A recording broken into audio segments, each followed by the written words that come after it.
In the twilight's embrace, a truck gradually came to a halt in a deserted street. A dozen individuals disembarked, their hushed murmurs quickly escalating into a cacophony. Within a container, someone finally stirred awake. Struggling to open his eyes, he felt an overwhelming heaviness in his head and limbs akin to being encased in lead. Am I dreaming? He pondered, enveloped in darkness. Where am I?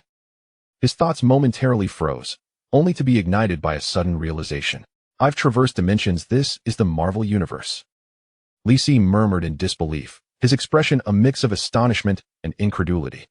At 26 years of age, having graduated 2.5 years prior and recently relinquished his job to embrace a laid-back lifestyle, he now found himself in a realm fraught with peril. The sheer thought of it nearly sent him spiraling back into unconsciousness. As a fan of Marvel films and a lover of such adventurous tales, he had always found the concept of superheroes exhilarating. Yet, facing this reality, he could not help but laugh. I could collapse from staying up late. How am I supposed to survive in the Marvel Universe? Someone speak up for me, dear friends. He lamented. Oh, but isn't there supposed to be a golden finger bestowed upon those who travel between worlds? System, could you at least acknowledge my presence? In the depths of existence, it felt as though a response awaited him. Li Si blinked, memories cascading through his mind. During his unconsciousness, he seemed to have dreamed a long and fantastical dream. In it, he had also traversed realms, but to a world of cultivation, where he possessed a golden finger, a mysterious ancient jade that could shield him from harm. With this jade and an indomitable spirit, Li Si swiftly ascended the path of martial arts, ultimately becoming invincible. He uncovered celestial fortunes and joined a prestigious sect to refine his skills. In a mere century, he reached the pinnacle of the lower realms, eventually ascending to the higher realms, becoming a legend. Though the memories became increasingly vague, he faintly recalled his smooth journey through the Tao, culminating in his ascension as the supreme celestial emperor. The more he reminisced, the more disturbingly real this dream felt. Suddenly, he glanced down, his eyes widening in shock. On his chest, an excised, dark green jade tattoo glimmered subtly. Isn't this the golden finger from my dream? Indeed, that dream was a reality, or rather, a recollection of his past life. Elated, his anxiety dissipated entirely. As an ordinary person thrust into the Marvel Universe, he had every reason to be alarmed. Even with knowledge of the plot, one could not escape unforeseen calamities. It would be fortunate to be chosen at random during a snap, losing a few years yet surviving. However, encountering other villains would spell doom. Yet, for a celestial emperor, the Marvel Universe was but a trivial challenge. Despite the fading clarity of his memories, he retained a sense of the celestial emperor's might, a force that transcended human comprehension. In the context of Marvel, perhaps only the one above all could be compared. Even if he could not immediately regain his former powers, even a fraction of that strength would allow him to roam freely within the Marvel Universe. Reflecting on the various heroes and villains, their powers stemmed from limited sources, mutations for the impoverished, technology for the affluent, and deities or lords for others. In contrast, the methods of a cultivator were far more comprehensive and profound. As he contemplated this, memories from his previous life surged forth, awakening insights and experiences that rapidly integrated into his mind. While the recollections after his ascension were fragmented, his experiences from the lower realm sufficed for self-preservation. Excluding a few reclusive masters, he was invincible. Yet, amidst his excitement, a sense of confusion arose. Having achieved the status of a celestial emperor in his past life, reigning supreme, he wondered why he was reborn in the Marvel Universe, effectively being reincarnated before his initial crossing. After a moment of reflection, Li Si chose to set aside such musings. Instead of wasting time, he would rather commence his cultivation. Thus, what was his current predicament? Li Si turned his gaze towards the gathered crowd. The earlier argument had escalated into a violent confrontation. 3 burly men wielding clubs had subdued the remaining individuals. All bore East Asian features, predominantly young men. Were they smuggling? It didn't seem likely. Perhaps they were involved in something more sinister? Everything felt amiss. As Li Si pondered, he attuned his ears to the commotion. Still thinking of leaving after arriving? You must be dreaming. One towering man jeered, brandishing a rubber club. Behave yourselves, or he will be your example. As soon as the words left his mouth, he swung the club, striking a young man at his feet. The youth fell to the ground, clutching his head and groaning softly. Instantly, the crowd fell silent, the atmosphere thick with fear. The man's 2 associates prowled around, encircling everyone. Li Si's expression darkened. These three exuded a menacing aura, indicating they were ruthless individuals. Yet, almost immediately, he felt a wave of calm wash over him. Previously, he would have felt helpless against such thugs, resigned to fate. However, with his awakened memories, what were these armed men to him? With a mere flick of his hand, he could already exceed the limits of an ordinary person. In that instant, he tensed his body and sprang into action. However, the next moment, his expression shifted as he nearly collapsed. A wave of dizziness washed over him, accompanied by a burning sensation in his stomach and weakness in his limbs. He quickly realized that his condition was dire. Not only was he ravenously hungry, but he also suffered from other discomforts. In his previous state, he likely wouldn't even be able to manage a crawl. Facing three burly men in such a condition, this is troublesome, he thought, furrowing his brow, yet soon relaxed. The trouble was minor, a mere trifle. Though his body was feeble, he possessed the experience and will from his past life. Despite having had an advantage in his previous life, he had faced numerous life and death trials. This current challenge was a mere trifle, nothing to fret over. Li Si consoled himself. After all, memories were just that, memories. Like many who memorize a book yet struggle to apply it, he recognized that this was the memory of a past life, free from any repulsion. Once fully activated, it would seamlessly become a part of him. Stand aside. Li Si adjusted his breathing while performing a series of peculiar movements.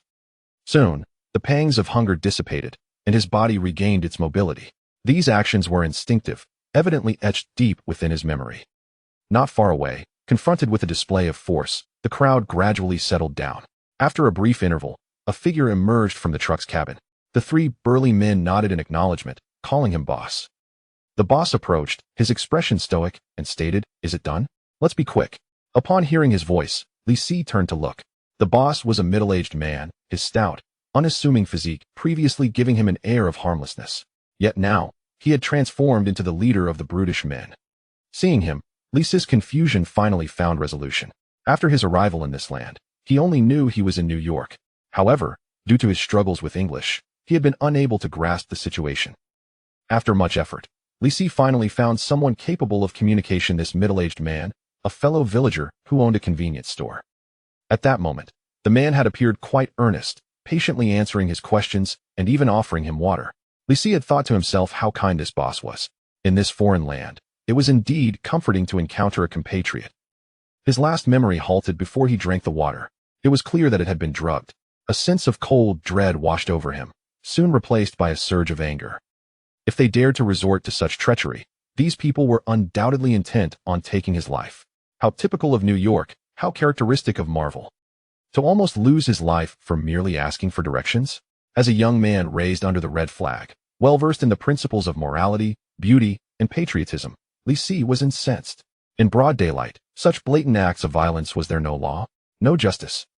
Amidst his fury, a flicker of fear began to creep in. If he had previously harbored a glimmer of hope that an ordinary person might survive here, he now recognized the harsh truth. This was Marvel's New York. Forget about the future, an ordinary person would struggle to survive a single day. Traversing into Marvel? This was no trivial matter, it was akin to courting death. Fortunately, he was the reincarnation of an immortal emperor. This gang of traitorous compatriots would find themselves at my mercy today. With a murderous glint in his eyes, Li Si cast a glance at the men and slowly seated himself. At that moment, the stout man led the group into a narrow alley. As they passed the truck, he suddenly halted and turned towards the container. Almost forgot, there should be one more. He sneered and motioned to a nearby brute. Go, pull him out. The brute complied, leaping onto the container and soon spotting Li Si. Still sleeping, truly oblivious to danger, he scoffed, striding over to grasp Li Si by the neck. Li Si appeared languid, his eyes half closed, seemingly in slumber. However, as the brute's hand brushed against his neck, Li Si sprang into action. Chapter 2. Human Trafficking at the Flour Mill.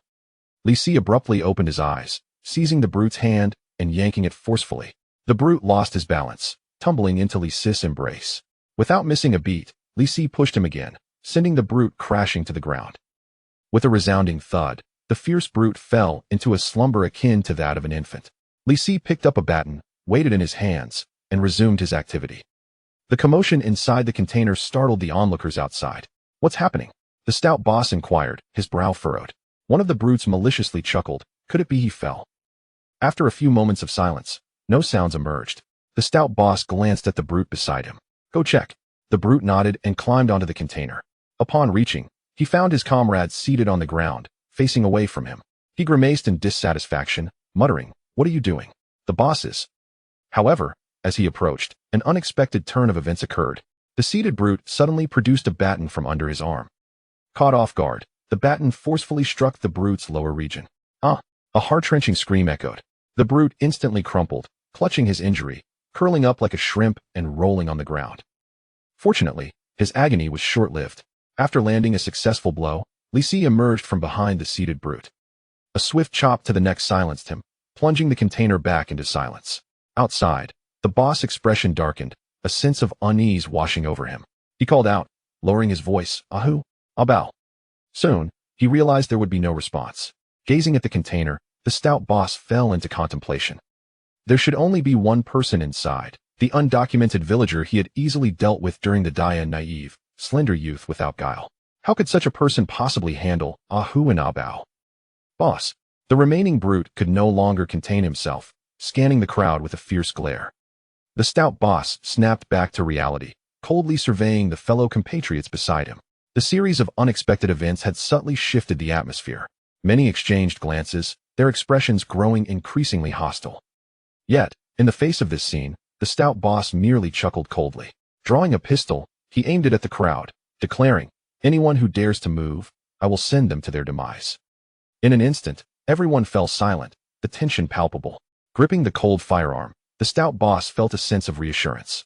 Regardless of who was causing trouble, he held the power of a gun, and what could they do against bullets? He turned to the brute and commanded, "Along, shine the flashlight, and take a look." Along hesitated, momentarily frozen. The stout boss shot him an impatient glare. "What are you afraid of? He'll be right behind you." Along glanced at the firearm, reluctantly complying. Switching on the flashlight, Along tightly gripped the baton and cautiously approached the container. After several seconds, he found himself moving further away, distancing himself by 4 to 5 meters. "Along, move faster. What are you dragging your feet for?" the boss urged, but Along stood even farther back. Swallowing hard, Along steeled himself, bolting forward with the flashlight aimed at the container. Fortunately, he didn't encounter anything terrifying. The container door was ajar, revealing only part of the situation. Ahu and Abao lay motionless on the ground. Seeing nothing amiss, the boss approached to take a look. After a brief moment, the two exchanged glances. The boss signaled with his eyes, and Along sighed, moving towards the container. 1 step, 2 steps. When he was 2 to 3 meters away, Along dared not advance any further.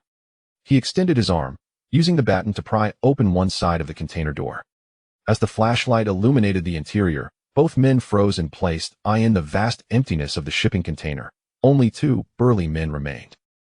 Along climbed up and, after surveying the surroundings, chuckled, "Boss, there's no one inside." His sluggish reaction was met with the boss's immediate uncertainty. No one. Had they encountered a ghost?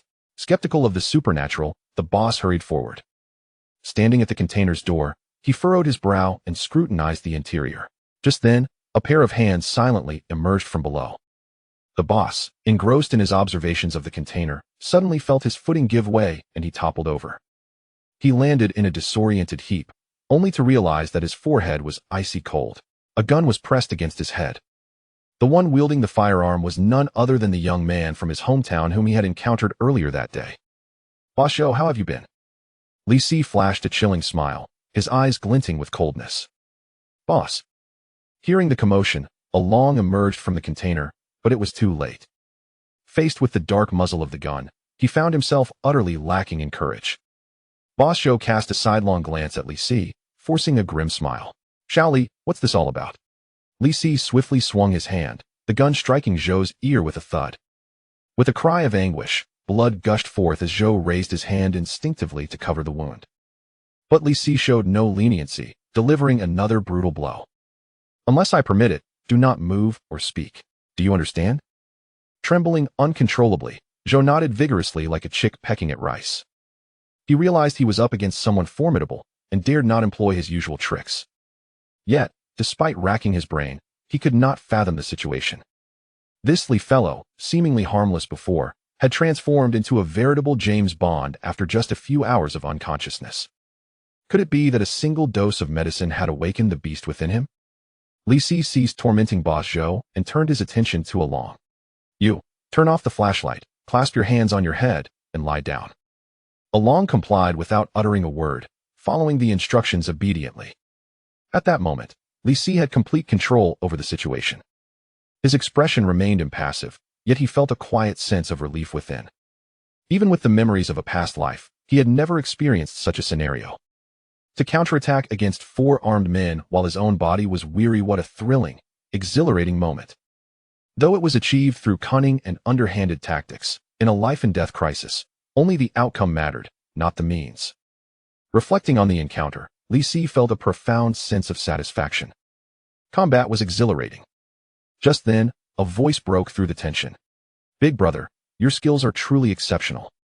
Li Si turned to see the young man he had previously beaten. The youth's face radiated admiration, nearly asking for an autograph. Instinctively, Li Si wanted to clarify that he possessed no martial skills. Yet upon deeper reflection, he realized that such a statement was not entirely inaccurate. In truth, he had not employed any mystical techniques, rather, it was sheer audacity, meticulousness, and steadiness that had driven his actions. Nodding in acknowledgement, Li Si glanced back. Dozens of fellow townsfolk stared at him with anxious expressions. Do not run about, I will lead you away shortly. Offering a casual reassurance, Li Si turned back to Boss Zhou. I ask, you answer. Do you understand? Boss Zhou's plump face was ashen, sweat mingling with blood flowing freely. His clothes were soaked, resembling someone who had just emerged from water. His body swayed slightly, barely able to maintain balance. Upon hearing Li Si's words, he nodded vigorously. However, the response earned him a crushing blow to the stomach. His eyes bulged in shock, and he let out a groan, expelling air violently. Li Si's expression remained unchanged, his voice cold as ice. I told you to answer. Boss Zhou struggled to keep himself upright, hastily declaring, I understand, I understand. Gazing at the pitiful state of Boss Zhou, Li Si felt no shred of compassion. His memories from a past life taught him that pity for an enemy is cruelty to oneself. No matter how wretched Zhou appeared, it paled in comparison to those who fell into his hands. To deal with such individuals, one must be tenfold, 100-fold more ruthless. Had it not been for the fear of delaying matters, Li Si would have shown no mercy. What was your purpose in bringing us here? To deliver people to the factory. Boss Zhou responded without hesitation, fearful of the consequences of delay. The factory? Li Si inquired, puzzled. Could it be that they were indeed delivering workers for illegal labor? Where is it? What do they do there? Boss Zhou pointed to a building. Over there, they produce flour. At this, Li Si raised an eyebrow. Upon further contemplation, it seemed plausible. Though this was New York, the foremost city of America, manufacturing flour was not entirely out of place. Li Si dismissed the notion and continued his interrogation. Why not hire people directly, requiring you to deliver them? After a moment's silence, Boss Zhou replied hesitantly, illegal immigrants are easier to control, no one cares. Li Si smirked. It was indeed as he suspected. What do you gain from this? Flour, I am their intermediary. At that moment, Li Si suddenly realized something significant. How do you conduct the transactions? I bring people into the factory for the exchange. Is the trading time fixed? Boss Zhou paused, suddenly comprehending the gravity of the question. Li Si's expression darkened as he seized Zhou, preparing to flee. But just then, a cacophony of footsteps erupted from all directions. Chapter 3. Is background important in this world? A reincarnated celestial emperor awaits your attention. Tonight, the moon seems particularly shy, still shrouded in mystery. In this desolate neighborhood, the night is as thick as impenetrable ink. In a radius of several hundred meters, a solitary streetlight casts its glow. Yet the area where Li Si and his companions stand remains engulfed in darkness. The echoing footsteps in the shadows are terrifying, reminiscent of an inescapable doom. Fear grips the group, and Li Si's expression darkens. However, Boss Zhou is unable to contain his overwhelming joy. Salvation is at hand, given the fixed schedule for transactions. He has never been late. It is only natural for the factory to send someone to investigate after such a prolonged delay. Li Si is aware of this, but it is too late. 6 or 7 armed figures converge from both sides, and upon witnessing this scene, he nearly collapses in despair. Is such a grand display truly necessary for someone as insignificant as me? Li Si feels his breath quicken, and his limbs grow increasingly heavy. His body is on the brink of collapse. Although he had subdued Boss Zhou and his companions without much struggle, the effort was not without cost. The mental exertion of strategizing and the sudden bursts of energy have drained him significantly. At this moment, Li Si is not at his peak. He is far from it. Just when he thought he could endure, another group emerges. Each of these individuals bears arms, heightening the threat to an unbearable level. Even in optimal physical condition, he would find it challenging to cope. After all, regardless of how exceptional the software, the hardware remains that of an ordinary human. Even as a reincarnated celestial emperor, Li Si cannot help but feel a chill run down his spine. A high-level expert accepting a novice account will still feel the dread. Without any cultivation, he is unable to utilize 99% of his abilities. The only skills at his disposal are those learned during his time among mortals, though they carry significant side effects. They are preferable to death. As Li Si strives to recall his knowledge, he surveys his surroundings. Seizing every opportunity is crucial for overcoming the strong and surviving amidst peril. Meanwhile, the factory personnel are now within 10 meters. Li Si lifts Boss Zhou. Do you think they're here to save you? Boss Zhou, reveling in his good fortune, suddenly feels as though he has fallen into an ice pit. No, I am but a minor character. They surely do not care about me. Li Si's face remains impassive, though disappointment flickers within him. Oh, so you are of no use? With a firm grip, he gently squeezes Boss Zhou's neck. I am useful. I know them. I can negotiate for you. Li Si continues to exert pressure, clearly dissatisfied with this response. Negotiate? What leverage do I possess? They do not care about your life or death. How can a mere pistol contend with rifles? Boss Zhou's face flushes red, his heart sinking in despair as he opens his mouth wide. Fortunately, with his feet off the ground, his intellect finds a higher ground. In a moment of inspiration, he exerted all his strength to shout, I understand them. I can provide you with intelligence. Li Si eased his grip, gesturing for the other to continue. Boss Zhou inhaled sharply and spoke rapidly. They're all of Huaxia descent. At that moment, someone, unable to suppress their fear, suddenly turned to flee. Yet, before they could take more than 2 steps, a barrage of gunfire erupted. The individual collapsed to the ground, silenced. Li Si caught a fleeting glimpse, a chilling dread welling within him. Indeed, they were not here to rescue anyone. Their brazen demeanor suggested their sole intent was murder. Soon, the armed personnel at the factory encircled everyone tightly. The leading man stepped forward and bellowed, Everyone, put your hands on your heads and crouch down. The crowd complied obediently. Li Si hesitated for a brief moment. However, whether it was a mere illusion or not, he sensed that they were particularly focused on him. Their gazes and gun barrels had not wavered from him since the outset. It seemed that any movement on his part would result in a bullet finding its mark. Li Si dared not act recklessly and chose to submit for the time being. After all, he was but a mortal flesh, and a shot to a vital area would spell his demise. He gradually crouched down, his peripheral vision fixed on the leading man, prepared to spring into action at any moment. Fortunately, the others had no intention of dispatching him immediately. Drop your weapon, the leader commanded. Li Si felt a wave of relief wash over him as he promptly tossed the gun aside. To him, that handgun was as good as useless. While it could serve as a threat, it would avail him nothing in a life-and-death scenario. After all, he had never used one before, and his training experience hardly enhanced his marksmanship. Surrendering the firearms signaled that they would not act immediately. Otherwise, the presence of the handgun would be inconsequential. The leader kicked the handgun aside and turned to Boss Zhou. Old Zhou, come here. Boss Zhou, filled with elation, cast a glance at Li Si. Seeing no reaction from him, he scurried over in a panic. Witnessing this scene, the leader burst into hearty laughter, exclaiming, You truly are worthless. Reduced to this by a mere youth. Under normal circumstances, Boss Zhou would have protested. However, having narrowly escaped death, he was in no mood for banter. Wiping the blood from his face, he said, His skills are formidable. Be cautious. The leader scoffed, interrupting, What? Have you lost your wits? He patted the assault rifle in his hands and boisterously declared, What age are we living in? No matter how skilled he is, can he outmatch a gun? The others behind him erupted in laughter, clearly in agreement. It dawned on Boss Zhou. Indeed, had he lost his mind? With so many firearms around, what good would skill do? A single volley could bring even a deity to quiver. He sighed in relief, yet an inexplicable sense of déjà vu washed over him. It seemed he had thought the same way not long before. Seeing Boss Zhou's countenance fluctuate, seemingly in a daze, the burly man contemptuously declared, You may leave. Watch how I deal with him. Boss Zhou retreated silently, his heart still laden with unease. The burly man turned his gaze towards Li Si, revealing a sinister grin. You are quite adept, aren't you? Manipulating 4 individuals effortlessly. However, your little wits hold no value before me. Li Si furrowed his brow, sensing that the opponent was remarkably well informed about previous events. A glance revealed the surveillance camera beneath the streetlight. In an instant, A tactical plan began to crystallize in his mind. As for the man's barking, Li Si welcomed it. Such behavior indicated a lack of sophistication in the enemy, which was fortuitous. Were they the type to resort to gunfire immediately, Li Si would have promptly donned the guise of a tragic hero, pleading with a sorrowful visage. Big brother, I've realized my mistakes. I implore you, spare me. Only now do you acknowledge your errors? It is too late. The burly man scoffed, seemingly pleased with Li Si's response. Are you truly formidable? What good is being tough? In this world, one must rely on influence and connections. Upon hearing this, Li Si nearly faltered, his lips twitching in disbelief. Oh, how delightful. You wish to lecture me on influence and connections? If it weren't for those firearms, my friend, you would soon learn what it means to be a reincarnation of a celestial emperor.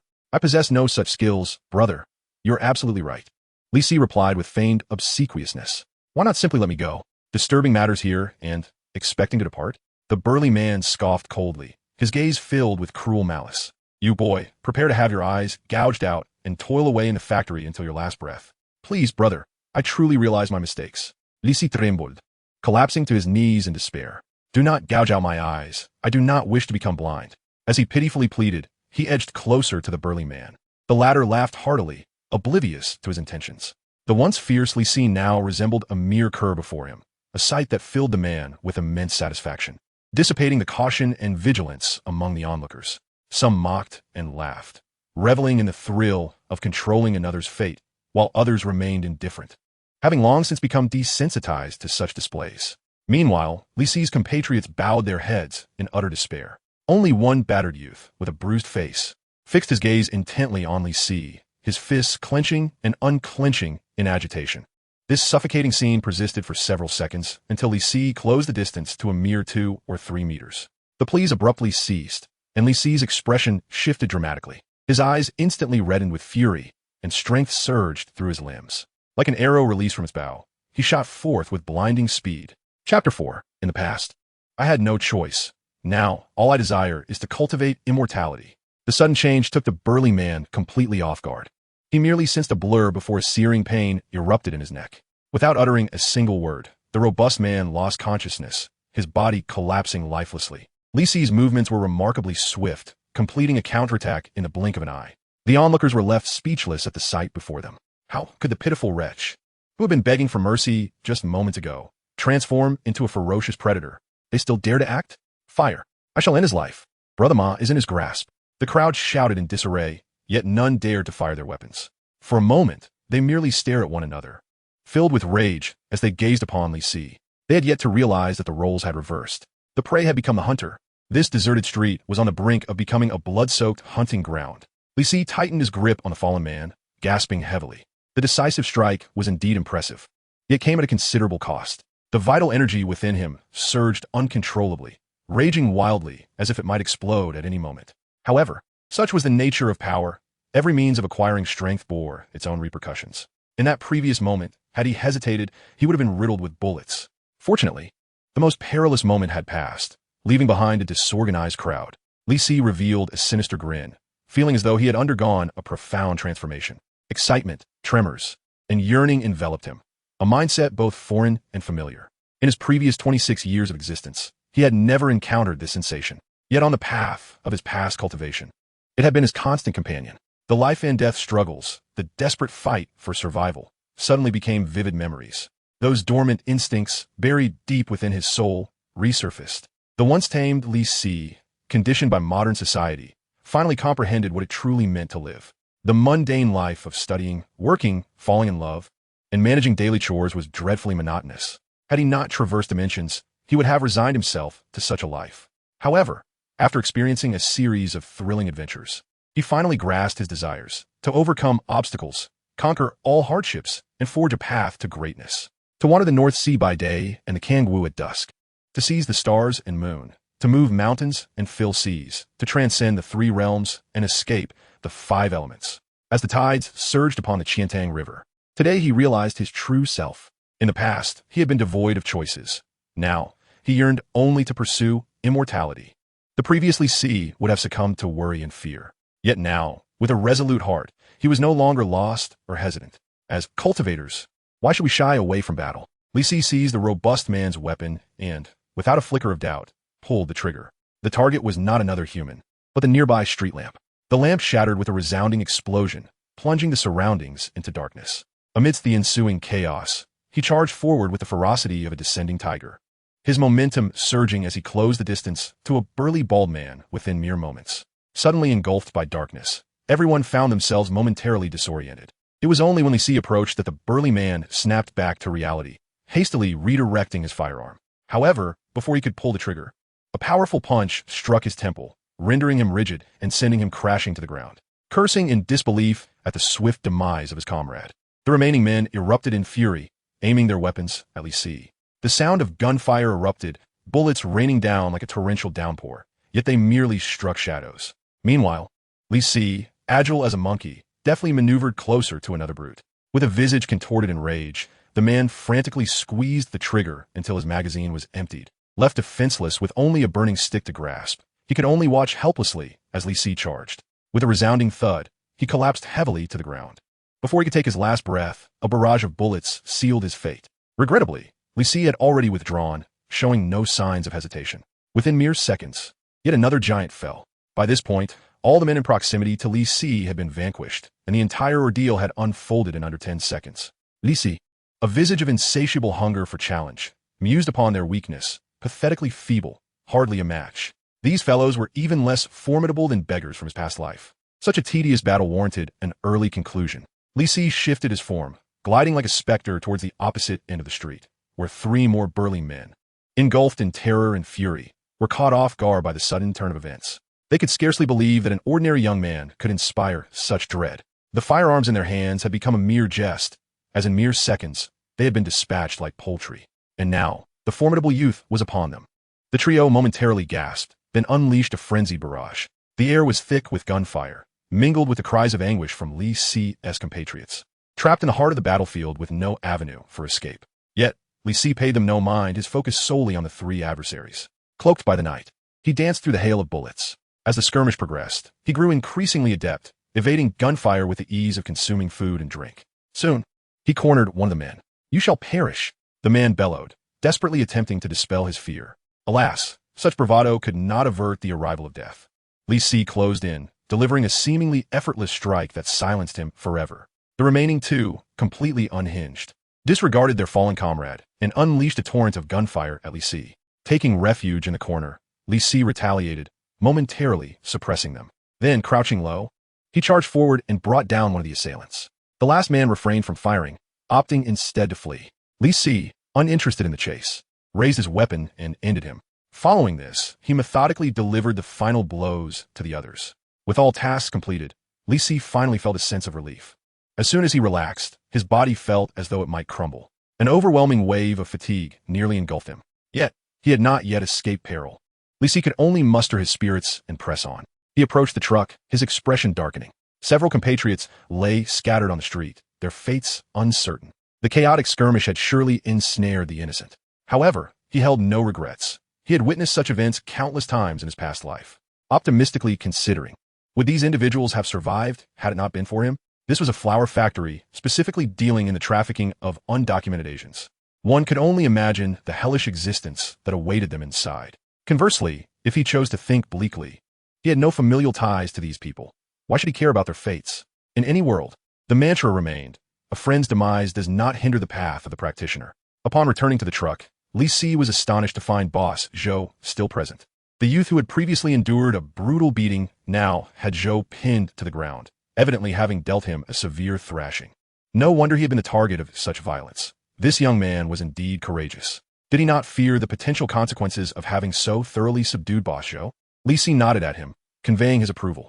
The youth, brimming with admiration, exclaimed, "Big brother, you are incredible." "Indeed," Li Si replied, moving closer and signaling to the youth to usher everyone onto the truck for an immediate departure. The youth complied, releasing Boss Zhou as he did so. Li Si kicked Zhou lightly and coldly inquired, "Can you still drive?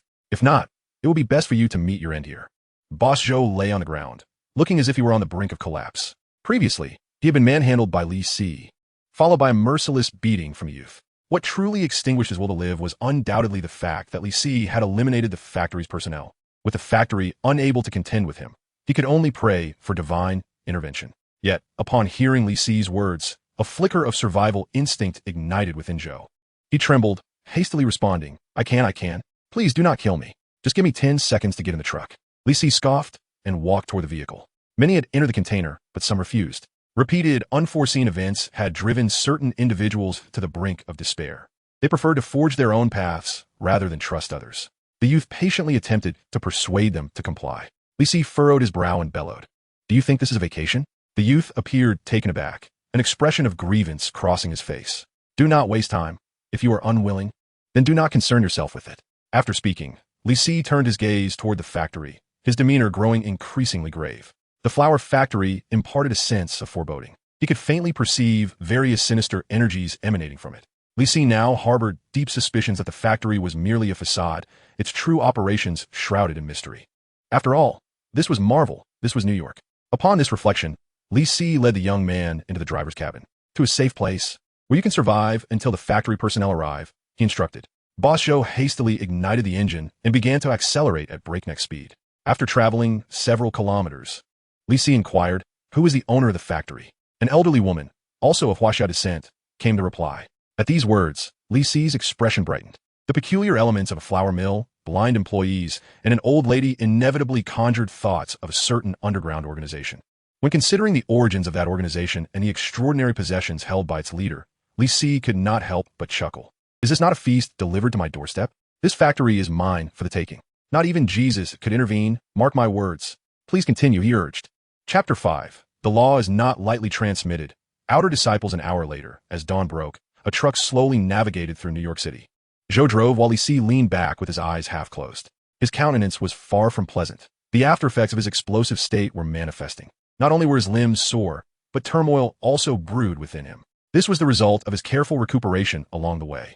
Suddenly, Li Si opened his eyes and commanded, stop the car. Without a word, Zhou obediently pulled over. Observing Li Si's wretched condition, the young man was the first to leap from the vehicle, eager to assist. Brother Li, take it easy. No need, Li Si waved his hand. His movements slow, yet resolute, as he exited the car. Concurrently, individuals from the container began to stream out. Upon realizing they had arrived in the city, their faces lit with surprise. The harrowing experiences of the previous night felt like a terrifying nightmare. Fortunately, the sun rose as usual, and they regained their sense of normalcy. Li Si, who had encountered even stranger and more fantastical events, felt a surge of reflections. Yet, he did not wish to squander time and bid farewell to the crowd. Some departed immediately, while others came forward to express their gratitude. Li Si paid little heed, urging everyone to leave swiftly. Before long, the throng dispersed, leaving only the young man behind. Li Si regarded him and asked, why do you not leave? To his surprise, the young man stepped forward and bowed deeply. With an expression of earnest anticipation, he declared, Brother Li, I beseech you to accept me as your disciple. Li Si raised an eyebrow, scrutinizing the young man. He appeared honest and straightforward, with a sturdy build. Earlier in the vehicle, he had engaged in ceaseless conversation, his demeanor genuinely warm. Consequently, Li Si had gleaned some understanding of him. His name was Mao Wenlong, 24 years of age, hailing from Guangdong province. Since childhood, he had been enamored with martial arts, practicing some rudimentary family techniques. However, his skill was quite ordinary. Otherwise, Li Si would not have needed to intervene personally. He had come to America to escape after injuring someone. In summary, he was a young enthusiast of martial arts. Li Si shook his head, resolutely declining. I do not take on disciples. You may leave. In the midst of a desperate struggle for survival, the notion of taking on an apprentice seems utterly preposterous. The act of accepting a disciple is no trifling matter. While a disciple ought to regard their master as a paternal figure and serve dutifully, it is equally imperative for the master to meticulously chart the future of their apprentice. The bond between a master and disciple in the realm of cultivation holds paramount significance, eclipsing even the ties of familial blood. Ultimately, as cultivation advances, loved ones may fade away, and the bonds of kinship may grow tenuous. In contrast, the mutual support and assistance between a master and disciple can endure for far longer. Thus, the decision to take on an apprentice must be approached with the utmost caution. How could Li Si, having only recently met someone, dare to accept them as a disciple? Moreover, as a reincarnated celestial emperor, it would be inconceivable to take on students without due consideration. In his past life, countless prodigies aspired to seek Li Si as their master. Yet he accepted only a handful of named disciples, each a paragon of exceptional talent. Compared to them, the likes of Mao Wenlong hardly piqued his interest. Furthermore, one should demonstrate a modicum of sincerity when seeking to apprentice. Many brilliant individuals in his previous life endeavored through various means yet failed to gain admission under his wing. To express a desire to become his disciple upon their first encounter, such audacity is laughable. To put it bluntly, even in his former profession as a carpenter, such rashness would be unheard of. Ultimately, it could be distilled into 4 words. The law is not lightly passed. In a state of urgency, Mao Wenlong hastily argued, I understand my own shortcomings. I know you may not hold me in high regard. But how could a venerable figure like yourself go without being attended to? I can take care of making tea, massaging your legs, and running errands. If I fail to meet your expectations, you may discipline me as you see fit, without a hint of complaint, as long as you do not cast me away. Upon hearing these words, Li Si regarded Mao Wenlong thoughtfully. While taking on an apprentice was out of the question, employing someone as a subordinate to assist him did not seem implausible. In his past life, he was never burdened by trivial matters, for his many disciples served as excellent free labor. This allowed him to devote himself entirely to cultivation and progress swiftly. In the realm of cultivation, one merely needed to join a sect based on their abilities. However, in this Marvel universe, he must invest a bit of effort in nurturing talent, as there are no cultivators here. Thus, it seemed reasonable to accept Mao Wenlong. His qualifications may be lacking, and he may not be particularly bright, but as long as he is obedient, that suffices. When it comes to assets and talents, superheroes undoubtedly surpass ordinary individuals. Yet, Li Si currently lacks the power to manage such a subordinate. After careful consideration, he fixed his gaze on Mao Wenlong and declared, I shall not take on an apprentice, but I can offer you an opportunity to remain by my side and assist me. However, let me make it clear, I am not a wandering martial master. Serving me will not be easy. The dangers you faced previously will be dwarfed by the perils that lie ahead, which may be 10-fold or 100-fold more terrifying. Certainly, if you perform well, the rewards will undoubtedly exceed your expectations. Are you willing? Upon hearing the previous statement, Mao Wenlong was so overwhelmed with excitement that he could hardly contain himself, disregarding any potential future challenges. I am willing, no matter what obstacles may arise. I shall not retreat, he exclaimed fervently. Li Si, maintaining an impassive demeanor, nodded, aware that the other party did not fully grasp the gravity of the situation. Yet, he chose not to elaborate, harboring no significant expectations. If dissatisfaction arose, it would be simple enough to dismiss the individual later. With this thought, a sense of urgency welled within Li Si. During their journey, he learned that the current year was 2008. A multitude of formidable figures would soon make their grand entrance. Moreover, with his presence as a variable, the future promised to be even more exhilarating. Li Si had already devised a plan for the forthcoming actions. Leveraging his familiarity with the narrative, he aimed to seize every opportunity and rapidly strengthen himself.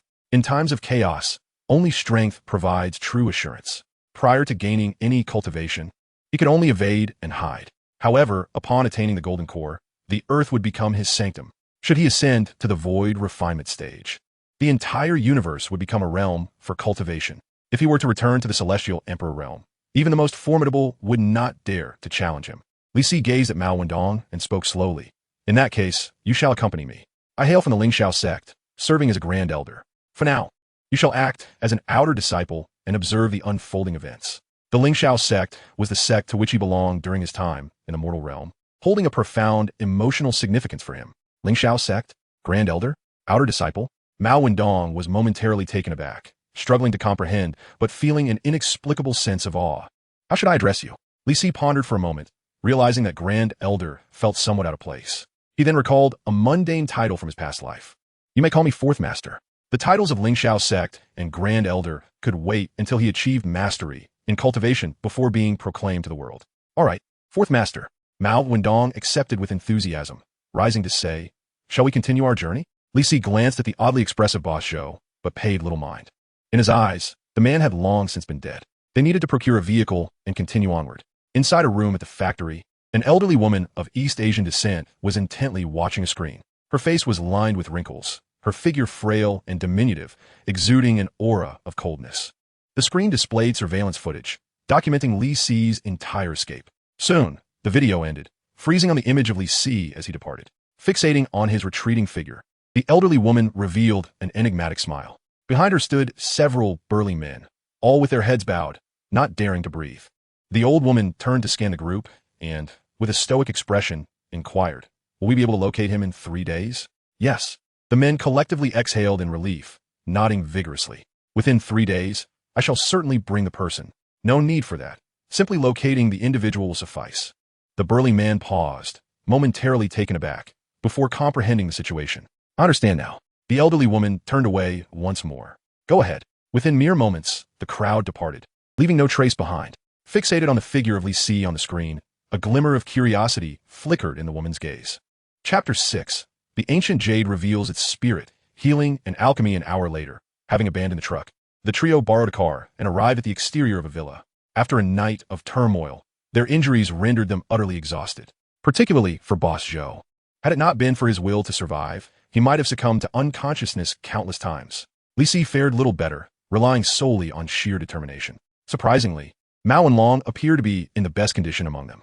This time, Li Si did not insist on walking unaided and allowed Mao Wenlong to support him into the villa. With Boss Zhou's cooperation, Mao Wenlong unearthed all manner of supplies, gold bars, firearms, protective gear, and provisions. Evidently, this was a meticulously prepared safe haven. Li Si, having inquired with Boss Zhou, was not astonished. In the underworld, those with capability invariably prepare contingencies. Li Si, lacking the inclination to scrutinize further, seized some food and began to indulge ravenously. Although he had eaten during the car ride, it was insufficient to counteract the substantial depletion of his energy. While it had been exhilarating to unleash his prowess in battle, the toll was exceedingly steep. Hunger was but a minor concern. The injuries he sustained were far more perilous. During the skirmish with the factory team, he had employed a desperate secret technique. This technique forcibly awakened his latent potential but inflicted irreversible damage upon his body. Fortunately, as long as he could cultivate his spiritual energy, such harm would be manageable. However, he first needed to stabilize his injuries. Otherwise, even the initial step of drawing energy into his body would be an arduous task. Once satiated, Li Si rummaged through the medical supplies and selected a portion of the pharmaceuticals to consume. Alas, they were all Western medicines. Given the limited circumstances, he had no other options. Only after his body recuperated could he contemplate further plans. After taking the medication, Li Si offered a few instructions before retreating to his quarters to rest. He slept for a protracted duration, entering a dream that was a chaotic tapestry of past and present experiences. He found himself reliving the first 26 years of his life, the carefree days of childhood, the spirited aspirations of youth, and the mundane existence of adulthood. The faces of family, lovers, and dear friends flitted through his mind. At times, he dreamt of his previous life, a lengthy saga filled with trepidation in his vulnerable years, soaring ambitions during his rise, and the profound solitude that accompanied his ascendance. Occasionally, he envisioned the trials he faced after his transmigration, bloodshed, and the fervent clashes of life and death. He even glimpsed possible futures, such as being crushed by a supreme mage at the onset of his cultivation or having his timeline erased by the Temporal Management Bureau before he could grow formidable. As night fell once more, Li Si gradually awakened. He lay on his bed, silently reflecting on everything that had transpired in his dreams. What was the purpose of this second journey through time? Would he ever return home? Would the likes of Ancient One and the Time Management Bureau take notice of his existence? For a moment, Li Si found himself in a state of agitation. Suddenly, an epiphany struck him, tinged with a sense of familiarity. None of these matters posed a real issue. He simply needed to grow stronger. What unsettled Li Si was the undeniable conviction that arose within him. Glancing down, he noticed the ancient jade tattoo subtly glowing. It appears this all stems from you, he murmured to himself, coming to a realization. Since he had traversed into the Marvel universe, the ancient jade remained intact. This indicated that both of his journeys were intrinsically linked to this artifact. As for the precise reasons, he believed that clarity would eventually come to light. Where there is a mountain, there is a path. Where a boat reaches the bridge, it will naturally sail straight. With sufficient cultivation, anything is possible. He feared not the treacherous road ahead, but rather the uncertainty of his destination. As Li Si caressed the ancient jade tattoo, he regained his composure. Yet, it seemed that something was amiss with this object. Curiously, he scrutinized the jade. Logically speaking, his previous journey into the realm of cultivation had been far more challenging than his current predicament. For an ordinary person to traverse into an ancient society, mere survival would present a formidable challenge. Yet he not only survived, but also managed to rise against all odds, ultimately achieving the status of an immortal emperor. While his own efforts undoubtedly accounted for 99% of this success, it was sufficient to demonstrate the extraordinary nature of the ancient jade as a fortuitous talisman. In his previous life, the jade would invariably provide guidance during moments of peril, enabling Li Si to make astute choices and reap countless benefits. Even in deliberately crafted dangers, he could navigate through life-threatening situations. According to his past experiences, when he had questioned Boss Joe earlier, the jade should have reacted. However, it remained silent, only to activate now when no danger was present. Reflecting on the bizarre sense of trust he had felt earlier, Li Si couldn't help but feel a twinge of apprehension. No matter how hazy his memories were, he was acutely aware of the Immortal Emperor's formidable power. Nothing in existence could threaten such a being. The only entity capable of influencing the Immortal Emperor and facilitating his reincarnation into the Marvel Universe was indeed the ancient Jade, a mysterious artifact. The reasons behind this change and the nature of its implications remained shrouded in uncertainty. After a prolonged period of contemplation, Li Si let out a deep sigh. These matters felt far too distant. It was best to focus on preserving his own life for now. At present, he could do little with the ancient Jade, and it posed no imminent threat. Furthermore, in his current state, the Jade was not of utmost importance. The greatest boon in this life should be the memories of his past existence. Rising to stretch, he noticed an improvement in his physical condition. Although he still felt dizzy and experienced fatigue in his limbs, the urgency of the situation loomed large, with factory personnel likely to arrive at any moment. There was no time to fully recuperate. He could only hasten his cultivation, acquire the strength for self-defense, and trust that his injuries would heal in due course. However, the path of cultivation is fraught with challenges. Even with the opportunity of reincarnation and recultivation, Li Si remains cautious and vigilant. With his formidable spiritual essence, he perceives that the concentration of spiritual energy in Marvel is exceedingly low. Consequently, he must resort to external forces to aid his cultivation. With this thought in mind, Li Si summoned Boss Zhou to accompany him outside. "Do you think the factory will come for us?" he asked abruptly in the car. Boss Zhou's expression stiffened, sensing the ominous undertone. Regardless of his response, it seemed inevitable that death awaited him. "No," Li Si pressed. "Then what purpose do you serve? Speak." "Yes, you truly harbor ill intentions," he exclaimed. As fear consumed him, sweat began to pour down his brow. Li Si, discerning his anxiety, merely chuckled. "I have stated before that as long as the factory does not come for you, you may live." Boss Zhou swallowed hard, forcing a strained smile as he replied. "It won't happen. I'm the only one who knows." Li Si remained non-committal, yet in his heart, he recognized the futility of such hope. Unless they fled under the cover of night, the factory would inevitably seek them out. Soon, the two arrived in Chinatown, where Boss Zhou led the way while Li Si indulged in a frenzied shopping spree, acquiring various precious and rare medicinal herbs, talismans, vermilion ink, and brushes. After 2 exhausting hours, he barely managed to gather the necessary items. Upon returning to the villa, Mao Wenlong immediately approached him. "What are you planning to do, Fourth Master?" he inquired, curiosity evident in his eyes. "Alchemy," Li Si replied casually as he beckoned him to assist. He kept the herbs aside while placing the remaining items in a room. The two began by cleansing the herbs, followed by employing a unique method to concoct them. As Li Si guided the process, he was incessantly interrupted by Mao Wenlong. "Fourth Master, you can actually perform alchemy? How impressive. I've heard that only those from long-established sects can create elixirs." "Yes, indeed. Are you practicing alchemy to refine your skills?" "Yes. When will I be able to practice?" "In a few days." "Fourth Master, silence.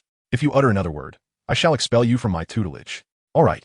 As the night deepened, Li Si finally completed his preparations. He set up the stove and officially commenced the alchemical process. Though he aspired to refine elixirs, he lamented the lack of proper conditions. Without magical power, there could be no true fire, and without spiritual consciousness, controlling the heat was impossible. The flames from the stove could only be deemed a form of alchemy at best.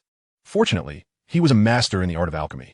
In the realm of cultivation, those with deeper mastery often possess the time to explore a multitude of skills. For an immortal emperor, alchemy is merely a trivial pursuit. A single breath from an immortal emperor surpasses the potency of an elixir. Although the memories of more profound periods may fade, to be referred to as a master of alchemy based solely on clear recollections is by no means an exaggeration. Yet, what he was concocting now could hardly be called an elixir. At most, it was merely a medicinal concoction. Even without prior cultivation, he was capable of effortlessly mastering it. After skillfully adjusting the heat, Li Si swiftly introduced a particular medicinal herb into the pot. As dawn approached, he finally exhaled a long sigh of relief. Within the cauldron simmered a thick, steaming concoction. Leaning closer, he inhaled its aroma, and a jolt of vitality surged through him. Gazing at the potion, a hint of joy illuminated Li Si's expression. "All my efforts have not been in vain. This chi-boosting elixir has finally come to fruition." The chi-boosting elixir is primarily utilized for cultivation, serving to nourish and invigorate one's vital energy. It was once favored by revered masters and low-tier practitioners in a previous life. Although it does not match the quality of low-tier elixirs and pales in efficacy, its accessibility and affordability render it a commendable choice. For Li Si at this stage is most appropriate. With this elixir in hand, he could commence his formal cultivation, pouring the medicinal liquid into a bowl. He was momentarily swept away by a tide of excitement. However, after a night of toil, his injuries had subtly intensified. To be prudent, he decided to rest for a while.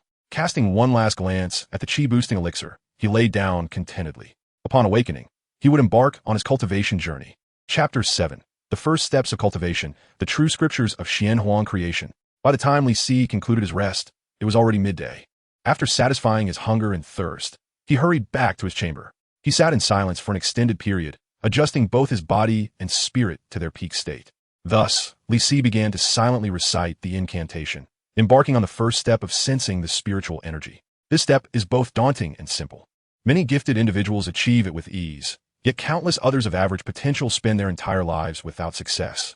In the realm of cultivation, the most fundamental distinction lies in the spiritual roots.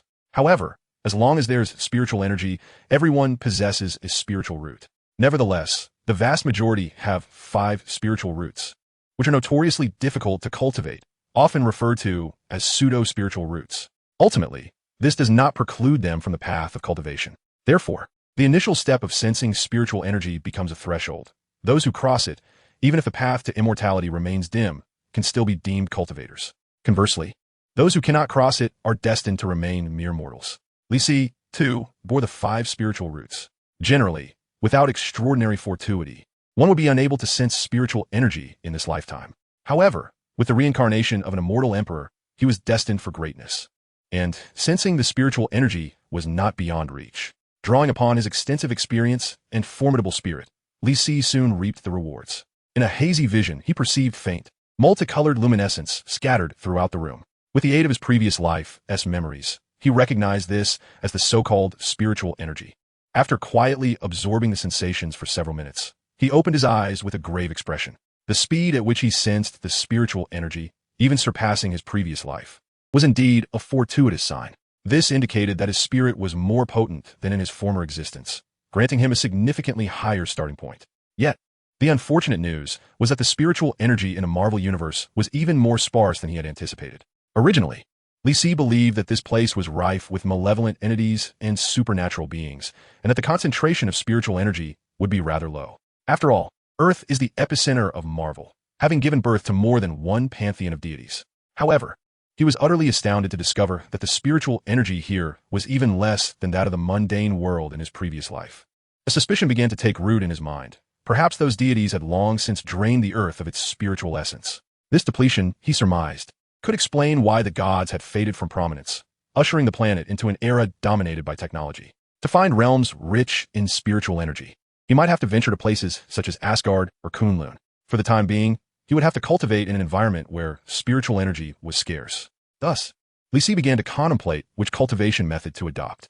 Although practicing in a place with thin spiritual energy would undoubtedly be exceedingly arduous, he had traversed numerous realms in his past life, amassing a wealth of knowledge regarding various cultivation techniques. Indeed, there were numerous cultivation methods that did not demand high levels of spiritual energy, including the darker paths of magic and ghostly arts, as well as legitimate practices like body refinement.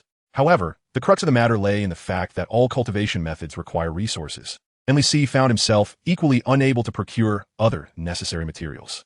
Furthermore, he had never practiced these techniques in his previous life, and should anything go awry, there would be no means of remedying the situation even within the Marvel Universe. Consequently, he eliminated these options from consideration. After much deliberation, he ultimately settled upon 2 alternatives. The first was to follow the path he had taken in his previous life, entering the realm of the martial arts. In his past existence, Li Si had initially navigated the mundane world, mastering unparalleled martial skills. It was only later that he sought out immortals and learned of the hidden truths whispered in the martial world. He discovered that the pinnacle of martial arts was the innate state, which granted a fortunate few the opportunity to embark upon the path of immortality. The so-called masters of unparalleled skill, as claimed by the martial world, were merely those who had reached the acquired state. Once one broke through to the innate level, they could cleanse their marrow and refine their meridians, thus enhancing their innate qualities. Even a body with 5 elemental roots could be elevated to a level comparable to that of a 4-element root. Thus, the vast majority of those who attain the innate state would inevitably tread the path of immortality. Such legends of the martial world gradually faded into myth. In his previous life, Li Si had joined a sect and pursued cultivation along this path. The advantage of this route lay in the substantial improvement of one's innate qualities, resulting in enhanced strength. However, the downside was that this path demanded a considerable amount of time and resources.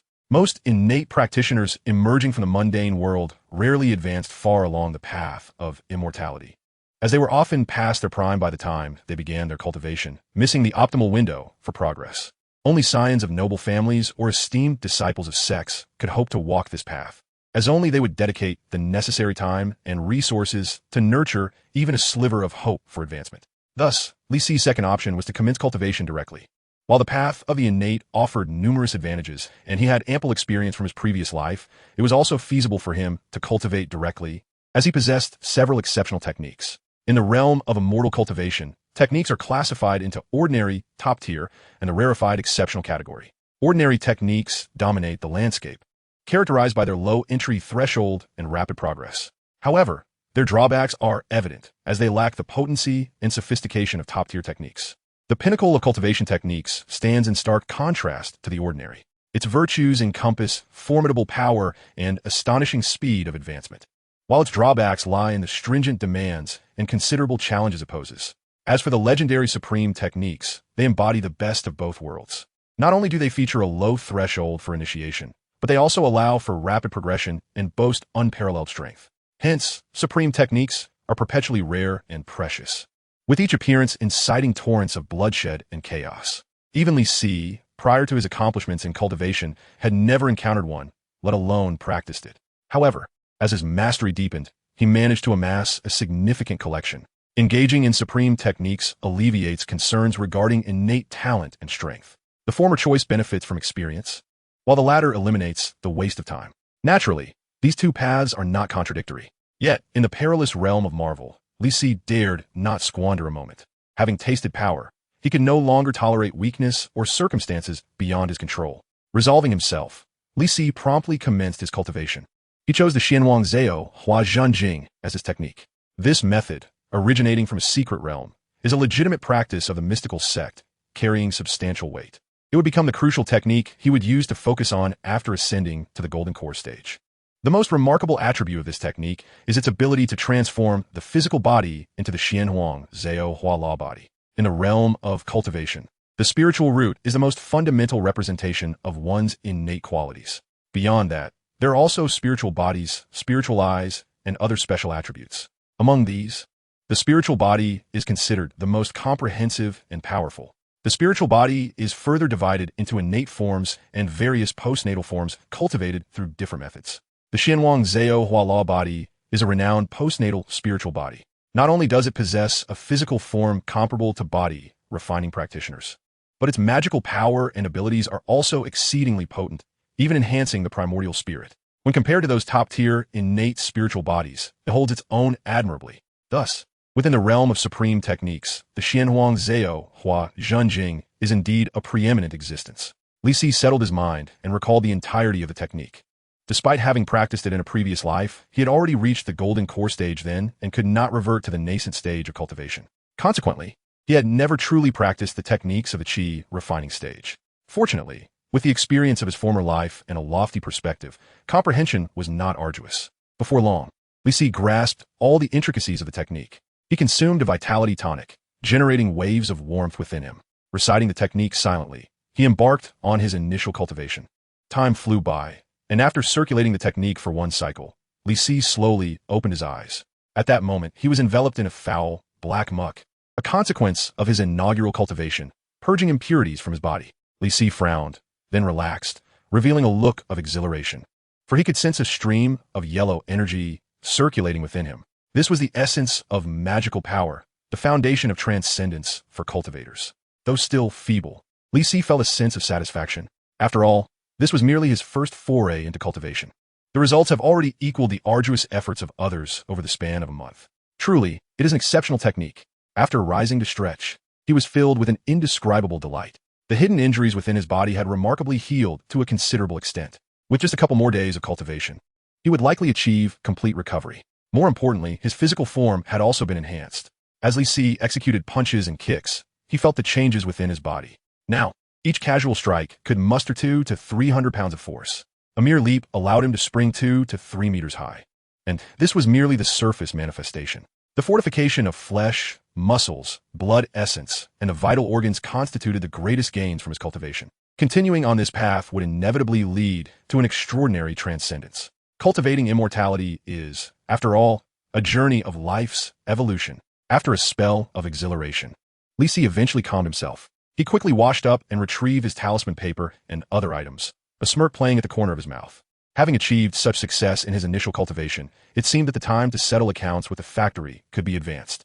Just as Li Si was diligently preparing for his counterattack, a man clad in dark attire appeared outside the villa. After a distant reconnaissance, he silently vanished, as if he had never been there. Chapter 8. Daring to show off minor skills in front of the experts?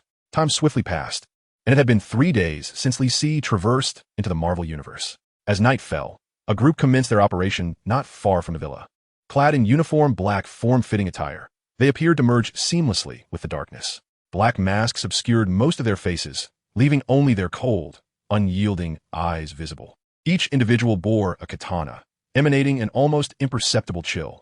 Their movements were as regimented as soldiers, yet carried an inexplicable eeriness. Every action was light and swift, barely making a sound. They seemed less like humans and more like spectral emissaries from the netherworld. Their leader, a tall Asian man with a square jaw, bore no expression. He stood silently, his piercing gaze fixed upon the opulent villa. Suddenly, he raised his hand and gestured lightly, prompting the group to spring into action. Within 2 minutes, the entire villa was completely surrounded. At that moment, Li Si was engrossed in his practice within his room. Abruptly, he furrowed his brow, his eyes snapping wide open. He decisively withdrew his energy and expanded his consciousness to perceive his surroundings. It wasn't long before he detected the unusual activity around the villa. A few rats were stealthily infiltrating the courtyard. It was evident that these were individuals dispatched by the factory. Heaven offers a path you refuse to tread. Hell has no door, yet you choose to enter. Li Si scoffed inwardly, rising from his room. Before he could step outside, Mao Wenlong rushed in. Fourth Master? Li Si raised an eyebrow, surprised, and inquired, "Aren't you asleep yet?" Mao Wenlong scratched his head, feeling a tad embarrassed as he remarked, "I slept too much during the day, and now I find it difficult to slumber at night." Li Si paid him little heed and casually instructed, "Then do not sleep. Come with me." At these words, Mao Wenlong's spirits immediately lifted. "Fourth Master, where are we going?" he inquired. "Someone has come uninvited," Li Si replied with a cold chuckle. "We are going to extend them a welcome." Mao Wenlong was taken aback, quickly realizing the gravity of the situation.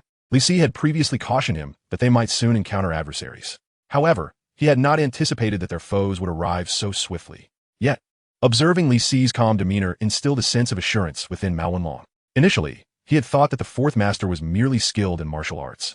But after a few days of interaction, he began to discern the peculiarities. Mastery in martial arts is not something that can be hastily acquired. Every expert requires years of diligent practice. Yet, given Li Si's age, his level of proficiency was simply unprecedented. Furthermore, the techniques he employed were entirely foreign to Mao Wenlong, as were the terms such as sex, revered elders, and outer disciples. Additionally, Li Si's ability to concoct medicines and the strange noises emanating from his room in recent days only fueled Mao Wenlong's bold conjecture. This fourth master might very well hail from a legendary, reclusive sect. Despite his own ordinary martial skills, Mao Wenlong had traversed the vast lands in his youth, seeking a master to impart knowledge. Even though he had not received genuine teachings, he had come across numerous obscure tales that were difficult to discern as truth or fiction. For instance, there was a mystical realm named Kunlun, which only opened once every decade. There were also hidden mountain villages with millennia of lineage, where each villager possessed remarkable skills, capable of subduing vile dragons. Having heard such stories frequently, Mao Wenlong had developed a firm belief in them and longed to encounter such extraordinary beings. Thus, he believed that Li Si was indeed one of these exceptional individuals. This was also the reason for his sleeplessness. He was filled with excitement. Once he had fled in disarray, finding himself in a foreign land, never anticipating that misfortune would lead to fortune, granting him such a serendipitous opportunity. As the saying goes, the heart that plants flowers may see them not bloom, while the unintentional willow may flourish. He had once toiled tirelessly, enduring countless hardships, only to yield no results. Yet now, in a moment of despair, he had fortuitously encountered a legendary master. With this opportunity before him, Mao Wenlong resolved to make a splendid impression. "I understand, fourth master." Mao Wenlong responded with enthusiasm, taking up his firearm and positioning himself behind Li Si. Li Si, although slightly perplexed, chose not to dwell on it. A youthful spirit of eagerness was, after all, a commendable trait. With no capable subordinates at his disposal, he had high hopes for young Mao. which was why he brought him along to witness the world and to offer some guidance. Stay close to me, and whatever you see, do not run off, Li Si advised as he slowly exited the villa. Outside, a quaint courtyard blossomed with an array of flowers and plants. The night was pleasant, with the moonlight cascading gently over the little yard. In the courtyard, the sound of insects chirping filled the air, occasionally accompanied by the distant calls of birds.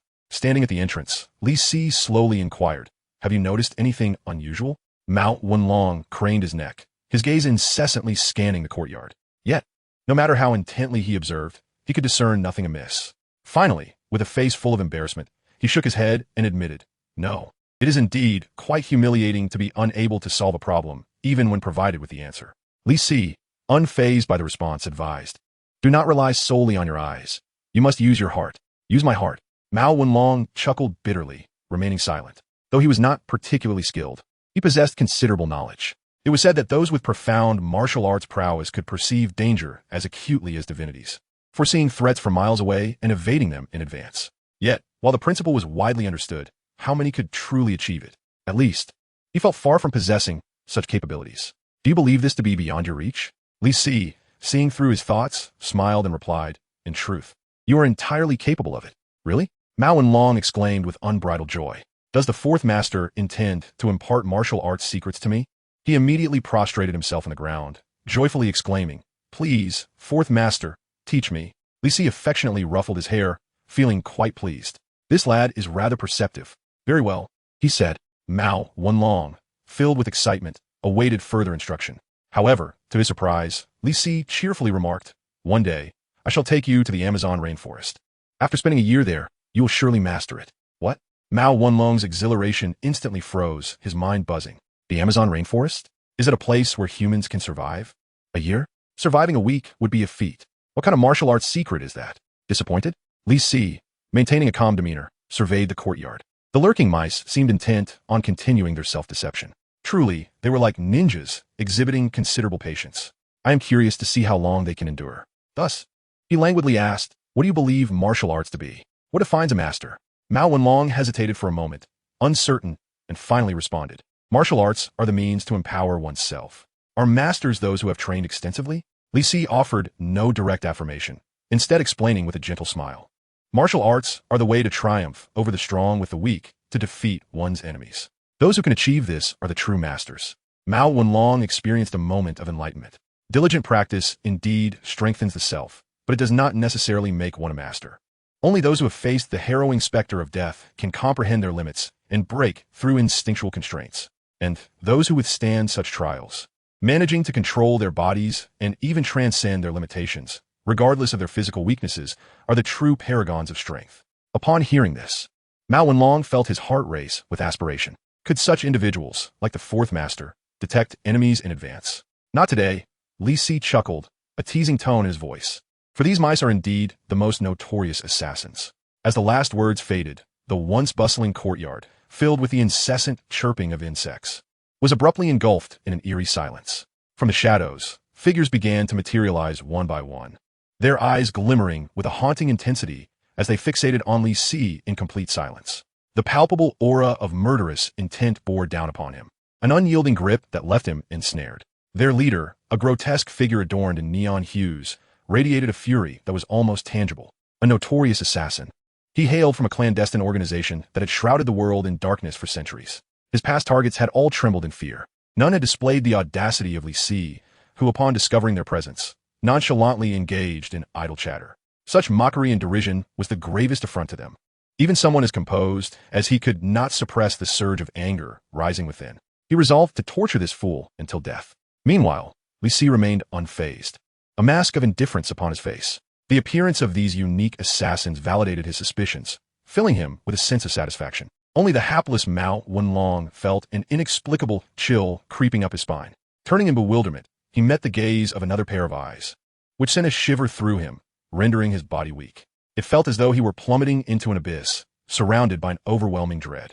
Suddenly, an epiphany struck him. This must be the essence of murderous intent.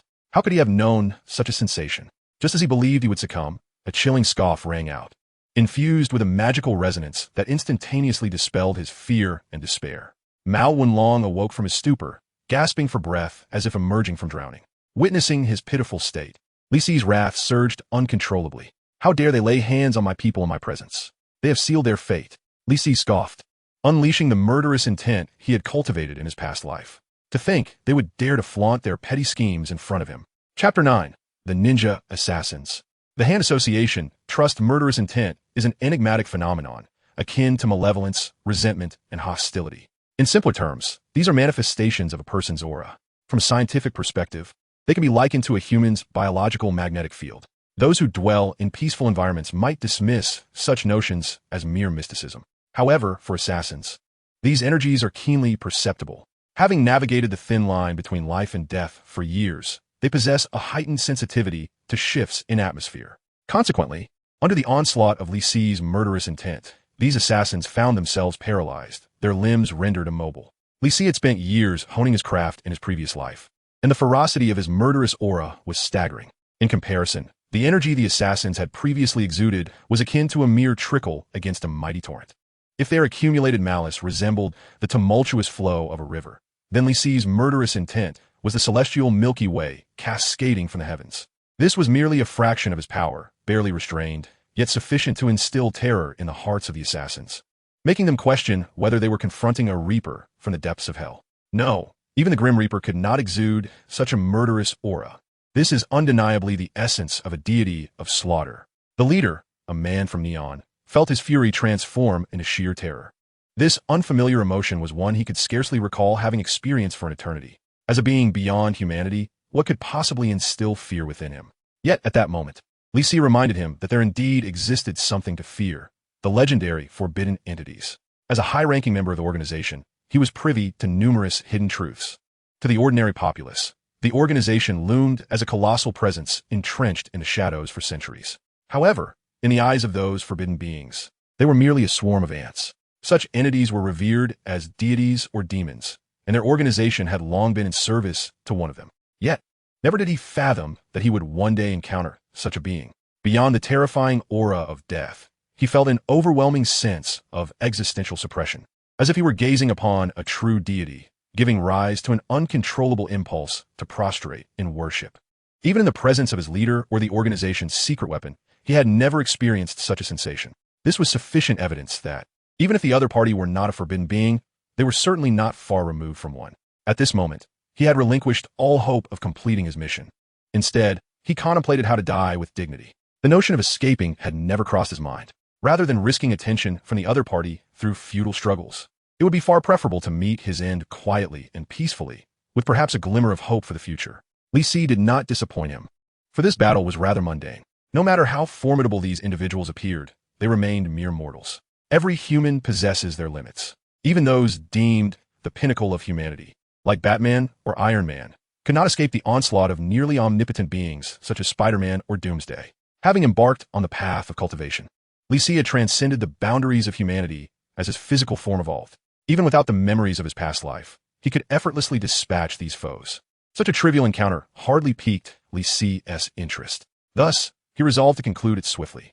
After instilling fear in the assassins, Li Si propelled himself from the ground and vanished from sight. In the next instant, he materialized behind one of the assassins. With a swift motion, he twisted the assassin's neck. Then, with a single punch, he caused another to suffer severe cranial trauma. A swift kick followed, caving in the chest of a third, unfortunate soul. Li Si moved with fluidity, akin to the Grim Reaper wielding his scythe, swiftly reaping their lives. There were no screams, no pleas for mercy, nor any resistance. Only the chilling sound of flesh being torn asunder. These butchers, their hands stained with blood, now appeared as mere lambs awaiting slaughter. In mere seconds, the assassins, save for their leader, were consigned to eternal slumber. Li Si's silhouette blurred as he stood before the leader of the assassins, meticulously scrutinizing him. The reason he refrained from striking was the peculiar aura emanating from his adversary. The intensely rich stench of blood, intermingled with resentment and the essence of death, was far from that of an ordinary mortal. It bore a resemblance to the aura of heretical practitioners, yet it was not entirely the same. At this moment, Li Si finally discerned the true identity of these assassins. They were the ninja assassins from the Marvel Universe. Although they lacked the art of ninjutsu, this was quite normal. The neighboring Assassins Guild, too, boasted ninja assassins who eschewed flashy techniques. Utilizing light for invisibility, at best, could only be deemed an advanced skill for a killer. In the Marvel Universe, these ninja assassins similarly possessed such tricks, like lowering their heart rates to conceal themselves and eliminate their targets. In the Daredevil series, he had been ambushed by such tactics. Being blind, he relied solely on his auditory senses to fight. Assassins devoid of a heartbeat were utterly undetectable to him. However, apart from this, these ninja assassins were rather lackluster. In the series, they merely brandished their katanas indiscriminately. Such low-tier characters could only flounder in the Hell's Kitchen, lacking even the qualification to serve as cannon fodder on the grand stage. Tell me, who sent you? Lee Sin dawned ominously. Upon hearing this, the leader of the assassins snapped back to reality. Realizing that all his subordinates had been annihilated, a look of grim resolution spread across his face. He drew his blade with the swiftness of a lifetime and swung it violently towards Li Si. Yet to Li Si, the opponent's actions appeared as slow as a snail. He made no attempt to intervene, but instead savored the desperate strike. As the blade approached, Li Si casually extended 2 fingers. The assassin leader's full-force slash was abruptly halted by the delicate tips of Li Si's fingers. No matter how hard he exerted himself, the blade could not advance an inch. With a mocking expression, Li Si exerted a slight pressure. With a crack, the katana shattered as if it were made of paper. The assassin leader attempted to swing his blade once more, but was seized by a hand and forcefully thrown to the ground. Even with his neck tightly grasped, he still struggled fiercely, though he could not inflict any harm upon Li Si. Li Si furrowed his brow, momentarily bewildered by the man's thought process. He could palpably sense the profound terror that ran deep within the assassin's bones. Had his mind been so corrupted? For the organization, was he willing to die just to take a bite out of me? No, this man was of higher rank, different from those expendable assassins. It seemed that after being decapitated once, he could still be revived to wreak havoc anew. Wait, revive? Was he seeking death? Li Si let out a cold laugh, retorting, "Do you truly believe you can be revived after dying by my hand?" The assassin leader hesitated for a moment, disbelief flickering across his face. Li Si's conviction grew stronger. This man was indeed fearless. However, such resurrection was limited to ordinary death. Nevertheless, annihilating him completely by the means of a cultivator was not a daunting task. As Li Si's mana surged, his aura expanded severalfold. "I shall kill you. The dragon bone cannot resurrect you." The leader of the assassins, struck as if by lightning, found himself at a loss. He never anticipated that the organization's most guarded secret would be so effortlessly unveiled. The dragon bone was the true lifeblood of the organization's leaders. How could this fellow possibly know? He even asserted that the dragon bone could not save me? No, this is impossible. Li Si paid little heed to the assassin leader's astonishment and confusion. In truth, he likely understood their organization even better than they did. After all, he had been a Marvel enthusiast. Those films and series were not viewed in vain. On the very day of his transmigration, he had discerned the mysterious force behind the factory. Indeed, it was none other than the infamous hand from the Marvel Universe. The shadowy figure behind the flower factory was one of the 5 leaders of the hand, Lady Gao. Gazing intently at the assassin leader, Li Si spoke slowly. "Are you in service to Lady Gao? Besides her, who else among the other 4 fingers is currently in New York?" Chapter 10. Were you willing to pay for your life? Similar to the Assassin's Guild, the Hand is also a conglomerate of ninja assassins. The Hand boasts a long and storied history, with a global reach and formidable strength. It was founded by 5 individuals, referred to as the 5 Fingers: Alexandra, Lady Gao, the Gambler, Sowand, and Murakami. All hailing from Kunlun, they established the Hand after being exiled, sustaining their lives for centuries through the dragon bone. The Hand also venerates the primordial demon beast to forge their so-called ultimate weapon, the Black Sky, in series such as Daredevil and the Defenders. The Hand serves as a primary antagonist, committing unspeakable atrocities worldwide with their multitude of ninja assassins. Within the flower factory of New York, employees are often deprived of their eyes, reduced to mere shells of their former selves, to prolong their existence. The Hand is willing to cause earthquakes to extract the dragon bone from beneath New York. Ultimately, the street heroes of Hell's Kitchen united to form the Defenders, which included the renowned Daredevil, Jessica Jones, Luke Cage, and Iron Fist. Yet, Li Si was not a superhero. His interest in the Hand was not driven by a sense of justice. What truly captivated him were the legendary Kunlun and the Dragon Bone. In the Marvel Universe, Kunlun is one of the 7 celestial cities established by humanoid extraterrestrials. Known as the City of Dragons, Kunlun is protected by the immortal dragon Shou Lao. Defeating Shou Lao grants one the power of the dragon, transforming them into the Kunlun Protector, Iron Fist. Kunlun exists within a dimensional realm and periodically opens its gates, allowing humans to enter and hone their martial arts and chi cultivation. Indeed, Kunlun possesses methods of chi refinement. Undoubtedly, this can be considered a form of cultivation. In the Marvel Universe, it is likely that Li Si is the only one with a similar path. Therefore, he intends to seize the Hand Association, temporarily establishing it as his own force.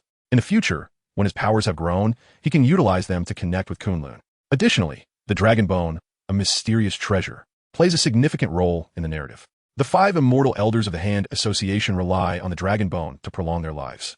It can also be used for resurrection, or even to create a black void. The implications of the dragon bone indicate that it harbors immense vitality. Even within the realm of cultivation, it is considered a rare and precious resource. Given the scarcity of cultivation resources in the Marvel Universe, Lee Sin naturally cannot afford to overlook it. He plans to first ascertain the personnel situation of the Hand Association in New York. The influence of the Hand Association spans the globe, with its 5 fingers typically stationed separately. Lee Sin recalls that the flower factory is owned by Madame Gao. However, at the time of the Dragon Bone's acquisition, all 5 fingers were present in New York. Out of caution, it is prudent to inquire further. He gazes at Xin, his impatience palpable. Answer me, or I shall end your life. After delivering his ultimatum, he forms a seal with his hand. Should Xin's response be unsatisfactory, he will not hesitate to act decisively. Xin is a disciple of Madame Gao and Murakami, ranking among the upper echelons of the Hand Association, beneath only the 5 leaders. The strength of the 5 fingers in the series remains enigmatic, with Xin often leading the charge. As such an essential figure, he undoubtedly possesses various intelligence about the Hand Association. Xin holds his breath, his blood nearly freezing in his veins. He acutely senses the peril of death emanating from Lee Sin. At this moment, Xin understands that if he remains silent, death is his only fate. His confidence in resurrection has waned. The other party evidently possesses a profound understanding of the organization. The audacity to act in such a scenario implies certainty and renders deceit unnecessary. Should he sacrifice his life for the organization or prioritize his own survival? Xin hesitates for merely a second. With great difficulty, he speaks, his voice hoarse. I serve Madame Gao. She is the sole leader in New York. Lee Sin scoffs. Had you spoken sooner, it would have saved us both trouble. He retracts his spell and commands. Let us go. I wish to speak with Madame Gao.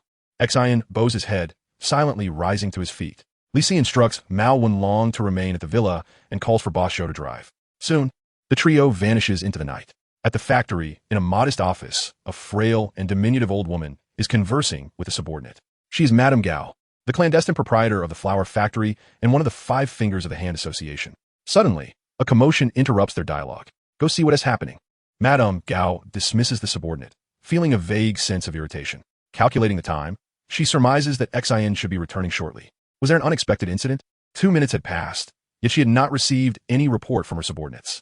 Instead, the commotion outside grew increasingly tumultuous, suggesting that the entire factory was on the brink of chaos. Mrs. Gao could no longer remain seated. She felt compelled to rise and investigate the situation. However, the scene that unfolded before her left her momentarily stunned. The once orderly factory had transformed into a chaotic battlefield. Security personnel and employees seemed to be possessed, recklessly attacking one another without distinction. The factory was in disarray, strewn with blood and bodies. Witnessing this bizarre spectacle ignited a tempest of rage within Mrs. Gao. This was her life's work, the very foundation she had built in New York. What are you doing? Stop this at once. She cried out, only to find herself ignored. Some individuals even turned their aggression toward her. With a darkened expression, Mrs. Gao instinctively retaliated with a swift strike. Before her hand could even make contact, the assailant was sent flying backward, crashing heavily to the ground. It was as if Pandora's box had been opened. Nearby individuals were drawn to her, launching their own attacks. Mrs. Gao had no choice but to defend herself, dispatching these reckless souls one after another. Unbeknownst to her, the fury and bloodlust within her surged rapidly. Ultimately, she lost all sense of reason, entirely consumed by the desire to kill. It was only after all her attackers lay defeated that she abruptly regained her senses. Breathing heavily, she was filled with a mix of horror and confusion.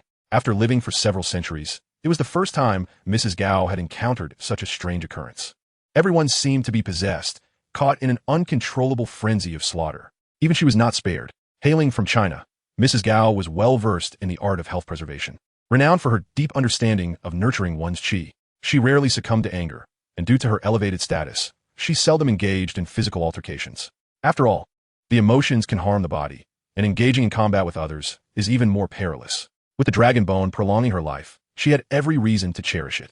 How could she have been so enraged as to resort to such madness, especially against her own subordinates and employees? What on earth was happening? Mrs.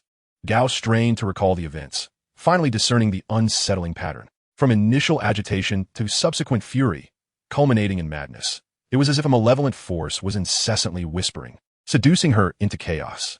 The more she pondered, the more unease she felt, convinced that something was gravely amiss within the factory. Thus, she leaned on her cane, unsteadily making her way toward the exit. Yet, she had scarcely taken 2 steps when a voice resonated from nearby. "Mrs. Gao, where do you think you're going?" Upon hearing this, Mrs. Gao froze, slowly turning to face the source of the voice. Upon seeing the figure, her eyes widened in shock, and she involuntarily exclaimed, "It's you." Li Si smirked mockingly, unfazed by her reaction. He was well aware of the significance Mrs. Gao attributed to this factory. Moreover, only Lady Gao possesses the authority to appoint in the realm of trust. This indicates that she has reviewed the surveillance footage, and recognizing herself in it is hardly surprising. "Lady Gao, may we converse?" Li Si approached leisurely, hands clasped behind his back. Yet, Lady Gao tensed, her heart brimming with apprehension and wariness. The mere presence of Li Si here foretold the inevitable fate of Xen. However, she could not comprehend the situation at the factory. Did this young Huaxia man possess some extraordinary abilities? Yet, in the previous video, he appeared to be merely a skilled young man. As Li Si drew nearer, Lady Gao coldly inquired, "Who exactly are you?" "Oh, I almost forgot to introduce myself." Li Si halted, a jovial smile gracing his face. "I am Li Si, with the surname Li, and the character for recklessness." This evasive response momentarily unsettled Lady Gao. Who, for heaven's sake, was even asking for your name? She jabbed her cane forcefully against the floor twice, suppressing her fury as she demanded, "Was this all you're doing?" "Indeed." Li Si nodded, his expression earnest. "On our first encounter, I trust you appreciate this grand gift I have prepared for you?" Lady Gao nearly gasped, caught off guard. How could she express her anguish over the loss of her hard-earned factory? Observing her wrath, Li Si could not help but sigh. "By heaven's sincerity, I put considerable effort into this gift." After a brief respite, he had procured numerous items, including not only medicinal herbs for cultivation, but also materials for crafting talismans. Upon completing his initial cultivation, he tirelessly set about drawing talismans. It took an entire day to prepare this array of mesmerizing talismans. As the name suggests, a talisman array is a formation created from talismans. Although its power is somewhat inferior to that of genuine magical formations, it is far easier to produce. Even with ordinary talisman paper devoid of spiritual energy, it can still serve its purpose, albeit modestly. Previously, Li Si had arranged these talismans around his villa, but as Xin proved to be rather weak, they had gone unused until he brought them to the factory. The mesmerizing array, originally intended as a confinement formation designed to bewilder enemies, was considerably more potent against mortals than against cultivators. With a slight activation of the talisman array, the workers in the factory were thrown into a state of confusion. Consequently, he saw no need to intervene personally and allowed them to turn against one another. As for the innocent employees, they were largely beyond salvation. Rather than suffer in this world, it would be better for them to perish alongside their tormentors. At this moment, Lady Gao pressed on with her inquiry. "What is it that you desire?" Li Si retracted his smile, responding in a calm tone, "That question should be directed toward me. What do you intend to offer for your own life?" Chapter 11. Lady Gao, a life, adrift for half a lifetime, has yet to encounter a wise ruler. "If you do not abandon me upon hearing this," Lady Gao's countenance darkened. Having occupied a high position for so long, she had not faced such blatant provocation in a considerable time. Yet, recalling the bizarre scenes from the factory, Madame Gao felt compelled to swallow her pride and concede. "As long as I possess wealth and power, everything is negotiable." Li Si shook his head, a mocking expression adorning his face. "No, you do not. As soon as I eliminate you, all of this will belong to me. How can you use what is mine to bargain for your life?" "Madame Gao, I advise you to contemplate this further." Upon hearing these words, Madame Gao's heart sank. If it were merely a matter of money or power, she would not hesitate. Compared to her life, those things were insignificant. However, it was evident that Li Si had grander ambitions. The price he demanded might be unbearable for Madame Gao. Nevertheless, even the slightest possibility deterred her from risking a confrontation. "Just speak plainly, and I shall see if I can acquiesce." "It is simple." Li Si extended 2 fingers and stated, "The hand association and the dragon bone." "That is impossible." Madame Gao's countenance shifted instantly, her eyes sharpening with intensity. "The hand association? The dragon bone? To say these are more valuable than my life would be no exaggeration. The hand association represents centuries of dedication, while the dragon bone is, in the truest sense, my lifeline. Unlike centuries past, the might of the great powers in this technological era is formidable. Establishing a new force today is fraught with challenges. Without the hand association, I would merely be an aging relic, possessing little more than some abilities, unqualified to stir the pot. As for the dragon bone, there is absolutely no room for negotiation. It is my assurance for survival, both to this day and into the future.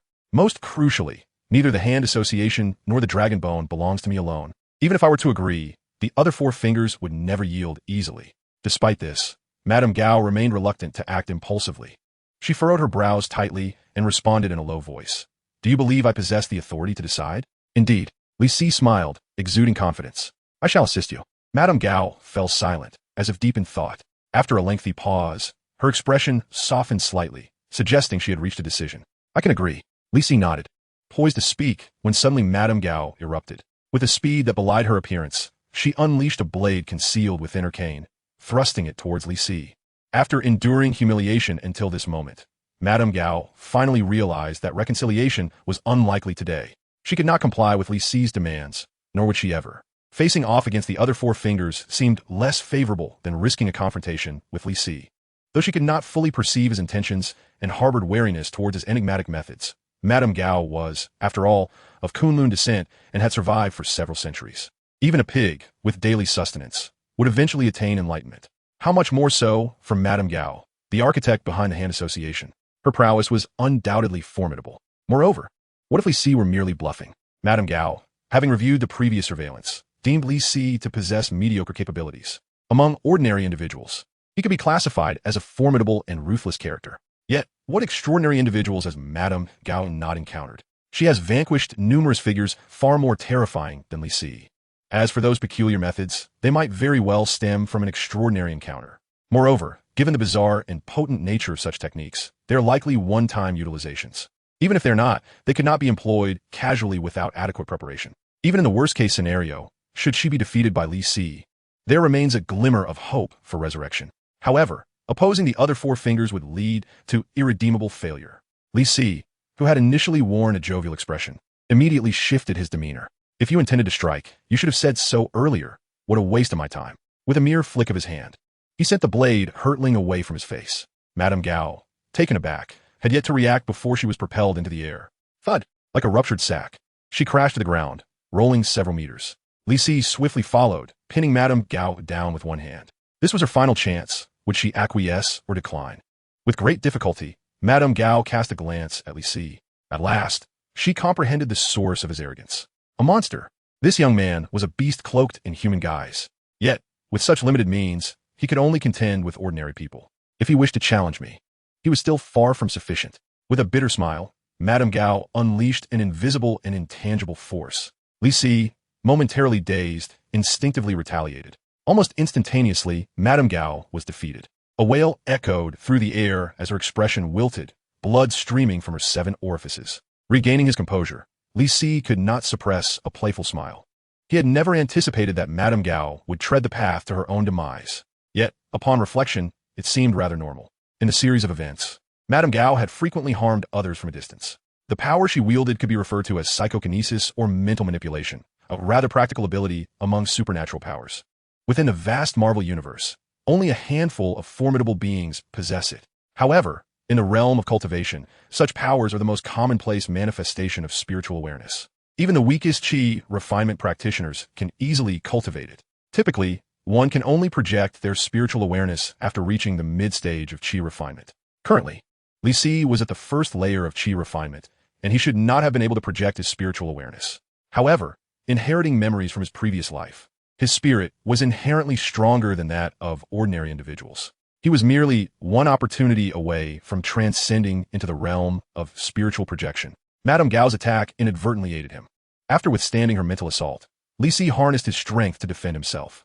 What was once a loosely dispersed spiritual awareness coalesced into a singular force, thereby significantly augmenting its potency. Naturally, he reached the stage of spiritual projection. Li Si closed his eyes, perceiving his surroundings through his spiritual awareness. The sensation was remarkably exquisite. Regrettably, his spiritual awareness was still too feeble, extending only a maximum of 10 meters. To put it bluntly, he might as well have 2 eyes that see further. However, the capabilities of his consciousness are boundless, far surpassing mere eyesight. For instance, while examining Lady Gao's body, he uncovered several anomalies. Her current wretched state resulted from a severe injury to her primordial spirit. Although she could project her consciousness outward, it appeared that she had employed some peculiar means. In terms of actual conscious strength, Lady Gao was vastly inferior to Li Si.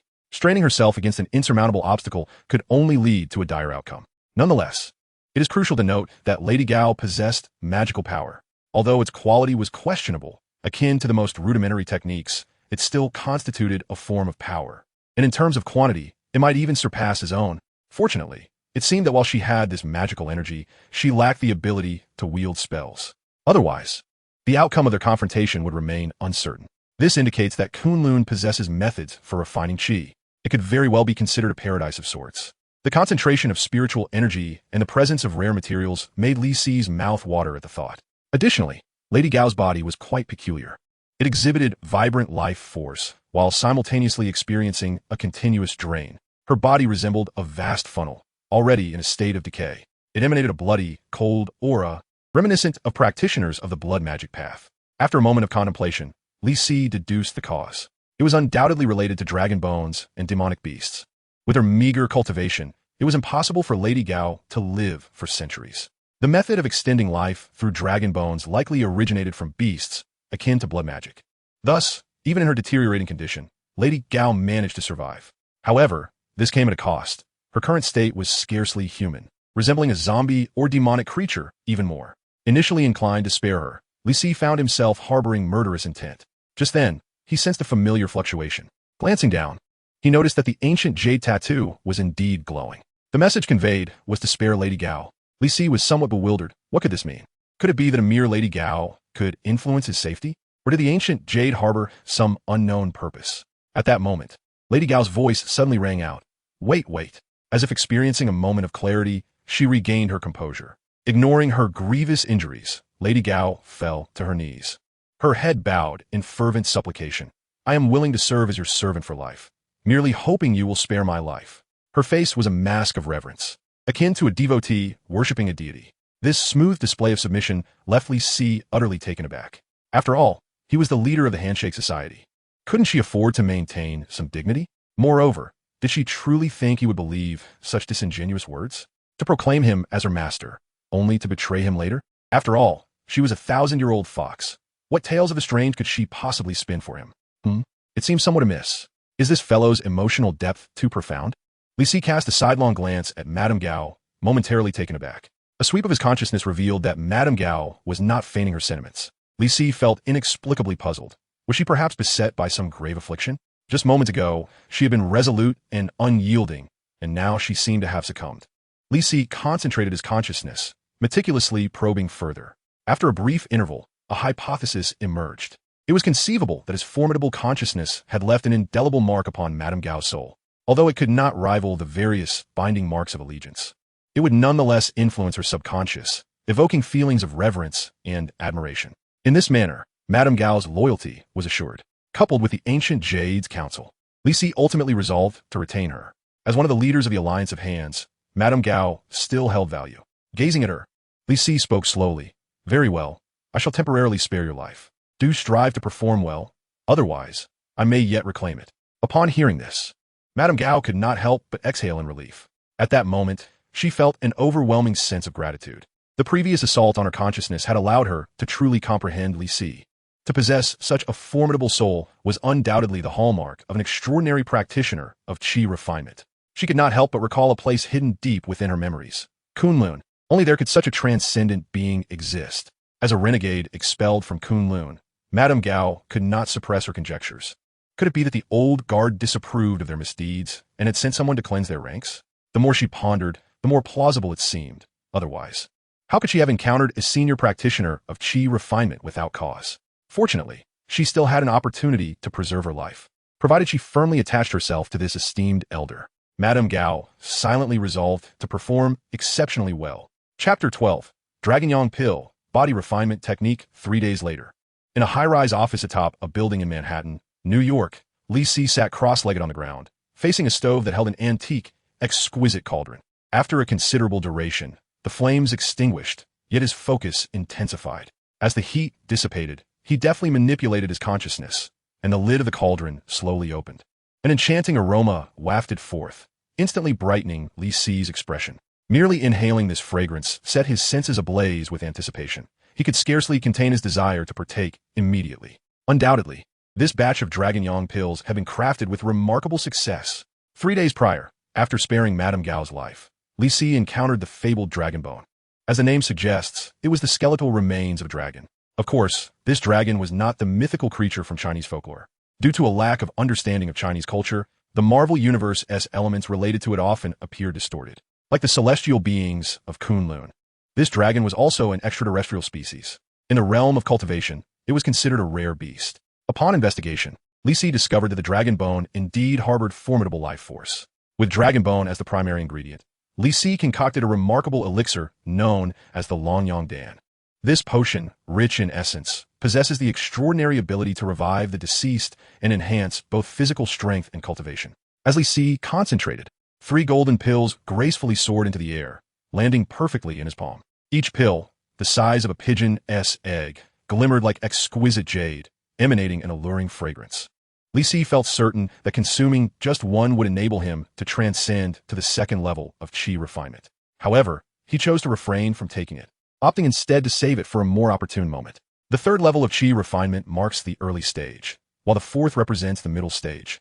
Accompanied by a slight bottleneck, he resolved to utilize the Longyang Dan at that juncture to fully unleash its potent effects. For the present, the benefits of the I Chi San were more than sufficient.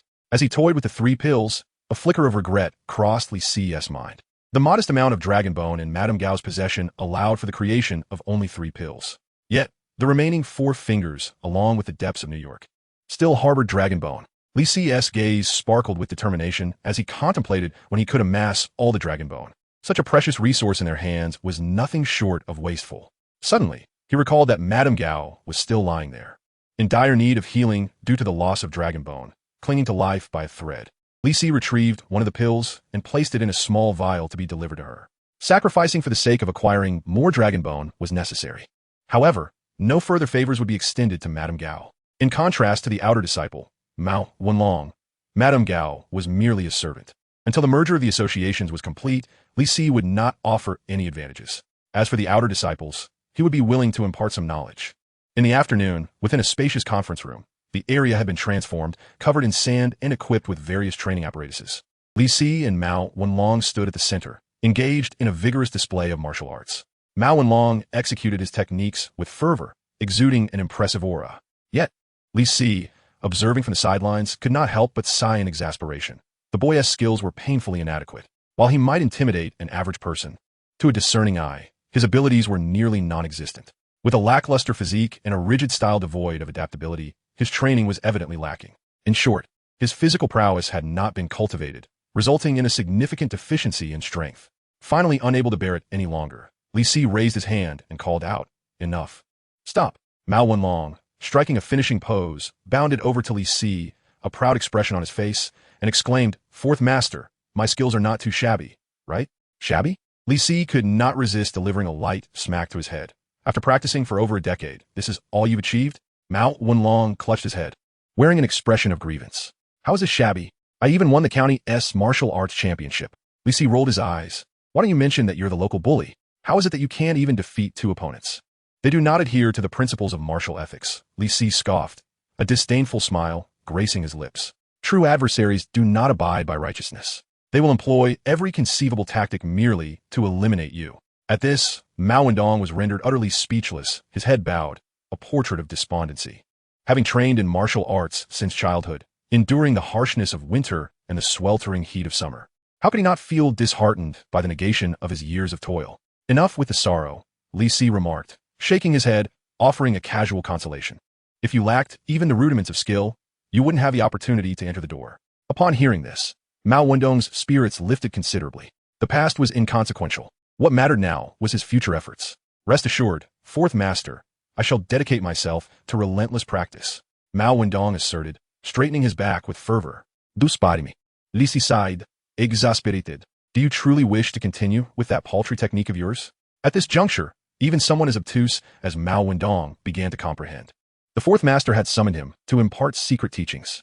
He clasped his fists and knelt, excitement coursing through him. "I implore you, Fourth Master, teach me." Li Si regarded him, his demeanor gradually turning grave. Typically, after joining the sect, one must first learn the precepts before engaging in cultivation. However, given the current circumstances, I shall briefly outline them. You must commit them to memory. Mao Wenlong responded with enthusiasm. "Yes, disciple understands." Li Si paused before continuing. As a disciple of the Lingxiao sect, you must not betray the sect, you must not engage in conflict among brethren, and you must not act unlawfully. Those who contravene these precepts may face the lightest consequence of losing their cultivation and being expelled from the sect. The gravest could lead to the forfeiture of life, or even the scattering of one's soul. Mao Wendong, do you comprehend? In solemnity, Mao Wendong nodded. Fourth Master. I understand clearly and shall never contravene these dictates. Li Si smiled, evidently pleased. Though this lad may be simple-minded, he was not foolish when it came to matters of importance. Bestowing the techniques upon such a character alleviated any concerns of future betrayal. With a mere thought from Li Si, Mao Wendong found himself involuntarily rising to his feet. In an instant, a piece of jade flew from a distance into his hand. Stunned, Mao Wendong gazed in astonishment, rendered speechless by the display of prowess. Such abilities rivaled those of earthly immortals. It became clear that the fourth master had attained such extraordinary heights in his cultivation. Now, cease your fanciful thoughts, Li Si spoke calmly. Focus your breath, press the jade slip to your forehead, and immerse yourself in the profundities of the technique. His voice seemed to possess an enchanting quality, allowing Mao Wendong to regain his composure. Pressing his forehead against the jade slip, he closed his eyes and began to attune himself to the essence of the teachings. Before long, Mao Wendong discovered the so-called body refinement technique. To his astonishment, the content of this technique was remarkably comprehensive, encompassing numerous texts, a plethora of illustrations, and even moving images. The ancient texts he had previously collected were largely cryptic and obscure in meaning. In stark contrast, this particular martial art seemed to possess an unparalleled strength. His choice was indeed astute. The fourth master was truly remarkable.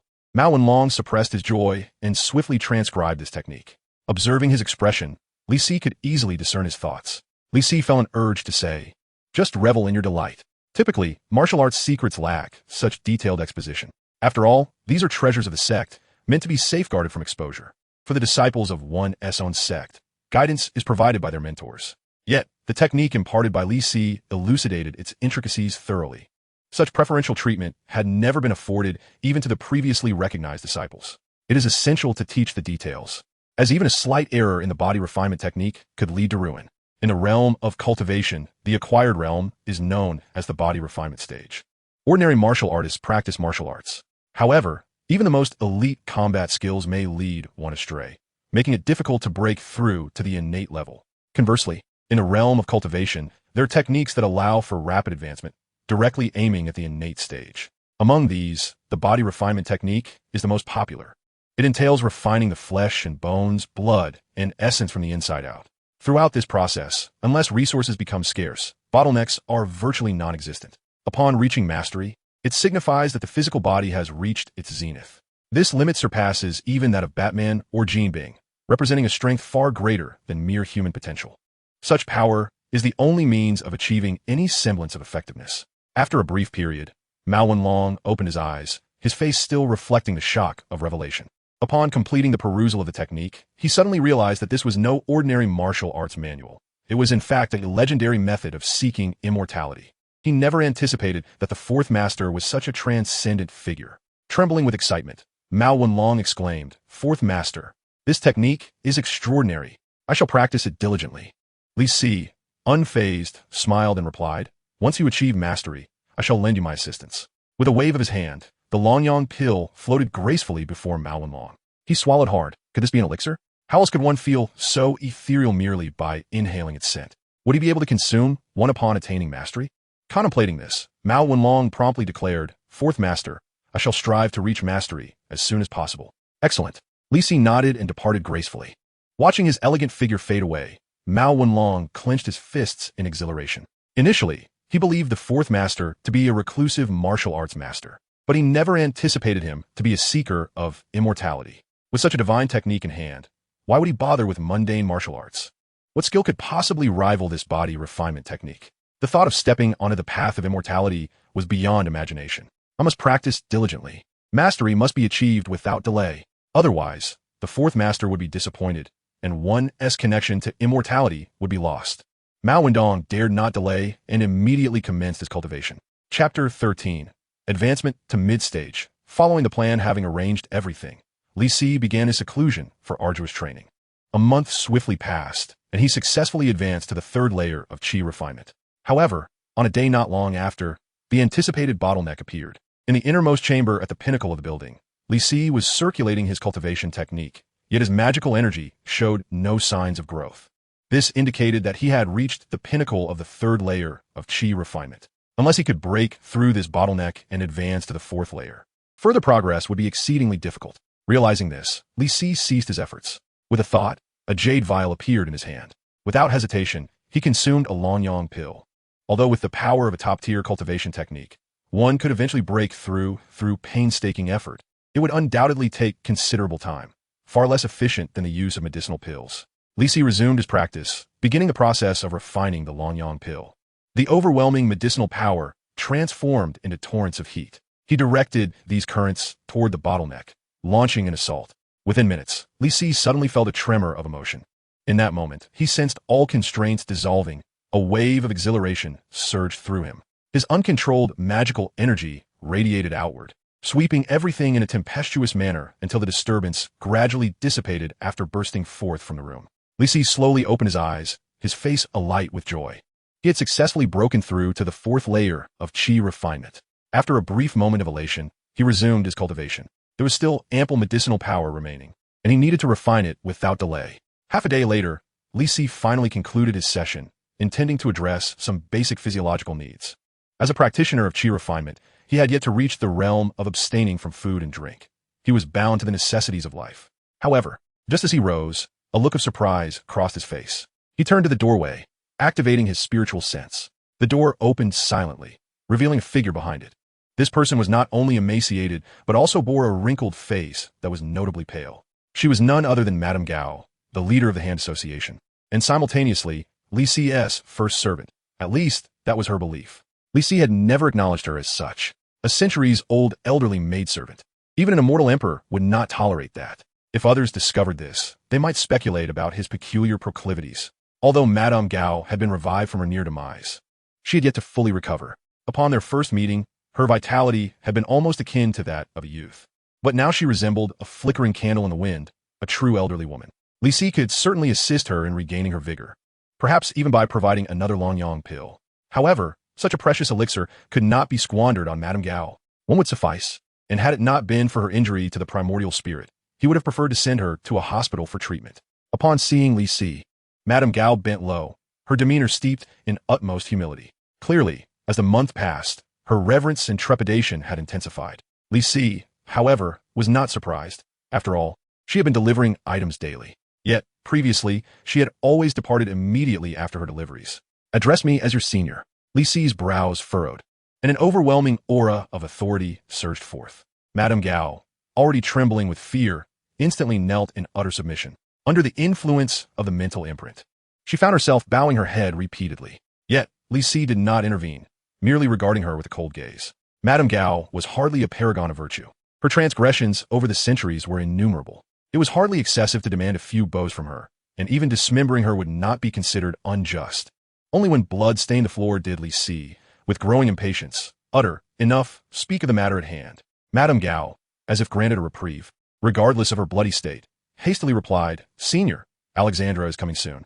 Alexandra? Li Si briefly recalled this woman. Among the Five Fingers, she appeared to be a leader of sorts. It was she who devised the plan to extract the dragon bone from the New York underground. Collaborating with Jean, she employed real estate as a FAAde to manipulate the sewers, in her quest to break the dragon bone seal. She even summoned the Iron Fist to unleash the power of the divine dragon. Ultimately, she wielded the ultimate weapon, the Black Void, to annihilate her foes. The plan was executed flawlessly, yet the Hand Alliance emerged as the antagonists in this tale. Consequently, street heroes banded together to form the Defenders Alliance. And even the Black Void turned traitor. The Five Fingers faced death and disappearance, and the Hand Alliance underwent a change in leadership. Was Alexander's arrival in New York to initiate her plan? This individual was in the dire state and most urgently in need of the dragon bone. However, there was also the possibility that information about the situation here had leaked. Li Si narrowed his eyes, fixing his gaze upon Madame Gao as he inquired, "What is her purpose in coming?" Madame Gao, with utmost deference, replied, "It is for the dragon bone. She can scarcely hold on any longer." "Are you certain?" Li Si retorted with a cold smirk. "Is this what she stated? Or do you possess intelligence?" The seasoned Madame Gao instantly grasped the implication. He was suspecting that the other fingers might have sensed something amiss. In an instant, The blood that had yet to dry on her head began to bead with sweat once more. Despite her efforts to conceal it, the prior commotion had been too great to ignore. Not only had the factory been destroyed, but there were significant personnel losses, and even she herself was gravely wounded. While the Five Fingers operated relatively independently, it was quite normal for them to place their subordinates within one another's ranks. Moreover, given that Alexandra was a Westerner with considerable influence in New York, Madame Gao, as an outsider hailing from China, found her own power woefully inadequate in comparison. She could not guarantee that the others would remain oblivious to the unfolding events. She lowered her head even further, her expression dark as she replied. It was his own words, yet the intelligence corroborates it. After a brief pause, Madame Gao cautiously added, all those in the know have been dealt with. I doubt that, Li Si remarked, turning his gaze toward a certain direction, implying there remains one individual who is quite lively. At this, Madame Gao recalled her esteemed disciple, Hexen, who was still alive. During her period of severe injury, he had even wielded significant power. It was not inconceivable that he might harbor ulterior motives. Although Xin was her apprentice, he was far closer to another figure within the shinobi village. After all, Madame Gao was of Huaxia descent. While they were all from the land of the rising sun, this thought ignited a murderous intent within her. Fourth Master, I shall take care of him at once. No need for that, Li Si replied with a chilling smile, already having discerned the truth. To play along with the scheme would be far more convenient, wouldn't it? Madame Gao could only nod obediently. I understand. I wish for there to be no next time. Li Si cast a cold glance at Madame Gao, his tone icily resolute. Despite the situation becoming simpler than initially planned, failing to manage subordinates reflected incompetence. Trembling, Madame Gao uttered, I understand. Go ahead. Outside the abandoned factory, Li Si had once wreaked havoc, leaving a river of blood, akin to hell itself. To conceal the truth, the factory was claimed to have accidentally caught fire. The blaze raged fiercely, consuming the entire building. All sins were ultimately purified by the flames, leaving behind only a desolate ruin and urban legends cursed by demons. In this place, which everyone avoided with trepidation, a figure suddenly emerged. After observing for a considerable time and confirming that no one was following, he stealthily entered the factory. Inside, it was shrouded in darkness, marked by traces of smoke and fire. The individual cautiously navigated through the remnants, careful not to make sound. Suddenly, a woman's voice echoed from afar, Xin, you have arrived. The one who entered the factory, known as Xin, halted and turned to face the speaker. A woman in her 30s or 40s, with blonde hair and blue eyes, stepped out from the shadows. If Li Si were present, he would have immediately recognized her as Alexandra, a prominent figure among the Five Fingers of the Alliance. Xin slightly bowed, expressing his respect. You performed admirably this time. Alexandra's face lit up with approval as she remarked, otherwise, who would have anticipated that Gao would betray us? Yet this is the truth. Xion's expression became grave as he stated, we must respond promptly, otherwise, the consequences could be dire. What is the origin of that individual? Was filled with curiosity. It is one thing to possess the capability to eliminate you, but why would Gao submit? What are her intentions? I am but a mere child in the presence of the other party. Xion, with a face full of apprehension and a hint of fear, stated that Gao harbored no ulterior motives. She was sincerely devoted to the other, having previously attacked Li Si and accompanied others to the factory. Xion was acutely aware of the peculiar methods employed. Yet, he hesitated to speak out, for the Ancient Ones would likely seek a peaceful resolution first. In such a case, regardless of the outcome, his status as a traitor would seal his fate. The reason for his treachery was his disbelief in Li Si's ability to oppose the entire alliance. This was indeed intriguing.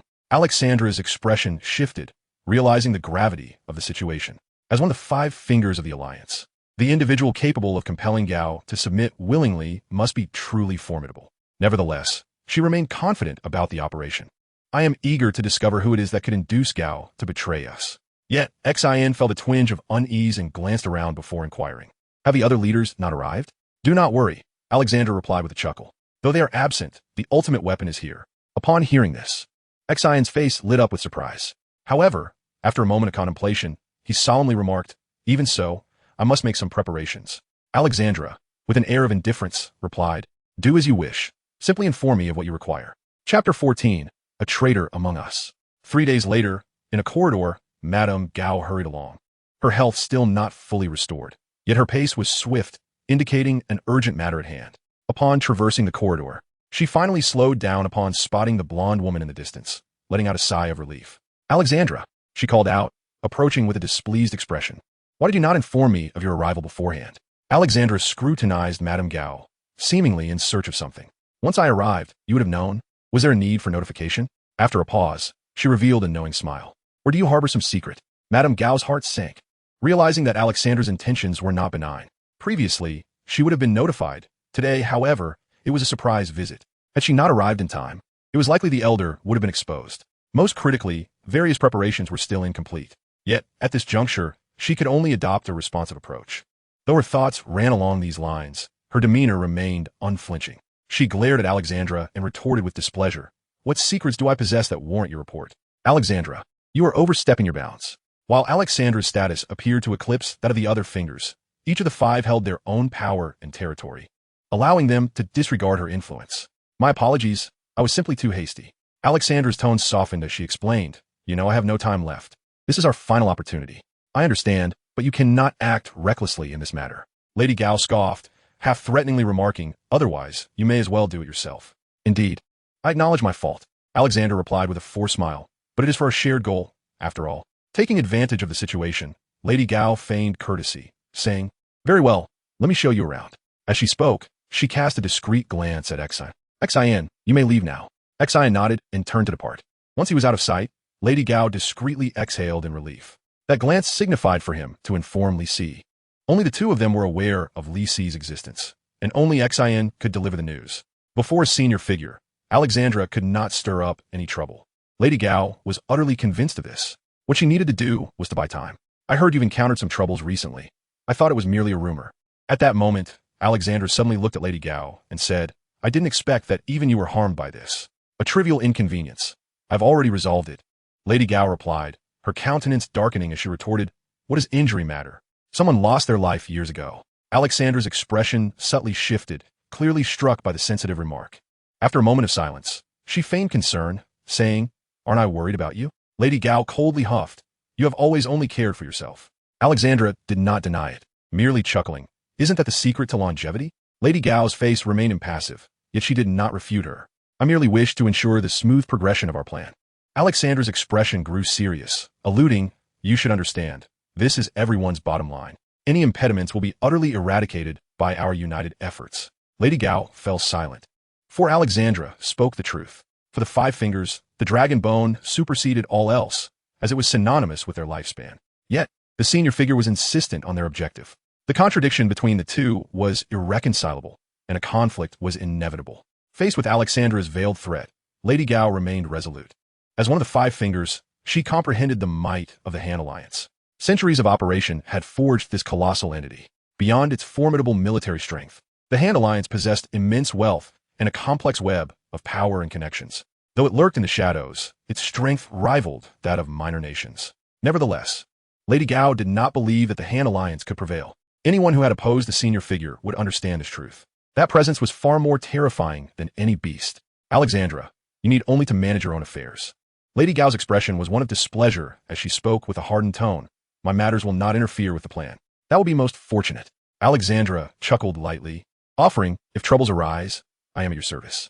No need for that. Lady Gao turned to leave. Come, I know what you wish to see. Observing the slightly unsteady Lady Gao, Alexandra could not help but smirk inwardly. Given Lady Gao's cunning nature, it was indeed remarkable to witness her in such a disheveled state before her. This could only indicate that her injuries were far graver than she could conceal. It seemed that a mere delay would lead to a significant accomplishment today. Both women harbored ulterior motives, intending to buy time while feeling assured of their plans. Thus, they engaged in idle conversation as they wandered through the building, until a group of ninja assassins appeared unexpectedly. Lady Gao's countenance changed abruptly as she turned to Alexandra. Are they yours? Alexandra replied with a calm smile. Indeed. Witnessing her composed demeanor, a sense of foreboding washed over Lady Gao. She immediately attempted to contact her subordinates, but received no response. It was evident they had likely met their demise. Lady Gao fixed her gaze on Alexandra and asked in a hushed tone, what exactly do you intend to do? That question should be posed by me, Alexandra retorted, her eyes glinting with malice. Gao, what are your intentions? Why do you conceal them so deliberately? I have stated, this is a personal matter. Lady Gao maintained her composure, insisting, I have no obligation to disclose anything to you. If that were true, it would be for the best. Alexandra shook her head, her expression resolute. If it were not related to the target, why would you still remain silent?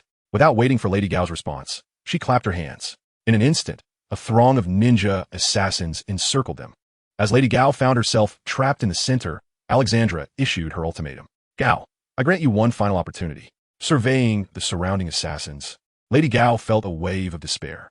In such a confined space, even uninjured individuals would struggle to escape, let alone her, who was still recovering from severe wounds and barely able to wield her cane. Escape was impossible, yet surrender was equally out of the question. It would inevitably lead to death. Perhaps dying here would offer a glimmer of hope for survival, or even a blessing in disguise. I did not comprehend your words. Lady Gao seethed with fury, striking her cane heavily against the ground. Do you dare to threaten me? Are you not afraid of repercussions from others? Gao, you truly are mistaken. Alexandra replied with a smile that held no warmth. If they do not permit it, how could I dare to act? This revelation genuinely astonished Lady Gao. How could the others allow such a situation? After all, as the saying goes, the loss of lips leads to the chilling of teeth. Did she not fear becoming the next victim? For centuries, we have collaborated, and I never anticipated your choice of betrayal. With a countenance marked by regret and confusion, Alexandrina inquired, I am eager to understand. What could have prompted this? Lady Gao fell into silence, then offered a mysterious smile. Alexandrina, given your understanding of me, can you not discern the reason? Out of the friendship we have cultivated over the years, I sincerely advise you, relinquish your illusions and embrace reality. Alexandrina furrowed her brow, inexplicably perturbed. After centuries of acquaintance, they knew each other profoundly. Given Lady Gao's steadfast character, she would rather perish than relent, which left only one grim possibility. The terrifying nature of their adversary surpassed their expectations. Yet the arrow was nocked, and it must be released. There was no turning back now. Allow me to offer you a piece of advice, Lady Gao continued. Alexandrina coldly retorted, next time you choose to betray, ensure you select your burial site first. With that, she waved her hand dismissively and turned to leave. Lady Gao raised her cane, her heart heavy with despair. Suddenly, a voice interjected. I too did not foresee that we harbored a traitor among us. The onlookers turned pale and glanced toward the source. A youth of extraordinary poise approached, his demeanor serene and ethereal. Yet he bore the limp form of a man akin to a dead dog. The man was none other than Xian, a figure of notable standing. The youth, of course, was Li Si. Witnessing this bizarre scene, the crowd's reactions varied. Alexandrina was struck by shock and confusion, while Lady Gao felt a rush of shame and exhilaration. The truth was laid bare. Xian had betrayed them, divulging everything to the other fingers. Alexandrina had come to confront Li Si, who sought the dragon bone. Yet regrettably, the remaining four fingers had underestimated their opponent. Seeking out their forebears was akin to courting death. Lady Gao gazed at Li Si with fervent eyes. Li Si, unwavering in his gaze, advanced directly toward Alexandrina. As the ninjas along his path parted under an unseen force. Under the scrutiny of all, he stood before Alexandrina and, with a thud, discarded Xian at her feet as if he were refuse. A fleeting glance revealed Lady Gao's excitement, and Alexandrina's heart sank as she comprehended Li Si's true identity. Gazing at the wretched, motionless Xian, she was left incredulous. Xian had not come alone. How could this be? Elder, Lady Gao stepped forward, positioning herself behind Li Si. Not a single assassin among the encircling ninjas dared to intervene. Li Si offered her a rare smile of commendation. At that moment, Alexandrina could not restrain herself, exclaiming, How did you manage to escape? Li Si scoffed, pointing at the letter, and said, You should inquire how they met their demise. Chapter 15. Hurry to the west to summon Ru Heikong. 10 minutes prior, Li Si was engrossed in his cultivation, his consciousness contracted, vigilantly guarding the surroundings of his room. Suddenly, a thread of disquietude jolted him awake. With a mere thought, his awareness unfurled instantaneously, scrutinizing the area within a 10-meter radius with clarity. As Li Si discerned the source of the anomaly, his expression morphed into one of peculiar astonishment. A large group of ninja assassins stealthily approached, led by none other than Sun, the disciple of Madame Gao. While this revelation was not entirely unexpected, for Li Si had long sensed something amiss. What bewildered him was that this motley crew was armed with an array of firearms. With his scant knowledge of weaponry, he barely recognized a shotgun and a rocket launcher. Just these weapons alone sent a chill coursing through him. How utterly barbaric to confront me with such an arsenal. Does this truly align with the principles of international humanitarianism? I am but a mere human, not some biological monstrosity. Moreover, are you not ninjas? Why resort to firearms? Where is the spirit of the ninja? You traitorous ninjas. I must personally execute you today. And you, Sun, that wretched scoundrel. You were the one who lured Taijun here, weren't you? Otherwise, how could these ninja assassins possibly wield firearms? Just wait. You shall not enjoy a favorable outcome. In an instant, Li Si soared into the air, lightly tapping the floor with his right foot as he charged towards the door. With a resounding crash, the door slammed against the wall. He He stood at the threshold, his icy gaze sweeping across the scene. The ninja assassins at the end of the corridor were gripped by terror. They had just arrived and were ill-prepared, their weapons still not ready. Faced with the overwhelming presence and killing intent of Li Si, they found themselves momentarily disoriented. Sun was particularly horrified, never anticipating that Li Si would detect their meticulous preparations. Fortunately, he had remained vigilant, swiftly taking aim. The sound of a silencer buzzed as a barrage of bullets erupted forth. In a narrow corridor, evasion was nearly impossible. Once this was accomplished, Sun finally exhaled. Even if that man was formidable, he surely could not withstand bullets. Could he? Indeed, Li Si's flesh could not repel the bullets. Yet he did not evade. Instead, he recklessly charged forward. In the stunned gazes of the ninja assassins, Li Si bulldozed through as if he were a bulldozer. The bullets aimed at him veered off course under the influence of his consciousness, appearing as though he were clad in some invisible shield. This bizarre spectacle left the ninja assassins astounded for a century. Only Sun could grasp a semblance of understanding, for Madame Gao possessed similar powers. Shocked though they were, as the most elite assassins, the ninjas reacted with remarkable swiftness. Various types of firearms and artillery were swiftly set up, poised to unleash their fury upon Li Si. Individual rocket launchers, shotguns, and sniper rifles, all formidable weapons of singular might, stood ready. The sight of such devastating armaments made Li Si's eyelids twitch involuntarily. As merely a chi refinement cultivator, no matter how potent his consciousness, he could hardly withstand the onslaught of such terrifying firearms. Even a foundation establishment cultivator, lacking magical tools or talismans, would likely succumb to the relentless barrage. However, this relatively minor scene posed no challenge for Li Si. He was not an unworldly ancient. Extending his spiritual consciousness, he unleashed a shockwave that sent the ninja assassins flying. In the next instant, he surged into the throng, akin to a wolf entering a den of tigers, and a massacre commenced with overwhelming force. Though these individuals were the elite of the Hand Association, each having emerged from brutal eliminations and harrowing training, having executed countless assassination missions, they appeared as mere children before Li Si. In terms of strength, speed, physical resilience, and neural response, they were not in the same dimension as him. Li Si, at the mid-stage of chi refinement, had transcended the realm of humanity. The ninja assassins, no matter how formidable, were but ordinary mortals in his eyes. His assault upon them was akin to a dimensional strike. Within mere seconds, the battle drew to a close. Sensing the dire situation, Exan silently made his escape. Unfortunately for him, Li Si had been vigilantly watching this traitor. Upon Xin's exit into the corridor, Li Si quickly caught up and sent him sprawling to the ground with a kick. "Please, I'm sorry," Xin pleaded, terror-stricken, his clumsy attempts at the Chinese language barely escaping his lips. Yet, without a word, Li Si approached and seized him by the throat. With regret and despair, Xin awaited the inevitable embrace of death. Gripping him like a chicken, Li Si began to ascend the stairs. Xin struggled feebly, his strength waning. Just before consciousness slipped into the abyss of darkness, he finally shed tears of regret. If given another chance, he vowed to himself he would be a loyal servant. Witnessing Li Si's brazen demeanor, Alexandra felt her hope dissipate, replaced by an acute sense of peril. Though she remained unaware of how Xin and the others had met their demise, it was indisputable that this enigmatic youth was extraordinarily formidable. The caliber of that small team was not something the gangs could easily confront. Even in a true battlefield, they would have made an impact. Yet, in their attempt to ambush this individual, they had been wiped out without a sound. Even his attire bore no creases, as if he had encountered no assault at all. However, the lifeless Xin on the ground silently narrated the events that had transpired. The more Alexandra contemplated, the colder her heart became, driven by an instinct for survival that nearly compelled her to turn and flee. Those who have lived longer are often more fearful of death, and the ancient, having existed for centuries, are especially so. Yet the purpose of her journey was to eliminate the competitors for the dragon bone. If she were to slip away, the eventual loss of the dragon bone would inevitably lead to her demise. Alexandra could only suppress her desire to flee and spoke in a stiff tone. "What is it that you desire? We can discuss this." Li Si, with a smile that held a hint of mockery, had already discerned her stubbornness. Was she not so defiant before? Why the sudden willingness to negotiate? The shift from arrogance to servility was indeed laughable. Given this, why should I maintain any pretense of courtesy? Casting a glance towards Madame Gao, Li Si casually remarked, "If you surrender all the dragon bones and submit to me, you may keep your lives." Madame Gao acted as the translator, reiterating in English. Alexandra's expression darkened instantly. Submit? Surrender all the dragon bones? What difference was there from capitulation? An affront. This was a blatant humiliation. "Are you certain you wish to make us your enemies?"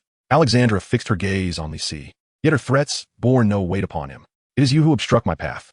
Li Si no longer concealed his intentions, his eyes glinting with fierce determination. The dragon bone was the finest resource he could currently secure. In an environment with low spiritual energy, the speed of cultivation entirely depended upon other resources. The Hand of Harmony's pursuit of the dragon bone was akin to laying nails along his path. For the sake of his cultivation aspirations, Li Si had to strike decisively. Those who hinder my journey shall be met with no mercy. Upon uttering these words, Li Si formed a hand seal and bellowed, "Arise." Although Alexandra was perplexed, she understood that he was about to strike. Without hesitation, she retreated while signaling. The ninja assassins, receiving their orders, sprang into action. They surged towards Li Si like a silent tide from all directions. Even as he was about to be engulfed by this sea of adversaries, Li Si remained unperturbed. A vast illusion array composed of talismans enveloped the surroundings completely. This was his contingency plan, the foundation of his confidence in ambush. No matter how many enemies there were, those who dared enter this array would find no return. With a flicker of his consciousness, the talismans erupted in a dazzling spiritual light. The ninja assassins encircling him immediately felt a profound mental impact. In an instant, they were left disoriented, as if intoxicated. Within mere seconds, one after another, they collapsed. Witnessing this bizarre scene, Alexandra's heart raced. Suddenly, a name from the depths of her memory resurfaced, Kunlun. Her voice trembled with a mixture of terror and disbelief, as though she had seen a ghost. This term shattered Alexandra's final psychological defenses. She turned and fled, her speed akin to that of death itself, in pursuit. As for the longevity of the dragon bone, it no longer held any significance. At this moment, Alexandra harbored but a singular thought: hasten to the west to summon the Buddha, or rather, to invoke the formidable Heikon. Only through such means could she hope to preserve her own life. Chapter 16. The ultimate weapon of the hand union, Heikon. Is this all? In stark contrast to Alexandra's frantic demeanor, Li Si appeared remarkably composed and leisurely. It was only after his adversary fled the building that he dealt with the remaining ninjas. Surveying the chaos around him, Li Si could not help but let out a sigh. His methods were still woefully insufficient. It proved taxing to contend with mere mortals.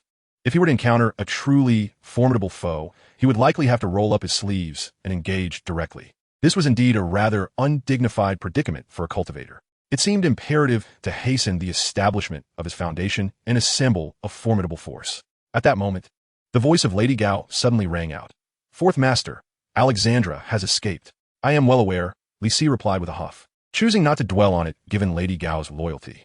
Having ascended to the mid-stage of chi refinement, his spiritual sense could now extend for dozens of meters. No matter how swiftly Alexandra fled, she could not elude his grasp. Indeed, had he not deliberately held back, she would have already succumbed. As for the reason behind his restraint, he thought, let us proceed. With his spiritual sense fixed on Alexandra, he quickly followed her. It was time to witness your secret weapon. On the ground floor of the building, the elevator emitted a soft chime as it slowly opened. As the doors parted halfway, Alexandra anxiously emerged. Given that it was the end of the workday, the building was devoid of any outsiders, and even the security personnel had been dealt with. Stepping out of the elevator, Alexandra, still shaken, dashed toward the particular direction. The ninja assassins, concealed in the shadows, began to reveal themselves and encircle her. As she scanned the group, her unease did not abate in the slightest. She was acutely aware that her subordinates were incapable of thwarting that individual. Only the hand union's ultimate weapon, Heikon, could accomplish such a feat. Suddenly, Alexandra's eyes brightened. She had finally located him. He was a ninja assassin whose attire was unremarkable. Compared to the others, his youthful face was somewhat more innocent, yet his eyes betrayed a cold detachment that belied his age. He was Heikon, the ultimate weapon of the hand union, the vessel of the primal demon beast. The initial recipient of the news was his master, Murakami. However, after much deliberation, others were unwilling to take the risk, leaving Alexandra no choice but to venture forth alone. Yet, she had stipulated a condition, to bring Heikon along. Initially, it was merely a precaution, yet she now felt immense gratitude for that decision. Alexandra exhaled, finding her anxiety considerably diminished. But just as she was about to approach, a thunderous noise erupted behind her. Alexandra's expression froze as she turned to look. There, the emergency exit door had violently swung open, revealing Li Si's figure. "Why have you stopped running?" Li Si exclaimed as he strode outside, immediately spotting the figure of Black Void. A sweep of his consciousness confirmed that this individual was no match for him. As the ultimate weapon of the Alliance of Hands, Black Void power was indisputable. Throughout various iterations in the Marvel Universe, Black Void had wreaked havoc. Unfortunately, there exists a hierarchy among the Black Voids, and this young one was evidently lacking. Li Si estimated that his strength was merely a notch above that of Madame Gao. What truly piqued his interest was the obscure and sinister energy within Black Void. Undoubtedly, this power stemmed from the primal demon beast worshipped by the Alliance. For practitioners of the Dark Path, this energy would be considered a valuable supplement. Yet, in Li Si's hands, it was of little use at the moment.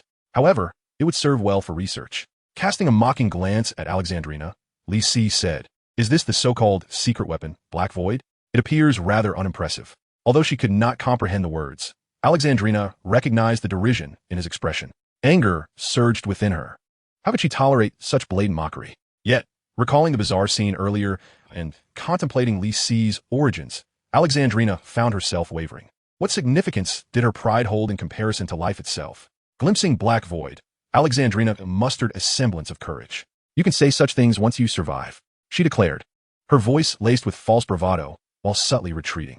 Simultaneously, she signaled Black Void to take action. Until then, Black Void had remained relatively inconspicuous, but upon receiving the command, he sprang into action. He unsheathed his long blade and charged at Li Si with astonishing speed, his presence formidable. The mere sound of his strike revealed that he far surpassed his companions in strength. In short, this individual was no ordinary foe, embodying a terrifying anomaly. Even Li Si, confronted by the menacing blade, instinctively sidestepped in anticipation. Despite his formidable physique, he was not specialized in defense. A single blow would surely inflict harm. Although Black Void's attack missed, he still had reason to feel proud, for the previous ninja assassins had not even grazed the hem of Li Si's attire. Nonetheless, that was the extent of his capabilities. Before he could turn back after exhausting his prior strength, Li Si had already closed the distance. A simple elbow strike landed squarely on Black Void's neck. In an instant, darkness enveloped Black Void, and he collapsed to the ground. A profound sense of absurdity washed over the onlookers. Was the ultimate weapon of the Alliance of Hands, Black Void, defeated so easily, with such casualness and simplicity? He hadn't even withstood a single move.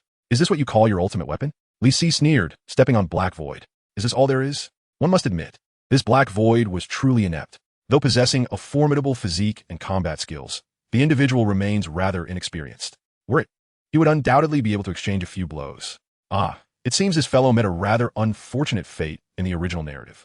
After ambushing Daredevil, he was ultimately vanquished by the combined efforts of Daredevil and his partner, Erica.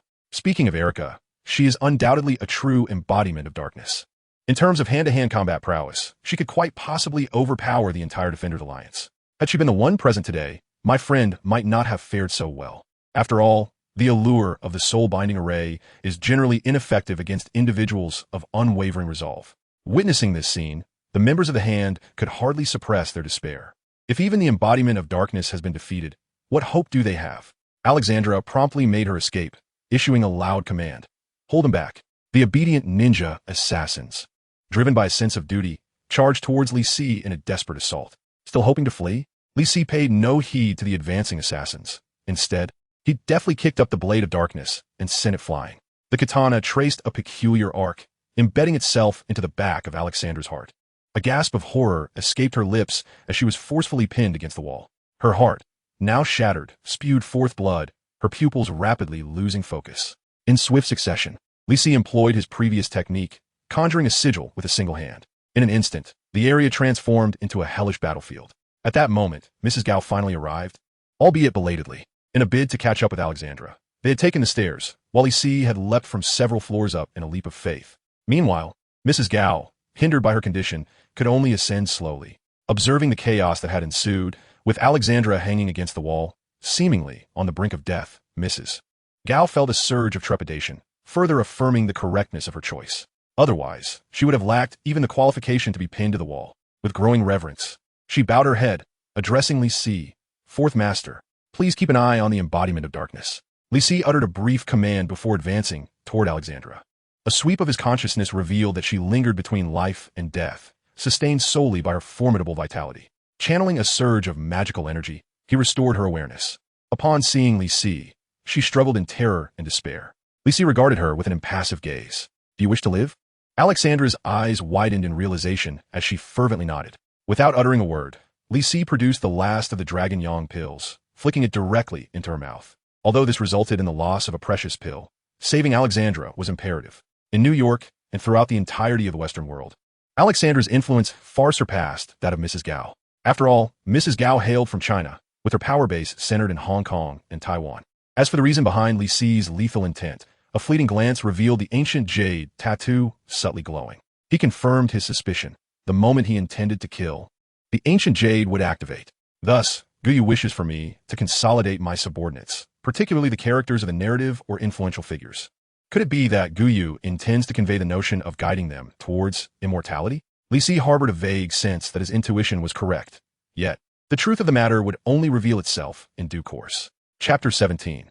In the future, should you incite trouble, simply refrain from implicating me. The following day, within the training chamber, Li Si was instructing Mao Wenlong.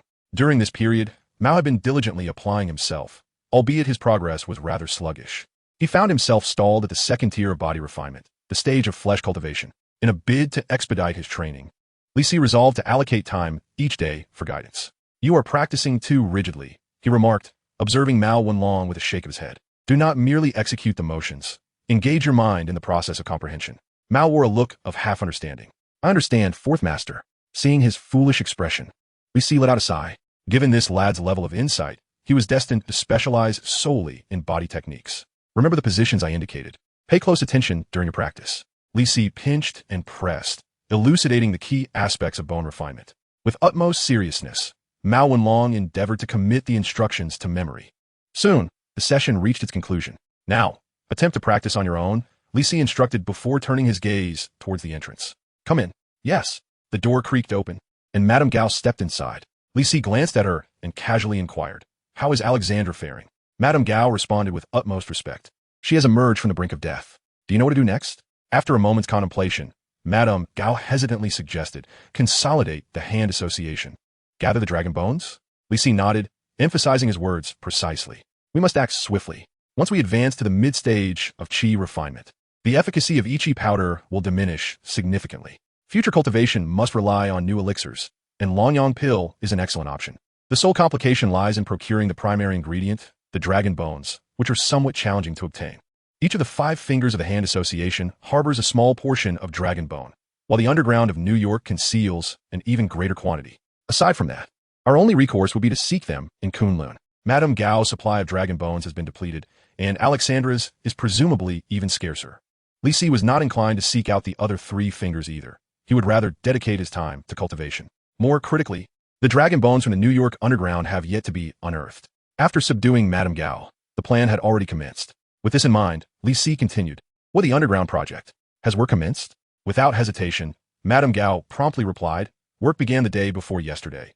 It is projected to take over a month."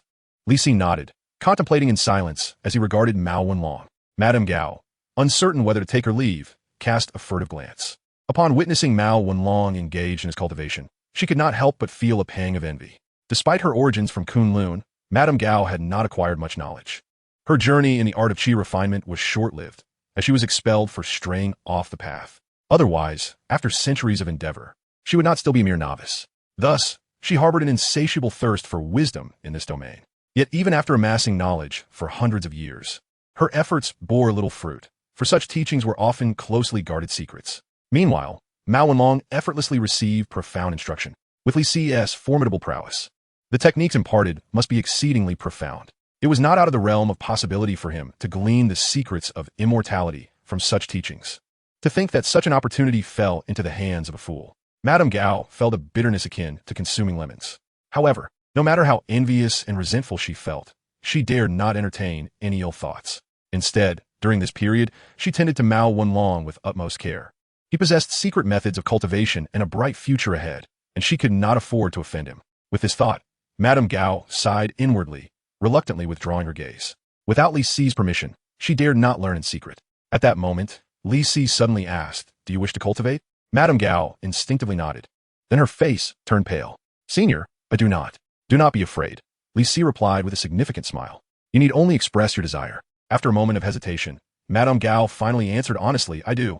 Li Si, unfazed, turned toward the door. "Follow me." Madame Gao hurried after him.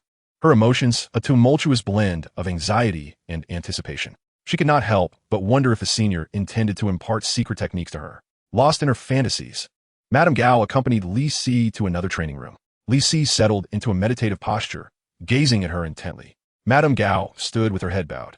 her expression shifting constantly. After a long pause, Li Si finally spoke. Relate to me the chi refinement techniques you learned in Kunlun. Taken aback by his words, Madame Gao thought, didn't you come from Kunlun? Why did you inquire of me? Nevertheless, she began to recall and recount her knowledge. Li Si interjected occasionally, prompting her for clearer explanations. After several minutes, she finally finished her account. The training room fell silent. Li Si narrowed his eyes, remaining silent as he scrutinized Madame Gao. He was meticulously assessing her aptitude to select an appropriate cultivation method. Indeed, Li Si intended to guide Madame Gao in her cultivation. Initially, he held little regard for her, merely considering her as a means to an end, to be discarded once utilized. However, after resolving matters with Alexander the previous day, Li Si's perspective shifted. It seemed that the ancient Jade wished for more individuals to embark on the path of immortality. Although the reason remains unclear, it does not conflict with his plans. Thus, Li Si resolved to lower the barriers and expedite the ascension of more individuals on the path of cultivation. Among those he trusted most was Lady Gao, who became the first fortunate recipient. Despite her notorious past and her frail health, which rendered her incapable of following the righteous path, Li Si possessed a plethora of techniques, ensuring there was one suitable for her. If the righteous path was unattainable, the path of darkness remained an option. A complete realm of cultivation should indeed flourish in diversity. The esteemed sects have their illustrious Lingxiao sect, and the dark arts must also have their corresponding forces. This was merely the beginning. The future necessitated the involvement of more practitioners. A high-level cultivator cannot ascend without the support of a sect or even an entire realm. To cultivate successfully within the Marvel Universe, a comprehensive cultivation industry is essential. The elixirs, magical artifacts, and talismans employed by advanced practitioners are often composed of thousands of materials. Without countless low-level cultivators to nurture, seek, and refine these resources, even the most accomplished practitioner would find it challenging to achieve success without the necessary ingredients. Just as the Trisolarans could not emerge from nothing, so too must the cultivation process in the Marvel Universe be promoted by Li Si. Only with a sufficient number of participants can the entire cultivation industry flourish, allowing Li Si, as the pinnacle, to grow even stronger. When the entire Marvel Universe embarks on the journey of cultivation, he will rightfully become the Tao ancestor. Presently, he took the first step toward that goal. Among countless techniques, Li Si finally discovered the appropriate Blood God Bible. This is a top-tier dark arts technique that can only be cultivated by those with abundant vitality. Its demands for spiritual energy are minimal. It requires only various blood sources for cultivation. Once mastered, it grants remarkable longevity and formidable self-preservation abilities. The technique's most striking feature is that practitioners can produce what is known as the Blood God Child. The Blood God Child allows individuals to cultivate directly, and their speed of advancement is commendable. However, how could a dark arts technique permit its practitioners to perform benevolent deeds? In truth, the Blood God Child is a parasitic entity. When the practitioner casts a spell, the host of the Blood God Child is transformed into a pool of blood. By absorbing this blood, one can devour the entirety of the host's cultivation power. From any perspective, this technique aligns perfectly with Lady Gao. The final question remains, would she be willing? Dark arts practitioners readily resort to murder and excel in exploiting their kin. From skin to soul, anything possessed by humanity can be repurposed. In contrast, the villains of the Marvel Universe appear almost benign. Contemplating this, Li Si addressed Lady Gao. I can impart a cultivation technique to you. Lady Gao's eyes lit up, and she immediately knelt, bowing her head. Thank you, esteemed elder, for bestowing this method upon me. I will surely. Li Si, with a look of regret, interrupted her. Unfortunately, you cannot cultivate it. Upon hearing this, Lady Gao's body instantly stiffened. Family members understand their own affairs. She is acutely aware of her physical condition. In her quest for longevity, Madame Gao has resorted to nefarious arts on numerous occasions. Centuries have passed, and her body has long ceased to be human. All this time, she has remained indifferent. What is the body compared to the extension of life? Moreover, which ordinary person could possibly live for such an extended period? Madame Gao never anticipated that one day she would suffer the loss of an opportunity because of it. Gazing at her hands, an indescribable sense of loss enveloped her. Perhaps the descent from paradise to hell is akin to this. Just then, Li Si's voice echoed once more. However, I possess a technique that you can cultivate. To Madame Gao's ears, these words sounded as melodious as celestial music. Without hesitation, she continued to pay her respects. Please, esteemed senior, teach me. I am willing. Li Si furrowed his brow and replied, wait until I have finished speaking before declaring your willingness. Only then did Madame Gao pause.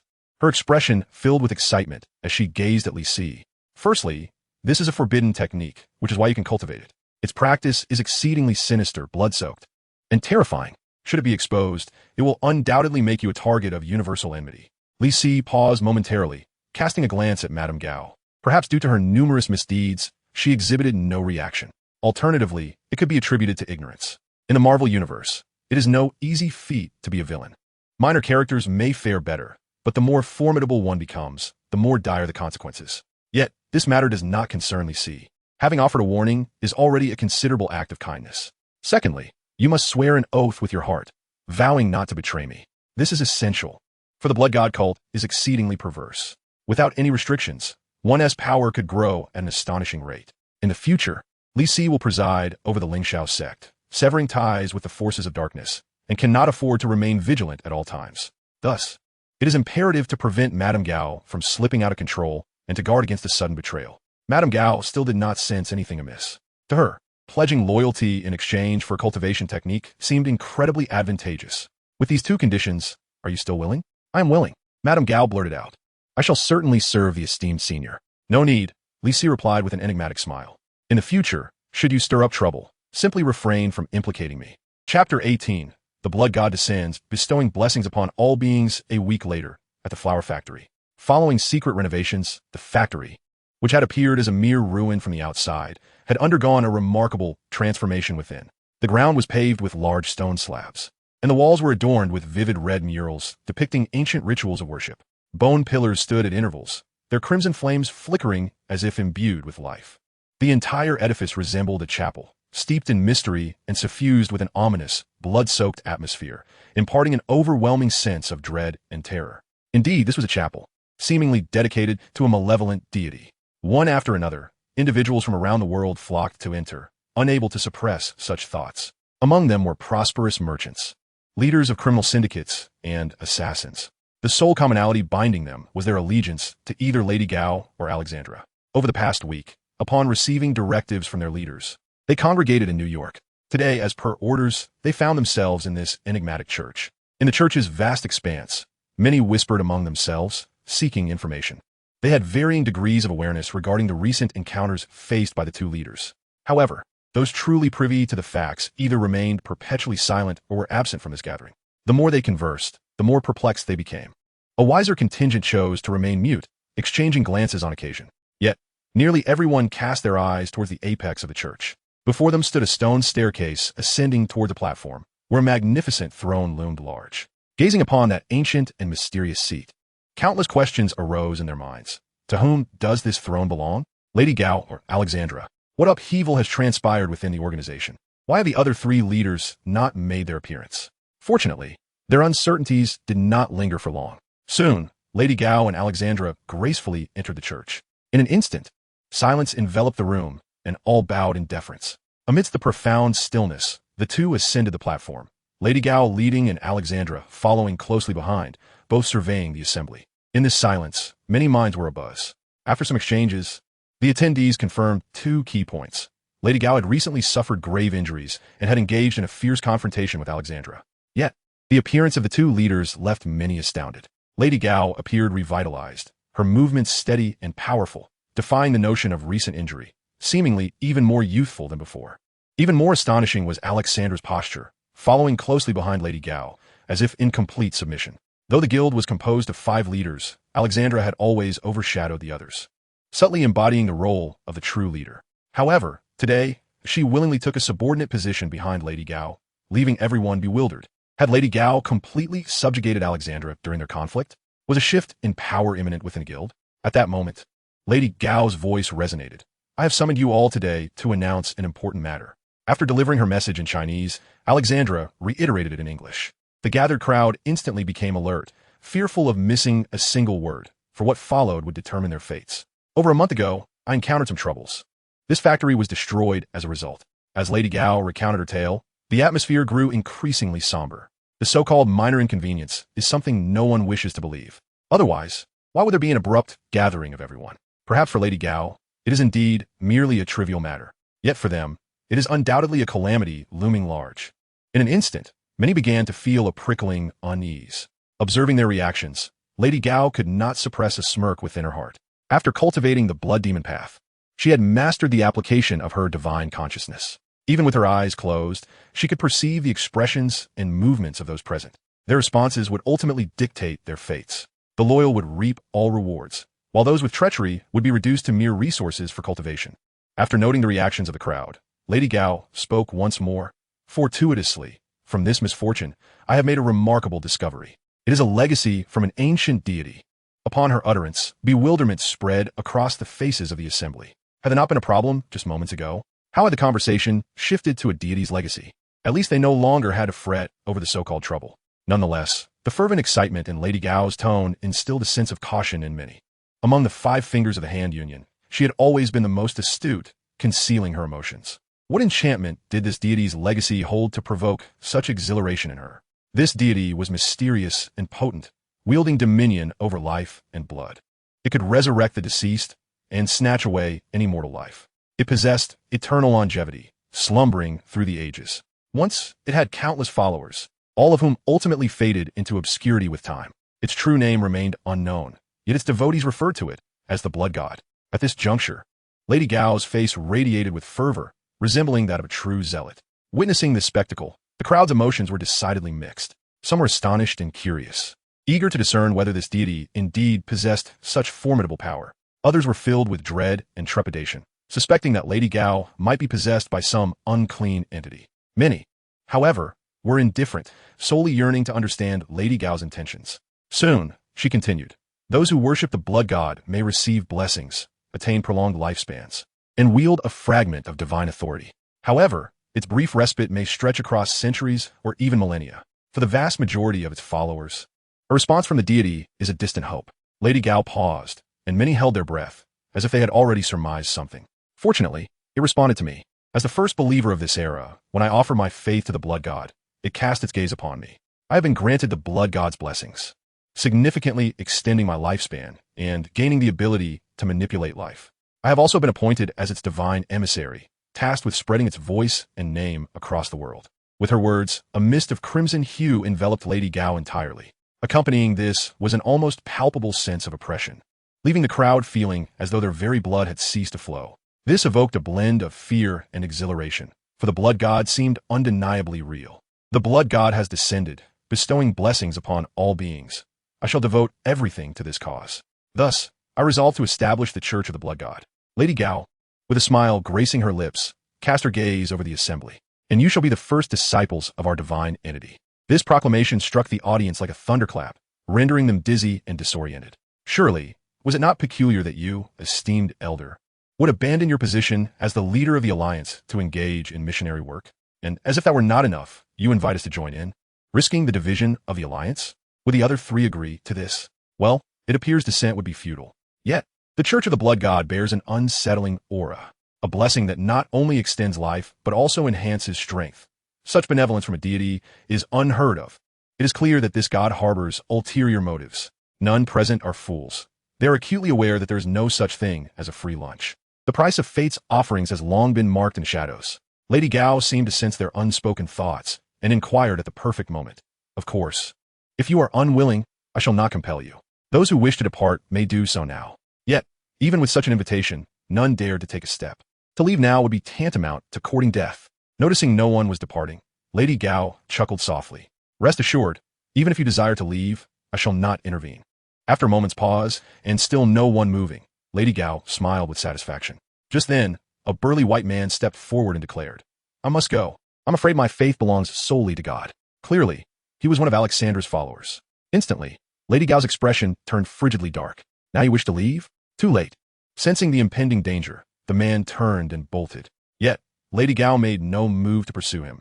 Instead, she stood still, slightly parting her lips. A jet of blood suddenly erupted forth, striking the fleeing man in an instant.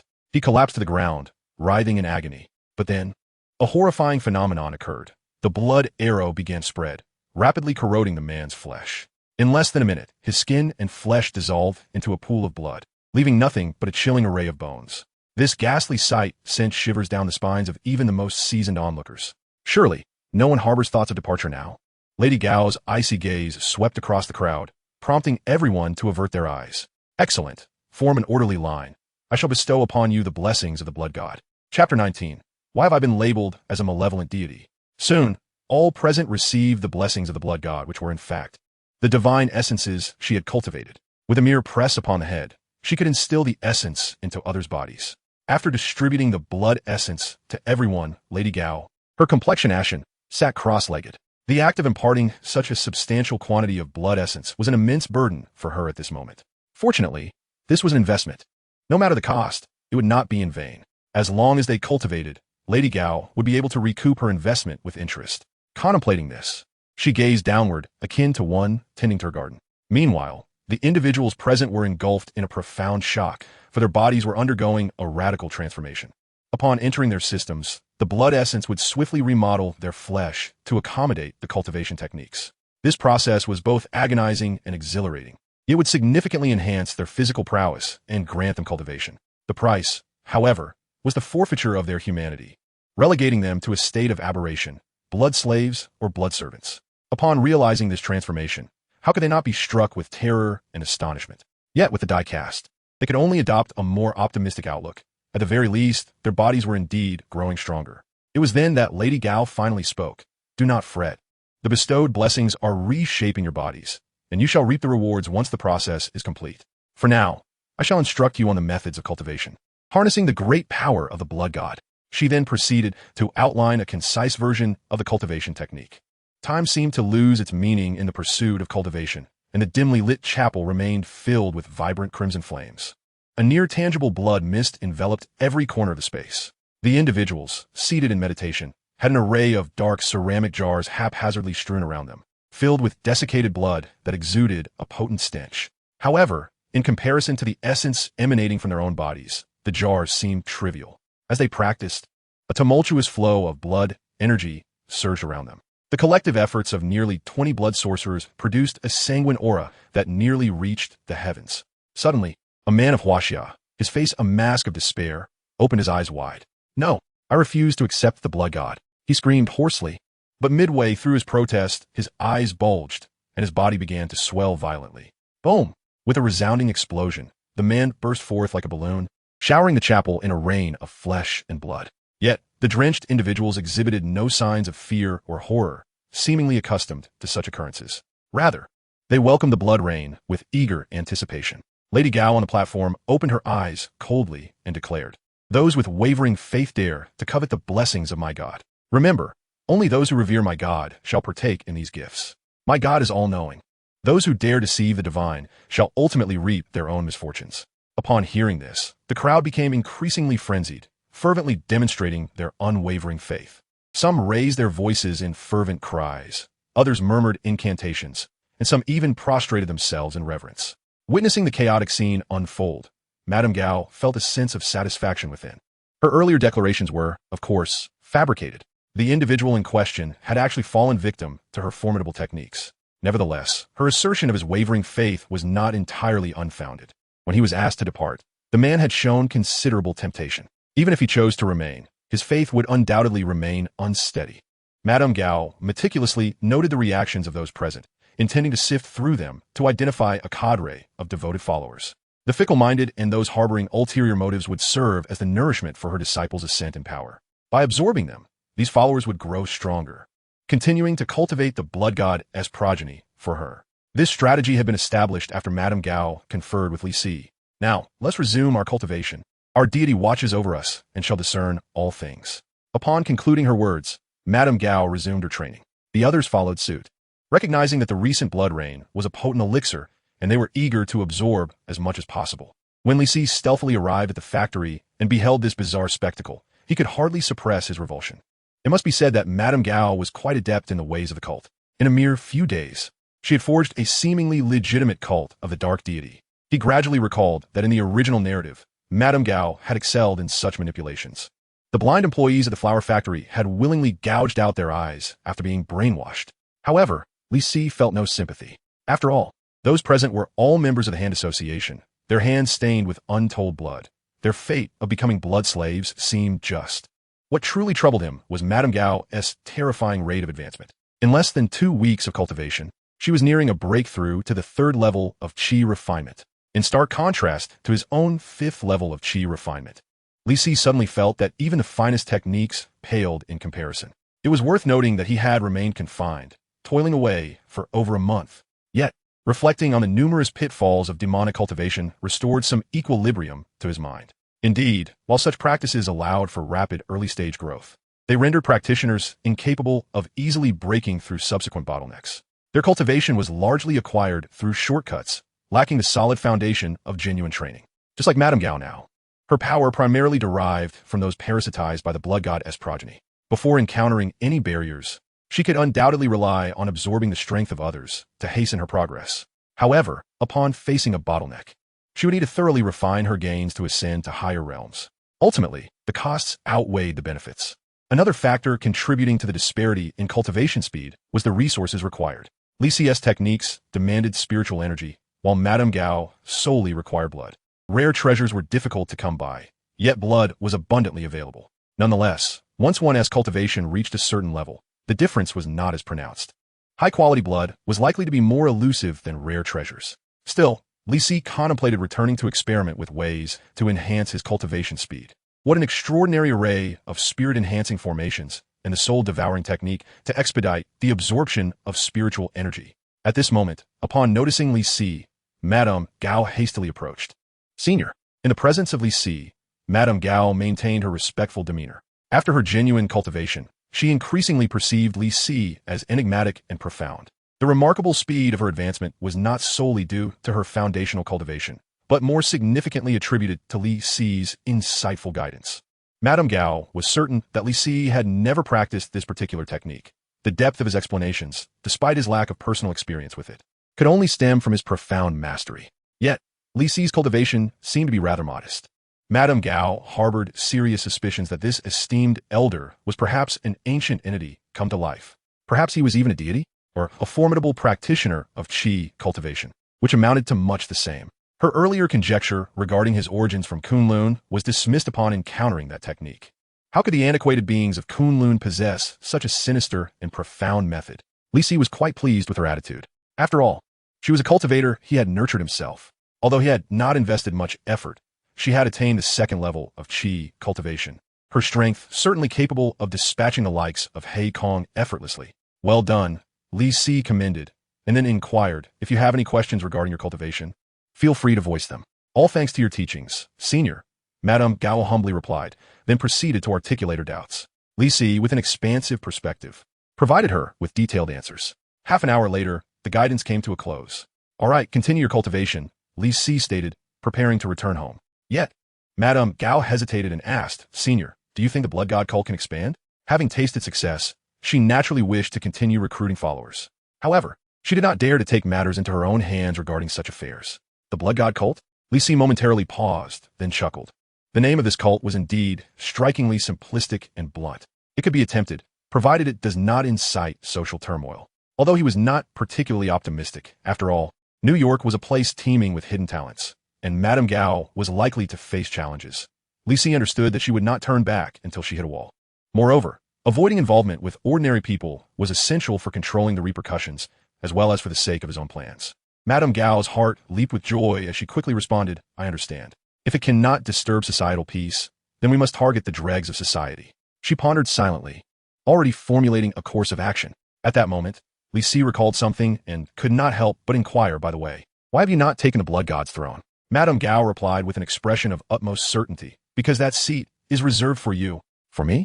Li Si was momentarily taken aback. Wait, how did I become the evil god? I have not cultivated the blood god technique, so why should I sit? This blood god is yours to embody. Yet, this technique originally stems from you. Madame Gao solemnly declared, even if you are unwilling, the position of the blood god will forever remain vacant for you. As long as you are pleased. Li Si offered a resigned smile and turned to depart. However, after taking but a few steps, he suddenly sensed something amiss. Glancing down, he noticed the ancient jade was glowing, seemingly more radiant than before. This indicated that the jade had undergone a positive transformation. Li Si's mind began to race. In an instant, he recalled Madame Gao's words. Could it be that I am perceived as the evil god? That seems implausible. It must be that the number of cultivators has increased. This is surely the case. Previously, Li Si had speculated that the ancient jade wished for him to propagate the path of cultivation. Yet, he had not anticipated that the jade would benefit as a result. Without a doubt, this is a fortuitous development. The activation of the ancient jade also requires energy. In his previous life, the methods for replenishing energy were exceedingly arduous, often involving overcoming tribulations and enduring life-threatening perils. This compelled the former Lee to repeatedly engage in reckless endeavors, despite his ability to foresee danger. Now, however, the means of replenishment are both safe and align perfectly with Lee's plans. What further objections could there be? Intensify the efforts and promote cultivation for all. I shall ensure that in this Marvel universe, every individual ascends to the realm of immortals. Chapter 20. Jean Bing. This is a war. After Lee's departure, Madame Gao commenced her own scheme. From that day forth, the scoundrels of New York faced their reckoning. Whether they were the homeless, entrenched in the park underpasses like an urban eyesore, or the petty thieves and swindlers lurking in the alleyways, they could all become fortunate souls, silently whisked away by mysterious figures in black. Initially, the disappearance of these societal misfits did not attract attention. They often vanished without a trace, and no one would waste their precious time pondering their absence. Yet, many were pleasantly surprised to notice a significant improvement in New York's public safety. However, as the situation escalated and the identities of the missing grew increasingly complex, underground forces began to sense something amiss. Though these miscreants were of no consequence, they formed the foundation of their dominion over the underworld. Without these individuals, where would they derive their income? Thus, various factions commenced covert investigations. To their astonishment, their inquiries revealed that the disappearances were no coincidence. An organization was systematically and secretly eliminating them. All underground powers were left in a state of shock and fury. This unfolds in New York, right beneath their very noses. To disturb the dragon's lair is akin to courting death, is it not? Consequently, a special meeting was convened. As dusk descended, a multitude of luxury vehicles gradually gathered beneath a dilapidated, unfinished building. On the top floor of this edifice, a diverse group of individuals engaged in hushed conversations. Some donned tailored suits, exuding the aura of accomplished professionals with every gesture. Others were clad in casual attire, their expressions imbued with a menacing intensity, their physiques robust and formidable. Among them were also those who appeared quite ordinary, resembling mere passers-by. This eclectic assembly, seemingly out of place, had nonetheless converged for this gathering. As impatience began to brew, the organizer of this meeting finally made his entrance.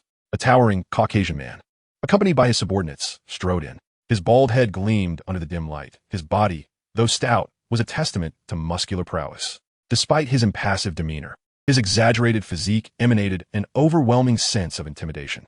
One word suffices to describe him: the devil's muscular man. Upon his arrival, an abrupt silence fell over the crowd. All mouths were sealed, eyes fixated on him in reverent awe. Some regarded him with a mix of trepidation and fear, while others gazed upon him with fervent admiration. This reaction speaks volumes of his prominent stature within New York's underworld. Swiftly, he navigated through the assembly and positioned himself at the periphery. Just a mere 3 meters away stood the wall that should have been there. However, due to the building's incomplete state, it was devoid of any structure. From this vantage point, the cityscape unfolded before him, a tapestry of opulence interwoven with sin. As the sovereign of the underground realm, the nocturnal New York belonged to him.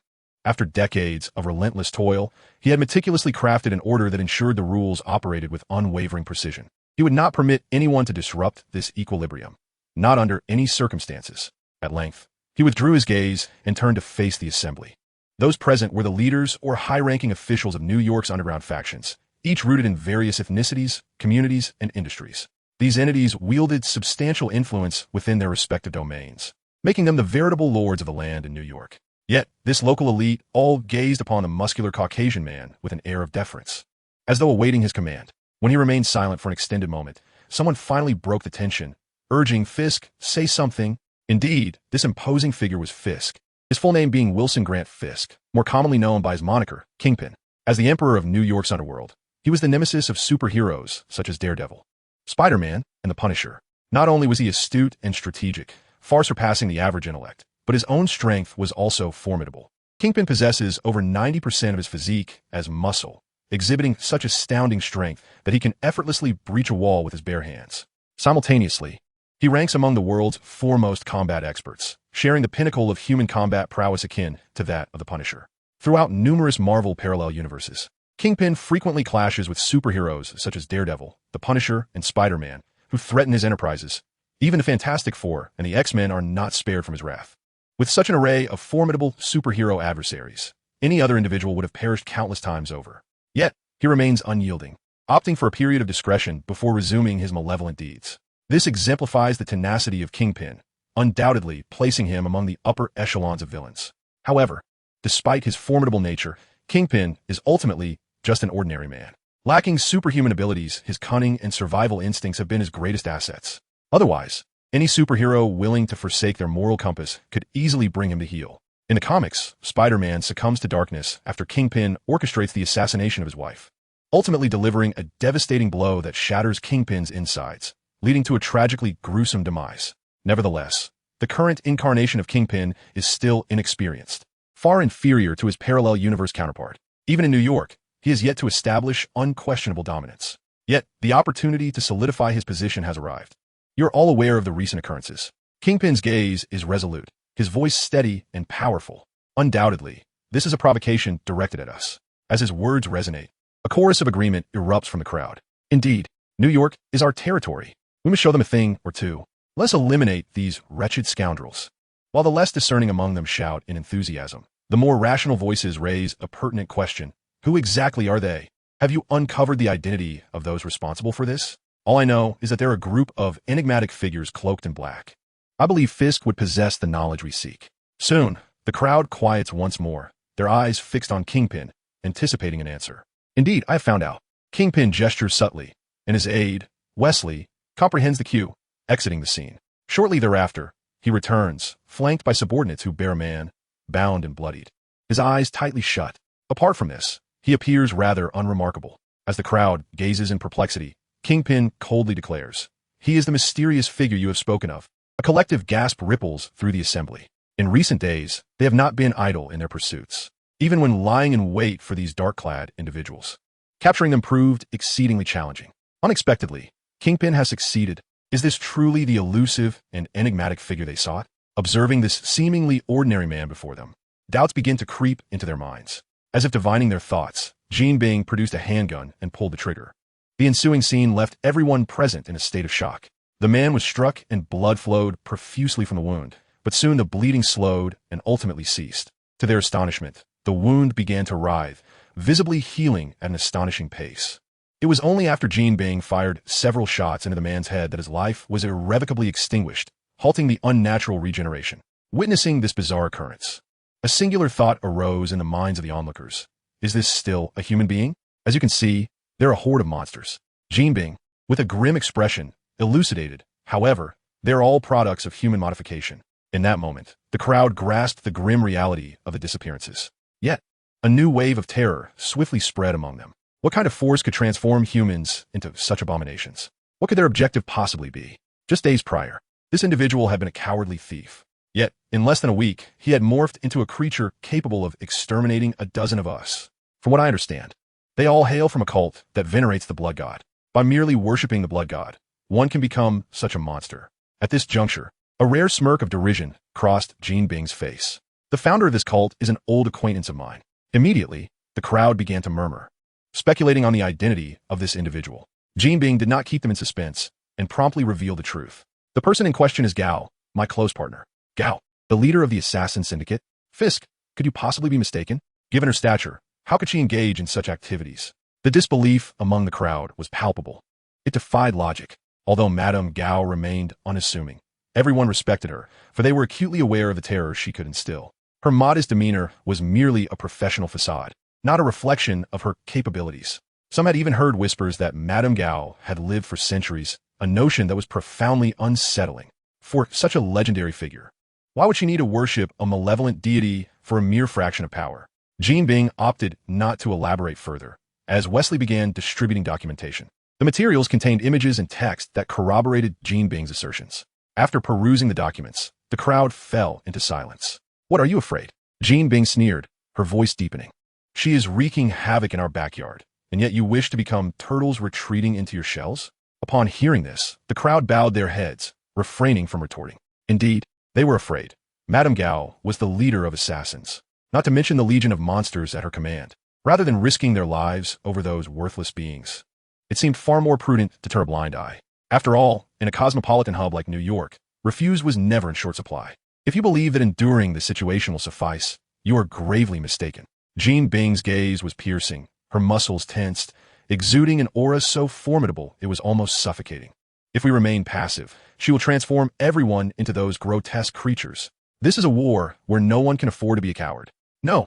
Following Jean Bing's powerful declaration, those present finally comprehended that they could not remain aloof. Otherwise, the question of whether they could leave today, let alone in the future, would loom ominously. Soon, they made a prudent choice. I will join. Fisk, you are right. We shall heed your counsel in this matter. Observing these individuals finally bowing to her will, Jean Bing revealed a rather unsightly smile. Yet, this was merely the beginning. Truly taming them would require considerable effort. As for Madame Gao, she had never been a concern for her. In another context, Jean Bing might have shown her a modicum of respect. However, in New York, this was her territory. How could a local snake fear a dragon from afar? While others trembled at the assassins under Madame Gao's command, Jean Bing remained unperturbed. Even if Madame Gao worshipped an evil deity and perhaps gained mysterious powers, Jean Bing felt no trepidation while firmly established in her own domain. Having clawed her way up from the streets, she had encountered all manner of peculiar individuals. The one who would ultimately triumph would undoubtedly be Jean Bing. That old fogey Gao, despite appearing formidable, was fundamentally fragile. With a well-laid plan, eliminating them in one fell swoop would pose no challenge. Chapter 21. The local gang is truly impolite. The floor of the building where Li Si practiced belonged to the openly operating company of the Hand Union. Today, a group of unexpected visitors arrived. They were not enemies, but rather individuals in suits or uniforms. Brandishing various credentials, they swiftly sealed off the entire company.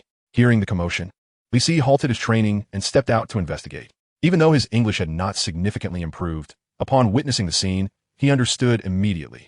Madame Gao had finally been exposed, and her rivals in New York were beginning to take action. Even if Li Si remained indoors, he was aware of her recent escalations. Every evening, Alexandrina would come to report. Since he had given the green light, Madame Gao had apprehended hundreds of individuals, even if they were merely fringe players. It would undoubtedly stir considerable turmoil. The underground forces in New York would not remain idle, nor could the authorities afford to sit back. This outcome was not unexpected for Li Si. It was merely a cog in the grand scheme. When he initially imparted the methods of cultivation, Li Si had foreseen this day. Any practitioner of the dark arts, once they have taken shortcuts, cannot simply halt. Having experienced the exhilarating surge of rapid advancement, who could endure the slow grind of traditional cultivation? Thus, Madame Gao would inevitably target others. Li Si had also prohibited her from harming ordinary individuals, leaving her with no choice but to seek out society's dregs. Ultimately, becoming adversaries with the local gang was a natural progression. As soon as they unleash their fury, Li Si will be able to intervene. What piques his curiosity now is whether the strengths of both sides can match up. After all, due to the blood sacrifices over the past few days, Madame Gao is on the verge of breaking through to the mid-stage of qi refinement. Should she succeed, her power would surge dramatically. If they are merely a collection of insignificant figures, they may indeed find themselves unable to withstand her might. Even without a breakthrough, a blood sorcerer at the third level of qi refinement is formidable. This is precisely why, in the Marvel Universe, Madame Gao cannot employ her full range of abilities. Otherwise, the gang, lacking heavy weaponry, will be nothing more than unwitting blood slaves. Unless, of course, the Emperor of the New York underworld decides to intervene personally. While Li Si was assessing the strengths of both parties, a sudden flurry of text notifications broke his contemplation. He pulled out his phone to find a message from Madame Gao, consisting of just 4 urgent words. Senior, save me. The former flour mill, now the blood god cult cathedral, had transformed from a facade of abandoned buildings into utter ruin. The once grand cathedral lay in shambles, littered with debris and charred remnants. Thick, foul-smelling blood blanketed the desolate landscape, rendering the scene as nightmarish as hell itself. Deep within the wreckage, a group of heavily armed men surrounded a woman in a pitiful state. Her disheveled hair framed a face marred by deep wrinkles and smeared with blood. Her gaze fierce and terrifying, reminiscent of a vengeful spirit. Her body resembled a mass of rotting flesh, riddled with bullet holes, barely retaining a semblance of humanity. Strangely, amidst the flowing blood, the flesh seemed to writhe and mend itself, rapidly repairing the damaged form. The heavily armed men regarded her with palpable fear, as if they were not confronting a dying woman, but a demon risen from the depths of hell. This gravely injured woman was none other than Madame Gao. Just 10 minutes prior, she had been quietly immersed in her cultivation. Unexpectedly, a truck barreled toward her, followed by a series of horrifying explosions. The blasts obliterated everything in their wake, causing the upper floors to collapse and the cathedral to succumb to ruin. Fortunately, with her formidable abilities, Madame Gao reacted swiftly and managed to evade injury. However, the others caught off guard were far less fortunate. The lowly blood slaves, lacking in cultivation, were utterly incapable of withstanding the intense heat generated by the explosions. When the chaos subsided, only a small fraction of them survived. Yet, this was merely the beginning. As the cries of the wounded echoed in despair, a squad burst onto the scene. These individuals were well-equipped and appeared to possess extensive knowledge of blood slaves. Forming teams of 3 to 5, they either focused their fire on a single target or hurled grenades directly into the fray. Against this group of trained, tactically proficient butchers, the extraordinary physical prowess of the blood slaves proved utterly ineffective. Moreover, within the sacred space of the cathedral, no firearms were stored to mount a defense. The unarmed blood slaves stood before them like lambs, awaiting their slaughter. As she witnessed her blood slaves perish one after another, Lady Gao's heart bled. These were her elite subordinates.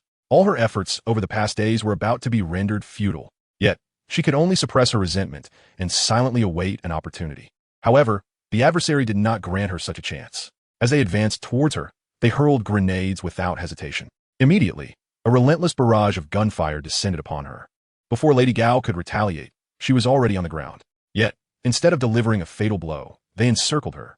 Seizing this moment, Lady Gao harnessed her internal energy, striving to mend her wounds. As a practitioner of the blood demon path, healing was a trivial matter as long as she was willing to expend substantial mana. Before long, she regained her composure and, in a hoarse voice, inquired, "Who sent you?" "I did," Jean Bing declared, striding forward, flanked by a multitude of gang leaders. "Fisk?" Lady Gao was momentarily taken aback, then quickly realized. It must be this group that had discovered her recent activities. "Damn it, I haven't even touched your people. And yet you come seeking me, a mere ragtag bunch of underlings from the underworld. I shall ensure you pay dearly for this." Lady Gao erupted in fury, her murderous intent surging uncontrollably. Given her former high status, she had never regarded local gangs with any seriousness. Furthermore, after her cultivation, Lady Gao's perspective had elevated significantly. Who would have thought she would be ambushed today? However, the situation dictated her actions, and she could only lower her voice to question, "What do you intend to do?" "That question should be directed at you," Jean Bing replied, leaning on his cane, his demeanor imposing. "Gao, we can discuss matters if necessary. Why did you undertake such foolish actions behind our backs?" Lady Gao scoffed repeatedly, refusing to back down. "Then let us deliberate. How about you join my blood god sect?" "I do not deem that a wise proposition," Jean Bing stated impassively. "Gao, if you reconsider, I can overlook the past." "Fisk, do you intend to interfere with my freedom of belief?" Lady Gao fixed her gaze upon Jean Bing, secretly channeling her internal energy. "Or perhaps you wish to grasp the might of my deity?"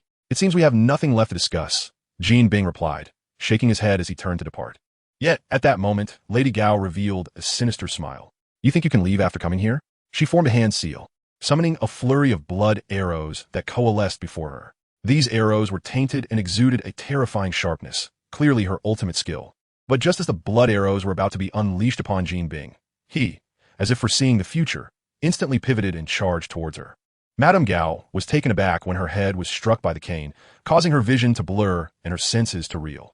Without hesitation, Jean Bing pressed his advantage, raining down heavy blows upon her like a torrential downpour. He continued his assault until Madame Gao could no longer muster any resistance, at which point he leisurely rose to his feet. The crowd fell into a hushed silence, utterly captivated by Jean Bing's display of brutality. Everyone was aware that Jean Bing had risen through the ranks by the strength of his fists, yet none had anticipated his formidable prowess. The various peculiarities exhibited by Madame Gao indicated that she was no longer a normal being.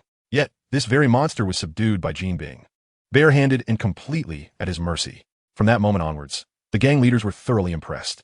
Jean Bing took note of this, feeling a sense of satisfaction swell within him. With his inherently violent and bloodthirsty nature, he had not felt such exhilaration in quite some time.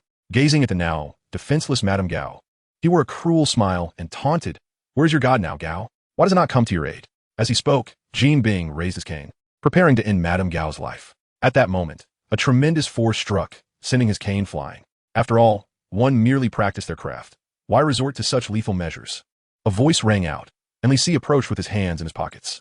"You local gangs are truly lacking in manners." Chapter 22. Observe closely. This is how a cultivator wields their power. Upon receiving news of Madame Gao, Li Si immediately set out for the church. Regrettably, despite his haste, he arrived a moment too late. The efforts Madame Gao had invested over the past few days had all come to naught. Had it not been for Li Si's timely arrival, even she would have been dispatched on the spot. Observing the nearly lifeless Madame Gao, Li Si felt a tinge of disdain. To be reduced to such a state by a mere gang was utterly disgraceful for a practitioner of the dark arts. Were it not for his desire to impart teachings, he would hardly have bothered to save a wretched life. As his consciousness swept over his target for this outing, Jean Bing, the leader of the New York gangs and the orchestrator of this operation, Li Si's mood improved slightly. He noted that Jean Bing's physique had been refined to an extraordinary extent. Although he had yet to attain mastery in the body refinement technique, he was not far from it. With diligent practice, he could soon break through to the innate level. Undoubtedly, he was a promising candidate for cultivation. However, given Jean Bing's character and cunning, taming him would prove to be a formidable challenge. As Li Si pondered this, he strode towards Madame Gao, seemingly oblivious to the crowd encircling her, which instinctively parted to make way for him, their expressions a mix of complexity. "Excuse me, who are you?" one asked. "Can't you see we are in the midst of something here? Were the people supposed to clear the area?" Even the gang leaders exchanged glances, uncertain of Li Si's origins. Yet, with Jean Bing present, they refrained from taking any action. Jean Bing's hand trembled slightly, his expression grave as he watched Li Si approach steadily.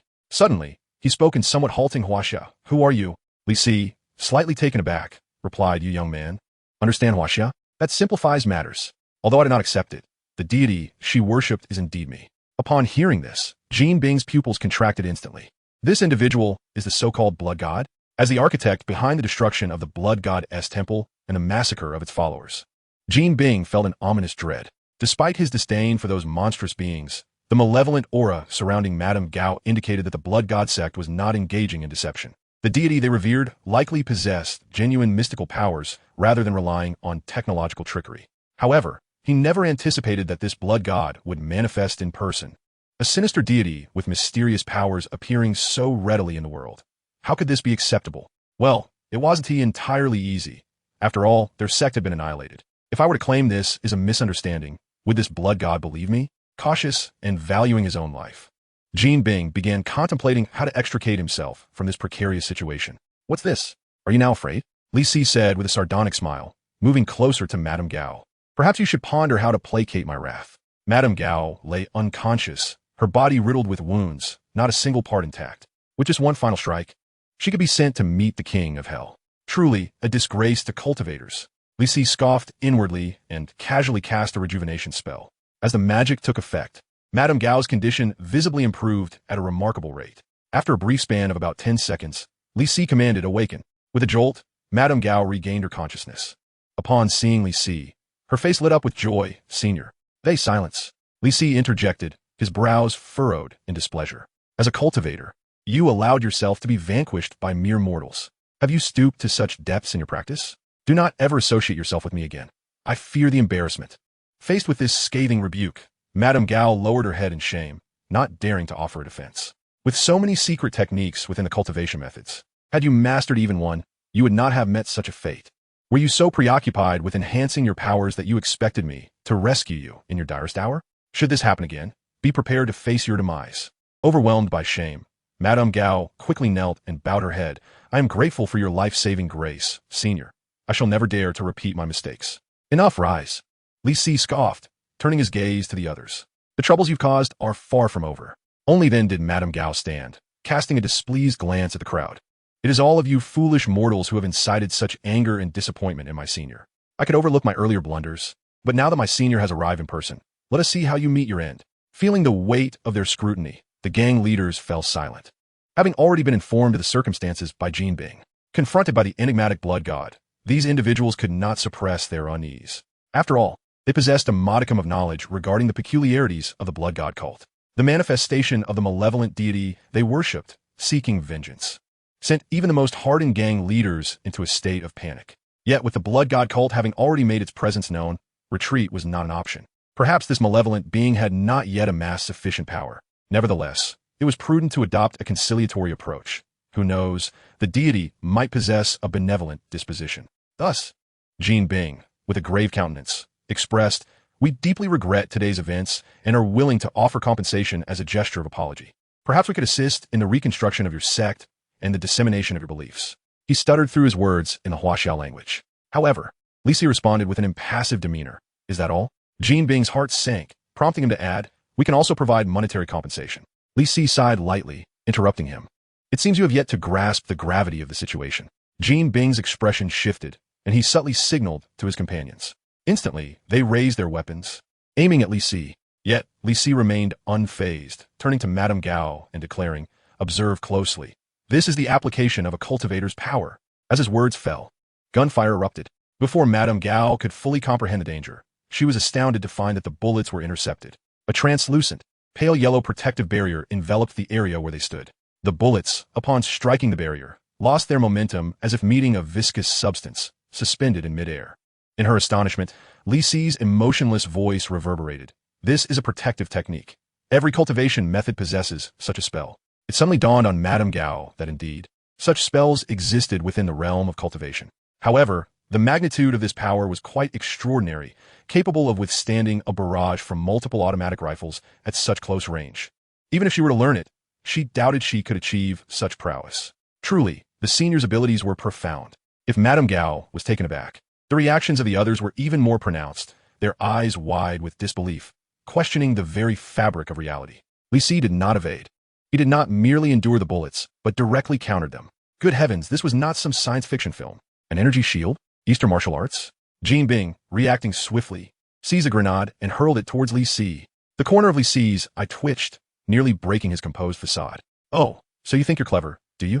Soon enough, I shall have you weeping." With his level of cultivation, the protective technique should not have been so formidable. A close-range barrage from several automatic rifles would typically be beyond the capabilities of a Foundation establishment cultivator's defensive spells. The reason he could barely withstand it was due to the application of additional secret arts. Yet even so, he was nearing his limits. Should this grenade fall, it would surely spell his doom in an instant. Li Si swiftly formed a hand gesture, conjuring several inconspicuous flames that materialized from thin air. Under his mental guidance, the flames surged forth, rapidly transforming into fiery orbs. Like a shower of celestial meteors descending from the heavens, these fireballs detonated amidst the crowd. Those caught unawares suffered grievously, their cries echoing in a cacophony of despair. Witnessing this harrowing scene, Madame Gao couldn't help but gasp in astonishment. What kind of spell was this, with such formidable power? It seemed absent from my own teachings. The fireball technique, a manifestation of elemental magic, could be practiced by any cultivator. As if reading her thoughts, Li Si nonchalantly explained, "Though it may not be within your teachings, there exists an even mightier technique known as blood flame." Resolute, Madame Gao vowed to master this art once this ordeal concluded. As a more potent version of the fireball descended, no one dared to resist any longer. Aside from those unfortunate souls reduced to ash, many others writhed in the flames. Yet these ethereal fires clung to their victims like a parasite, proving exceedingly difficult to extinguish. Witnessing such a terrifying spectacle, the survivors scattered in all directions. Facing an adversary capable of summoning defensive shields and launching devastating attacks at will, to continue the fight would be tantamount to courting death. However, as they reached the church's threshold, they collapsed, lifeblood spilling from their orifices. The formation, capable of both defense and offense, had proven its worth. Li Si continued to instruct. "If you were to establish a grand array here, even an army could not contend with you." Madame Gao, filled with regret, finally grasped Li Si's prior tactics.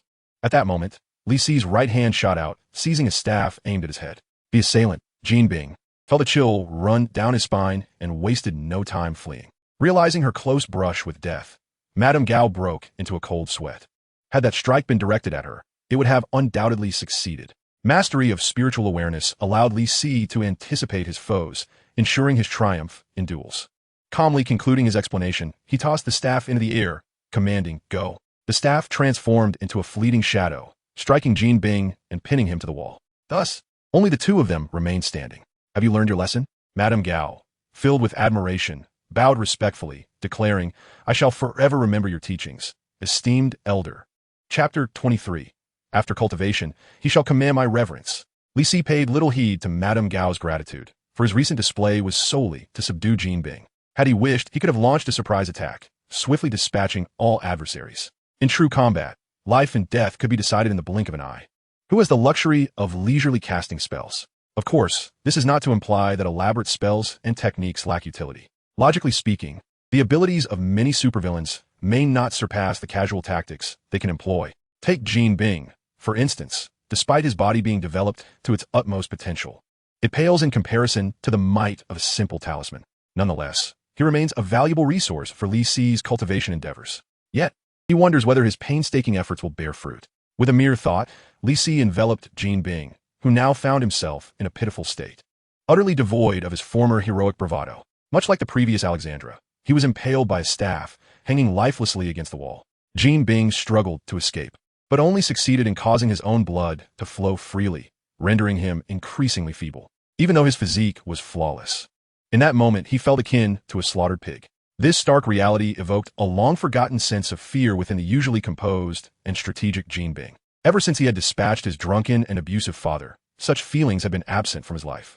In the subsequent decades, Jean Bing ascended from a mere street thug to a crime lord at an astonishing pace. Through his inhuman strength, ruthless nature, and exceptional intellect, he had instilled dread and despair in countless adversaries. Yet, he could never have imagined that the meticulous strategist he prided himself on would meet such a fate. He strained to keep his eyes wide open, gazing at the indistinct figure in the distance. No amount of planning had prepared him for the revelation that the malevolent deity would personally intervene. Typically, such beings maintain an air of mystery, preferring to remain hidden. Rarely does one encounter a dark god who brazenly showcases their power. The mere thought of Li Si filled Jean Bing with profound despair. The composure and imposing presence exuded by Li Si, coupled with his seemingly endless array of methods, suggested that he was no ordinary individual or mere superpowered being. Rather, he was a true enigma, possibly an ancient entity whose age was unfathomable. Jean Bing could only consider himself unfortunate to have crossed paths with such a being. As he acutely felt the swift passage of time, even his ironclad resolve began to waver under the weight of despair. From beginning to end, they had been ruthlessly crushed, with not a glimmer of hope for victory. What had just transpired was less a battle and more a live demonstration of power. Wait, did he just refer to Li Si as senior? Lost in thought, Li Si approached slowly. Noticing Jean Bing with his head bowed and seemingly unconscious, he casually called out, "Fisk." Jean Bing's body jolted, and he shot a cold glance in response. Li Si couldn't help but chuckle, swiftly manipulating the staff to turn sharply. A piercing scream escaped Jean Bing's lips, the pain visceral and raw, as he coughed up blood. "I find your gaze quite displeasing," Li Si remarked, relishing the sight of Jean Bing's suffering. "I believe your Chinese teacher never taught you the meaning of those who recognize the situation are the true heroes." Jean Bing, on the verge of demise, was further tormented by Li Si, and in a daze, he seemed to catch a glimpse of his great-grandmother, driven by the instinct to survive. He cast aside his dignity and pleaded in a subdued tone, "No, please, you cannot kill me." "Oh," Li Si raised an eyebrow, intrigued, and inquired, "Why? They the boss are all dead. You will encounter trouble." Jean Bing struggled to catch his breath and continued in a stammer, "If I remain alive, I can help you resolve it." "A pack of vermin in the sewers. What trouble could they possibly pose?" Li Si scoffed dismissively. "Furthermore, she can assist me with that," he said, gesturing towards Madame Gao. "If the sewage system is blocked, even the powerful will be displeased." Although Jean Bing was pleading for his life, he could not entirely conceal his imposing presence. "Gao is a Huaxiao person. She cannot function in New York. Only I can." "Is that so?" Upon hearing this, Li Si feigned contemplation. In truth, he had already intended to spare Jean Bing's life. However, such matters require a degree of finesse. Dealing with a formidable character like Jean Bing, showing him mercy would yield no gratitude. Pressing him to the brink, forcing him to kneel and beg for mercy, would prove more advantageous for subjugation. Of course, Jean Bing was clever enough to swiftly identify the key to his salvation. Indeed, only he could rectify the mess of the day. With this thought in mind, Li Si casually remarked, "You have convinced me." Jean Bing's anxious heart finally settled, only to be jolted once more. "But how do you wish to settle the score today?" Li Si kicked the corpse of a follower and nonchalantly suggested, "How about you join the faith, Fisk?" The body, riddled with bullet holes and partially burned, was grotesque and terrifying. Yet, what was most disturbing was the corpse's lingering, unsettling movements, as if a demon lurked within the deceased. Witnessing this scene, Jean Bing fell into silence. As a man who had ascended to the pinnacle of humanity through his own efforts, he did not wish to become such a monstrosity. If survival meant transforming into this ghastly form, he would rather perish here. "No, I cannot do that." "What a pity," Li Si replied with a look of regret. "Fisk, are you certain? I have a better solution." Gasping for breath, Jean Bing replied with difficulty, "That is to serve you like Gao, senior." Li Si chuckled in surprise. "Your powers of observation are quite keen. It seems that mastering an additional language is indeed beneficial." Jean Bing had thus discerned his identity as a cultivator. However, Li Si harbored doubts about whether Jean Bing, an American, could truly grasp the essence of cultivation. In reality, his concerns were unwarranted with Jean Bing's intellect.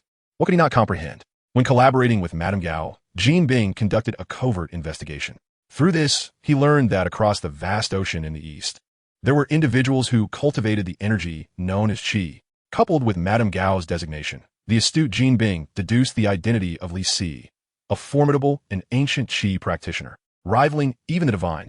In his eyes, Madame Gao was merely a subordinate to Li Si, which explained her disdain and instructive demeanor toward her. The immense powers attributed to the so-called blood god were undoubtedly bestowed by Li Si, including Madame Gao's strength and her ability to transform monsters. Given this, why not seek to acquire abilities directly from Li Si? What Gao could achieve, Jin Bing believed he could surpass. Senior, noting that Li Si did not refute his claims. Jin Bing pressed on, whatever you wish to accomplish, I can assist more effectively than Gao. That is not necessarily the case, Li Si replied, shaking his head, then changed his tone. However, I can offer you an opportunity. With a slight movement of his consciousness, he transmitted the body refinement technique into Jin Bing's mind. You have 1 month. If you can master it, you shall preserve your life. As his words echoed, Li Si swiftly drew his staff, casting several spells that stabilized Jin Bing's injuries, initiating a rapid recovery. Yet, his mortal frame was no match for Madame Gao. A few spells alone could not restore him completely. Hurry, your time is limited. With that, Li Si departed without a backward glance, while the ever-invisible Madame Gao promptly followed. Noticing her hesitance, Li Si frowned. Speak your mind directly. Finally, Madame Gao stammered. Fisk is a wolf that cannot be tamed. Are you concerned about nurturing a tiger that may turn against you? Li Si chuckled lightly. He considered himself to have been exceedingly harsh with Jin Bing. The body refinement technique he received was devoid of annotations or guidance, unlike that given to Xiao Mao. Moreover, it was in the Chinese language, which posed a considerable challenge for Jin Bing to even comprehend. He still bore wounds, and recovering would consume additional time. If Jin Bing could overcome these numerous obstacles, what harm would it be to grant him a chance? An individual of such caliber was welcomed by Li Si. The prospect of betrayal in the future seemed almost ludicrous. As a reincarnated celestial emperor, if he could not manage a single Jin Bing, he might as well find a block of tofu to end his existence. Nothing to worry about, Li Si said calmly. Once he embarks on the path of cultivation, he will surely revere me as a deity. Chapter 24. The Seal Broken. The dragon bone acquired in a construction site. In the most concealed corner, a shelter was erected. Upon entering, one would discover a hole in the ground. Beneath this hole lay a vast, hidden space. Deep within this chamber stood a wall inscribed with enigmatic runes. On the very day of its discovery, Li Si hurriedly brought others to this location. Upon descending to the depths via the elevator and traversing the lengthy corridor, the group finally beheld the wall. At that moment, Li Si was resolute in his conviction. Although he could not comprehend the cryptic inscriptions, he could distinctly sense the aura of a seal emanating from it. Most crucially, there was an obstruction preventing his spiritual awareness from probing further. Unlike the limitations of X-ray vision, spiritual perception can penetrate most barriers. Only a seal left by Kunlun could potentially impede it. Clearly, this was indeed the location where Kunlun sealed the dragon bone. The mere thought of it stirred a sense of excitement within Li Si. After nearly 2 months of relentless effort, the dragon bone was finally within reach. Since he had advanced to the mid-stage of Qi refinement and exhausted his supply of Longyang Dan, his cultivation had stagnated. Despite employing various methods, the subpar materials yielded only mediocre results. Over the past month, he had managed to elevate his cultivation by a mere level. A stark contrast to the fluid progression he experienced in his previous life, which felt as effortless as drinking water. This painfully slow pace of cultivation tested Li Si's patience. Fortunately, following the battle at the church, the strength of his faction had significantly increased. Jin had submitted to him, and the surviving gang leaders were under the control of Madame Gao. Other forces, too, faced a bloody upheaval under their covert manipulation. In a single night, Li Si had nearly seized control of the entire underground realm of New York. Consequently, he mobilized all available resources for the Dragonbone project. In just 2 weeks, this grand undertaking was completed. Li Si could hardly contain his eagerness as he brought his companions to this site. The long-desired Dragonbone lay before him, and he yearned to shatter the wall with a single blow. Unfortunately, the seal was intricate, and a forceful approach could potentially damage the Dragonbone. Li Si heightened his spiritual awareness to its utmost, meticulously studying the seal. The group, led by Madame Gao, observed with curiosity, astonished that Li Si would be perplexed by what seemed to be merely a wall. Aside from being adorned with strange runes, the wall appeared unremarkable. Whatever the nature of the wall, a single explosive charge could reshape even iron. Only Madame Gao, hailing from Kunlun, understood the true significance of this wall. Although, as a renegade expelled by Kunlun, she could not decipher the inscriptions, she was aware that such crude methods as explosives could not extract the sealed Dragonbone. However, she was certain that the divine power of the guardian beast from Kunlun could dismantle the seal. This was the consensus shared among the Five Fingers. Their plan was to lure the guardian warrior Iron Fist, to break the seal on the dragon bone. The dilemma lay in the fact that it was still too early, and the current generation of Iron Fist had yet to emerge. In this circumstance, how could the seal on the dragon bone be broken? Madame Gao was intrigued, but remained silent. She had already conveyed the relevant intelligence to Li Si, yet he merely reassured her not to worry. Out of reverence for her predecessor's cultivation, Lady Gao did not voice any doubts. She was, however, intrigued by the novel strategies that Li Si might employ. At that moment, Li Si finally began to formulate some ideas. Based on his investigations, the sealing technique of the dragon bone bore similarities to the ancient alchemists of the previous era. Their approach was characterized by its simplicity and directness, often targeting the essence without any embellishments. This particular seal was no different. Its dismantling could not be achieved through cunning means. It seemed that he would have to resort to the secret art of breaking seals. In the original narrative, even the historically weakest Iron Fist was able to break the seal using the power of the divine dragon. I refuse to believe that the renowned secret art of breaking seals in the previous realm of cultivation would be incapable of achieving this. Li Si formed a series of hand seals, his lips moving in an incantation as his spiritual energy began to circulate. In the realm of cultivation, there existed various methods for dismantling formations and seals, including secret arts, divine abilities, magical artifacts, and extraordinary beasts. However, the only option available to him at present was the secret art. This secret art was powerful, yet its complexity necessitated dedicated practice. Nevertheless, with the enhancement of his cultivation, Li Si's body had undergone a transformation, beginning to possess a portion of the powers of A. He could deftly execute various spells and secret techniques, as if he were born to do so. In mere seconds, a coalesced before his chest. "Break!" he shouted, and was instantly released, striking the wall with a flash of light. The wall, which bore the Kunlun seal, was pierced as if it were made of mere paper, producing not a sound as it crumbled. A rich aura of life surged forth from beyond the wall, intoxicating in its essence. Li Si's expression brightened, and his consciousness immediately delved deeper. In an instant, a captivating brilliance emanated from his eyes. Without a moment's hesitation, he plunged into the depths beyond. Witnessing this scene, Lady Gao and the others exchanged bewildered glances. It was not surprising that Li Si could dismantle the seal, yet his silent rush into the unknown left them bewildered. Though their curiosity about what lay inside was piqued, they ultimately chose to remain discreetly outside. Beyond the wall was a dimly lit cave, strewn with loose stones and dust. Amidst the chaos, a skeletal remains lay prominently displayed. The skeleton was entirely white, subtly glowing with an otherworldly light, exuding an air of mystery. The skull, comparable in size to a car, indicated that this dragon had been at least several meters in length during its lifetime. Even in its skeletal form, Li Si could discern a faint pressure emanating from it, suggesting that this divine dragon had been no less formidable than a foundational cultivator in its prime. Even Li Si, at present, would have to flee upon encountering such a being. After all, he currently possessed nothing but his cultivation to engage in combat. Unlike the divine dragon, whose strength primarily resided in its physical form, it was evident that Kunlun harbored something truly remarkable to subdue such a creature. However, acquiring this dragon bone brought him one step closer to reaching the foundational stage. Once he breaks through to the Purple Mansion, he shall venture into Kunlun at the appropriate time. Gazing at the mountain-like dragon bones, Li Si felt an overwhelming exhilaration within. These dragon bones, sealed by Kunlun, evidently possessed a far greater medicinal potency. Their vibrant life force nearly led Li Si to believe they were still alive. Utilizing these dragon bones as the primary ingredient, the efficacy of the Longyang pill he concocted would surely be enhanced by at least 30%. Coupled with their astonishing quantity, the elixirs produced would sustain him for an extended period. With the remains of this divine dragon, Li Si estimated he could cultivate himself to the pinnacle of qi refinement. Should he succeed in establishing his foundation, he could roam freely across the vastness of the world. Contemplating this, a surge of ambition surged within him. In the days of his diminished power, he had tread cautiously, fearing unnecessary troubles.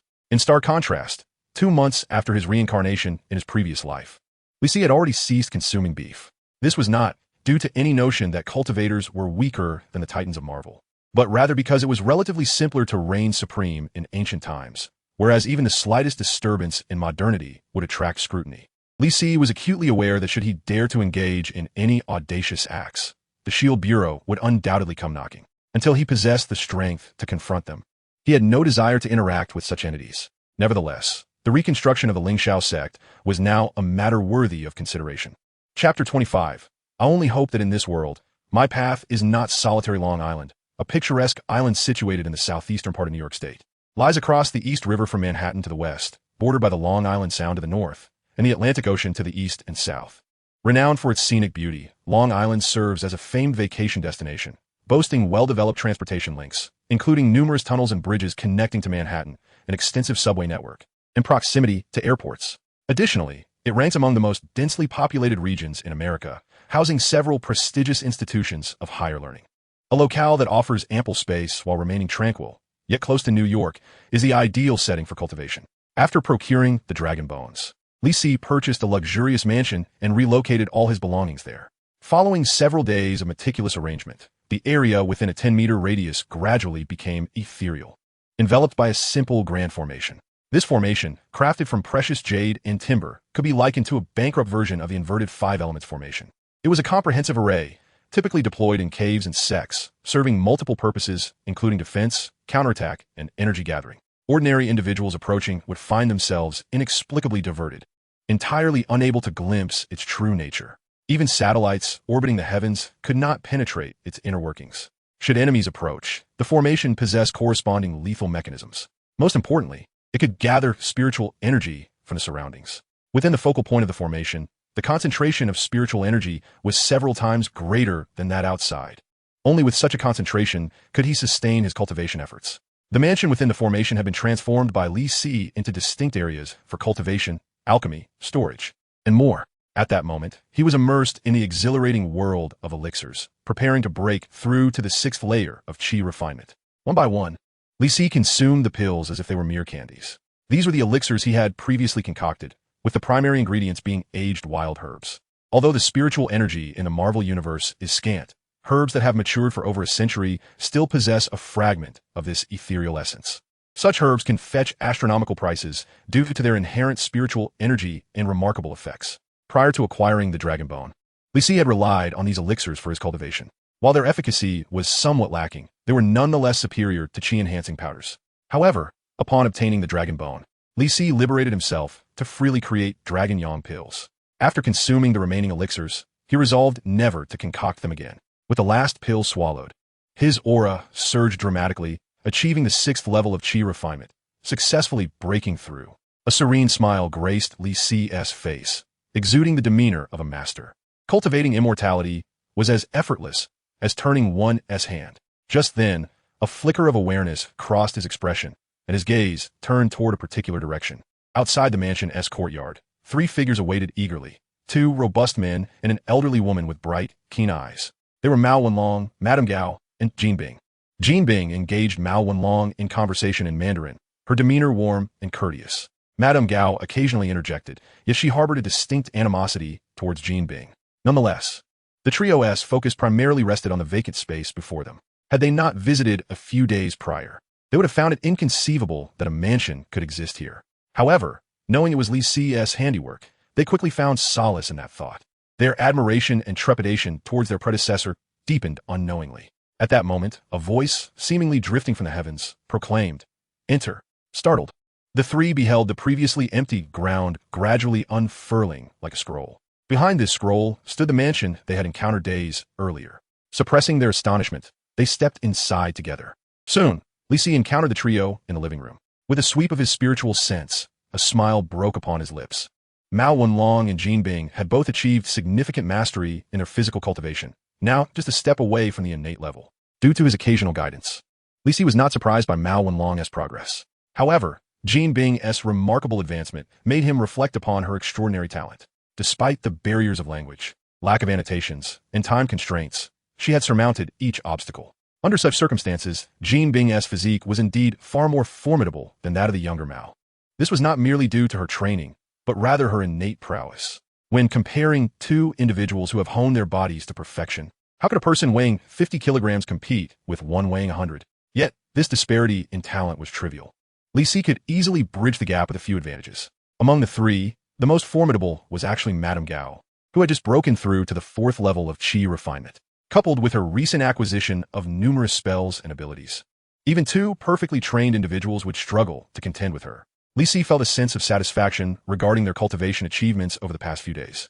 At this moment, the three approached, clasping their hands in a gesture of respect, and bowed, greeting the elder, fourth master. Even Jin Bing, the American, executed the motions and words with commendable finesse, clearly having invested considerable effort in this regard. Li Si nodded slightly and spoke. Wenlong, come stand behind me. Mao Wenlong obediently stepped forward and took his place.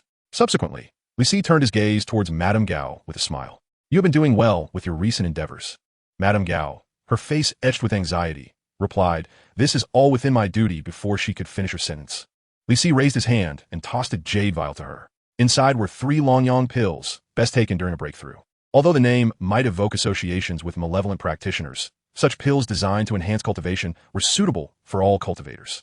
Upon hearing this, Madame Gao grasped the vial tightly, her face alight with joy as she bowed in gratitude to Li Si. She had already discerned the flaws in her own cultivation method. Even with her greatly augmented power and increased resources, she had to toil for nearly a month to barely breach the bottleneck of the intermediate stage of qi refinement. Madame Gao was at a loss regarding how to advance to the later stage of qi refinement. These 3 Longyang pills were undoubtedly her best assurance. In that moment, her heart brimmed with gratitude, and she vowed to serve the elder faithfully in the future. Li Si paid no heed to Madame Gao, his gaze shifting to Jin Bing. Feeling the weight of his scrutiny, Jin Bing's heart sank. According to Li Si's earlier words, having perfected the body refinement technique meant he could survive. Yet, as the knife rests in the hands of the butcher, if Li Si were to renege, he would have no choice but to accept it. Fortunately, Li Si had no inclination to break his word, particularly to a minor character like Jin Bing, since he had passed the test. What harm was there in granting him an opportunity? Fisk, I must say you possess considerable talent. Upon hearing this, Jin Bing's heart leapt with joy. The elder is magnanimous. I am profoundly grateful and will undoubtedly remain loyal henceforth. The eloquence of these words, emerging from the mouth of a burly foreign man, nearly elicited a laugh from Li Si. Yet, despite the incongruity, it brought him great satisfaction. After all, how else could one rise to become a kingpin of the underworld? Such emotional intelligence and execution were not traits of the ordinary. With that, Li Si felt no inclination to press Jin Bing further. Loyalty was one thing. As long as he did not cause trouble, all would be well. He then exchanged a glance with Mao Wenlong, who stood there, bewildered. Li Si, maintaining a calm demeanor, addressed both Mao Wenlong and Jin Bing. You should have sensed the bottleneck. No matter how you cultivate, you make no progress. They instinctively nodded, clearly acknowledging the truth of his words. Once you break through, you will reach what is known as the innate stage, officially stepping onto the path of immortality. The two, now grasping the meaning of this statement, were instantly filled with excitement. However, Li Si's next words plunged them into a frozen abyss. Relying solely on your own efforts, you would likely take decades, if not an entire lifetime, to achieve a breakthrough. At this moment, Li Si raised his hand, and 2 Dragon Yang pills soared forth, spiraling before the 2 individuals. However, since you possess such talent, as a senior, I shall not withhold my assistance. As his words fell, the 2 Dragon Yang pills instantaneously entered their mouths. With a mere thought, Li Si directed his magical energy into their bodies. Under the refinement of his power, the Dragon Yang pills transformed into waves of warmth, cleansing their already peak physical forms. In less than a minute, Jin Bing, who had previously worn a face of anguish, suddenly experienced a wave of exhilaration surging toward his spiritual core.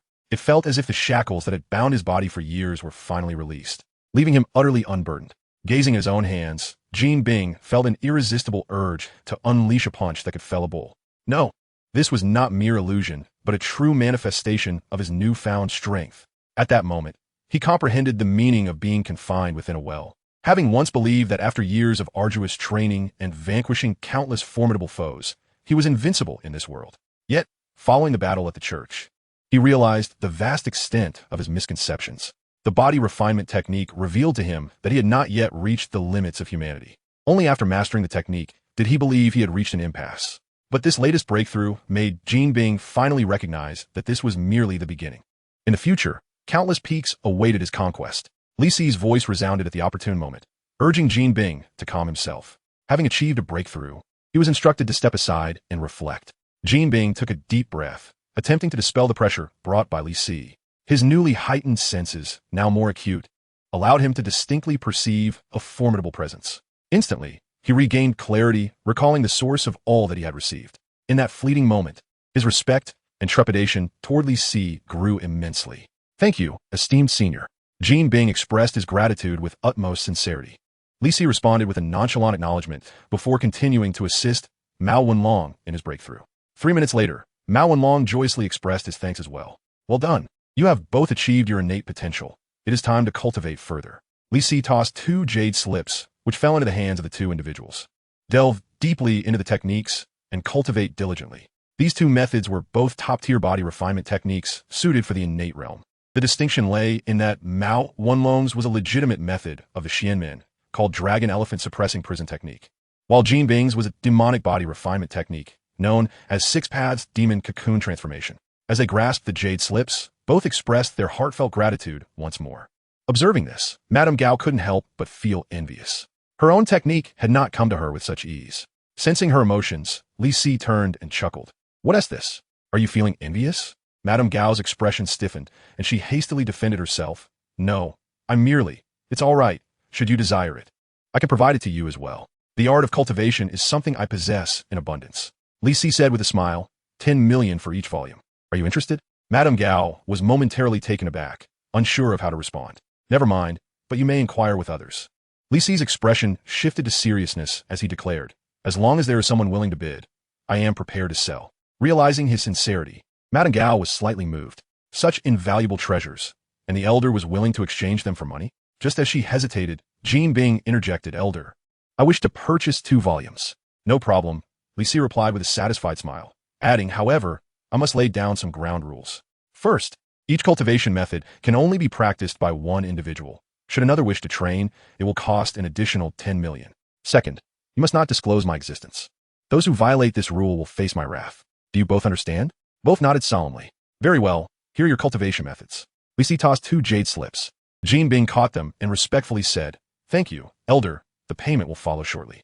Seeing this, Madame Gao, unwilling to be outdone, declared, Elder, I wish to acquire 3 volumes. Li Si happily provided her with 3 methods. Overjoyed, Madame Gao expressed her gratitude. Thank you for your generosity, Elder. As long as you are alive, I would brave fire and water without hesitation. There is no need for such grand gestures. I seek no recompense for my actions. Li Si replied, his tone taking on an enigmatic quality. I merely wish for my path not to be solitary in this world. Upon hearing this, the admiration from the 3 present surged forth like the relentless waters of the Yangtze River. Li Si's generosity today left them with no doubts regarding his motives. After all, these elixirs and techniques were indeed priceless treasures. If he had ulterior motives, he could have easily bartered these items for something of his desire. Suddenly, Li Si recalled something and inquired, How are the preparations for the task I assigned to you previously? Madame Gao and Jin Bing exchanged glances, then replied in unison. It is all ready. Excellent. Li Si smiled faintly, turning to Mao Wenlong. Little Mao, prepare to welcome your junior disciples. Mao Wenlong blinked in surprise and replied, Yes. Very well, you may leave now. Li Si dismissed them respectfully. As he watched their departing figures, he touched the ancient jade tattoo on his chest, which was glowing faintly, shining brighter than before. My path is not solitary, Li Si murmured, his smile gradually turning cold. He certainly did not intend to engage in charity, nor was he selflessly nurturing a group of strangers. Even the ordinary cultivation techniques, devoid of annotations, commanded astronomical prices, but these were the methods of transcendence. Throughout history, countless dignitaries have devoted their lives to pursuing what remains perpetually elusive. Were it not for his own ambitions, Li Si would not barter his techniques for mere coin. However, the path of cultivation is far from straightforward. Possessing a technique does not guarantee entry into its mysteries. Without guidance, the overwhelming majority are hindered by their inability to perceive the ambient spiritual energy. Even those who succeed must contend with whether the technique suits their individual disposition. Furthermore, the methods he offers are notorious for leading practitioners astray, often resulting in madness. Should Li Si refrain from intervening, these burgeoning malevolent cultivators possess no viable future. His objective is to utilize these individuals to temper the disciples of his future sect. Once he successfully establishes his foundation, he shall reopen the gates of his mountain. As for the fate of these malevolent cultivators, it is of no concern to Li Si. The phrase "we are not alone in our path" refers to those who share his ideals. Malevolent cultivators? Hardly familiar, indeed. Chapter 26. The stricken street heroes. As techniques began to circulate from Li Si, an increasing number of underground leaders in New York commenced their own cultivation. Consequently, various bizarre urban legends began to circulate through the streets and alleys of the city. Tales of demonic apparitions, vampires lurking in the shadows, and midnight werewolves proliferated. Among these legends, the most widely recognized is that of a dark council. It is said that the underground forces of New York are entirely under the dominion of a cadre of monsters, such as lizard men, werewolves, and vampires. This council, formed by these creatures, is the true sovereign of New York's underworld, with the gang leaders merely serving as their subordinates. It must be acknowledged that the people of New York have a vivid imagination. Even rumors can be embellished into tangible narratives. In truth, this so-called Dark Council does exist, and it does indeed wield control over nearly the entire underground realm of New York. However, the members of the council are not monsters, but rather individuals steeped in arcane practices, led by the formidable Lady Jean. Upon returning from Long Island, they initiated their operations, using their techniques to garner a following. This foundation allowed them to reorganize the underground world, establishing an extensive network of connections. Simultaneously, this development prompted countless gang leaders to eagerly seek admission, vying to join the ranks. As the number of individuals acquiring techniques increased, a select few fortunate souls achieved successful cultivation. Yet, due to their inexperience and a lack of mentorship, many disturbances ensued. The urban legends circulating in New York recently stem from these events. The vast majority, for various reasons, find themselves unable to penetrate the initial stage of cultivation. Nevertheless, even entering this echelon brings them a sense of satisfaction. However, the gradual descent into chaos in New York has left many feeling overwhelmed. At the forefront of this turmoil are the street heroes who frequently clash with the underground forces. In a suburban warehouse, the tranquil night was shattered by a cacophony of screams, gasps, and the dull thud of gunfire. In a warehouse brimming with contraband, a massacre unfolds. Beneath the dim lighting, a formidable figure, clad in full combat gear, ruthlessly eliminates one adversary after another. His gaze is fierce, his movements swift and decisive, his marksmanship extraordinarily precise, and he adeptly utilizes the terrain to his advantage. The gang members, despite their numerical superiority and home field advantage, stand utterly defenseless. Soon, the gunfire begins to dwindle, signaling the battle's conclusion. The imposing figure cautiously steps forward to a table laden with bags of flour and mounds of cash. A flicker of hatred flashes in his eyes as he surveys the scene. He retrieves a lighter and ignites the flour. As he numbly watches all the wickedness consumed by flames, an intoxicating sense of pleasure washes over him. This pleasure bears a name: vengeance. The man is Frank Castle, renowned as the Punisher in the Marvel Universe. Once a tactical sniper for the United States Marine Corps, he has received numerous honors, including the Medal of Honor, the Navy Cross, the Silver Star, and the Purple Heart. Though devoid of superhuman abilities, he is well-versed in solitary and team-based special operations tactics, excelling in combat, hand-to-hand fighting, marksmanship, underwater operations, interrogation, and intelligence gathering. Nick Fury, director of SHIELD, has even dubbed him a level 10 operative, epitomizing the pinnacle of human combat capability. After retiring, Frank led a blissful life with a loving family, until one fateful day when he witnessed a gang's execution, resulting in the brutal murder of his wife and children. Surviving the ordeal, he sought justice through the legal system, only to find the perpetrators evading punishment through legal loopholes. Disillusioned with the judiciary, Frank resolved to exact his own form of retribution. He vowed to punish all criminals to prevent the recurrence of such tragedies, declaring that anyone guilty must face death. Frank has engaged in many such operations, and after witnessing the flower's destruction, he readies himself to depart. At that moment, an unexpected tremor seizes him. Without a moment's hesitation, he rolls aside. Almost simultaneously, his previous location erupts in a violent explosion. He quickly regains his composure and gazes toward the source, momentarily taken aback. The explosion site is engulfed in flames, eerily crimson, exuding an unsettling aura.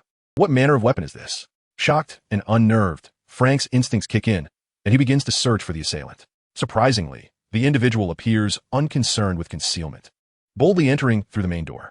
Presumably of Slavic descent, the man is around 45 years old, showing no signs of professional training. A mere glance is enough for Frank to glean a wealth of information. What captured his attention the most was the fact that the individual bore no weapon, yet exuded an air of unwavering confidence. Was he a fool, or did he possess some extraordinary ability? The seasoned Frank found himself inclining towards the latter.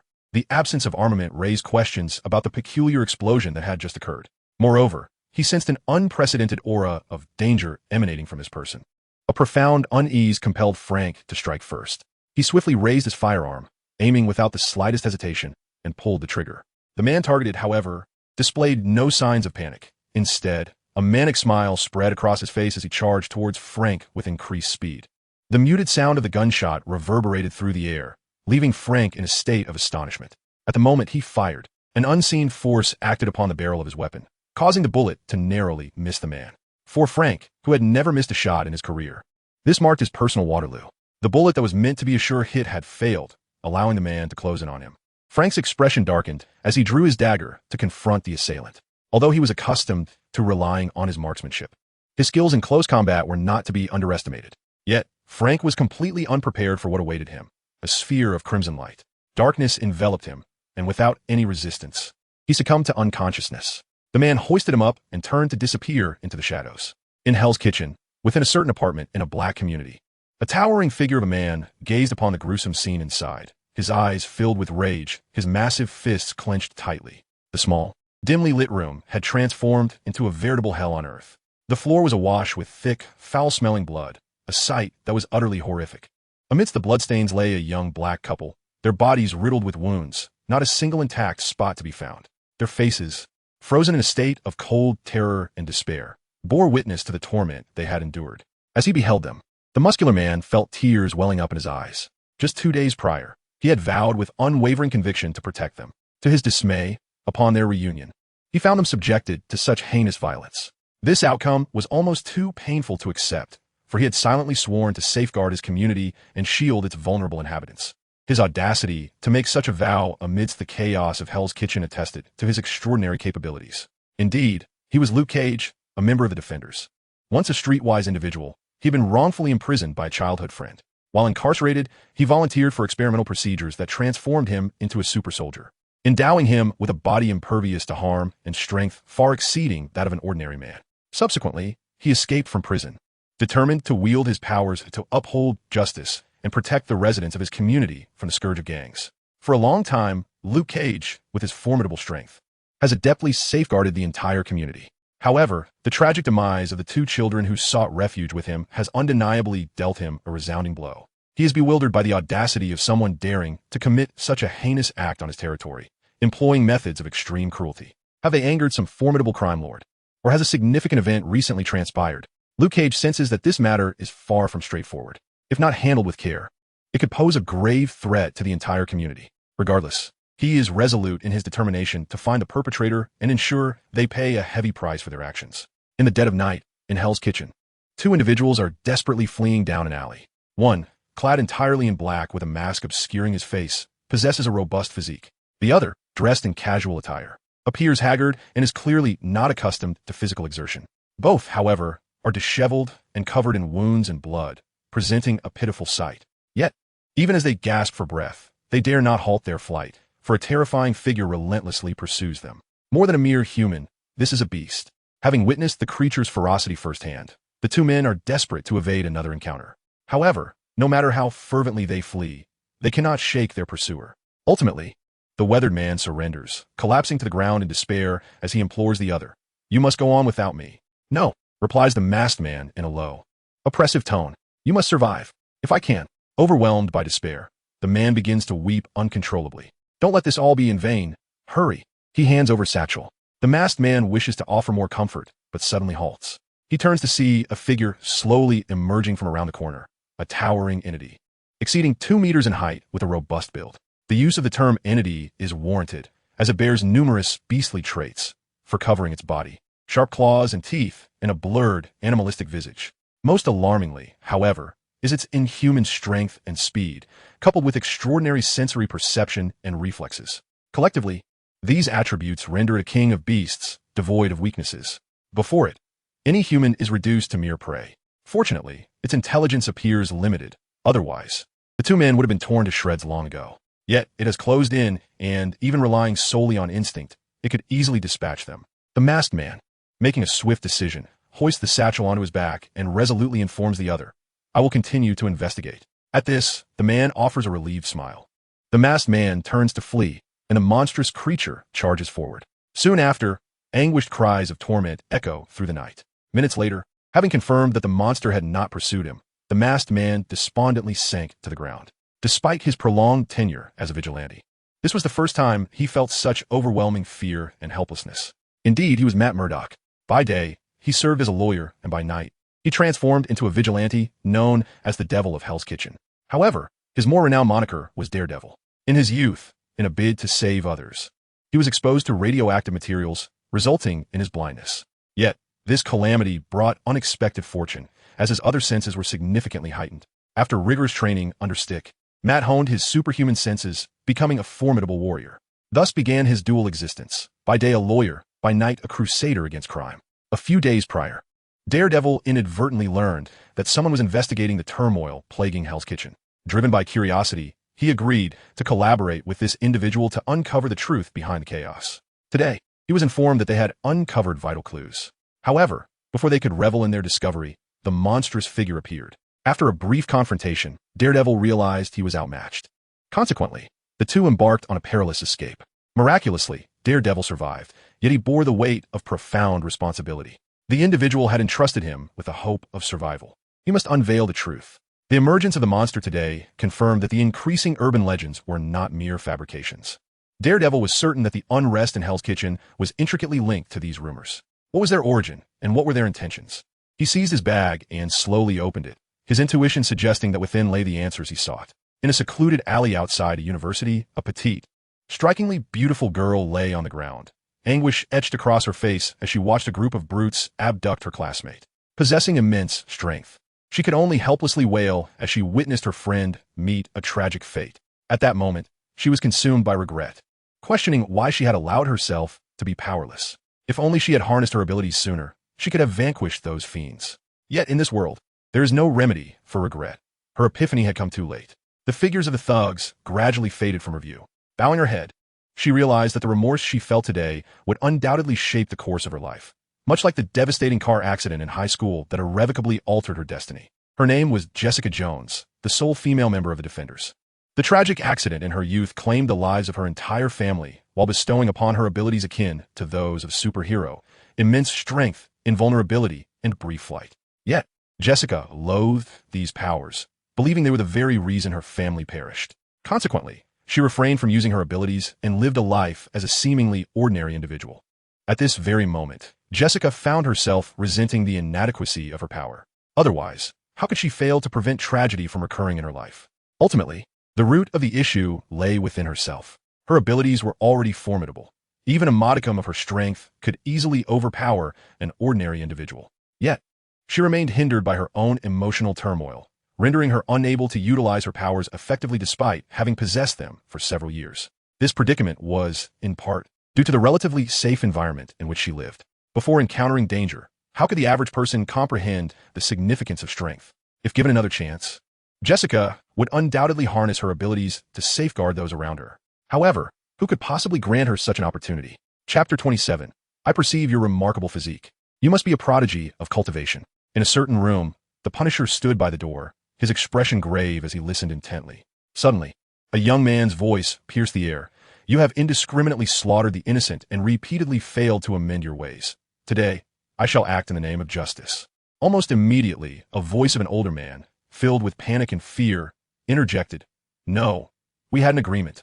As long as his words were abruptly cut off by a resounding crash. The Punisher's heart raced in response. With his keen perception, he quickly grasped the unfolding situation.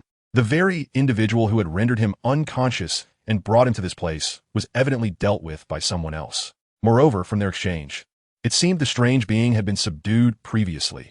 An agreement had been reached, though the other party clearly intended to disregard it. Contemplating the peculiar powers of the creature, the Punisher instinctively held his breath.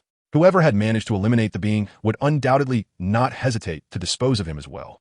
Despite the claims of acting in the name of justice, how could he possibly believe in such declarations? After exhausting all avenues without securing justice for his family, he had long since lost faith in righteousness.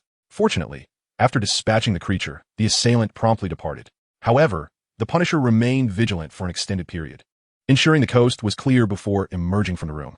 He swiftly surveyed the living room, astonished by the scene that unfolded before him. The creature lay lifeless on the floor, a gaping wound in its chest, its face frozen in a mask of terror and despair. The surrounding furniture and appliances were in disarray, clearly having been ravaged by the creature's rampage. From the evidence, it was evident that the being had been struck down in a single blow. The strength of the mysterious young man who had slain it was undoubtedly beyond imagination. As the Punisher gazed upon the creature's corpse, beads of cold sweat formed on his brow. Where had such inhumanly powerful beings emerged from? Reflecting on some bizarre rumors, he sensed that something significant had transpired recently. Thus, the Punisher commenced a thorough search of the house. Half an hour later, he held a jade slip in his hand, meticulously beginning his investigation.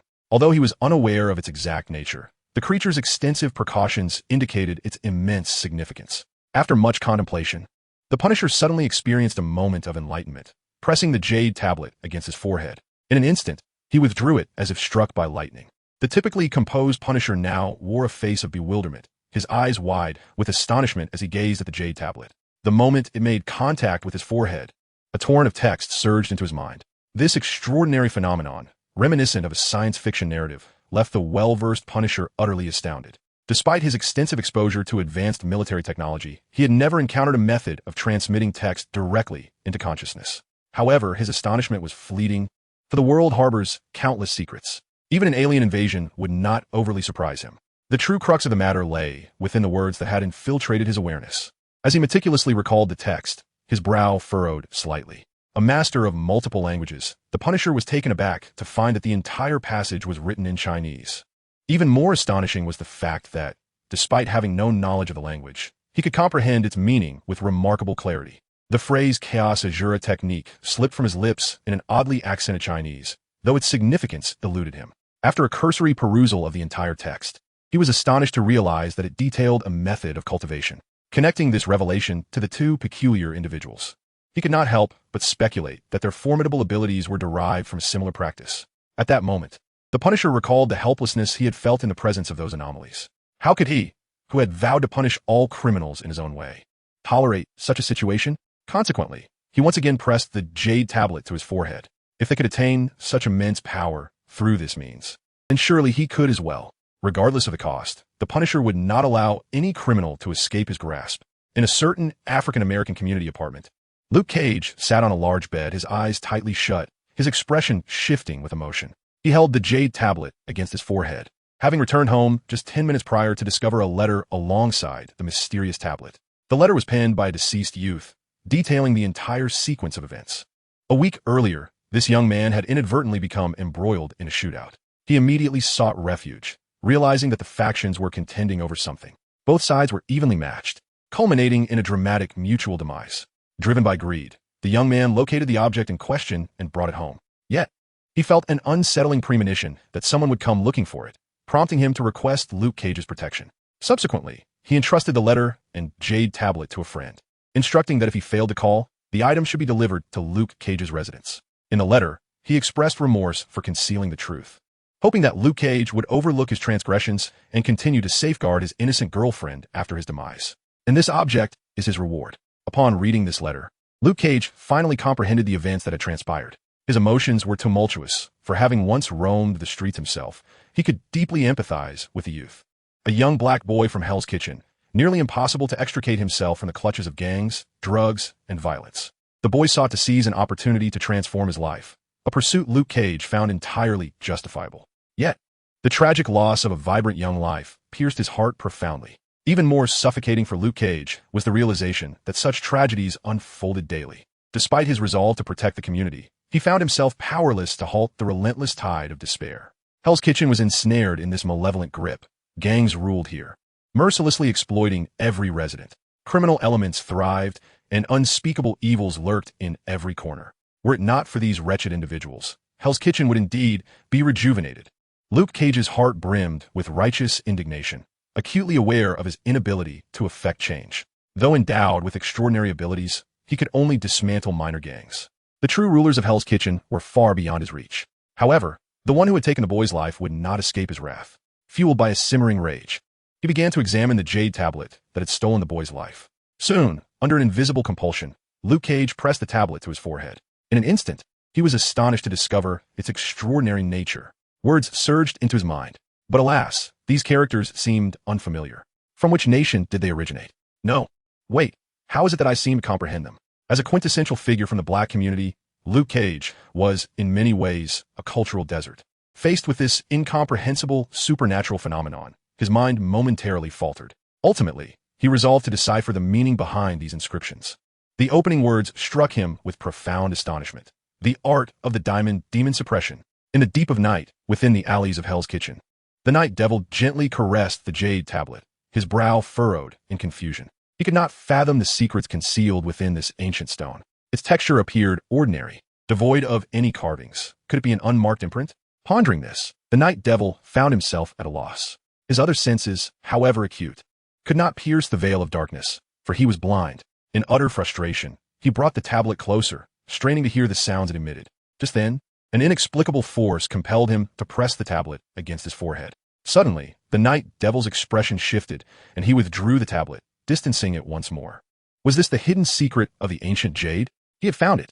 At last, he had uncovered it. As he gazed upon the characters, excitement surged within him. This evening's encounter had bestowed upon the Night Devil an immense and weighty responsibility. He, who has always taken it upon himself to uphold justice and vanquish evil, never envisioned a scenario where he would abandon his companions, fleeing in utter disarray. The thought of failing to inherit his comrade's legacy and uncover the truth behind the turmoil in Hell's Kitchen was simply unacceptable to him. As for surprise, he felt only a modicum, for he had long steeled himself for such eventualities. What could possibly incite chaos in Hell's Kitchen, if not something extraordinary?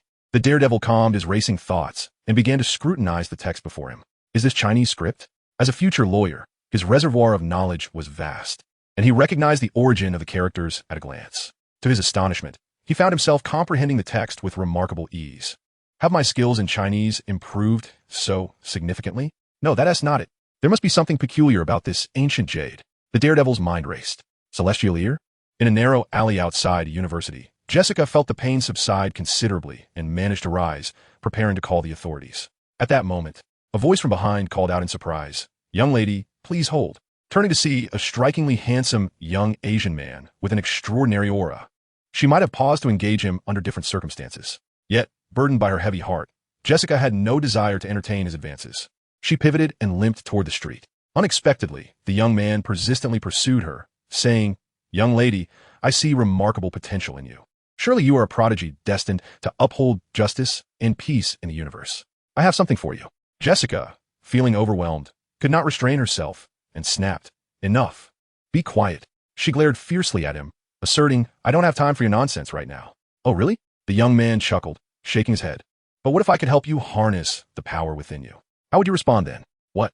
Jessica's heart raced at his words. She had concealed her abilities well, known only to her sisters in the foster family.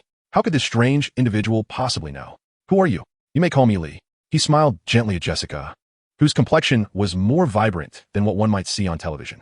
After creating a sufficient number of malevolent minions, the targeted cultivation program for future disciples commenced. The initial focus was on the street heroes of Hell's Kitchen. Though their fame was modest, their potential and strength were not inferior to some members of the Avengers, such as Black Widow and Hawkeye, who were merely ordinary without superpowers. Among the targets, the Punisher, the only one devoid of super abilities, stood on equal footing with them. Even the likes of Daredevil could be compared to iconic superheroes like Captain America and Spider-Man. Most of the plans for these targets were entrusted to Madame Gao and Little Mao for execution. In contrast to other street heroes, Jessica is remarkably youthful and possesses a greater capacity for growth. Thus, he chooses to personally intervene and mentor Jessica. By the time she appears in the television series, she is already depicted as a disheartened and fallen detective. After overcoming her psychological struggles and resolving to use her strength for good, she encounters the twisted Purple Man. The Purple Man wields the power to control others, his psyche deeply warped by childhood trauma. Jessica endures prolonged control by him, suffering countless humiliations. Even after breaking free, she finds it impossible to return to normalcy. She establishes an office in Hell's Kitchen, numbing herself daily with alcohol, lost in a haze. Yet, the current Jessica is still a college student. Lee C believes that under his guidance, Jessica will improve significantly. "Jessica, I know you're feeling anxious right now, but I urge you to remain calm." Jessica, puzzled, wonders who this person is, so familiar with her name and aware of her abilities.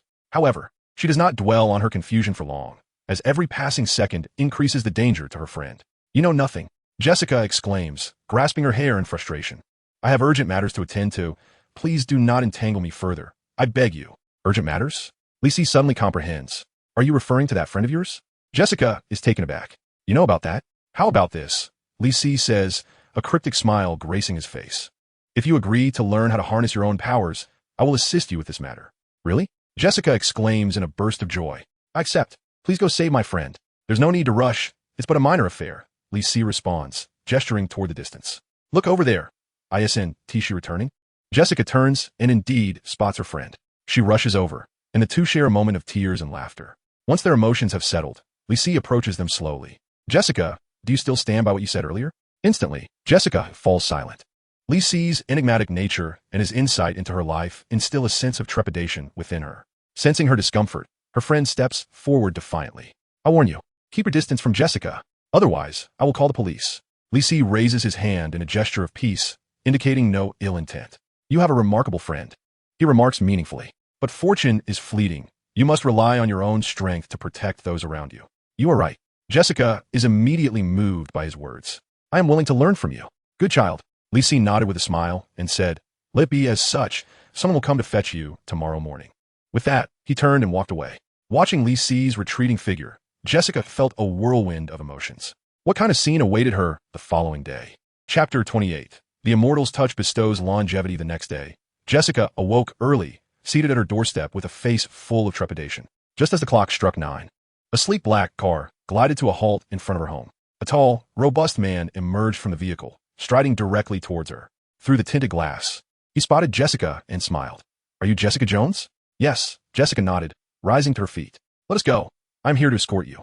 All right. Jessica harbored no doubts. For like the man from yesterday, this one also bore an Asian visage. Following behind him, she observed him closely, silently astonished. Such an impressive physique. Robust Asians seemed a rarity in her experience. Before long, they were both seated in the car, departing from Jessica's home. After a prolonged silence, Jessica broke the ice. Hey, may I know your name? The man chuckled amiably. You can call me Mao. Curiously, Jessica inquired, what is your relationship with Li? The man, or rather Mao Wenlong, pondered her question for a moment before responding with a tone of reverence. He is my elder. Taken aback by his solemnity, Jessica was surprised. Li appeared to be younger. She had not anticipated that he would be Mao's senior. Even more perplexing was Mao's evident admiration and respect for him. It seemed that Mr.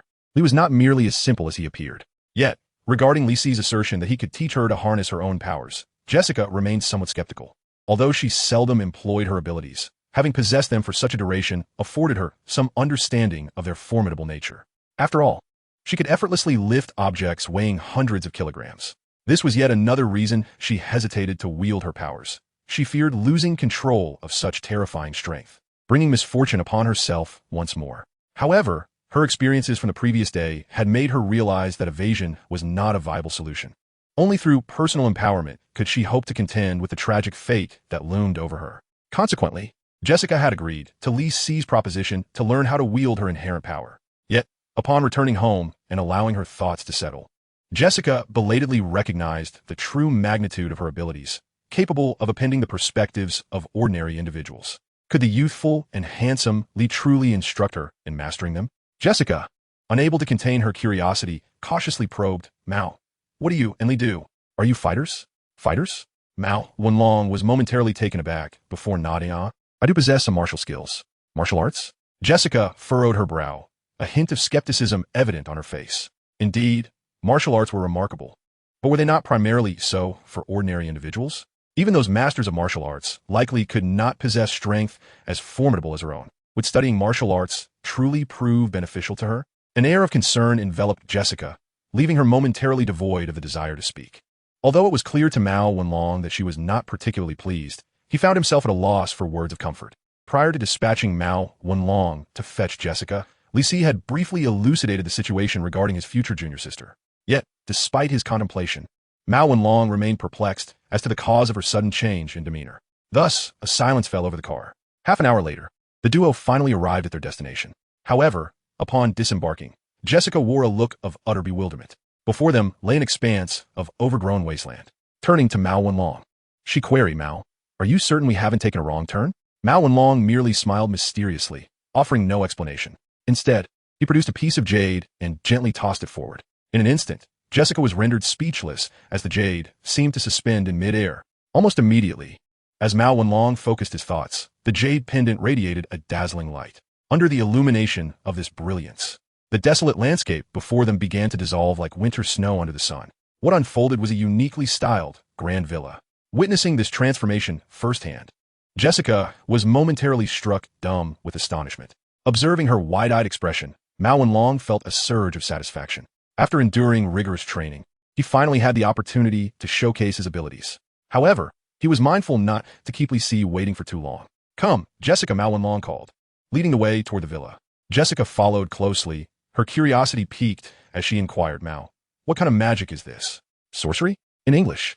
The terms for both are synonymous, leading Mao Wenlong to misinterpret her question. He mused to himself that spells and magic seemed quite similar. Yes, you may regard it as Eastern magic. This is utterly incredible, Jessica exclaimed, eyes wide with wonder. How on earth did you accomplish this? Just a few simple tricks? Mao Wenlong replied with a slight smile, feigning profundity. With diligent practice, you too shall be able to achieve such feats in the future. At his words, Jessica appeared somewhat confused. Aren't you teaching martial arts? Do Eastern martial arts masters also perform magic? Before she could continue her inquiries, they entered the grand hall of the villa, where Jessica immediately spotted Li Si seated regally in a chair. Mao Wenlong stepped forward, bowing respectfully as he addressed Master Si. Meanwhile, Jessica remained rooted to the spot, feeling a wave of embarrassment. She was uncertain whether she should mimic Mao Wenlong's gesture. Fortunately, Li Si alleviated her discomfort promptly with a simple acknowledgement. Li Si nodded gently and turned his gaze toward Jessica. Jessica, are you ready? Jessica hesitated for a moment and stammered, perhaps, but I know nothing about you. Li Si was not surprised and patiently explained, we are practitioners. Through our cultivation, we elevate our existence and comprehend the profound truths of the universe. To facilitate Jessica's understanding, Li Si refrained from using the esoteric term cultivation. Unfortunately, his efforts seemed futile, as Jessica remained utterly perplexed. I'm sorry, but I'm having difficulty grasping this, she said, furrowing her brow. Can I assume you are akin to Eastern masters of martial arts? Li Si fell momentarily silent and turned to Mao Wenlong, thinking, surely, this fellow has misspoken. Otherwise, why would she perceive me as a martial arts master? Mao Wenlong felt unjustly accused, and with a flushed face, protested, Fourth Master, I didn't say that. Silence. Li Si shot him a glare and retorted, stop explaining. Just demonstrate a bit for Jessica. He found it far more effective to let Mao Wenlong showcase his abilities than to waste breath on explanations. Wait, really? Mao Wenlong was taken aback, surprised by this unexpected opportunity. All right then, Fourth Master. He excitedly removed his coat and approached Jessica. Come on, Jessica, attack me with all your might. Don't hold back. What? Jessica was bewildered, wondering how they had suddenly transitioned to a sparring session. The crucial point was, despite his robust physique, she thought that a full-force strike from her could easily incapacitate him. For your safety, I simply cannot do that, she said, looking quite troubled. Mao Wenlong felt as if he had been struck by lightning, his heart pierced by 1,000 daggers. Though Fourth Master had praised her talent, did she truly underestimate him so? The straightforward and honest young man could not help but feel indignant, exclaiming, Jessica, don't underestimate me. That is not what I meant. Jessica explained helplessly. Enough, Li Si interjected, unable to bear any longer. Jessica, do you believe your experiences are unique? Upon hearing this, Jessica froze momentarily. How could he possibly know of her trials? Was it possible that? Li Si fixed his gaze upon her and calmly continued, in fact, there are many in this world who share similar experiences. Jessica glanced at Mao Wenlong, struggling to believe her ears. You too. Before she could finish, Li Si interrupted. Let us assess your abilities so that we can better assist you. He adopted a demeanor of a wise mentor, guiding her gently. Do not worry. He is far stronger than you. I understand, Jessica replied, taking a moment to compose herself before looking at Mao Wenlong, who stood poised, embodying the essence of a seasoned master. Jessica, remember to give it your all. Just moments ago, the one who had been right in front of him was determined to leave a lasting impression on Jessica. Otherwise, how could he speak boldly to his juniors in the future? Indeed, I will. Jessica nodded, striving to summon the hidden power within her. After a brief pause, her face flushed crimson as she struck a punch toward Mao Wenlong. Her delicate, fair fist carried a formidable weight, as if it bore the strength of 1,000 pounds. Realizing the gravity of the situation, Mao Wenlong's expression shifted dramatically, and without a hint of hesitation, he reached out to intercept her blow. Bang! With a resounding crash, Mao Wenlong staggered back 3 steps, barely managing to absorb the force of the punch. He then felt a sweetness in his throat, nearly coughing up blood. The hands that had blocked the punch were now trembling uncontrollably. Truly gifted. Fourth Master was indeed not mistaken. Fortunately, he had managed to withstand it. Otherwise, he might have been expelled from the sect by Fourth Master. Mao, are you all right? Jessica exclaimed, her face filled with concern. I'm so sorry. I couldn't control my strength. It's nothing. I'm perfectly fine. Mao Wenlong swallowed the blood and, after taking a few deep breaths, stood up with his hands clasped behind his back. Your strength is indeed impressive, but you're still far from being able to harm me. Upon realizing that he was genuinely unscathed, Jessica felt a surge of joy. That punch had been her utmost effort, capable of lifting a small car. Yet, Mao Wenlong remained completely unharmed, indicating that he was no ordinary person. Perhaps by following them, she could truly learn to master her power. Mao, You are indeed remarkable. It's my first time encountering someone like you. All along, Jessica had perceived such strength as a curse, considering herself a freak. Hence, she used the term kindred. Kindred? Mao Wenlong shook his head. No, I'm not actually your kindred. What? Jessica was taken aback. Then what is your power? Indeed, it is I. Li Si interjected at the opportune moment. I bestowed him with that power.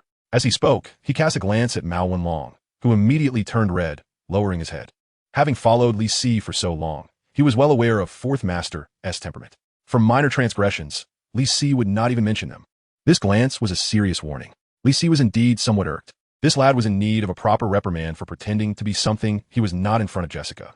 Jessica possessed extraordinary strength, even capable of brief flight. Her prowess rivaling that of Spider-Man. Having only recently reached the 3rd level of Chi training, he had no right to flaunt himself before her. When she officially began her training, this boy would be left far behind. Li Si silently cursed as he continued. Just a few months ago, he was merely a martial arts enthusiast. Yet, after training with me, in just a short span of time, he has acquired such strength. Upon finishing his words, he offered Jessica a slight smile, reminiscent of a peculiar uncle luring young girl. Li Si had long scrutinized her qualifications and was quite satisfied with her innate talent. Possessing superpowers, Jessica's starting point was significantly elevated compared to that of an ordinary individual. The accident that bestowed her with these abilities was akin to consuming a rare fruit in the realm of cultivation. This opportunity greatly enhanced her physical prowess without compromising her foundational essence. It was undoubtedly beneficial. In truth, none of these street heroes possessed ordinary talents. Take the Punisher. For instance, his decisiveness in battle and exceptional combat skills were remarkable. Hence, the technique Li Si provided him was related to the fierce and combative Azura. Similarly, Luke Cage, endowed with immense strength, also possessed formidable physical defense. Therefore, the method he received was the Buddhist technique of Vajra body refinement. Then there was Daredevil, whose senses were extraordinarily acute, particularly his hearing. His technique pertained to one of the 8 divine abilities of Buddhism, divine ear. All of these were top-tier techniques, accessible only to those with extraordinary gifts. Naturally, Li Si had also prepared a premier technique for Jessica. What? Jessica exclaimed in disbelief. This is impossible. She believed herself to be an unparalleled, unfortunate soul, unaware that others existed with similar circumstances. This notion was understandable, for the world was vast and filled with wonders. However, the idea that a power as formidable as hers could be attained through cultivation? Impossible, absolutely impossible. If that were true, the world would be teeming with superhumans by now. Li Si exchanged a glance with Mao Wenlong, signaling him to articulate his thoughts carefully. Mao Wenlong swallowed hard and hurriedly began to explain. The truth is just as I say, I assure you. Observing Jessica's lingering skepticism, he suddenly had a light bulb moment. Do you not remember that spell? It is something I cultivated. What does magic have to do with this? Jessica replied, her expression one of confusion. Hearing their exchange, Li Si felt his blood pressure rising considerably. He intended to clarify that the spells were those utilized by wizards and sorcerers. Jessica's eyes widened in realization. Yet her gaze began to take on an odd quality. You are not martial masters, but rather the legendary sorcerers? At this juncture, Li Si resolved to cease wasting time. Were it not for his faith in Jessica, he would not have gone to such lengths.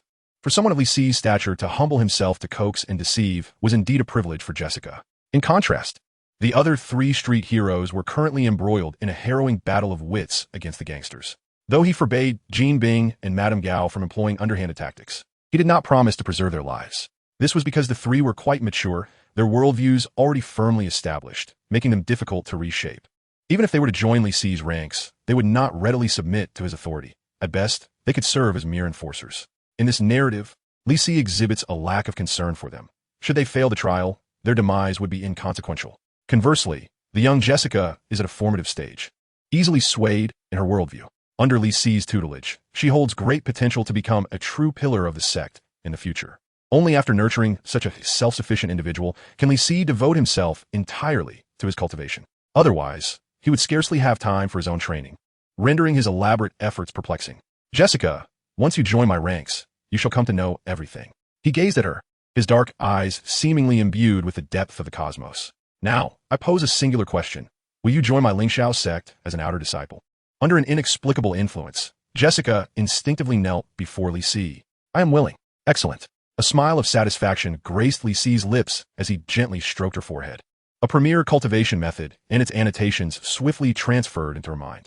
Observing this, Mao Wendong could not help but recall a line of poetry. The immortal caresses my crown. granting me the blessing of longevity. Chapter 29. The mutual pursuit of street heroes and gangs. Thus, Jessica embarked on her cultivation journey alongside Lisi. Simultaneously, the other three street heroes began their own training. Thanks to their extraordinary talents and the suitability of the cultivation methods, they progressed remarkably well. Upon entering their training, they soon realized that the extraordinary techniques were the very cause of the upheaval in Hell's Kitchen. Consequently, empowered by their newfound strength, they sought to uncover the origins of these enigmatic methods through their own means.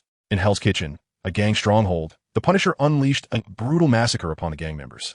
However, unlike before, he wielded a dagger instead of firearm. Yet, even faced with a multitude of gangsters, all armed, they could not deter the Punisher, who brandished only a humble military knife. With this unassuming blade, he cut through the throngs, leaving chaos in his wake as blood flowed freely. The bullets, machetes, and baseball bats of the gang members were effortlessly evaded by the Punisher. His innate combat prowess, now augmented by his cultivation, rendered him nearly invincible. Within mere minutes, he was drenched in blood, exuding an aura of terrifying ferocity. Confronted with such a fearsome harbinger of death, the gang members swiftly succumbed to panic and fled. Yet, none could escape his grasp. They were systematically dispatched. In the end, only the Punisher and the gang leader remained alive. The burly, menacing gang leader lay trembling in fear upon the ground. The Punisher, resembling a demon, advanced slowly over the corpses and rivers of blood. As he approached, the gang leader instinctively recoiled. "No, please don't kill me. I will grant you anything you desire." The Punisher licked the blood from his lips, his eyes brimming with fervent battle intent. In stark contrast to his former composure and tranquility, he now appears to be an entirely different individual. The man he once was would never have forsaken his firearm in favor of a dagger. The principle of minimizing risk and cost while neutralizing adversaries is a fundamental tenet for the Punisher as he navigates his tumultuous path. To confront a multitude of gangsters with nothing but a dagger, as he did today, would have elicited nothing but scorn from his previous self. This transformation is a direct consequence of his rigorous training. The Punisher's mastery of the chaotic Azura technique has instilled in him an insatiable thirst for and enjoyment of battle. Clearly, engaging in close-quarters combat with a dagger offers a far greater thrill than taking down enemies from a distance. Moreover, fortified by his enhanced prowess post-training, these gang members pose no threat to him. Otherwise, the Punisher, known for his meticulous caution, would never resort to such audacious tactics. Gazing at the gang leader, the Punisher produced a jade slip and inquired, "Have you ever seen this?" The gang leader's pupils constricted, yet he vehemently denied, "No, I have never seen it." Without a moment's hesitation, the Punisher plunged the dagger into the man's thigh and twisted it. The gang leader yelped in agony, exclaiming, "No, I have seen it. I will tell you everything." Impatiently, the Punisher pressed, "Where did this come from?" After a moment of hesitation, the gang leader lowered his voice to reveal a name, Jinbing. "Who?" The Punisher furrowed his brow, unfamiliar with this figure. "He is the Emperor of the New York underworld." The gang leader whispered in awe. These items were sold by him. The Punisher scoffed coldly. "The Emperor of the underworld? How fortuitous. I specialize in dealing with your kind. I wonder how much power this so-called Emperor possesses. Tell me, where did this come from?" Luke Cage, holding a burly man aloft with one hand, questioned with palpable indignation. His clothing was tattered and riddled with bullet holes, while his exposed ebony skin glistened with a sheen reminiscent of jade, revealing almost no signs of injury. Surrounding him lay a dozen bodies sprawled across the ground, a carpet of spent shell casings beneath them. The man he held aloft murmured in terror, "You monster, you've stolen my possessions." Just 10 minutes prior, Luke Cage had charged into the scene. Upon his aggressive entrance, the gangsters immediately opened fire. Yet, astonishingly, the bullets failed to inflict any harm upon him. This uniquely textured-skinned African-American man seemed as impervious as a steel-forged automaton. Neither handguns, rifles, nor even shotguns could breach his defenses. Originally, Luke Cage's physical fortitude was formidable enough to withstand small-caliber firearms. But after mastering the Diamond Buddha subduing technique, his defensive capabilities had been exponentially enhanced. The power of these ordinary firearms was insufficient even to leave a mark upon him. The one-sided battle swiftly reached its conclusion. Luke Cage had apprehended the gang leader, seeking to uncover the origins of the Jade Tablet. "It's you." Upon hearing the accusation, the leader seethed with rage, nearly igniting with fury. "You sent someone to kill that child." The gang leader, momentarily stunned, soon erupted into manic laughter. "Indeed, it was I who sent the order. Who else could blame me for that Negan stealing my possessions?" Luke Cage, consumed by rage, nearly crushed him in a fit of fury. Yet he understood the imperative of discerning the origins of the Jade Tablet. Otherwise, the safety of the community would remain uncertain. Having trained for only a brief period, He had already grown significantly stronger. It was evident that those who had begun their training long before him possessed formidable power. Their every action could potentially bring calamity to the community and even to all of New York. Luke Cage believed that since he had the capability, he must take action. After his training, this conviction intensified. This was the influence of the Diamond Demon Suppression technique, which instilled in him a fierce aversion to evil, rendering him unable to ignore wrongdoing. Tell me, from where did this item originate? The gang leader, aware that his demise was inevitable, contemplated tainting Luke Cage's triumph even in death. Upon hearing the question, he erupted into laughter, responding without hesitation. It's Gene Bing. He sold all these items. Gene Bing? The mere mention of the name caused Luke Cage's countenance to darken. Having roamed the streets from a young age, he was well acquainted with the underworld forces of Hell's Kitchen. The legendary, fearsome figure Gene Bing was renowned throughout Hell's Kitchen. How could Luke Cage possibly be unaware? He was utterly astounded that this item had originated from him. Yet it seemed plausible. How could mere foot soldiers possess such extraordinary artifacts? You are doomed. The gang leader cursed with palpable malice. Gene Bing will kill you, along with all your friends and family from Negan. Luke Cage's expression darkened as he tightened his grip, extinguishing the life of the gang leader. Had it been in the past, he might have chosen to relent. After all, the gang leader spoke a truth he could not ignore. For the sake of the community, and for himself, he ought to retreat. Gene Bing was one of the most powerful mob bosses in Hell's Kitchen. He, a mere lackey, stood no chance against him. Furthermore, as the seller of the training technique, it was evident that he had begun his training long before others. In terms of both influence and strength, Luke Cage was no match. However, the influence of the technique rendered him incapable of passively allowing these events to unfold. While he could retreat today, what if a crisis were to befall the community in the future? Rather than waiting for disaster to strike, it was better to take the initiative. Gene Bing. It was Gene Bing. A towering figure knelt upon the ground, his voice trembling as he uttered, "These items were all sold by him, each valued at several million." Gene Bing? The name was unfamiliar to Daredevil, who remained ignorant of his identity. As a newcomer to the field, he had yet to encounter his lifelong adversary, Gene Bing. He was the sovereign of Hell's Kitchen. The man's face betrayed a palpable fear, as if he were discussing a forbidden topic. No, he presided over the council, now the ruler of all New York. Feeling the genuine tremor of fear emanating from the man, Daredevil fell silent for a moment. After cultivating the heavenly ear divine skill, his auditory perception experienced a remarkable enhancement. Previously, Daredevil could construct images in his mind like a bat, using echolocation. This ability was already extraordinary. However, after his training, his hearing approached the level of clairvoyance. The heavenly ear is one of the 8 divine powers in Buddhism, allowing one to perceive the thoughts of sentient beings. Although Daredevil had yet to reach such a level, he could still detect subtle shifts in emotions. Like now, he sensed the man's intense fear. This dread of Gene Bing was far more profound than the fear of Daredevil, who held his life in the balance. This realization led Daredevil to understand that Gene Bing was indeed a formidable figure.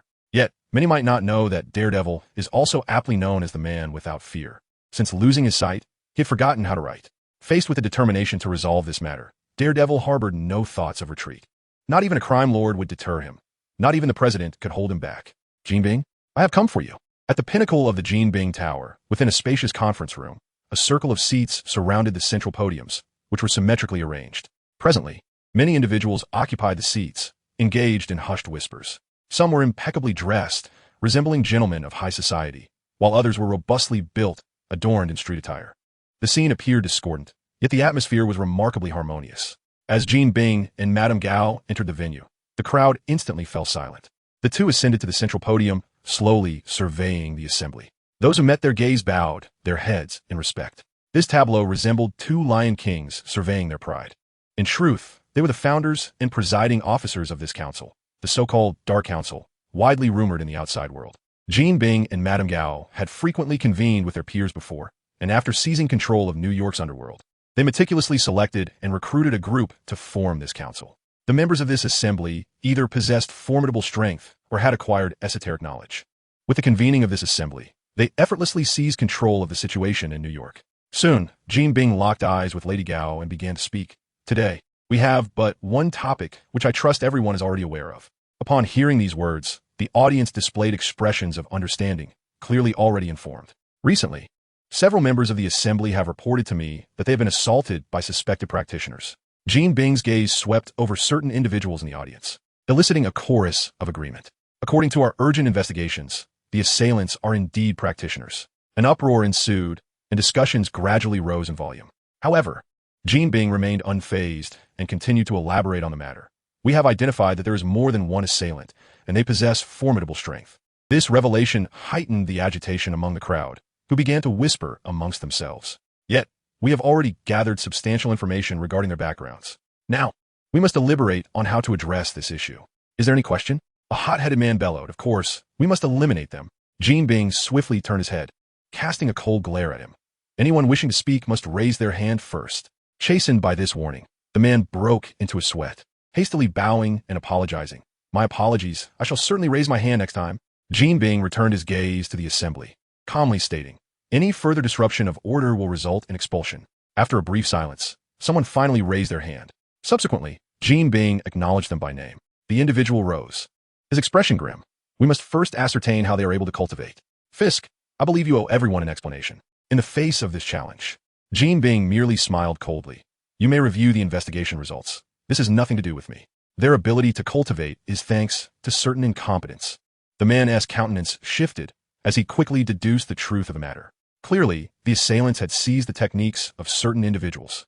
This situation could not be blamed on Jean Bing. Thus, he could only sit down in frustration. Immediately, another person stood to speak.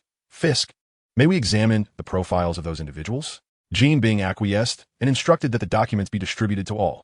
The materials were comprehensive, detailing the various circumstances surrounding the three Punishers. As the individual responsible for orchestrating the plan, Jean Bing and Lady Gao had already conducted thorough investigations. The speaker perused the documents, and his expression noticeably lightened. The matter was straightforward. They all had vulnerabilities. The audience unanimously agreed with his assertion. The underworld has always employed ruthless tactics. Chivalry exists solely in artistic portrayals. They would never engage in a fair fight if an ambush was possible. Any discovered weakness would surely be exploited to coerce their adversaries. The notion that family would be spared is but a farce. In reality, the threat is clear. Should they wish to eliminate your entire family, they shall do so without hesitation. It is noteworthy that even a formidable figure like Jean Bing goes to great lengths to conceal his wife. The detailed profiles of the Punishers make it all too easy to identify weaknesses and devise strategies against them. However, to everyone's astonishment, Jean Bing declined the proposal.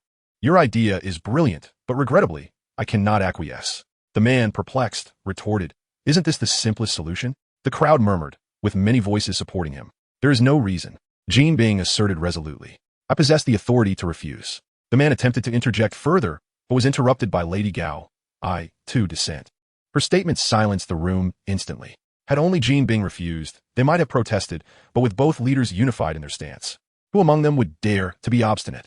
The rationale behind Jean Bing and Lady Gao's rejection was straightforward. Li Si forbade it. After all, he merely wished to hone his disciples, not annihilate them. Li Si mandated that only the powers of cultivators could be employed against the trio. As seniors, Jean Bing and Lady Gao needed to be stronger at this stage, not to mention they had some seasoned cannon fodder at their disposal. In Jean Bing's view, dealing with them was a trivial matter. The numerical advantage lay firmly on his side.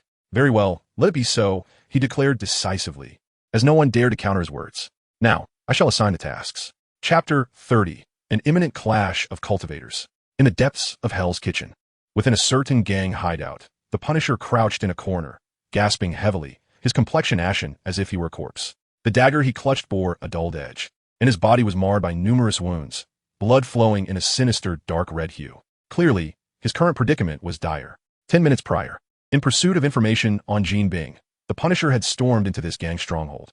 Familiar with the terrain, he had presumed he could again dispatch everyone with his dagger. However, to his utter shock, the hideout was ensnared in ambush. To make matters worse, the leader among them was also a practitioner. The Punisher, caught off guard, narrowly evaded a fatal strike from Flying Knife. Even though he escaped a lethal blow, he did not anticipate that the knife was imbued with a malevolent energy.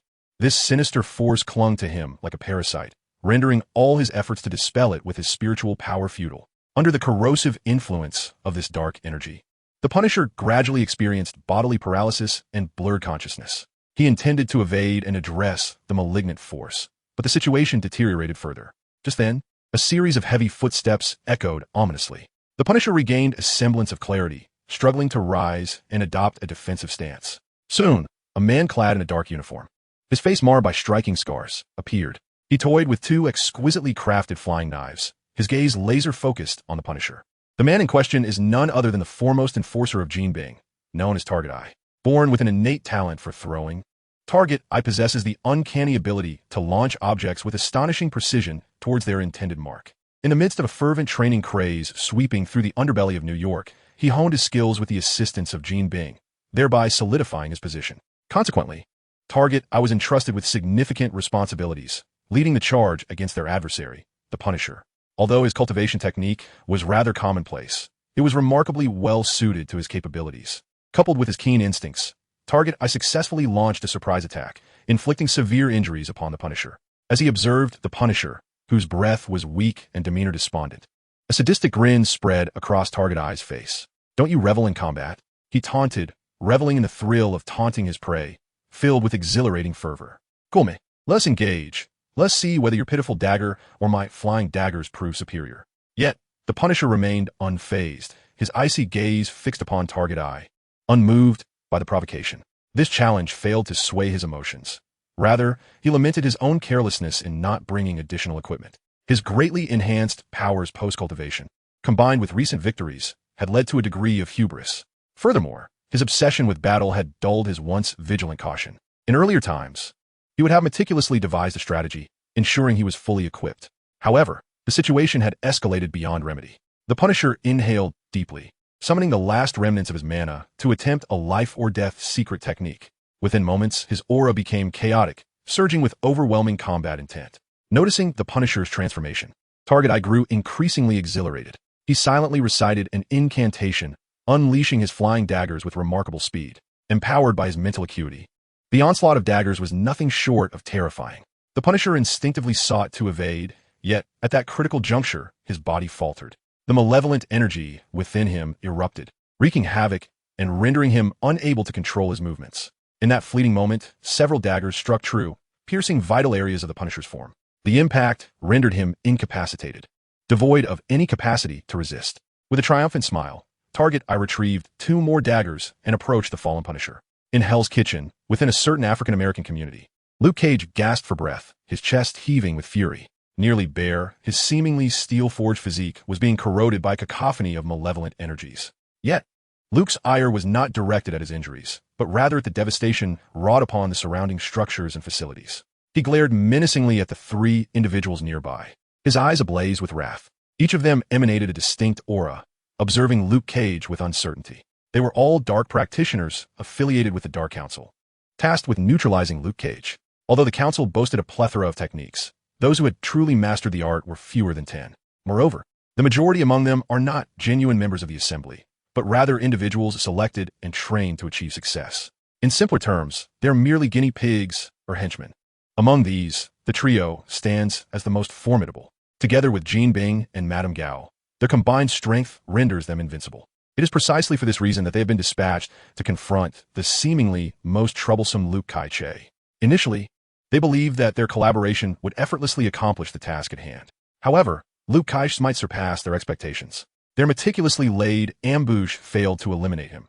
Indeed, he did not even spill a drop of blood. Yet, retreat was not an option for the trio, leading to a chaotic clash among the practitioners. Regardless of their tactics, they struggled to inflict any harm upon Luke Kai-che. With his indomitable diamond-like physique, he rendered them utterly helpless.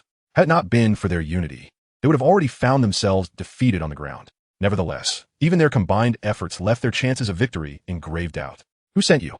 Luke Kai-che questioned with agitation. Jinbing? His emotions surged, for the worst had come to pass.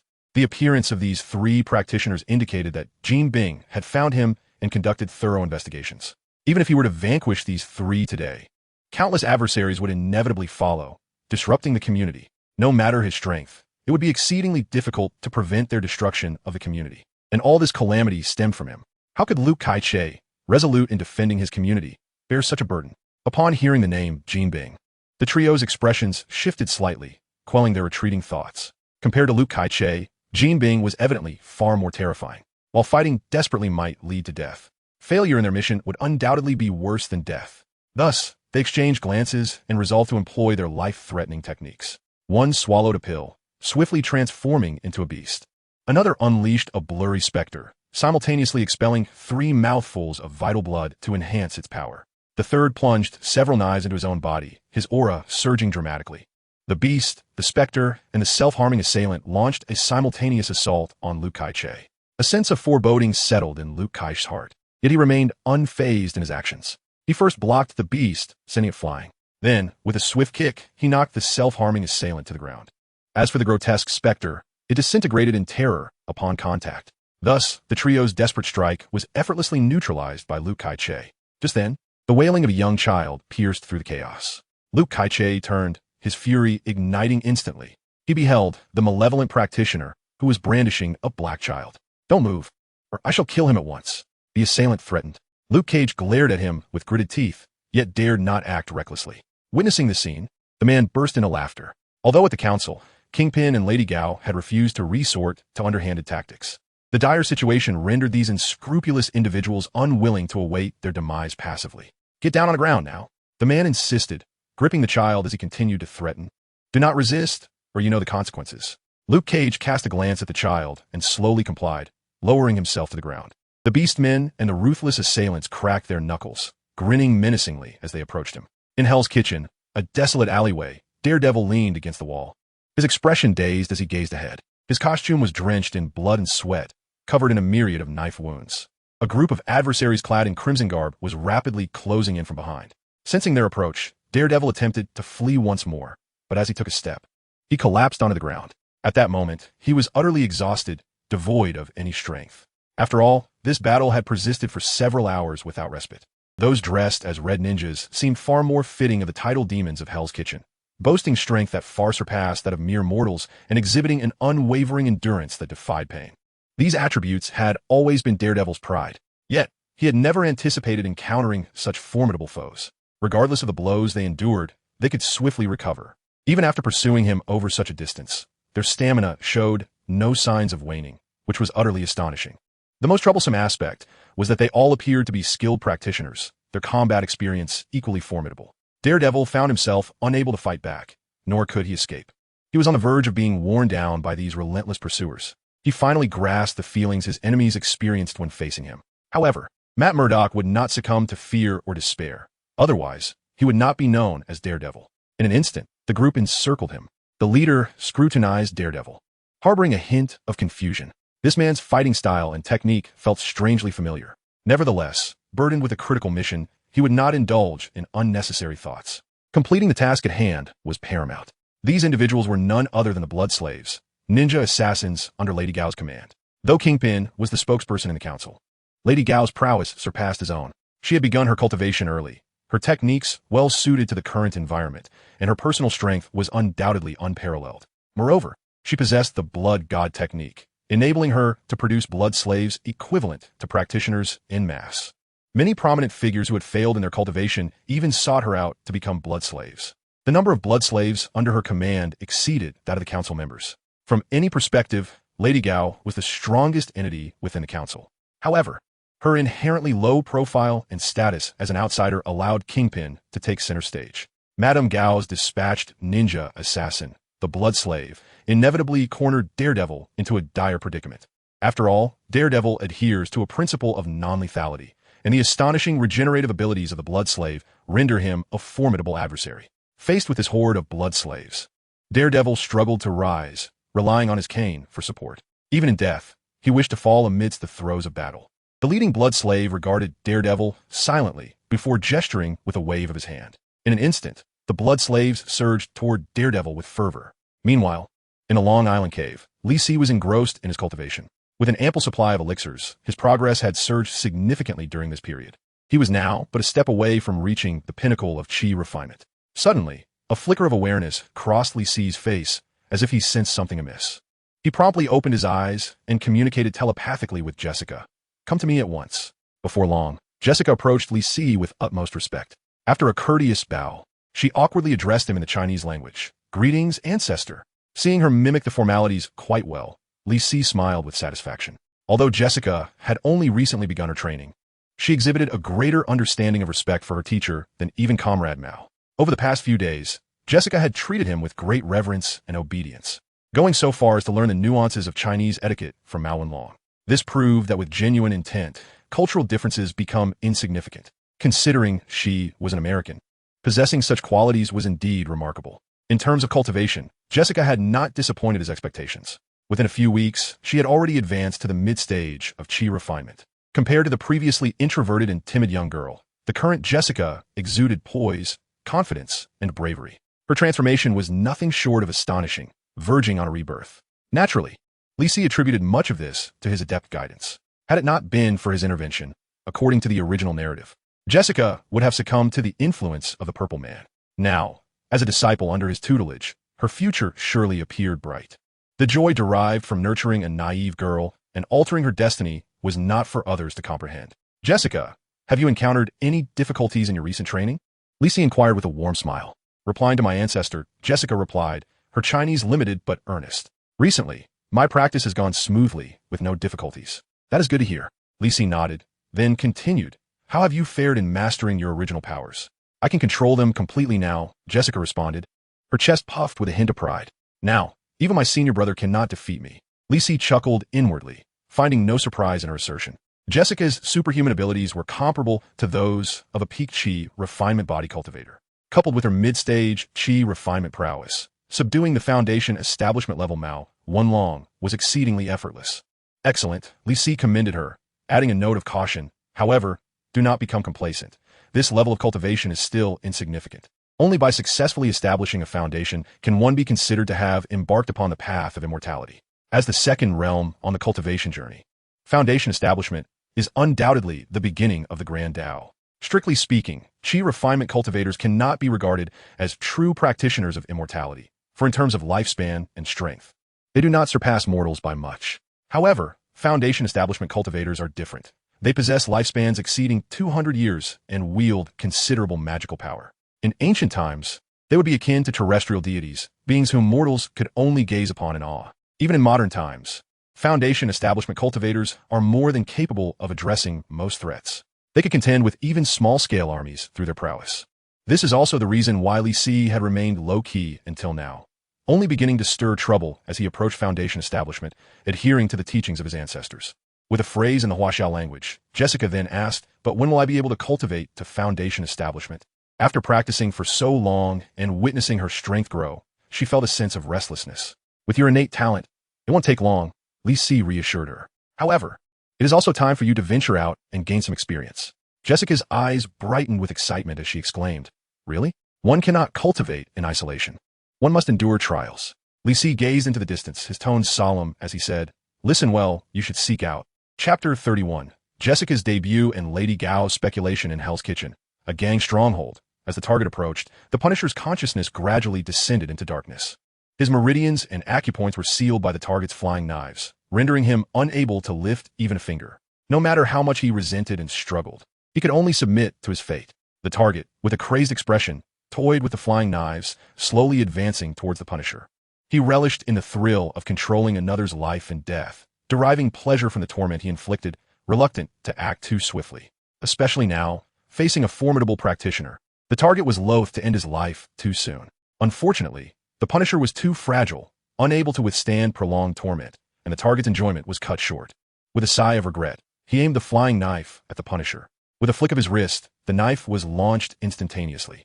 Yet, just as it was about to strike, the trajectory suddenly veered off course, embedding itself in the wall. Upon witnessing this, the target erupted in fury. As one who prided himself on his precision, he could not tolerate a misfire. Consumed by rage, he resolved to turn this meddlesome intruder into a pincushion. He swiftly scanned the surroundings and was soon astounded to see a figure descending from the sky. With a thud, the person landed heavily, causing the target's head to buzz. From the petite stature and delicate features, it appeared to be a young girl. The target was astonished, even contemplating calling for help. To fall from such a height and emerge unscathed? You cannot tell me this is merely a young girl. As he momentarily lost himself in thought, the young girl, or rather Jessica, picked up the Punisher and was about to depart. The marksman instantly snapped back to reality, retaliating by hurling a few throwing knives. Dare to seek death?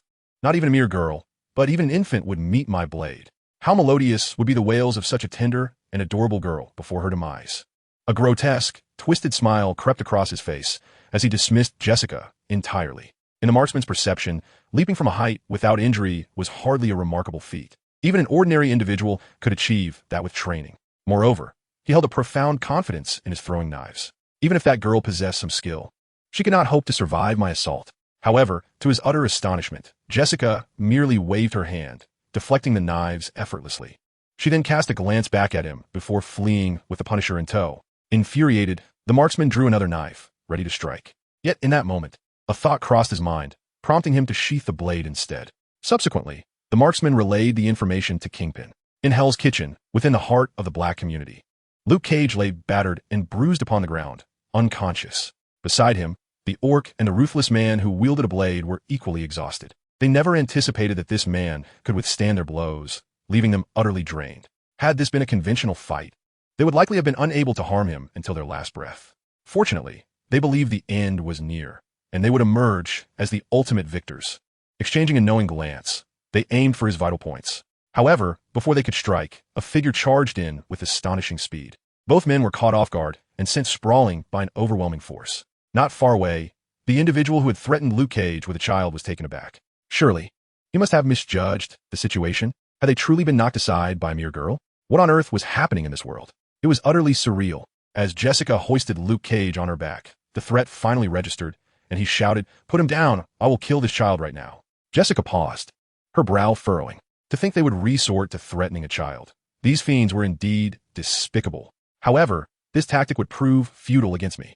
With a flicker of her mind, a throwing knife shot forth with deadly precision. The man barely registered the flash of the blade before he fell silently into the abyss of darkness. Jessica summoned the knife back, pleasantly surprised, murmuring to herself, "Quite effective." Indeed, this knife had been pilfered from a marksman. Initially, she had been drawn to its aesthetic appeal, unaware of its formidable power when manipulated through her mind. Subsequently, Jessica stowed the knife away and swiftly departed with Luke Cage. In the desolate alley of Hell's Kitchen, just as Daredevil charged towards the blood slaves, prepared to meet his end, Jessica suddenly appeared and rushed forward. She resembled a bulldozer, effortlessly crushing all the blood slaves that stood in her way.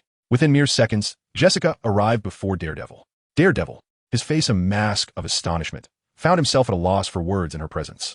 Has the current generation truly become this formidable? I am here to rescue you, Jessica explained briefly before hoisting Daredevil onto her back. Without hesitation, she replicated her previous feat, swiftly breaking through the encirclement. Throughout the ordeal, Daredevil remained bewildered, only recalling to inquire, "Who are you?" After they had escaped, Jessica smiled, "You'll find out soon enough." Meanwhile, the army of blood slaves behind them pursued symbolically for a brief moment before relinquishing the chase. The leader, observing the retreating figures, dialed Madame Gao's number. At the Midland building, Madame Gao hung up the phone and exchanged a knowing glance with Wilson Fisk. After a brief silence, Fisk sneered, "It seems we are in trouble. Future troubles are preferable to the present ones." Madame Gao's gaze turned contemplative as she solemnly remarked, "Moreover, they are merely minor inconveniences." Fisk did not contest this. The rescue of the Punisher and his companions had not taken them by surprise. Although Li Si had expressed indifference towards their fates, they nonetheless advised their subordinates to exercise discretion when necessary. Even if those three insisted on opposing them, they could very well become a significant threat in the future. They feared that eliminating them might provoke Li Si's wrath, leading to dire consequences. Though the two wielded control over the Dark Council, capable of causing tremors across New York with a mere sneeze, they were acutely aware that Li Si could effortlessly obliterate everything they had built.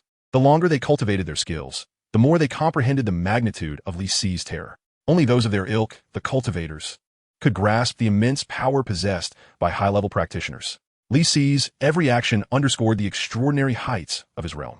Yet perplexingly, his cultivation seemed at odds with the level he had achieved. "You truly believe that our senior is merely a chi refiner and not a deity from Huaxia?" Fisk narrowed his eyes and lowered his voice. "You have spent more time with him. You ought to know something." "I do not believe he is a deity." Madame Gao did not deny this, but solemnly clarified. "He is indeed a chi refiner, but the era and environment he hails from remain unknown." Fisk scrutinized Madame Gao, perplexed and questioning. "Are you certain? Please elaborate." Despite having researched chi refiners, he felt that their abilities appeared limited.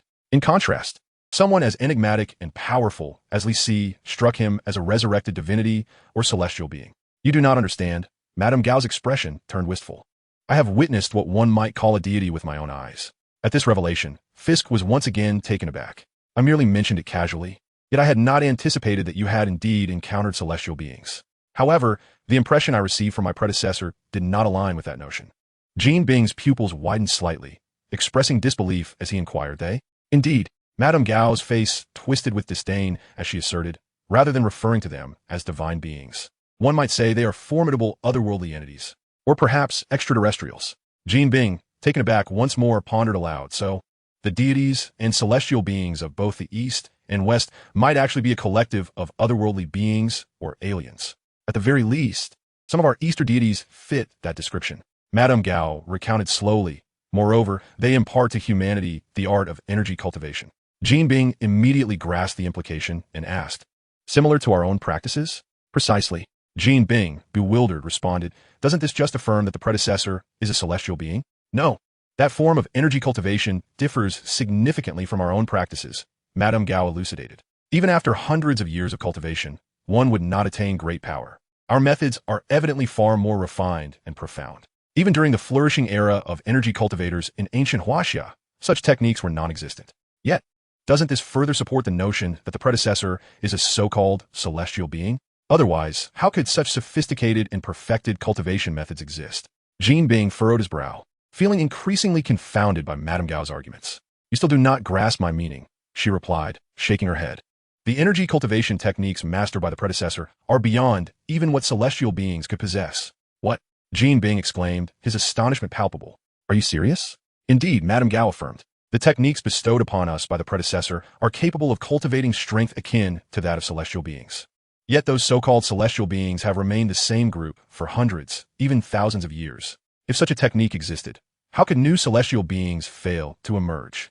Jean Bing's eyes sparkled with excitement, his body trembling slightly. He had initially believed the predecessor to be a celestial being, only to realize that he surpassed even them. Most crucially, he too had the opportunity to ascend to divinity. Subsequently, Madame Gao proposed her hypothesis. "I suspect that the predecessor hails from an unknown ancient era, perhaps even from beyond our Earth. The environment of his era must have been a golden age for cultivators, where those formidable practitioners could rival celestial beings, or even exceed them. Due to some unknown circumstance, the predecessor arrived in this era, thereby losing all his cultivation and needing to start new." Jean Bing contemplated for a moment, unable to identify any flaws in her reasoning. "I see," he said, his tone brimming with exhilaration. "It appears we too have the chance to become as powerful as our predecessor. Though the hope may be slim, it certainly exists." Madame Gao nodded in agreement, stating, "As long as we maintain a good relationship with our predecessor." As the conversation reached this point, both individuals were acutely aware of the next steps to take. Chapter 32. Guidance from a Senior Girl. My name is Jessica Jones. Within the confines of an apartment, Jessica elucidated to the Punisher trio, "I hail from Lingxiao sect, and I am here to assess your qualifications for entry into our sect." Lingxiao sect. Luke Cage pronounced this convoluted Chinese term, his untainted mind filled with questions. What on earth is that? The other two remained silent, yet their eyes mirrored a similar confusion. Jessica stood tall, slightly proud, and asserted, "To put it simply, it is a faction of practitioners." Upon hearing this, the trio's expressions shifted immediately. Daredevil questioned in a hoarse voice, "Those jade artifacts originate from you?" Jessica paused momentarily, then responded, "Are you referring to the techniques of those nefarious practitioners?" "Nefarious practitioners?" Daredevil struggled to comprehend and opted for a different phrasing. "What I mean is those gang members." "Oh, that has nothing to do with us." Jessica shook her head decisively. "Our Lingxiao sect is entirely righteous, devoid of any nefarious techniques." The three managed to grasp her words, allowing themselves to relax slightly. However, the youthful Jessica remained unaware that those techniques originated from her ancestral master. "Why are you here to assess me?" Luke Cage inquired, utterly baffled. "I have not submitted any application. Joining Lingxiao sect requires no application. It is simply a matter of fate." Jessica explained earnestly, adhering to the rhetoric taught by Li Si. "Your ability to reach this point is indeed a testament to your connection with Lingxiao sect." The trio exchanged glances, their impression of Lingxiao sect diminishing considerably. Their progress thus far was clearly due to their own efforts. "What relevance did you have?" "I sincerely thank you for saving me," Daredevil expressed with earnestness toward Jessica. "However, I regret to inform you that I do not wish to join any faction at this time." "Neither do I," Luke Cage replied, his brow furrowed. "I have numerous matters to attend to, leaving me no time to join you." Jessica was not taken aback and turned to the Punisher, asking, "Do you feel the same?" The usually silent Punisher met her gaze with a cold stare and replied in a deep tone, "I see no necessity to join you." "Then allow me to provide you with one." Jessica beamed, her youthful vitality shining through. "Only by joining us can you effectively counter the nefarious practitioners led by Wilson Fisk." At the mention of Fisk, the trio's expressions darkened. They quickly exchanged glances, a silent understanding passing among them. You may not yet be familiar with one another. Seizing the moment, Jessica introduced. All three of you share similar experiences. You have all opposed Fisk and faced defeat. The weight of this revelation sank heavily in their hearts, and the pressure in the room surged dramatically. To confront them simultaneously, Kingpin is far more terrifying than one might imagine. This is precisely why you're all here together. Do you mean for us to join forces? Daredevil furrowed his brow, speaking with a tone of reluctance. I prefer to operate alone. Collaboration is not suited to me. Luke Cage, glancing at the two Caucasians beside him, shook his head. Apologies, but I feel the same. Very well. Jessica turned to the Punisher, inquiring. You as well, correct? The Punisher remained silent, tacitly agreeing. In that moment, an invisible chasm emerged among the three. Jessica was not surprised by this situation, as it had been foretold by Lee Si long ago. Most superheroes are solitary figures, accustomed to their own ways, and find it challenging to collaborate with others. Teams like the Avengers, Justice League, and the Defenders were formed only after enduring numerous trials. Even so, discord among members and internal strife are common features of such classic narratives. The most effective way to unite a group of superheroes is to create a villain formidable enough to galvanize them. Thus, by merely highlighting Kingpin's might, Jessica could achieve her objective with ease. Do you all genuinely wish to be picked off one by Kingpin? Jessica retracted her smile, her expression stern as she scoffed. I went through great lengths to rescue you, only to discover you are a bunch of fools. Hey, Luke Cage retorted, his brow furrowed in discontent. Child, you know nothing. What give you the right to call me a fool? Simply because I saved you. Jessica, undeterred, shot back.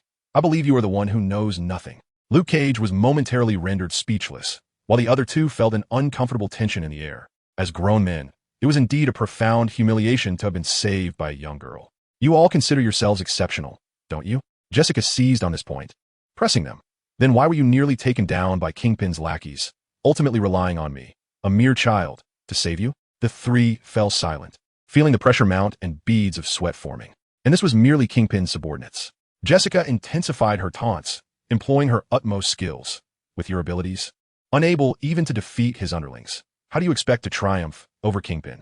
It's simply a delusion. I advise you, enough. The Punisher, unable to contain his frustration, retorted, I was careless this time. I shall not repeat such a mistake. He glared at Jessica, his voice dripping with menace. Although you saved me, it does not grant you the right to reprimand me. You seem quite discontent indeed. Jessica let out a cold laugh, feigning disdain. Then let me see what you are truly capable of. The Punisher abruptly stood, his gaze turning dangerously intense. Jessica clapped her hands and provocatively declared, Come on, I'll let you make the first move, lest you seek excuses for your defeat. Being taunted so brazenly by a delicate girl ignited even the calmest Punisher's fury. Although his injuries had yet to heal, how much effort could it possibly take to deal with a mere girl? With this thought, he took a deep breath and charged at Jessica. However, as he drew near, he was met with a fierce gust of wind. A tender, fair fist struck his abdomen like a cannonball, sending him into a haze of pain, causing him to collapse to the ground. Is this all you've got, and yet you dare to boast? Jessica waved her little fist, her face adorned with a proud smirk. As a practitioner, you fight like a mere mortal. It is utterly laughable. Luke Cage stared in disbelief, astonished by Jessica's ferocity, while Daredevil remained unfazed, having witnessed Jessica's prowess before. Lying on the ground, the Punisher's eyes were vacant, unable to fathom his defeat, especially at the hands of such a youthful girl. Jessica, with an air of exasperation, remarked, Your fighting spirit is strong, and your techniques should excel in combat. Why not learn some of those mystical arts? The Punisher fell silent for a moment before responding with great difficulty, because I do not know how. Indeed, how could those who train in solitude possess such knowledge? Jessica burst into laughter, candidly stating, This is precisely why you need to join my Lingxiao sect. Jin Bing and his companions have traveled far along the path of cultivation. Only by joining my Lingxiao sect can you hope to catch up to Jin Bing. The Punisher's expression shifted as he fell deep into contemplation. Jessica then turned to the other two, saying, Do you believe your training is sufficient? She pointed disdainfully at Luke Cage, exclaiming, You big fool. Do you think merely honing your body is enough? As her words settled, Jessica unleashed her mental prowess upon Luke Cage. He immediately felt a wave of dizziness overcome him, stumbling before collapsing to the ground. After regaining his senses, he groggily asked, What is this? You may interpret it as a soul attack. Jessica extended a hand, gesturing ominously. If I were to unleash my full strength, your soul would explode in an instant. Luke Cage swallowed hard, a chill of trepidation washing over him. Jessica's gaze then shifted to Daredevil. Your technique should suit you well, correct? Daredevil nodded slightly. But what if I were to employ the sound of the devil's whisper? How would you respond? Upon hearing this, Daredevil's complexion paled as he recalled painful memories. His heightened sensitivity to sound made him particularly susceptible to overwhelming noise. And after Jessica's onslaught of taunts, the three were left in deep thought. I remind you, these techniques are well within their grasp, and their strength surpasses mine. Jessica cast a calm glance over the three of them and said, "If you still wish to march towards your demise, you may leave. I shall join." Luke Cage declared as he rose, gravely inquiring, "But what must one sacrifice to join you? What do you have to offer?" Jessica retorted with a hint of mockery. "Moreover, you may not even qualify." Luke Cage exhaled a sigh of relief. "I shall join as well." The Daredevil followed suit, stating, "You will stay to assist us, will you not?" "Indeed," Jessica nodded, "but I shall not partake in the battle." Subsequently, the Punisher also expressed his intent to join. "May I inquire about your purpose?" he posed as his final question. "Purpose?" Jessica replied, seemingly perplexed.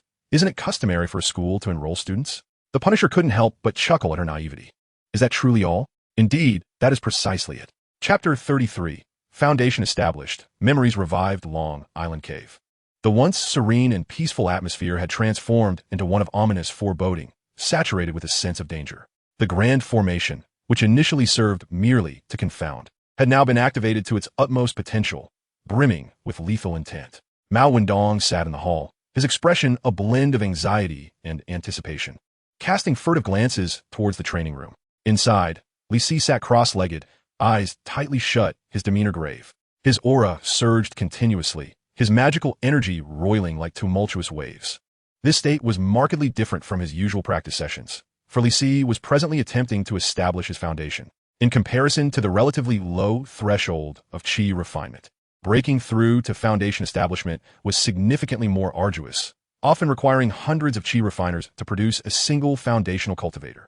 However, once foundation establishment was achieved, it frequently led to meteoric ascension, elevating one to the ranks of the elite within the realm of cultivation. If qi refiners could be viewed as mere expendables, then foundational cultivators were undoubtedly the backbone of the cultivation world. Foundational cultivators seeking entry into any faction typically faced little difficulty, enjoying a respectable status and treatment. This elucidates the challenges inherent in foundation establishment.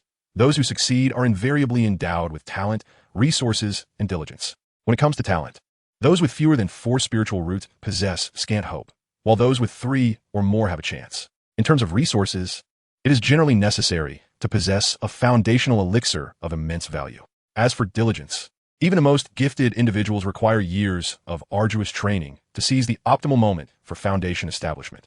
The vast majority of foundational cultivators are those who are both exceptionally talented and tirelessly dedicated, often needing to find a way to procure a foundational elixir, alongside a stroke of fortune, to successfully ascend. Otherwise, even descendants of Golden Core ancestors would struggle to achieve foundation establishment. Furthermore, for Li Si, who practices in the Marvel Universe, the difficulty of foundation establishment is even greater. For here, spiritual herbs are scarce, and the prospect of obtaining a foundational elixir is virtually unattainable. Furthermore, the atmosphere was thin, offering no assistance for a breakthrough. Were another cultivator, they might remain trapped in the qi refinement stage for their entire life. However, Li Si was inherently different. How could the mere foundation establishment impede one who aspired to become a Tao ancestor? Although his innate talent was lacking, he possessed exceptional cultivation techniques, making the breakthrough significantly easier than for those with 3 spiritual roots. At under 30, he was in peak physical condition, truly the ideal moment for foundation establishment. Ultimately, even without a foundation establishment pill, Li Si could utilize substitutes. Essentially, the foundation establishment pill was merely a type of elixir, and substitutes could generally be found for any elixir. Coupled with various auxiliary methods, Li Si was brimming with confidence regarding his foundation establishment, certain of his success. At this moment, he was at his zenith, officially beginning to challenge the bottleneck of foundation establishment. Li Si simultaneously operated his foundational techniques while consuming elixirs. These pills, primarily formulated with dragon bones, possessed medicinal potency that was no less than that of the foundation establishment pill. However, the uniqueness of the foundation establishment pill lay in its powerful yet harmonious properties, satisfying the requirements for foundation establishment without causing harm. In contrast, these elixirs were significantly more aggressive and ferocious. Even an ordinary qi refinement cultivator would be courting death by consuming them. Only Li Si, who practiced exceptional techniques and possessed robust meridians, dared to engage in such a manner. Even so, he could not help but break into a cold sweat, employing secret techniques to absorb the medicinal power with all his might. This immense medicinal force swiftly transformed into gaseous spiritual energy, gradually filling Li Si's meridians. At this juncture, the first significant hurdle of foundation establishment emerged: the liquefaction of spiritual energy. One of the hallmark traits of a foundation establishment cultivator is the condensation of spiritual energy from a gaseous state into a liquid form. Once the spiritual energy completely liquefies, it signifies the absolute success of foundation establishment. Yet, every beginning is fraught with difficulty, and the process of promoting liquefaction is exceptionally arduous. However, thanks to the formidable nature of his techniques and his superior mental acuity, Li Si did not regard this challenge as insurmountable. He exerted all his energy to drive his techniques, continuously compressing the gaseous spiritual energy until signs of liquefaction began to manifest. Soon, the first droplet of liquid spiritual energy was born within his meridians, filling his heart with joy. Once liquefaction occurred, it would become a gradual process. Typically, this transformation required several days. Any mistake along the way could lead to failure in foundation establishment. Nevertheless, Li Si was unwilling to wait too long, willing to take risks to accelerate the process. If it took several days to break through foundation establishment, how many years would it take for him to reach the core formation stage? At that point, with a snap of Thanos' fingers, there would be a 50% chance of meeting his demise, rendering his cultivation efforts futile. Moreover, he had long since made thorough preparations, ensuring he could recover from any potential errors. Li Si focused intently, initiating his techniques at full speed, significantly increasing the rate of liquefaction. An hour swiftly passed, and Li Si was on the verge of great success. Finally, as the spiritual energy fully liquefied, the aura surrounding him began to surge dramatically. A formidable surge of spiritual pressure erupted instantaneously, sweeping from the training chamber into the outside world. As Li Si felt the transformation within himself, an uncontrollable smile spread across his face. The metamorphosis following his foundational cultivation was even more potent than he had anticipated. Even in his past life, his mastery of magical prowess and physical form paled in comparison to his current state, for he had merely practiced ordinary techniques. Establishing a foundation with superior methods undoubtedly made him the mightiest existence among his peers. Li Si could sense immense enhancements in every aspect of his being post-cultivation. A casual strike could unleash a staggering force of at least 10,000 pounds. His consciousness could extend nearly a kilometer in an instant, and his magical energy flowed like a gentle stream, ceaseless and abundant. This implied he possessed virtually no weaknesses. He could decimate his foes with his formidable physique while effortlessly manipulating them with an array of techniques. The conventional weapons that could pose a threat to him had dwindled significantly, and ordinary individuals were scarcely an obstacle. With his current prowess, not only could he unleash extraordinary techniques, but even a mere glance could extinguish the life of an ordinary person. It was only with such godlike strength that he could find a semblance of security in the Marvel Universe, a realm teeming with powerful figures. At this moment, Li Si radiated confidence, as the earlier feelings of frustration and restraint were swept away. Since his arrival in the Marvel Universe, he had tread cautiously, living in constant trepidation. For 5 or 6 months, he had engaged in rigorous seclusion, refusing to allow any hint of complacency. Finally, achieving his foundational cultivation today, though he had yet to reach the other shore, he could at least breathe a sigh of relief. From now on, he would face every endeavor with his head held high and his voice resonating boldly. At least in these early stages, few beings could threaten him. However, Li Si also sensed a peculiar discomfort following his cultivation. The more powerful a being becomes, the greater the energy required, and the more stringent the environmental demands. The thin spiritual energy in the Marvel Universe left him feeling quite ill at ease, akin to a whale ensnared in a small pond, struggling even to turn around. Should he exhaust too much magical energy, even recovery would become a daunting task, let alone further cultivation. It appeared that he must devise a means to enhance the concentration of spiritual energy, and for this endeavor, he would need the assistance of a wise individual. Li Si pondered silently, calculating how long it would be until future events transpired. Just then, he noticed that memories from his past life had become significantly clearer. Previously, only the memories from his earlier life were vivid, while those from later on had grown increasingly hazy. Now, however, the memories from his ascended state began to sharpen. After a moment of contemplation, he experienced a sudden realization.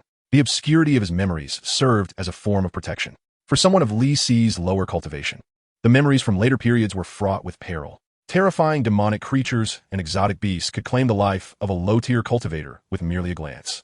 Thus, During his weaker days, these memories would remain obscured. As his cultivation advanced, those memories would gradually come into focus. Li Si perused his memories with great delight. Upon ascending to the Xianhuang realm, he discovered that its resources far surpassed those of the lower realms, leading to a significant increase in his gains. This collection of memories endowed Li Si with a wealth of martial arts techniques and secret skills, enhancing his confidence in elevating the concentration of spiritual energy. Just then, an instinctive sensation compelled him to turn and gaze into the distance. He summoned Mao Wenlong, imparted some instructions, and sent him on his way.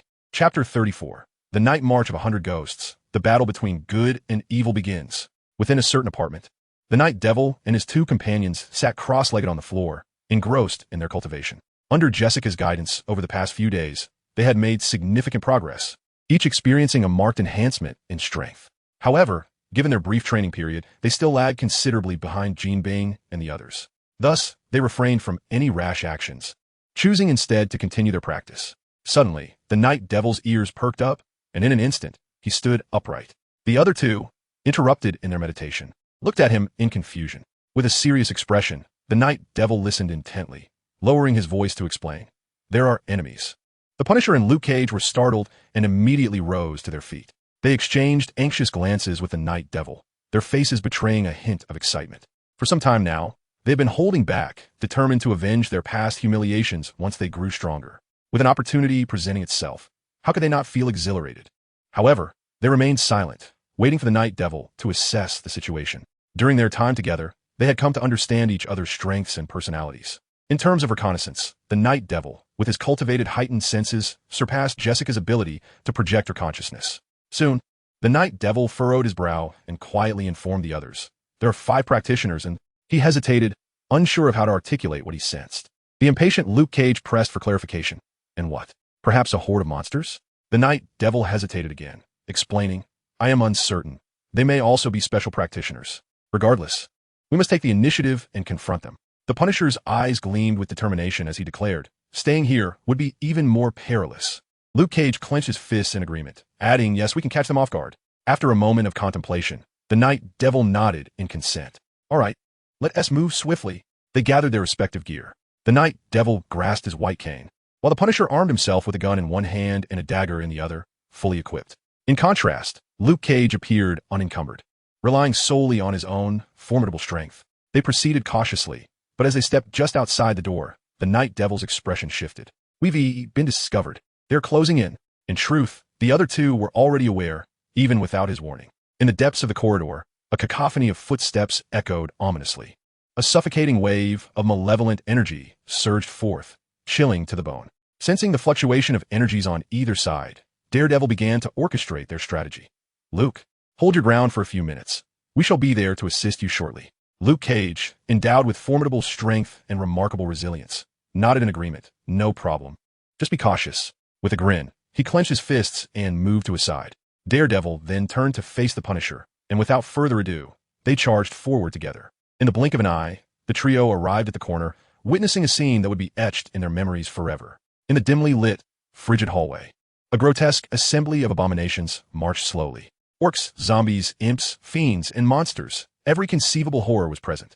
The creatures wobbled unsteadily or bounded erratically, their movements profoundly unsettling. Even the legendary night parade of 100 demons paled in comparison.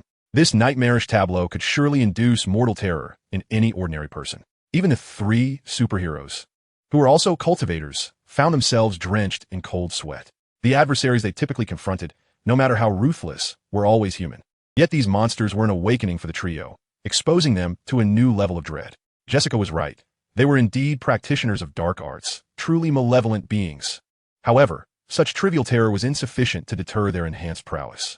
Daredevil, being blind, remained largely unaffected, while the Punisher, with his iron will, quickly regained his composure. Only Luke Cage found himself momentarily paralyzed by fear in the face of the monstrous horde. However, as a flash of golden light illuminated the space, his trepidation dissipated entirely. Under Jessica's guidance, Luke Cage's understanding of his martial arts deepened significantly. With the diamond fist technique, how could a practitioner ever be cowed by demons? Upon noticing the 3, the creatures seemed invigorated, rushing forward with fervor. The trio, undaunted, accelerated toward the oncoming tide. Thus began an epic melee. The Punisher struck first, unleashing a volley that struck many of the monsters. While not entirely effective, it somewhat impeded their advance. He then drove his weapon into the throng of creatures, brandishing a dagger as he lunged at a zombie exuding a chilling aura. In an instant, the dagger slashed across the zombie's neck, producing a resonant clang as metal met bone. This lethal strike, however, left nothing more than a pale mark upon the zombie's throat. The Punisher's expression shifted slightly, and a surge of arcane energy erupted from within him. Almost instantaneously, his body was adorned with intricate crimson patterns. These markings were derived from the secrets of his martial arts, the most significant discovery of his recent endeavors. With a swift counterattack, the glowing patterns illuminated his form, tainting the dagger with an insidious energy. Under this enhancement, the dagger finally pierced the zombie's skin. The sluggish creature, now extending its claws, found itself incapable of inflicting any harm upon the Punisher. The Punisher swiftly delivered another strike, severing the zombie's head and ensuring its complete demise. Remarkably, the intricate patterns upon his body did not diminish. Instead, they radiated with an even more brilliant glow upon the zombie's death. Meanwhile, the Night Demon avoided an attack, deftly breaking the leg of an orc with his staff. Having cultivated the celestial hearing technique, his senses were honed to an exquisite degree, allowing him to anticipate his enemy's movements. Thus, in the chaos of battle, he moved effortlessly, undeterred by the multitude of foes. On another front, Luke Cage found it even simpler to contend with these fiends. His indomitable martial arts were specifically designed to combat such vile entities. Wherever his magical prowess extended, the monsters wailed in agony, collapsing within mere seconds. Though interruptions were frequent, dealing with these creatures remained well within the capabilities of the trio. For all their apparent horror, these monsters lacked true strength, being rather ordinary in might. The three, possessing exceptional prowess and extraordinary cultivation techniques, would indeed find it strange if they could not vanquish the beasts. However, these monsters were merely pawns. The true orchestrators of this conflict were the malevolent cultivators controlling them. In the hall at the end of the apartment corridor, 5 wicked cultivators were engaged in conversation. I truly do not comprehend why Fisk forbids us from employing those formidable methods. Surely, if we could sacrifice hundreds, we could summon an invincible fiend. Perhaps he fears the repercussions of such actions? I have heard rumors of recent investigations. As if our engagement with these monsters would not be deemed detrimental. Regardless, they are but minor players. We need not fret.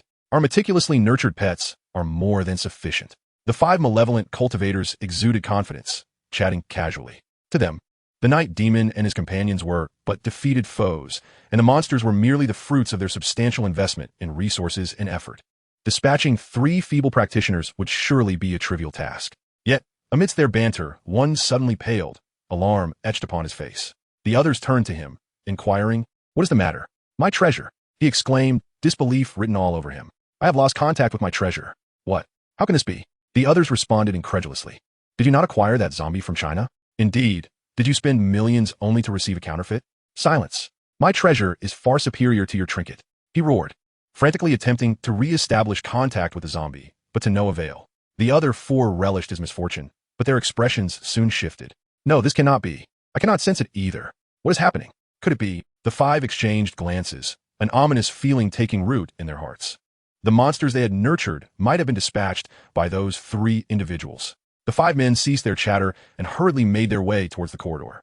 However, after only 2 steps, one of them suddenly collapsed to the ground. The remaining members stared in shock, noticing a bullet hole had mysteriously appeared in the fallen man's forehead. Moments later, the silhouettes of the Night Demon trio emerged at the corridor's entrance. Upon seeing them, the dark practitioners felt a chill run down their spines. The Night Demons, having just emerged from a fierce battle, were covered in grime and exuded an aura of malevolence. In stark contrast to the tidy appearance of the dark practitioners, they appeared even more fearsome. Indeed, as the victims of an ambush, they were the first to launch an attack. The remaining 4 dark practitioners were thrown into disarray, hastily employing various tactics to counteract. Yet, the movements of the Night Demon trio were evidently swifter. In mere seconds, the 3 had closed in on the dark practitioners. One dark practitioner threw a blood thunderbolt, only to have it effortlessly evaded by the Night Demon. Alarmed, he attempted to produce another, but was swiftly felled by a blow from the Night Demon. Another practitioner attempted to cast a spell, only to be unexpectedly ambushed and silenced by the Punisher. The other 2 dark practitioners, one unleashing a swarm of cursed insects and the other drawing a menacing demonic blade, were met with swift defeat. The insects disintegrated upon contact with Luke Cage, while the ominous blade was rendered mundane by a radiant barrier surrounding him. With 2 massive palms, Luke Cage struck, rendering both assailants unconscious. In less than a minute, the skirmish concluded, marked by its decisive and efficient resolution. As they surveyed the 5 fallen dark practitioners, the Night Demon Trio found themselves in contemplation. They had not anticipated that this assault would conclude so effortlessly. These individuals seem rather weak, Luke Cage remarked, puzzled. Indeed, they were not on par with their previous adversaries. The Punisher silently compared them, recognizing that the targets were evidently far more formidable, and they themselves had grown significantly stronger. Indeed, the Night Demon expressed with rare optimism. Perhaps we are now capable of challenging the Golden Widow. Unbeknownst to them, this group of dark practitioners were mere novices. The previous attackers included 2 groups belonging to the Golden Widow, while the remaining 3 were seasoned dark practitioners. In contrast, these 5 were originally ordinary individuals who had fortuitously begun their training. In terms of skill, they could not be compared to the 3 superheroes. When it came to techniques and cultivation, they were far inferior to the Night Demon Trio. This disparity in capability resulted in an overwhelming advantage in battle. Just then, the 3 of them suddenly exhibited expressions of shock. They simultaneously turned their gazes towards the street outside the apartment, for they had just detected a surge of demonic energy soaring into the heavens. It appeared that this confrontation was far from over. Let's proceed. The Punisher intoned in a somber voice.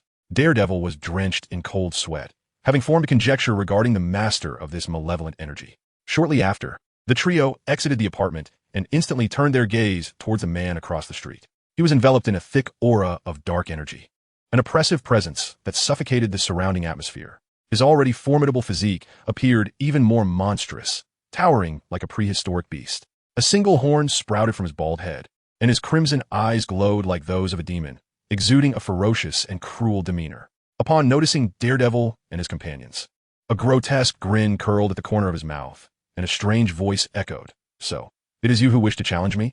At that moment, the hearts of the trio sank. The true battle was only just beginning.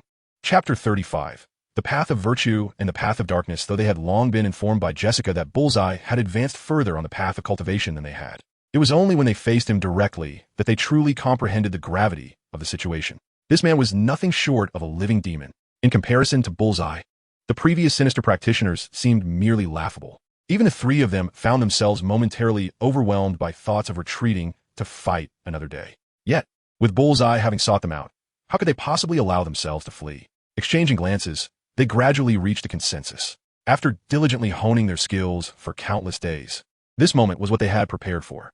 Even in death, they must not yield. Under the pressure exerted by Bullseye, the trio launched their attack. Luke Cage charged directly at Bullseye like a wild beast. The Punisher fired his weapon while simultaneously brandishing a dagger for a close-quarters assault. Finally, Daredevil struck from the side. In the face of their combined onslaught, Bullseye responded with a disdainful sneer. He entirely disregarded the bullets, unleashing a colossal fist that hurtled towards Luke Cage. A chill ran down Luke's spine as the golden aura surrounding him surged, as if it had encountered its nemesis. The once invincible golden light of the righteous was utterly shattered by Bullseye's chilling dark energy. In disbelief, Luke was sent flying back at a speed even greater than before. Simultaneously, the Punisher, reveling in his own anticipation, lunged with his dagger aimed at Bullseye's throat. Yet, in the next moment, his triumph turned to shock and terror. The dagger, imbued with the power of a warrior, could slice through steel, yet failed to pierce Bullseye's demonic form. Before the Punisher could react, Bullseye delivered a devastating palm strike, causing him to tremble and nearly fade from existence. Seizing the opportunity, Daredevil attacked, thrusting his staff towards Bullseye's vital points. However, not only did he fail to injure Bullseye, but his staff was also ensnared by the dark energy, visibly transforming into a weapon of malevolence. Daredevil was compelled to cast it aside and retreat several steps. In an instant, all 3 bore injuries, their expressions grim and pale. Their initial coordinated assault had been effortlessly countered by Bullseye. While they had anticipated such an outcome, despair still gripped their hearts. After days of rigorous training, the trio believed that the gap between themselves and Jean Bing was not insurmountable. However, to their astonishment, their combined efforts could not even inflict harm upon him, and they nearly fell victim to his casual might. Rather than pursuing an advantage, Jean Bing crossed his arms and regarded the 3 with disdain, proclaiming, "With such meager abilities, do you dare to challenge me?" Although he refrained from using lethal force out of respect for Li Si, he felt it was prudent to deliver a severe blow to these potential adversaries. The prospect of shattering their resolve and thereby losing Li Si's favor was not beyond the realm of possibility. Thus, Jean Bing unleashed his ultimate technique, the demonic energy infusion. Transformed by this dark power, his strength surged, allowing him to easily subdue the trio. While he could only suppress the unarmed Punisher and achieve a modest victory over the somewhat inexperienced Night Demon, he found himself outmatched by Luke Cage's formidable abilities. Nevertheless, in terms of cultivation, Jean Bing far surpassed the three superheroes, being one of the few mid-stage evil cultivators besides Madame Gao. In contrast, the Night Demon and his companions were merely at the second or third layer of chi refinement. Against other evil cultivators, they could dominate due to their inherent qualities and the superiority of their techniques. Yet, Jean Bing was a powerhouse whose techniques were no less formidable than theirs. The disparity in cultivation levels overshadowed the differences in raw power, enabling him to overpower the trio. However, they were not inclined to surrender easily. Luke Cage silently chanted a mantra, his aura transforming dramatically, radiating golden light. The Punisher invoked secret techniques, summoning the power of Azura, exuding a menacing aura. The Night Demon maximized his abilities, seeking Jean Bing's weaknesses. Suddenly, Luke Cage unleashed a thunderous shout, sending a golden hand-shaped seal hurtling towards Jean Bing. As the seal grew larger, Jean Bing felt a pulse of unease. This Buddhist technique was evidently designed to counter demonic cultivators. However, the principle of mutual restraint depends on relative strength. While water may extinguish fire, an overwhelmingly powerful flame can evaporate water. Transformed by demonic energy, Jean Bing was hardly intimidated by such a rudimentary Buddhist technique. With a fierce roar directed to the heavens, he conjured a formidable barrier of demonic energy. The approaching seal was swiftly enveloped and consumed. At that moment, the Punisher's voice, heavy with malice, echoed, "Kill," bathed in a dark, flowing aura. He appeared as a terrifying specter. Before his words had fully dissipated, he shattered the demonic barrier and charged ferociously at Jean Bing. Jean Bing's eyelids flickered, momentarily daunted by the intensity of his murderous intent. Yet, he quickly regained his composure, fueled by indignation, and retaliated with full force. The two clashed in a direct confrontation. And, as expected, Jean Bing remained firmly rooted while the Punisher was sent staggering back several paces. Remarkably, the Punisher's aura intensified in the aftermath. After a brief pause, he lunged forward once more. Jean Bing was suddenly overwhelmed with a mixture of shock and fury, realizing the formidable nature of his opponent.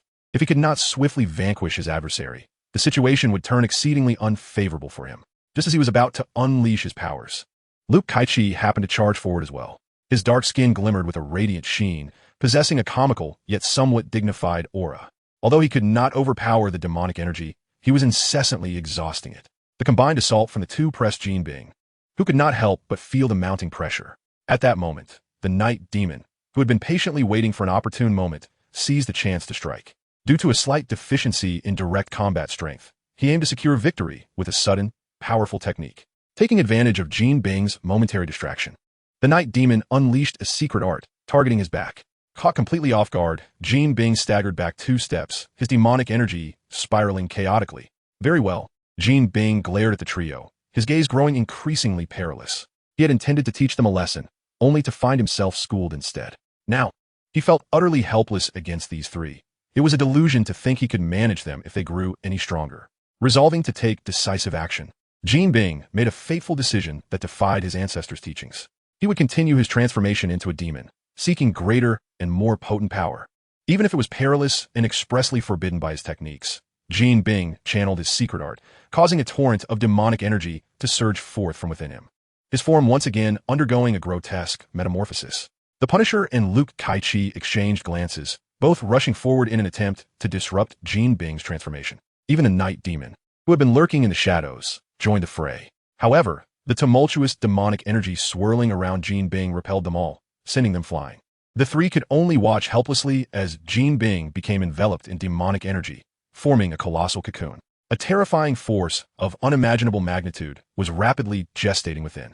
Undeterred, they launched another assault against the cocoon, but the obsidian chrysalis was remarkably resilient. No matter the technique employed, they could not breach it. Gazing at the demonic cocoon, despair momentarily washed over the trio. It was evident that the Jean Bing emerging from this cocoon would be an entity beyond their capabilities to confront. Perhaps only the enigmatic Jessica could contend with such a dreadful aberration. Alas, she was currently unavailable. "You all must go," Luke Kaichi suddenly interjected, his expression radiating compassion. "I shall stand against him. You must continue your cultivation and deal with Jean Bing later. What makes you think you possess such capability?" The Punisher retorted with a sneer. Brimming with the power of Azura, how could he possibly retreat? "I could manage, as long as I can hold him off for a while." No, none of us can leave. The night demon interjected, shaking his head with an impassive expression. I can sense that he has fully succumbed to darkness. Their faces paled in unison, each resolutely accepting the inevitability of their fate. Having received Jessica's enhanced tutelage, they had learned many terms of the cultivation arts. Entering the realm of madness signifies that the malevolent cultivator has lost all reason, transforming into a true demon that regards humanity as mere livestock. Prior to this, the rational Jin Bing was capable of eliminating at most 3 adversaries. However, upon succumbing to madness, he would unleash a torrent of bloodshed across New York. Despite their differing ideals, faced with such a dreadful crisis, their choice remained singular: to thwart Jin Bing, even at the cost of their own lives, and to shatter a few of his teeth in the process. With this resolute determination, the 3 of them risked everything and launched a desperate attack on the demonic cocoon. Just then, the cocoon cracked open with a decisive sound, and an overwhelming wave of malevolence surged forth, emanating from its center. The 3 were instantly cast aside, utterly powerless to resist. Soon after, a towering figure emerged slowly from the depths of the ominous aura, standing at a staggering height of 5 meters. Its body was adorned with black scales, its limbs crowned with tufts of short hair, and its singular horn bore distinctive patterns. Merely witnessing this visage, the 3 were certain that they could not possibly withstand its might. For this was no mere malevolent cultivator, but a legendary demon. After inhaling a breath of air, the creature revealed a grotesque grin of insatiable excitement. It then turned its attention toward the trio, whose faces were etched with despair. 3 insignificant insects dare to obstruct me. It scoffed, its form blurring as it ensnared the 3 within its grasp. You should feel honored to be the first meal following my emergence. With that, it opened its gaping maw, preparing to devour them. The trio struggled futilely, their hearts filled with profound regret, not for the impending death, but for their inability to prevent this calamity. This terrifying demon was, in fact, a creation of their own making. As street heroes, how could they not be consumed by remorse and anguish? At that moment, a voice suddenly resonated from afar. Silence. The demon's body quivered, this voice invoking a deep-seated fear within its core. It halted its actions, turning with a mixture of surprise and fury. There stood the heavy-faced Mao Wenlong, hastening toward them. The demon grew increasingly agitated but dared not make a rash move. Observing Mao Wenlong, the 3, teetering on the brink of despair, could not help but entertain a flicker of hope. This man seemed to possess some degree of cultivation. Could he be here to rescue us? Before long, Mao Wenlong reached them, casting a wary gaze upon the demon. He had not anticipated Jin Bing's transformation into such a ghastly apparition. However, after a moment's hesitation, he produced a talisman and declared, "By the decree of my ancestral master, I hereby command the release of these 3 into my sect. Release them at once." Upon hearing this, the trio was filled with overwhelming joy. Indeed, he was a senior from Lingxiao sect, here to save them. To their astonishment, the creature emitted a chilling laugh and retorted, "What if I choose not to?" Raising an eyebrow, Mao Wendong glared furiously, exclaiming, "You wretched beast! The decree of my ancestral master stands here. Do you dare to defy it?" Upon hearing this, the creature's visage contorted, and a palpable surge of dark energy erupted forth. As a being transformed by nefarious practices, it retained all of Jin Bing's memories, including the lingering dread of Li Si. However, the creature's defiance could not be easily quelled by mere fear. Coupled with Mao Wendong's disdain, its arrogant spirit ignited. It resolved to devour everyone present, including this foolhardy individual. As for Li Si, if I can't confront him, can I not simply evade? Once I have consumed sufficient blood and flesh, I shall settle the score. How dare you speak so brazenly in my presence? The creature grinned ominously, its massive, shadowy hand reaching for Mao Wendong. Who has bestowed upon you such audacity? What boldness? Mao Wendong bellowed, his form swelling as if he were a colossal deity descended from the heavens. Having trained alongside Li Si, his cultivation undoubtedly surpassed that of Jin Bing. Alas, the corrupted Jin Bing was no longer comparable. Despite Mao Wendong's vigorous resistance, he found himself ensnared in the creature's grasp. Locking eyes with the 3 others trapped in the opposing hand, they were momentarily rendered speechless. Filled with anger and humiliation, Mao Wendong struggled fiercely. He had not anticipated that this creature would dare to act, nor did he expect its strength to be so formidable. More importantly, he felt he had lost face before his junior brothers. With Jessica's growing power, he had already begun to lose the authority of his senior brother. He had hoped that by accepting 3 disciples, he could reclaim that lost dignity. Yet, who would have imagined that the demonized Jin Bing would cause him such disgrace in front of them? How could he continue to admonish his junior brothers in the guise of senior? But even more despairing were his 3 disciples. Had they not glimpsed hope? they would not feel such profound anguish. Who could have foreseen that even a senior from Lingxiao sect could not subdue this creature? This seemed to suggest that no one in the world could thwart it. Would Earth soon descend into a hellish abyss? The depths of despair could not be greater. This was the true reflection of their disheartened souls. The creature, holding 4 captives, laughed heartily, reveling in its triumph over Mao Wendong. This effortless victory diminished its fear of Li Si significantly. Who else in this realm, devoid of celestial beings, could impede my rise? Soon, I shall become the sovereign of this world, the progenitor of all demons. Wretched beast, Mao Wendong exclaimed in exasperation. Are you not afraid that my ancestral master will personally come to annihilate you? Umph. The creature scoffed. How absurd. Would I fear him? It licked its tongue and, with an expression of utter madness, bellowed. Once I have devoured you all, I shall proceed to eliminate him. Ha! Stubborn fools, courting your own demise. Mao Wendong scoffed, suddenly relinquishing his struggle.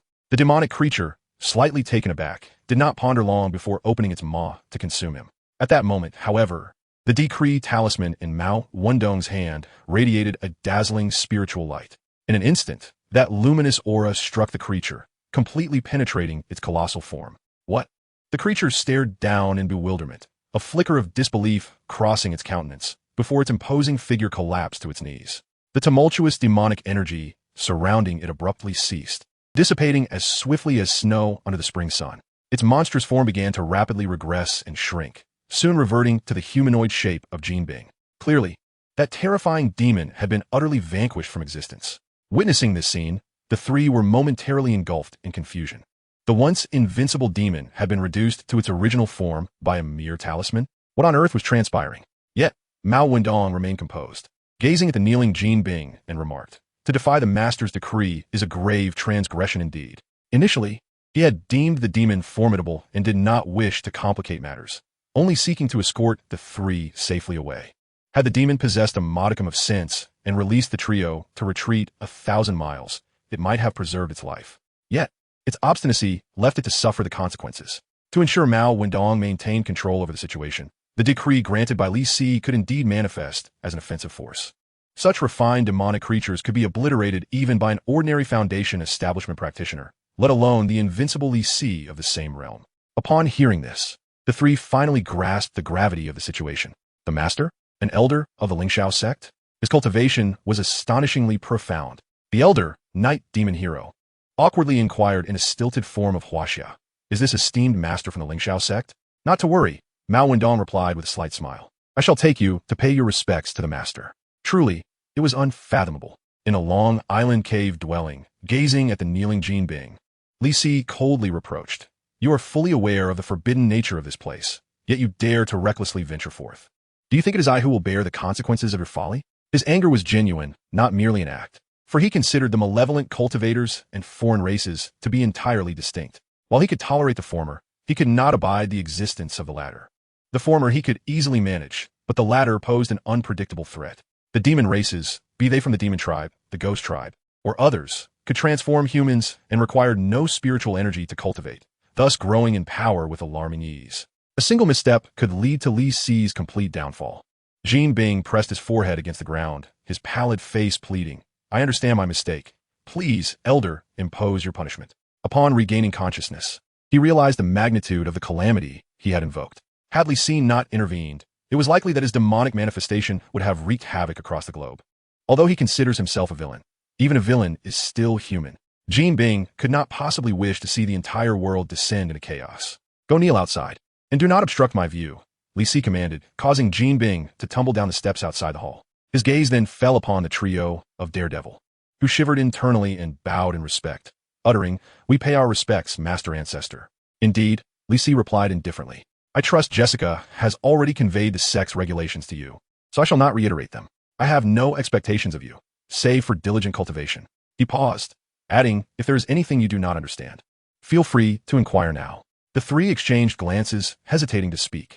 After a moment, Daredevil summoned his courage and asked, What is your relationship with Jinbing? The atmosphere immediately grew tense. It was evident to anyone that the bond between Li Si and Jinbing was profound. Consequently, the trio found themselves perplexed. How could the esteemed Lingxiao sect, known for its righteousness, be associated with such a nefarious practitioner? Yet, the other 2 dared not question Li Si, leaving only Daredevil with the audacity to voice his curiosity. Even Li Si appeared somewhat astonished, thinking to himself, "You are quite bold. Do you not fear that I may obliterate you for your insolence?" "That is an excellent question," Li Si chuckled, revealing no hint of concealment. "The truth is, all the techniques employed by Jean Bing and the other malevolent practitioners derive from me." "What?" The three were instantly taken aback, unable to fathom that their sect's founder was also a practitioner of dark arts. "No, if he is a malevolent practitioner, then is the Lingxiao sect not also a path of wickedness?" "I believe you are misunderstanding something," Li Si explained with a smile. "The Lingxiao sect is indeed an authentic sect of the metaphysical arts, and I was its sole architect." The trio displayed expressions of uncertainty, caught between belief and disbelief. "However, I am not merely the grand elder of the Lingxiao sect." Upon hearing this, the three pondered deeply. Daredevil, still perplexed, asked, "But does this not foster enemies for the Lingxiao sect?" "Indeed, for the Lingxiao sect requires an adversary," Li Si revealed with a knowing smile. "Wherever there is light, darkness follows. Visible darkness is preferable to the unseen. If malevolent practitioners were to be extinguished, the next generation of dark practitioners would emerge from among you." The trio found themselves momentarily speechless, struggling to counter such reasoning. "Enough. I'm not impeding your quest to eradicate malevolent practitioners." Li Si waved his hand, and 3 jade vials soared forth. "If this is what you seek, then pursue it. These elixirs will aid you. For issues concerning cultivation, consult Jessica and Mao. Should that prove insufficient, return to me. Go now, and I hope that when we next meet, you will have reached the mid-stage of chi refinement." Holding the jade vial, the three of them, in a state of confusion, expressed their gratitude, saying, "Thank you, Master Ancestor, for your generous gift. We take our leave." Watching their retreating figures, Li Si squinted slightly, a faint smile gracing his lips. He regarded these 3 individuals as mere instruments and enforcers of the sect. After all, they were seasoned veterans, not easily swayed. As long as they adhered to his directives and refrained from causing trouble, Li Si had no intention of dealing harshly with them. However, he did harbor a certain wicked amusement towards them. For instance, while the devout Catholic Night Demon was chosen to receive a Buddhist blessing, Li Si selected a technique from the Punisher, which encompassed both slaughter and redemption at its core. Meanwhile, Luke Cage's visual impact was simply astonishing. Once the 3 had departed, Li Si turned to Mao Wenlong with a look of disdain, saying, "What are you still doing here? Go work with Jessica. Fourth Master, what is my junior sister up to?" Mao Wenlong retorted with indignation. "If she were here, I would certainly not embarrass myself this time. How can you say such a thing when you can't even handle this minor task?" Li Si shot him a glare, threateningly remarking, "If you mess this up again, you can pack your bags and leave." "Please, Fourth Master." Mao Wenlong replied with a grimace. "What is she working on?" "Starting a company." Chapter 37. Lingxiao Technology Life Group. A technological shock from the realm of cultivation indeed, Jessica was diligently assisting Li Si in establishing a company. With the discreet support of Madame Gao, and leveraging the hundreds of millions amassed from Li Si's sale of cultivation techniques, she founded Lingxiao Technology Life Group in just a few days. The company boldly occupied an entire floor in the precious real estate of Manhattan, employing a cadre of senior executives who were recruited overnight. At that moment, in the largest conference room of the company, Jessica, clad in professional attire, calmly addressed the audience. "Our Lingxiao Life Technology Group aims to transform lives through technology for the benefit of all humanity." Below her, a group of newly inducted executives listened attentively. The current strategy of the group focused on advancing the beauty industry. Half an hour later, the meeting finally concluded. Jessica exited the conference room and approached Mao Wenlong. "Shall we go for a meal together?" Mao Wenlong glanced at her professional outfit and then at his own security uniform, feeling a pang of envy. "You are so fortunate to be able to teach those high-level executives." He feigned a dramatic sigh. "Unlike me, who can only serve as a foolish security guard." Due to their educational disparities, Jessica had risen to a temporary leadership role, while Mao Wenlong remained a mere security guard. Jessica chuckled lightly, responding with resignation. "If it weren't for the Master Ancestor's insistence, do you think I would choose this? It's truly exhausting." Although she was posing as a temporary figure, her true identity was that of an investor, and the workload was indeed considerable. For her, a mere university student, this assignment felt quite daunting. She cast a glance at Mao Wenlong and shook her head, saying, "How easy your job is. You get to cultivate every day." "Well, I barely have any time." Mao Wenlong, looking quite unconvinced, replied, "Do you have any idea how crucial the laboratory I oversee is? So what do you have to complain about?" Jessica rolled her eyes and asked, "Don't you feel overwhelmed by all that data?" "If I weren't overwhelmed, I wouldn't have been obsessed with martial arts since childhood," Mao Wenlong remarked as he walked with Jessica toward the company cafeteria. "By the way, why did our master waste resources starting a company?" Jessica felt perplexed and responded without hesitation, "Of course, it's to expand our influence and attract more people to join us. It need not be so complicated, right?" Mao Wenlong furrowed his brow and said seriously, "We could just release the news, and countless individuals would come seeking to be our disciples.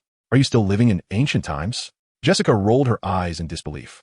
"That approach is outdated. What matters now is marketing and promotion." Mao Wenlong scoffed dismissively. "What marketing and promotion? As cultivators, we value fate. It seems you haven't taken our master's teachings to heart." Jessica gazed at him intently and explained meticulously, "What our master desires is not merely a few sect disciples or even a handful of practitioners, but to enable everyone in this world to cultivate and create an era where all can thrive like dragons." Mao Wenlong was momentarily taken aback, falling into deep contemplation. "Let us eat first," Jessica urged, "then we can check the laboratory." "This is simply astonishing." In the laboratory, a researcher excitedly told Jessica, "This mysterious substance has revitalized aged mice. If it proves effective in humans, it would mean the legendary rejuvenation." "Indeed," Jessica smiled and nodded. "Professor Adams, you need to temper your emotions." "Apologies, I got carried away." Professor Adams is a luminary in the field of biomedicine, recruited by the company to oversee multiple projects. At his level, mere monetary incentives fail to entice him. It was Li Si's elixirs that lured him to switch jobs. Having decided to establish a company, he certainly needed to employ strategies to ensure its rapid growth. Li Si chose 3 elixirs: the ageless elixir, which preserves one's youthful appearance; the longevity elixir, promoting extended life; and the mind elixir, enhancing cognitive abilities. These elixirs are not only made from simple ingredients, but are also remarkably easy to concoct, even suitable for mortals. In the realm of cultivation, these elixirs are often deemed trivial, as their effects may not fully satisfy practitioners. However, in the mundane world, they remain highly sought after, inciting fervent excitement even amidst the fluctuating technological advancements of the Marvel Universe. The effects of these 3 elixirs encompass the realms of beauty, anti-aging, and neurological disorders such as Alzheimer's disease, fields that industry giants expend astronomical sums to conquer each year. Yet, within the world of cultivation, a single ordinary elixir can effortlessly resolve these issues. This exemplifies the advantages of the cultivation civilization, with the power to refine and elevate. The crystallization of the cultivation civilization possessed by Li Si is poised to bring forth countless revelations to the Marvel Universe. At this moment, Professor Adams is particularly astonished by one of these elixirs, the Changchun pill. "Ms. Jones, may I meet the discoverer of this mysterious substance?" Professor Adams inquired eagerly, his expression brimming with anticipation as he gazed at Jessica. "Not at this moment, but there will be an opportunity in the future," Jessica gently declined. "Very well." Professor Adams sighed with regret, then pressed further. "Why hasn't he published his research findings? I assure you, this discovery is worthy of a Nobel Prize."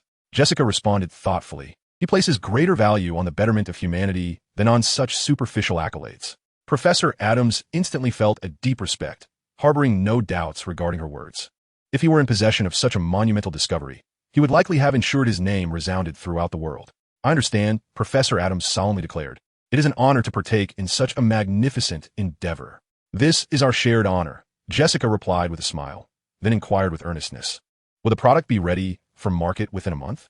Without a moment's hesitation, Adams replied, "Impossible." "Are there technical difficulties?" "No," Adams shook his head.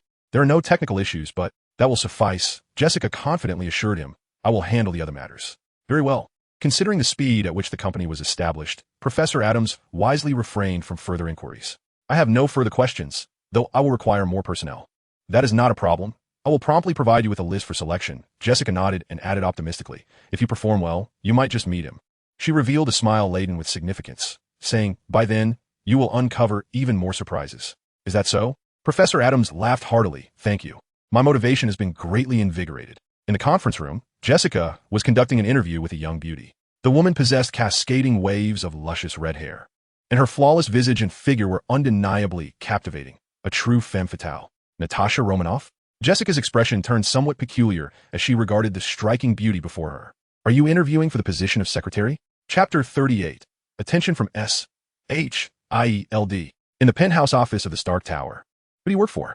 The Federal Tax Agency? The piercing gaze of Jean swept over the man before him, clad in a tailored suit. The man was not particularly tall or robust, yet he emanated a gentle aura. However, in the face of Jin's palpable intensity, he remained unflinching as he introduced himself. "I am Phil Coulson, representing the Department of Homeland Strategic Defense, Attack, and Logistics." What do you mean by that? Jean was momentarily bewildered by the lengthy title. Coulson, unfazed, clarified, it is commonly known as S.H.L.D. Oh, Jin's expression shifted, clearly recognizing the historic name. What brings you to seek me? I believe Mr. Fisk should be well aware of that. Coulson regarded Jean with a steady demeanor, stating, we are affiliated with the World Security Council, tasked with addressing various extraordinary incidents. Ah, then you should be seeking out mediums and sorcerers, Jean replied coldly, his tone becoming curt. There are no extraordinary incidents here.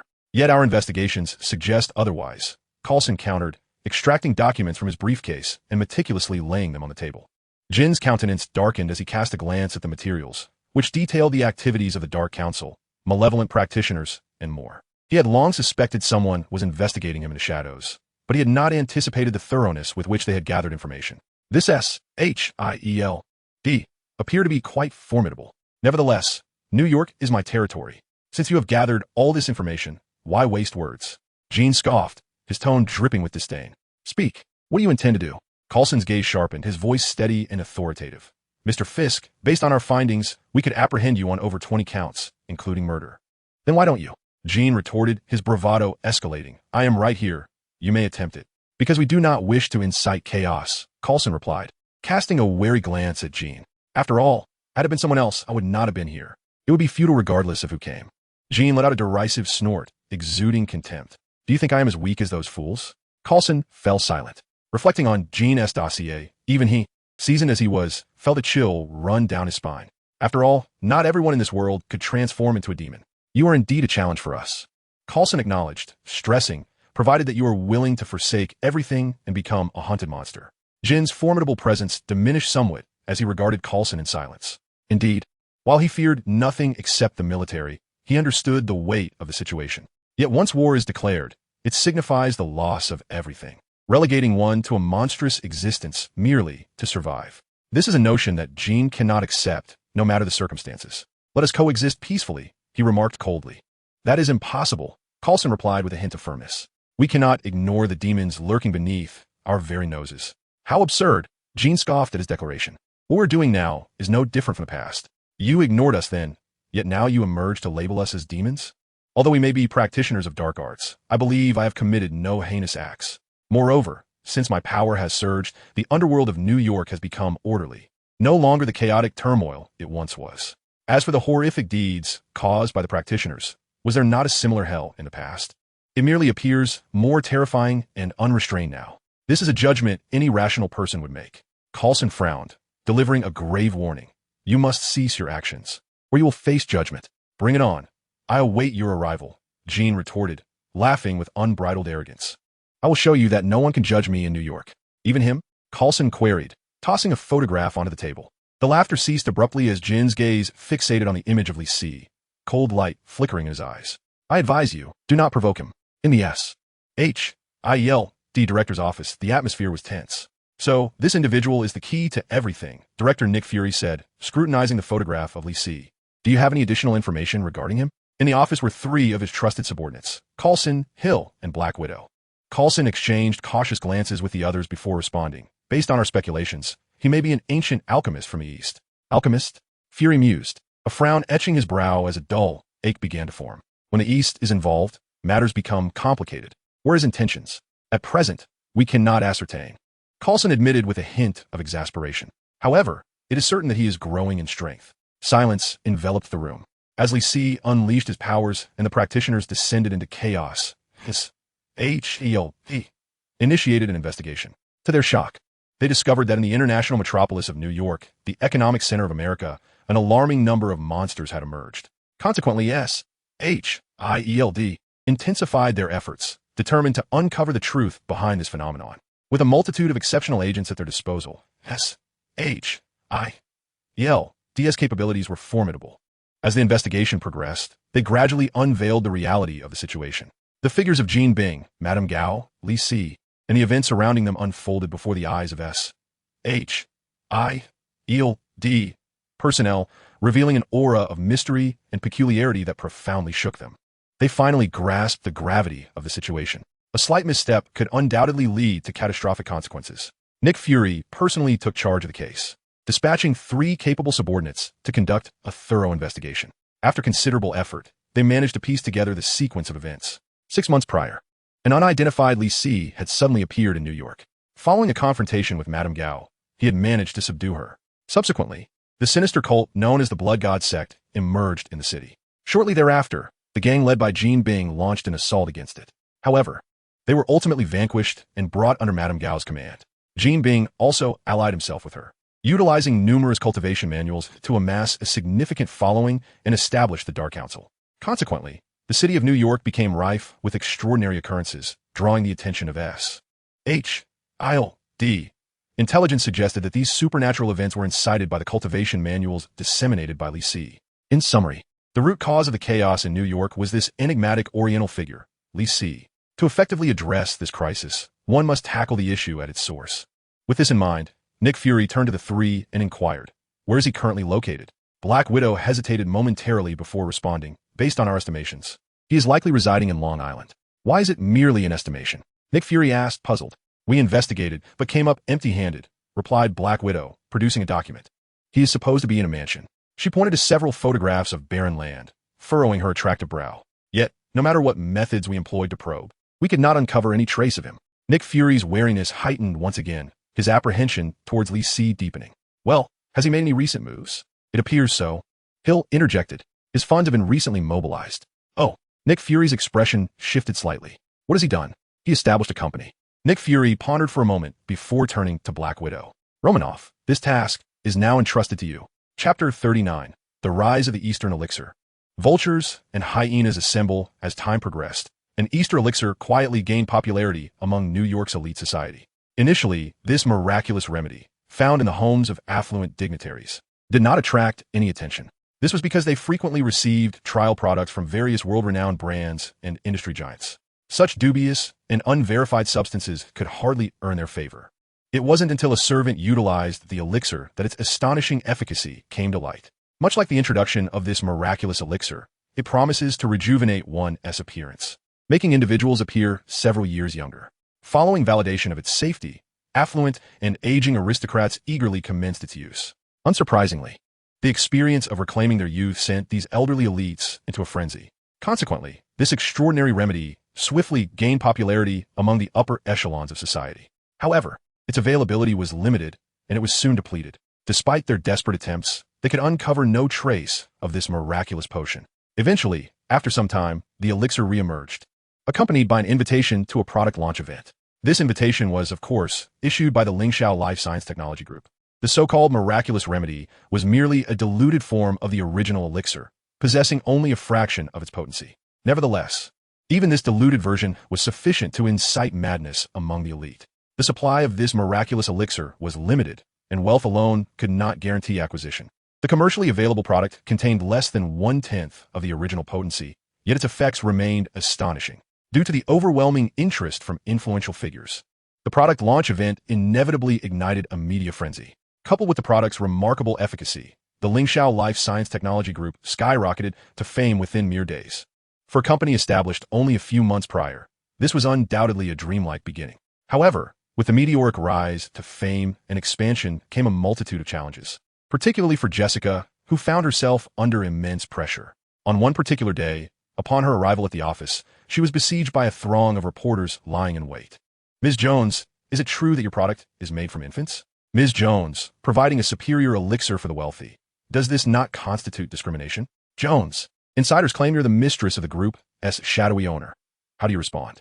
"No comment," Jessica replied, her expression devoid of emotion, while inwardly seething with rage.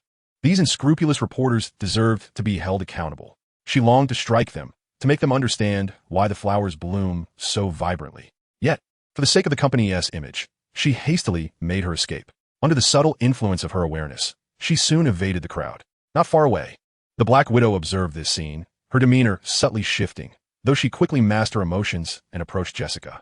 With a slight smile, she teased, "So, are you still adjusting to the life of a celebrity?" Jessica scoffed, expressing her exasperation. "I would prefer to remain unnoticed." The Black Widow, having successfully passed the interview, became Jessica's secretary. With her exceptional work ethic and superb communication skills, she cultivated a friendship with Jessica. During this time, the Black Widow uncovered numerous secrets, yet the target, Li Si, had never made an appearance. Upon contemplating this, She handed Jessica a document, feigning concern as she remarked, "They have returned. You must devise a plan." Jessica's expression darkened as she accepted the document and began to peruse its contents. The company's rapid rise to fame had swiftly attracted numerous prying eyes. Countless investors and industry titans sought to partake in its success. Yet, in Jessica's heart, this enterprise belonged to the sect and to Li Si. Consequently, she rebuffed all attempts by those seeking to meddle with the company. However, these vultures and hyenas were not easily deterred. Their insatiable thirst for profit rendered them indifferent to national interests, let alone a company so newly established. Even with Jessica's refusals, she could not halt the relentless machinations of those who would stop at nothing to achieve their ends. Before long, a series of fabricated scandals pertaining to the company began to emerge, followed by a multitude of internal issues. Under such internal and external pressures, the burgeoning company faced disarray, nearly driving Jessica to the brink of despair. Fortunately, Madame Gao intervened just in time, resolving many of the issues and restoring stability to the company. Yet, her influence was confined to New York, leaving her powerless against those multinational capital giants. Thus, the various underhanded tactics targeting the company persisted unabated. Meanwhile, these entities were actively seeking connections with Jessica and other executives. Their demands were straightforward, merely investment and equity. If feasible, they even aspired to appropriate core technologies. Of course, under the protection of Mao Wenlong, such aspirations were nearly impossible. Nevertheless, the incessant petty schemes left Jessica utterly exhausted, increasingly difficult to withstand. Yet, compromise was not an option. She still had one last trump card to play. That was to summon Li Si to personally oversee the situation. Previously, to avoid disappointing Li Si, Jessica had borne the burden alone. However, at this moment, she found herself with no alternative. Summoning Li Si was far better than allowing the company to be dismantled by those vultures. "Rest assured, I have a plan," she declared resolutely. Upon reaching her decision, Jessica felt an immediate sense of relief. Although uncertain of Li Si's approach, her faith in her revered master was unwavering. Noticing Jessica's expression, the Black Widow felt a surge of excitement. After lying in wait for so long, would she finally meet the true master? In a long island cave, Li Si listened attentively to Jessica's account, smiling reassuringly as he said, "You have done remarkably well.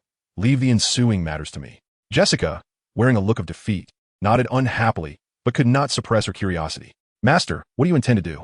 she inquired. "It is quite simple," Li Si replied calmly. "Internally, we shall differentiate rewards and punishments to stabilize morale. Externally, we shall entrust the matter to those skilled in such dealings." Jessica nodded, albeit with a semblance of understanding. "Very well, you may return for now. I shall visit the company tomorrow." Li Si dismissed Jessica and rose to stretch casually. After enduring a lengthy period of rigorous training, it was time to step outside and breathe some fresh air. He could hardly contain the exhilaration bubbling within him.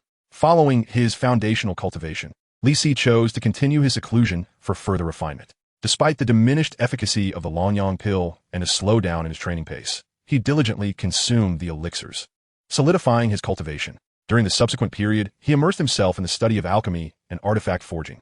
Within the Marvel Universe, nearly all high-level formulas and methods for crafting treasures had become ineffective as the environment lacked the necessary spiritual materials. Li Si was compelled to seek alternatives or to create entirely new elixirs and artifacts. However, this endeavor demanded exceptional skills in alchemy and forging, as well as considerable effort. After extensive research, he found himself mentally exhausted, with scant results to show for his labor. In a moment of contemplation, Li Si resolved to break his seclusion and invite others to join him in his studies. The Marvel Universe was abundant with geniuses, and it was imperative to harness their talents. He did not regard the troubles faced by the company as significant, rather than fretting over trivial matters. He preferred to strategize on how to confront certain individuals. Narrowing his eyes, vivid memories flashed through his mind. Starting tomorrow, he would begin to engage with these eerily familiar figures. The future of the Marvel Universe was about to become unpredictable. With thorough preparation, Li Si felt utterly fearless. Yet, he pondered whether the Marvel Universe was ready to embrace the shockwaves brought forth by Cultivator. Chapter 40. Do you wish to experience the true mystical powers of the East? The following morning, in the company conference room, all executives gathered together. Jessica was speaking, yet several attendees occasionally cast glances at Li Si, who sat composedly behind her.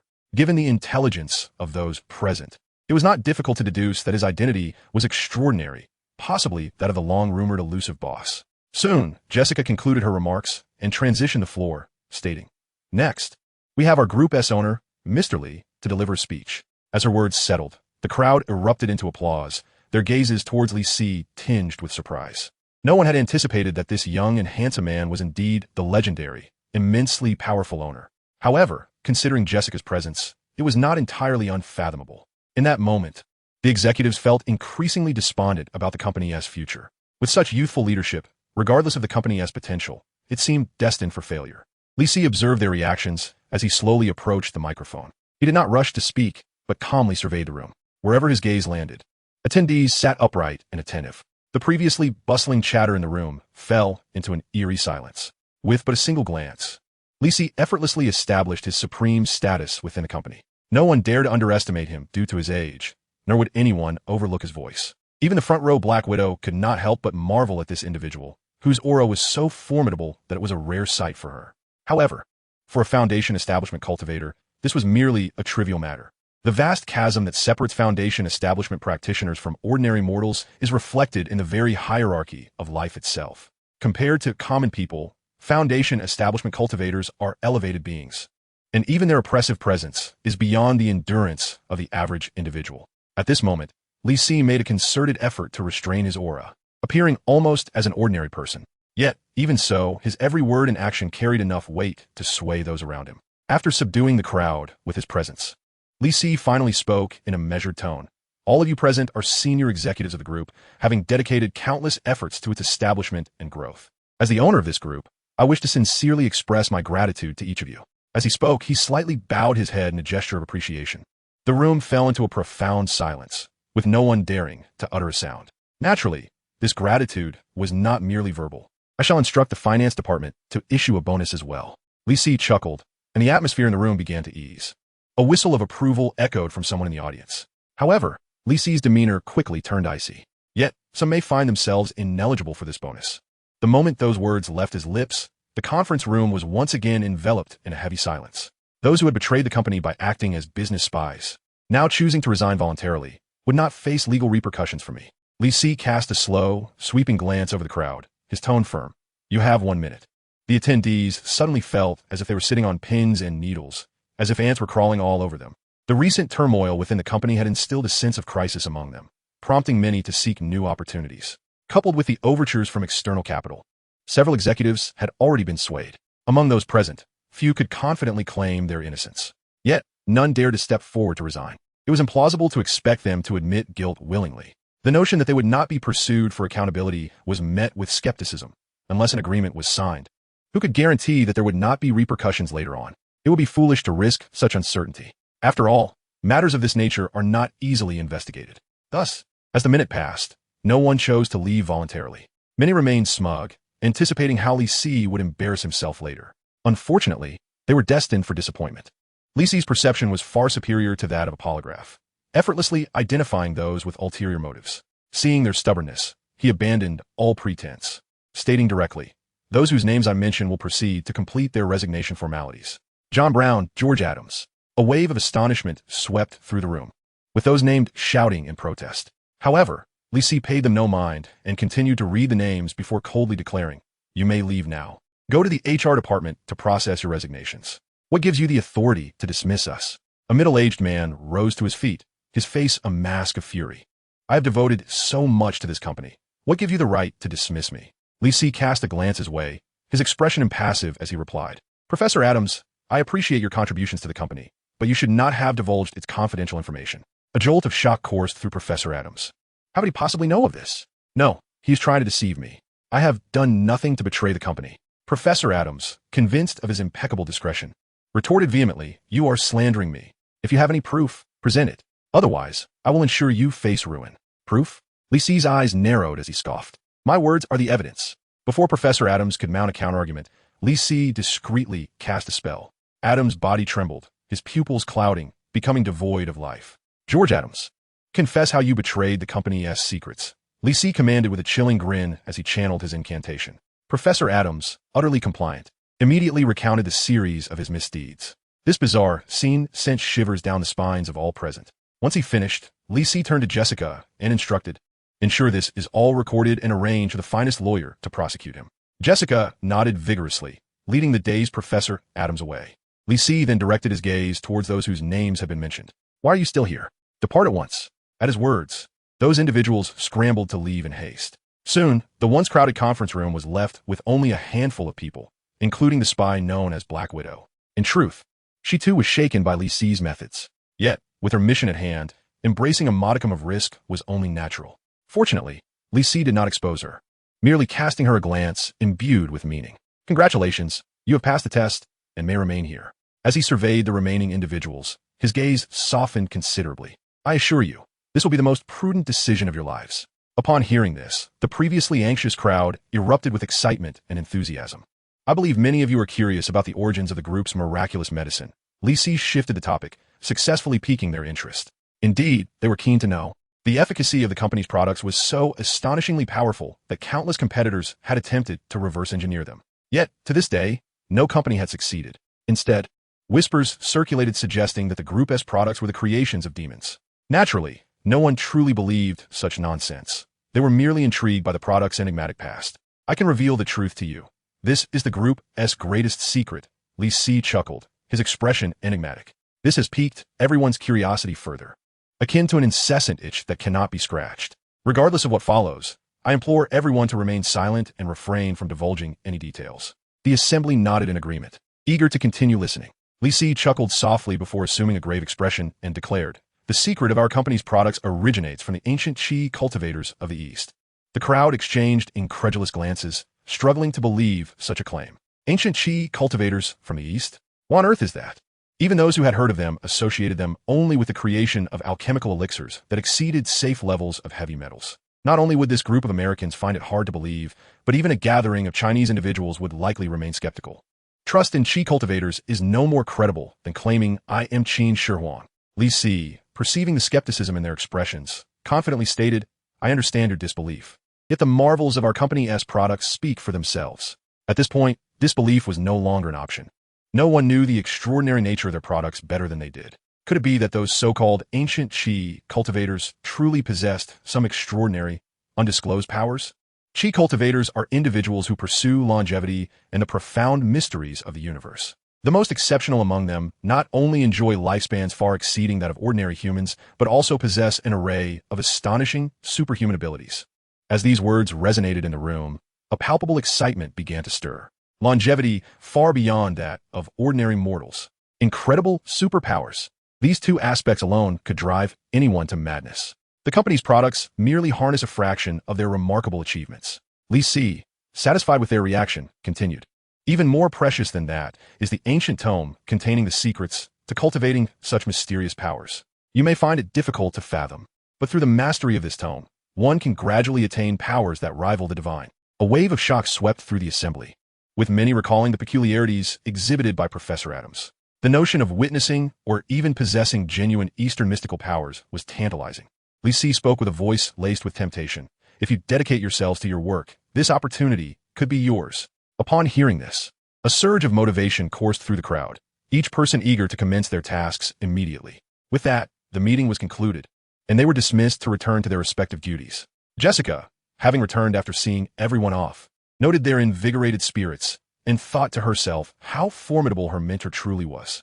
As individuals began to disperse, Li Si's voice resonated once more. Natasha Romanoff, please remain. The Black Widow's expression shifted slightly, her internal alarm bells ringing. Yet, she complied and stayed behind until everyone else had departed. In the vast conference room, only the two of them remained. Li Si fixed his gaze upon the Black Widow, a playful glint in his eyes, and inquired, how does it feel to work under my leadership? It must be far easier than at S.H.I.D. Would you agree, Ms. Black Widow? Chapter 41. What ill intentions could a cultivator possess? Upon hearing those words, Black Widow was startled, nearly springing up to draw her weapon. She had long anticipated being exposed, given her previous actions were rather conspicuous. However, she did not expect that her very essence would be laid bare. The moniker of Black Widow is not something that is easily discerned by just anyone. From where did this individual obtain such intelligence?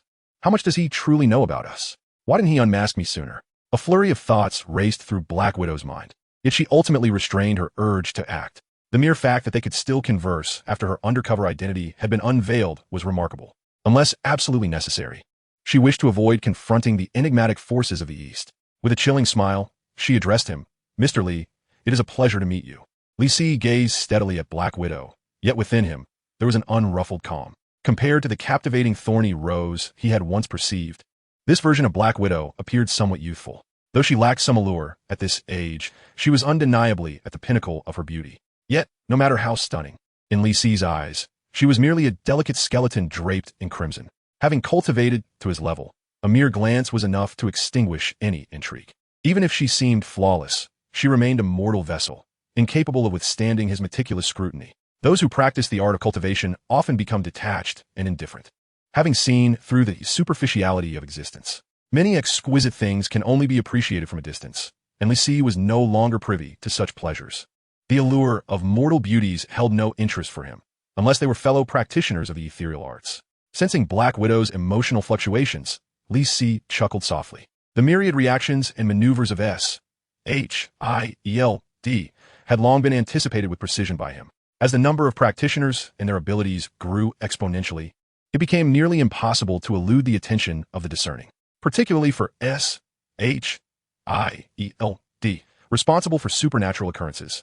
With its legion of elite agents and vast intelligence network, their discovery was merely a matter of time. Li Si sought only to solidify his foundation before that eventuality. Once his foundation was established, he would act without hesitation. Even upon realizing that S.H.I.E.L.D. had initiated an investigation, or that an undercover agent had infiltrated the company, he remained unfazed. For in his current state of power, he could suppress all. Observing Black Widow's unflinching demeanor, Li Si remarked with a hint of mockery, "Had our meeting occurred under different circumstances, I would have been far more pleased. In fact, I had hoped for that. But alas, you did not afford me that opportunity." Black Widow feigned regret, speaking as if her words bore sincerity. Yet, Li Si was not inclined to believe a word. This was Black Widow. Anyone gullible enough to trust her would likely find themselves in a grave. If they had indeed been granted that chance, the visitors would undoubtedly have been an armed squad, or even tanks, aircraft, and missiles. Li Si remained non-committal, fixing his gaze upon Black Widow, and stated deliberately, "Now, let us dispense with the trivialities. What brings you here?" "This question should rightfully be posed by me," Black Widow remarked, her brow furrowed. "Mr. Li, what exactly are your intentions?" Li Si's expression suddenly shifted, and his aura surged with overwhelming intensity. Black Widow felt as though she were facing a terrifying, ancient beast. Her breath caught in her throat. Fortunately, the pressure ebbed away, allowing her to gasp for air. Lowering her gaze, she still felt a lingering sense of trepidation.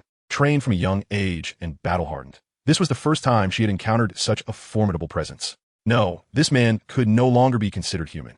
At that moment, Li Si coldly inquired, "Do you now comprehend your predicament?" "I apologize, Mr. Li, that was not my intention," Black Widow replied, her tone softening as she dared not meet his gaze.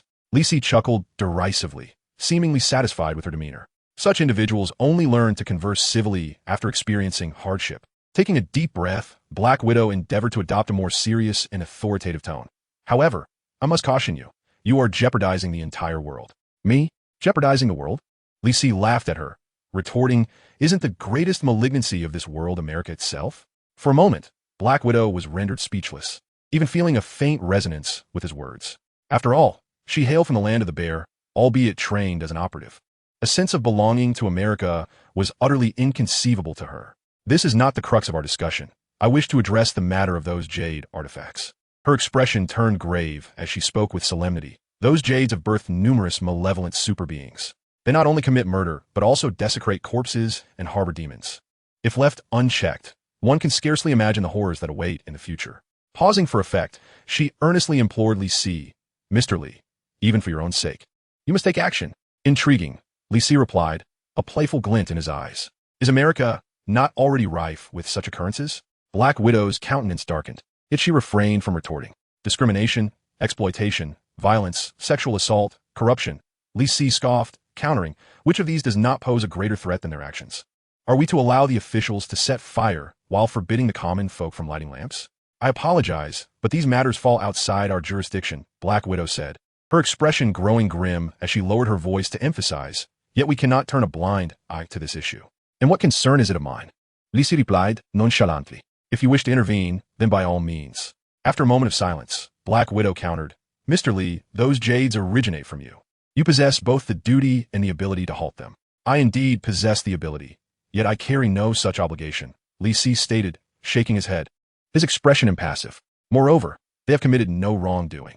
Their actions are merely in pursuit of cultivation." They are infinitely more admirable than those who commit evil for personal gain. In pursuit of cultivation, does one truly have a license to commit all manner of evil? The Black Widow found this notion utterly perplexing. No, Li Si replied calmly. Only their method of cultivation is thus. Such a malevolent approach to cultivation ought to be condemned.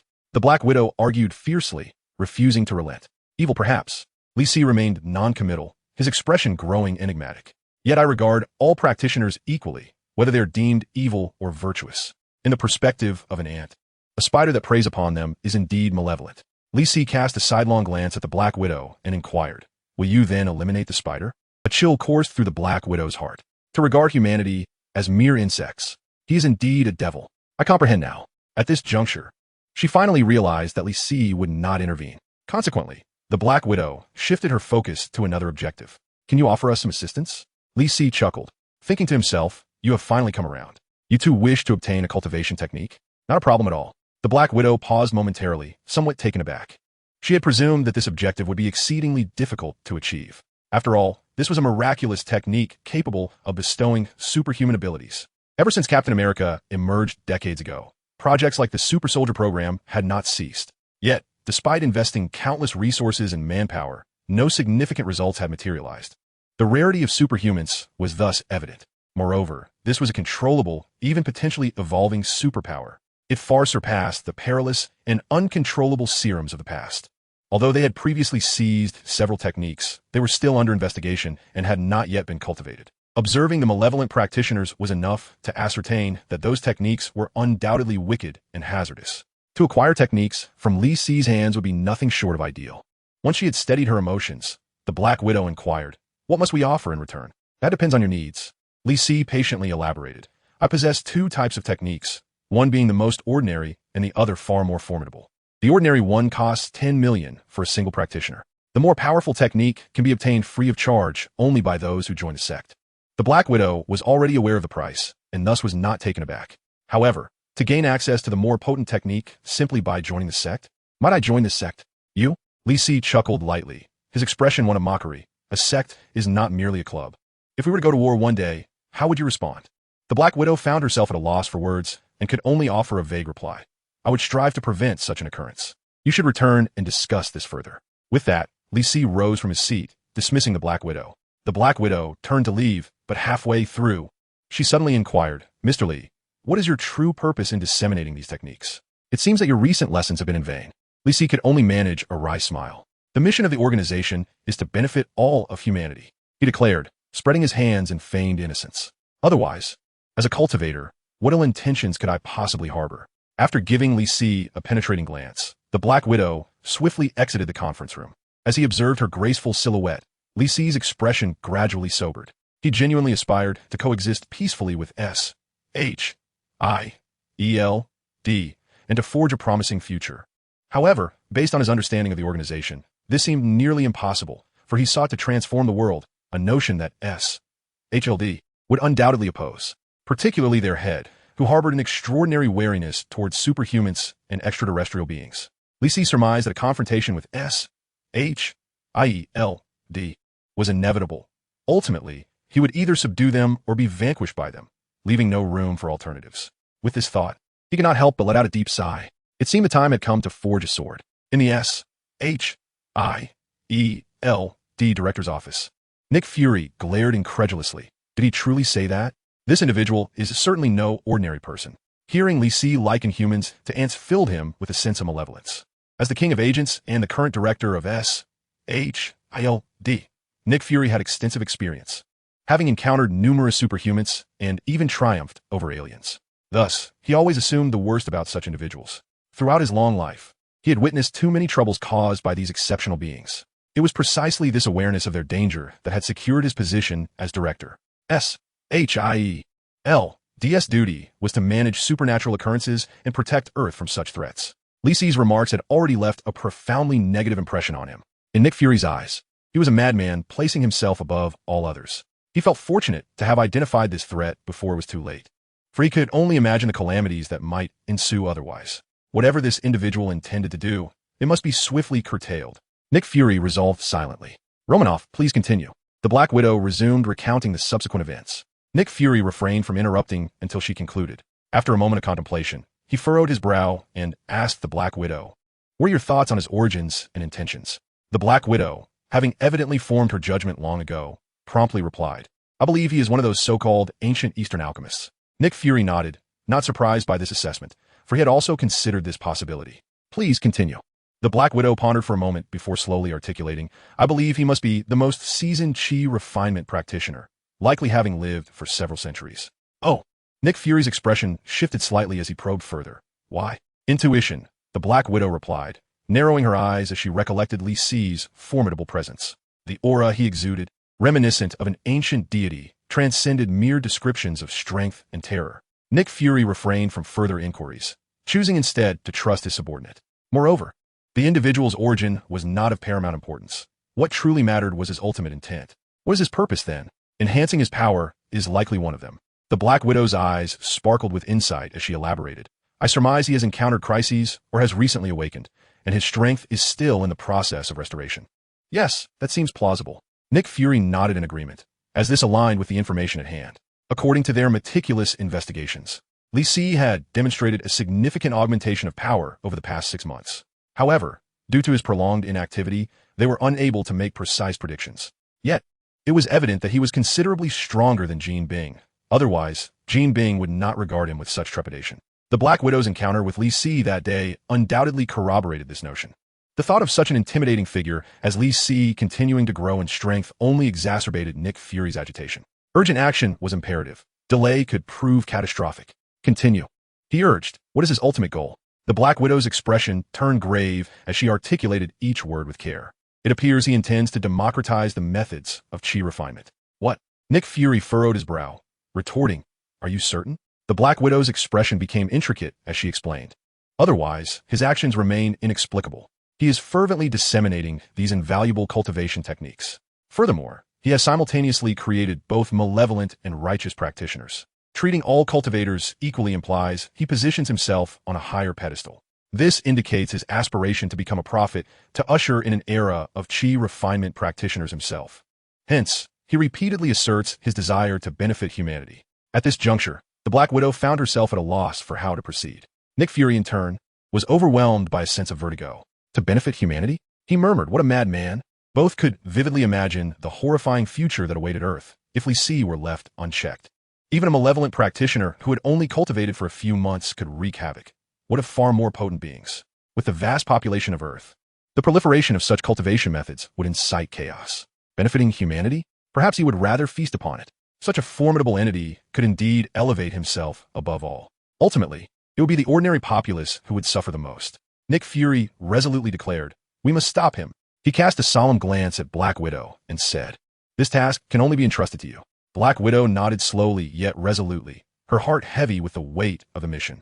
Although she was the most exceptional agent and had never shied away from danger or difficulty, the thought of Li Si's penetrating gaze made her question whether she could truly succeed. Chapter 42. Initiation into the Art of Alchemy. The following morning, in the grand conference room of Lingxiao Life Science Group, a gathering was convened at the behest of Li Si, marking the first time all present convened as one. Aside from him, the esteemed elder, the Lingxiao sect currently boasted 5 outer disciples: Mao Wenlong, Jessica, Nightcrawler, Punisher, and Luke Cage. In terms of cultivation, Li Si was at the initial stage of foundation establishment, while Mao Wenlong and Jessica had reached the 5th layer of chi refinement, with the other 3 having just broken through to the 4th layer. In the realm of cultivation, such a sect would be regarded as merely third-rate. However, in terms of potential, the members of Lingxiao sect were far from lacking. Each of the 5 outer disciples possessed extraordinary talents and were practicing top-tier cultivation techniques. As for Elder Li Si, his capabilities were beyond question. He was undoubtedly endowed with the qualities of a great emperor. Despite the current obscurity of Lingxiao sect and its inability to command significant respect, Li Si held firm in his belief that its name would one day resonate throughout the Marvel Universe. With boundless anticipation in his heart, he proceeded to guide each disciple in their training. He was quite pleased with their recent attitudes towards cultivation. Mao Wenlong and Jessica, training alongside him, were not prone to idleness. Although the other 3 had their share of responsibilities, they did not neglect their practice. After all, with the increasing presence of evil cultivators in New York, they could not afford to slacken their efforts. Yet, despite their commendable attitudes, the pace of their cultivation had inevitably slowed. This was due to 2 primary factors: their elevated cultivation levels, and the depletion of the Longyang pills. In this era of diminished magical practices within the Marvel Universe, mere hard work was insufficient for substantial progress. External aids, such as elixirs, were essential. It was precisely through the Longyang pills that they had attained their current respectable levels of cultivation. Without them, the speed of their advancement was dishearteningly sluggish. Particularly for Li Si, who had already established his foundation, he often found himself sitting in meditation for an entire day without any progress. However, after days of research, he had devised a solution. All right, you may continue your practice, Li Si instructed the group. Thank you for your guidance, Master Ancestor.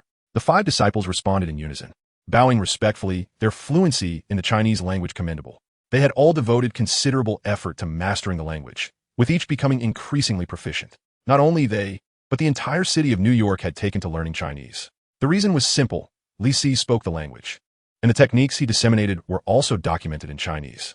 For this reason alone, he felt deserving of a title as a Chinese language ambassador. Currently, it is limited to New York, but in the future, the entire Marvel Universe will converse in the language of Huaxia. The mere thought of this fills Li Si with a sense of wicked delight. Teaching the denizens of the Marvel Universe the art of cultivation and the Huaxia tongue, he commanded Jessica to bring them forth. Soon, Jessica arrived with 2 women in tow. One was the Black Widow, and the other, an Asian beauty clad in the attire of a researcher. Li Si regarded them with calm intensity and straightforwardly inquired, "Have you both made your decision?" The Black Widow's captivating eyes shimmered as she responded, "Yes, please allow me to join the Ling Shao sect." "Oh." Li Si's gaze shifted, locking onto the Black Widow. "The sect's precepts have already conveyed to you that the punishment for betrayal is far more harrowing than death." Under the weight of his scrutiny, the Black Widow felt a surge of unease, sensing an inexplicable dread. She had no doubt about the veracity of his words. To participate was akin to playing with fire while dancing on the precipice of death. Yet, as a highly trained agent, she had long since shed her fear of mortality. What was this minor peril compared to the completion of her mission? Avoiding Li Si's penetrating gaze, she composed herself and replied, "I understand. It is only right." Li Si fell silent, his eyes deepening with intensity. The Black Widow wrestled with her inner turmoil, feeling as though her secrets were laid bare before him. In Li Si's presence, she sensed her ability to conceal anything was futile. More critically, this mission felt like an affront to her intelligence. As an agent of SHIELD, seeking to join another sect, wasn't that a blatant admission of ulterior motives? Strangely, Li Si had expressed no reservations the day before. According to Nick Fury's analysis, this was due to Li Si's arrogance, believing he could master all. Just as the Black Widow contemplated abandoning her pursuit, Li Si suddenly remarked with significant weight, "Very well, I hope you will not regret this decision in the future." The Black Widow paused, her expression a tapestry of complexity. She never anticipated that Li Si would genuinely acquiesce. Did he not fear that she might instigate trouble within the sect? Or did he possess some means to ensure the loyalty of all? Her heart weighed down. She felt no joy in the advancement of her mission. This was merely the beginning, with far greater challenges looming ahead. Perceiving her tumultuous emotions, Li Si inwardly chuckled. He could easily surmise the nature of SHIELD. What could this band of agents, skilled only in infiltration, subversion, and assassination, truly achieve? While they might be formidable against ordinary individuals, they were utterly ignorant of the powers wielded by cultivators. With that thought, Li Si redirected his attention to the Asian researcher. He offered a warm smile and gently inquired, "Zhao, what about you?" The enchanting Asian beauty appears to be in her early 20s, possessing a delicate visage that rivals that of Black Widow, complemented by a tall and curvaceous figure. Upon being called by Li Si, she became somewhat animated and excited, her large eyes wide with enthusiasm as she responded, "I am willing. Thank you for your trust, Mr. Li. I shall not disappoint your expectations." Li Si nodded with a smile, his previously heavy heart lightening considerably. This researcher, surnamed Zhao, was indeed one of the individuals he had met yesterday. After the meeting concluded, Li Si sought her out and extended an invitation for her to join the Ling Shao sect. Her selection as the foremost fortunate candidate was not solely due to her remarkable abilities, but also her familiarity. Her name is Zhao Hailuan, a character who made an appearance in Avengers: Age of Ultron, leaving a lasting impression on Li Si. In the original narrative, Zhao Hailuan is a Korean scientist and a friend of Tony Stark, allied with the Avengers. As a close associate of Stark, Zhao Hailuan's expertise in the field of biomedical research and her intellect are on par with Tony's. When the Avengers tracked Loki's scepter to the Hydra base, Dr. Zhao Hailuan provided critical technical support. After Hawkeye was injured in battle against Hydra, Zhao utilized advanced medical technology to facilitate his swift recovery. Following the retrieval of the scepter, Tony and Banner developed Ultron, enhancing it within Zhao Hailuan's regeneration cradle. Once born, Ultron recognized Zhao Hailuan's talents and commanded Scarlet, which to manipulate her into creating a new body using the cradle. He also instructed her to employ the Mind Stone to forge the new android, Vision. Although Ultron acquired new form, Scarlet Witch and Quicksilver uncovered his true intentions and turned against him, prompting the awakened Zhao Hailuan to thwart Ultron's efforts to create Vision. The Avengers' pursuit prevented Ultron from eliminating Zhao Hailuan, yet he managed to steal a regeneration cradle to mass-produce himself. Meanwhile, Tony and Banner utilized the regeneration cradle left by Zhao Hailuan at the Avengers base to restructure Vision's data. Ultimately, Thor summoned Lightning with Mjolnir to bestow life upon Vision within the cradle. It is evident that Zhao Hailuan possesses extraordinary talent and capability in the fields of biomedicine and beyond. Such gifted individuals are precisely what Li Si currently requires.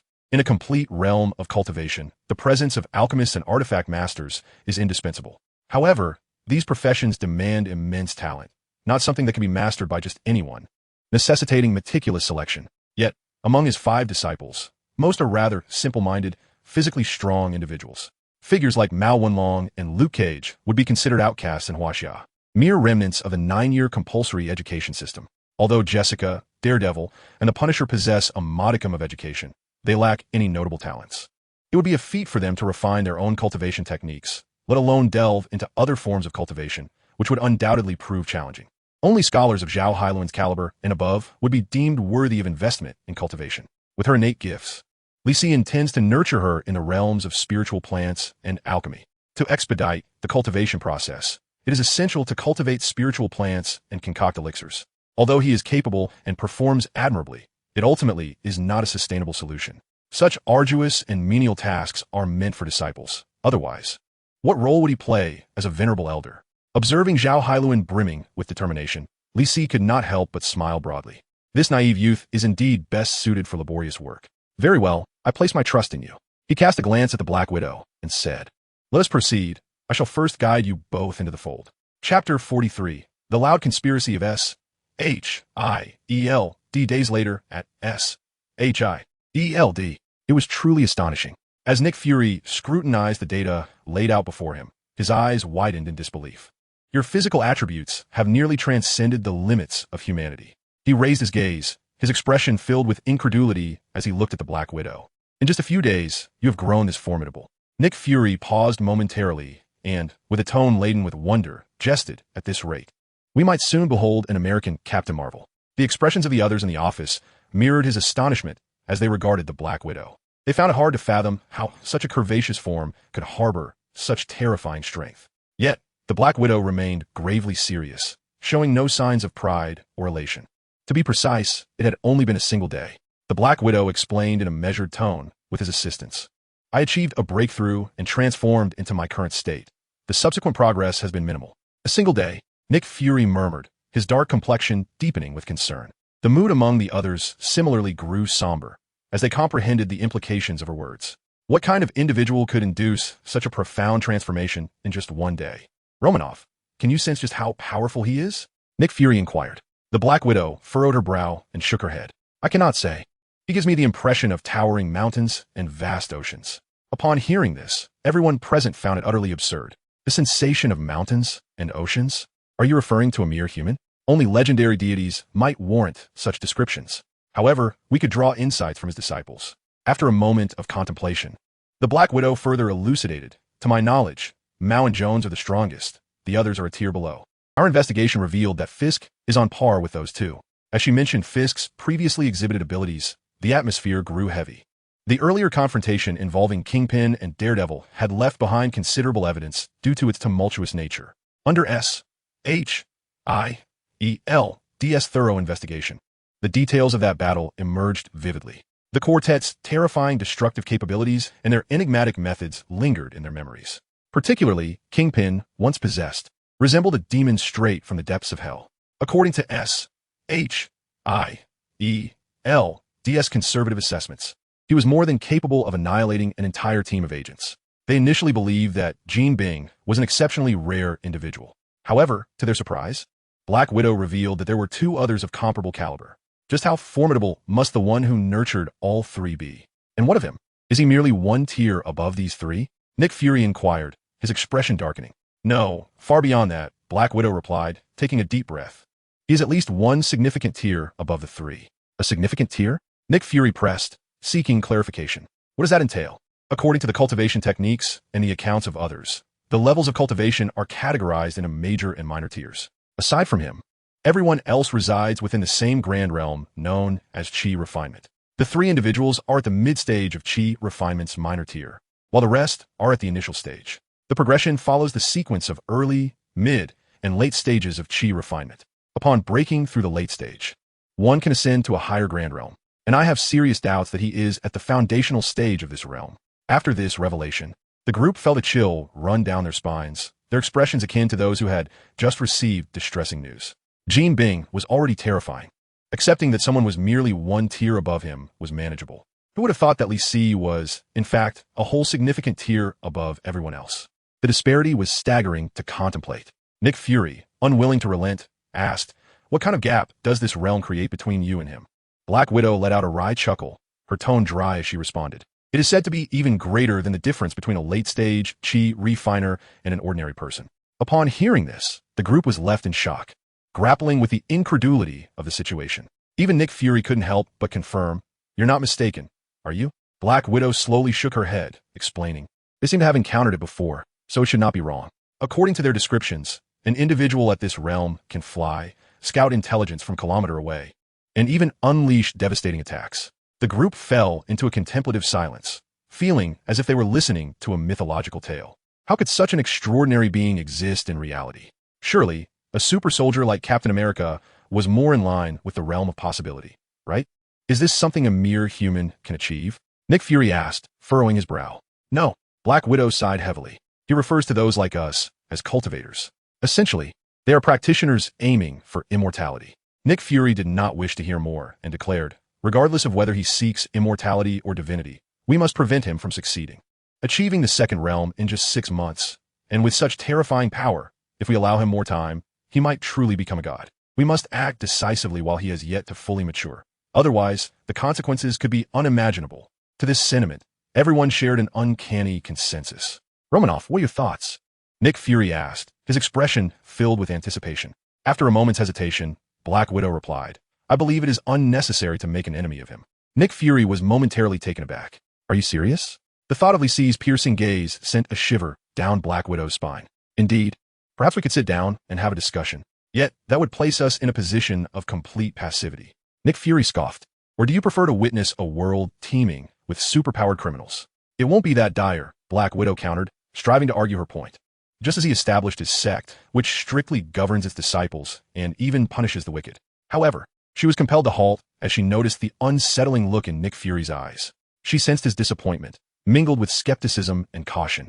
Romanoff, your sole responsibility is to execute your mission effectively, Nick Fury stated in a harsh, unyielding tone. I understand Black Widow sighed, but he is not so easily dealt with.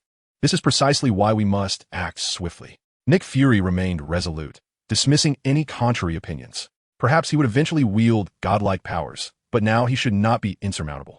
Just as Black Widow attempted to voice further thoughts, she was interrupted by another. Natasha, do not worry.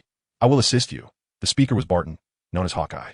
Among the ranks of S.H.I.E.L.D., he shared the closest bond with Black Widow. Before she joined the organization, it was Hawkeye who was dispatched to eliminate her. Yet he did not carry out her execution. Instead, he brought her into S.H.I.E.L.D. In a sense, Hawkeye had rewritten Black Widow's fate.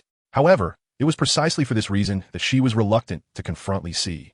Though she had only been cultivating for a few days, she had already begun to grasp the terrifying power of a high-level practitioner. Even the most exceptional agent was merely an ordinary human. To contend with such a formidable entity, Black Widow pessimistically believed it to be tantamount to courting death. Yet, as an agent, she had never possessed the liberty to refuse. Very well, let us examine the plan, Nick Fury declared, picking up the documents. It appears that some of his disciples may be of use. These techniques should be attempted by everyone. The individuals engaged in their discussion remained oblivious to the faint glow emanating from the jade slips. Their loud scheming had been overheard by someone else. At that moment, however, Li Si was too preoccupied to concern himself with their conspiracies. Seated in his cultivation chamber, he expelled his innate true fire, refining various materials. Beside him lay a veritable mountain of metals, jades, and woods. Through his alchemical process, the nascent shape of a sword began to materialize before him. Indeed, he was forging a sword, or rather, crafting a magical artifact. As a practitioner who had yet to attain the golden core stage, he could only utilize magical tools. Prior to establishing his foundation, Li Si had refrained from weapon crafting due to his limited abilities. If one were to create something of inferior quality, it would merely be a waste of time. However, following the establishment of a solid foundation, the circumstances change. Nowadays, the pace of cultivation has slowed, making the enhancement of strength through the creation of magical artifacts more advantageous. A cultivator's true combat prowess is significantly derived from external objects such as magical tools and talismans. Reusable magical artifacts constitute a substantial portion of this strength. Although a cultivator can inflict damage using ordinary tools, only magical artifacts can fully unleash the cultivator's potential. The term magical artifact refers to objects capable of containing magical energy and possessing various abilities, such as changing size at will. The sword crafted by Li Si is a quintessential example of a magical artifact. Despite its simplicity, its might should not be underestimated. According to his estimation, it would be more than sufficient to suppress the Divine Shield Bureau. With this thought in mind, Li Si couldn't help but let out a cold chuckle. Let them frolic for a few more days, once I forge this sword. Chapter 44. Do not say you are not forewarned in the community of Luke Catch. Gazing upon the bloodied figure on the ground, Luke gritted his teeth, exclaiming, "You wretched heretics! How dare you conduct a blood ritual in my territory?" Ever since he began his cultivation journey and made significant strides in strength, his community had enjoyed a period of peace. Not only had the nefarious gangs ceased their foolishness, but even the heretics dared not provoke him. After all, his current power could only be subdued by Lady Jean Bing. Yet, Luke discovered that there had been recent activities of heretics within the community. After an investigation, he finally apprehended one of them. What infuriated Luke was the fact that several individuals had already suffered at their hands. Grasping the bloodied figure, he glared fiercely, demanding, "Why do you dare seek death?" The blood-soaked heretic's throat convulsed, his eyes filled with venomous hatred. "You cannot kill me. The faithful shall return to the embrace of the divine. One day, the great blood god will punish all blasphemers." Blood god? Luke's expression shifted, feeling a sense of familiarity. He then recalled that Night Demon had mentioned being pursued by these lunatics. Since they were indeed madmen, he had little desire to inquire further and swiftly dealt with the adversary. Disdainfully tossing the individual aside, Luke prepared to leave, intending to continue his investigation into the underlying cause. However, at that moment, he noticed a photograph had fallen from the heretic's possession. Picking it up, he was instantly struck dumb. The photo depicted numerous individuals clad in red robes, reverently worshipping a statue. Astonishingly, the blood-red statue bore a striking resemblance to Li Si. Could he be the so-called blood god? Luke pondered, recalling the scene of their first encounter. Li Si's demeanor towards Jean Bing, as well as the words he had spoken, echoed in his mind. The notion that the blood god could indeed be him was not entirely implausible. Yet, what should he do now? Luke Cage found himself momentarily bewildered. In truth, as someone who emerged from the streets, he could comprehend Li Si's actions. After all, those in positions of power often behaved in such a manner. They tower above the masses, indifferent to the plight of the common folk. Their moral compass is neither wholly righteous nor entirely malevolent, showing little regard for the concepts of justice or evil. However, understanding did not equate to agreement for Luke Cage. As someone who considered himself a mere pawn, he harbored a profound disdain for such individuals, particularly when he himself was reduced to a mere instrument, with what he held dear under threat. Yet, he was at a loss as to what he should do or what actions he could take. Should he oppose that figure? Surely, that was a jest. Luke Cage appeared affable, yet he was far from foolish. He was acutely aware of his own limitations. To resist such powerful figures would be sheer folly. Perhaps maintaining the status quo was the wiser choice.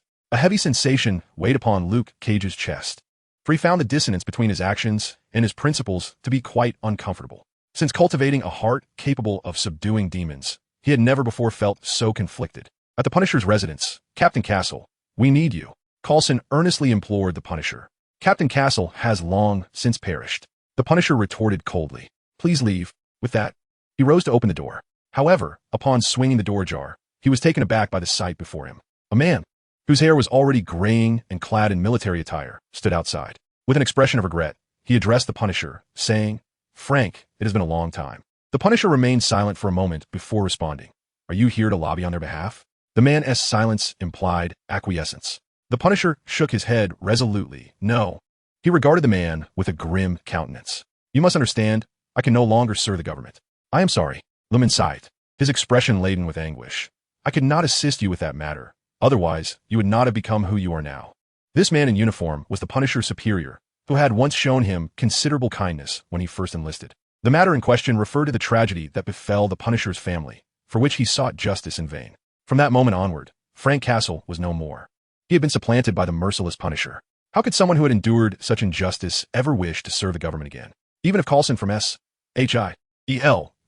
spun grand tales, he remained steadfast in his resolve. As for his superior, the Punisher bore him no ill will, for he had done all he could at that time. Those events were now in the past, and I am not in a bad place now, the Punisher stated, shaking his head, his expression devoid of emotion as he addressed his superior. You should leave. I will not serve them. The superior's weathered face contorted with distress as he implored softly, Frank, could you do this for me just once? I refuse only because I care for you. The Punisher fixed his gaze upon him, articulating each word with precision. They are embarking on a foolish endeavor. The purpose of Coulson's visit was to enlist his aid against Li Si, citing the age-old narrative of humanity's insidious intentions. However, the Punisher expressed his utter disinterest, deeming it a matter best left to the wretched government, while he harbored a profound disdain for the criminal underworld. The notorious crime Lord Jean Bing had an enigmatic connection to Li Si. Yet, despite his relentless crusade against organized crime, the Punisher found himself submissive in the presence of Li Si, not out of respect for a mentor, but rather due to an insurmountable disparity in strength. Even the most ferocious hyena will yield before a lion, and the chasm between them was far broader than that between hyena and lion. Such a divide could not be bridged by tactical gear or other superficial means. The Punisher had no desire, nor any necessity, to march towards his demise. Yet the agents of S.H.I.E.L.D. clearly held a different perspective. Lieutenant Castor, you need not do much, Coulson interjected at an opportune moment. Merely making an appearance will suffice. The Punisher remained silent, wholly unconvinced by his words. At that moment, however, his superior implored once more, Frank. Gazing into his superior's helpless eyes, Frank glimpsed a reflection of his former self. Finally, he exhaled a heavy sigh, conceding, I shall regret this, and so shall you. In the residence of Daredevil, his countenance was grim as he confronted a table strewn with documents. These papers fluttered autonomously, and with the aid of his heightened senses, Daredevil was able to peruse their contents. As he hastened through the material, his expression darkened further. The text and images unfolded the narrative of a malevolent force, a cabal of wicked practitioners that wielded dominion over New York's underbelly, recognized as the source of all evils. This sinister coalition was known as the Dark Council. The documents meticulously chronicled the origins of the Dark Council and its myriad transgressions against the law. For Daredevil, beleaguered by the plight of Hell's Kitchen, a glimmer of hope emerged. If this Dark Council could be eradicated, perhaps Hell's Kitchen could be salvaged. However, a profound sense of despair and helplessness engulfed him as the documents referenced Li Si. They revealed that the establishment of the Dark Council was directly linked to him, its entry facilitated by the nefarious techniques crafted by Li Si. In truth, Daredevil had been aware of this connection upon their initial meeting, yet out of deference and respect, he had refrained from delving deeper. Now, with the harsh reality laid bare before him, he could no longer ignore the elephant in the room. The very mentor who had guided him was, in fact, his greatest adversary, even if his intentions were not malicious. The ramifications of his actions inflicted greater harm than Jean Bing's assault on justice. As Daredevil gathered the documents, a resolution crystallized within him. No one understood Li Si's formidable strength better than he, with his acute perception. In relentless pursuit of the justice he has always sought, Daredevil remains undaunted.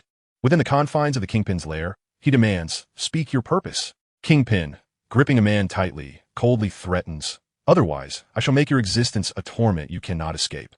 The man on the brink of death defiantly responds, kill me. I will never divulge the truth. Ah, that is not your choice to make. Kingpin sneers, a dark aura emanating from him. As the malevolent energy envelopes the man, he cannot help but emit a piercing scream. Soon the cries fade, and his consciousness is utterly subdued. Observing the plight of the S.H.I.E.L.D. agent, Kingpin mocks his fate. To dare wreak havoc on my territory is to invite one's own demise. Now, reveal your intentions. The man, with a vacant expression, replies, we are preparing to confront Li. Kingpin's pupils constrict as he presses. How do you intend to confront him? When and where? The man stammers out the details of S.H.I.E.L.D.'s scheme. Upon grasping the full extent of the plan, a glimmer of ambition ignites in Kingpin's eyes. His chance at redemption is approaching. After narrowly averting disaster last time, he had knelt at Li's lair for 3 days and nights. Even now, he has yet to secure another audience with Li, an unacceptable situation for one with grand aspirations. Without the mentorship of a predecessor, how could he hope to grow stronger? Thankfully, Shield has afforded him an opportunity. If he performs well this time, surely the Elder's attitude will shift. Kingpin secretly muses, immediately rising to seek Lady Gao. At Jessica's residence, 3 individuals sit around the table. The atmosphere thick with tension. After losing her family in a tragic accident, Jessica was taken in by this household. Although her adoptive mother shows little concern for her, her sisterly bond with Trish flourishes, so much so that she has confided her superhuman abilities to Trish. However, the dilemma Jessica faces today is far from simple. While at work, an agent from SHIELD approached them, revealing the enormity of Jessica's clandestine actions. According to the agent, Lee is a malevolent extraterrestrial with ill intentions towards humanity, and Jessica, seduced by his influence, is unwittingly aiding him. The agent hopes that Trish and the family can persuade her to abandon this perilous path. Thus ensues a heated argument within the family. To Jessica, it is evident that this is a nefarious plot orchestrated by certain factions. Lee has treated her as both mentor and father. How could he possibly harbor any wicked designs against humanity? Her adoptive mother, Dorothy Walker, trembles with rage. You must sever ties with him or leave this house. Jessica bites her lip, her eyes brimming with tears as she responds. That is impossible. Her feelings toward her adoptive mother are scant, compared to her 2 children.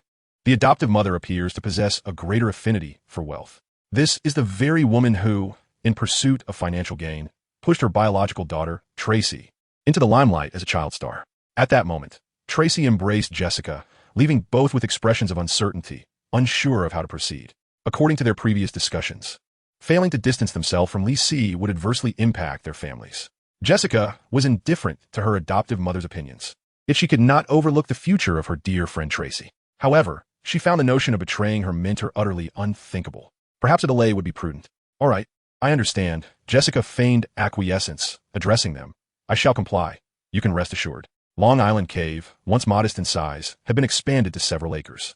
In the days following the acceptance of Zhao Hailuan, Li Si devoted himself to harnessing the agricultural talents of the Huaxia people. To better instruct Zhao Hailuan, he established a spiritual field within the cave, spanning several dozen meters.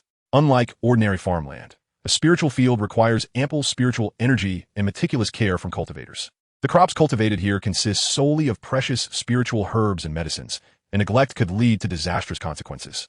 Just as humanity relies on farmlands, cultivators necessitate vast areas of spiritual fields for sustenance. Otherwise, the wild treasures of nature would prove insufficient. Regrettably, there were no areas nearby rich in spiritual energy, so Li Si painstakingly employed complex formations to gather spiritual essence, managing to create this modest spiritual field. Lacking seeds for spiritual herbs, he resorted to planting valuable earthly medicinal plants such as ginseng and ishowu. Under the nurturing of spiritual energy, these plants would gradually transform into spiritual medicines. Within the spiritual field, Li Si was guiding Zhao Hailuan on how to use spells to nurture and cultivate these medicinal plants. Before delving into alchemy, Zhao Hailuan needed to learn how to care for spiritual herbs to deepen her understanding of their properties. Although she had only recently begun her cultivation journey, her progress was remarkably swift, demonstrating an innate aptitude and finding the technique well suited to her. The cultivation method she practiced was known as the Yi Mu Hua Qingju, a premier wood-related technique adept at nurturing spiritual plants and alchemy. Observing Zhao Hailuan's rapid growth brought Li Si immense satisfaction. He would no longer need to toil endlessly in alchemy. Rather, it seemed he had found a worthy successor. At that moment, a slight furrow appeared on his brow as he glanced towards the entrance of the cave. In the next instant, his figure blurred and he reappeared at the entrance. Mao Wenlong stood hesitantly at the threshold, a look of distress on his face. What troubles you, Master Ancestor? Mao Wenlong hesitated before speaking. Speak. He gritted his teeth and declared, Natasha Romanoff poses a problem. Oh, Lisicha cold, unperturbed. What issue does she present? Her intentions are nefarious. Mao Wenlong replied indignantly. She has been secretly slandering you, Master Ancestor. Li Si, filled with curiosity, inquired. How did she slander? Mao Wendong cast a glance at Li Si, hesitating to continue. What are you afraid of? It's not your words, he said. She claimed that the Master Ancestor was. Pausing momentarily, Mao Wendong timidly added. She said the Master Ancestor is actually an extraterrestrial being, a member of an alien race. Li Si chuckled softly, intrigued, and countered, What if I told you she is not lying? With a serene expression, he gazed at Mao Wendong. Tell me, what would you do? Mao Wendong was momentarily taken aback. then resolutely declared, "Fourth Master, my life was saved by you, and my cultivation was bestowed by you. Regardless of who you are, I, Mao Wendong, shall pledge my unwavering loyalty." "Good lad," Li Si replied with a gratifying smile, feeling quite pleased, although the boy seemed somewhat foolish. His gratitude and loyalty were commendable and indicative of great potential. It truly justified the efforts I have invested over the past 6 months. As for the others, who dares to confront me? Let them not blame this esteemed elder for taking action. "Very well, you need not concern yourself with this matter any further," Li Si instructed. "Relay my words to her. Those who betray the sect shall face punishment. Let it not be said that I did not forewarn." Chapter 45. Do you intend to rebel? On the road leading to Chongdao, a car carried Jessica and the Night Devil along with another companion. The atmosphere within the vehicle was somewhat oppressive. As each pondered the events that lay ahead, the four shared a common objective: to seek an audience with Li Si. However, their motivations differed significantly. Among them, the Night Devil was perhaps the most resolute. By nature obstinate, he had resolved to voice his sense of justice. As for how he would articulate it, that remained under contemplation. The Punisher and Luke Cage were also part of his assembly, though it was not solely due to his influence. Both were already inclined to make the journey. The Punisher had been tasked by his superior and felt obliged to face the peril, simultaneously curious about the extent to which Shilded could pressure Li Si. Despite not harboring high expectations, a flicker of hope lingered within him. For according to Shild's accounts, the future under Li Si's dominion appeared to be terrifying. Even if he did not agree with the decaying and outdated order of contemporary society, it did not imply that he wished for change. Any transformation would exact a bloody toll.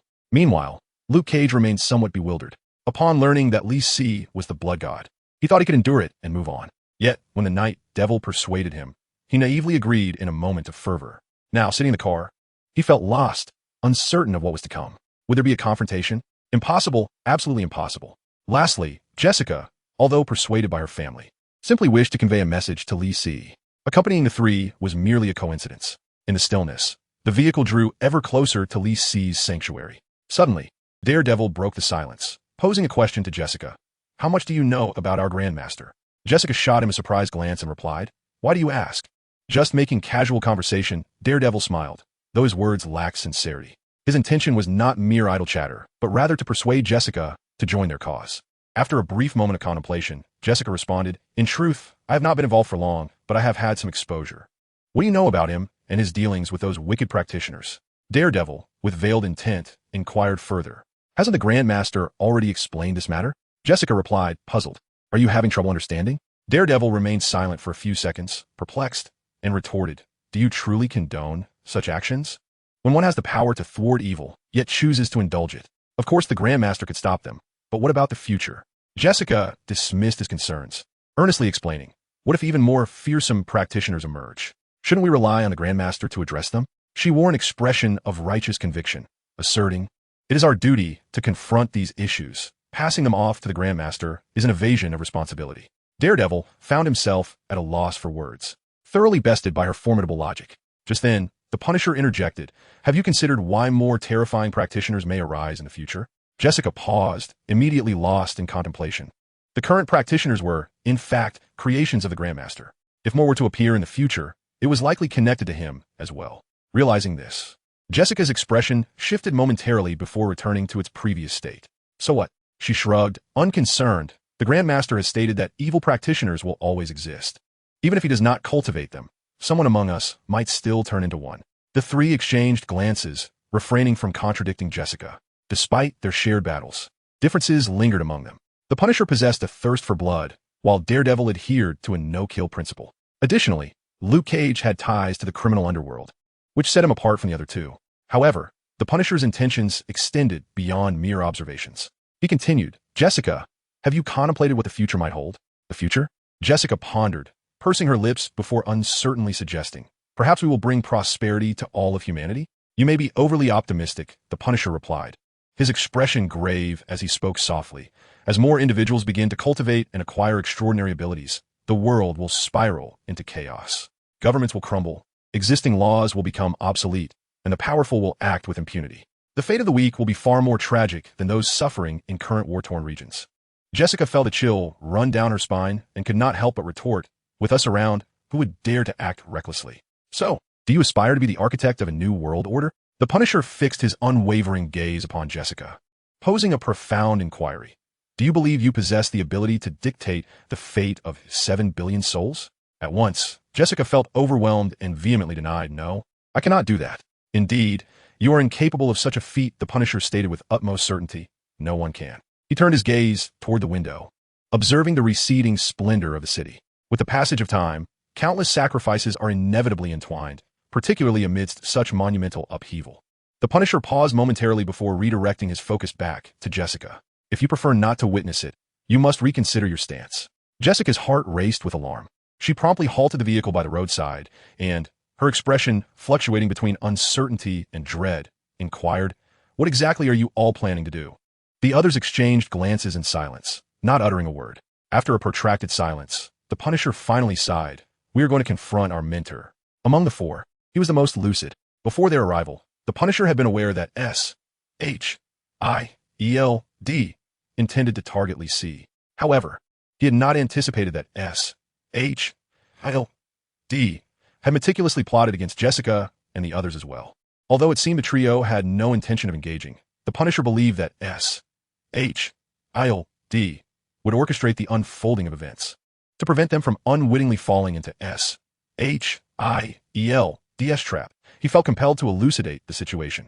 Yet, what transpired next exceeded the Punisher's expectations. Before Jessica could react, a sinister voice suddenly echoed. "So it turns out you intend to deal with the Elder. How delightful."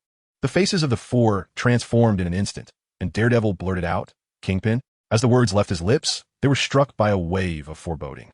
"Run!" Daredevil shouted, bursting through the door. The other three swiftly followed suit, escaping the vehicle in haste. Moments later, the car erupted in a cataclysmic explosion, engulfed by a torrent of dark energy. The four, still shaken, looked toward the roadside in a mixture of fear and anger.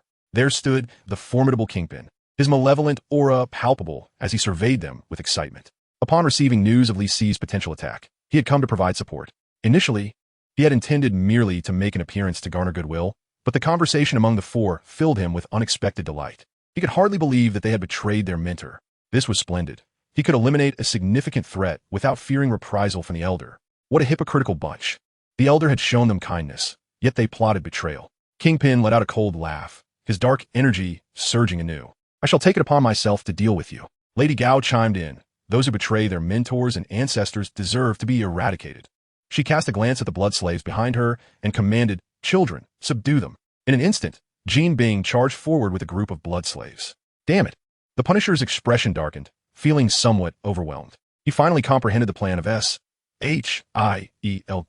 to incite discord among the masses by exploiting the evil cultivators.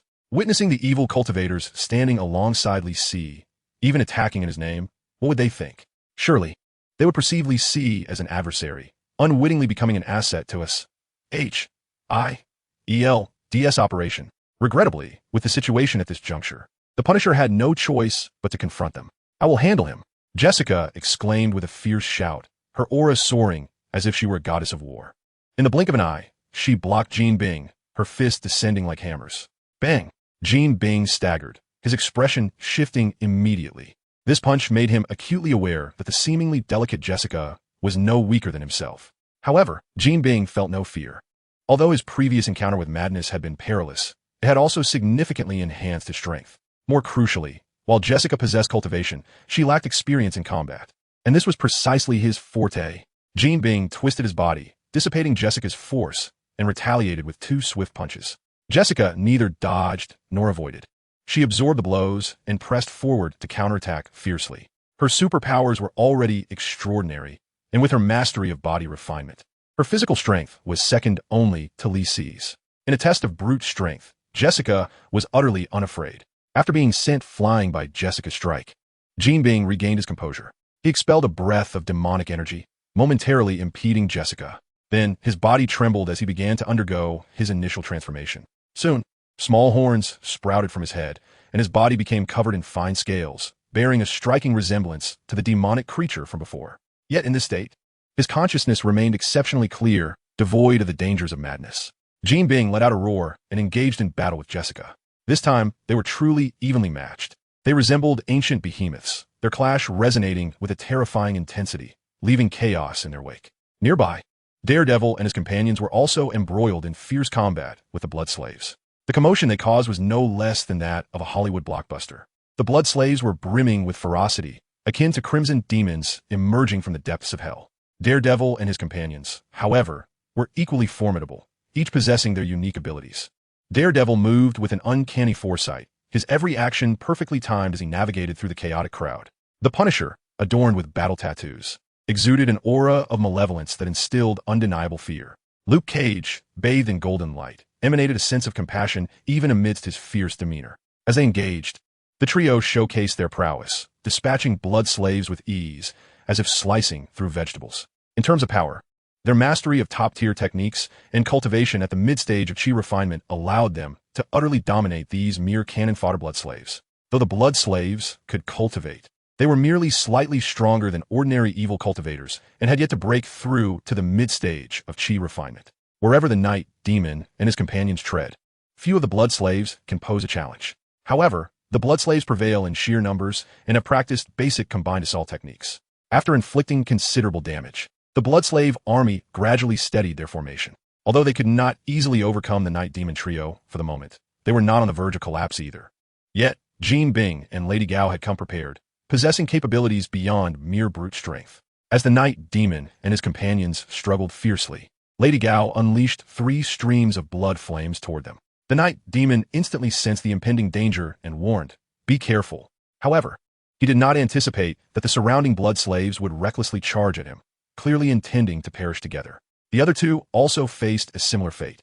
As the blood flames approached, a profound sense of crisis enveloped the trio, compelling them to employ their life-risking secret techniques. Witnessing this scene, Jessica felt a surge of anxiety. Seizing the opportunity, Jean Bing completely subdued her. Recognizing the dire situation, Jessica gritted her teeth and utilized her secret art. Energy coursed through her. Her hair began to dance without wind, and her garments rustled ominously. Her eyes grew increasingly radiant, her skin transformed, and her momentum surged rapidly. Yet at that moment, a blood arrow suddenly struck Jessica. She let out a pained cry, her vitality visibly waning. The one who ambushed Jessica was the target eye, who was now gleefully concealed in the shadows, chanting incantations to exert his unique secret methods and influence Jessica. Under the assault of the target eye's dark magic, Jessica found her composure shattered. Jean Bing, seeing this, could not contain his delight and charged forward without hesitation. Jessica barely resisted a few blows before being knocked to the ground by Jean Bing. Following this, Jean Bing grinned maliciously, preparing to eliminate Jessica. Jessica, the Night Demon trio, their teeth gritted in desperation, found themselves powerless to intervene. Although they had evaded the ambush, their situation had not improved, as Lady Gao had personally entered the fray. As one of the earliest followers of Li Si, and with an exceptionally rapid cultivation speed, Lady Gao's prowess surpassed that of the others. While her direct combat strength was somewhat lacking, she was exceedingly troublesome. Coupled with the Blood Slaves under her command, their combined strength was formidable. The Night Demon trio, united, could not quickly subdue her. Just as Jessica seemed poised to fall victim to treachery, a magnificent beam of sword light suddenly descended from the heavens. The combatants froze in place, and then they beheld a transformation as the world dimmed, with sword energy slicing through the air. With a tremendous roar, everyone was swept away like autumn leaves, powerless to resist the might of the sword light. Upon landing, as they surveyed the ravaged earth, all felt a profound sense of terror. The power of a single sword was indeed terrifying. At that moment, the Night Demon seemed to sense something, abruptly lifting his gaze toward the distant sky. The others also sensed the change, turning their eyes toward the same direction. Thus, they beheld a scene they would never forget. A dazzling beam of light, seemingly poised to pierce the heavens, was swiftly approaching from the distant sky.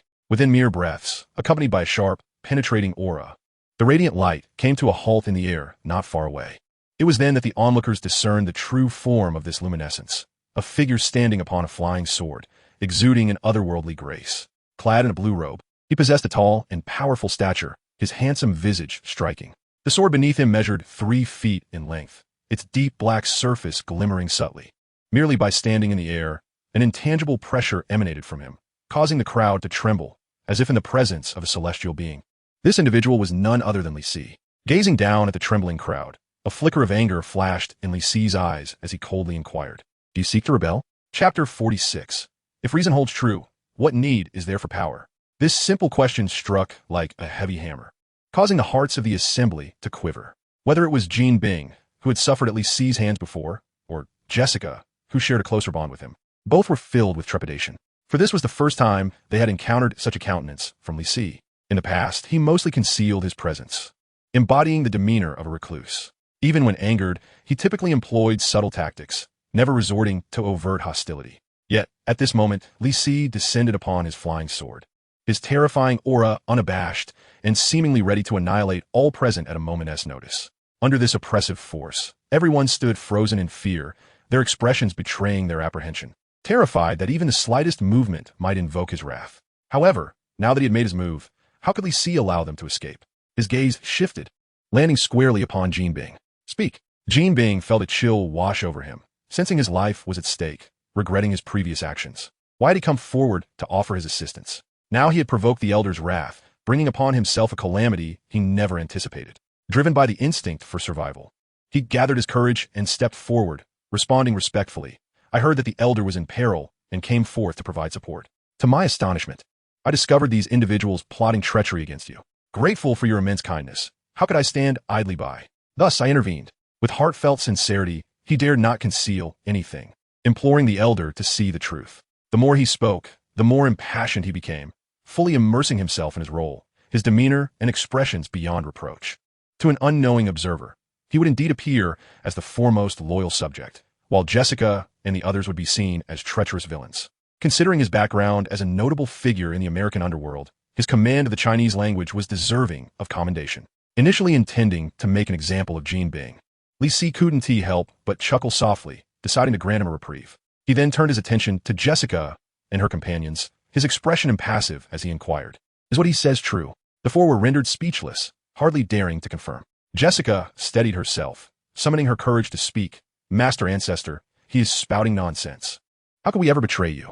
"Oh." Li Si remained non-committal, his gaze sweeping over the trio of Night Demon. "And you? Do you intend to betray your master and conspire with others against me?" After a moment of silence, Night Demon spoke softly. "I dare not." "Dare not?" Li Si scoffed, retorting, "So, you are contemplating it?" Just as Night Demon was about to argue, he sensed an overwhelming dread approaching. Instinctively, he summoned his magical powers, swiftly casting a spell to discern the source and escape. However, the next instant, he heard Li Si's voice, cold and devoid of emotion. "According to the sect's decree, those who disrespect their elders shall face the punishment of thunder." Under the horrified gazes of the onlookers, Li Si conjured a bolt of lightning, striking Night Demon instantly. He had no time to evade. He was left charred and lifeless, collapsing to the ground.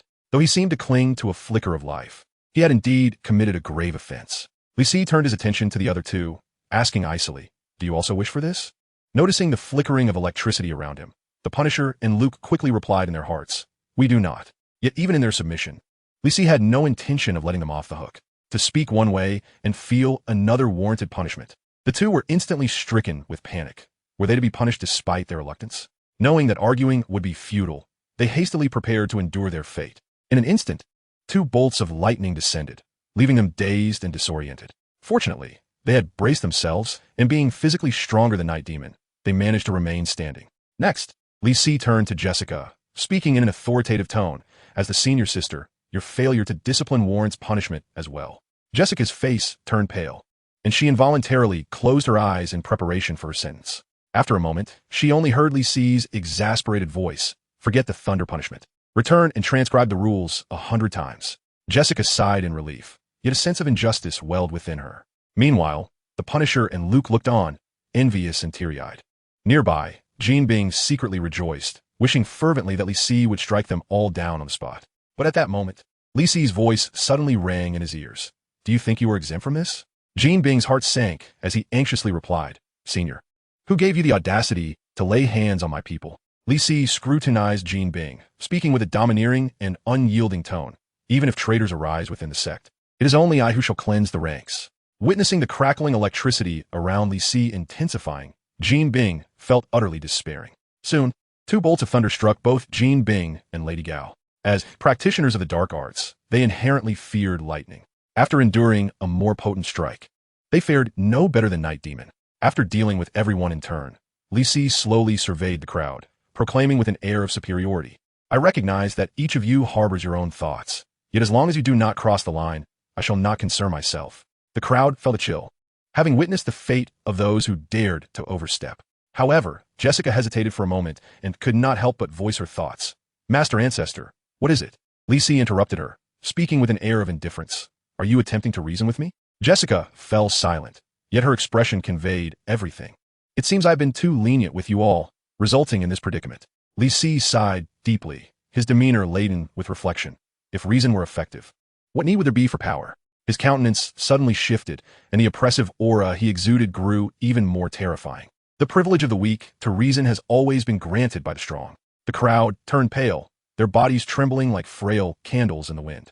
What I wish to accomplish cannot be obstructed. You are presented with but two choices. Lisi regarded the assembly with chilling indifference, articulating the harsh reality. Either oppose me and be crushed like a grasshopper against a chariot, reducing all you hold dear to mere dust, or abide by my rules.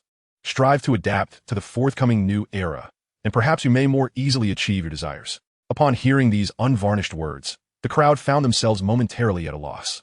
None had anticipated that Lisi would suddenly lay his cards on the table. Perhaps they had previously managed to deceive themselves, but now they were compelled to confront the truth. Lisi was determined to reshape the world and forge an era of cultivation. What path lay ahead for them, who had already entered the fray? Yet, these were words Lisi had longed to express, only previously restrained by a lack of strength.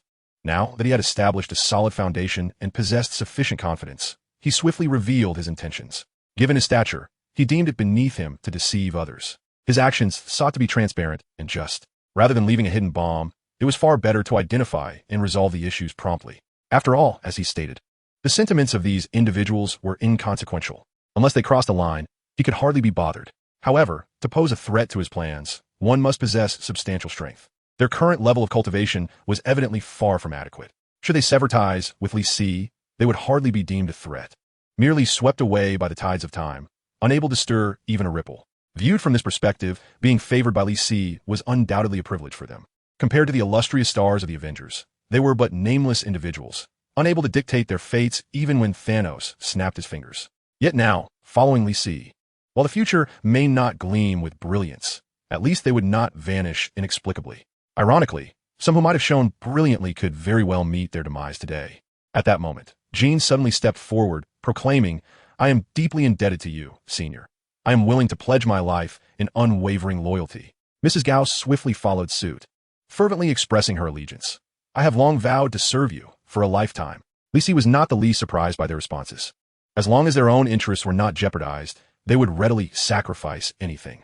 The question remained, could Jessica and her companions come to the same understanding? From their expressions, it was evident that they had yet to accept the situation.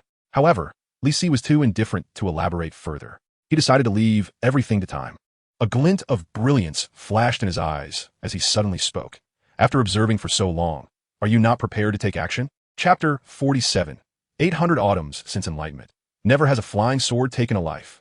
Upon hearing these words, the crowd stood in stunned silence. Yet, Jean Bing, Madame Gao, and the Punisher quickly regained their composure. The only individuals who could be present at such a moment were those from S.H.L.D.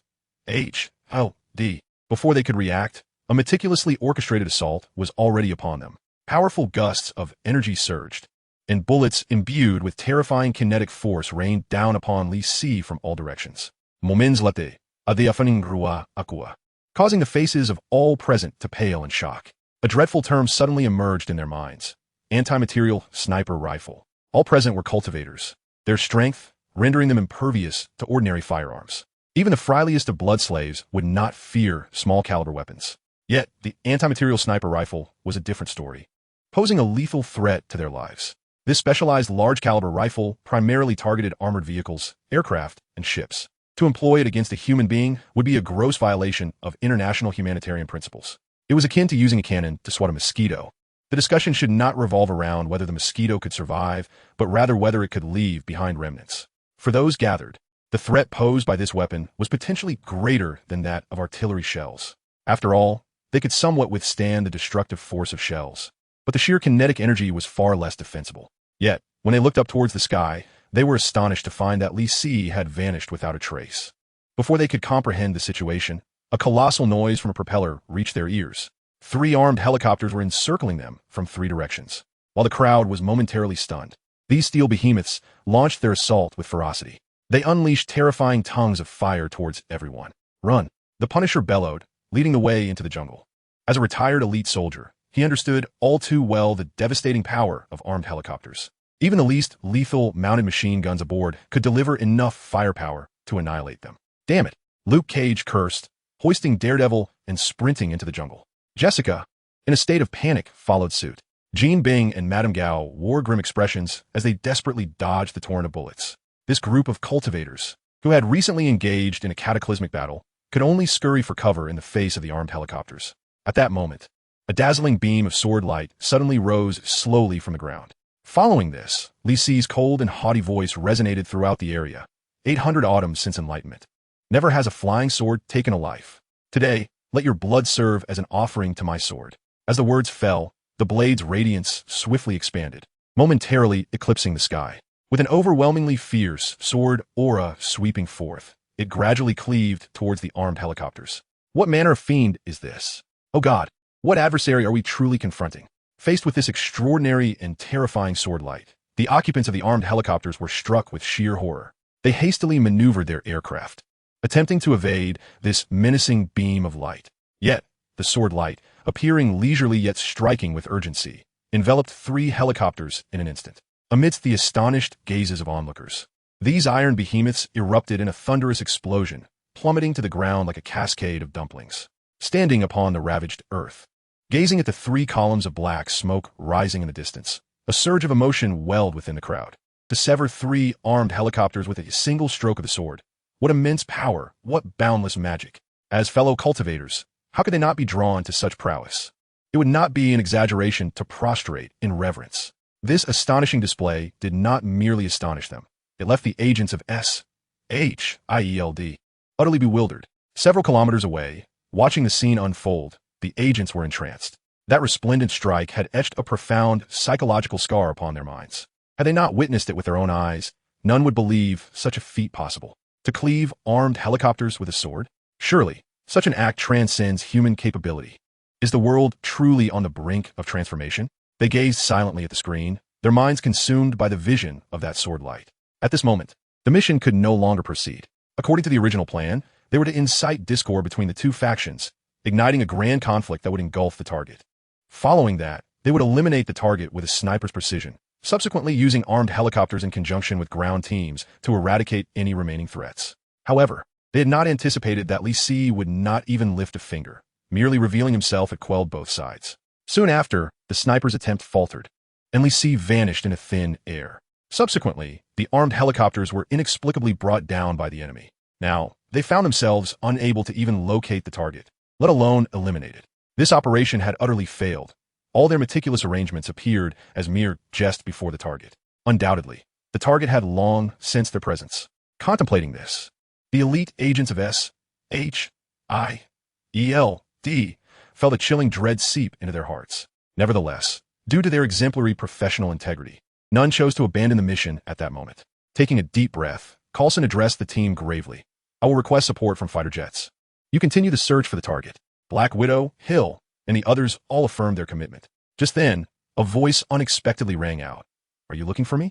The team was instantly taken aback, drawing their weapons in alarm. Li Si stood high in the air, poised atop a flying sword, his demeanor cold and detached as he surveyed the panicked crowd below.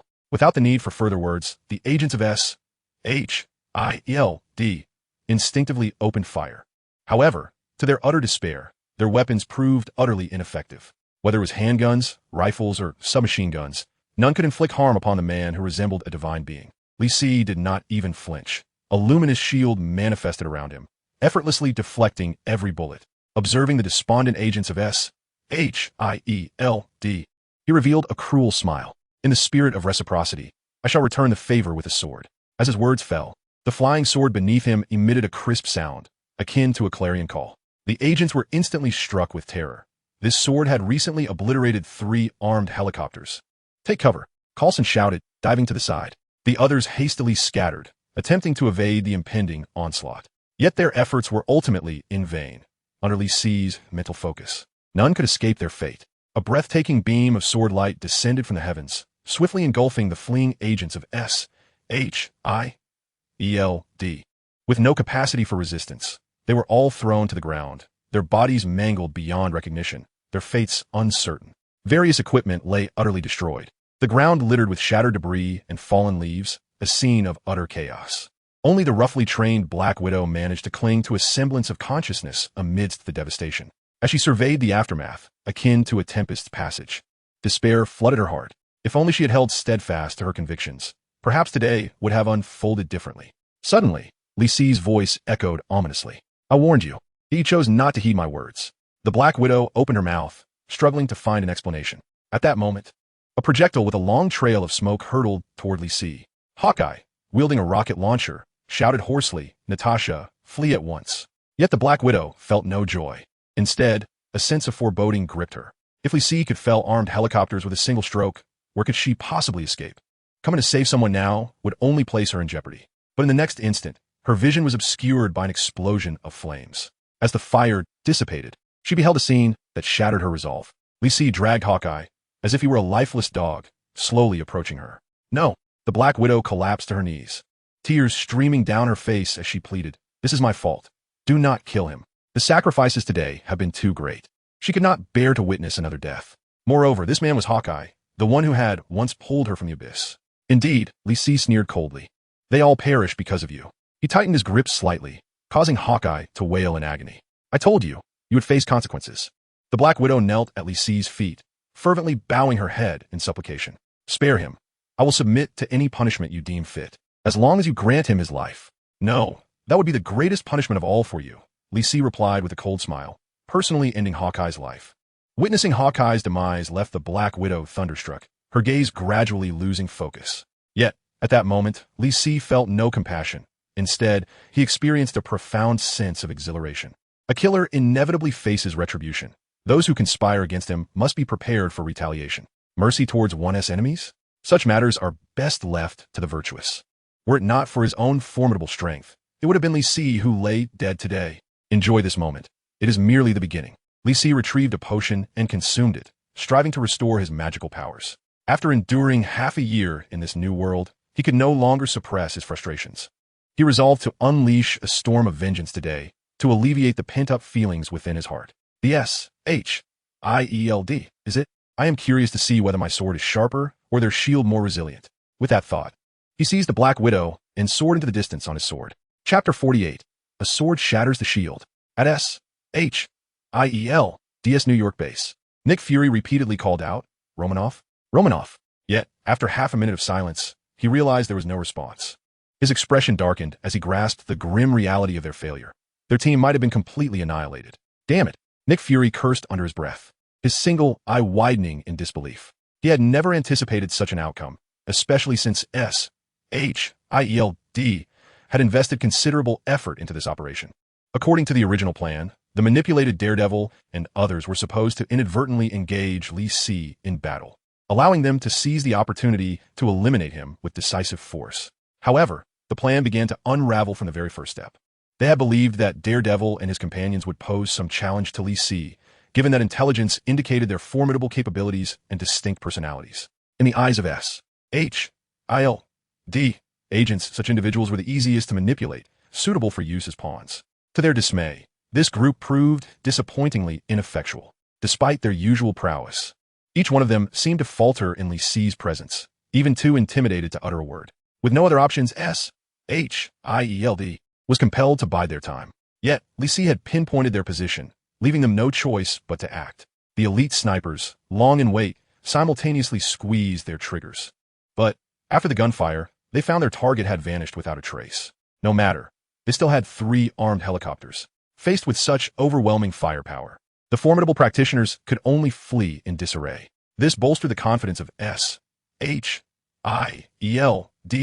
personnel, who believed this operation would surely culminate in success. However, what transpired next shattered their worldview entirely. The target unexpectedly unleashed a colossal sword-like beam, obliterating 3 armed helicopters in midair.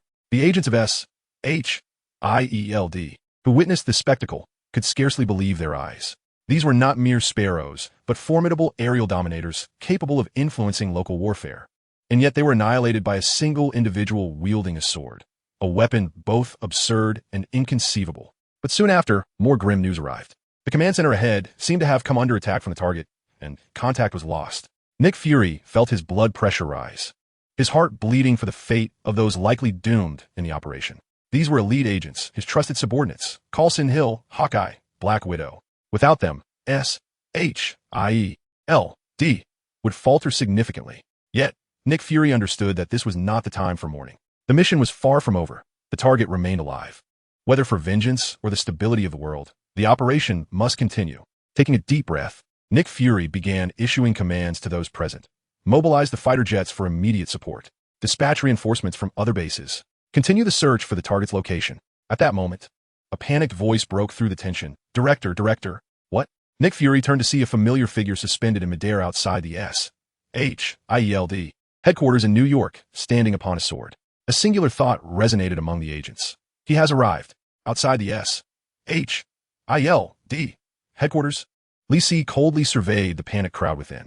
Upon seeing the familiar scene, he felt a sense of satisfaction as the Black Widow finally regained her composure. What are you doing?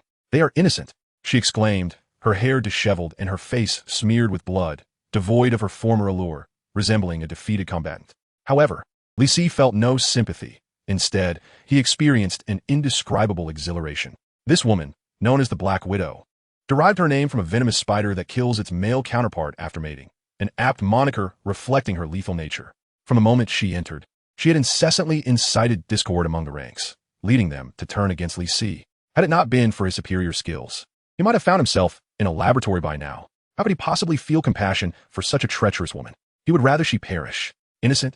Li Si retorted with a cold laugh. Am I not innocent? He questioned himself, recalling that since his arrival in this world, he had committed no heinous acts. Most of his adversaries were societal miscreants, and he had merely rid the world of their menace. Yet S.H.I.E.L.D. had shown him no mercy, attacking him without justification. Even a mere clay figurine retains a flicker of defiance. How much more so does the accomplished Li Si? He resolved to impart a brutal lesson to S.H.I.E.L.D. today. Perhaps you are innocent, yet we are left with no alternative. The Black Widow's expression was one of turmoil. This was a scenario she wished to avoid. For our world, your existence poses an immense threat. Without your kind, this realm would undoubtedly be safer. Li Si scoffed mockingly, declaring, your ignorance and arrogance are the true harbingers of danger. In the original narrative, numerous troubles stemmed from S.H.I.E.L.D.'s reckless endeavors. For instance, the Battle of New York was instigated by S.H.I.E.L.D.'s misguided ambition to harness the Tesseract for new weaponry. As a result, Loki emerged, manipulating researchers to open a wormhole, leading to the invasion of the Chitauri army. Had it not been for S.H.I.E.L.D.'s unwitting assistance, Loki's plans would not have unfolded with such ease. Yet, such reckless actions were not isolated incidents for S.H.I.E.L.D. Time and again, they sought to control forces beyond their comprehension, only to precipitate calamity. Yet they never learned from their mistakes. Their approach exemplifies a stubborn refusal to amend their ways, continuing to charge headlong into folly. The Black Widow found herself at a loss for words. At that moment, a contingent of agents burst forth from the building, weapons drawn, all aimed squarely at Li Si. Witnessing this scene, the Black Widow was immediately overcome, visions of rivers of blood flooding her mind. Watch closely. Your punishment has only just begun. Li Si cha coldly. No, I beseech you, spare them. The Black Widow implored with a voice laden with anguish. They're merely following orders. It was absurd. How could she possibly plead for their lives? Li Si's gaze pierced through the building, landing on Nick Fury, the commanding officer within, who cared little for their fates. The Black Widow was momentarily taken aback, her expression darkening with despair. Just then, gunfire erupted violently. As Li Si had predicted, they opened fire without regard for the Black Widow's safety. However, these light firearms posed no threat to Li Si in his current state. The shimmering protective barrier enveloped him, deflecting the hail of bullets effortlessly. With his current cultivation, the strength of the barrier rendered these conventional weapons meaningless. Until his magical energy was depleted, he could advance unimpeded. This bizarre spectacle caused a stir among the agents, yet it quickly settled. After all, they were S.H.I.E.L.D. agents, accustomed to encountering all manner of supernatural phenomena. Blocking bullets was hardly extraordinary. He could fly. After all, the intensity of their firepower escalated. Witnessing their fervor, a murderous intent surged within Li Si. Although these attacks posed no real threat, they would undoubtedly exhaust considerable amounts of his magical energy. Moreover, even a multitude of mosquito bites could become irksome. how much more so would a swarm of feeble foes? They were courting their own demise. Li Si uttered a low growl, and countless beams of sword light erupted from beneath him. In an instant, the disconcerting gunfire faded away. Even those agents hidden behind cover could not escape the fate of being swept away by the deadly blade's light. Under the onslaught of sword energy, the scene was left in utter chaos, reminiscent of an apocalyptic descent. Nick Fury, situated within the confines of the headquarters, felt darkness envelop him, nearly collapsing to the ground. Witnessing such a miraculous spectacle, he began to comprehend the previous battle's circumstances. Against an enemy capable of elusive movements, impervious to light weaponry, and wielding tremendous destructive power, what could they possibly employ to combat them? Shaking his head, Nick Fury dispelled the thought from his mind. With the enemy now at their doorstep, could he simply sit idly and await his demise? Despite the headquarters being primarily an office space, lacking substantial armed forces and largely staffed by civilians, he drew his pistol, scanning the gathered individuals, preparing for a massive mobilization. However, mid-sentence, Nick Fury halted, his solitary eye fixated on the outside. They are outside the building. A colossal black sword loomed in the air, visibly expanding at a remarkable rate. Even without thinking, one could ascertain that its destructive capacity far exceeded that of the previous sword light. Nick Fury dared not waste another moment. With all his might, he bellowed, "Run!" The individuals, already gripped by terror, scattered in frantic flight. Outside the building, Li Si had alighted on the ground, fully engrossed in manipulating the immense sword. Though the flying sword was constructed of ordinary materials, it was nonetheless a legitimate magical artifact, capable of altering its size, a fundamental feature. To leave a profound impression on the SHIELD personnel, he intended to unleash this formidable and resource-intensive technique. Previously, Li Si had employed the technique of sword shadow division, which did not necessitate the use of the flying sword itself, instead projecting sword light to vanquish foes. Now, directly summoning the flying sword for an attack, its power was naturally amplified. However, the expenditure of magical energy was considerable, and he felt the strain. Estimating that its might was sufficient, Li Si finally ceased. The originally meter-long black iron sword now extended to an impressive 9 meters. Its appearance transformed from sharpness to heft, resembling a legendary weapon of myth. Under Li Si's mental control, the giant sword slowly descended toward the SHIELD headquarters. Within the building, those who had yet to escape felt an overwhelming sense of impending doom, as if the heavens themselves were collapsing. In their eyes, filled with despair, the massive sword struck the building. The steel and concrete skyscraper, at that moment, appeared as fragile as tofu, effortlessly cleaved by the giant sword. With a deafening roar, the earth began to lament. Within mere seconds, the towering structure was severed in two, teetering precariously. Flames erupted from the building. Thick smoke spiraled into the air, mingled with chilling cries of anguish. In the original narrative, this building served as SHIELD's primary operational base before the Battle of New York. In this moment, Nick Fury directed Coulson to investigate Tony Stark, while Black Widow engaged in combat with the Ten Rings. Meanwhile, she supervised the battle between the Hulk and Ross's army at Culver University, and the incidents involving Tony Stark's palladium poisoning and the storm in New Mexico surrounding Object 084 unfolded. However, after today, such occurrences would never transpire again. With a single stroke of his sword, Li Si swept this building into the annals of history. Yet, this was merely insufficient. If one were to act, it must be done with utmost thoroughness. He summoned his flying sword back and dashed into the SHIELD headquarters. In the director's office, Nick Fury found himself sprawled on the floor, struggling to crawl toward his desk. Upon sensing the impending giant sword attack, he did not flee. Instead, he rushed to his office. As the director of SHIELD, Nick Fury feared not for his own life, but for failing to fulfill his responsibilities. For even if he were to escape by some stroke of luck, he would be ensnared in guilt and remorse. His urgency to reach the office stemmed from the presence of a particular item. He believed that this object could adequately address the current crisis. After much effort crawling through the tilted office, he finally reached his desk. Eagerly, he yanked open a drawer and retrieved an old pager. This seemingly unremarkable device was Nick Fury's greatest trump card, a gift from an old friend from decades past. Once he sent a message, that goddess-like woman would traverse great distances to arrive. Nick Fury had faced numerous crises over the years, but hesitated to utilize this device, deeming the issues too trivial to warrant her intervention. Only when Earth was in peril would he consider employing the pager. At this juncture, he believed the threat posed by Li Si was substantial enough, one that SHIELD could not contend with. making it an opportune moment to summon his old friend. As for whether she could handle Li Si, Nick Fury held no doubts. He had witnessed her formidable prowess firsthand. Even though Li Si displayed considerable strength, it paled in comparison to hers. With a grave expression, Nick Fury pressed the pager. However, at that moment, he suddenly felt a blur before his eyes, and the pager vanished from his grasp. Is this your last hope? Nick Fury gasped in shock, quickly looking up. Li Si toyed with the pager, a cold smirk adorning his face as he remarked, "Unfortunately, you have no chance left." He exhaled a stream of flames, incinerating the device completely. Since that pager could summon Captain Marvel, Li Si seized this opportunity to obliterate it entirely. As the pinnacle of power in the Marvel Cinematic Universe, Captain Marvel was among the few who posed a true threat to him. Even though he has made significant progress and his strength has vastly increased, there is no need to take unnecessary risks. That violent woman, Captain Marvel, could easily send him packing with a single punch. As he gazed upon the ashes of the destroyed beepers, Nick Fury felt a part of himself die alongside them. Desperately glaring at Li Si, he thundered in a hoarse voice, "You will not have a favorable ending." "Not necessarily," Li Si retorted with a mocking tone, "but your fate is destined to be tragic." With gritted teeth, Nick Fury spat, "Even if you kill me, S-H-I-E-L-D will not spare you." Although the losses today were devastating, with the entire base obliterated, S-H-I-E-L-D is a colossal entity, boasting vast personnel and armed forces. There are no fewer than dozens of bases. The destruction of one will not cripple the organization. Even if he, the director, were to perish here, someone would inherit his will and eliminate Li Si. Is that so?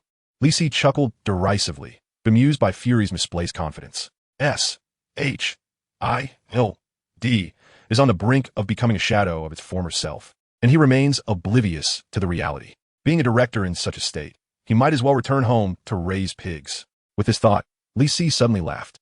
"I shall spare your life, allowing you to witness the downfall of S-H-I-E-L-D.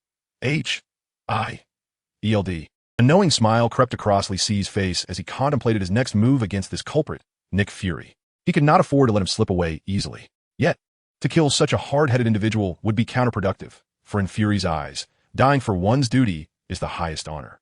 Only by trampling upon his ideals and shattering what he cherishes can one truly inflict suffering upon him. Thus, Li Si intended to spare Nick Fury's life, allowing him to witness the decline of S-H-I-L. That seems insufficiently entertaining. Let S add a dash of amusement.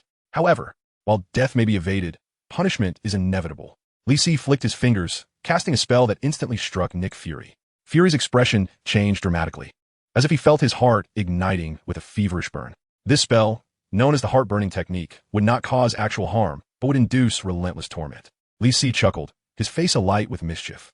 "I have also left the cultivation technique in your mind. By practicing it, you may alleviate this suffering." Clutching his chest, Fury's face contorted with agony, breath coming in ragged gasps. "You think we cultivators are the source of chaos? I shall see how long you can endure this." With that parting remark, Li Si soared away on his sword. Chapter 49. The Chinese Sword Immortal in New York, the Cosmic Cube delivered to his door soon.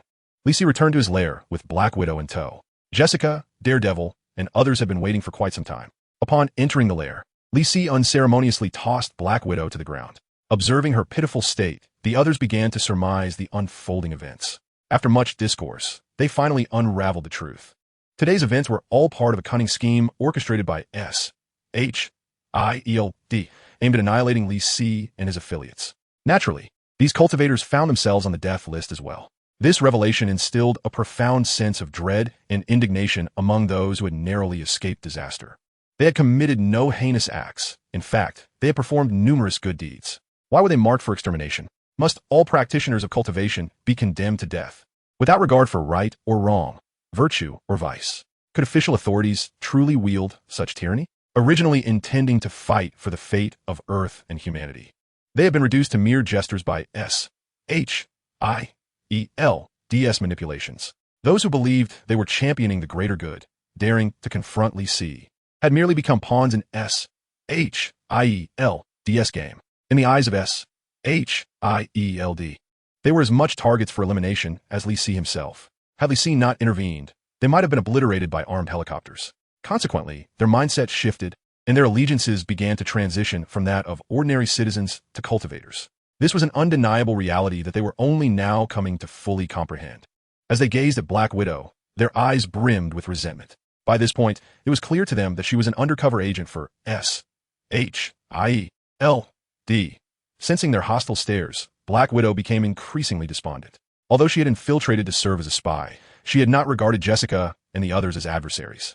In fact, during their days together, she had developed a genuine friendship with Jessica. Yet, for an undercover agent, such camaraderie could hardly be deemed sincere. Nevertheless, the disappointment and fury radiating from Jessica weighed heavily on her conscience. More critically, the mission had ended in utter failure, resulting in catastrophic losses. Hawkeye had perished before her eyes, and the fates of Coulson and Hill remained uncertain. Even the New York base had been utterly annihilated. For Black Widow, who lacked a sense of belonging, this was undoubtedly the most harrowing nightmare. Her home had been destroyed once more, and her loved ones had departed from her life. If given the choice, she would rather embrace death than witness such a scene again. "Kill me," Black Widow stated, her expression vacant, devoid of any desire to survive. "Is it truly that simple to escape your grave mistakes?" Lee C. scoffed. He regarded Black Widow with a chilling gaze, declaring, "A sinner has no authority over their own fate." He surveyed the others, exuding an air of dominance as he proclaimed, "Those who betray me, their lives and deaths rest solely in my hands. I desire your demise, and not even Jesus could save you, should I choose to spare you. Even the King of Hell cannot claim you." A cold sweat broke out among the crowd. This was a clear warning. Black Widow was engulfed in despair, realizing that even her wish for death was unattainable. Lee C., true to his word, casually cast 2 spells, healing the wounds upon Black Widow's body. "Beginning tomorrow, you shall attend to all the menial tasks within the cave," he stated expressionlessly to the Black Widow. Although Lee C. harbored a desire to execute her as a warning to others, he deemed such a swift demise far too lenient. Moreover, she was, after all, an initiated cultivator who had mastered a supreme technique. Rather than eliminating her, he resolved to utilize her, intending to deal with her gradually over time. Having concluded matters with the Black Widow, Lee C. felt no inclination to engage further with the others. The reprimand delivered was sufficient. There was no need for additional discourse. "All right, you may all disperse." As time passed, the repercussions of Lee C.'s breach of the S.H.I.E.L.D.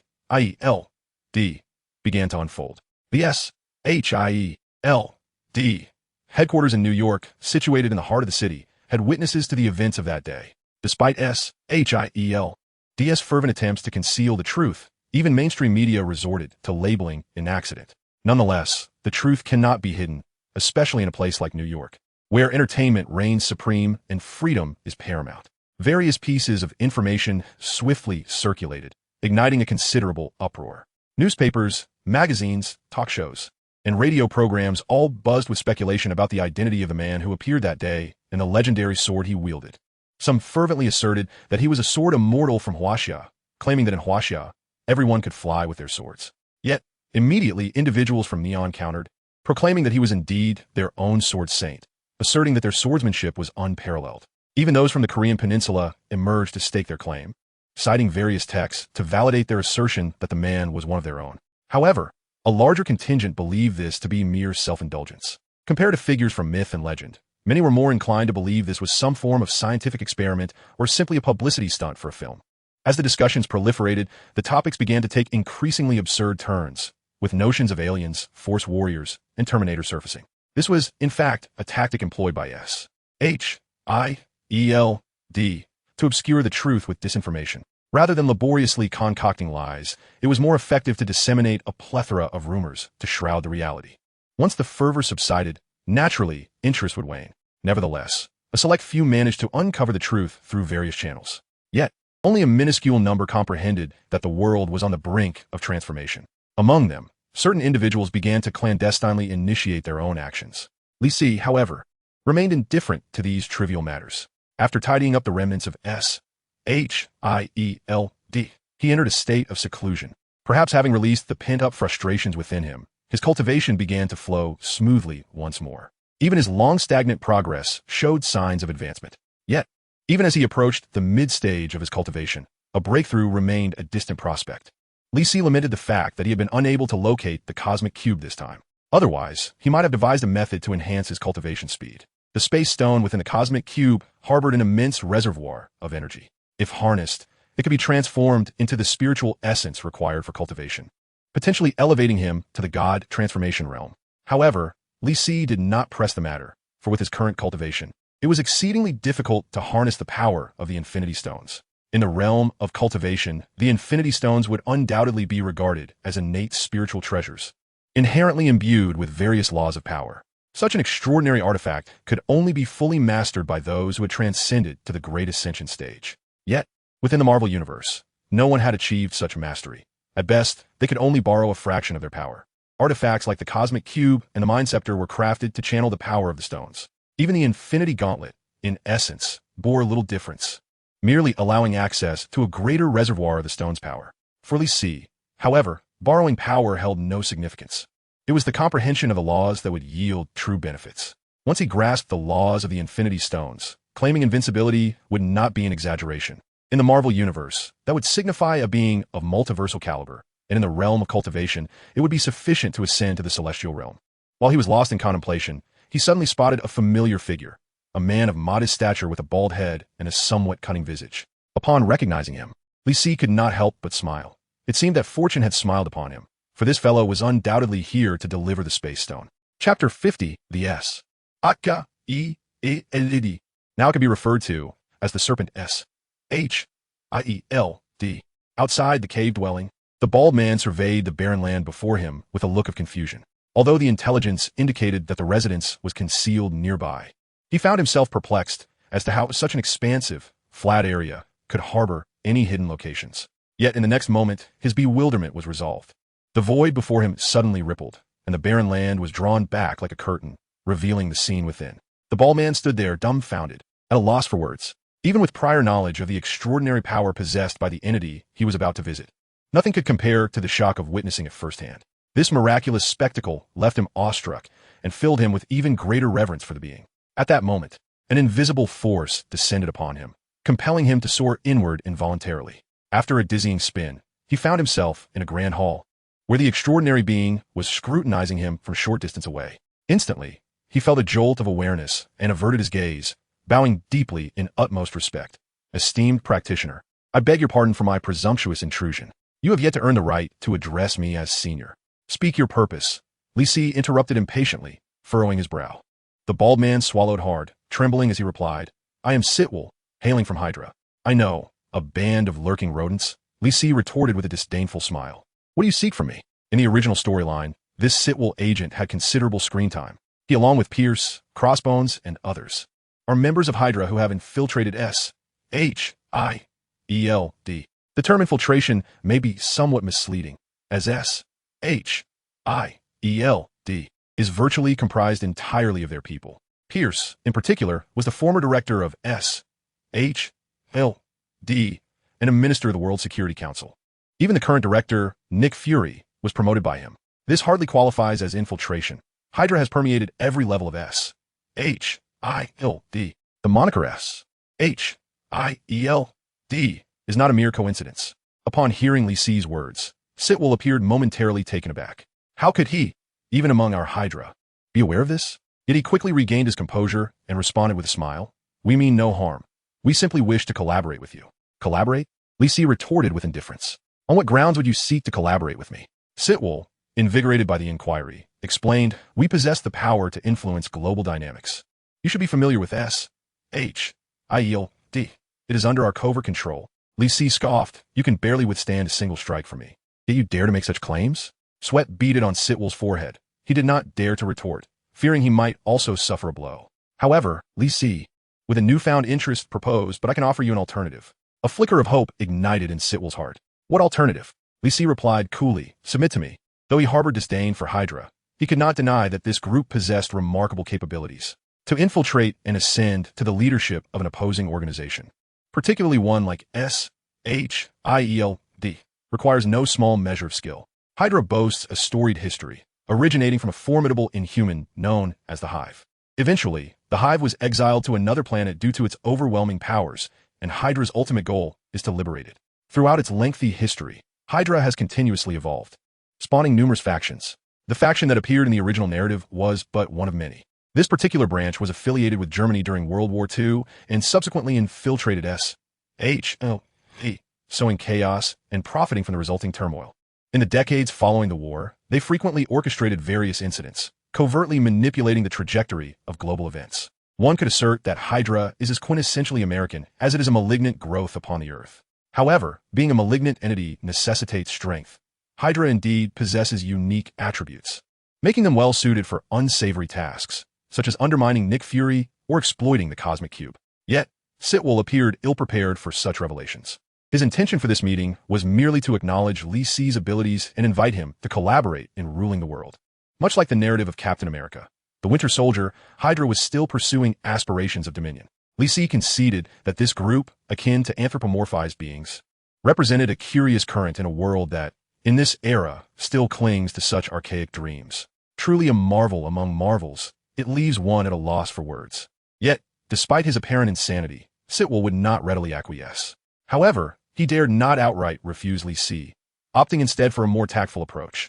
I apologize, but such matters are beyond my jurisdiction. Li Si offered a mocking smile, insinuating, I have heard that you worship a certain otherworldly deity? Sitwell awkwardly chuckled and replied, It seems so. In truth, aside from the Orthodox Hydra organization, most factions exhibit little interest in the so-called divine. Though their growth is undeniably tied to the support of the mainstream Hydra, none are inclined to squander their energies on intangible pursuits. Their branch of Hydra is no different. Dominion over the world remains their ultimate aspiration. Why venerate genuine deities when one could instead devote oneself to an elusive existence? Li Si chuckled, casting aside a jade slip and a jade vial. Submit to me, and you shall obtain everything. Sitwell's heart raced as he fixated on the two swirling objects, powers akin to those of a deity, an extended lifespan. Li Si gazed at Sitwell, his tone imbued with seductive allure. Once you possess these, the entire world shall lie prostrate at your feet. In that moment, Sitwell's mental defenses crumbled under the weight of those words. His eyes gleamed with fervor as he nodded vigorously, exclaiming, I will relay this. I shall persuade them. Excellent. Li Si replied with a light chuckle, adding, I need Nick Fury to feel despair. Can you accomplish that? Absolutely. Sitwell responded without hesitation.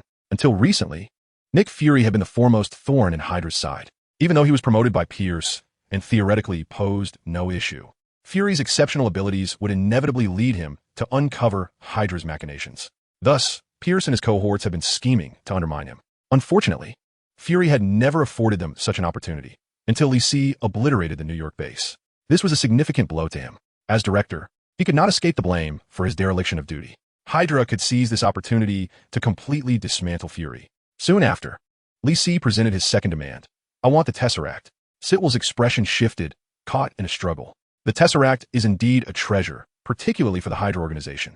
During World War II, they had harnessed the Tesseract to create numerous advanced weaponry. Yet compared to what Li Si had proposed, it seemed somewhat trivial. Gritting his teeth, Sitwell resolved, I will strive to secure it. Very well. Li Si responded with an approving smile, handing the items to Sitwell. I expect results within a week, or you shall come to regret it. I understand. Zeitville held the object with utmost care, as if it were the most precious treasure in the world. You may leave now. Li Si waved his hand, ushering the individual out of the cave. Observing Zeitville's departing figure, he couldn't help but sneer, S-H-I-E-L-D. Perhaps it should be renamed the Serpent Shield now. Chapter 51. Hydra strikes. Nick Fury steps down in a clandestine Hydra stronghold. A unique battle unfolded on a spacious clearing. One side comprised a dozen elite agents, while the opposing side featured a robust man with a rugged beard. This was a contest of unequal strength.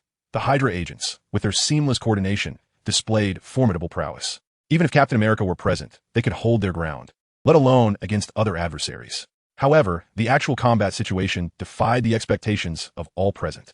Against these elite agents, the bearded man showed no signs of weakness. As time progressed, he gradually began to dominate the battlefield. With extraordinary strength, speed, and reflexes, he resembled a god of war. He expertly dodged lethal attacks, and each strike he delivered left the agents reeling. In a matter of minutes, the bearded man had incapacitated half of the agents, rendering the remaining ones insignificant. At that moment, a voice rang out from the sidelines. All right, Rumlow, you have one. The bearded man ceased his onslaught, his expression one of unquenchable enthusiasm. The speaker was a man with short golden hair, whose emotions were inscrutable. Behind him stood Zeitville, who was visibly thrilled. After a brief silence, the golden-haired man addressed the bearded man. Rumlow, how do you feel? Absolutely fantastic, Rumlow replied, stretching his body with eagerness. I feel as if I could take on 10 more. The golden-haired man smiled, a glimmer of satisfaction in his eyes. This individual was none other than Alexander Pierce, the leader of the Hydra organization in this location, the minister of the World Security Council, and the former director of S.H.I.L.D. Rumlow was one of Pierce's most capable subordinates. Days prior, Zeitville had returned from his meeting with Li Si and informed Pierce of everything. Although he harbored no interest in deities, the power and longevity promised by Li Si intrigued Pierce greatly. Should these promises materialize, he would have no qualms about submitting to Li Si. Despite his long-standing high position, as an undercover operative, patience was a necessary virtue. In light of potential gains, what did submission matter? He would willingly stoop to even the most humiliating acts if it meant acquiring power. Throughout history, how many souls have been bartered to devils for strength? Moreover, with Li Si's mysterious and formidable nature, it would not be an exaggeration to call him a god among men. Surrendering to such existence is not an insufferable notion. However, for reasons of security, Pierce opted to allow Crossbones to undertake the practice first. The two items provided by Li Si were the most accessible forms of ordinary dark arts and a medicinal elixir to assist in the initiation of cultivation. Consequently, Crossbones swiftly embarked on his path of cultivation. Even though he practiced the most mundane technique, he reaped considerable benefits. The purging and refining process following his initiation significantly enhanced his physical prowess, and his perceptual abilities saw remarkable improvement. Recent studies indicated that Crossbones' various physical metrics were nearing or even surpassing the limits of human capability. In terms of combat effectiveness, even a dozen elite operatives would find themselves overwhelmed in close quarters by Crossbones. More critically, this extraordinary transformation manifested across virtually every aspect of his being. In other words, it could be regarded as an evolution and metamorphosis at the level of life itself. This implies that cultivation bears no adverse effects and may even extend one's lifespan.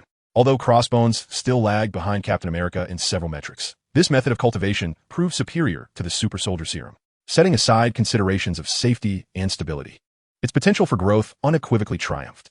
According to Crossbones, this cultivation method could continuously augment his strength. Should he persist in his practice, he might eventually acquire various formidable abilities. These manifold advantages of cultivation greatly pleased Pierce, solidifying his resolve.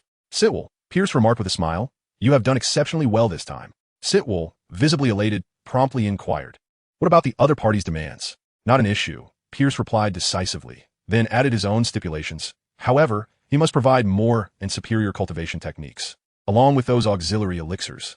Sitwell's expression froze, and he could only manage a strained smile, responding, "I understand." Pierce nodded, continuing, "Go retrieve the Tesseract. Bring it along when the time comes." Sitwell hesitated momentarily, voicing his concern, Nick Fury. At that moment, the Tesseract was under the watchful eye of Nick Fury's personnel. Once they attempted to extract it, it would be nearly impossible to do so without the current director of S.H.I.L.D.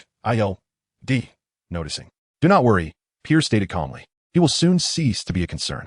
Sitwell's expression shifted, and he quickly comprehended the implication. It seemed that Nick Fury would not hold the director's position for much longer. At the S.H.I.E.L.D. headquarters in Washington, Nick Fury stood before his desk, recounting previous events to Pierce. He occasionally displayed a pained expression, clutching his chest, struggling to regain composure. After that fateful strike, though he had miraculously survived, he still had to contend with the mess he had created. Merely managing the ensuing public relations fallout from this incident had left him feeling overwhelmed. What further exacerbated Nick Fury's despair was the extensive list of casualties among S.H.I.E.L.D. agents. Hawkeye and Hill were deceased, Coulson gravely injured, and Black Widow was missing. These were merely the prominent subordinates he could name. The total number of casualties reached into the hundreds. Even for the formidable S.H.I.E.L.D., such losses were staggering. After all, in this era of relative peace, the official agency seldom faced retaliation from adversaries. The destruction of an entire base was an unprecedented occurrence in decades. Upon the news spreading, S.H.I.E.L.D. was engulfed in uproar. As the director, Nick Fury faced immense pressure. Especially with his trusted subordinates incapacitated, he found himself isolated. During this period, Fury confronted inquiries and reproaches from all directions, both internal and external. Nevertheless, he persevered, silently devising a plan to eliminate Li Si. His visit to the S.H.I.E.L.D. headquarters today was to personally brief Pierce on the situation, seeking his support.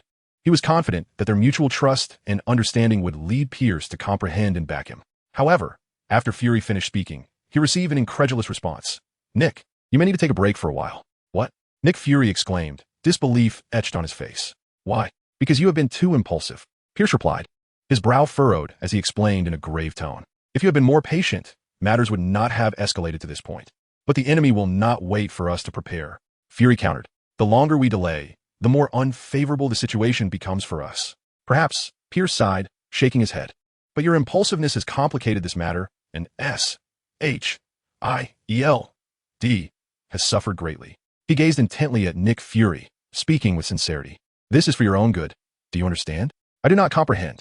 Fury shot back, his single eye blazing with anger. The pressure is immense, and I thought you would support me. I have supported you to the best of my ability. Pierce's expression turned stern as he bluntly stated. The council even considered taking you to court. It was I who stood against their pressure. Fury opened his mouth, at a loss for words. In name, S-H-I-E-L-D was subordinate to the World Security Council. They possessed the authority to remove Fury from his directorship, even if they did not dismiss you. What could you accomplish in your current state? Fury felt a deeper pang in his heart upon hearing this. Rest assured, this is merely temporary, Pierce reassured Fury. As long as you recover, this position will still be yours. Yet, despite these words, Nick Fury felt himself collapse under the weight of despair. With the directorship slipping away, how could he possibly contend with Li Si? At that moment, Fury suddenly recalled Li Si's words. He cast a lingering glance at Pierce, and then Nick Fury departed the office in silence. Observing his retreating figure, Pierce revealed a faint smirk. After much effort to bring you down, how could I possibly grant another chance? Best seek solace wherever you can, Nick Fury. Chapter 52. The Cosmic Cube and the Space Gem in the Long Island Cave. Sitterville had left after a second meeting with Li Si, feeling thoroughly satisfied. This time, Li Si had been exceedingly generous, bestowing upon him a plethora of martial arts techniques and sufficient chi-enhancing elixirs to cultivate to the third layer of chi. He did not demand payment, for money held no significance. Invaluable treasures could not be purchased. Of course, Li Si was not engaging in philanthropy. The techniques he offered were merely ordinary, starkly contrasting with the superior ones. In terms of cultivation speed, breakthrough difficulty, and power at the same rank, they were vastly inferior to the top-tier methods. In Li Si's envisioned future, ordinary techniques would proliferate abundantly, and he had no qualms about trading them. As long as he maintained control over the superior techniques, he need not fear losing grasp of the situation. Regarding the chi-enhancing elixirs, he could now effortlessly concoct a multitude. Yet, what he received in exchange were the priceless treasures of the Marvel Universe. Li Si scrutinized a blue square crystal, endeavoring to explore its mysteries with his consciousness. This object was none other than the Cosmic Cube, the vessel for the Space Gem. In the original narrative, the Cosmic Cube represented the most visually striking container for the Infinity Stones. Its modern inception could be traced back to the Second World War, when Red Skull Schmidt and his Hydra faction discovered the Cosmic Cube within a church, developing numerous weapons from it. Later, during a confrontation with Captain America, an unfortunate collision damaged the energy machine.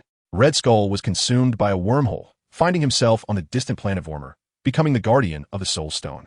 Captain America, attempting to prevent an aircraft explosion, tragically fell into the sea, frozen for decades. Subsequently, Howard Stark, father of Tony Stark, sought Captain America in the Arctic Ocean, but only found the Cosmic Cube, which he entrusted to his D. Decades later, S.H. initiated the Pegasus Project, aiming to harness the Cosmic Cube to develop a light-speed engine. The Kree intervened, seeking to seize this engine. In an effort to thwart them, Captain Marvel Carol Danvers shot to destroy the engine, resulting in an energy fusion that granted her superpowers. Together with Nick Fury, she encountered numerous challenges, ultimately reclaiming the Cosmic Cube and securing it within S.H.I.E.L.D.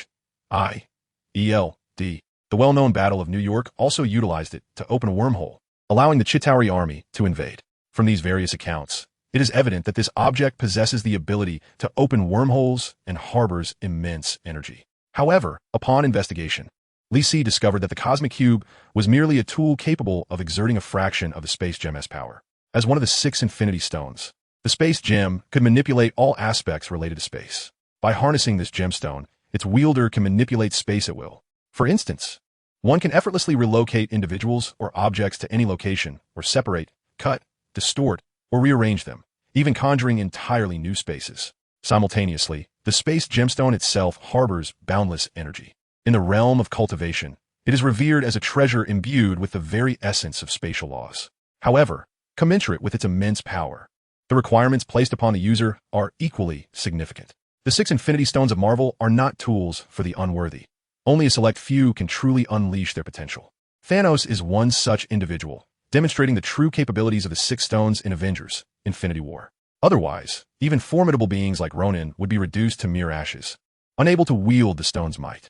Yet for Lee Si, employing the space gemstone to Thanos' extent is not a daunting task. Nevertheless, he is reluctant to destroy the Tesseract in order to extract the space gemstone. The power of the space gemstone is too formidable for him to fully comprehend.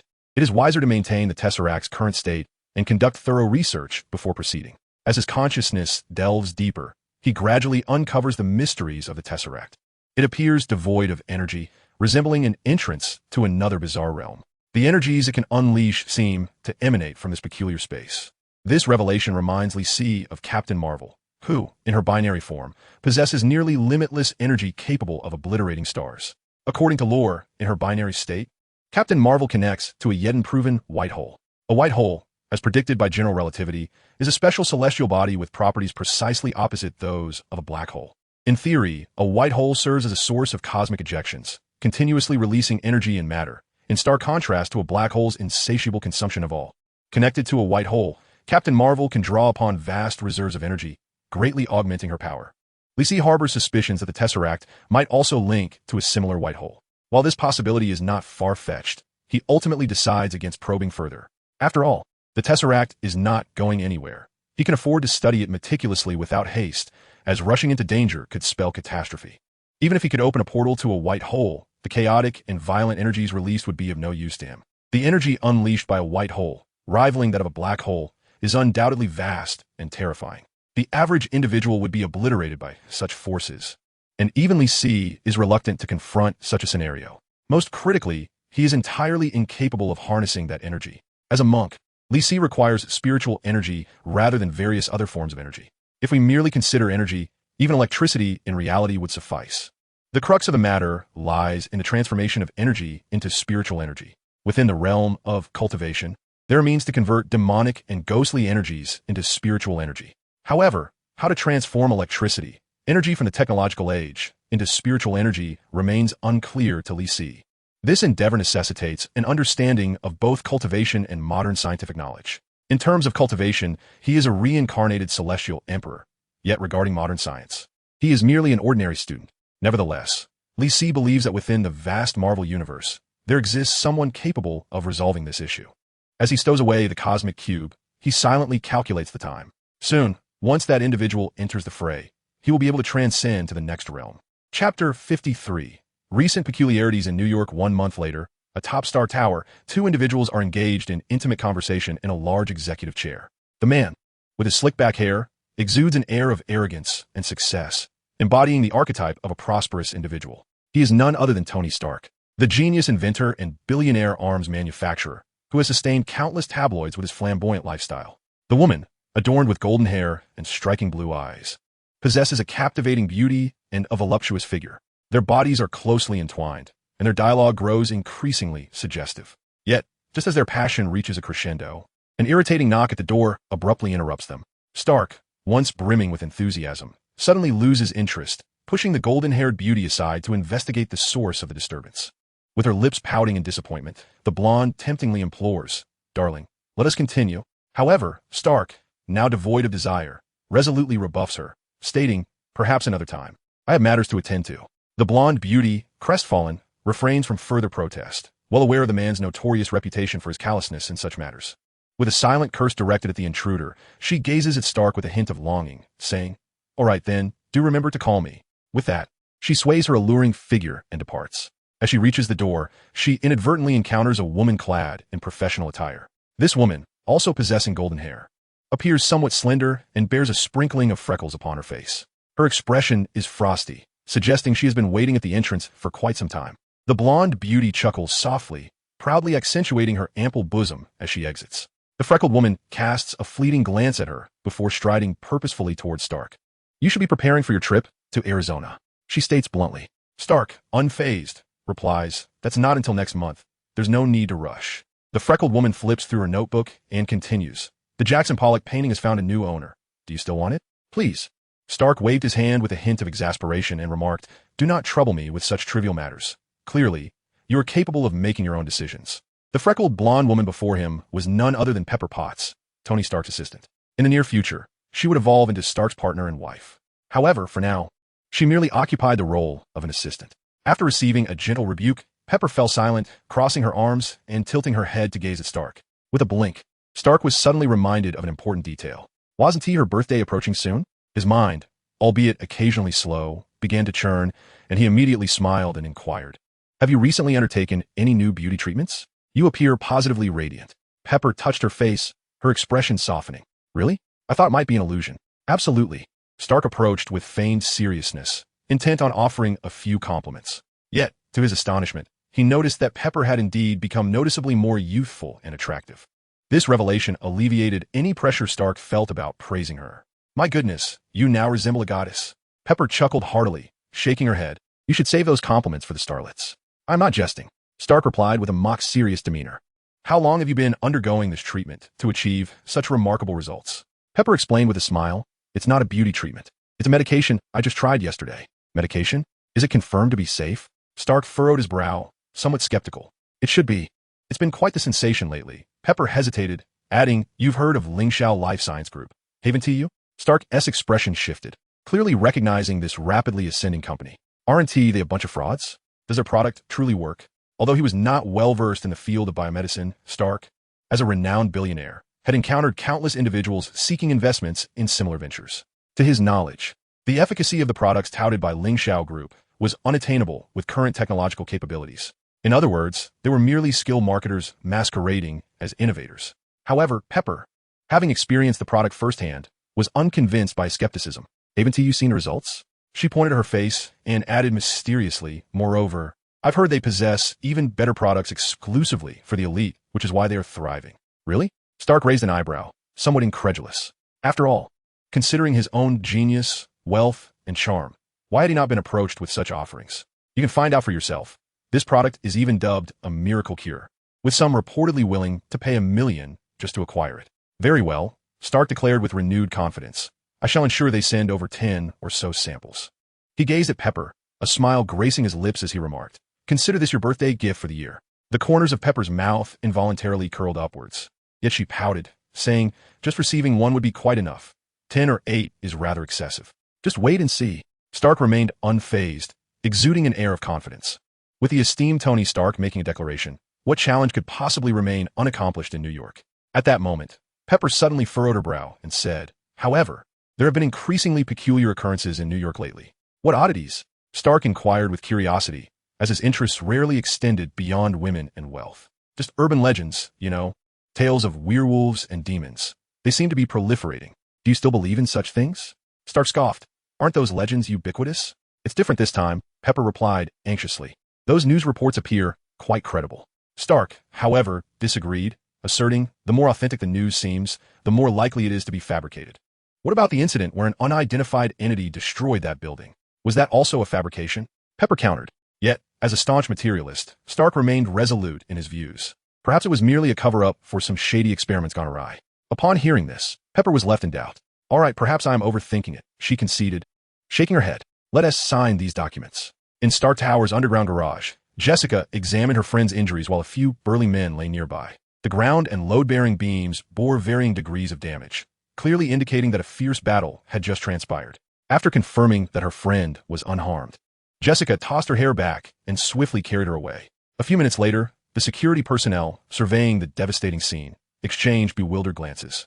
Chapter 54. The growing assembly of cultivators. An hour later, Jessica returned to the Long Island cave with her friend, Tracy, using a token to unlock the formation. The first sight that greeted them was a vast expanse of spiritual fields. Compared to the previous small plot, the current spiritual fields had transformed dramatically in both size and appearance. Looking from the entrance, the view was nearly entirely dominated by the fields, which could be roughly estimated to cover dozens, if not hundreds, of acres. These fields were enveloped by multiple gathering formations, and even from a distance, one could feel the rich spiritual energy wafting towards them. Under the nurturing essence of this abundant spiritual energy, a diverse array of spiritual herbs thrived, creating a scene of vibrant prosperity. Even those who were not cultivators would feel invigorated upon witnessing such a delightful spectacle. Jessica had grown accustomed to this and walked directly down the narrow path in the spiritual field. Halfway through, the two women spotted a figure busily engaged in work within the field. Jessica approached, greeting her with a smile. "Natasha, how have you been lately?" The Black Widow turned, responding calmly, "Much better now." She wore a straw hat and dressed simply, resembling a peasant. However, Compared to a month ago, the Black Widow's mindset had transformed significantly. In this idyllic sanctuary, her life became remarkably uncomplicated, rising with the sun and resting with its setting. This existence allowed the Black Widow, who had always lived amidst violence, to experience a tranquility she had never known before. It gradually eased her pain and regrets, even leading her to entertain the notion that perhaps living this way was not so bad after all. Who wouldn't desire such a leisurely and relaxed life? Especially for someone like the Black Widow. The more suffering endured and the more terrifying dangers faced, the more one appreciates the value of a peaceful life. Yet, she had never had a choice. The Black Widow had been trained as a spy from a young age and had spent her adulthood as a mere tool for various powers. It was only during this period of being trapped and reduced to a subordinate that she felt like a normal person. Perhaps it was for this reason that her hatred and animosity towards Li Si had gradually dissipated. Continue with your work. We'll have dinner together later, Jessica said, as she and Tracy moved further inside. Soon, they arrived at a plaza filled with various exercise equipment, surrounded by a ring of simple houses. This newly constructed square served as a training and exchange area for the disciples of the sect, while the houses were their residences. At that moment, one individual was practicing, none other than their senior brother, Mao Wenlong. Upon seeing the two women, he immediately ceased his practice, smiling broadly as he inquired, "Tracy, how'd your training go?" Tracy shook her head, her expression betraying her disappointment. Not very ideal. New disciples like Tracy typically underwent training followed by practical experiences. "It's all right." Mao Wenlong reassured her with a wave of his hand and a smile. "We all went through this. You'll gradually get accustomed to it." This batch of disciples lacked the qualities of their predecessors. They neither possessed superpowers nor unique talents. Consequently, their first practical experiences were inevitably fraught with challenges. "Yes, I'll do my best," Tracy exclaimed, pumping her fist with enthusiasm. Jessica's friend, Tracy, was indeed remarkable. Her origin was the Hellcat from Marvel. She envied Jessica's superpowers and had longed for such extraordinary strength. In the original storyline, after considerable effort, she eventually achieved her wish. However, this time, Tracy found herself effortlessly presented with the opportunity for the extraordinary. Under Jessica's recommendation, she was granted entry into the Lingxiao sect for cultivation.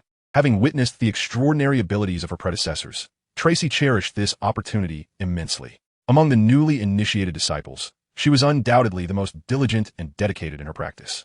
"Very well, you may first pay your respects to the ancestral master," Mao Wendong said with a cheerful smile. "All right, see you later." The two bid farewell to Mao Wendong and arrived outside Li Si's cultivation chamber. Before long, they received a transmission. "Come in." Displaying expressions of reverence, they silently stepped inside. The chamber was arranged in a remarkably simple manner, containing only a few items such as a meditation mat and an incense burner.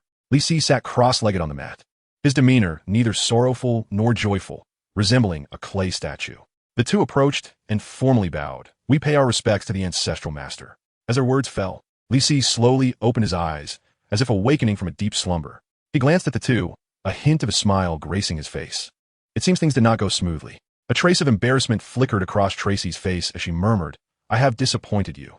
"Not at all. Just learn from your experiences," Li Si replied nonchalantly, even offering words of comfort. "I have observed your diligence over the past few days." With a slight movement of his consciousness, a jade vial floated into view. "I hope you do not become complacent in the future." Tracy grasped the jade vial, her excitement palpable. "Thank you, ancestral master. I will strive even harder." Li Si smiled faintly, choosing not to elaborate further. The events from a month prior had cleared all obstacles. The SHIELD had ceased its activities, and Nick Fury, having lost his power, could only resort to subtle machinations. Hydra capitulated, providing a wealth of intelligence while concealing the truths behind scenes. Thus, the cultivators in New York entered a golden age. Li Si's cultivation had not progressed significantly. He had yet to reach the pinnacle of the initial foundation establishment stage. However, during this period, the Lingxiao sect flourished vigorously. Firstly, a new batch of disciples was recruited, numbering around a dozen.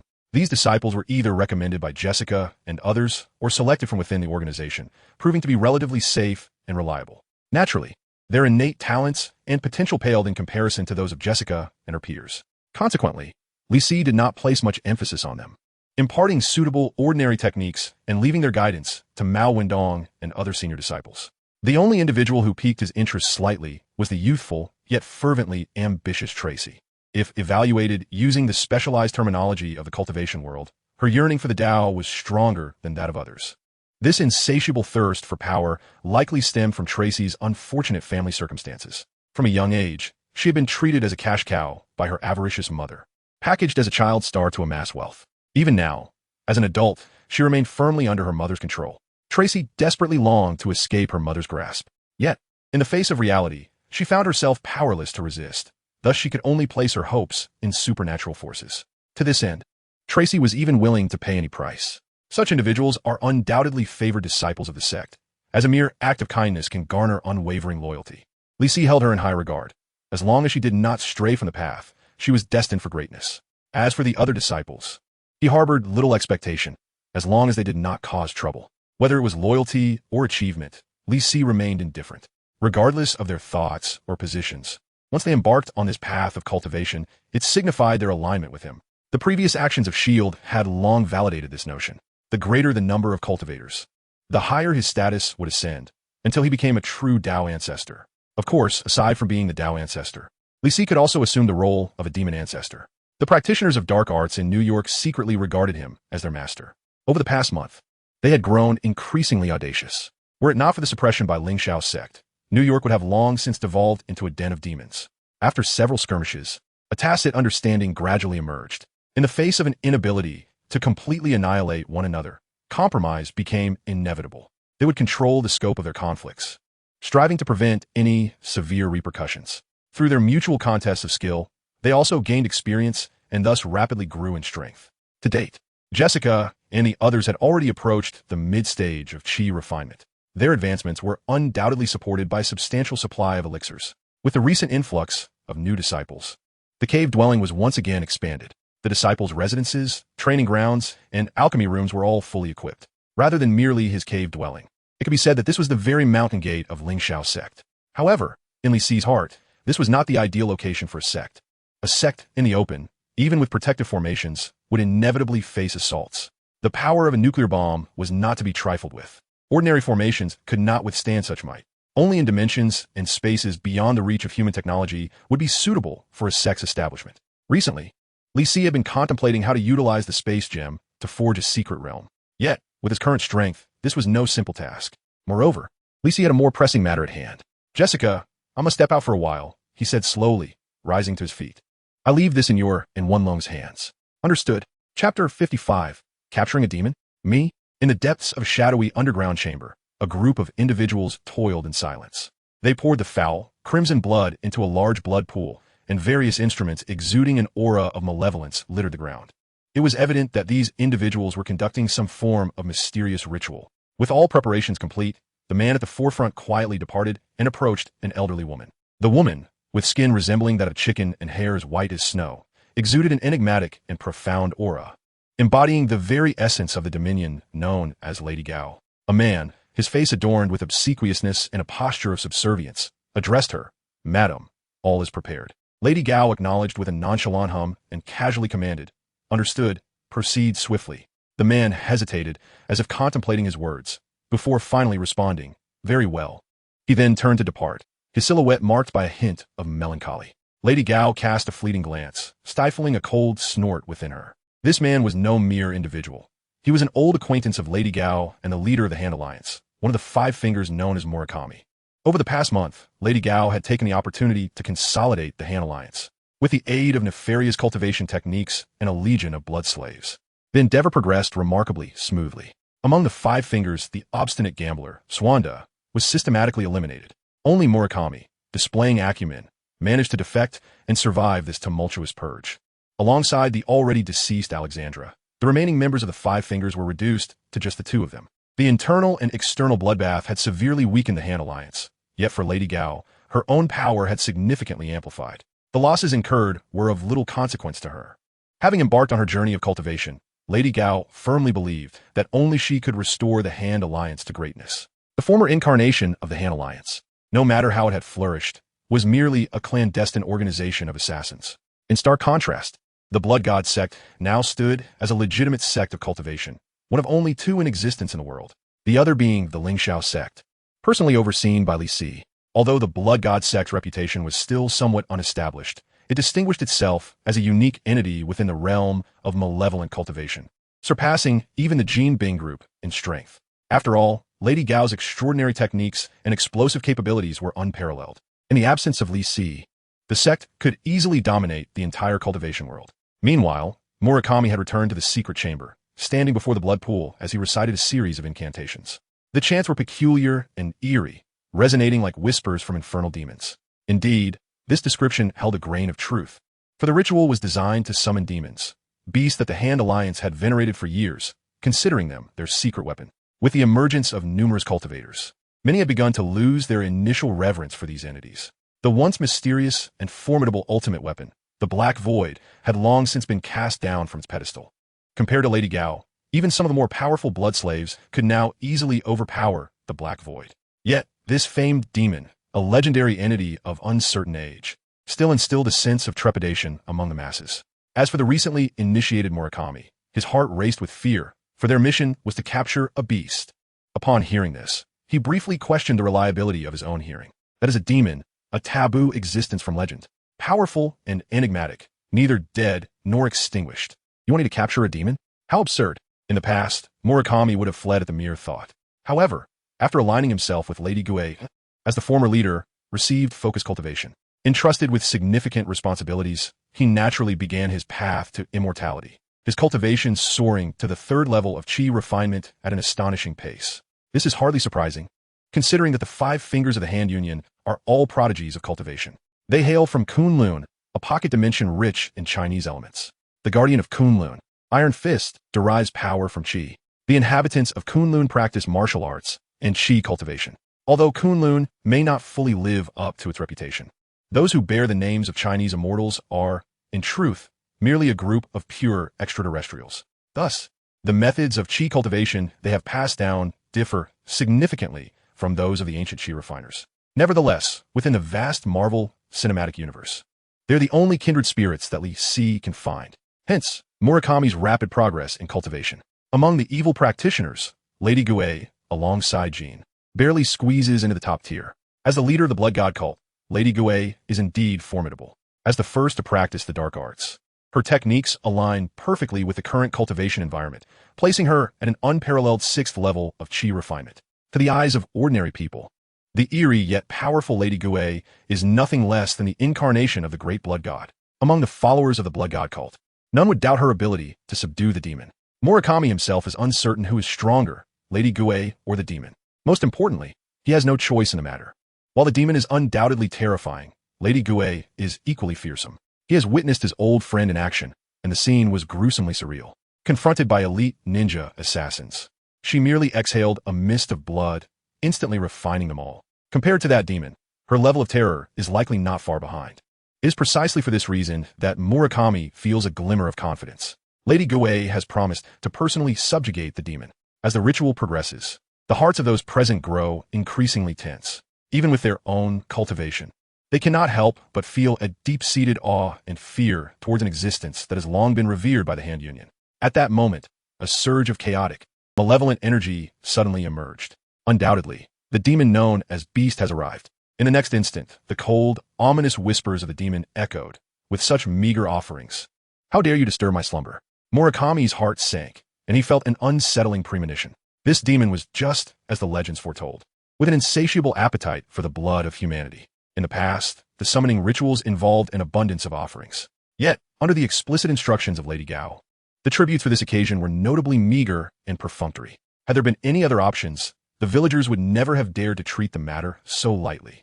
After all, they were dealing with a demon whose wrath could be unbearable. Despite Lady Gao's outward confidence, the village leader could not help but tremble slightly. He feared not only the possibility of being obliterated or consumed by the demon's fury, but also the potential failure of their scheme. In either scenario, his fate will be dire. Thus, he steeled himself, trembling as he attempted to explain. We have recently encountered some difficulties, and we will certainly present more in the future. His voice dwindled to a whisper, as if an invisible hand were tightening around his throat. He sensed that the demon was scrutinizing him, and the moment that would determine his destiny was quietly approaching. All he could do was silently pray, hoping that this wretched demon would not descend into madness. Perhaps his prayers bore fruit, or perhaps the offerings had been sufficient for a time. The notoriously irritable demon did not immediately turn hostile. You pitiful beings, if there is a next time, you shall serve as offerings. With that proclamation, a vague shadow coalesced before the blood pool. The village leader felt as though he had been granted a reprieve. He had survived this round. However, What was to unfold next would be the true crux of the operation. He held his breath, his gaze fixed intently on the demon not far away. The dimness of the basement obscured the details, revealing only a humanoid silhouette. The figure towered at least 3 meters high, resembling a small mountain. Its body appeared to be covered in scales, with grotesquely robust limbs and a short tail. An aura of profound malevolence enveloped it, instilling fear in all who beheld it. This was the primal demon beast revered by the cult for centuries. Based on experience, the beast would first partake of the offerings before satisfying its own needs. This time, however, the tribute was unlike those of the past, enhanced with a unique ingredient. Once the demon consumed it, their endeavor would be halfway successful. The village leader was consumed by anxiety, his heart racing to his throat. Whether he could preserve his life hinged on this moment. Lady Gao had no reason to court death, as long as the beast consumed the offering, but just then, the beast's presence surged ominously, its form vanishing like a wraith. Witnessing this, the village leader felt as if plunged into an icy abyss, his mind blank. Did it sense something amiss? Before he could ponder further, a chilling force struck him instantaneously. His heart raced uncontrollably, his entire body stiffening as if encased in ice. Then, a terrifying voice whispered ominously beside him. You smell even sweeter now. Chapter 56. The Primal Demon Beast. Very well. You are offering yourselves, are you? Murakami felt a constriction in his throat, as if gripped by an invisible hand. He struggled to maintain his composure, yet the tide of inner dread surged forth relentlessly. Before him stood the entity they had worshipped for centuries, a primordial demon that feasted on blood. Its crimson eyes fixated on him, as if appraising a lavish banquet laid out before it. Beast, Murakami managed to force a smile, though his voice trembled, barely recognizable. What do you mean by that? The beast scoffed, its voice resonating with a mocking timbre that seemed to echo from the depths of hell. Your blood aura is so potent. Did you think I would not notice? At these words, Murakami's heart momentarily ceased to beat. Tell me, why is your blood aura so intense? The question pierced through him like a dagger. He realized the beast had detected their anomaly. The blood servants present indeed possessed a vitality markedly different from that of ordinary humans. As special practitioners transformed by the High Lady's blood, their blood aura surged with an intensity far beyond the norm. Such a rich essence was undoubtedly a tremendous temptation for the beast, more so than the offerings from the blood pool. At that moment, Murakami felt as though he had plunged into an icy abyss, his mind buzzing with panic. According to their original scheme, the beast would consume the enhanced offerings, and only then would they turn on it once its strength waned. Little did they know, they had underestimated the demon's cunning and acumen, as well as its acute awareness. It had discerned their peculiarities far too swiftly. Their plan lay in ruins. Murakami steeled himself, stammering a response. The situation in New York has been tumultuous lately, which explains the heightened scent of blood. Oh, a glimmer of derision flickered in the beast's gaze. Do you realize what you are doing? Lying before a demon? Murakami's complexion turned pale in an instant. He understood that his deceit had been unveiled. As a demon, the beast's craftiness and perceptiveness exceeded his imagination. Just as Murakami sought a new excuse, the beast suddenly lunged. Its speed was astonishing, closing the distance to a blood servant ninja in the blink of an eye. The servant barely had time to utter a scream before the beast's massive hand seized him. The beast's fangs sank deeply, and blood erupted forth in an instant. The blood servant convulsed, gradually succumbing to the loss of life. Truly an unparalleled delicacy, the beast mused, savoring the flesh and blood of the servant with a sigh of satisfaction. Your blood aura surpasses that of ordinary mortals. Its large, bell-like eyes locked onto Murakami. Tell me, Murakami, how have you achieved this? A surge of nausea twisted in Murakami's stomach, his heart brimming with despair and fury. He knew that if he did not retaliate soon, they would all meet the same grim fate. There was no time to waste. Gritting his teeth, Murakami resolved silently within himself. He circulated the blood and energy within him, preparing to unleash the life-risking secret technique recorded in his martial arts. As his momentum gradually surged, a faint bloodlight began to manifest around Murakami's body. His heartbeat quickened. His blood surged through his veins as if it were about to break free from the confines of his flesh. Murakami drew his katana, feeling a profound sense of hope swell within him. He was no longer the frail being he once was. Even if faced with a demon, he resolved to slay it today. Shiny Eye, he uttered in a low voice, his form suddenly erupting. The blade glimmered, enveloped in a torrent of blood energy, slicing through the air and targeting the fearsome demon. The beast let out a soft grunt, seemingly taken aback. Yet in the next instant, clang, sparks flew as the blade was intercepted by a razor-sharp claw, producing a sound akin to metal clashing against metal. Murakami's grip shattered, blood streaming down his wrist. The desperate strike he had unleashed was effortlessly thwarted by the claw, making no headway whatsoever. Interesting. A deep voice, laced with confusion, scrutinized Murakami. How could this once subservient and minuscule creature, who had served him for centuries like an ant, possess such power? He had never exhibited such strength before. Otherwise, why would he have worshipped it to gain the power of the abyss? This blow already surpassed the abyss by a considerable margin. Yet alas, no matter how robust an ant becomes, it remains merely an ant. The beast scoffed, and with a slight motion of its claw, it crushed the katana into fragments. Subsequently, it seized Murakami by the neck, lifting him as one would a chick. Cough. Murakami's face flushed red, despair etched across it. The beast's gaze bore down on him, its voice oppressive yet alluring. Where does your strength stem from? Known for its cunning and treachery, the beast had keenly detected the faint scent of a conspiracy. The extraordinary blood energy emanating from those present, coupled with the formidable power possessed by Murakami, suggested that intriguing events had transpired during its slumber. Murakami gazed into the beast's crimson eyes, realizing he had no retreat left. Yet he remained reluctant to speak, for the beast's terror paled in comparison to that of the individual behind Lady Gao, Li Si. You are unworthy of knowing, he replied defiantly.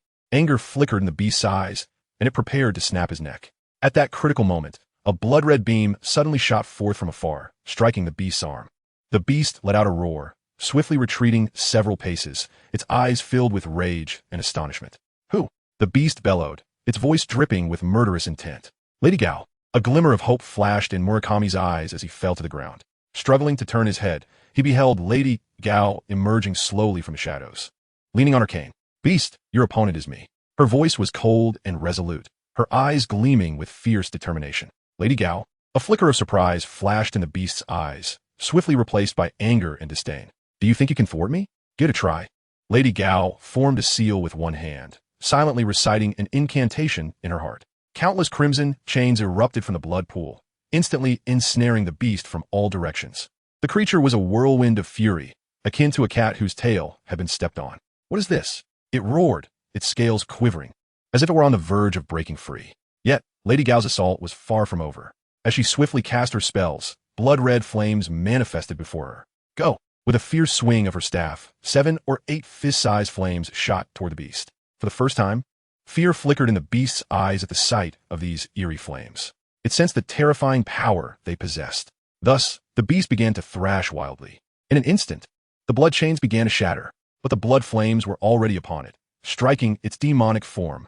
The beast let out a heart-wrenching roar, as if engulfed in flames. A glimmer of joy flashed across Lady Gao's face, ready to unleash another spell. However, at that moment, boom, the beast, as large as a mountain, suddenly expanded rapidly and then erupted. This unforeseen transformation left everyone dumbfounded, unsure of how to react. Before they could gather their wits, the dispersing stench of blood coalesced once more, reforming the primal demon beast, unscathed. Witnessing this scene, Lady Gao's expression darkened, as if it were about to drip with despair. This ability to transform the tangible into the intangible was simply extraordinary. You actually managed to injure me? The beast no longer bore the playful demeanor of a cat toying with a mouse. Its tone was filled with apprehension and disbelief, for it had been far too long since it had experienced any harm. The fact that the one to inflict damage was Lady Gao, a pitiful creature, barely clinging to life like a rat, was beyond comprehension. Where did you acquire this power? You need not know, Lady Gao replied coldly, once again forming a seal. You only need to understand that today, you shall die here. The beast let out a roar, its body transforming into a bolt of black lightning. Lady Gao's vision blurred, and a sharp pain pierced her chest. Looking down, she saw a massive claw had punctured her torso. A spurt of blood erupted from her mouth, and she crumpled to the ground. Lady Gao, Murakami struggled to call out, his eyes filled with despair. The beast, grinning wickedly, withdrew its claw, its repugnant tongue licking the blood from it. Such feeble power, and yet you dare to challenge me? The beast sneered, its voice chillingly menacing. Indeed, Murakami and Lady Gao's strength had surprised it. Yet, with such paltry power, how dare they harbor thoughts against a demon like itself? Indeed, humanity is profoundly foolish, delivering a grand feast directly to my doorstep. I shall relish every morsel, sparing not even the essence of your souls. Chapter 57, A Grasp and Instant Refinement. It opened its enormous maw, filled with jagged teeth, releasing a nauseating stench that mingled with the sulphurous aroma of hell itself. Its claws rose once more, aimed squarely at Madame Gao's contorted face, poised to utterly extinguish this audacious ant that dared to resist and extract her soul as a delectable treat. Madame Gao's eyes brimmed with despair. The shadow of death had never loomed so perilously close. She could feel her life force rapidly ebbing away through the gaping wound her chest. The claw, imbued with an aura of annihilation, loomed larger in her vision. Yusuji stood by, his heart gripped by an invisible hand, his breath stilled. Upon Madame Gao's demise, he would be next. At that critical juncture, just as the beast claw was about to make contact with Madame Gao's forehead, whoosh, a piercing sound, sharp as a knife, cut through the air without warning. Instantly, the dim basement erupted into brightness, a streak of light tearing through the fabric of space at a speed beyond human perception. Clang! A deafening clash of metal echoed through the room. The beast let out a roar of astonishment and fury as its seemingly indomitable claw was forcefully repelled. A tremendous force surged through its claw, reverberating throughout its colossal form, causing it to stagger back a step. It gazed in horror at its own paw, where, unbeknownst to it, a deep gash had appeared, revealing bone. Wisps of black mist emanated from the wound, signifying the loss of its demonic essence. What terrified it further was the presence of a sharp, unmatched power lingering at the site of the injury, continuously eroding its self-healing capabilities. Who? The beast's blood-red eyes frantically scanned the surroundings, its centuries of vigilance alerting it to the arrival of a most formidable entity. This power was far more terrifying than the feeble flicker of flame that was Madame Gao. Rescue was at hand. Yusuji's eyes ignited with disbelief and elation. He knew, at this very moment, it had to be that man. Madame Gao, having narrowly escaped death, gasped for breath, her gaze directed toward the source of the flying sword. Rhythmic footsteps echoed, deliberate and unhurried. A figure clad in casual attire, resembling an ordinary urban youth, slowly emerged from shadows. It was Li Si. His expression remained indifferent, as if the earth-shattering strike moments ago had not originated from him. His gaze swept over the barely alive Madame Gao and the disheveled Yusuji, causing his brow to furrow ever so slightly. Truly, two utterly useless snacks. To deal with a mere demon, I must step in personally. He then turned his attention to the primal demonic beast, now on high alert. Who are you? Upon catching sight of Li Si, the beast's pupils abruptly constricted. Though it had never encountered Li Si before, it could perceive the faint yet immense aura emanating from him. Moreover, the power encapsulated within that single sword stroke sent shivers through its very soul. A force far beyond the mere comparison with the likes of Madame Gao and the two insignificant characters from the village. Could it be that this individual before it is the mastermind behind the empowerment of these hand union wastes? Li Si, indifferent to its inquiries, merely scanned the beast up and down as though appraising an object. After a brief moment, he shook his head in disappointment, murmuring to himself, "Indeed, demons are nothing but refuse. Their souls are even inferior to that of a beast." Arrogance. The beast was utterly enraged. After all, it hailed from the depths of hell as a primordial demon. When had it ever endured such disdain? Even if you possess certain abilities, do not presume. Before it could finish its words, Li Si had already raised his right hand with impatience. Buzz, the silver streak that had previously wounded the beast had, unbeknownst to it, quietly returned and now hovered silently before Li Si. It was an ancient-looking longsword, its blade shimmering with a subtle radiance, nurtured by Li Si's own magical essence. Enough of this noise, Li Si uttered succinctly. With a mere thought, the sword emitted a clear, melodious chime. In an instant, the sword's light surged. Slash! As if summoned, the sword light shot forth towards the beast with a devastating force. As the sword energy traversed through the air, it sliced through the atmosphere, producing a cacophony of piercing explosions. Roar! The beast sensed the imminent threat to its life. It harbored no doubt that should it be struck by this sword, even its immortal demonic form would be utterly obliterated. In that moment, the instinct to survive overwhelmed all else. I will not let you escape. At the brink of the impending sword light, the beast unleashed its final, venomous roar. Its colossal demonic form abruptly stiffened, then swiftly deflated like a punctured balloon, dissipating. The flesh, scales, and bones that constituted its body transformed in an instant into the purest, most fear-laden black-red energy, suffused with resentment. From this energy surged a core, roughly the size of a human head, condensed as though tangible, radiating an endless aura of malevolence and chaos, which shot upwards from the disintegrating energy, seeking to breach the ceiling and vanish into the void. This was the very essence of the beast's soul. It had decisively relinquished the majority of its soul in a desperate bid for survival. Ha ha ha! Foolish creature! A demon cannot be killed. Await my vengeance in terror. The shrill, piercing wail of its soul resonated in the minds of Li Si Madame Gao, and the villagers, brimming with the exhilaration of having narrowly escaped death and the bitterness of resentment. As long as its soul endures, it would always have the opportunity to return. However, in the face of this fleeing demonic soul, Li Si exhibited not a flicker of emotion. The light of a grain of rice shone brightly. He didn't even bother to raise a hand. His eyes suddenly ignited with brilliance. An intangible yet boundless force descended upon this place in an instant. The immense consciousness, far surpassing that of an ordinary foundational cultivator, cascaded down like the Milky Way from the heavens, transforming into an infinite web of will that swiftly enveloped the demonic soul attempting to flee. No, what is this? The essence of the beast's soul emitted a wail 100 times more anguish than before. It felt as though it had collided with an invisible, intangible, yet indestructible wall. No, it was not a wall. It was an immeasurable ocean of souls. In the face of this power, its own soul felt as minuscule as a drop of water.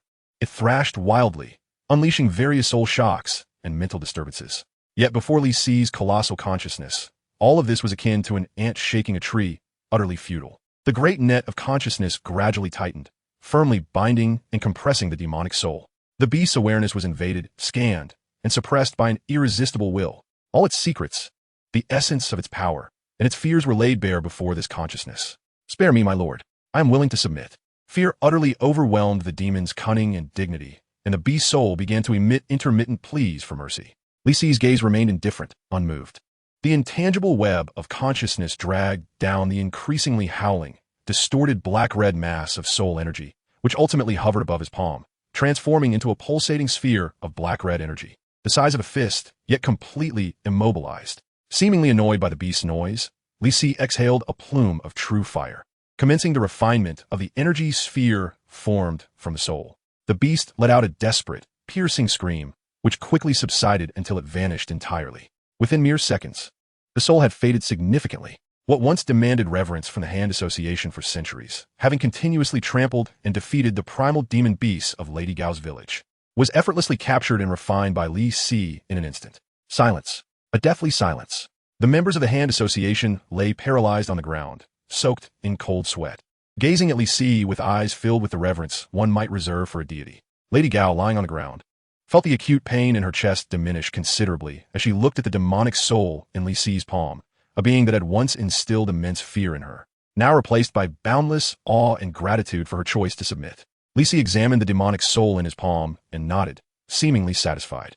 A bit of effort in refining it, and it proves somewhat useful, he remarked to himself. Subsequently, he turned to Lady Gao, his tone calm and undisturbed. Attend to matters here. Recover your strength and come to see me afterward. With his words lingering in the air, Li Si's figure vanished as abruptly and silently as it had appeared. In the vast underground chamber, only the survivors of the Hand Association remained, alongside the lingering sense of blood and sulfur in the air, bearing witness to the overwhelming display of power that had just transpired. Chapter 58. The Birth of Iron Man. In the barren mountains of Afghanistan lies a subterranean prison. The sound of metal striking metal reverberates, each blow heavy and laborious, as sparks briefly illuminate the rugged contours of a man's face.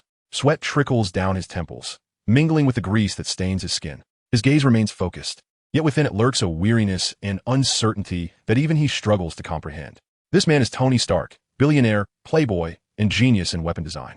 At this moment, he dons a grease-stained tank top, his brow dampened by sweat, laboriously hammering a curved metal plate detached from a missile's exterior with a nearly disintegrating tool. Mere days prior, he was reveling at lavish parties, mingling with celebrities and models, presiding over a military empire worth billions. Now, however, he finds himself trapped in this wretched cavern, reeking of mildew and gunpowder, wielding primitive tools to reshape the remnants of his own company's munitions.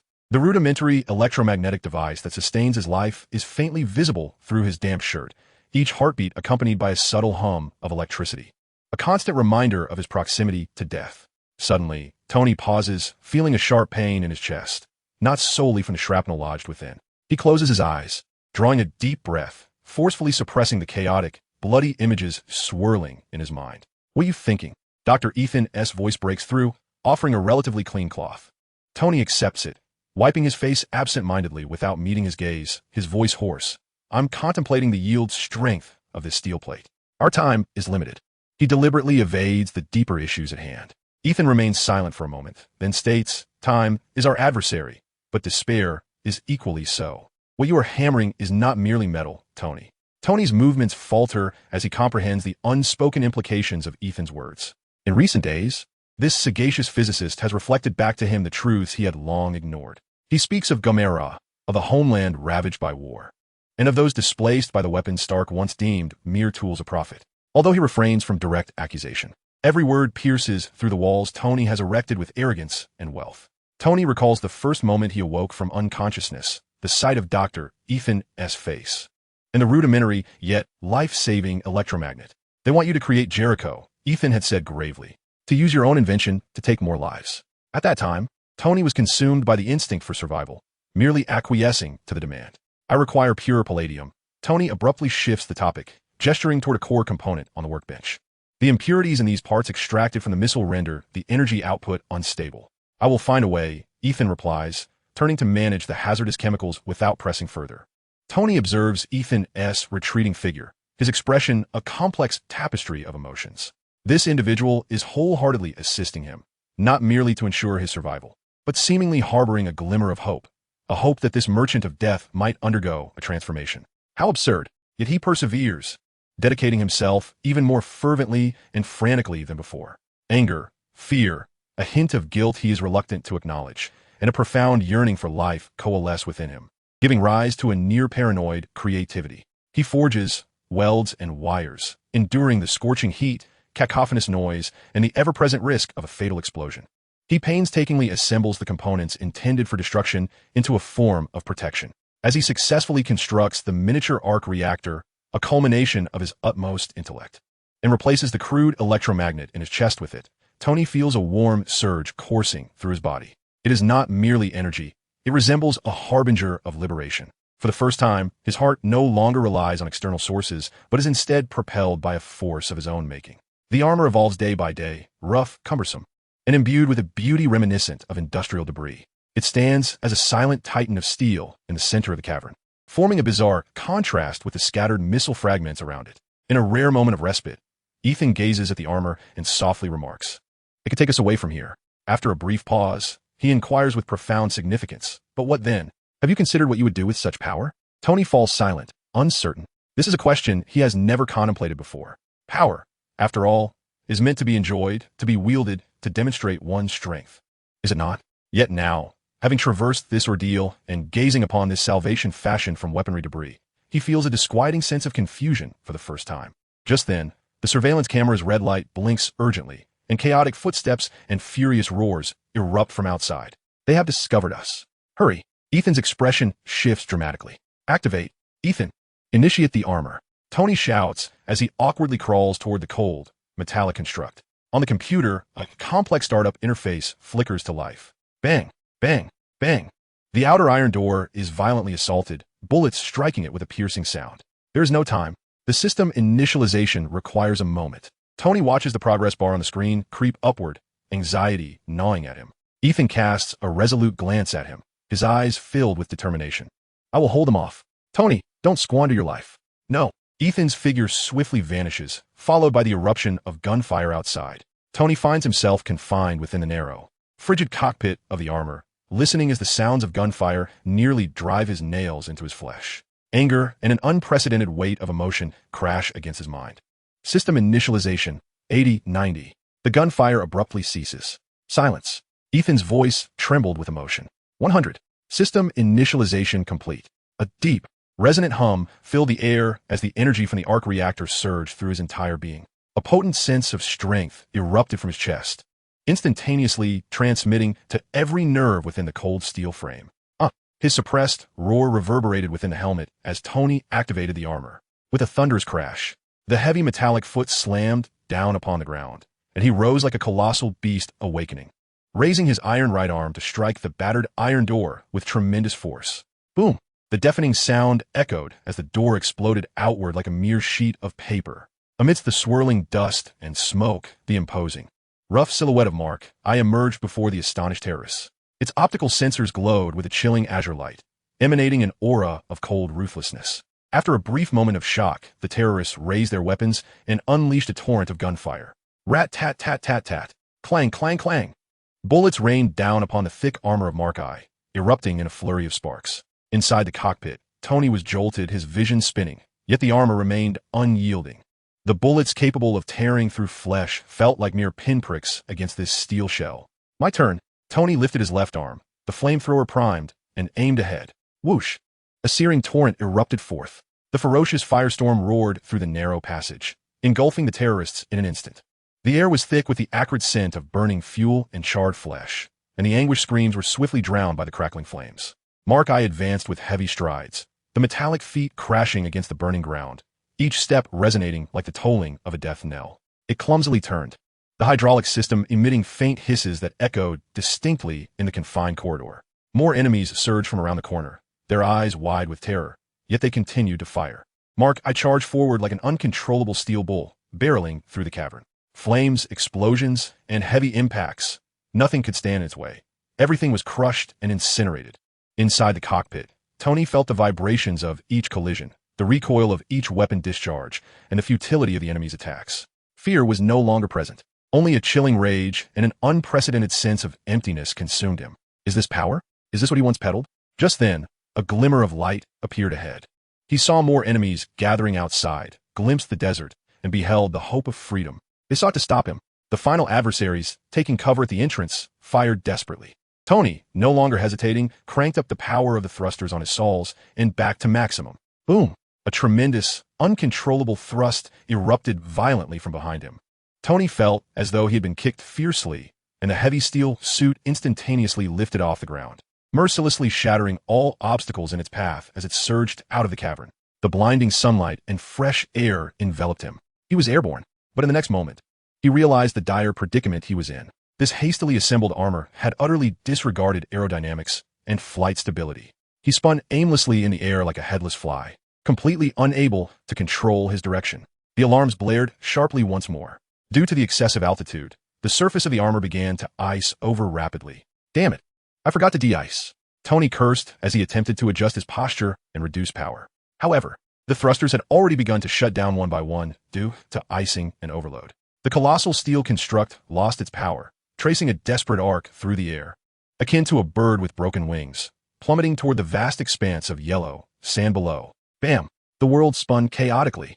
The violent impact plunged Tony into darkness, rendering him unconscious. After an indeterminate amount of time, Tony awoke to the blinding sunlight and the acrid smell of burnt armor.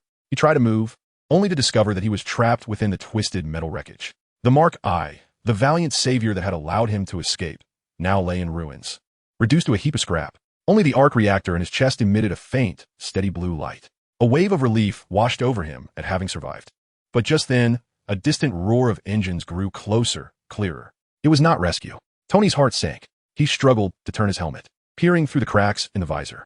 Several pickup trucks and off-road vehicles kicked up clouds of dust as they sped toward his crash site. Mounted on the vehicles were machine guns, manned by armed terrorists.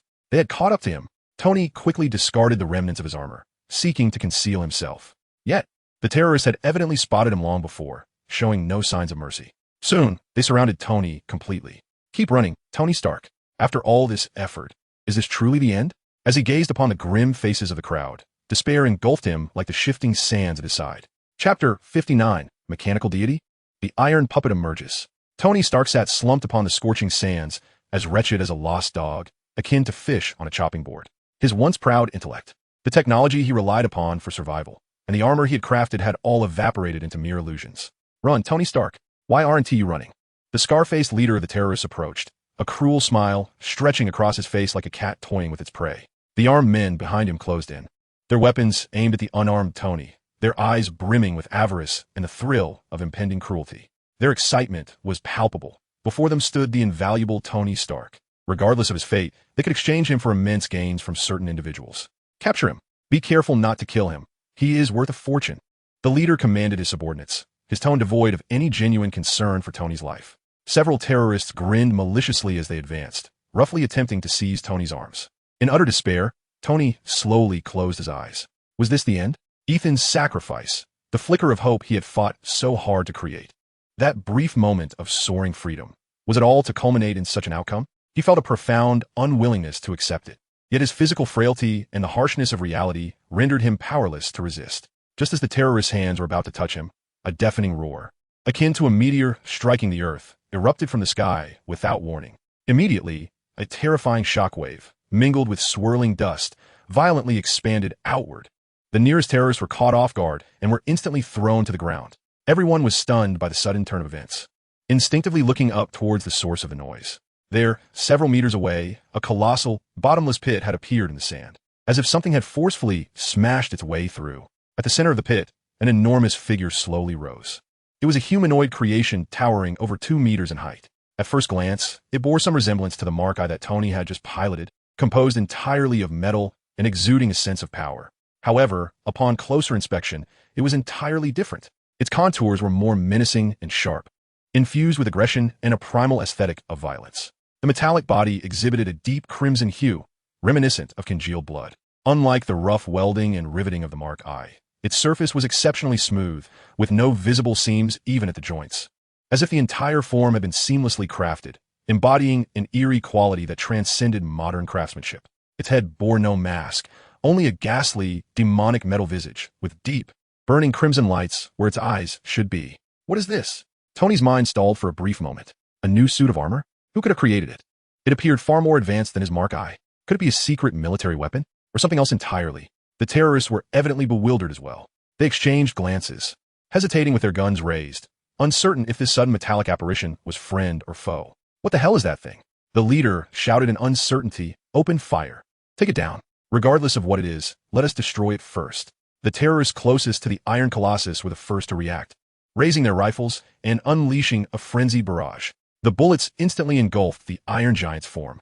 However, what transpired next left everyone, including Tony, utterly astonished. Those rifle bullets, capable of piercing through automotive steel, failed to produce even a spark upon striking the dark crimson body of the Iron Giant. It was as though they collided with an invisible barrier.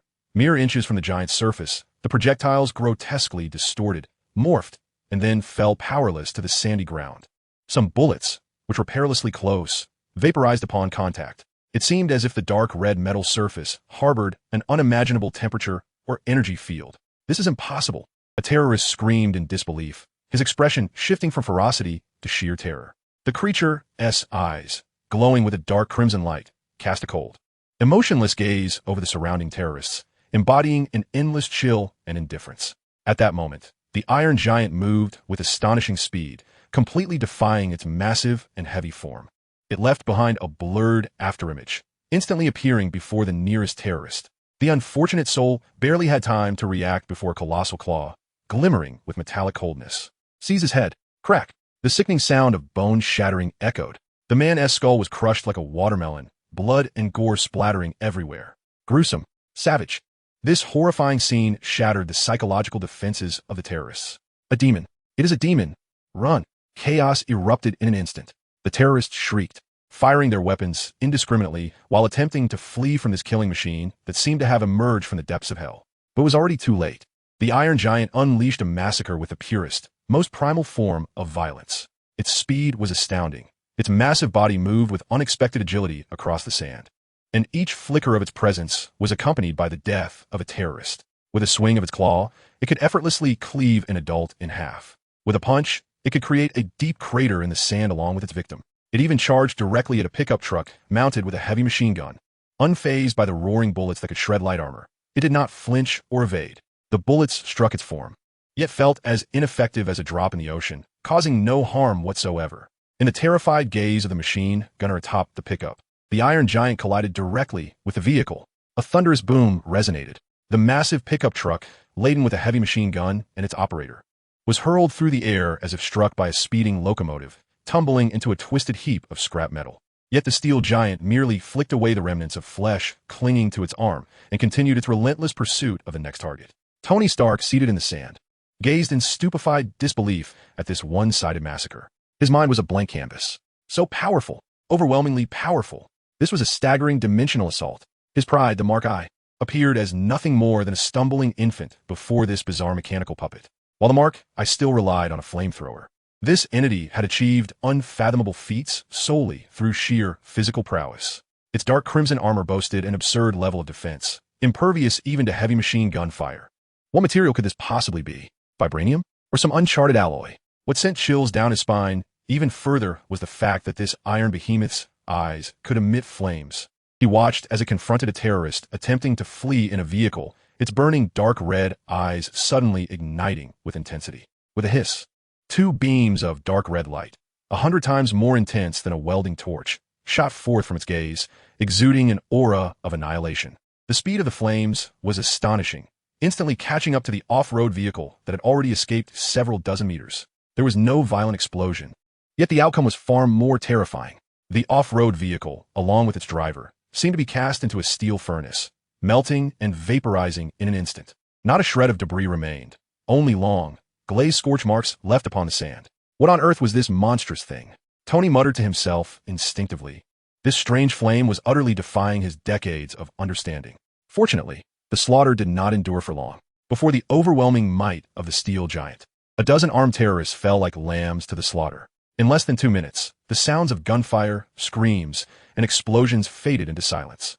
All that remained were scattered limbs, the charred remains of burning vehicles, and the steel giant, standing resolutely amidst the sea of corpses and blood. Its dark red form scarcely sullied by dust. Its glowing red eyes slowly scanned the battlefield, as if verifying the presence of any survivors. When its gaze fell upon him, Tony's heart raced. Was this monster intent on ending his life? Strangely, however, the steel giant merely regarded him for a moment, its red light gradually dimming. Then, as if transformed into a statue, it stood motionless in place. The desert wind swept through, stirring up grains of sand and the scent of blood. Observing this eerie and terrifying scene, Tony struggled to swallow, his mind racing into overdrive. Confronted by this unfamiliar and terrifying killing machine, fear is an inevitable response. Yet, what prevails is an insatiable curiosity. What exactly is this entity? Who sent it? What is its purpose? Is it merely to save itself?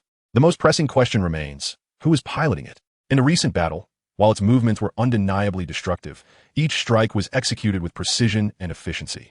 It bore no resemblance to the clumsy armor of a human operator. It seemed more akin to a machine. Struggling to rise, Tony endured the pain coursing through his body and the shock reverberating within his mind. Cautiously, he approached the immobile iron behemoth. As he drew nearer, the intricate details of this metallic marvel became clearer. Its metallic exterior was astonishingly smooth, devoid of any visible seams or rivets, as though it had been formed naturally. The dark crimson surface exuded a peculiar sheen, cold to the touch, yet hinting at a terrifying energy concealed beneath. He could even discern some exceedingly fine, complex patterns etched onto the armor surface, which seemed far from ornamental. They resembled inscrutable circuits or runes. Tony meticulously searched for an entrance to the cockpit, observation windows, exhaust ports, or even any discernible sensors. To his astonishment, there was nothing. The entire automaton appeared as a singular entity, akin to a sculpted piece of metal. No signs of access or control were evident. Tony felt a surge of conviction. Was it remotely operated? Or perhaps governed by artificial intelligence? A being of such formidable combat prowess, capable of autonomously executing slaughterous tasks? Which lunatic's laboratory had birthed this monstrosity? He circled the iron puppet several times and even picked up a fragment of Mark I, tentatively tapping the metallic leg of the machine.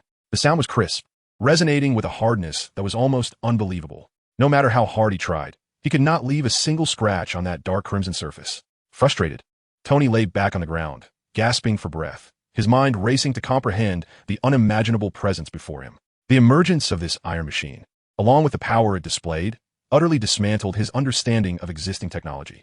This was far from what Earth should possess. Aliens? A secret project of S.H.I.E.L.D.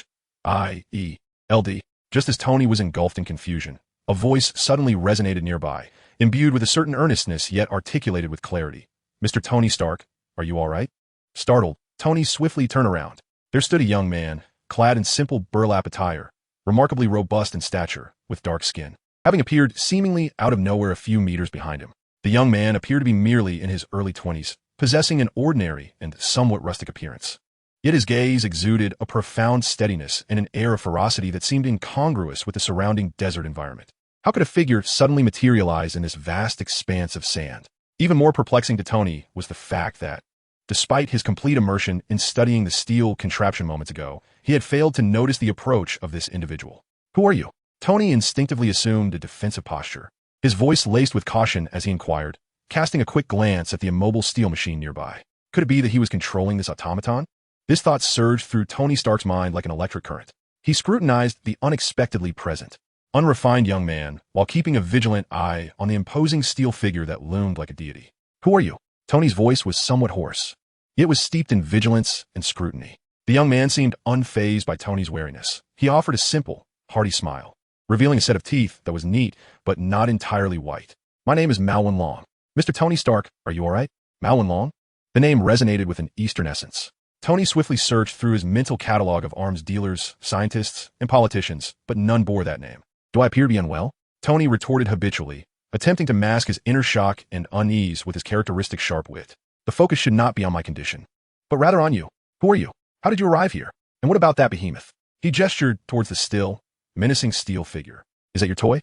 Mao Wenlong followed his gaze towards the intimidating crimson automaton, nodding as he spoke in a calm tone. It is called the demon puppet, crafted by my ancestral master. On the orders of my master, I have come to assist you in your predicament. Demon puppet? Ancestral master? Crafted? The succession of unfamiliar terms from Chinese culture left Tony feeling somewhat overwhelmed.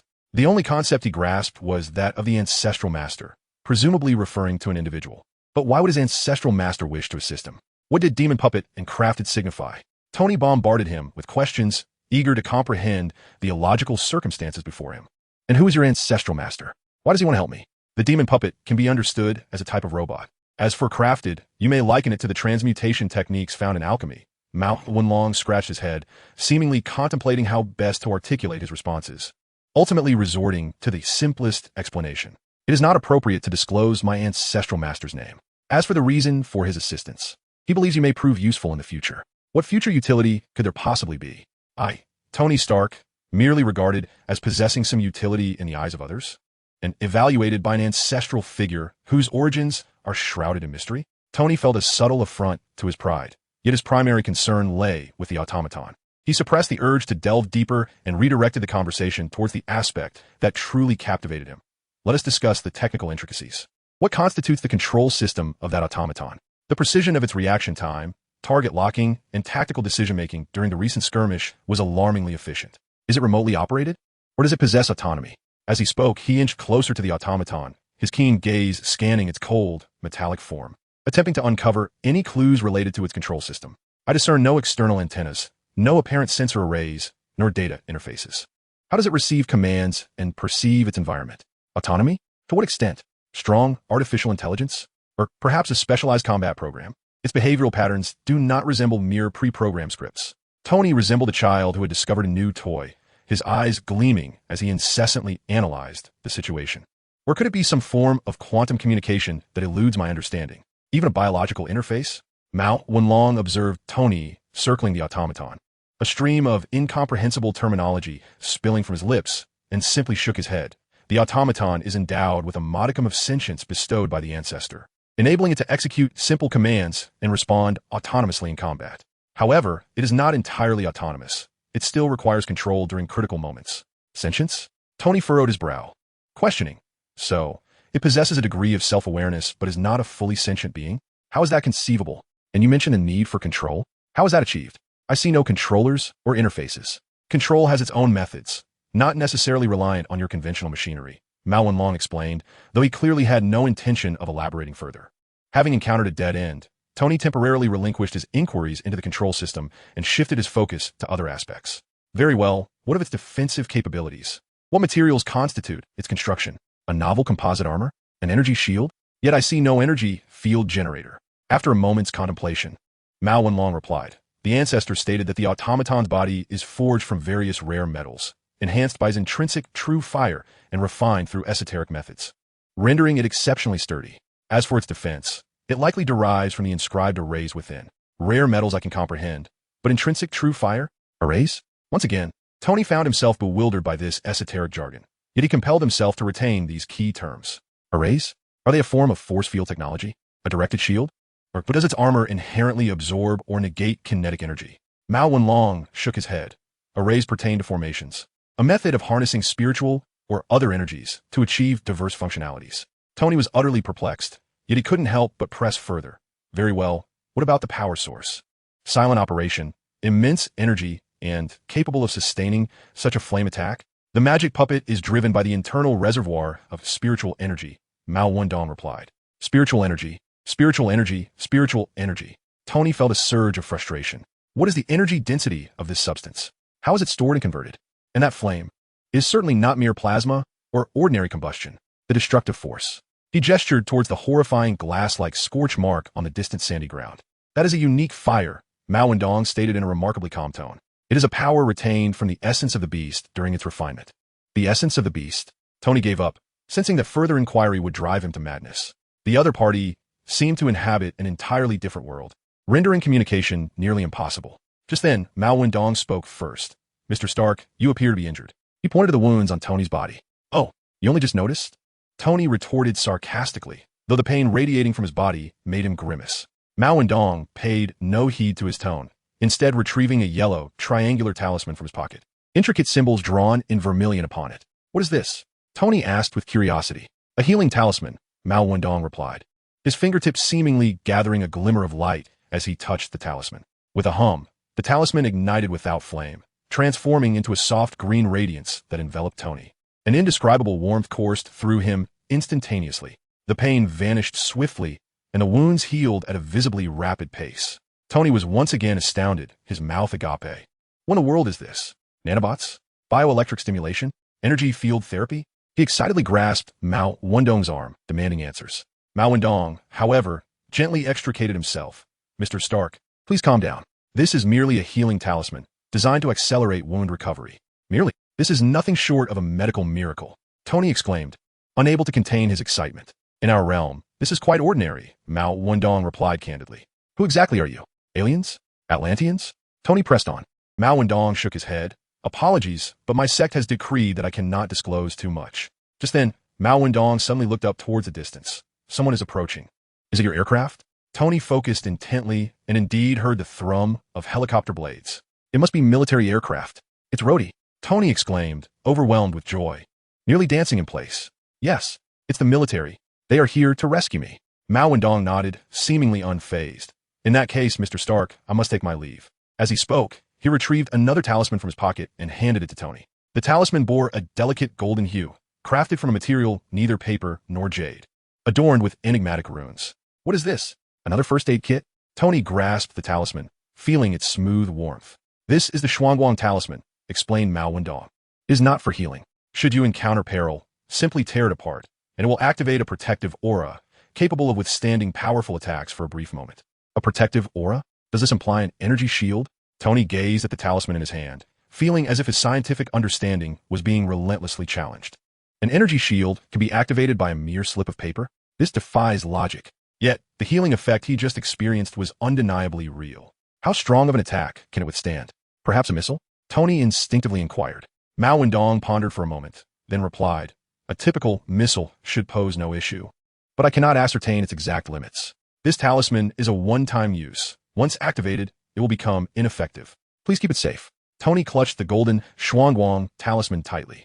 It was indeed more astonishing than any defensive equipment in his laboratory. Thank you, he expressed awkwardly. Mao Wendong smiled warmly, saying, no need for thanks. It is only right to fulfill the wishes of our esteemed master. Farewell. With that, he clasped his hands together in a bow towards Tony and beckoned the magic puppet, turning to depart. Their pace appeared unhurried, yet they soon vanished into the shimmering heat waves of the desert. Only Tony remained, standing amidst the ravaged battlefield, clutching the talisman capable of summoning a protective aura. The whirring of helicopters grew, increasingly near, ultimately hovering above to lower a rope. Rhodey's anxious voice broke through. Tony, are you all right? Seated in the returning helicopter, his physical wounds were nearly healed, yet his heart surged with tumultuous waves. Mao Wendong, the magic puppet, the mysterious master, the healing talisman, the Shuangguang talisman. These all pointed to an extraordinary world hidden beneath the surface of modern society, one he had never before imagined. He cast his gaze down at the delicate golden talisman in his hand, feeling its peculiar texture, his eyes shimmering with an unprecedented brilliance. A profound curiosity and desire for exploration ignited within him, blazing like a fire. This world is far more splendid than he had ever envisioned. Just wait. I will uncover all of you. Chapter 61. Undercurrents stirring, the eve of a new era upon returning to New York, in the opulent penthouse of Stark Industries. The familiar luxurious environment, with sprawling windows revealing the vibrant skyline of Manhattan at night. Yet, all of this seemed to Tony as if veiled by a surreal filter. He could hardly contain himself as he dashed into his private laboratory, which rivaled a futuristic technology museum. Ignoring the clamor surrounding his mysterious disappearance and the mounting affairs of the company, he even neglected to rest. Jarvis. Tony's voice resonated with a hint of urgency and undeniable authority. Sir, welcome back. Jarvis's electronically refined British tone echoed, imbued with a barely perceptible note of relief. Your body scan indicates multiple soft tissue contusions and minor fractures, but they are healing at an extraordinary rate, far surpassing normal physiological recovery. Skip the health report, Jarvis. Tony brusquely interrupted. I need you to perform a task of utmost priority. Deploy all available resources and permissions. Certainly, sir. What shall I do? Initiate a search. Keywords: Mao Wonglong, magical puppet, alchemy, rune array, spiritual energy, healing talismans, Xian Guang talismans. Tony recited those words, etched in his memory with astonishing speed. Search parameters are global, with a focus on the East, particularly China. Establishing search model, sir. These keywords appear unconventional. Jarvis replied, as a vast stream of data began to cascade rapidly across the virtual screen. Of course they are unconventional. Tony scoffed, his gaze riveted to the screen. Continue to broaden the search radius. Infiltrate every accessible database. Government classified files, military records, Well, hold off on that for now, the Pentagon. The Kremlin, MI6, everything. I want to uncover what lies hidden in this world, beyond the overt superheroes and extraterrestrial threats we are aware of. Sir, infiltrating certain databases poses significant legal and security risks. Execute the order, Jarvis. I will bear the risks. Tony waved his hand, his tone resolute. Bypass all firewalls. Erase all traces. You're the best, aren't you? At your command, sir. Initiating multi-threaded, deep web penetration search. A torrent of information cascaded like a waterfall upon the virtual screen before Tony. Although the majority comprised inconsequential drivel, fantasy from web novels, folklore, and some speculative low-grade records, Jarvis, being the world's most advanced artificial intelligence, possessed unparalleled data mining and correlation analysis capabilities. Gradually, fragments of genuine value began to emerge. Scattered excerpts marked as top secret and classified. A report from the last century described unusual energy fluctuations and individuals exhibiting capabilities that defied the laws of physics observed in remote mountainous regions of China. But the report was swiftly dismissed for lack of evidence or deemed the product of an observer's insanity. A blurred satellite image depicted a seemingly unnatural complex of structures nestled in an unfrequented deep mountain range, yet vanished during subsequent reconnaissance. Several records from various national intelligence agencies reference surveillance of certain ancient Eastern families or clandestine organizations, suspected of possessing knowledge of unknown energy utilization or extraordinary individual abilities. Yet substantial evidence remained elusive.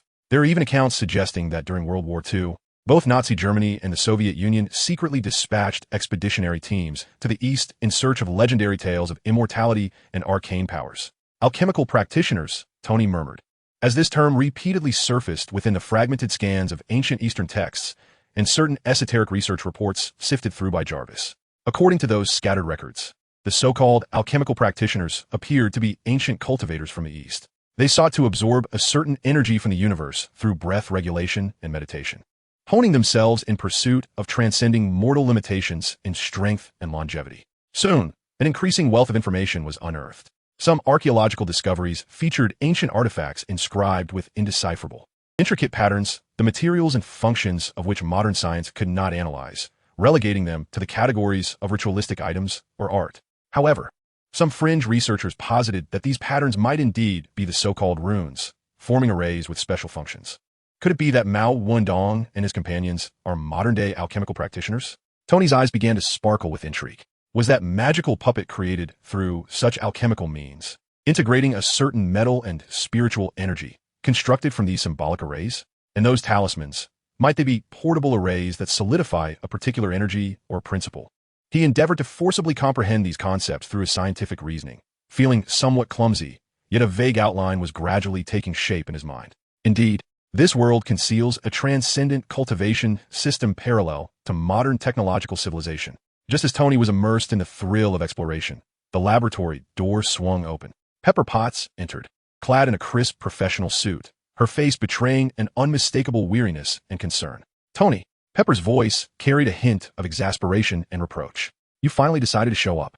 Do you have any idea how chaotic things have become outside because of you?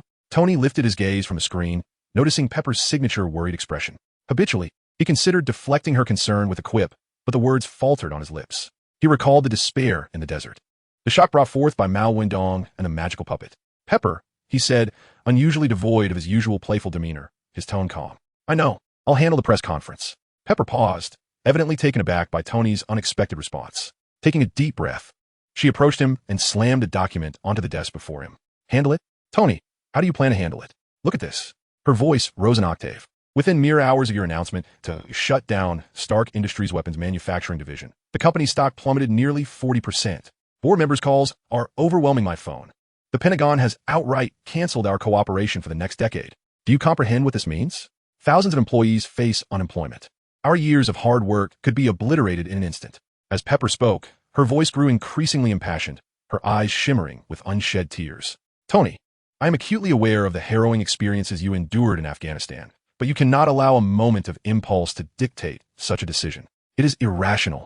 This could spell disaster for Stark Industries. Tony remained silent, gazing at Pepper, casually flipping through the report before casting it aside. Pepper, I am more lucid than ever. He rose and approached the expansive floor-to-ceiling window, gazing down at the bustling streets below. I have witnessed firsthand how the weapons we manufacture are wielded against our own people, inciting slaughter and fear. The name of Stark Industries should never be associated with such atrocities. Yet Pepper was determined to continue the debate. Moreover, Tony interrupted her, turning to face her, an unusual glint in his eyes. Do you truly believe that missiles and firearms are the most formidable weapons in this world? You are gravely mistaken. Pepper, he paused, seemingly weighing his words. I have encountered some individuals and phenomena that have made me realize that the world we know may merely be the tip of the iceberg. The technology we take pride in may be utterly impotent in the face of certain forces. He recalled the mystical talisman that healed wounds in an instant and the formidable magic puppets that defied explanation. Tony, what are you saying? Pepper furrowed her brow, concern etched on her face. Have you been influenced by something? Do you need to consult a psychologist? I'm not insane, Pepper. A wry smile crossed Tony's face, tinged with self-deprecation. On the contrary, I have never felt more awake. Shutting down the weapons division is merely the first step. Stark Industries requires a new direction, one that can genuinely lead us into the future. He refrained from elaborating on the bizarre encounters he had experienced, as they were too extraordinary for him to fully comprehend, and voicing them would likely brand him as mad. However, the conviction in his tone left Pepper feeling both bewildered and unable to contest his assertions. She looked at the man before her. He appeared to be the familiar Tony Stark, the same prideful, confident individual she had always known. Yet, something deeper within him seemed to have shifted silently. Very well, Tony. She sighed, her tone softening. I still believe this decision is too hasty, but I choose to trust you. However, you must personally reassure the board. Rest assured, I will handle it. Tony resumed his seat, his gaze once again drawn to the incessantly updating data streams from Jarvis. I will present them with a future they cannot refuse.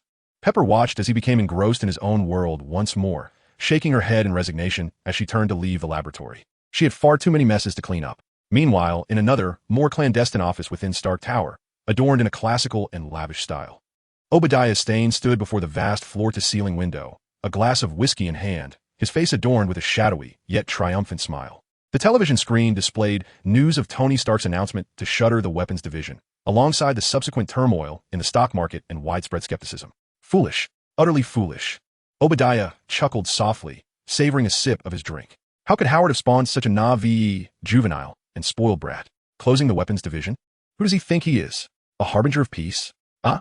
His laughter reverberated through the empty office, tinged with an unsettling chill. Yet, this development serves my purpose well. Obadiah turned away, striding to his desk, which bore no computer or documents, but rather an assortment of peculiar artifacts. A black metal box inscribed with twisted symbols, several dimly colored bones exuding a foul odor, and a hefty tome bound in an unknown leather, emanating an ancient aura. He reached out, caressing the leather-bound book, his eyes glinting with a mix of greed and fervor. Tony, your foolish decision has indeed rendered me a great service. The board members must be utterly disillusioned with you by now, providing me with the perfect pretext.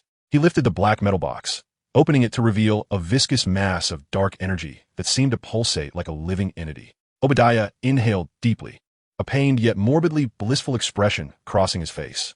The dark energy, as if drawn to him, coiled into tendrils of black mist, infiltrating his body through his mouth and nostrils. Beneath his skin, black veins flickered momentarily, and a glimmer of inhuman crimson danced in his eyes. This is true power. Obadiah reveled in the chilling, potent energy coursing through him, a low growl escaping his lips. Far more formidable than Tony's metallic toys. He had procured this tome, detailing an ancient and malevolent practice, along with its requisite resources through clandestine channels. Although the path to mastery was fraught with agony and peril, even risking the distortion of one's sanity, the power gained was undeniably real. Tony Stark, do you truly believe that after one abduction, you could discern the world? You are tragically naive. A cruel smile curled at the corners of Obadiah's lips. Closing the weapons division is your own grave digging. You will soon discover that without those toys, you are nothing in the face of real power. He felt the surging malevolent energy within him and recalled the remnants of the Mark I armor recovered from Afghanistan, as well as the clandestine Ironmonger project he was undertaking. The opportunity to eliminate you is drawing near. Stark Industries, along with your damned talent, shall be mine. In Obadiah Stane's eyes, a fervent light flickered, intertwining ambition and darkness. He was convinced that his time was on the precipice of arrival. Tony Stark, however, was merely the last stumbling block to be crushed before he ascended to the pinnacle of power. Chapter 62, The Betrayal from Obadiah. The glint of madness flickered in Obadiah Stane's eyes, akin to the flickering will-o'-the-wisps in the abyss. He was resolute in his belief that the once resplendent star of Tony Stark, now willingly succumbing to degradation, was on the verge of being extinguished by his own hands. And he, Obadiah, would bask in the glory of Stark Industries, wielding power unimaginable to mere mortals, destined to become the sovereign of a new era. Yet unbeknownst to Obadiah, the stumbling block he perceived was, at that very moment, advancing with a near-manic efficiency across two utterly disparate realms. Tony's private laboratory had morphed into a peculiar amalgamation. On one side lay a sanctuary of futuristic technology, mechanical arms meticulously welding and polishing gleaming metal components, holographic projections illustrating intricate energy circuits and schematics, while the air was infused with the acrid scent of metal cutting and burnt circuit boards. The Mark II, a gleaming suit of armor with sleek contours, stood silently at the center of the workbench, awaiting its final calibration. On the other side, it resembled a clumsy attempt at a mystical research corner. Scattered screens displayed various reproductions of ancient texts, archaeological reports, and internet information deemed highly dubious by J.A.R.V.I.S., but unrefutable. Before Tony lay a printed, blurry diagram of human meridians. As he endeavored to locate corresponding acupoints and energy flows on his own body using bioelectric sensors. J.A.R.V.I.S. analyzed the bioelectric reactions and infrared thermal imaging of this so-called Danteon area. As he affixed several sensors to his lower abdomen, he frowned and inquired. According to these esoteric claims, this should be the energy core where spiritual essence is stored. Why, apart from normal visceral activity, can I detect no anomalous signals? Sir, based on existing biomedical models, no known special energy accumulation or transformative organs have been identified in that area. J.A.R.V.I.S. responded with his customary rigor. The phenomena described in the relevant ancient texts, such as chi sensation and introspection, lack quantifiable scientific support and may involve psychological suggestion or unknown biophysical effects. I find the notion of unknown biophysical effects rather intriguing, Tony mused, stroking his chin. It's like that Mao Wunglong with a mere point of his finger. The talisman ignites spontaneously, a flash of green light, and my wounds heal. Surely, this cannot just be an illusion? He retrieved a pale, golden talisman from his pocket. Its touch still smooth, with the runes seemingly embodying an ineffable rhythm. Analyze its material. J.R.V.I.S. Conduct spectral analysis, elemental composition, and microscopic structural scans. Any examination you can conceive. Proceeding, sir. Preliminary scans indicate that this object is not composed of any known single element or alloy on Earth. Its molecular structure is remarkably stable and exhibits an unprecedented energy response characteristic. A comprehensive analysis will require additional time. It is evident that matters are not as simple as they seem. Tony carefully secured the mystic talisman and redirected his gaze towards Mark II. Never mind. It appears that delving into the realm of mysticism is far more intricate than forging steel armor. First, let me address my steadfast companion. After several unsuccessful trials, the flight stability and material issues of Mark II gradually came to resolution. Yet, having witnessed the extraordinary capabilities of the magical automatons, Tony found himself unsatisfied. Not enough, Jarvis, he declared, his expression grave as he regarded the silver Mark II. It is too fragile and too ordinary. We require a more resilient alloy, enhanced power, and greater persuasion. Thus, building upon the foundation of Mark II, he began to integrate novel material formulations discovered in various databases.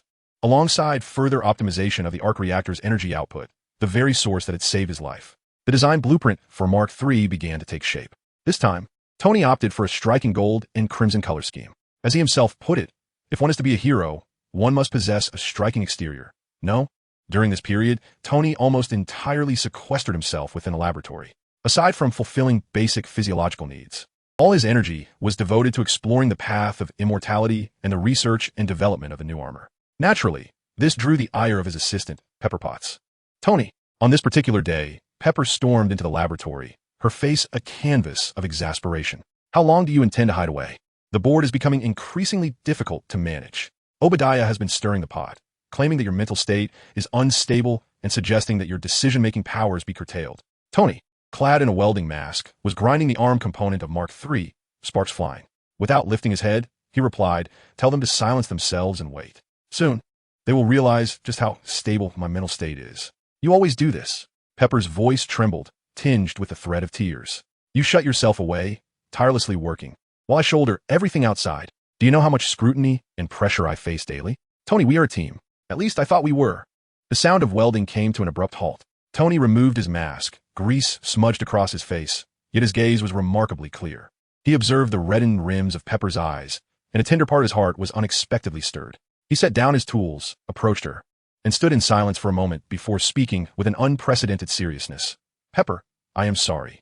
Pepper was taken aback. In her recollection, Tony Stark had seldom offered such a candid apology. "I know this time has been challenging for you," he continued, locking his eyes with hers. "But what I am undertaking is of utmost importance. It transcends Stark Industries stock prices, the antiquated board members, and even my own life." He hesitated, seemingly contemplating whether to divulge more. Ultimately, he grasped Pepper's hand and approached the prototype of Mark III.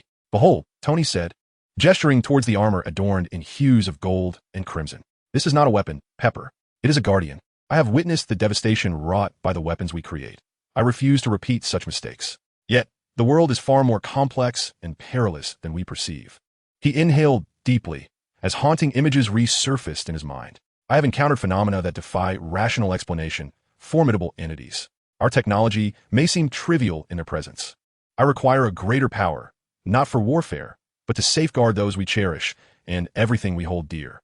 He refrained from mentioning Ma, Wenlong, or the mystical pursuits, considering them too fantastical. Nevertheless, the sincerity in his tone and the resolve in his gaze resonated with Pepper. "So, this is why you've shut down the weapons division and confined yourself here?" she inquired softly. "Indeed," Tony nodded. "I need time. I need to focus. The future of Stark Industries lies not in producing more bombs, but in creating genuine technologies that can transform and protect our world. This is the beginning." Pepper gazed at the man before her and then at the powerful armor. Her concerns and doubts lingered, yet they were increasingly overshadowed by an inexplicable trust and excitement. "Very well, Tony," she said, taking a breath and striving to muster a smile. "I believe in you. I will do my utmost to navigate matters of the company. However, you must promise me to eat on time, sleep regularly, and refrain from exhausting yourself like a madman." "At your command, boss," Tony replied with a playful salute, though his eyes brimmed with gratitude. The icy barrier between them seemed to dissolve in the wake of their candid exchange. Just then, a breaking news report shattered the lab's serene atmosphere. The television screen shifted to a small town in the Middle East called Gamera. Flames rose high, gunfire echoed, and a group of terrorists armed with Stark Industries weapons wreaked havoc, while civilians fled in terror. Gamera was Ethan's hometown. Tony's expression darkened instantly. The man who had sacrificed himself in the cave, granting him a second chance at life, seemed to materialize before him. As he watched the Stark weapons he had previously seen in Afghanistan being wielded to slaughter innocent lives, an uncontrollable fury ignited within him. "Jarvis." Tony's voice was cold and resolute. "Prepare Mark III. Flight path, Gamera." "Sir, Mark III has not completed all its tests, and there are unknown risks. Furthermore, you are intervening in a military conflict alone. Follow my orders." Tony interrupted Jarvis. "There are some things I must do." Little Pepper wished to intervene. Yet upon gazing into Tony's eyes, ablaze with fury and determination, she could only offer a worried admonition. "Tony, please be cautious." Soon, the crimson and gold Mark III soared into the sky, propelled by a fierce gust of wind, heading towards the distant Middle East. A few hours later, news spread like wildfire across global networks and intelligence agencies about a mysterious flying Iron Man who had appeared in Gamera with thunderous might, annihilating the stronghold of the Ten Rings gang and rescuing trapped civilians. Various indistinct video clips and photographs circulated online, igniting countless speculations and fervent discussions. However, While the world speculated about the identity of this enigmatic Iron Man, a greater crisis was quietly brewing within Stark Industries. Little Pepper, in search of a report, required Obadiah's authorization or related documents. She arrived at Obadiah's office only to find it vacant. Given the urgency of the situation and possessing a degree of elevated access, she attempted to search for the pertinent files within his computer system. At that moment, a folder, encrypted and concealed yet marked by Obadiah's recent frequent access, caught her attention. By some twist of fate, Little Pepper tried entering a few potential passwords. To her astonishment, one of them succeeded. The folder opened, revealing contents that plunged her into a frigid abyss of dread. Inside were encrypted communications between Obadiah and the leader of the Ten Rings, detailing the sinister plan to abduct Tony. Moreover, there were modified design schematics for the Mark I, and a terrifying new combat armor design, far larger than the Mark I, ominously labeled Iron Tyrant. There were even several indistinct video recordings capturing Obadiah in a dimly lit room, engaged in some bizarre and chilling ritual. Little Pepper covered her mouth, incredulity washing over her as she stared at the content on the screen. Overwhelming fear and shock rendered her nearly breathless. Obadiah was indeed the mastermind. He had orchestrated the abduction of Tony, intending to kill him, while secretly manufacturing a more formidable weapon. Was he also engaged in some kind of nefarious ritual? Cold sweat instantly soaked her back.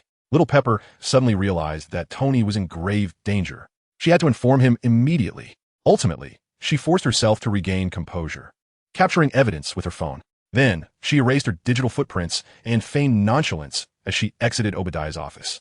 Just as Little Pepper hurriedly made her way to Tony's laboratory, Obadiah returned from a secret meeting to his office, where he too noticed the urgent news alert regarding the mysterious Iron Man in Gamera. As the familiar golden-red figure deftly maneuvered through a hail of gunfire, effortlessly obliterating the armed vehicles of the terrorists, Obadiah's calm demeanor and confidence vanished in an instant, replaced by shock and disbelief. It was him. Obadiah abruptly rose from his chair, fixated on the screen, as if attempting to penetrate the very essence of that figure. He had indeed succeeded in creating it, and its power was astonishing. The earlier disdain and contempt evaporated, giving way to a profound sense of crisis that nearly suffocated him. He had previously believed that Tony was merely toying around in his laboratory, and the closure of the weapons department was an act of self-sabotage. He even relished playing the role of the stabilizing force before the board, secretly reveling in Tony's recklessness leading to a decline in the company's stock price. He felt everything was under control, that he merely needed to methodically complete his ironmonger and then find the opportune moment to easily dispose of Tony. Yet now, everything occurring in Gamora struck him like a resounding slap across the face. Tony's armor was not only a success, but it also possessed formidable combat capabilities. What did this signify?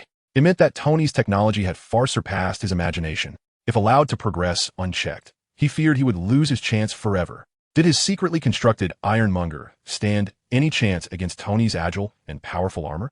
No, he could not afford to wait any longer. Immediate action was imperative. A glint of ruthlessness and panic flashed in Obadiah's eyes.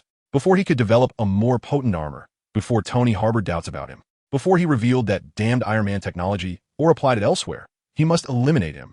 He needed to seize his technology to appropriate his arc reactor. Fear and greed intertwined, igniting a madness within Obadiah's heart. He swiftly snatched the encrypted phone from the table, initiating contact with his informants within the Ten Rings organization while issuing orders to expedite the final steps of the Ironmonger project at any cost. He aimed to deliver a fatal blow to Tony in the shortest time possible. Chapter 63. Ironmonger Strike. Stepping out of Obadiah's office, Pepper's heart raced as if it might shatter her ribs. Fear coiled around her limbs like a chilling serpent, leaving her hands and feet icy cold. Obadiah, the very man who had watched Tony grow, akin to a mentor and uncle, was the mastermind behind it all. Kidnapping, murder, theft of technology, and that sinister, malevolent ritual. Her sole thought now was to find Tony immediately. She nearly stumbled as she sprinted towards Tony's private laboratory, her heels clicking frantically against the polished floor. Tony! Tony! She forcefully pushed open the laboratory door. However, what awaited her was an oppressive silence that took her breath away. The laboratory was illuminated brightly, with various instruments and devices humming incessantly. Holographic projections floated in the air, displaying intricate schematics of the Mark III. The workbench was strewn with tools and components, alongside a half-drunk cup of coffee, still warm to the touch. Everything indicated that its owner had just been present, yet it felt as if he had vanished into thin air. Tony? Pepper's voice trembled as it echoed through the cavernous laboratory. No response came. She rushed to the control console, desperately attempting to reach Tony. Tony, pick up. Pick up. She dialed his private number, but only the chilling sound of a busy signal met her ears. She tried to reach him through the internal lines. Arves. Where's Tony? She implored the empty air, urgency lacing her words. After a brief silence, Jarvis' typically composed voice emerged. Yet now it bore a subtle hint of unease. Miss Potts, the gentleman is currently unreachable. His personal communication device is offline, and the life sign monitoring signal has been interrupted. Interrupted? Life sign, signal interrupted. Pepper felt the world spin around her, nearly collapsing to the ground. She steadied herself against the console, forcing herself to remain calm. Tony's arc reactor was not only the core of his energy source, but also connected to his life monitoring system. An interrupted signal meant, no, she dare not think further. It had to be Obadiah. He had taken action. Fear surged like a tidal wave, threatening to engulf Pepper, but amidst the overwhelming dread, a fierce instinct for survival and protection arose within her. She could not falter. Tony needed her. Trembling, she retrieved her phone, her fingers almost unresponsive as she dialed a series of numbers. Hello. A calm and familiar voice resonated from the other end. It was Colonel James Rhodes. Rhodes, help. It's Tony. Pepper's voice quivered, her words tumbling out in a frantic rush. It's Obadiah. He has got him. He wants to kill him. He has been lying to us. He has created a massive weapon. I saw it. On his computer. Please, Rhodes, hurry. Come save Tony. Rhodes on the other end was evidently taken aback by the sudden, explosive plea for help. Yet he quickly recognized the undeniable panic and authenticity in Pepper's voice. Pepper, calm down. Take a deep breath. Rhodes's tone shifted to one of seriousness and professionalism. Tell me where you are. Where's Obadiah?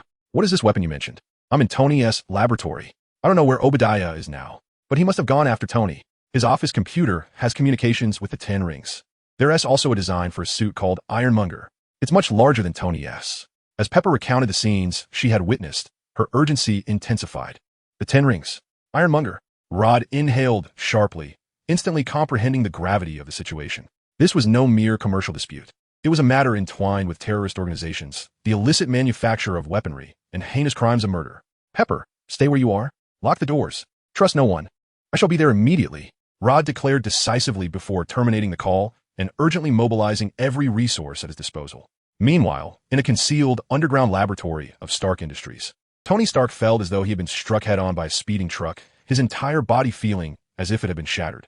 A relentless buzzing filled his ears, and his vision began to darken. He vaguely recalled that just moments prior, Obadiah had reached out to him, his voice laced with urgency, stating that the cooling system of the main arc reactor had suffered a grave malfunction and required his immediate intervention at the underground energy center. Although Jarvis had detected no anomalies, trusting Obadiah and prioritizing the safety of the company's core energy, he had not hesitated and rushed to the site. However, as he stepped into the secluded backup passage, a piercing high-frequency sound wave assaulted him, instantly rupturing his eardrum and reverberating through his brain, rendering him paralyzed and unable to resist. In the fleeting moments of his fading consciousness, he glimpsed Obadiah's familiar visage, now twisted with malice and avarice. Why? Tony managed to utter with the last of his strength. Why? Obadiah leaned down, a wicked grin spreading across his face as he brandished a specialized tool, cruelly prying at the arc reactor embedded in Tony's chest. Because you are an impediment, Tony. Just like your deceased father, you are in the way. A searing pain surged through him, as if his heart were being violently extracted. Darkness enveloped Tony as he succumbed to unconsciousness. When he regained a flicker of awareness, he felt an emptiness in his chest, the frigid air directly agitating his exposed wound.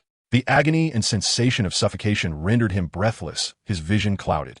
He could sense the cold floor beneath him, while Obadiah's voice, akin to a venomous serpent's hiss, echoed in his ears, rife with years of repressed resentment and vindictive glee. Look at you now, Tony, like a fish out of water, pitiful and tragic. Obadiah's tone dripped with unabashed derision. A genius? A billionaire? A playboy. Without your father's inheritance and this little trinket, what are you? Obadiah held the arc reactor, glowing with an eerie azure light, as if admiring a rare treasure. Who do you think you are? Shutting down the weapons division? Aspiring to be a guardian? How utterly naive. You have no comprehension of true power. You merely hide behind your toys, like a spoiled child. Obadiah's voice grew increasingly fervent as he paced around the incapacitated Tony, spitting words with fervor. Howard has bestowed everything upon you. Honor, wealth, and the company. And what about me? How much have I sacrificed for Stark Industries? I am the one deserving of this inheritance. You are merely a fortunate parasite, a fool who squanders, flaunts, and knows not gratitude. He crouched down, leaning closer to Tony, his eyes glimmering with a frenzied light, tinged with an imperceptible crimson. You know what? I have long been fed up with you. Fed up with your arrogance. Fed up with your self-righteousness. Fed up with everyone orbiting around you. Now, this all must come to an end. Your time is over, Tony. It is now my era. Obadiah rose, holding Tony's arc reactor, striding towards a colossal figure shrouded by a massive curtain. I will make you witness how I will harness your heart to drive true power. Your golden red toy is nothing but scrap metal in the presence of my iron behemoth. Just then, the sound of hurried footsteps and metallic clashing echoed from a distance. Freeze! Lay down your weapons. The laboratory door was flung open forcefully. Colonel Rhodes, clad in military attire and armed, burst in with a squad of fully armed soldiers. Pepper followed closely behind, her face pale, eyes filled with fear and concern. Upon seeing Tony lying on the ground, hollow-chested and barely alive, Pepper let out a piercing scream. Tony! Rhodes' pupils constricted as he immediately aimed his weapon at Obadiah, who stood before the massive curtain. Obadiah Stain, immediately relinquish the reactor and raise your hands. Obadiah slowly turned, displaying no panic, but rather a sinister and cruel smile. Arrest me? Colonel, I fear you have mistaken your target. He forcefully thrust the arc reactor into the core slot of the colossal machine behind the curtain. A deep and powerful hum of energy activation resonated. The lights of the entire laboratory flickered in response. A surge of potent energy instantly coursed through the iron giant concealed behind the curtain. No! Pepper cried out in terror. Fire! Rhodes commanded without hesitation. The soldiers' firearms erupted, bullets raining towards Obadiah. But it was already too late. With a great whoosh, the massive curtain was ripped away. A menacing, colossal steel beast, emanating a chilling metallic sheen and an aura of terror, stood before them. It was several times larger than Tony's Mark III, broad-shouldered and heavily armored, exuding raw power. At its chest, the arc reactor that once belonged to Tony radiated a ghostly blue glow, pulsating like the heart of a demon. The cockpit gradually sealed shut, and Obadiah, Stain's voice, infused with an electronic modulation that exuded arrogance and malice, thundered from the speakers within the Ironmonger. The game has only just begun. Chapter 64. Iron Man, Reconnect. The game has only just begun.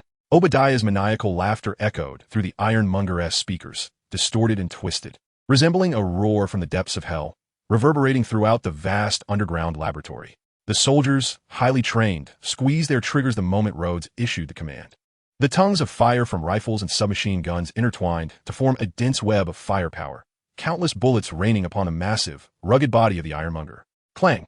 Clang! Yet, the anticipated penetration and destruction failed to materialize. The bullets struck the thick steel armor, merely sparking a series of insignificant flares, unable to even make the Ironmonger tremble. Ha ha! Is this all the firepower you possess? Not even worthy of a tickle. Obadiah's derisive voice rang out once more, dripping with disdain. Before his words faded, the Ironmonger's right arm lifted, revealing a multi-barreled rotary machine gun that suddenly extended from beneath the armored shell, its muzzle gleaming with a deadly crimson light. Rat-a-tat-tat-tat-tat. The deafening gunfire instantly drowned out everything. The orange-red tracer rounds swept in like the scythe of death, mercilessly cutting through the air. The robust experimental equipment and walls forged from specialized alloys were torn apart, as if they were mere paper before the onslaught of heavy machine gun fire. Concrete shards, metal fragments, and shards of glass flew in all directions. Scatter! Seek shelter! Rhodes bellowed, his eyes wide with fury. Cover each other! Suppress its firing point! The soldiers reacted swiftly, using the experimental platforms, large machinery, and load-bearing pillars as shields, desperately evading the devastating hail of bullets. Some attempted to strike back with grenade launchers, but the explosions against the Ironmonger merely resulted in bursts of fire and smoke, leaving the armored beast unscathed. It's too tough. Our weapons can't penetrate its armor at all. A soldier cried out in despair from behind a toppled metal cabinet, speaking into his communicator. The Ironmonger resembled a mobile fortress of steel, heavy yet imbued with devastating power. Each step it took reverberated with a heavy thud, akin to the footsteps of death. The sweeping fire from the rotary machine gun and sporadic launches of shoulder-mounted missiles inflicted immense casualties upon the soldiers, though they valiantly resisted, constantly shifting their positions to draw the Ironmonger's attention. All their efforts were as futile as an ant trying to shake a tree. The cover that was struck disintegrated instantly, and soldiers caught in the open had no time to evade, facing the grim fate of being torn asunder. This was not a battle. It was a one-sided massacre. Rhodes crouched behind a thick pipe, his face pale as a ghost. He understood that if this continued, the meager number of troops he had brought would soon be decimated by this steel monstrosity. They were devoid of anti-tank missiles or heavier weaponry. Their light arms posed no substantial threat to the Iron Tyrant. His gaze swept across the battlefield, landing upon a nearby area engulfed in smoke and debris from an explosion, where Pepper and the barely conscious Tony lay. A thought struck Roddy like a bolt of lightning. Conventional weapons were futile. But Tony, he shouted into his earpiece, Pepper, can you hear me? I can hear you, Roddy. Pepper's voice, laced with desperation and horror from the smoke, emanated from the communicator. Listen, our weapons are ineffective against this monster. Roddy's tone was urgent yet resolute. Only his technology can stop it. You must find a way to restart him. Restart? But Obadiah took his reactor. Pepper exclaimed, despair creeping into her voice. The backup. He must have a backup, Roddy shouted, recalling Tony's almost obsessive habit of keeping spare parts. The old reactor he replaced. Find it quickly and get it to Tony. This is our only hope. For a moment, Pepper hesitated, but then a spark of hope ignited in her eyes. Yes, Tony did replace the reactor. The old one he mentioned was unstable, but still functional. I understand, she replied, her voice trembling with determination. Ignoring the deafening explosions and flying shrapnel around her, she crouched low and dashed towards the area where the Mark series armors were stored. Tony, hold on, she called out as she ran, her anxious gaze scanning the scattered equipment and parts. At that moment, Tony's consciousness flickered like a candle in the wind, intermittently fading. The excruciating pain in his chest and the suffocating sensation made it nearly impossible for him to think. He could only draw weak breaths driven by instinct for survival. He could hear the distant sounds of gunfire, explosions, and Obadiah's maniacal roars. Yet he felt utterly powerless to act. I found it, Pepper exclaimed joyfully, in a blown-open metal storage crate. She spotted the dimly glowing old arc reactor that Tony had replaced. She carefully cradled the reactor and rushed back to Tony's side. Tony, wake up, look at me. Kneeling beside him, she gently patted his cheek, her voice choked with emotion. I've got the reactor, the old one. Hold on, Tony. I'll help you install it. Tony's blurred vision focused on Pepper's anxious face, then on the familiar blue glow in her hand. A flicker of will to survive sustained him as he struggled to nod in acknowledgement. Reimplanting the reactor into the chest cavity is undoubtedly a formidable challenge for Pepper, who possesses no medical expertise, especially in such a chaotic and perilous environment. Yet, at this moment, she cast aside her fears and the gruesome sight before her. With trembling hands, she carefully positions the old reactor into the terrifying void in Tony's chest. A muffled groan of pain escapes Tony's lips as his body convulses violently. As the reactor makes contact with the internal connection points, a faint sound of electrical currents resonates. A ghostly blue light instantaneously illuminates Tony's pallid face. Initially dim and unstable, the light soon steadies as energy begins to flow anew. Though not as radiant as the previous reactor, it steadily emits power. Tony coughs several times, greedily inhaling the air. The suffocating sensation in his chest rapidly subsides. Although the pain lingers, he can at least breathe. Strength is gradually returning to his body. It worked. Overcome with joy, Pepper wipes away her tears with hands smeared with dust and a hint of blood. Pepper, Tony's voice remains weak, but has regained a flicker of vitality. Help me up. Take me to Mark III. All right, I'll support you, Pepper exclaims, straining to lift Tony. The two lean on each other, laboriously moving towards the far side of the battlefield, where the gleaming crimson armor of the new suit awaits in the hangar. Explosive shockwaves occasionally rush past them, while debris and shrapnel whiz through the air. Jarvis, initiate emergency donning sequence for Mark III, Tony commands weakly into the air. At your service, sir, Jarvis replies, his voice calm, yet tinged with relief. Reactor energy output stabilized at 75%. Weapon systems are preheating, and the mechanical arms are ready. Just as Tony and Pepper struggle toward hope, the battlefield situation grows increasingly dire. The soldiers brought by Rhodey have suffered heavy casualties, and the remaining few are pinned down by Obadiah's overwhelming firepower, desperately clinging to the scant cover available. Give it up, Rhodey. Obadiah, piloting the Ironmonger, advances steadily toward Rhodey's last refuge, the rotating gun barrels glinting ominously. Your resistance is futile. Soon, all of Stark Industries, and indeed, the entire world, will witness the might of Obadiah Stane. He raises his colossal mechanical arm, aiming at the pipeline where Rhodey is concealed. At that critical moment, an even louder explosion erupts. The alloy ceiling of the laboratory is violently breached, creating a gaping hole, a radiant flash of gold and crimson, akin to a divine weapon descending from the heavens, struck with the force of thunder between Ironmonger and Rhodey. The ground cracked under the impact, unleashing a shockwave that sent dust soaring into the air. As the dust settled, a familiar yet resplendent figure stood proudly in a classic crouched stance. The arc reactor on its chest emanated a steadfast glow, and beneath the metallic mask, a pair of electronic eyes flickered with icy fury.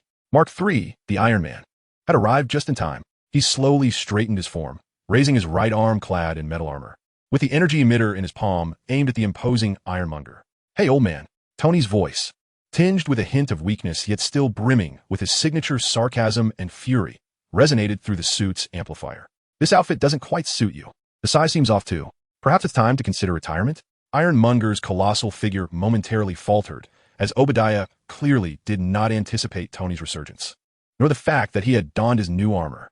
"Tony, impossible. You should be dead." Obadiah's astonished voice echoed from within Ironmonger. "Sorry to disappoint you." Tony's voice was cold. "By the way, stealing from others is not a good habit, especially when it comes to hearts." No sooner had he spoken than the energy emitter in Mark III's palm blazed to life with a blinding brilliance. Chapter 65. Mark III vs. Ironmonger. With those words still lingering in the air, the energy emitter erupted with a searing light. Whoosh! A torrent of thrust energy, like a flash of white lightning, accurately struck Ironmonger's massive form. Obadiah had evidently anticipated Tony's assault, yet he held absolute confidence in Ironmonger's defenses. He did not flinch or evade, but instead crossed his arms defiantly, bracing himself against the energy beam. Boom! The energy beam collided forcefully with Ironmonger's heavy gauntlet, unleashing a violent shockwave and dazzling light. The impact caused Ironmonger's massive body to sway slightly, wisps of smoke rising from the struck gauntlet, though the main structure appeared largely unscathed. "Oomph. Impressive power, Tony." Obadiah's voice contained a trace of surprise, but was laced with mockery. "Unfortunately, for this behemoth, it's not nearly enough. Is that so?" Tony scoffed. "The warm-up is over. Old man." In the next instant, the propulsion engines beneath Mark III roared to life, and the gold and crimson figure shot upward like an arrow released from its bow. The cumbersome Ironmonger attempted to unleash a barrage with its rotating machine guns, but Mark III's speed and agility surpassed its expectations.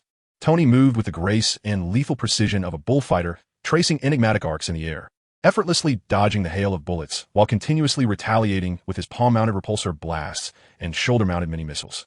Whoosh, whoosh, whoosh.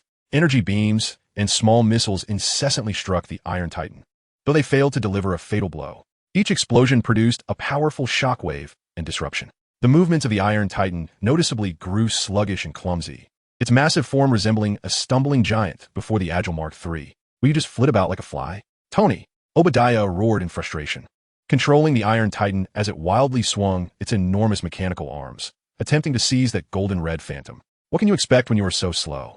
Tony's voice dripped with casual mockery as he soared through the skies, calculating his attack angles with precision. "With age comes the acknowledgement of diminished reflexes, does it not?" He executed a rapid roll in midair, dodging the Iron Titan's sweeping arm. Simultaneously, his foot-mounted engines blasted forth, propelling him into a swift dive. Maneuvering to the back of the Iron Titan. "Let us see how you handle this." Beneath the Mark III's rear air brake, several small armor-piercing rounds were launched in an instant. Bang, bang, bang.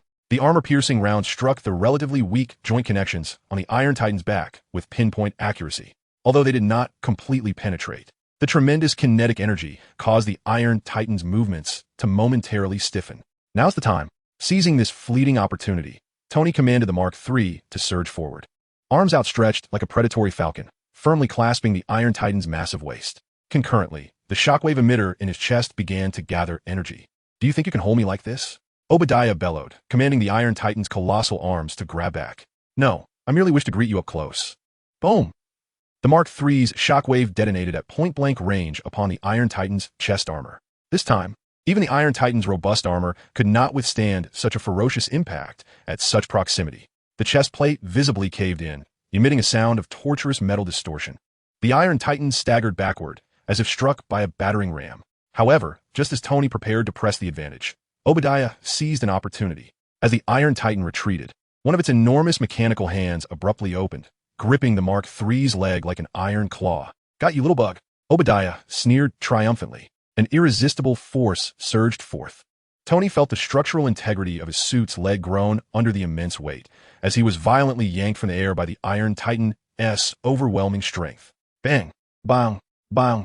Obadiah controlled the Iron Titan, swinging the Mark III as if it were a mere toy, slamming it against the ground, walls, and various large apparatuses surrounding them. The deafening clamor of metal colliding reverberated endlessly. Sparks flew, The Mark III's precise exterior began to warp and sustain damage under the relentless barrage. Within the confines of the cockpit, Tony felt as if his very organs were on the verge of being shattered.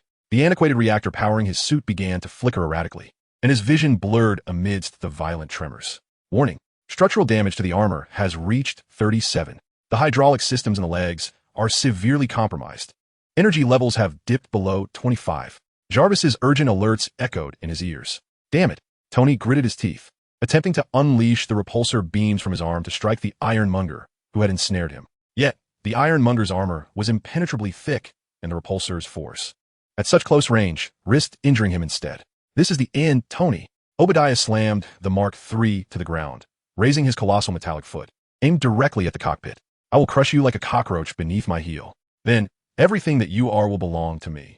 Desperation, the agony in his chest, and the weakness from energy depletion surged once more. As Tony gazed at the enormous foot descending upon him, his mind raced.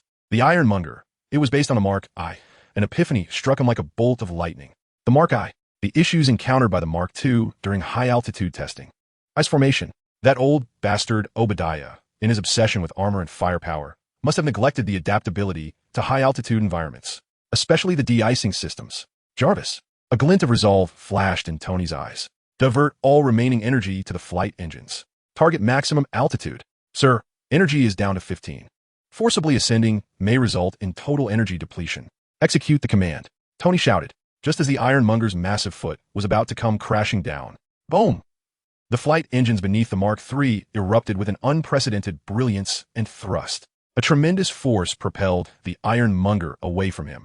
The golden red figure soared like a rocket, breaking through layers of obstruction, piercing the heavens.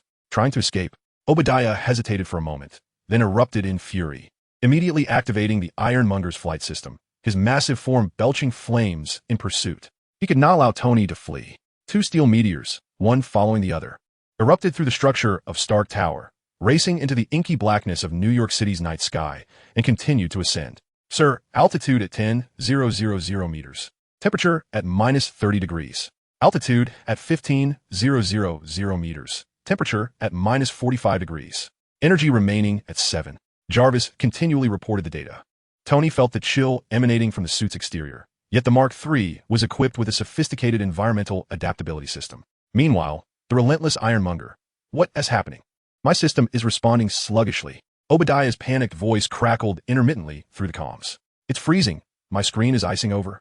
Tony observed through the rear-view sensor that the massive form of Ironmonger was now shrouded in a layer of frost, with distinct icicles forming at its joints. Its flight pattern had become increasingly unstable, resembling a clumsy bird with frozen wings. I forgot to mention, I equipped my toy with a de-icer, Tony panted, not missing the chance to taunt. It seems you did not? No. Impossible.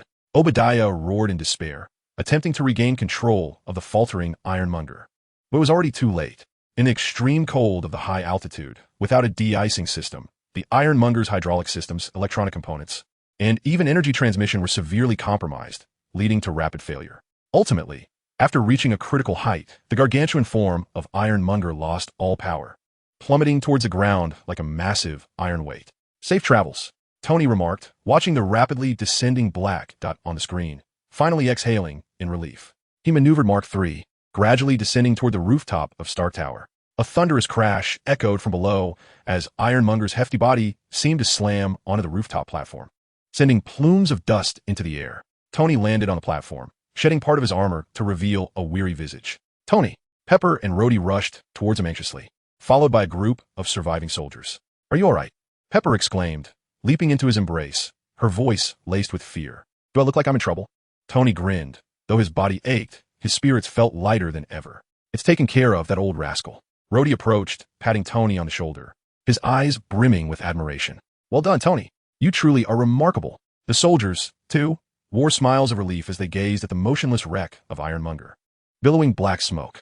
Yet, amidst this fleeting moment of celebration and relaxation, an unexpected turn of events unfolded. A chilling, eerie sound suddenly emanated from the wreckage of Ironmonger. Instantly, a cold, malevolent presence began to seep from the debris. The smiles on everyone's faces froze in terror as they turned cautiously towards the heap of scrap metal. To their astonishment, an arm, adorned with dark red, pulsating veins, thrust violently from the shattered cockpit. Obadiah Stane was shockingly crawling out from the utterly destroyed remains of Ironmonger, transformed beyond recognition. His clothing was tattered, revealing skin marked with strange dark red patterns. His eyes gleaming with a sinister red light, and his mouth twisted into an inhuman grin, emitting a low, beastly growl. A visible, faint black mist swirled around him. Though he appeared to have sustained injuries from his fall, the aura he emanated was far more terrifying and malevolent than during his time as Iron Monarch. A sudden chill gripped Tony's heart as fleeting memories of Jarvis's prior research on the sinister practices of malevolent cultivators surged through his mind. Obadiah raised his head, his blood-red gaze fixated upon Tony, his voice becoming hoarse and distorted, brimming with boundless malice and madness. Do you think this is the end, Tony? You know nothing of true power. An unprecedented, chilling, and violent aura suddenly enveloped the entire rooftop. Chapter 66. This is the true power, transcending both mortals and technology. The atmosphere was thick with an eerie and violent terror, causing the surviving soldiers to instinctively retreat, their firearms trembling slightly in their hands. Colonel Rhodes's expression shifted dramatically as he quickly shielded Pepper behind him, his voice rising in urgency. Damn it! What has he turned into? Pepper peered out, her gaze landing upon the figure emerging from the wreckage, resembling a demon from the depths of hell. Gripped by fear, she clutched Rhodes's arm tightly. The dark aura surrounding him and those red markings, they were similar to the bizarre ritual videos I saw on his computer. Despite the excruciating pain in his chest and the overwhelming sense of helplessness as his armor malfunctioned, Tony's eyes remained locked on Obadiah. His mind raced, trying to connect the horrifying scene before him with the fragmented information Jarvis had previously gathered. It's not a demon, Rhodes. Tony's voice was hoarse, tinged with disbelief. This is some sort of malevolent cultivation technique. He is practicing a form of dark sorcery. He recalled the fragments of ancient texts that occasionally mentioned terms like demonic cultivation. Succumbing to evil and feeding oneself to demons, once dismissed as absurd legends, but now resonating with alarming clarity. Dark sorcery? Rhodes clearly struggled to comprehend. Are you saying it's like the magic in movies? Close, but perhaps even worse. Tony gritted his teeth. Dark sorcery. Obadiah erupted into a shrill, jarring cackle. As if he had heard the most ludicrous joke, his tone laced with a sickly pride. Ignorant fools. What do you understand? This is true power. Power that transcends you pitiful mortals and your laughable technology. He lunged forward, and the ground beneath him seemed to tremble slightly from the malevolent energy he radiated. His crimson eyes swept over the trembling soldiers, filled with disdain and cruelty. A swarm of ants. Do you think you can obstruct me? Before his words could fully dissipate, Obadiah's figure suddenly blurred. He moved with a speed that surpassed human limits, darting toward the nearest soldiers like a specter. Fire! Quick fire! Rhodes shouted in terror. Rat-a-tat-tat. Bang bang. The soldiers instinctively squeezed the triggers, unleashing a torrent of bullets once more. Yet this time, the impact of the bullets was far more lamentable than when they had aimed at the Iron Tyrant. Most of the rounds, upon encountering the faintly dark magical aura swirling around Obadiah, inexplicably slowed down, even being deflected by an invisible force. A few bullets, fortunate enough to penetrate the magical barrier, struck his skin adorned with dark crimson patterns, only embedding themselves half an inch deep, splattering a few drops of dark red blood before the wounds visibly writhed and healed before their eyes. A monster! He is a monster! A soldier screamed in terror, attempting to retreat, but was already too late. Obadiah's figure appeared before him, as if he had teleported.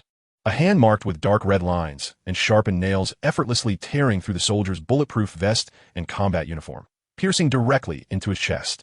Blood sprayed forth. The soldier could not even muster a scream before collapsing limply to the ground.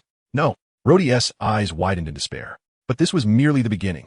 Obadiah seemed to transform into a harbinger of slaughter from the depths of hell, losing the last vestige of sanity, leaving only pure rage and a thirst for blood.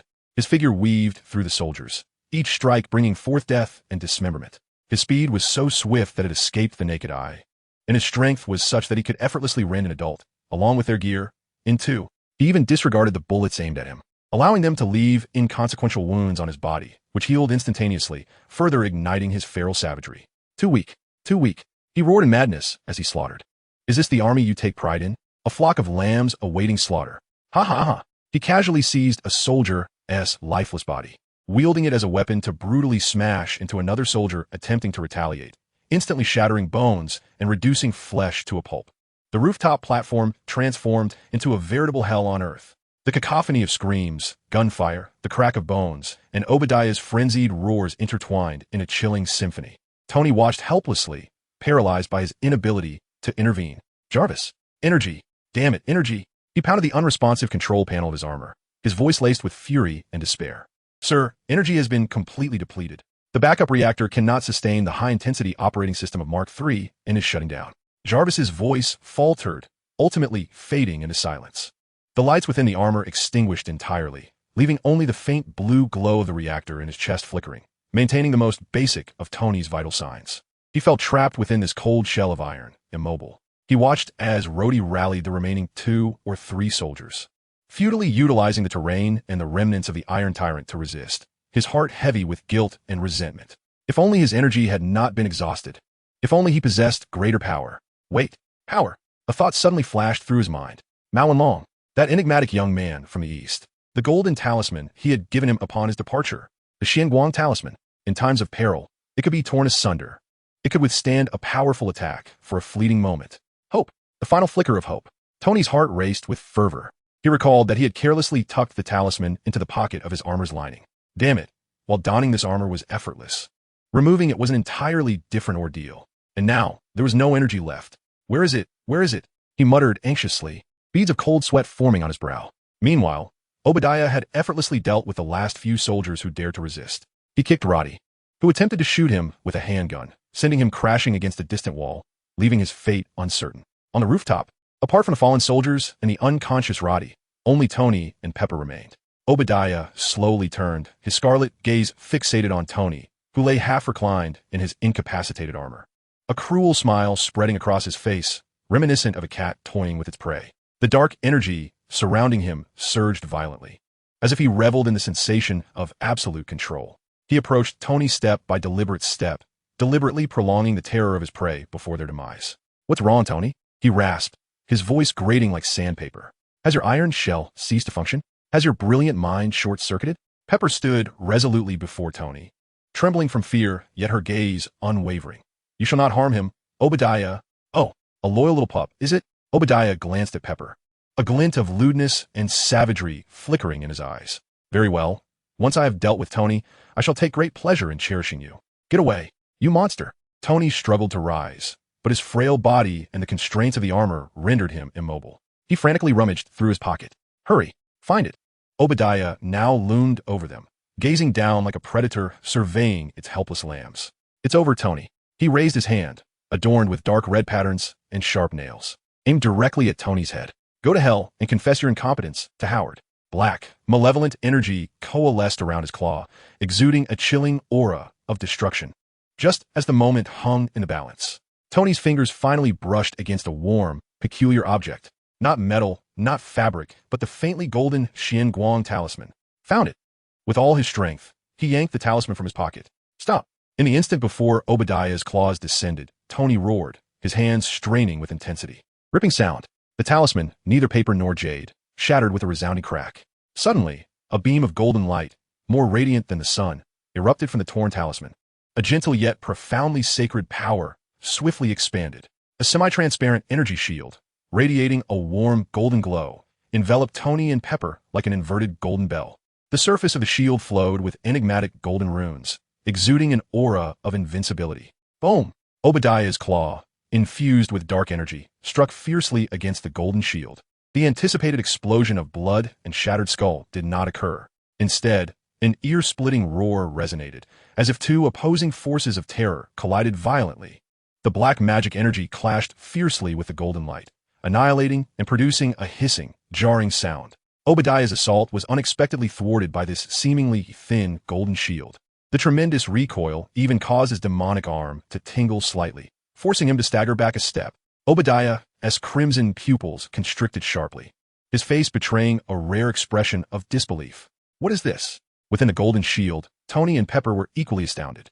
Tony gazed at the remnants of the talisman in his hand, now reduced to ash, then at the golden barrier that steadfastly protected them, and finally at Obadiah's astonished and ferocious visage outside the shield. Breathless and exhausted, a singular thought raced through his mind. This thing truly works. Chapter 67. It seems like Obadiah on the side of the road. This thing truly works. Tony slumped in his cold, powerless armor, staring at the golden shield that securely enveloped him, and at Obadiah's face, etched with shock and malice. He couldn't help but utter an expletive. But as he caught sight of Pepper, who who was also shaken and seated not far from the shield. His previously eased heart leaped back into his throat. "Pepper!" he cried out, attempting to reach for her, but the incapacitated armor remained unresponsive. Obadiah's astonishment lasted mere seconds before being overtaken by a more intense greed and fury. He fixed his gaze on the golden shield adorned with flowing runes, sensing the pure and vast energy within. "Talisman!" he rasped, his crimson eyes gleaming with madness. "A true cultivator's talisman. Tony Stark, where did you procure such an artifact?" He recognized the worth of this item, far surpassing that of mundane technology. This guy, Tony, possesses such a thing? Could it be that he has also encountered? No, that is impossible. He is clearly an ordinary man, devoid of any aura of a cultivator. He must have procured this talisman from some unknown source. If only I could ascertain the source. Obadiah's eyes gleamed with avarice. "Akin to a vulture scenting its prey. Reveal to me from whence you obtained it, and I may consider granting you a demise devoid of suffering. What say you? Are you so eager?" Tony, astutely discerning the greed reflected in Obadiah's gaze, compelled himself to regain composure swiftly, activating his prodigious intellect to buy time and extract information. "Alas, this is a limited edition. I possess but a single piece. However, I must remark, old chap, your formidable strength appears rather unimpressive. Unable to even shatter a turtle shell? Seeking death, are we?" Obadiah, incensed by Tony's derisive tone, resolved to test the potency of the talisman. He could not believe that, with his initial mastery of energy transformation, he could not breach a mere defensive barrier. "Allow me to demonstrate to you the essence of true power." Obadiah roared, his demonic energy surging fiercely, coalescing upon his fists as if he donned gauntlets ablaze with black flames. His colossal frame erupted with astonishing strength and velocity, launching a tempestuous assault upon the golden shield. Bang, bang, bang, bang, bang. The thunderous impacts resonated like a frenzied drumbeat atop the rooftop. Each mighty blow encapsulated the force capable of splitting mountains and shattering stones. Striking relentlessly against the golden barrier, the shield quaked violently, the runes upon its surface swirling with unprecedented speed, flickering ominously as though it might shatter at any moment. Within the shield, Tony distinctly sensed the terrifying pressure from each collision. Even shielded, he felt a heaviness in his chest, his blood surging tumultuously. Pepper, in stark fear, turned pale, tightly covering her ears and curling up on the ground, too terrified to witness Obadiah's frenzied onslaught, reminiscent of a demonic entity. Break, break, break. Obadiah, resembling a madman, rained down blows like a torrential downpour, the clash of demonic energy and golden light producing a shrill hiss. Ripples of energy radiating outward and sending debris and remnants flying. He even attempted to tear with his claw-like extensions of concentrated demonic energy, employing his body to collide, utilizing every means at his disposal since his transformation. Yet that seemingly thin golden shield stood as the most formidable bastion, astonishingly resilient. Regardless of Obadiah's frenzied assaults, it remained steadfast. Though its brilliance dimmed and tremors intensified, it would not yield. Obadiah's relentless barrage persisted for nearly a full minute.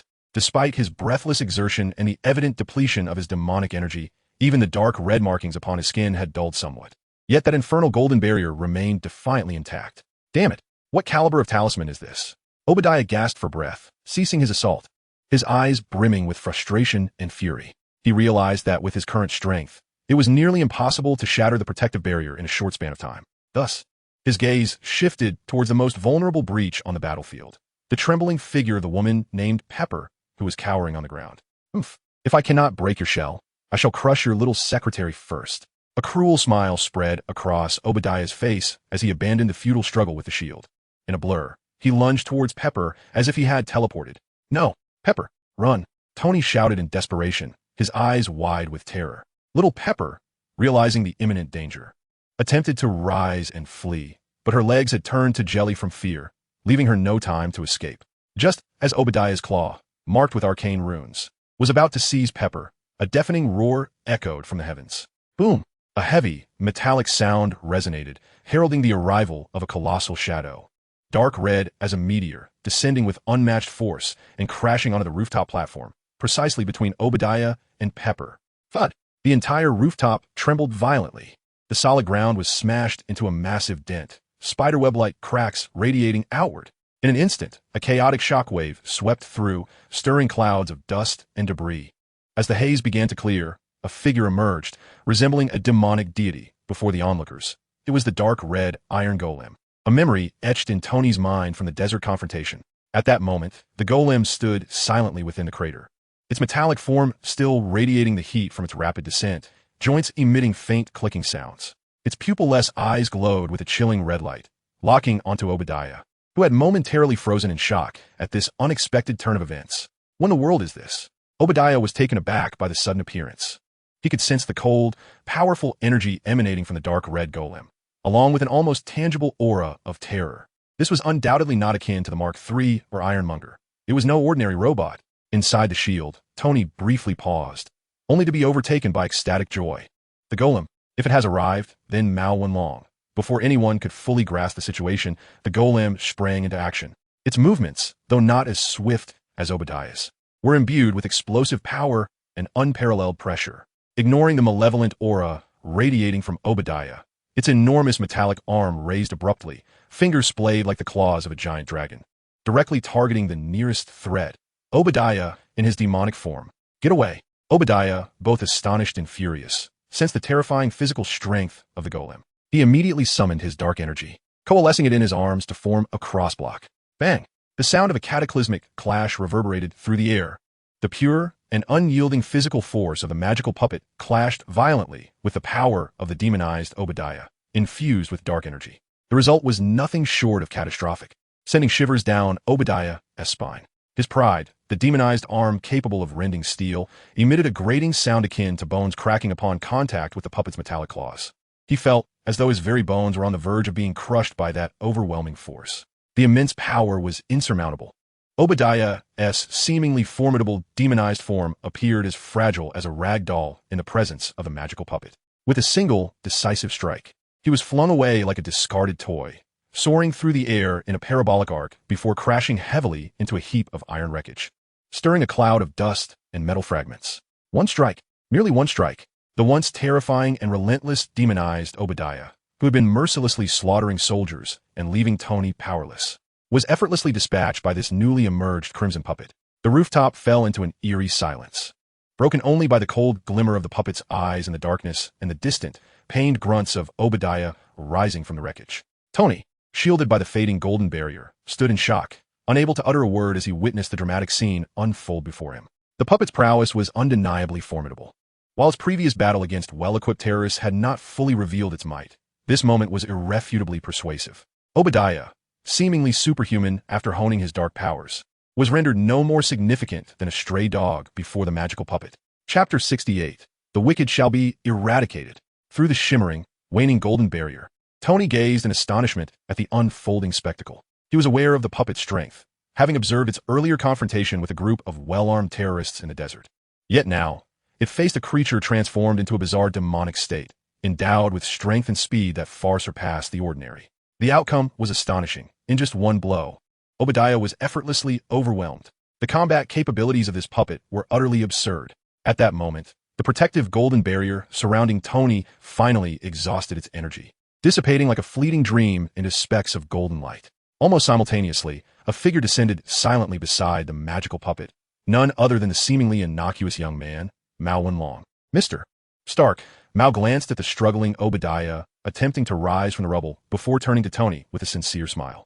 It appears that the troubles here are even greater than I had anticipated. He approached Tony, who remained trapped within the energy-depleted Mark III suit. Mao gently tapped several joints on the armor with his finger, and with a series of faint mechanical clicks, the previously locked suit unexpectedly unlocked. Thank you immensely. Tony awkwardly extricated himself from the battle armor, his body aching and a dull pain radiating from his chest. Mao Wendong approached Pepper, observing that she had merely been startled, with her arm slightly swollen and reddened.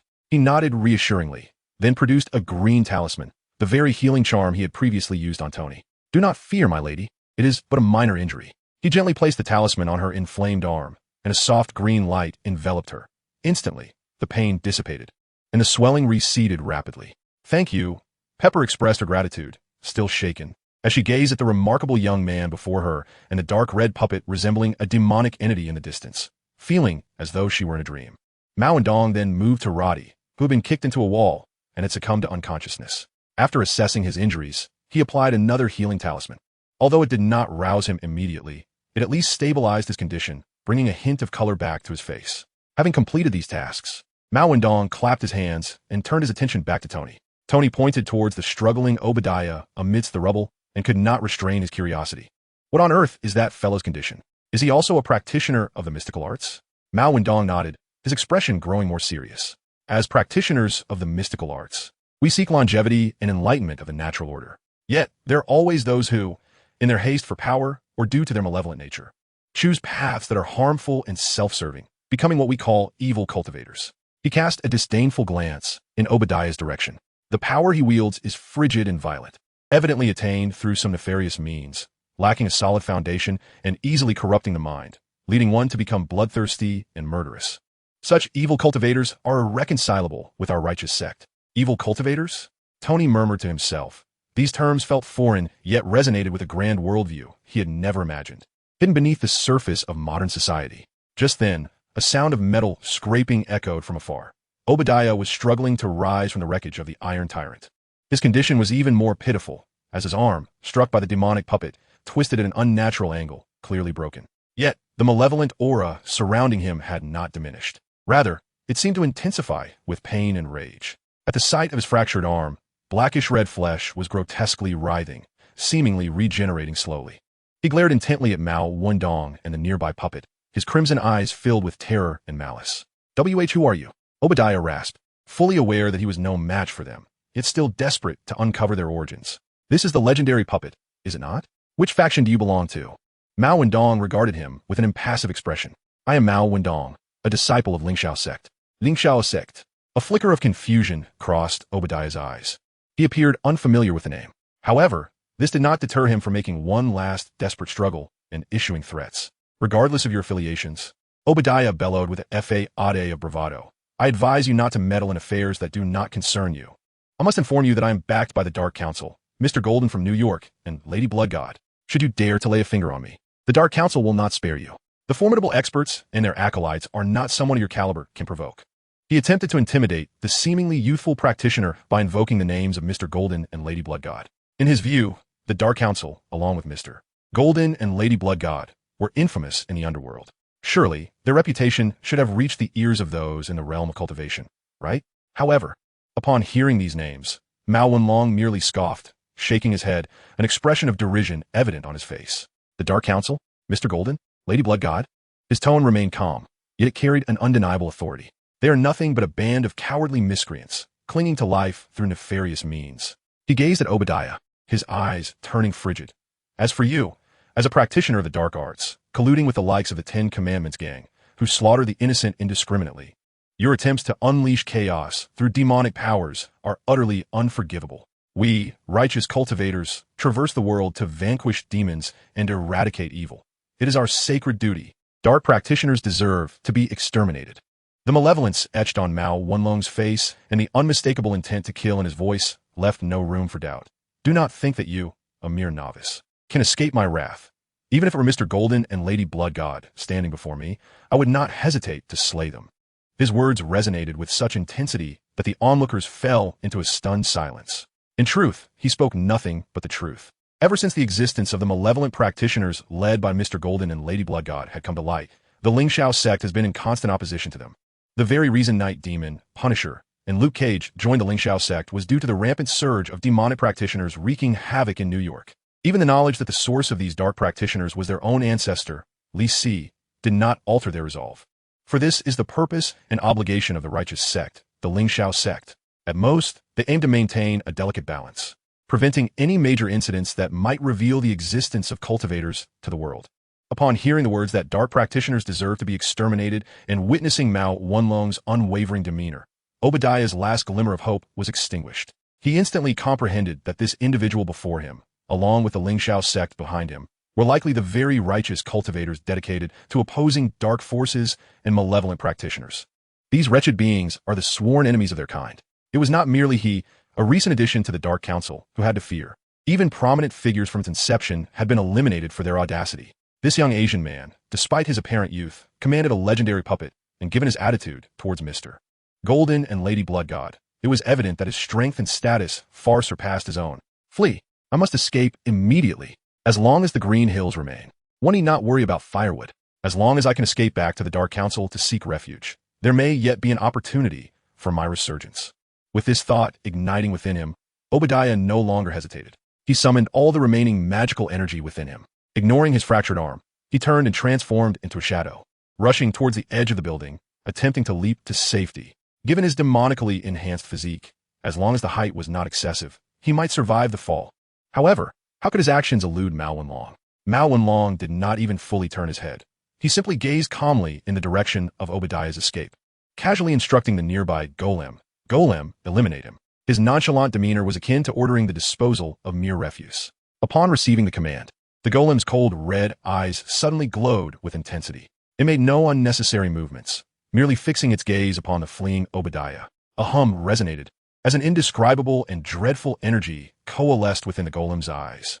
It was neither a repulsive energy cannon nor a laser, but a type of dark red flame that burned with the essence of annihilation, an otherworldly fire. This was the primal flame, refined from the essence of the original demon beast. No, Obadiah felt the terrifying energy wave behind him, one capable of reducing his very soul to ashes, and he let out a final, desperate, and unwilling roar. In the next moment, the dark red beam of otherworldly fire, akin to a spear of judgment, swiftly traversed the distance and struck Obadiah with precision. There was no violent explosion, nor a scream of agony. The moment Obadiah's figure came into contact with the otherworldly fire, he was as if thrown into a furnace. His magical essence and wicked soul disintegrated in an instant by the unrivaled flames, obliterated completely. Not even a trace of ash remained, as if he had never existed. The rooftop returned to silence once more. Only the howling night wind remained, accompanied by the chilling aura emanating from the golem. Mao Wenlong appeared to have merely accomplished a trivial task, turning to face the astonished Tony and Pepper with a hearty smile. Well then, Mr. Stark, this matter is resolved. He gestured towards the chaos on the ground. The rest is for you to handle. Tony stared at the place where Obadiah had vanished, then glanced at the golem, standing behind Mao Wenlong like a loyal guardian, feeling his mind momentarily malfunction. Is killing really this simple? Just a command and a flash of fire. The once formidable Obadiah, who had nearly taken his life, had evaporated from existence just like that? This was more efficient and terrifying than any weapon he had ever created. Mr. Stark? Seeing Tony lost in thought, Mao Wenlong called out again. Tony snapped back to reality, taking a deep breath, forcing himself to accept this surreal experience. Thank you, Mao, for saving me once again. There's no need for formality. My master has instructed me to watch over you. With a benevolent smile, Mao Wenlong casually remarked. It seems you have a keen interest in cultivators and have perused quite a bit of literature, haven't you? Tony's eyes brightened instantly, and he nodded in affirmation. Indeed, after encountering such supernatural phenomena, who could resist the urge to explore? He gazed at Mao Wenlong, shaking his head, and sighed. However, despite my extensive research on virtually all available materials from around the globe, spanning from ancient times to the present, I find myself unable to discern the truth from the falsehoods regarding your existence. Before Tony could finish his thought, a glimmer of anticipation crossed his expression, as if he hoped Mao Wenlong would elaborate. Sensing this, Mao Wenlong smiled slightly and replied, How about this? You still bear injuries, and this place requires tidying up. I shall grant you 3 days to settle your affairs, both personal and professional. After 3 days, if you are willing, I can take you to visit my sect, the Lingxiao sect. By then, all the answers you seek will be at your fingertips. An invitation to his sect? The Lingxiao sect. Tony's heart raced with exhilaration. A gateway to a new world was slowly unveiling before him. Chapter 69. I am Iron Man. A portal to an extraordinary realm was gently opening. Tony Stark's heart raced fervently at Mao Wenlong's final words, and his eyes sparkled with unprecedented brilliance. The Lingxiao sect? A genuine sect of cultivation? This was more thrilling than discovering an entirely new element. His curiosity, thirst for exploration, and yearning for that extraordinary power ignited within him like an inferno. All right, 3 days. I will be ready, Tony blurted out, fearing that the opportunity might slip away. Mao Wenlong nodded earnestly. Yes, I will come to find you then.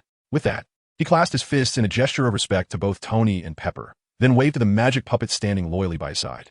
In an instant, both the man and the puppet left behind only a faint afterimage before vanishing. The manner of their departure left Tony in astonishment. Was that teleportation? Or some form of illusion? Tony murmured to himself, only to be interrupted by Pepper's concerned voice. Tony, are you all right? Is your wound serious? Pepper supported him, her eyes scanning him anxiously, the earlier fright still lingering. I'm fine. Pepper, look at me. I'm as lively as ever. Tony grinned, even though the movement caused him pain from his injury. Yet, compared to the near-fatal encounter with the demonized Obadiah, this discomfort was trivial. He glanced at the unconscious Rhodey and the chaos surrounding them. However, this place certainly needed a thorough cleanup. In the following 3 days, Tony Stark exhibited the prowess befitting a billionaire and military-industrial titan. The security and cleaning departments of Stark Industries swiftly cordoned off the scene, erasing traces of the conflict, while publicly attributing the incident to a gas explosion. Injured soldiers and Rhodey were discreetly transported to the finest hospital for treatment. As for the board's inquiries, following Obadiah's untimely demise, the voices he once incited quickly fell silent. Tony reasserted control over the company with a decisive hand, announcing a significant increase in investments towards renewable energy and advanced materials. Meanwhile, discussions surrounding the enigmatic Crimson Iron Man proliferated across the internet, with rampant speculation abounding. The military, government, and even some clandestine organizations sought to uncover the identity of this suddenly emerged Iron Man. Finally, on the 3rd day, Stark Industries convened a press conference. Under the spotlight, Tony Stark stood impeccably dressed in a tailored suit at the podium, facing a sea of media representatives from around the globe. Clearing his throat, he scanned the multitude of flashing cameras and eager eyes below. He glanced at the card Pepper had handed him, which bore clumsy fabrications such as bodyguard, drill, and high-tech security system. A smile crept across his face. Having brushed against the precipice of death, encountered monstrous foes, mingled with genuine immortal beings, and poised to step into an entirely new extraordinary realm, these lies appeared utterly feeble and absurd. Thus, Tony casually discarded the card onto the podium, meeting the gaze of all present, his lips curling into a confident and defiant arc. The truth is, he paused, savoring the moment of collective attention. I am Iron Man. A thunderous uproar erupted instantly within the press conference. Journalists surged forward like sharks, sensing blood, bombarding Tony with a barrage of questions, their flashes illuminating the hall as if it were daylight. Mr. Stark, is it true you are Iron Man? Will you utilize your armor technology for military purposes? The monumental revelation swept across the globe like a tsunami. Tony Stark was indeed Iron Man. This news swiftly dominated the front pages of every media outlet. Reactions varied. Some were astonished, others skeptical, some elated, while concerns were raised. Meanwhile, special forces hidden in every corner of the world received the news promptly and began urgent assessments of its implications. In a heavily fortified, opulently adorned penthouse in New York, a remarkably imposing bald man named Gene Bing, clad in a custom white suit, calmly observed the chaotic press conference on screen from behind a massive floor-to-ceiling window. His typically stern visage revealed no emotion at that moment. Opposite him sat a petite, elderly Chinese woman, Madame Gao, frail and using a cane. She closed her eyes, seemingly dozing off, yet the occasional flicker of brilliance revealed her inner turmoil. Gene Bing spoke first, his voice low and steady. That fool Obadiah, his mastery of dark arts unstable, his actions ostentatious, deserves his demise. Madame Gao slowly opened her eyes, her murky gaze turning deliberately as she replied. Yet the items he possesses must be retrieved swiftly. Gene Bing nodded in agreement, stating, we must eliminate all traces. After all, that young man is associated with that individual. Madame Gao pondered for a moment, offering no dissent. You are correct. We should dispatch someone to address the situation. Let Target and Murakami handle it. They should be able to clean up thoroughly. Madame Gao acquiesced with a slow nod. Very well, let them proceed. Soon, an inconspicuous black sedan traversed the road toward an abandoned Stark Industries warehouse. Inside the vehicle sat 2 formidable men. One was a slender, hawk-eyed Caucasian, Gene Bing's most trusted assassin, Target. The other, an ordinary-looking Japanese man with a buzz cut and a menacing gaze, was Murakami, Madame Gao's second-in-command within the Blood God sect. Humph, the boss is overly cautious, Target remarked, fiddling with a coin, his tone tinged with dissatisfaction. A steel man who was bested in his armor. Even with that Eastern lad and a puppet, they are no match for us. Would it not be simpler to eliminate them all directly? Murakami shot him a cold glance and retorted, silence. If you wish for death, do not drag me into it. You do not comprehend what this entails. The emergence of that fellow and the puppet signifies the will of that entity. To dare confront Tony Stark is to openly challenge that presence. Madame Gao has repeatedly emphasized that we must not engage in any actions that could provoke that being. That entity, Target grumbled, flicking the coin into the air and catching it. What does he truly desire? He supported both Gene Bing and Madame Gao, granting us power. Yet he has also conjured the Ling Shao sect, bringing in Daredevil, Punisher, and that troublesome Luke Cage. And now, he seeks to protect that playboy Tony Stark. Does he believe we, the Dark Practitioners, are too much of an eyesore, wishing to cultivate a cadre of righteous heroes to eliminate us all? Enough. Murakami's voice suddenly turned severe, laced with a hint of fear. Do not presume to speculate on our Lord's intentions. Even Madame Gao and Mr. Gene Bing are but ants before him. Should he wish to erase us, It would be easier than crushing a mere insect. Our role is to scurry in the shadows like mice, praying we do not attract his attention. Target scoffed, falling silent. Though the resentment and dissatisfaction in his eyes were unmistakable, the vehicle descended into a stifling silence.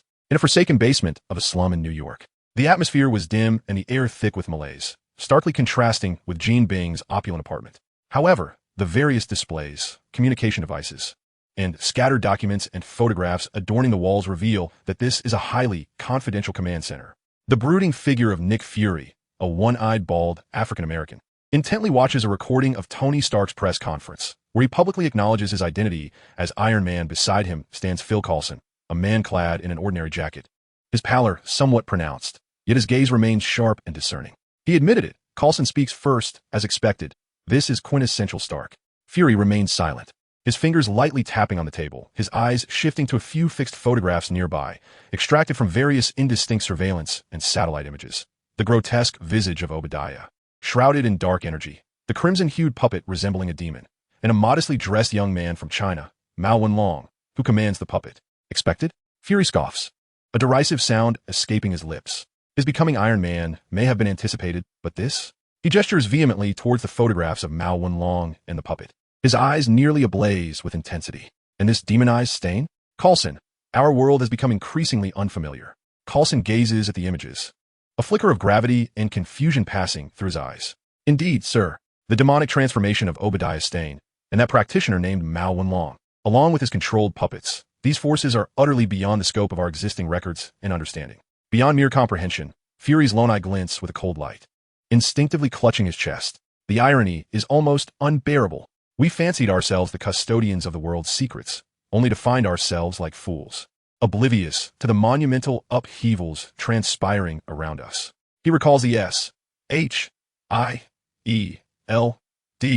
headquarters, now a Hell's Cape, and his colleagues who fell at the hands of Li Si, the pain in his heart intensifying.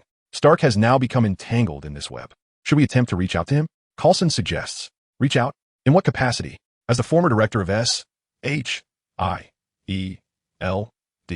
Fury chuckles bitterly.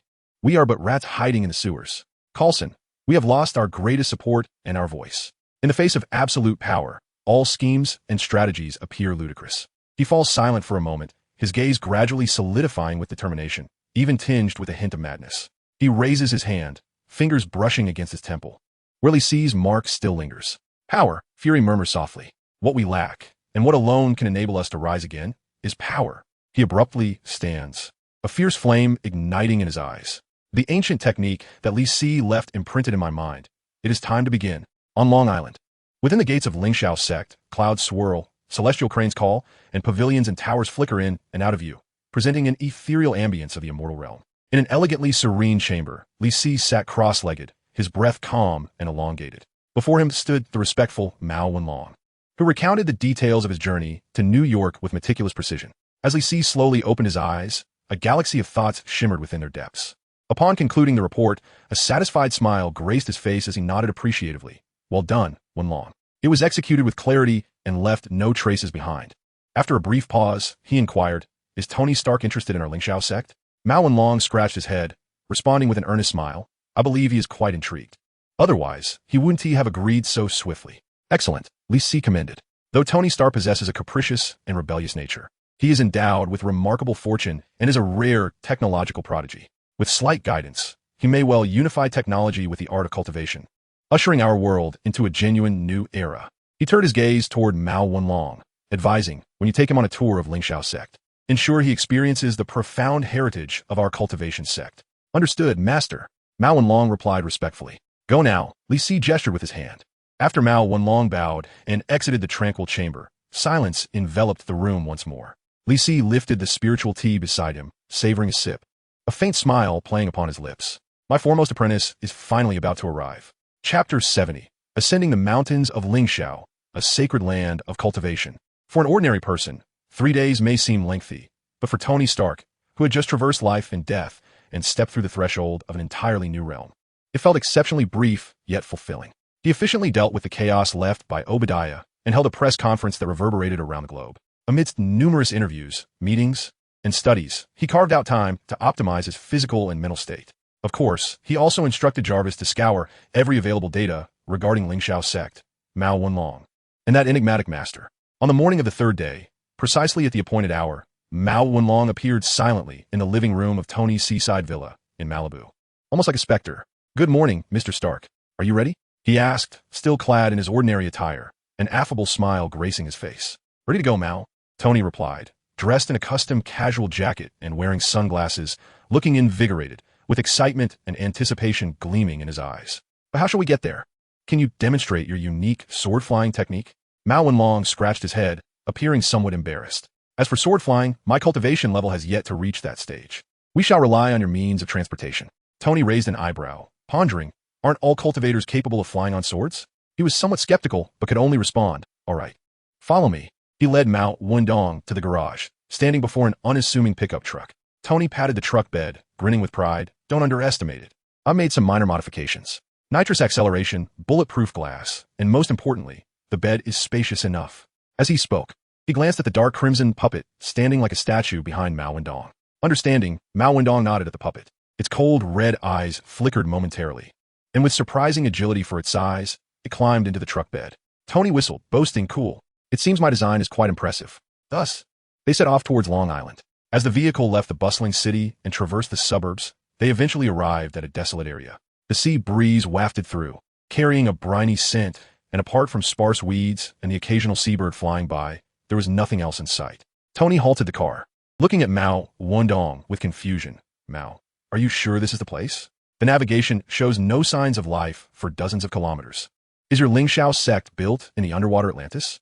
Mao Wendong smiled, offering no reply, but instead retrieved a seemingly ordinary jade token, intricately engraved with cloud patterns, which served as the identity badge of the Lingxiao sect. He approached a stretch of open sand, channeling a faint trace of magical energy into the token.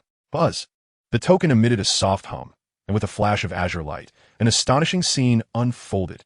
The air before them rippled like water. The once desolate landscape seemed to be erased by an invisible eraser, replaced by a dreamlike vista. A majestic archway, paved with white jade, rose high, inscribed with the three characters Lingxiao sect, flowing like dragons and phoenixes, imbued with the essence of Tao. Beyond the archway lay a winding staircase of white jade, ascending into the mist-shrouded Green Mountains. Above the mountains, ethereal palaces and pavilions flickered in and out of view, while celestial cranes soared amidst the clouds, emitting melodious calls.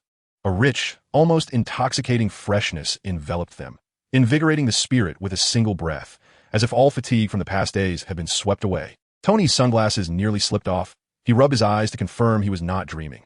A full holographic projection? No. Is this really happening? His pride and scientific understanding faced a profound challenge before this scene that resembled the arrival of a fairyland. "Welcome to the Lingxiao sect, Mr. Stark."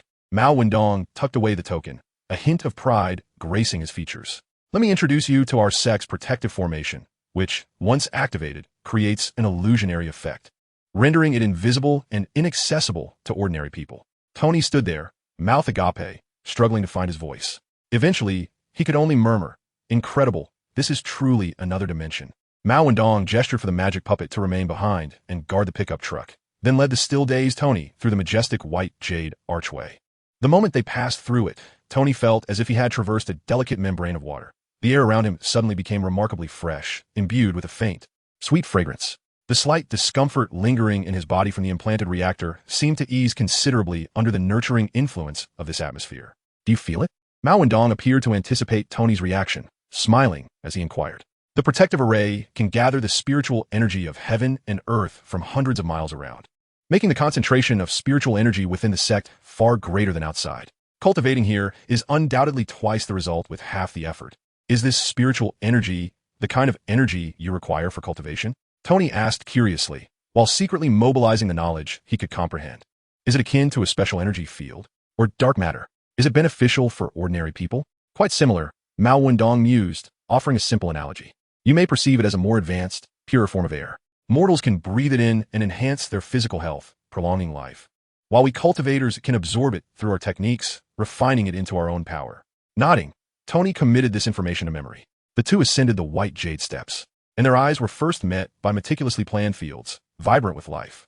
Yet, the crops in these fields were not ordinary. They consisted of various exotic flowers and herbs, some radiating a gentle glow, others bearing peculiar shapes, and still others exuding an enchanting fragrance. These are spiritual herbs, Mao Wendong patiently explained to Tony. They are the primary materials for refining elixirs, and some can be consumed directly, possessing healing properties and enhancing cultivation. As they spoke, they encountered a young Asian woman clad in a light blue gown, her beauty striking. She was carefully watering a plant that radiated blue starlight with a small jade vessel filled with a fragrant liquid. Junior sister Zhao, Mao Wendong greeted her with a smile. The woman lifted her gaze to see Mao Wendong and Tony, her face breaking into a shy smile as she slightly bowed in greeting. Senior brother Mao, this is Mr. Tony Stark, a guest invited by our ancestral master, Mao Wendong introduced. Mr. Stark, this is junior sister Zhao Hailuan, responsible for the cultivation of spiritual herbs and the refining of elixirs. Dr. Zhao Hailuan? Tony exclaimed, his surprise evident as he looked at the young, beautiful woman, as if recalling something. Isn't she a world-renowned Korean biologist? She has become a cultivator as well? Here, tending to herbs? Evidently recognizing Tony, Zhao Hailuan politely extended her hand. Mr. Stark, it is a pleasure to finally meet you. To Tony's surprise, he encountered her here. He shook hands with Zhao Helen, his mind brimming with countless inquiries. Dr. Zhao, I did not expect to see you here. Is the luminescence of these plants due to bioluminescence or some form of energy radiation? What are the components of this unique irrigation liquid? Does it enhance the efficiency of energy absorption in plant cells? Faced with Tony's rapid-fire, scientific queries, Zhao Helen merely smiled and shook her head. Mr. Stark, these phenomena cannot be entirely elucidated by the science you are familiar with. They absorb ethereal energies of heaven and earth. I am using a diluted essence for irrigation. As for the effects, you may perhaps have the opportunity to personally experience the wonders of the elixir in the future. Clearly reluctant to elaborate further, she deftly redirected the conversation towards the essence of cultivation. At this moment, Mao Wenlong tactfully shifted the topic. Sister Zhao, we still need to pay our respects to our ancestral master, so we shall not disturb you any longer. Very well, brother Mao, Mr. Stark, take care. Zhao Helen replied with a smile as they bid her farewell. After parting from Zhao Helen, Mao Wenlong continued to guide Tony through the premises. They traversed grand halls that, while steeped in ancient style, exuded an aura of profound mystery. There was the Hall of Transmission, where newly initiated disciples would listen to their ancestral master or senior siblings impart fundamental techniques and mystical arts.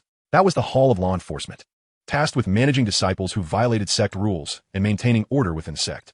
There was the Alchemy Hall, where Sister Zhao and other adept alchemists would typically refine elixirs. And that over there was the Artifact Refinement Hall, where the maintenance of magical implements, flying swords, and even the puppets I possessed took place. Upon hearing about the Artifact Refinement Hall, Tony's eyes lit up. Magical implements, flying swords, puppets, maintenance. This was akin to a cultivation version of Stark Industries. He immediately earmarked this location as a focal point of his investigation. Just as Tony's excitement surged, they passed through an expansive training ground, witnessing disciples clad in uniform azure robes diligently practicing. Some were honing their martial arts, their movements fierce and vigorous. Others sat cross-legged, eyes closed, engaging in deep breathing, surrounded by a faint aura of energy. In a corner of the training ground, distant from the practicing disciples, stood an extraordinarily striking white woman with radiant red hair. Clad in simple, drab attire of a laborer, with an impassive expression, she wielded an axe with remarkable precision, splitting wood. Her technique was exceptionally standard and efficient. Each swing landed accurately on the same spot of the wood, her strength perfectly controlled, revealing her prowess far beyond that of an ordinary laborer. Even in the plainest of garments, her unique aura and an underlying sense of danger were unmistakable. Hey Mao. Tony nudged Mao Wenlong with his elbow, gesturing towards the red-haired woman. Is she also from your sect? She seems extraordinary. With her skills and demeanor, isn't chopping wood a bit of waste? Mao Wenlong followed his gaze, a hint of discomfort flickering across his face, as if unsure how to introduce her. Ah, you speak of Natasha. He paused for a moment, carefully considering his words. This is Natasha Romanoff. Due to some particular circumstances, she is currently residing in our sect for introspection, while also assisting with various tasks. The sound of wood being chopped momentarily halted as Natasha seemed to overhear their conversation. Her sharp green eyes cast a cold, scrutinizing glance in their direction. Upon recognizing Tony Stark, a fleeting hint of surprise flickered in her gaze, only to be swiftly replaced by a deeper chill and vigilance. She said nothing, merely lowered her head and resumed her mechanical, precise chopping of wood, as if the world around her held no significance. Introspection? Special circumstances? Tony stroked his chin, keenly detecting the ambiguity in Mao Wenlong's tone and Natasha's distant demeanor. It certainly sounded intriguing. What transgression had she committed? Had she shattered the sect leader's antique vase? Or perhaps spied on a senior brother in the bath? Mao Wenlong found himself bemused by Tony's whimsical speculations and quickly waved his hand. Mr. Stark, you jest. This is an internal matter of the sect and not suitable for elaboration. He promptly pulled Tony away, who was eager to continue the gossip. Our ancestor is still waiting for us. Let us depart. Tony shrugged, his curiosity piqued, yet understanding the boundaries. He refrained from further inquiries. Nevertheless, the enigmatic red-haired woman named Natasha and her peculiar situation lingered as a small question mark in his mind. Indeed, the Lingxiao sect exudes an aura of mystery. As they traversed the training grounds, they arrived at a more serene and elegant valley. The entrance was shrouded in mist, radiating spiritual energy. A black-haired girl, appearing to be around 17 or 18, petite yet exuding a palpable strength, leaned against an ancient pine tree, idly kicking stones. Upon seeing Mao Wenlong and Tony approach, her eyes brightened slightly. You finally made it. Junior sister Jessica, Mao Wenlong greeted warmly, a genuine smile gracing his face. Is our ancestor in the cave? Despite being the eldest disciple of the sect, he maintained a friendly demeanor towards this junior sister, who possessed innate superpowers and had surpassed him in cultivation. Yes, she has likely been waiting for quite some time, Jessica replied, her gaze shifting to Tony Stark, appraising him with a scrutinizing look. Mao Wenlong made the introductions. Mr. Stark, this is my junior sister, Jessica Jones. He then turned to Jessica, adding, Junior sister Jessica, this is our guest invited by the ancestor, Mr. Tony Stark. He paused, seemingly concerned that Tony might underestimate his youthful junior sister, and remarked, Do not be fooled by her age. Her cultivation is indeed more profound than mine. Oh, Tony raised an eyebrow, intrigued as he regarded Jessica. This seemingly underage girl had a cultivation level surpassing that of Mao Wenlong. It appears that the method of assessing strength in this realm of cultivation deviates significantly from conventional norms. Ah, young lady, what a pleasure to make your acquaintance, Tony remarked, extending his hand and displaying his signature charming smile. I am Tony Stark, genius, billionaire, philanthropist. Perhaps you have heard of me? Jessica cast a fleeting glance at his outstretched hand and then at his self-assured demeanor, only letting out a slight huff through her nose, too disinterested to lift her hand. She turned away, resuming her contemplation of the distant sky, as if the name Tony Stark held no significance for her. Tony's smile faltered, frozen upon his face. Mao Wendong observed the awkwardness from the side and hastily interjected, Ahem, Mr. Stark, my junior sister is simply like that. She does not enjoy conversing much. So please do not take offense. Am I such a petty person? Tony retracted his hand, absent-mindedly touching his nose, feigning dignity. I merely admire her cool demeanor. It's unique. I appreciate that. Jessica seemed unmoved, her eyelids remaining still. Mao Wendong quickly added, Junior sister, we are to meet our master now. Only then did Jessica wave her hand dismissively, saying, Go ahead, I shall see you later. Deep within the valley, amidst swirling mists, an ancient and natural cave dwelling came into view. The entrance bore no extravagant adornments, merely two unembellished stone doors that exuded a tranquil aura of Tao. The spiritual energy surrounding the cave was so rich it approached the point of liquefaction. Mao Wendong halted before the entrance, adjusting his attire, his demeanor transforming into one of utmost reverence. Mr. Stark, this is the cave of our ancestral master. He inhaled deeply and addressed Tony. Please follow me, and remember to speak and act with caution. Tony reined in his nonchalant expression, straightening his jacket, his heart brimming with excitement, curiosity, and a hint of trepidation. He was about to meet the leader of this enigmatic sect, the profound master spoken of by Mao Wendong, one of the sources of extraordinary power. This individual could transform an ordinary youth into a being of immense strength, could coax world-renowned scientists to tend to flowers, could compel mysterious women to chop wood in reflection, and could endow a young girl with cultivation far surpassing that of Mao Wendong. What kind of person was he? With a heart full of complex emotions, Tony closely followed Mao Wendong into the cave that emanated an ancient and mysterious aura. Chapter 71. Li Si clarifies. Tony enters the fold. The entrance to the cave was modest, consisting merely of two ancient stone doors that opened outward, devoid of any carvings, yet naturally exuded a heavy and serene atmosphere. The moment Tony stepped through the stone doors, he felt as though he had crossed an invisible barrier. The interior of the cave unfolded before him in a surprising contrast to his preconceived notions of darkness and dampness. It was as if he had entered an entirely different realm. This space resembled a hollowed-out mountain cavity, spacious and bright. The ceiling was adorned with crystals that radiated a gentle white light, illuminating the entire area as if it were daylight. The air was imbued with a sweet fragrance. Merely inhaling a small breath invigorated the spirit and rendered the body at ease. The fatigue accumulated over recent days, along with the hidden wounds from battle, swiftly dissipated without his notice.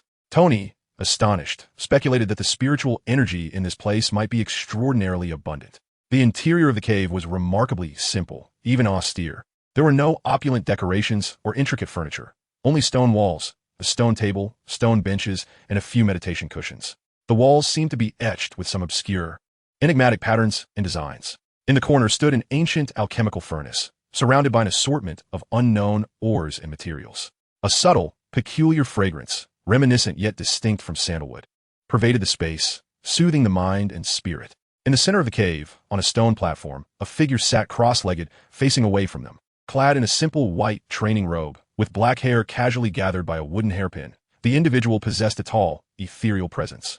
Even from behind, there was an aura of profound depth and unapproachable wisdom. Disciple Mao Wenlong pays respects to the master ancestor. Upon entering the cave, Mao Wenlong immediately bowed respectfully, his voice brimming with reverence. I have brought Mr. Tony Stark. The figure slowly turned to face them. Tony finally beheld the true visage of the Lingxiao sect's leader, the master ancestor that Mao Wenlong had mentioned. To his surprise, the individual was neither the white-haired elder nor the middle-aged Taoist he had envisioned, but rather a young man who appeared even younger than himself. Likely in his mid-20s, he had sharp brows and bright eyes, an exceptionally handsome visage, fair skin, and a gaze that was calm yet profound, as if it contained the vastness of the stars and the sea, infused with a hint of worldly wisdom that starkly contrasted his youthful appearance. Though he emanated no powerful energy fluctuations, there was an innate pressure that inspired awe, making it difficult to meet his eyes. This was the true master of the Lingxiao sect, the one who could forge potent magical puppets and bestow extraordinary talismans upon his disciples, making the world's leading scientists willingly embrace this wondrous realm. Tony felt his mind momentarily short-circuit. It was undeniably unscientific. How could someone so young possess such immeasurable grace and strength? Mr. Tony Stark, we finally meet. Li Si spoke, his voice calm and soothing, reminiscent of a flowing spring, carrying an assuring strength. He smiled and gestured towards a nearby stone bench. Please take a seat. Tony stammered, momentarily at a loss for how to address him. Instinctively, he sat down, his demeanor and movements surprisingly restrained, a rarity for him. Just call me Li Si, he said, his smile warm and approachable, perceiving Tony's nervousness. Alternatively, if you so desire, you may address me as Master Ancestor, akin to Wenlong.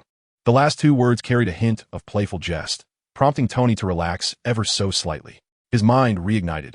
An insatiable curiosity and thirst for knowledge characteristic of a brilliant scientist swiftly took precedence. Very well, Li. I express my gratitude for the assistance rendered by Mao. Please, do not hesitate to inform me of any requirements you may have. He leaned forward, nearly bursting with eagerness as he implored. Yet, I possess several inquiries, and it appears Mao was unable to provide clarity. Might you be able to elucidate? Li Si offered a serene smile, having anticipated this exchange, and simply nodded in agreement. Of course, I am here to clarify any questions you may have. Elated, Tony immediately commenced his barrage of inquiries, his words spilling forth at an astonishing pace. What precisely is spiritual energy? Is it a form of energy more efficient than nuclear power? How is it generated? How is it stored and utilized? And talismans? Are they portable devices that solidify energy and specific commands? As for the magical automatons, what are their materials, power sources, and control systems? Good heavens! This utterly dismantles my entire understanding of physics, energy sciences, and even information theory. This defies scientific reasoning. He unleashed a torrent of questions, his eyes alight with wonder as he regarded Li Si, as though beholding a vast, uncharted treasure awaiting dissection. Li Si listened quietly, a gentle smile gracing his face. And once Tony paused for breath, he spoke with deliberate calmness. Mr. Stark, it seems you have numerous inquiries. He lifted the teacup from the stone table and took a delicate sip. The sciences you reference are indeed valid. Physics, chemistry, and mathematics are tools and methods through which humanity explores and comprehends this universe. They're the products of intellect. However, he shifted the focus of his discourse, his gaze deepening. Science, or rather, the scientific understanding and application you currently possess, represents merely one perspective, one pathway toward comprehending this universe. We, the cultivators, traverse an alternate path. Li Si set down the teacup and regarded Tony. We do not rely on intricate instruments and apparatus. Instead, we emphasize the exploration of our connection with the heavens and the cosmos. We perceive, absorb, and refine that primordial energy you refer to as spiritual energy, honing our physical forms, strengthening our souls, and grasping the fundamental principles. Ultimately, our aim is to recognize, understand, and harness the foundational laws of this universe. He proffered an analogy. Just as you employ various programming languages to interact with computer hardware, we and you merely utilize different languages and tools to interpret and influence the same universal operating system. Perhaps, in certain respects, such as the direct application of energy, interference with spatial rules, and comprehension of the essence of life. Our path currently advances ahead of your technological progress. A path that progresses ahead. Tony pondered these words, deep in thought. Although this explanation remained somewhat esoteric, it surprisingly resonated with a particular logical intuition he possessed. The mysteries of the universe are vast and unfathomable. At the current level of human scientific understanding, we have merely scratched the surface. So, do these practitioners of immortality exist here on Earth, akin to the legendary alchemists?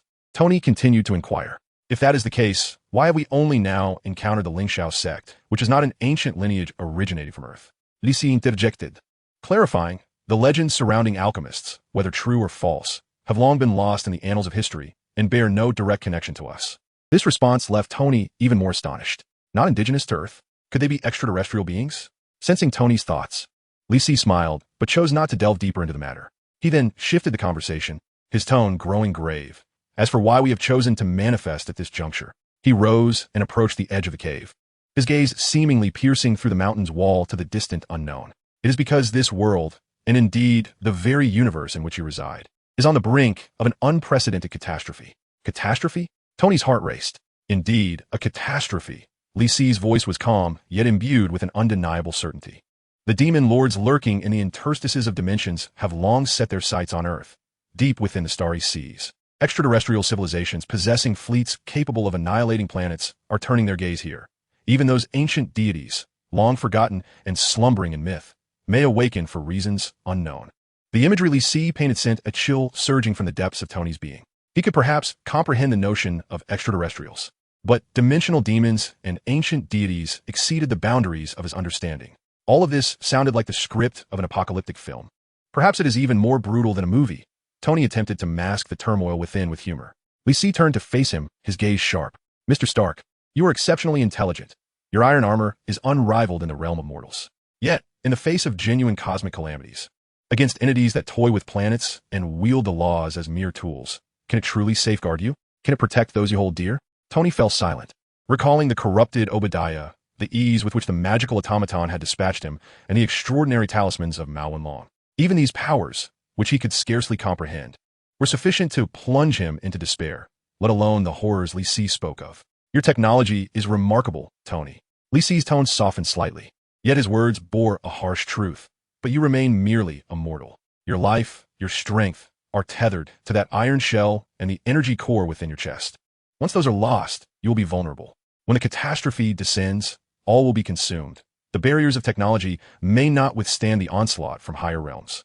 The sole glimmer of hope lies in one's own fortitude. Lisi's gaze deepened as he articulated each word with precision. It is about becoming stronger within oneself.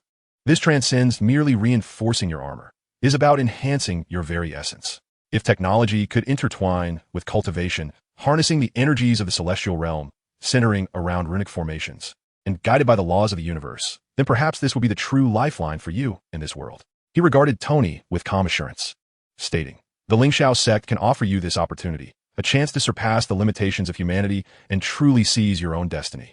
Lisi's words resonated within Tony like the reverberations of a mighty bell, surpassing the limits of humanity, seizing one's destiny. The fusion of technology and cultivation. This perfectly aligned with the most fervent desires buried deep within his heart. The yearning for exploration of the unknown, the desire for mastery over power, and a profound instinct to protect himself and those around him after facing life and death. He gazed at the extraordinarily youthful man before him, who seemed to possess the secrets of the universe. As he encountered the serene yet wise glimmer in the other's eyes, the last shred of doubt in Tony's heart dissipated like morning mist. He stood up, adjusted his jacket, and wore an expression of unprecedented solemnity and seriousness.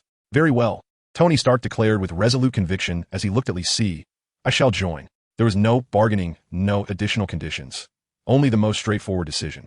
A satisfied smile graced Lisi's face, akin to a gentle spring breeze, and the atmosphere within the cave became considerably lighter. A wise choice, he nodded. From this day forth, you, Tony Stark, shall be an inner disciple of the Lingxiao sect. He turned to the ever-respectful Mao Wenlong and instructed. Arrange for him a secluded dwelling and provide him with some introductory cultivation resources. I will personally impart the techniques. Yes, master, Mao Wenlong responded reverently, his gaze towards Tony filled with kindness and welcome. Soon after, the two departed the cave, observing the exhilaration and anticipation radiating from Tony Stark. Lisi couldn't help but smile gently. The first step of the plan, the most critical component, had finally been set in motion. Tony Stark, the brightest star on the technological frontier, would now serve his cause. He would infuse the path of cultivation for Earth, and perhaps the entire universe, with fresh, potentially revolutionary possibilities. His decision to recruit Tony Stark, the Iron Man, was not a mere whim. Even during his initial traversal and the challenges he faced, Lee Si had been contemplating a strategy for breakthrough. Relying solely on himself, retreating into the mountains for arduous training, might suffice for handling that purple sweet potato essence with ease in the future. However, to confront terrifying entities such as cosmic deities and dimensional demons was akin to chasing phantoms. He required strength, an abundance of resources, and a comprehensive system of cultivation. Tony Stark was undoubtedly the finest choice he could find. Chapter 72, The Immortal Cultivation Industry, Master of Illusions. Mao Wenlong led Tony to a secluded courtyard nestled on a mountainside. In contrast to Li Si's cave dwelling, this place undoubtedly appeared more modern. Although the primary structure remained stone, the interior had been meticulously polished and arranged. Stone tables and chairs, beds, and various furnishings were all present, and there was even a small hot spring emanating a gentle steam. "Mr. Stark, this will be your residence from now on," Mao Wenlong said with a hearty smile, gesturing towards a courtyard. "This location is relatively tranquil, and the spiritual energy here is denser than in the outside world, making it suitable for quiet cultivation. The resources provided by the sect have already been placed on the table. They include some basic chi-gathering pills and spiritual liquid." At that moment, Tony's thoughts were far removed from his living quarters. He could hardly contain his eagerness. "When will he start teaching me?" he asked, his eyes sparkling with the flames of curiosity and creativity. Mao Wenlong scratched his head. "The Grand Master has his own arrangements. Please be patient. Cultivation requires a calm heart. Haste will not yield success." No sooner had he spoken than a serene voice echoed in the courtyard. "There is no need to wait. We shall begin now." Li Si's figure emerged silently in the center of the courtyard, as if he had always been present. Tony jumped in surprise, but excitement quickly replaced his shock.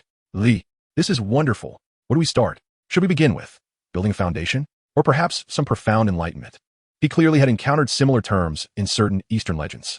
Li Si chuckled softly, shaking his head as he sat down at the stone table, gesturing for Tony to join him. Observing this, Mao Wenlong discreetly departed. One must eat bite by bite and walk step by step. Cultivation is no different, as the foundation is of utmost importance. Li Si regarded Tony with calm eyes. "Before you officially commence your cultivation, I need you to understand a few things, as well as what I hope you will do." Tony immediately sat up straight, his expression one of unprecedented focus. "First, you must realize that the world we inhabit is extremely harsh for cultivators," Li Si stated slowly. "Harsh?" Tony queried, somewhat puzzled. "I see clear mountains and pristine waters. Fresh air. I am referring to the spiritual energy." Li Si interrupted him. "You should have felt that invigorating energy in my cave. That is spiritual energy. The fundamental essence required for cultivation in this world." "Yes, it felt fantastic." Tony nodded. "However, that concentration was maintained through a formation and consumed a significant amount of resources." Li Si explained calmly. "Across the entirety of Earth, the spiritual energy concentration in most areas is alarmingly thin, to the point of being negligible. Far inferior to that of my cave surroundings." He paused momentarily and elucidated. "Spiritual energy is the wellspring of all growth and the very foundation of a practitioner's power. Without sufficient spiritual energy to nourish, formidable beasts will not be birthed, nor will treasures imbued with the essence of heaven and earth, such as the various herbs required for alchemy, come into existence. The inability of cultivators to absorb adequate spiritual energy results in an exceedingly sluggish pace of cultivation, rendering breakthroughs to higher realms nearly insurmountable. Imagine this." Li Si drew an analogy. "If you wish to construct a skyscraper but possess only sand and a meager amount of inferior cement, do you believe it can be accomplished? The current cultivation environment on Earth is akin to this." Tony furrowed his brow, beginning to grasp the profound implications behind Li Si's words. Resource scarcity is an inescapable dilemma in any domain of development. Thus, Tony inquired, "Do you mean we need to enhance this environment?" "Precisely, yet this is not an endeavor that can be achieved overnight." Li Si nodded, emphasizing that more importantly, in the process of improving the environment, we must establish a sustainable cultivation ecosystem, or rather, a cultivation industry chain. A cultivation industry chain? Tony became intrigued by this novel concept. The path of cultivation has never been a solitary journey. Li Si's gaze deepened as he spoke with eloquence. The emergence of a high-ranking cultivator often necessitates substantial resources as support. For instance, a golden core stage practitioner may require dozens or even hundreds of different elixirs for their breakthroughs. Each elixir, in turn, demands specific spiritual herbs as its ingredients. The cultivation, planting, and harvesting of these herbs require a multitude of lower-tier practitioners to accomplish.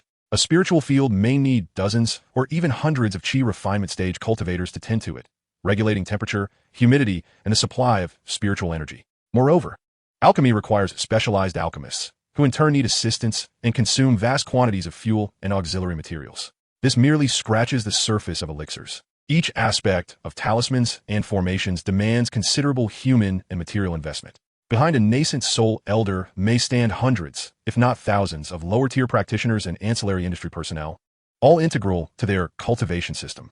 The vision Li Si painted ignited a spark in Tony, the business magnate. He immediately comprehended the implications of this model. It is not merely a simple master-disciple inheritance, but rather a vast, intricate, and progressively layered social and economic structure. You mean, Tony's voice quivered, not out of fear, but from sheer exhilaration. Cultivation can also be industrialized and scaled? Why not? Li Si countered. The advancement of any endeavor to reach greater heights is inextricably linked to economies of scale and meticulous division of labor. Isolating oneself and cherishing one's own small accomplishments will ultimately lead to decline. Only by involving more individuals and forming a complete, self-sustaining, and ever-expanding system can we truly pave the path of cultivation on this land and reap its abundant fruits. At this moment, Li Si's gaze refocused on Tony. The crux of the matter lay in addressing the energy dilemma, specifically the issue of spiritual energy. We require a stable, efficient, and controllable source of this energy. This is the core task I wish for you to undertake. He articulated each word with precision. By merging your scientific knowledge with the cultivation principles I will impart, devise a device capable of efficiently converting known forms of energy, such as electrical energy and even the core energy of your arc reactor, into the purest form of spiritual energy from heaven and earth. I shall refer to it as the Spiritual Energy Conversion Core. Spiritual Energy Conversion Core, Tony murmured, a spark of unprecedented brilliance igniting in his eyes. To manufacture spiritual energy through science. This notion was nothing short of revolutionary, akin to breaking through the ceiling to glimpse the vistas of the universe. It posed a greater challenge than creating armored suits, and was more groundbreaking than developing new energy sources. This was, indeed, the genesis of a new era. He abruptly rose to his feet, pacing the yard with fervor, his words spilling forth like a rapid-fire machine gun. Feasible. Absolutely feasible. Energy is conserved. It merely manifests in different forms. Since spiritual energy is a type of energy, it must adhere to certain physical laws. We can approach it from the particle level and study its composition. Tony was entirely engulfed in the fervor of a scientist, a torrent of specialized terms and hypotheses cascading from his lips. He even began gesticulating in midair, as if a virtual model of a sophisticated instrument was already materializing before him. Li Si observed him quietly, a subtle smile gracing his features. He understood that this seed had been successfully planted and was taking root with astonishing speed. Calm down, Tony, Li Si interjected, breaking his reverie. One must eat a meal one bite at a time. This project is vast, requiring time and a deeper personal understanding of cultivation. He flicked his fingers, and a beam of white light entered Tony's forehead. Tony's body trembled as a torrent of complex and profound information surged into his mind. It was not merely an infusion of knowledge, but rather an unlocking of permissions and the construction of foundational frameworks. Cultivation would enable you to comprehend the essence of spiritual energy more profoundly, as well as enhance your mental acuity and perception, which are crucial for undertaking this unprecedented research. You must design with a scientist's mind and validate with a cultivator's perception. Li Si spoke earnestly, elaborating. The technique I will impart to you is called the treasure mirror of the cosmos, encompassing the arts of artifact forging, talisman crafting, and formation arrays. It is an exceptional manual that comprehensively elucidates the essence of cultivation from the superficial to the profound. His expression turned serious, his demeanor solemn. This is, to date, the only exceptional technique I have entrusted to anyone. I hope you will practice diligently and live up to expectations. Li Si was not exaggerating. The treasure mirror of the cosmos was indeed a rare and profound technique, its profundity rivaling that of the methods he had previously practiced. After successfully establishing his foundation, Li Si found his memories becoming increasingly vivid, including the exquisite technique known as the Huntian treasure mirror. This technique, while profound and intricate, presents significantly higher requirements and challenges for cultivation. Although the supreme techniques are reputed to lack cultivation thresholds and possess formidable powers surpassing those of top-tier techniques, such claims are inherently dubious. In contrast to the evident prerequisites of elite techniques, such as exceptional spiritual roots, physical constitution, and bone quality. Alongside a plethora of cultivation resources, the requirements and difficulties of the supreme techniques are far more obscure. For instance, the Huntian treasure mirror demands exceptionally high comprehension, lest one fail to even grasp its essence, let alone practice it. As for the technique he was cultivating, the Xianwang Zhao Huajinjing, Li Si had yet to fully comprehend its intricacies. Perhaps it was a more ethereal opportunity, intertwined with fate? In any case, Li Si generously bestowed upon Tony Stark a technique that could be deemed a priceless treasure. Truth be told, he was reluctant to do so. But Tony Stark exhibited a distinct lack of innate talent for cultivation. A man of 40, who had squandered years in indulgence and regarded sleepless nights as routine, would likely find the path of cultivation excruciatingly slow if handed such a technique. The only aspect in which Tony excelled was his intellect. Although intelligence cannot be equated with comprehension, Li Si believed that Tony's mind was quite astute. Moreover, given his own elevated status, he could not merely dangle empty promises before others. It was prudent to let this individual savor a taste of success to ensure his future diligence. Having settled matters with Tony, Li Si rose, preparing to depart. The technique had been imparted, and the resources were ready. Moving forward, the path one walks and the distance one travels depend not only on one's talent and comprehension, but also on one's effort and resolve. I understand, Tony replied earnestly, nodding. I will make this happen. Remember, Tony Stark, Li Si said, casting a final, penetrating gaze at him, his tone calm, yet imbued with undeniable authority. Science and cultivation are not parallel paths. The day you truly merge them, the heights you can attain will surpass all your current imaginings. This is not just for yourself, but also to prepare for the catastrophe I previously mentioned. With that, Li Si's figure vanished silently once more, as if he had never been there. In the courtyard, only Tony Stark remained. He stood still, eyes closed, processing the sudden influx of information regarding the Huntian treasure mirror, absorbing the profound principles of energy flow and the intricate pathways of luck. Moments later, he abruptly opened his eyes, his brown irises alight with unprecedented brilliance. J.A.R. V.E.S. He called in his mind. Although he was devoid of his armor, he was aware that some of J.A.R.V.I.S.S. auxiliary programs still operated within his micro-devices. Sir, I am here, the familiar voice responded. Initiate a new project with the highest priority. Tony's voice brimmed with uncontainable excitement. Project codename, Genesis. He approached the stone table, disregarding the elixirs and spirit stones, and directly seized a blank jade slip that resembled a recording board, swiftly gliding his fingers across its surface as if it were a touch screen. Although he had yet to master the manipulation of divine consciousness, the mind of a prodigious inventor was already in a fervent state of operation. In this moment, the seemingly disparate paths of science and the ethereal world of the immortal began to converge within the being of a man named Tony Stark. A brand new future, brimming with infinite possibilities, was slowly unfurling before him. Tony Stark, once a purveyor of arms and now the Iron Man, a newly initiated disciple of the Ling Shao sect, stood at the precipice of this new era, eagerly preparing for a grand undertaking. He even mused that his prior endeavors with iron armors felt as trivial as playing with children's toys. The core of spiritual energy transformation. A confident and fervent smile curled at the corners of Tony's lips. Fascinating, utterly captivating. He was impatient to transform this audacious concept into reality. Chapter 73. Cultivating immortality is not so simple. Li Si's figure vanished from the small courtyard, leaving behind a childlike Tony, who possessed his beloved toy, his eyes shimmering with an almost overflowing excitement. Clutching the jade slip inscribed with the Huntian Baojian, he felt not merely the essence of a technique, but the key to an entirely new universe, transforming spiritual energy through the lens of science. Tony murmured, unable to suppress the wild grin spreading across his face. If this succeeded, all notions of new energy sources and arc reactors would pale in comparison.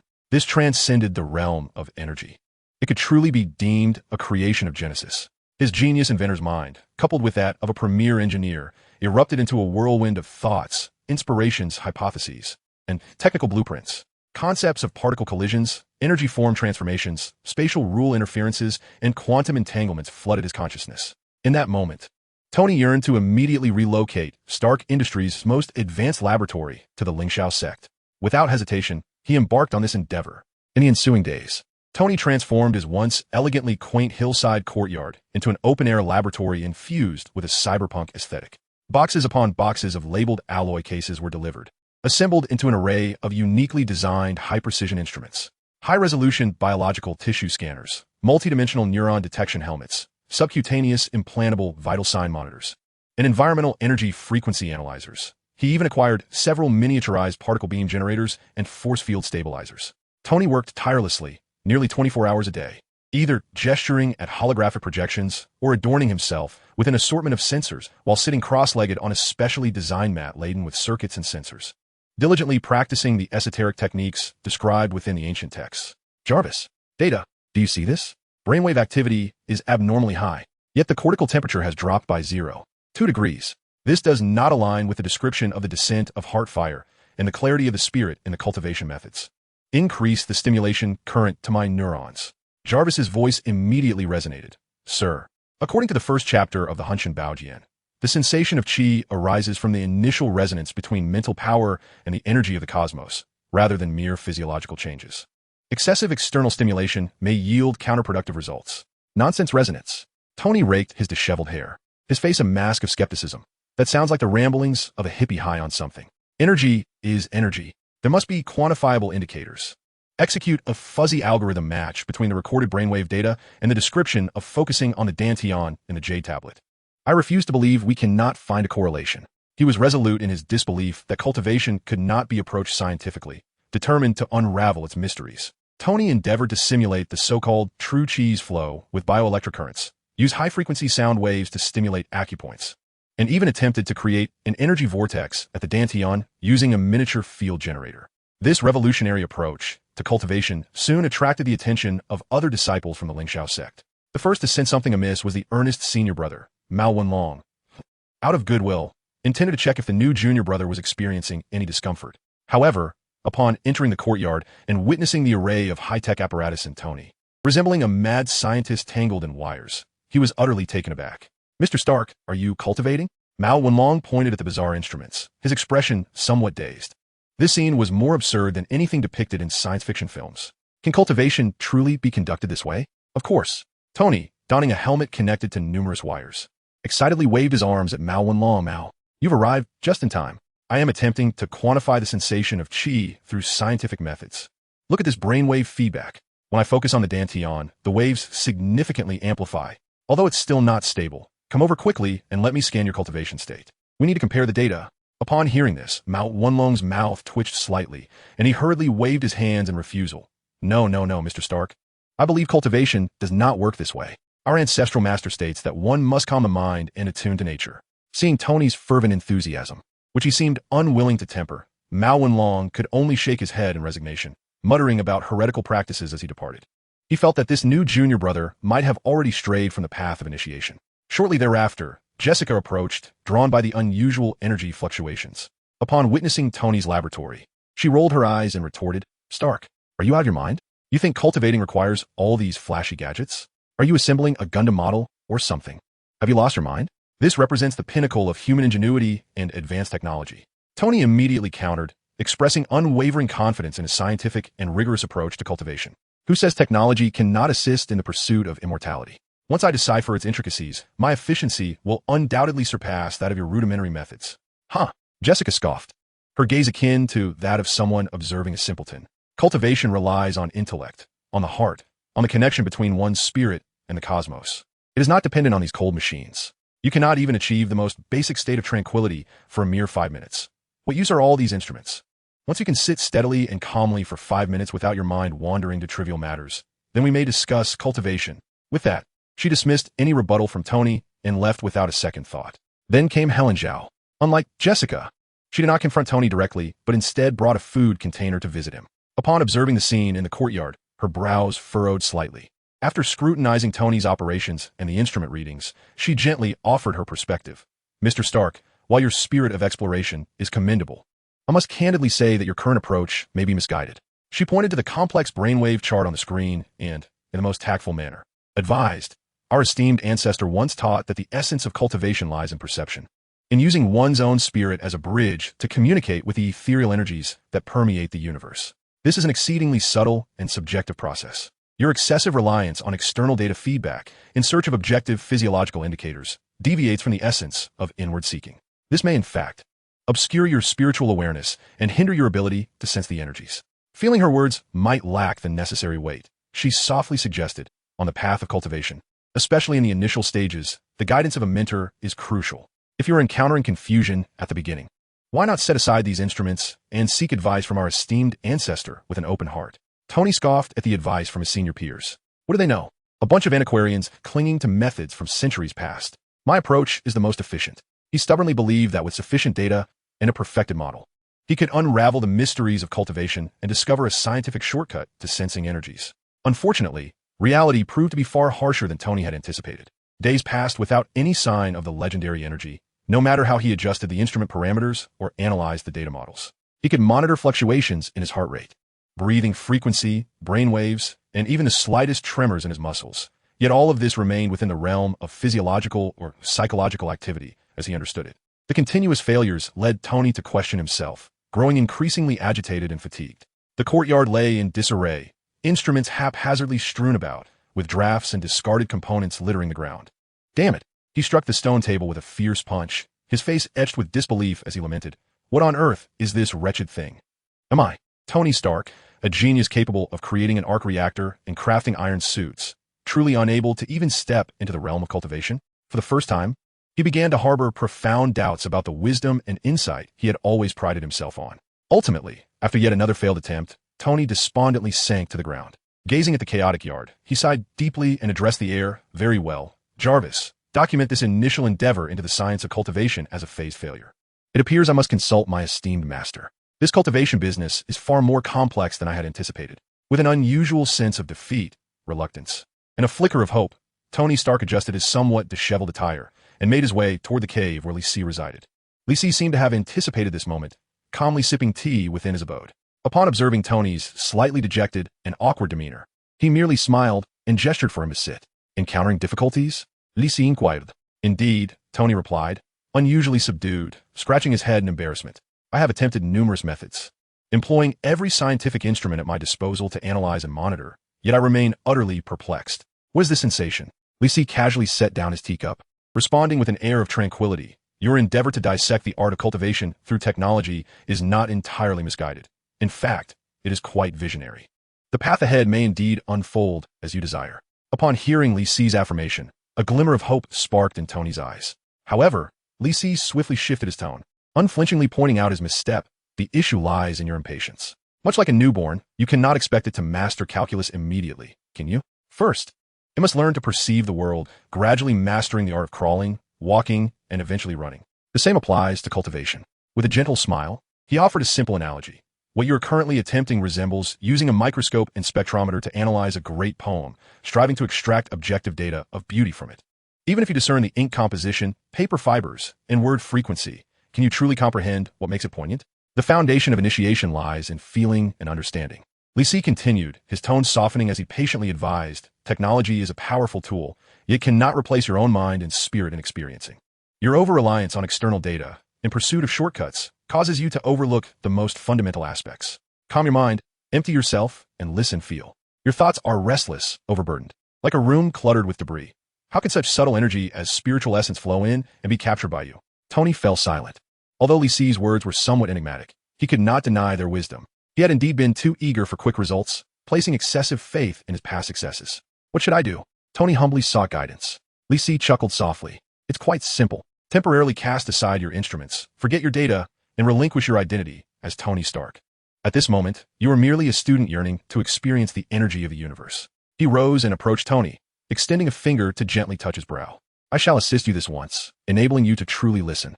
Close your eyes, clear your mind, and immerse yourself in the experience." A gentle, cool energy, akin to a babbling brook, began to flow into him, spreading throughout his limbs and penetrating the depths of his consciousness. In an instant, Tony felt an unprecedented clarity and tranquility. The clutter of thoughts, anxieties, and irritations dissipated like sand washed away by the tide, leaving no trace behind. His consciousness seemed to transcend the confines of his body, gradually ascending to a higher dimension. Everything around him became remarkably vivid, yet astonishingly distant.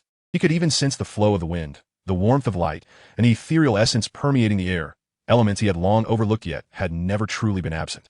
Instinctively, he attempted to delve into the mysterious region known as the Dantian, located in his lower abdomen, as described in the teachings. At that moment, he felt it. It was not the data from his instruments nor the waveforms on a screen, but a genuine, tangible sensation emanating from the very essence of life. A barely perceptible current, as fine as a strand of hair yet remarkably pure and warm, seemed to respond to his intention, gradually seeping into his body from the void, ultimately converging in the Dantian.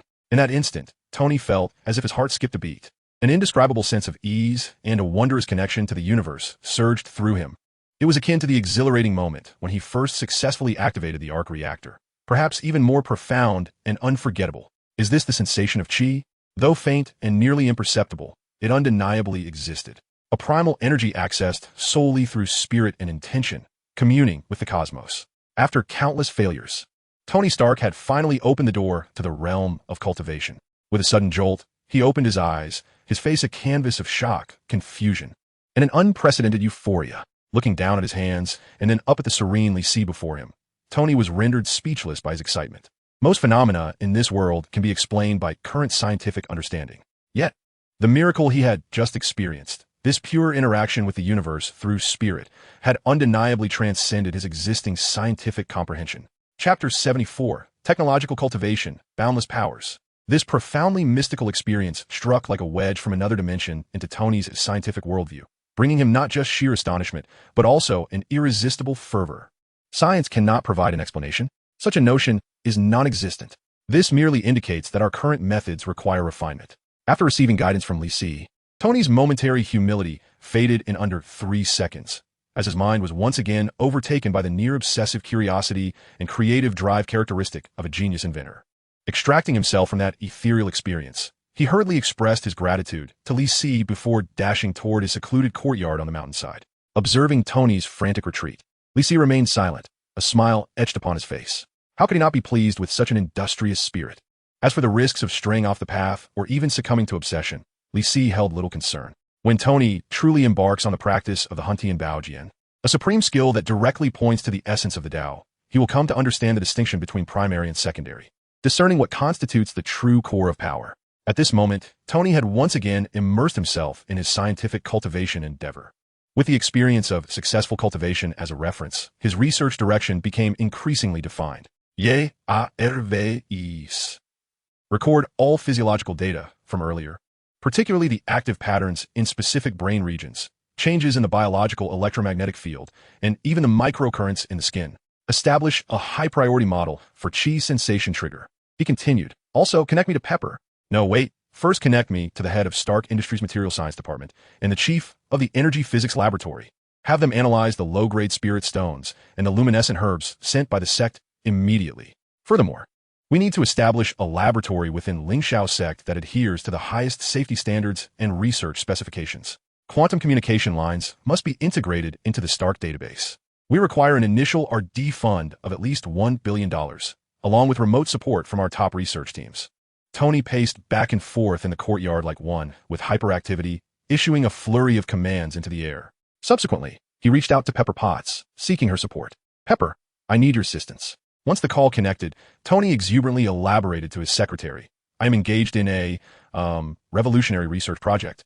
It pertains to new energy and cutting-edge biotechnology. The potential is immense, capable of transforming the world. Following the harrowing experience of the Iron Tyrant incident, their relationship had swiftly deepened. Thus, Tony refrained from issuing direct commands, instead attempting to convey the importance of his endeavors to Pepper. Listening to Tony's enthusiastic descriptions and ambitions that surpassed any previous projects, Pepper was filled with confusion and concern. Since his return from that mysterious Lingxiao sect, her boss had become somewhat enigmatic, often disappearing without a trace. This understandably caused her to worry, especially given the remarkable incidents involving Mao Wendong and the demonic puppets. Tony, are you certain you are all right? Pepper could not help but inquire. Is this research you are undertaking safe? Rest assured, Pepper, I am in excellent condition. Perhaps even better than ever. With unwavering confidence, Tony patted his chest and assured, trust me, this research is utterly safe, and the returns will be beyond imagination. I hope for your full cooperation. Despite the myriad doubts swirling within her mind, Pepper ultimately agreed to lend her unwavering support, motivated by her trust in Tony and the immense opportunities that might lie ahead. Stark Industries, the colossal enterprise, began to exert its influence, and the project, named Genesis, commenced its operations at an astonishing pace. The ancient sect of Lingxiao, a bastion of cultivation in the modern world, found itself facing the onslaught of technology. A cadre of engineers and technicians from Stark Industries gradually arrived in this secluded paradise, swiftly establishing their homes. A high-standard joint laboratory, designed to harmonize with its surroundings, sprang up at an astounding rate in a relatively remote valley corner of Lingxiao. A continuous influx of cutting-edge instruments and equipment was delivered, while ultra-high-speed fiber optics and an independent energy supply system were gradually put in place. The once ethereal entrance of Lingxiao underwent a subtle transformation. Initially, the disciples of Lingxiao found themselves ill at ease, even resistant, to these ostentatious novelties. After all, in their eyes, they were legendary cultivators, and adhering to ancient ways of life and rhythm seemed both reasonable and prestigious. When Tony equipped everyone with the latest wearable devices, designed to resemble jade pendants or bracelets, featuring the Jarvis Assistant System and cultivation data, recording capabilities, most found it rather awkward. Practicing with such gadgets felt peculiar, as if under constant surveillance. This was the sentiment echoed by many disciples. However, it was not long before they began to appreciate the benefits. Tailored cultivation plans, customized by Jarvis based on each individual's unique martial arts characteristics, physical data, and practice habits, emerged. Notifications regarding optimal meditation times, breathing efficiency, and critical details to watch out for, as well as common pitfalls, were provided in real time. Progress tracking, bottleneck analysis, and set contribution points were all clearly presented. This surpassed the previous methods of self-exploration or occasional guidance from senior disciples by an order of magnitude. For martial artists like Mao Wenlong and Jessica Jones, the technological assistance proved remarkably effective. Tony designed and constructed a high-tech training room equipped with adjustable gravity fields, high-precision biofeedback systems, and neuromuscular electrical stimulators, among other innovations. Upon entering the training room for the first time, Mao Wenlong felt every muscle and bone groan under the weight of gravity as he practiced his techniques. He could clearly see on the screen where his power fell short and the blockage points in his energy circulation. Through the biofeedback system, he was able to more precisely control the vibration frequency of his muscle fibers, guiding his energy and blood to refine his bones with heightened efficiency. In just a few days, he sensed signs of loosening at his bottleneck. Jessica, too, thrived in this newfound environment.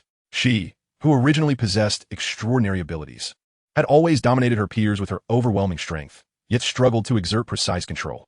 Now, with the aid of a biological feedback system in Jarvis, she could vividly perceive the trajectory of her every exertion and the energy output curve, allowing for meticulous adjustments. She even began to heed Tony's advice, experimenting with the amalgamation of her innate superpower and the magical energy she had cultivated. With the assistance of these technological advancements, Jessica's progress could only be described as astonishing. Meanwhile, Zhao Hailuan's spirit herb garden underwent a remarkable transformation. A myriad of sensors now dotted the fields, continuously monitoring soil moisture, spiritual energy concentration, and light intensity. An automated irrigation system dispensed diluted spiritual liquid and nutrient solution in precise quantities tailored to the needs of various herbs. Additionally, specialized sound wave generators played music at frequencies believed to enhance plant growth. Although Zhao Hailuan felt that this method of cultivation lacked a personal touch, the flourishing of the herbs and the shortening of their maturation cycles compelled her to accept this scientific approach to agriculture. In the Alchemy Hall and the Artifact Refining Hall, scientific analytical instruments were also introduced. Every aspect of the alchemical and refining processes, temperature, timing, material ratios, and reasons for failures, was meticulously recorded and analyzed, creating a comprehensive database. This data provided real-time suggestions during alchemical and refining endeavors, significantly increasing success rates and minimizing material waste. Even the training grounds had transformed into a realm of science fiction. Holographic projection technology was employed to simulate a variety of opponents, from basic fighter data models to the terrifying adversaries encountered by Mao Wenlong in the desert, and even low-level demon beast images based on ancient texts. This innovation delighted many combat enthusiast disciples, who became engrossed in leveling up through simulated battles. However, not everyone embraced these changes with enthusiasm. For instance, Natasha remained as aloof as ever, silently chopping wood and cleaning, treating the high-tech equipment with indifference. Occasionally, when she glanced at the rapidly advancing disciples, a subtle flicker of emotion crossed her otherwise impassive gaze. Thus, under the stirring influence of Tony Stark, within just over a month, Ling Xiao's sect exhibited a vibrant amalgamation of technology and fantasy. The most palpable manifestation of this transformation was the explosive growth in the disciples' cultivation levels. On this particular day, after completing his training, Li Si habitually scanned the entire sect with his spiritual sense. The outcome filled him with immense satisfaction. The development of Ling Xiao's sect was indeed thriving. Jessica's aura had grown increasingly refined and profound, just a step away from reaching the pinnacle of qi refinement. The merging of her superpower and magical energy was imminent, promising significant benefits upon success. Mao Wenlong's vitality surged like a furnace, his physique stronger than ever, and he had remarkably entered the late stage of qi refinement. This was quite commendable for a body cultivator, whose progress was relatively slow and heavily reliant on cultivation resources. Though Zhao Hailuan remains inept in combat, her prodigious talent in alchemy and the cultivation of spiritual herbs has propelled her to remarkable heights, especially with the aid of technology. leading to a steady advancement in her cultivation, ultimately breaking through to the mid-stage of chi refinement. Even the once inconspicuous Jessica and the hellish cat, Tracy, have now ascended to the same level. Among the remaining disciples in the early stage of chi refinement, there are 7 or 8 others who have also made significant progress. As for Tony Stark, although most of his focus is dedicated to the Genesis Project and various scientific endeavors related to cultivation, with the assistance of Jarvis and a wealth of resources at his disposal, he has successfully cultivated to the 3rd layer of chi refinement. Observing the thriving and potent atmosphere within the sect, Li Si could not help but smile with satisfaction. He inwardly remarked, "Indeed, technological cultivation knows no bounds." Chapter 75, The Christmas Sect Competition. The magical puppet emerges. Months have swiftly passed, bringing us to the eve of Christmas in 2009. During this time, apart from guiding his disciples in their training and concocting various elixirs and magical artifacts, Li Si has spent the majority of his time in seclusion, diligently refining his skills. Utilizing the profound intricacies of an exceptional cultivation technique, coupled with an extraordinary spirit strength that far exceeds the average, along with the finest training environment within the sect and a steady supply of elixirs, his cultivation effortlessly reached the mid-stage of foundation establishment. With his cultivation flourishing, Li Si's spirit soared. Witnessing the vibrant scene within the sect, he felt it was time to assess the disciples' accomplishments in their training. Thus, Li Si issued a command through the Jade Slip communication network established by Tony, disseminating it to the intelligent devices of every disciple of Lingxiao sect. The announcement read, "To evaluate the disciples' cultivation achievements and foster camaraderie among fellow practitioners, the inaugural Lingxiao sect grand competition will be held on Christmas Day, 3 days hence. At the martial arts arena, all disciples of both the inner and outer sects are welcome to register for participation. The victors and those who stand out will be rewarded with elixirs and magical artifacts bestowed personally by the sect master." Upon the release of this news, the entire Lingxiao sect erupted with excitement. The prospect of elixirs and artifacts granted by the sect master is an immense temptation for the resource-deprived disciples, especially for those in the outer sect, such as the outstanding trio of Nightcrawler, Punisher, and Luke Cage. They often engage in activities outside the sect and seldom receive guidance from Li Si, leading to a scarcity of cultivation resources. This competition undoubtedly presents a splendid opportunity for them to shine and acquire resources. In an instant, the atmosphere within Lingxiao sect was charged with anticipation and eagerness. Even Zhao Hailuan, who usually immersed herself in herb cultivation and alchemy, could not resist rushing to the martial arts arena to see if her newly concocted elixirs for temporarily enhancing explosive power would find a market. Of course, as an inter-sect disciple in a pure support role, she would not participate in the competition. As the sect's eldest brother, Mao Wenlong naturally assumed a leading role. Jessica, brimming with enthusiasm, was eager to test the extent of her newfound powers following the initial fusion of her abilities. As for Tony Stark, he was concealed within his laboratory, meticulously fine-tuning the newly crafted steel battle armor. This suit was adorned with an intricate network of runes, its various energy reactions dazzling to behold. Clearly a fusion of advanced technology and mystical cultivation. 3 fleeting days passed in the blink of an eye. On Christmas Day, the weather on Long Island was exquisitely clear. The winter sunlight lazily bathed the martial arena of Lingxiao sect, yet could not dispel the fervent atmosphere within. Li Si sat high atop a temporary jade platform erected on the northern side of the arena, surveying the scene below. To his left and right stood the inner disciples: Mao Wenlong, Jessica, Tony, and Zhao Hailuan. Below them were 8 outer disciples, led by Tracy Walker. The inaugural Lingxiao sect grand competition was about to commence. As Li Si's unassuming voice resonated throughout the arena, the ambience ignited with excitement. The rules of the competition were straightforward. Contestants would draw lots to face off in pairs, with the victors advancing and the vanquished eliminated. The outer disciples were the first to compete. 8 outer disciples squared off against one another, including Tracy Walker, who was at the mid-stage of chi refinement, while the remaining 7 ranged from the 1st to the 3rd layer of chi refinement. As anticipated, Tracy, possessing superior cultivation and battle experience, effortlessly triumphed in 3 consecutive matches, claiming the top position among the newly admitted outer disciples. Although her victories were not without effort, her indomitable spirit and fervent desire for success prompted Li Si to nod in acknowledgement. Tracy exhibited decent character, yet her foundation was tenuous, and her combat experience was lacking, necessitating further refinement. Li Si remarked with indifference. Next, the true highlight was set to unfold. Tracy was to face 3 formidable outer disciples, each considerably more powerful than the rest, in the second round to vie for the sole opportunity to challenge an inner disciple. These formidable figures were Daredevil Matt Murdock, Punisher Frank Castle, and Luke Cage. Although they seldom returned to the sect, spending most of their time in Hell's Kitchen dispensing justice. They possess solid foundations and commendable techniques, occasionally receiving resource allocations, now all at the mid-stage of chi refinement. Among them, Daredevil, with his extraordinary perception and diligent training, had achieved the highest cultivation, reaching the 6th layer of chi refinement. The Punisher, decisive and resolute, stood at the 5th layer. Luke Cage, whose techniques leaned more towards defense and strength and lacked unwavering determination, barely broke through to the 5th layer. The results of the draw were swiftly announced. Tracy would face the Punisher, while Luke Cage would contend with Daredevil. The first match featured Tracy against the Punisher. Confronted by this man, exuding an aura of iron resolve, his eyes fierce as a wolf, Tracy mustered her courage and initiated the attack. However, the disparity between them was insurmountable. Frank scarcely employed his mystical energy, relying solely on his combat skills and experience. He effortlessly evaded all of Tracy's assaults. Seizing an opening, he delivered a swift and decisive chop to her neck. The latter's vision blurred, and he softly collapsed. This was not a mere street brawl, it was combat. Frank, with an impassive demeanor, withdrew his hand, leaving behind a single remark. Frank was a man with a heavy heart for killing. Yet his instincts and skills in battle were exemplary. Should he manage to temper his temperament, his future achievements would be boundless. Li Si gazed at the Punisher and offered his assessment once more. In the second match, Luke Cage faced off against Daredevil. This battle proved to be somewhat stalemated, with both sides evenly matched. Luke Cage, with his ironclad physique, exhibited astonishing defense and strength. The strikes from Daredevil landed on him like mere tickles, utterly failing to breach his defenses.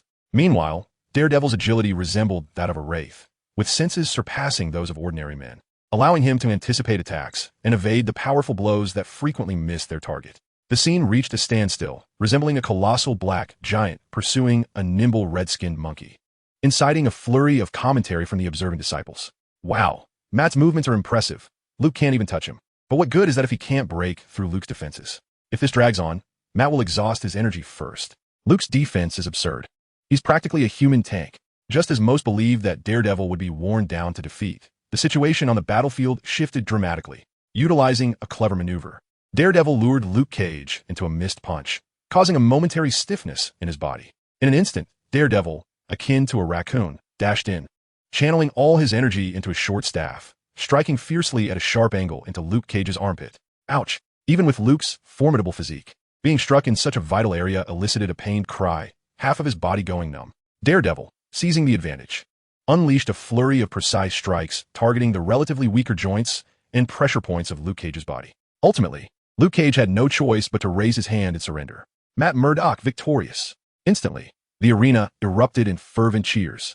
Such a comeback battle undoubtedly held greater spectacle than a mere domination. Indeed, Li Si nodded slightly. Matt possesses the ability to remain calm during combat, observing with keen insight and seizing fleeting opportunities. That is wisdom. Luke, overly reliant on his innate gifts and employing a singular approach against his opponent, must reflect upon this battle.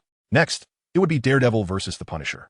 Everyone anticipated a fierce clash, given both combatants' formidable experience and skills, with their respective cultivation levels being closely matched. However, once the fight commenced, the Punisher appeared to be entirely out of sorts. After being pushed back by a few of Daredevil's moves, he decisively conceded. Frank, Daredevil was somewhat taken aback. The Punisher, with an expressionless demeanor, merely wiped the corner of his mouth and said, "I cannot defeat you. Even if I were to win against you, I wouldn't stand a chance against those 3 monsters above. It's better to let you save your strength and deal them a few more blows on my behalf." After explaining, he strode down from the arena. Observing his retreating figure, Daredevil was somewhat speechless, yet he comprehended his intent. Thus, the external disciples competition concluded, granting Daredevil the opportunity to challenge an inner disciple. Following a brief respite, the draw for the Final Four commenced. Mao Wenlong, Jessica Jones, Tony Stark, and Daredevil. The results were swiftly revealed. Matt Murdock versus Tony Stark. Jessica Jones versus Mao Wenlong. Oh, how fortuitous. Upon realizing his opponent was the weakest, Daredevil, Tony immediately displayed a confident smile. Although Daredevil had exhibited remarkable prowess earlier, he was ultimately merely a minor figure in the mid-stage of chi refinement. How could he possibly contend with a genius endowed with epic-defining technology, celestial battle armor? "I look forward to your guidance, Mr. Stark," Daredevil said humbly, performing a somewhat unorthodox bow. Of course, Tony waved dismissively, and then, under the astonished gazes of all present, summoned forth the newly crafted Crimson and Gold Mark V armor. Buzz. The armor rapidly enveloped his form, the arc reactor glowing brilliantly, the faceplate sealing shut, and the electronic eyes illuminating. As if a mute button had been pressed, an eerie silence enveloped the arena for 3 seconds. "Goodness, it could be like this," exclaimed one onlooker. "This is absolutely outrageous. Secmaster, PS using external equipment. This is unjust." The disciples protested vehemently, reporting to Li Si on the high platform. Even Daredevil's lips twitched, feeling a tingling sensation at the back of his head. Although he could not see, it did not imply he lacked sensory perception. Through his heightened senses, he discerned that the metal contraption before him not only possessed astonishing mass, but also exuded an overwhelming energy response. Could it be that this Mr. Stark had merely summoned a transformer to confront a blind man wielding a cane? "I'm in trouble." Li Si coughed lightly and spoke. Silence.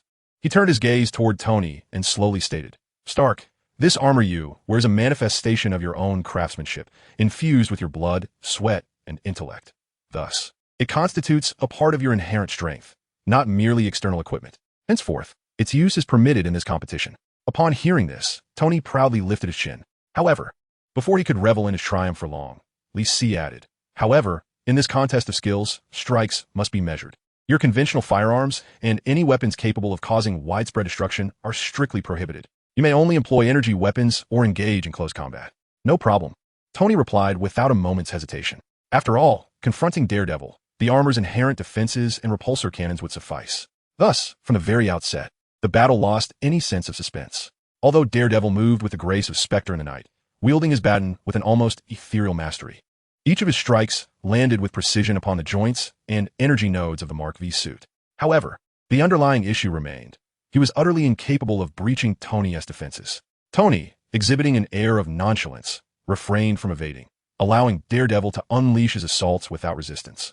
Occasionally, he would raise his hand to repel his opponent with a repulsor blast or simply grasp Daredevil's baton, rendering him immobile. After several exchanges, Daredevil reluctantly ceased his efforts, shaking his head and conceding, "I admit defeat." Tony, disengaging from his armor, shrugged and replied, "Well played." Next up was Jessica Jones facing off against Matthew Murdock. This battle presented a stark contrast to the previous one. These two seasoned practitioners, having honed their bodies through the highest echelons of martial arts, were formidable. One was the senior disciple, deeply rooted in his training with a vitality as robust as a furnace, while the other was a force of nature, a prodigious younger sister with unparalleled strength and potential. They eschewed any embellishments and engaged in the most primal form of combat. The sounds of their fists and feet colliding echoed like the beating of drums. Each clash unleashed powerful shockwaves, leaving cracks in the already resilient arena floor. Matthew's boxing style was fierce and unyielding, akin to an immovable deity descending upon the earth. Conversely, Jessica's approach was refreshingly straightforward, her petite fists swinging with unrelenting force. She seamlessly fused her innate superhuman abilities with her martial techniques, imbuing each punch with devastating power that reverberated through the air. The onlooking disciples were enthralled, their spirits ignited, exclaiming their exhilaration. This was the battle they had envisioned for cultivators. The fierce contest raged for several minutes, with both combatants seemingly igniting their true passions. Gradually, however, Matthew found himself at a disadvantage. Jessica's cultivation level surpassed his own, augmented further by her superhuman prowess, amplifying her strength and defense. Faced with Jessica's relentless brutality, Matthew, despite his greater experience, found himself struggling. Moreover, as the senior disciple, he was reluctant to inflict serious harm upon his younger sister. Ultimately, after a fierce exchange, Matthew was staggered by one of Jessica's punches, causing him to retreat several steps, and he clasped his fists in a gesture of respect, declaring, "Sister, you are truly remarkable. I humbly admit defeat." Gasping for breath, Jessica's cheeks flushed with a hint of color as she withdrew her fists and humbly responded, "Thank you, brother. I could scarcely continue if we fought any longer." Thus, the final duel was set, Tony Stark versus Jessica Jones. Chapter 76, The Christmas Sect Tournament, The Puppet Master Prevails. Part 2. Jessica, I never anticipated you would be my opponent in the end. Tony, once again clad in the Mark V, hovered in the air, looking down at Jessica with an air of arrogance and jest. "Are you ready to embrace defeat? Shall I allow you a 3-move head start, considering your seniority?" "Stock, you rejoice too soon." Jessica tilted her head back, her eyes ablaze with fierce determination. "I shall put it to the test, whether your iron shell is more resilient or my fist." No sooner had she spoken than she propelled herself from the ground, leaving behind a web of cracks in the earth. Her petite figure soared like a cannonball, her fist aimed squarely at Tony in midair. "Excellent." Tony's lips curled into a smirk. He chose to confront her head-on without flinching. He maneuvered his suit, launching a punch in return, confident in the defensive capabilities of Mark V. However, he underestimated the formidable strength that Jessica wielded, a fusion of superhuman abilities and advanced energy manipulation. Boom! A tendre explosion échouée. Tony felt an unimaginable force surge through his fist. Crack! The armor of Mark V's arm bore visible fissures, and the energy conduits throughout his arm became erratic. What? Tony's eyes widened in shock. Before he could react, Jessica was upon him like a relentless specter. Her petite fists rained down like a torrential downpour. Bang! Bang! Bang! Alarm! Alarm! Right arm armor damage 15. Chest energy shield overloaded. Left leg thruster malfunctioning. Jarvis's frantic alerts blared in Tony's ears. In mere moments of close combat, his prideful Mark V lay in disarray. Blast it! Is this girl a monster? Tony's heart raced, no longer daring to underestimate her. He quickly ascended to a higher altitude, evading Jessica's assault. Coward! Come down and fight! Jessica fumed, stamping her feet in frustration. Yet unable to truly take flight, she could only watch as Tony soared above. This is called strategy. Take notes, Jessica. Still shaken, Tony began to circle in the air, leveraging his aerial advantage and repulsor blasts to harass her. Although Jessica's defense was formidable, the repulsor blasts inflicted minimal damage. Yet being toyed with was irksome. The crux was that she could not reach Tony, while he could continuously wear her down. Ultimately, ensnared by Tony's energy net and struck multiple times with precise repulsor blasts to the same spot, Jessica stamped her foot in frustration and shouted in discontent. No more. You're cheating. Huzzah! The championship is mine. Tony, smugly reveling in his victory, struck a triumphant pose in midair before descending onto the platform, removing his helmet and embarking on a personal monologue. Did you all see? The perfect amalgamation of technology and cultivation. This is the future's trajectory.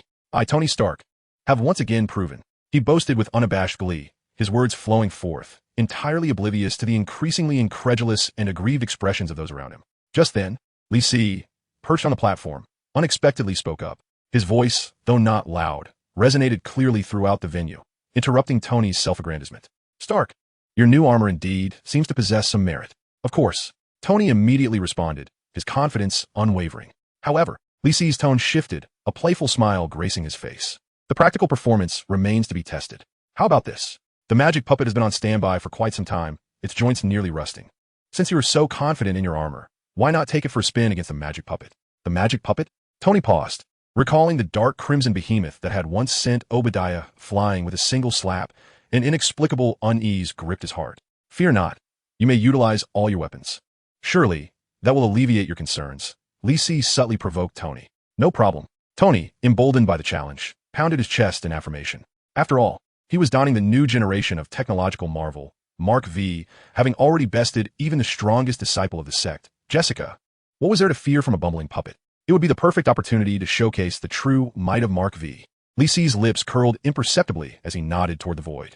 Suddenly, the previously silent magic puppet, its eyes flashing with a crimson glow, took heavy strides and arrived at the center of the arena, standing face to face with Tony and Mark V. An aura of frigid stillness, laden with a terrifying power, enveloped the entire venue in an instant. Tony's smile faltered. For reasons unknown, he found himself gripped by a sense of trepidation before this silent, expressionless metallic automaton. This is merely a spar, right? Tony chuckled nervously, instinctively taking a step back. The magic puppet offered no response, merely raising its enormous claw, shimmering with a metallic glint. All right, I'll go first. Tony feigned calmness, raising his hand to unleash a maximum power psychic repulsion cannon. Whoosh! A beam of white energy struck the magic puppet squarely in the chest. Yet, the puppet did not even flinch.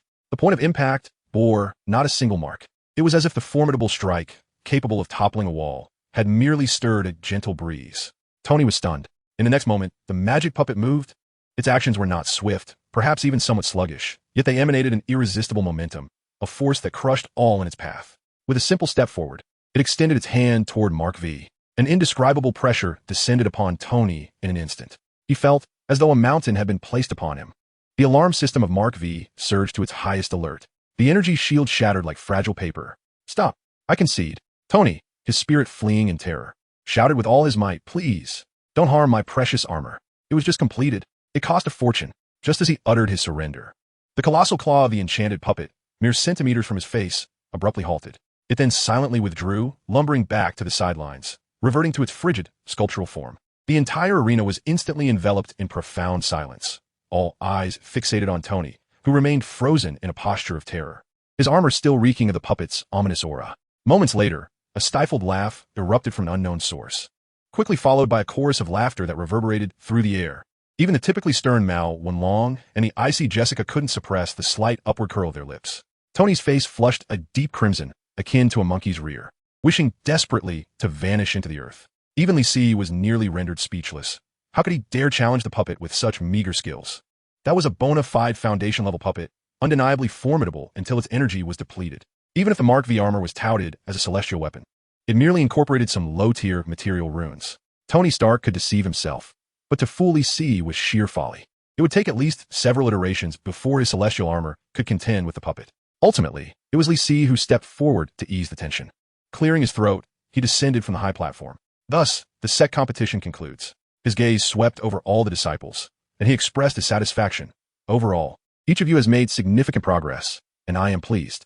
Li Si turned to Jessica, advising her, Jessica, your mastery of power control has become increasingly refined, and your integration with your supernatural abilities shows initial results, yet your combat skills require further honing. As he spoke, he tossed a pair of gauntlets in her hands. These gauntlets will amplify your strength and unleash formidable punches. Make sure to utilize them wisely. Jessica, overjoyed, thanked him profusely. Yes, thank you for your generous gift, Master Ancestor.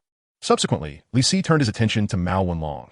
Wenlong, your foundation is solid, and your vitality is robust, yet the path of physical cultivation demands both insight and adaptability. He then waved his hand, and a staff soared into Mao Wenlong's embrace. This staff, when infused with spiritual energy, is as heavy as a mountain and capable of splitting rocks, perfectly suited for you. Mao Wenlong reverently accepted the staff, bowing deeply. Thank you for your gracious gift, Master Ancestor. Shifting his gaze, Li Si nodded at Night Demon. Matt, your ability to seize opportunities in adversity is commendable. Maintain this resolve. Night Demon nodded, his expression resolute. Certainly, I shall. He then looked towards the Punisher. Frank, your bloodthirst can propel your fierce advancement, but it may also lead you down a dark path. Choose wisely. The Punisher, his face impassive, simply nodded in response. Understood. Next, Luke Cage, with a hint of seriousness, addressed Luke. You were initially the most outstanding among us. Yet after your training, you seem to have fallen behind the other two. I trust you understand the reasons for this, and I will refrain from further admonitions. Luke Cage's face turned awkward as he forced a smile and replied, I understand. Then, Li Si turned his gaze toward Tracy. Tracy, you are the most distinguished disciple among the newcomers. As long as you remain diligent in your cultivation, a promising future awaits you. Tracy's face flushed with excitement at his affirmation. I will not disappoint you. Subsequently, Li Si offered words of encouragement to the other outer disciples. Finally, he turned to the visibly embarrassed Tony, smiling as he said, Stark, your ideas and creativity have indeed brought new possibilities to our sect. Your armor possesses significant potential. However, you must remember that true strength lies within oneself. With that, Li Si waved his hand, and dozens of beams of light flew out, landing in the hands of the disciples. These were the promised rewards, tailored elixirs selected according to each individual's circumstances and needs. All right, you may disperse now. Wishing you all a delightful Christmas. Yes, we shall adhere to the sect master's decree. The disciples responded in unison, their faces radiant with excitement and satisfaction as they departed. Chapter 77. You, go fetch Bruce Banner for me. Time passed quietly, and soon it was the early summer of 2010. The development of the Lingxiao sect during these past months could only be described as fervent. With the dual support of technological assistance and elixirs, the disciples' cultivation levels surged like bamboo shoots after rain. Jessica had firmly reached the peak of chi refinement and was on the brink of attempting foundation establishment. Mao Wenlong had also solidified his late-stage chi refinement, his vitality becoming increasingly robust. Zhao Hailuan made steady progress in her mid-stage chi refinement journey. Her innate talent in spiritual plants and alchemy, combined with various high-tech analytical instruments provided by Tony, resulted in astonishing efficiency. Daredevil, Punisher, and others have also made notable advancements, their strengths transformed beyond recognition. Meanwhile, the sect welcomed some new faces. Among them was Daredevil Matt's girlfriend, the Greek heiress and master of assassination and martial arts, Erikanakis. Under Matt's recommendation, she joined the Lingxiao sect as an outer disciple. Her fierce demeanor and remarkable combat talent were particularly appealing to Li Si. Additionally, Tony's driver and bodyguard, Happy Hogan, was begrudgingly inducted as an outer disciple, thanks to Tony's strong endorsement and resource allocation. Subjected to rigorous training from either Jessica or Mao Wenlong on a daily basis, the entire Lingxiao sect was brimming with talent and vitality. the preliminary integration of technology and cultivation evidently enhancing efficiency. However, challenges soon arose, becoming increasingly severe. The pressing issue was resources, as Li Si had initially anticipated. The cultivation environment of Earth during this age of spiritual decline was exceedingly barren. The thin spiritual energy necessitated the reliance on protective formations to forcibly gather it. Yet, even so, it barely suffices to sustain the daily consumption of the several dozen Qi refinement disciples within the sect. After Li Si ascended to the mid-foundation stage, his demand for spiritual energy escalated exponentially. The energy gathered by the grand formation has become rather insufficient. Not to mention the alchemy, artifact crafting, talisman making, and the operation of formations, each of which inevitably requires a vast array of resources. Rare, spiritual herbs, nearly extinct in the outside world, can only be painstakingly cultivated by Zhao Hailuan in the sect as spiritual fields, yielding extremely limited quantities, often necessitating decades or even centuries to mature, far outpaced by the rate of consumption. The various metals infused with spiritual essence required for artifact crafting are exceedingly rare. Additionally, the wood and jade needed for talisman crafting present further challenges. Standing at the cliff's edge outside his cave dwelling, Li Si felt the thin sea breeze carrying spiritual energy brush against his cheek. A sense of frustration welled within him, reminiscent of the adage that even a hero can be thwarted by a mere penny. In a world of immortals, given his fortuitous awakening of the memories of the Immortal Emperor, he would likely have begun preparations to break into the Golden Core stage by now. However, in the barren earth of the Marvel Universe, which could be deemed the end of an era of magic, even he must exercise patience and proceed cautiously. Objectively speaking, this realm is undoubtedly superior to Earth before his transmigration. At least it teems with diverse supernatural forces. Though the spiritual energy is sparse, the hidden array of supernatural beings is anything but lacking. They undeniably represent one opportunity after another, and Li Si is certainly capable of discovering the perfect means to utilize them. For instance, the Kunlun secret realm, a pocket dimension established by extraterrestrial beings, undoubtedly boasts a higher concentration of spiritual energy and an abundance of rare treasures. Unfortunately, Li Si's current capabilities are insufficient. Venturing into another's domain recklessly could lead to his demise. Such circumstances typically necessitate formidable strength to acquire what one seeks. Venturing out impulsively poses a significant risk to one's life and cultivation. Thus, he can only retreat into the confines of his home to cultivate in seclusion, remotely guiding his disciples to engage in minor schemes. A breakthrough in the core project of spiritual energy conversion must be achieved promptly. With this thought, Li Si's consciousness extended like invisible tendrils to the valley within the sect designated as the Genesis Laboratory. At that moment, Tony Stark, his eyes bloodshot and hair disheveled like a bird's nest, paced irritably before a complex array of holographic models and pulsating data streams. Ever since receiving Li Si's guidance during their last encounter, successfully sensing the flow of energy, Tony had thrown himself into the research of the spiritual energy conversion core with unprecedented fervor. He worked tirelessly, pushing his brilliant mind to the limits, attempting to decipher the mysteries of energy transformation and the creation of void from the Hunyuan Baojian through the lens of scientific terminology, striving to convert them into feasible technical solutions. Progress, of course, has been made. Under Li Si's occasional insights and the cutting-edge theoretical guidance of the Hunyuan Baojian, combined with Jarvis's computational support and Stark Industries' boundless resource investment, Tony has successfully established a preliminary theoretical model and even crafted several experimental prototypes. These prototypes indeed possess the capability to convert minuscule and exceedingly unstable traces of what may be termed spiritual energy through the consumption of vast amounts of electrical power, even under the most stringent conditions. However, this falls an insurmountable distance short of Li Si's demands for a stable, efficient, and controllable large-scale production of spiritual energy. The conversion efficiency is appallingly low, while the stability is akin to SC Char-Dinger's cat. Out of 10 experiments, 9 end in failure, and the meager amount of spiritual energy successfully converted is insufficient even to nourish the simplest spiritual herb.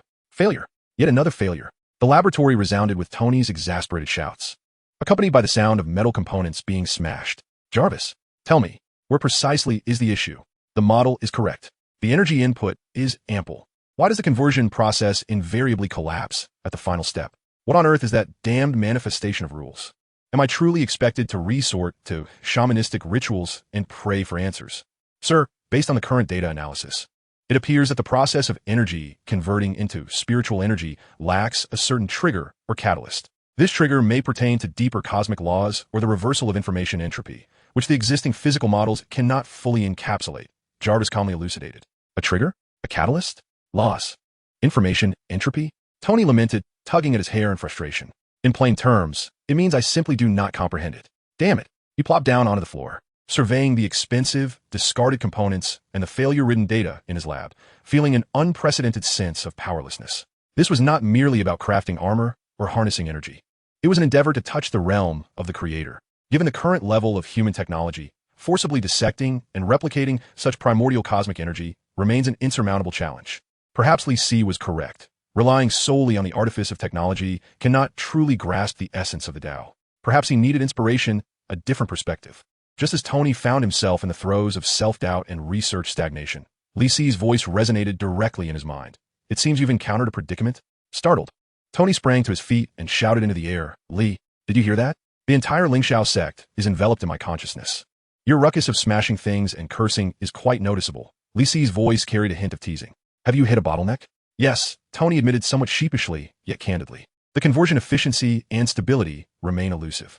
I feel as though something crucial is missing, but I cannot articulate it. That's quite normal, Li Si replied, unfazed and patiently advised. You are too fixated on scientific laws, attempting to forcibly explain and construct everything. Spiritual energy is not merely a form of energy. It embodies the manifestation of the Tao, imbued with ceaseless information and rules. Attempting to create it solely through pure energy input and physical means is akin to trying to fabricate life with mere bricks and cement. While the direction may be correct, it lacks the most critical spark of enlightenment. Enlightenment? Tony furrowed his brow in confusion.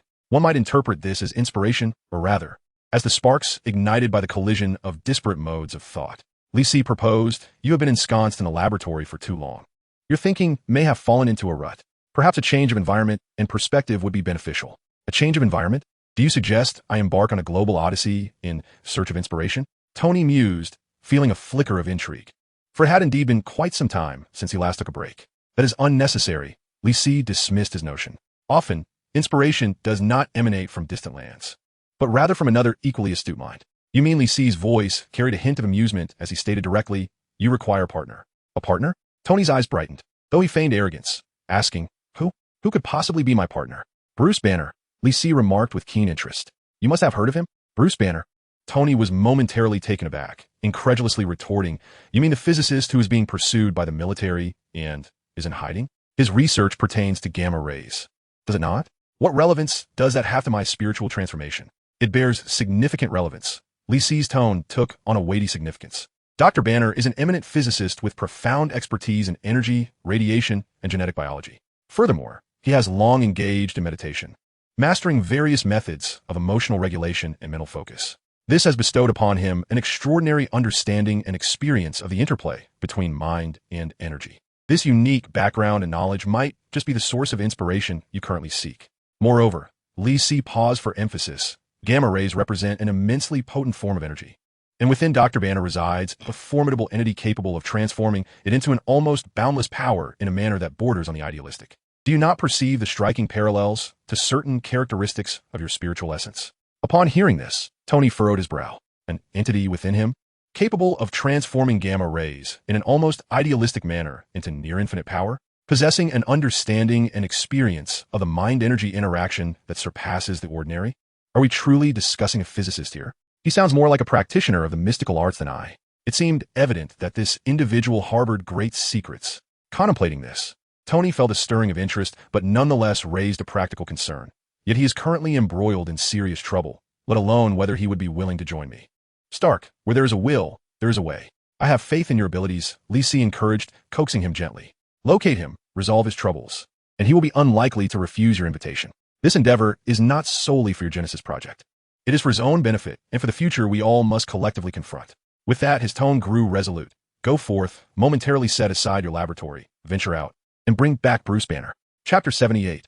Let us meet the Green Doctor. Li Si's words resonated in Tony's mind like an ultimate directive. Although he was reluctant to part with his research on the core of spiritual energy transformation, he felt no courage to defy the command of this enigmatic ancestor. Moreover, Bruce Banner piqued his interest.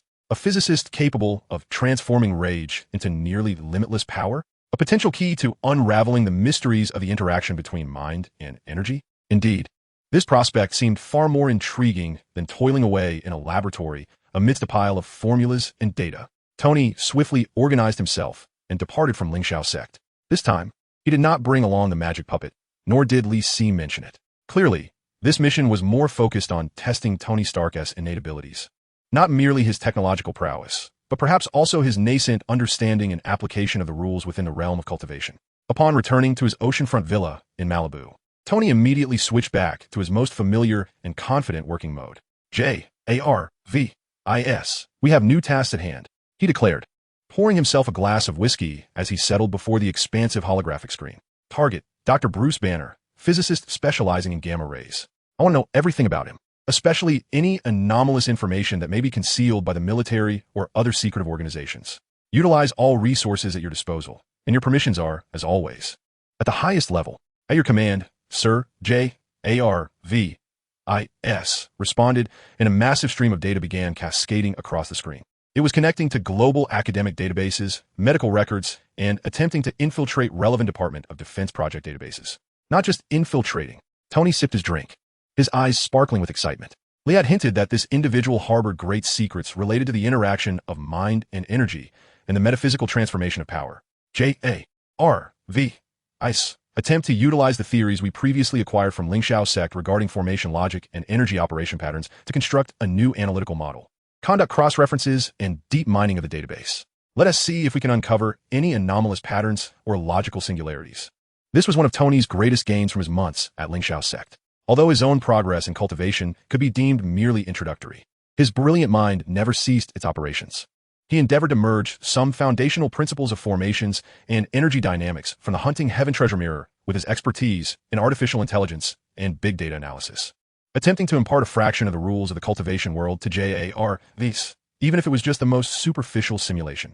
He whimsically dubbed it the JARVIS cultivation project. I am currently attempting to construct a derivative analysis module based on fuzzy logic and energy entropy variation, sir. This requires substantial computational resources and may generate numerous unverifiable hypothetical correlations. JARVIS replied, sounding somewhat intrigued by this new functionality. Just get it done. When resources are insufficient, seek pepper. I demand results. Tony waved his hand. Hours elapsed. The waves tirelessly lapped against the shore, while the sun cast its golden rays, melting like liquid gold across the surface of the sea, elongating the shadow of Tony's laboratory.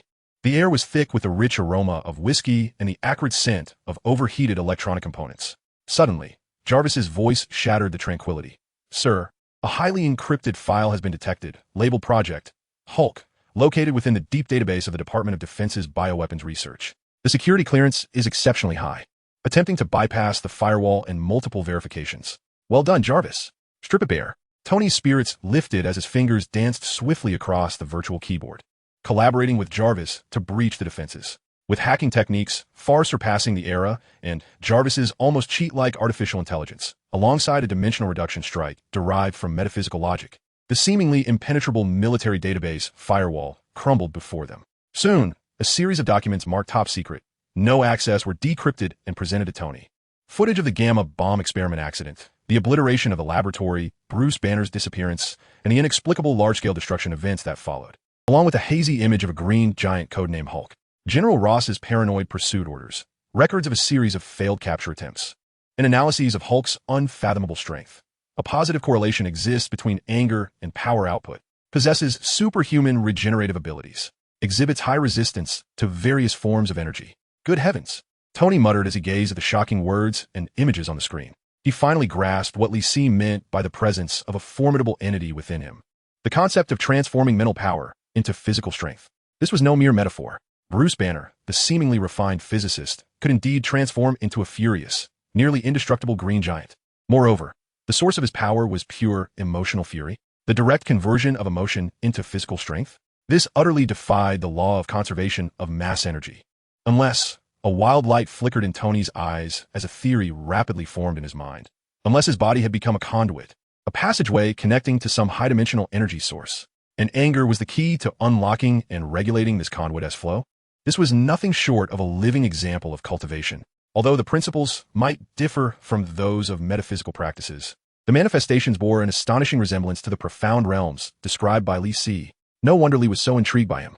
This fellow was nothing less than a walking limitless gamma energy cultivator. It was no surprise the military relentlessly pursued him. Tony glanced at the costly pursuit orders issued by General Ross. and the underlying intent to replicate the Hulk's abilities revealed within. A fleeting look of disdain and sympathy crossed his eyes. This individual is likely enduring a fate far more harrowing than my own abduction. Perpetually hunted by the world, he must constantly fear the prospect of becoming an uncontrollable monstrosity. As fellow aberrations, one is armed with technology while the other has been transformed by gamma rays. At this moment, Tony Stark feels a subtle kinship with the enigmatic Doctor. Banner. J-A-R-V-S. The military is undoubtedly tracking him. We must locate him before that old scoundrel Ross does. Tony promptly commands. Initiate a global real-time pursuit of Dr. Banner with utmost priority. Filter all potential hiding spots. Understood, Sir. Jarvis replies. However, sir, our intrusion appears to have triggered the military's advanced cybersecurity protocols, and multiple tracking and counter-intrusion systems are converging on us. On the screen, red dots representing military cyber defense nodes begin to flash intensely, encircling Tony's data source. Rather swift in their response, Tony smirks coldly, disdainfully remarking, "But to engage in a cyber battle with me? They are woefully inexperienced." His hands dance like phantoms over the virtual keyboard, his eyes gleaming with confidence. Jarvis. Activate the Labyrinth Protocol. Release a stream of interference data to fabricate false information nodes. Redirect their tracking signals to, let's say, the Pentagon's central server. Let them play with themselves. Receiving, sir. Executing now. Warning. The adversary has deployed military-grade offensive firewalls and multi-layered encrypted tracking algorithms. Child's play. Tony scoffs, inquiring, Jarvis. Do you recall the 9 Palaces flying star formation diagram we acquired from Linxiazong? Recompile a data packet obfuscation algorithm using that logic. Let them experience the bewilderment of confusion. Thus commenced a silent yet fierce battle within the virtual realm. Armed with cutting-edge hacking techniques, Jarvis' unparalleled computational power, and a hint of Eastern mystique, Tony navigated the military's intricate cyberweb with the grace of a specter. Not only did he effortlessly thwart their tracking and attacks, but he also implanted several undetectable backdoors and mischievous programs within their network, effectively incapacitating General Ross's pursuit of Banner for no less than 12 hours. Meanwhile, within a highly classified military command center in Washington, D.C., a frantic report reached the general. "Sir, all tracking signals have been severed. Our system has been breached. The adversary's technology is formidable. We cannot even ascertain their location." A perspiring cybersecurity officer stammered as he addressed the grim-faced elder on the screen. Before him loomed Army Lieutenant General Thaddeus Thunderbolt Ross. Useless. General Ross slammed his fist onto the table, causing the screen to tremble. "You can't even fend off a hacker. I will grant you 1 hour. You must uncover who is responsible and find Banner. Immediately relocate his position. At all costs." He could sense a formidable, unknown force intervening, with the target being none other than Banner himself. This ignited within him an unprecedented sense of crisis and fury. Furthermore, a glint of ruthlessness flashed in General Ross's eyes as he coldly commanded, "Notify the laboratory. Accelerate the Enhancement Soldier Project. Increase the dosage for Blonsky. I need him to attain combat readiness swiftly. I shall not permit anyone to usurp my achievements." At the Malibu seaside villa, Tony elegantly snapped his fingers, observing the chaotic feedback from the military network on his screen, a mischievous smile playing on his lips. It appeared our old general was quite irked, even hastening the long-buried Enhancement Soldier Program. TSK, how reckless. "Sir, based on the latest data analysis and global surveillance network feedback, we have preliminarily pinpointed Dr. Banner's most likely hiding location." Jarvis's voice chimed in. "Culver University, Virginia. Returning to find his little girlfriend, is he? This guy truly has no fear of death." Tony stroked his chin, contemplating his next course of action. If he were to don the Mark V and confront him directly, it might just scare him into transforming, potentially leading to the destruction of the entire university. Now, that would be quite the spectacle. He shook his head, muttering to himself, "This fellow is like a frightened bird, desperately yearning for control over himself. It seems I must deliberate carefully." As he analyzed Banner's profile, a plan gradually took shape in his mind. "Jarvis, immediately assist me in fabricating an identity. Better yet, let us stick with my own name. After all, he may not recognize me. Also, arrange a flight to Virginia for me. As swiftly as possible." Tony rose, his eyes shimmering with confidence. "Let us meet this green doctor." Chapter 79, Bruce, I understand you. Culver University, Virginia. It was the afternoon, and the sun blazed fiercely, softening the asphalt pavement, while the air was thick with the scent of freshly cut grass, intermixed with the unique aroma of youthful hormones and old books that permeated the campus. Bruce Banner walked with his head bowed, ensconced in an ill-fitting old jacket, hastening through the shaded pathways of the verdant campus. He wore a tattered baseball cap, its brim pulled low enough to obscure half his face. His hurried steps seemed to be a flight from something, yet also a pursuit of something elusive. Culver University was a place where he had once worked, loved, and lived. Each vista seemed to linger with the shadow of his girlfriend Betty and the ephemeral beauty of those cherished moments. However, returning here today, he felt only an omnipresent sensation of being watched, accompanied by a profound anxiety that penetrated to his very core. He resembled a ticking time bomb, with an unpredictable countdown, ready to explode and shatter everything into fragments at any moment. Banner came here to retrieve the original data from the Gamma experiment in hopes of uncovering clues to suppress the Hulk. Of course, the desire to catch another glimpse of Betty was also a significant motivation, although Banner was acutely aware of the peril this posed, both to himself and to her. In a secluded corner near the back entrance of the physics building, he sought a moment to rest and steady his racing heart, accelerated by anxiety, only to inadvertently collide with an approaching figure. "My apologies, my fault," exclaimed a somewhat flamboyant voice. Instinctively, Banner took a step back and cautiously regarded the individual. It was a middle-aged man clad in a casual suit and stylish sunglasses, resembling a dandy who had just slipped away from a party. The man clutched a stack of papers, seemingly scientific reports, which had scattered across the ground due to the abrupt encounter, and he hurriedly bent down to gather them. "It's fine. I wasn't watching where I was going," Banner replied quickly, squatting down to assist in the retrieval. The unexpected contact caused his heart to race even more. Taking a deep breath, he compelled himself to regain his composure. "Thanks, buddy." The man stood up and removed his sunglasses, revealing a handsome and unmistakably recognizable face, adorned with a hint of a roguish smile. "Allow me to introduce myself. I am Tony Stark." He extended his hand with an air of confidence. Banner was momentarily taken aback. Tony Stark? The billionaire, genius inventor, playboy, and the man who had captivated the world as Iron Man just 6 months prior? "I'm Bruce Banner," he responded after a brief hesitation, shaking Stark's hand, which felt somewhat surreal. To his surprise, Stark's grip was warm and firm, contradicting the flamboyant demeanor he projected. "Dr. Banner? What a pleasure." Upon hearing that name, Stark's face lit up with just the right amount of surprise and enthusiasm. "I've long admired your work. The authority in gamma radiation. I've been dabbling in some high-energy physics projects myself, and have hit a bit of snag.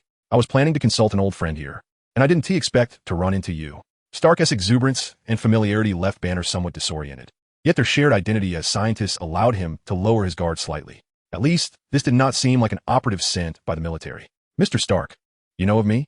Banner asked, somewhat astonished. Although he had previously worked for the military, he had never crossed paths with the industrial giant Tony Stark. Even if Stark had heard of him, was he not aware that Banner was now a notorious fugitive? Of course, who in the field of physics is unaware of Dr. Banner's illustrious name? Stark remarked exaggeratedly, then leaned in closer, lowering his voice. "Especially after that incident with the experiment. To be honest, I can profoundly relate to the challenges you've faced." With that, he flashed a knowing smile that spoke volumes. Banner's heart sank suddenly. His vigilance heightened. "I do not comprehend what you were saying." "Oh, come now, Doctor." Tony shrugged, gesturing to his own chest. "Individuals like us occasionally create forces so immense that we cannot even control them, can we? Some transform them into weapons, while others inadvertently integrate them into their very being." As he spoke, he unfastened several buttons of his shirt, revealing the arc reactor embedded in his chest, radiating an ethereal blue glow. Banner's pupils dilated, instinctively taking a step back, his face a mask of shock and disbelief. What on earth is this? Regarding Tony's identity as Iron Man, he had only glimpsed snippets of news while on the run. He was unaware of the full story. "This is the arc reactor, the source that has allowed me to survive until now, even rendering me unique." Tony pointed to the reactor, his tone laced with complexity and a hint of self-deprecation. "It can provide nearly limitless energy, powering those extraordinary creations. Yet, it is also akin to a ticking time bomb, a reminder of how fragile and abnormal this life truly is." He met Banner's gaze, his eyes, often filled with mockery and arrogance, now revealing a glimmer of sincerity and an understanding of his fellow beings. "We are all tormented by the powers we have created, are we not? It is simply that your beast is concealed more deeply and erupts with greater ferocity." Banner fell into silence. Tony Stark's candidness, particularly his revelation of the arc reactor, took him by surprise and struck a chord deep within him. Yes, they were both monsters, anomalies in the eyes of ordinary people. The extraordinary strength they possessed was both a gift and a curse. Such loneliness and struggle could perhaps only be truly grasped by those who shared the same plight. "What do you wish to convey?" Banner's voice was hoarse, neither affirming nor denying. "Perhaps we can approach this problem from a different perspective, even finding a resolution." Tony fastened his buttons once more, his expression turning earnest. "The military and those so-called experts can only study how to exploit you, correct?" Banner acquiesced. a flicker of pain and disdain crossing his eyes. Yet, this is as foolish as attempting to drain the energy from a nuclear reactor completely. Tony's tone was resolute, unwavering. That energy resides within you. It is part of you. Forcibly suppressing it will only lead to a more violent backlash. Just as the more you stifle your anger, the more terrifying the Hulk's eruption becomes. Then what do you suggest we do? Banner could not help but inquire, a question that had plagued him for far too long. Control.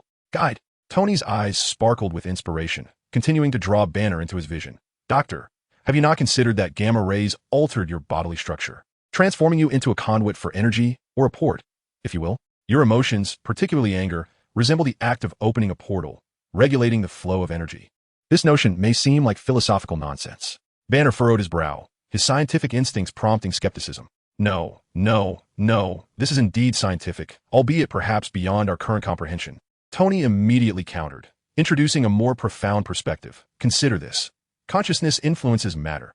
Hints of this have long been present in quantum mechanics. What is emotion? Is it merely the electrochemical reactions of brain neurons? Or does it represent a deeper informational field or energy fluctuation? If this mental energy can resonate through your unique constitution, harnessing vast energies from an unknown source, then it begins to make sense. His excitement grew as he gestured animatedly. It's akin to chi, the life force referenced in Eastern philosophy. They believe that through mental cultivation, one can guide and master this energy. We refer to it as internal strength or Jinchi. Although the terminology varies fundamentally, it may embody an interaction between mental force and energy. Chi, mental force guiding energy? Banner murmured, these terms feeling unfamiliar, even somewhat absurd. Yet, for reasons unknown, Tony's unconventional theories subtly resonated with vague feelings buried deep within him.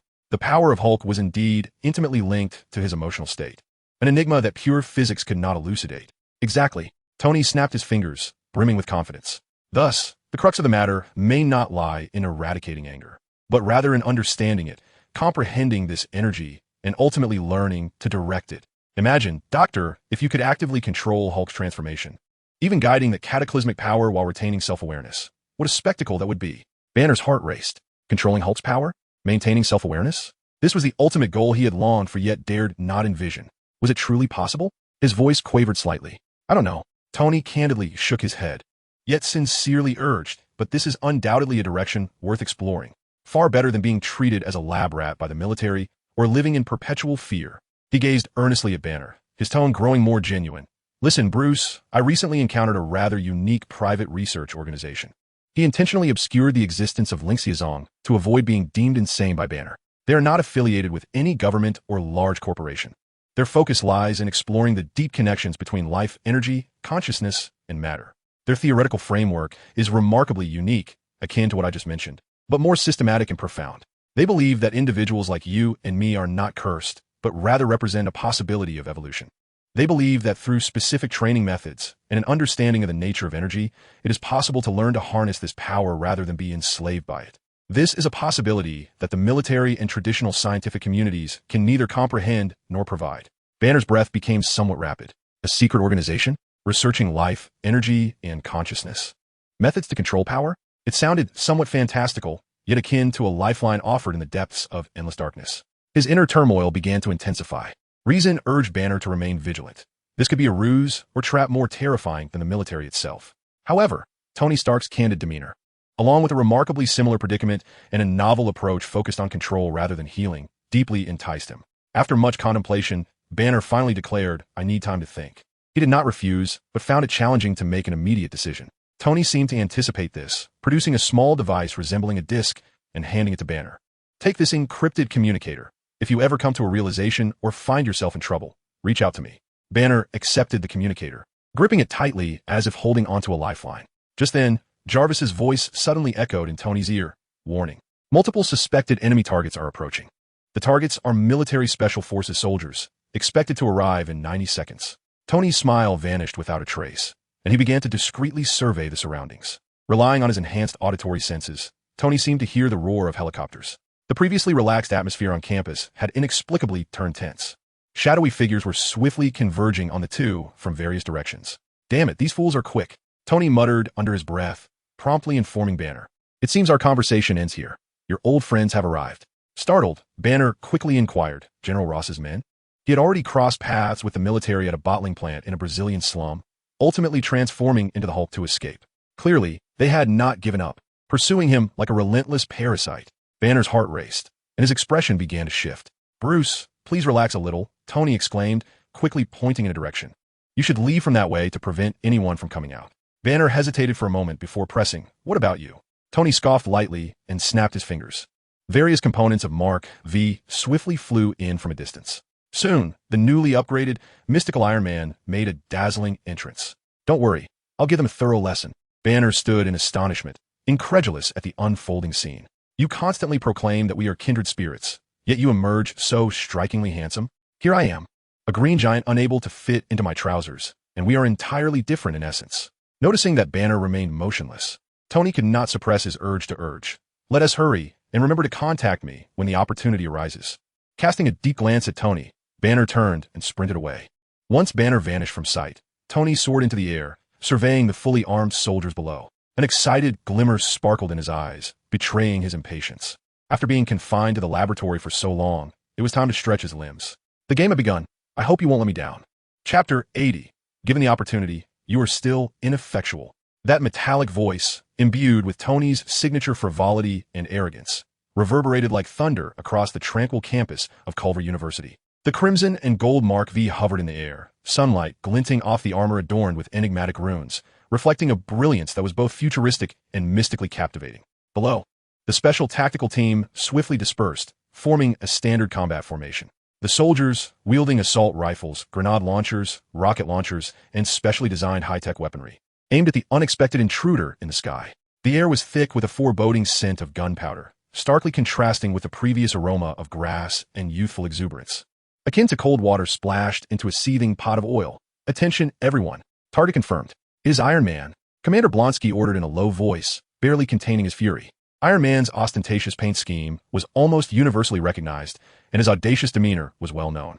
However, he had not anticipated encountering this troublesome playboy during the operation. Immediately, Blonsky raised his head and shouted at Iron Man in the sky, "Tony Stark, you are to leave this place at once. We are executing an important military operation." "A military operation?"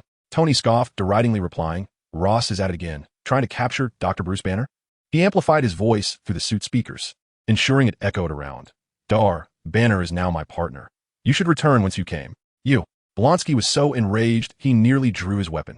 Yet he restrained his fury, sternly warning, "Stark, you are openly obstructing military duties." Blonsky glared fiercely, menacingly fixating on Iron Man, threatening, "I warn you one last time, leave immediately. Otherwise, you shall pay for your arrogance and folly." "Pay?" Tony appeared to have heard the most ludicrous joke, a sardonic smile curling at the corners of his mouth. "Those who wish for me to pay could line up all the way to Antarctica. A minor character like you might have to wait until your next life for a glimmer of hope, don't you think?" "Open fire." Blonsky was utterly enraged. As a true elite soldier, he had never endured such humiliation. Moreover, following the injection of the super soldier serum, Blonsky's aggression and competitiveness had been significantly amplified.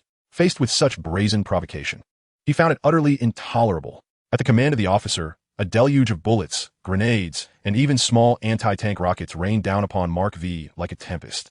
However, what transpired next left all present soldiers in sheer terror. The runic patterns glimmering on the surface of Mark V suddenly radiated with immense brilliance. A honeycomb-structured, pale golden energy shield instantaneously enveloped the armor. Upon striking the energy net, all the bullets diminished in kinetic force as if swallowed by the sea. Meanwhile, grenades and rockets, upon contact with the energy net, triggered violent explosions that sent flames soaring. Yet, the shockwaves and fragments from the explosions were absorbed and deflected by the thin energy net, failing to even jolt Mark V. "The runic defense system has been activated, with current energy consumption at 12%, reported Jarvis. "Well done, Jarvis." Tony whistled, excitement palpable in his voice. "Now, it's our turn to strike." With a swift motion, Mark V vanished from its position as if teleported. Its extraordinary agility allowed it to glide through the dense barrage like a butterfly in a storm. In the next moment, it appeared beside a military Humvee, with its palm cannon aimed at the vehicle's chassis. Whoosh! A blue repulsive beam, infused with unique energy fluctuations, shot forth. The Humvee was lifted as if by an invisible giant hand, tumbling through the air and crashing into another vehicle. Boom! A chain reaction of explosions ensued. Without the slightest pause, Tony flickered again, materializing above another group of soldiers. Instead of delivering lethal blows, He precisely dismantled their weapons with a repulsive cannon or incapacitated them with energy shockwaves. Occasionally, some quick-reacting soldiers attempted to target him with heavy weaponry, but he always managed to evade with an ethereal grace or detonated their ammunition directly with a repulsive beam. The entire battlefield had transformed into a personal showcase for Tony and Mark V. This newly designed armor displayed formidable defensive capabilities, exceptional mobility, and the astonishingly powerful psionic repulsive cannon, rendering these well-trained special forces akin to lambs awaiting slaughter, utterly powerless in the face of such might. The weapons and equipment they once took pride in seemed laughable, like mere toys against this celestial armor. Monster! This guy's a monster. Our bullets are utterly ineffective against him. Requesting heavy fire support. Repeat.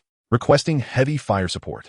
The soldiers' cries for help echoed chaotically across the communication channels. As he watched his elite team being utterly shattered within mere minutes, suffering heavy casualties at the hands of Tony, Blonsky's eyes instantly turned crimson.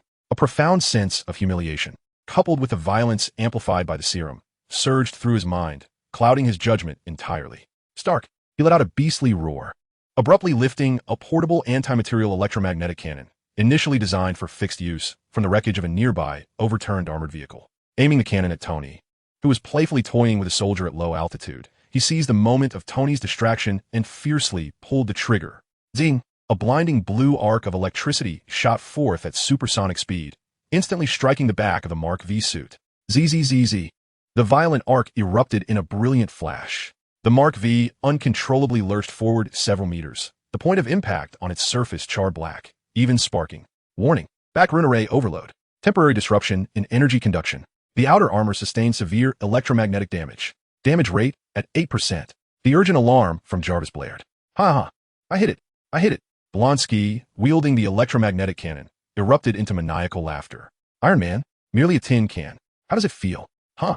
He provocatively taunted Tony, seemingly intent on venting all the humiliation he had just endured. Tony steadied himself and slowly turned around, although Jarvis reported the damage as minimal. That last hit had indeed caught him off guard. More importantly, Blonsky's ambush and taunt had successfully ignited his fury. A chilling electronic voice reverberated, steeped in suppressed rage. You're quite brave, aren't you? Beneath the helmet, Tony's expression darkened ominously. I merely intended to teach you a lesson and stretch my legs. His voice, laced with a bone-chilling coldness, was intimidating. But now I've changed my mind. Virum. The arc reactor at the chest of the Mark V blazed with intensified radiance. A surge of energy far greater than before erupted violently. Jarvis, switch to retribution mode. Energy output at 120%. Sir, operating at overload will cause permanent damage to the reactor and rune array. Execute the command. In the next instant, the figure of the Mark V blurred, transforming into a crimson and gold streak as it charged towards Blonsky.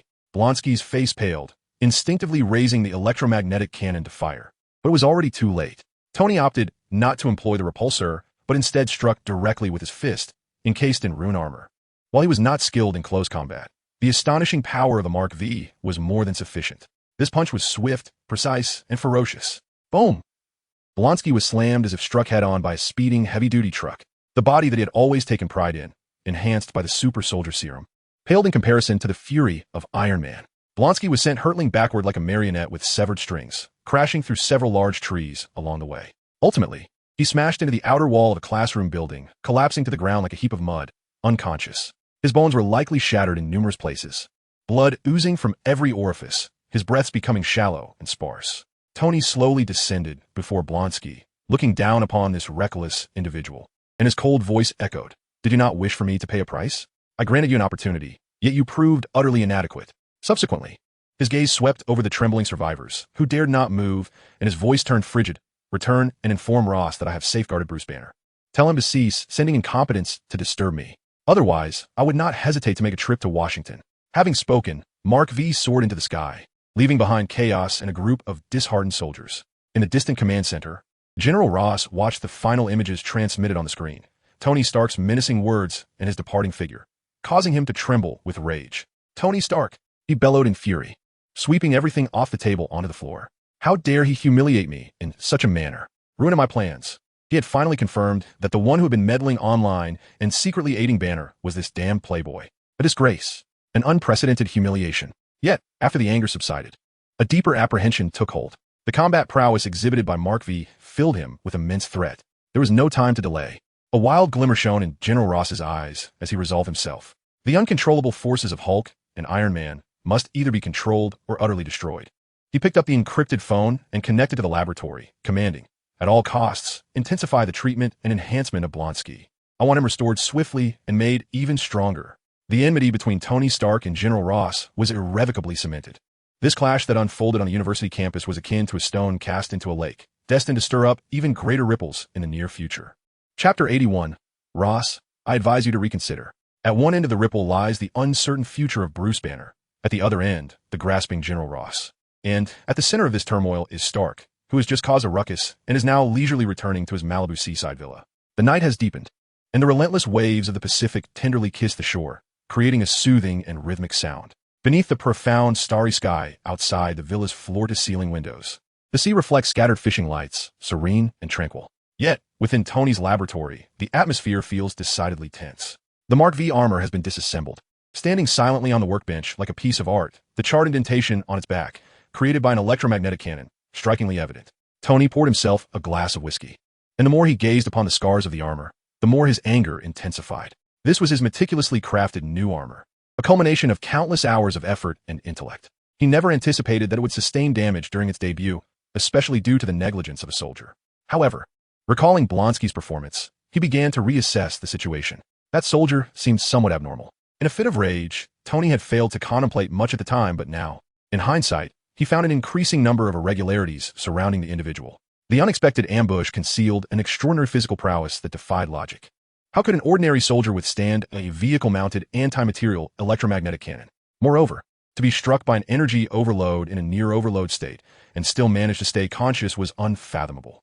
Additionally, the soldier's frenzied bloodlust during combat was indicative of a decidedly abnormal mental state, far beyond the capabilities of mere stimulants. Tony sipped his drink, his gaze sharpening. That old rascal Ross must be up to something. He downed a large gulp of whiskey, the fiery liquid coursing down his throat, igniting the fury within.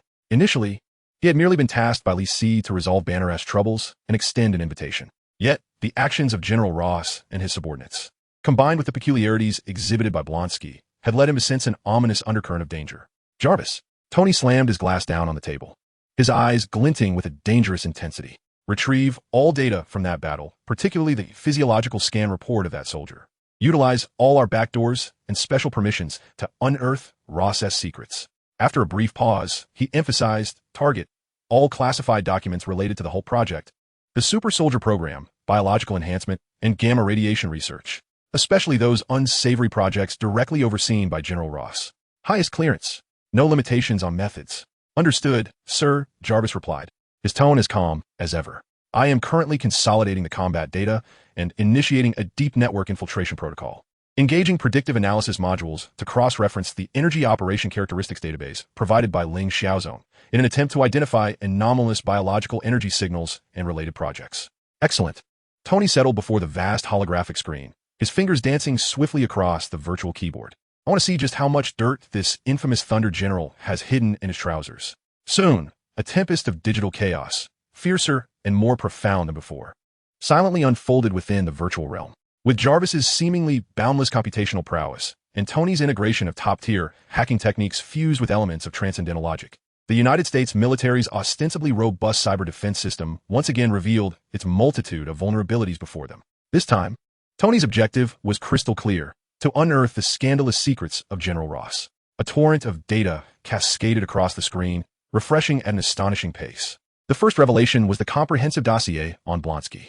Emil Blonsky, a captain in the Royal Marine Corps, had distinguished himself in battle and willingly volunteered for the Gladiator program. Phase 1 injection, serum batch number 03. Post-injection, his strength, speed, and reflexes were significantly enhanced, yet he exhibited pronounced increases in aggression, emotional instability, and diminished judgment. As Tony recited these details, he couldn't suppress a sardonic chuckle. A knockoff of the Super Soldier Serum, he mused, recalling Captain America, Steve Rogers.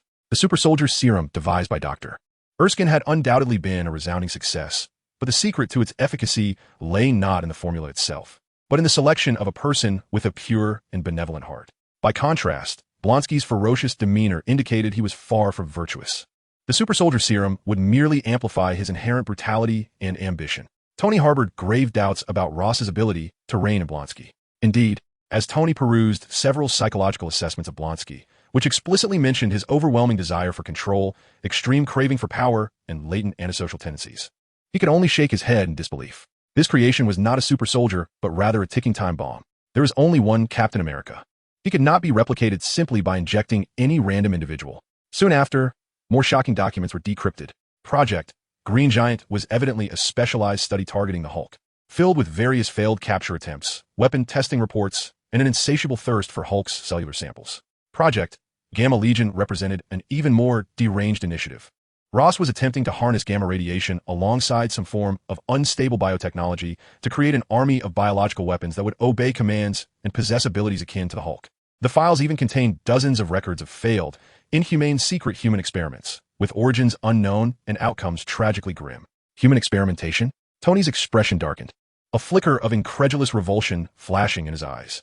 This man was indeed a lunatic, utterly inhumane. What sent a chill down his spine was the discovery of his own name, Iron Man Tony Stark, listed in several highly classified reports on future threat assessments. The report categorized Iron Man as an uncontrollable high-tech force, deeming him a potential subversive threat and recommending strategies for surveillance, restriction, and, if necessary, containment or elimination.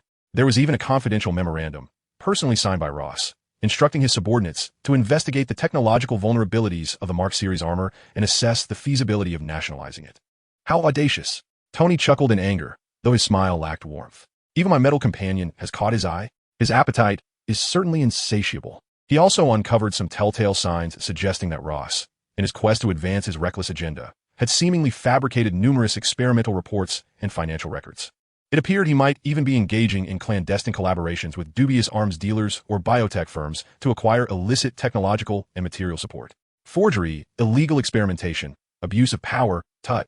This old rogue's transgressions are surely enough to warrant a military tribunal. Aren't they? Tony stroked his chin, a glint of cold resolve flashing in his eyes. Ross, this malignant tumor is not merely a nuisance for Banner, but a potential threat to the entire world. If he continues unchecked, who knows what horrifying monstrosities he might unleash. It seems that merely inflicting pain upon him will not suffice. He must be completely eradicated. A decision crystallized within Tony's mind to ensure Banner's collaboration. Even his joining of the Ling Shao sect, Ross must be thoroughly uprooted. At the very least, he must be stripped of the capacity to pursue Banner and conduct his mad experiments. Jarvis, Tony's voice regained its icy composure as he commanded. Establish a connection to General Thaddeus Ross's highest encryption communication line. Use my private channel, ensuring it remains untraceable. Establishing secure connection, sir. Moments later, the communication was connected. No image was transmitted, only a voice that had been encrypted. Who is this? Came Ross's deep, fatigued voice, clearly affected by the recent debacle at Culver University. It is I, General. Tony's tone was perfectly casual, as if conversing with an old friend. Do not be alarmed. I'm not here to cause you trouble. Merely to have a heart-to-heart. Stock? Ross immediately shifted to a defensive and furious stance. How did you obtain this number? What do you intend? Calm down, General. You're getting on in years. A stroke could strike at any moment, Tony said languidly. I merely believe there may be a slight misunderstanding between us, particularly regarding Dr. Bruce Banner. Banner is a fugitive. Your protection of him is tantamount to treason against the state. Ross barked vehemently. Oh, spare me, Ross. Tony's tone dripped with sarcasm. Dismissing him. Do you think your little schemes have gone unnoticed? The Gladiator program, Sierra number 03. Ring any bells? Did Blonsky hang up? I hope your medical team is up to the task. Otherwise, where will you find another obedient test subject? The other end of the line fell into an eerie silence. General Ross felt a chill shoot through him from his toes to the crown of his head. How could Star possibly know such things? These matters are the utmost secrecy. And that Gamma Legion project. Tony's voice, reminiscent of a devil's whisper, continued to provoke Ross's frail nerves. A commendable idea. But regrettably, the technology is lacking, and your methods are rather unsavory. I dare say the families of those test subjects are likely still oblivious to what their loved ones have endured. What are you trying to say? Ross's voice trembled slightly, revealing his unease. He realized that this dandy before him possessed far more knowledge than he had anticipated. What I mean to say, Tony's tone shifted abruptly, imbued with a fierce intensity, is that you must immediately cease all your mad, inhumane experiments. Withdraw all warrants and pursuits against Bruce Banner at once. Otherwise, he paused, enunciating each word with gravitas, I possess evidence of your forged reports, your illicit experiments, and possibly even treasonous activities that I would not hesitate to unveil to the world. At that point, not only will your position be untenable, but you may find yourself needing to secure a spot in a military prison well in advance. Stock. Do you dare to threaten me? Ross finally erupted, unleashing a hysterical roar. Who do you think you are? A mere arms dealer. I shall see to it that you are utterly disgraced. Tony abruptly severed the communication. Fool!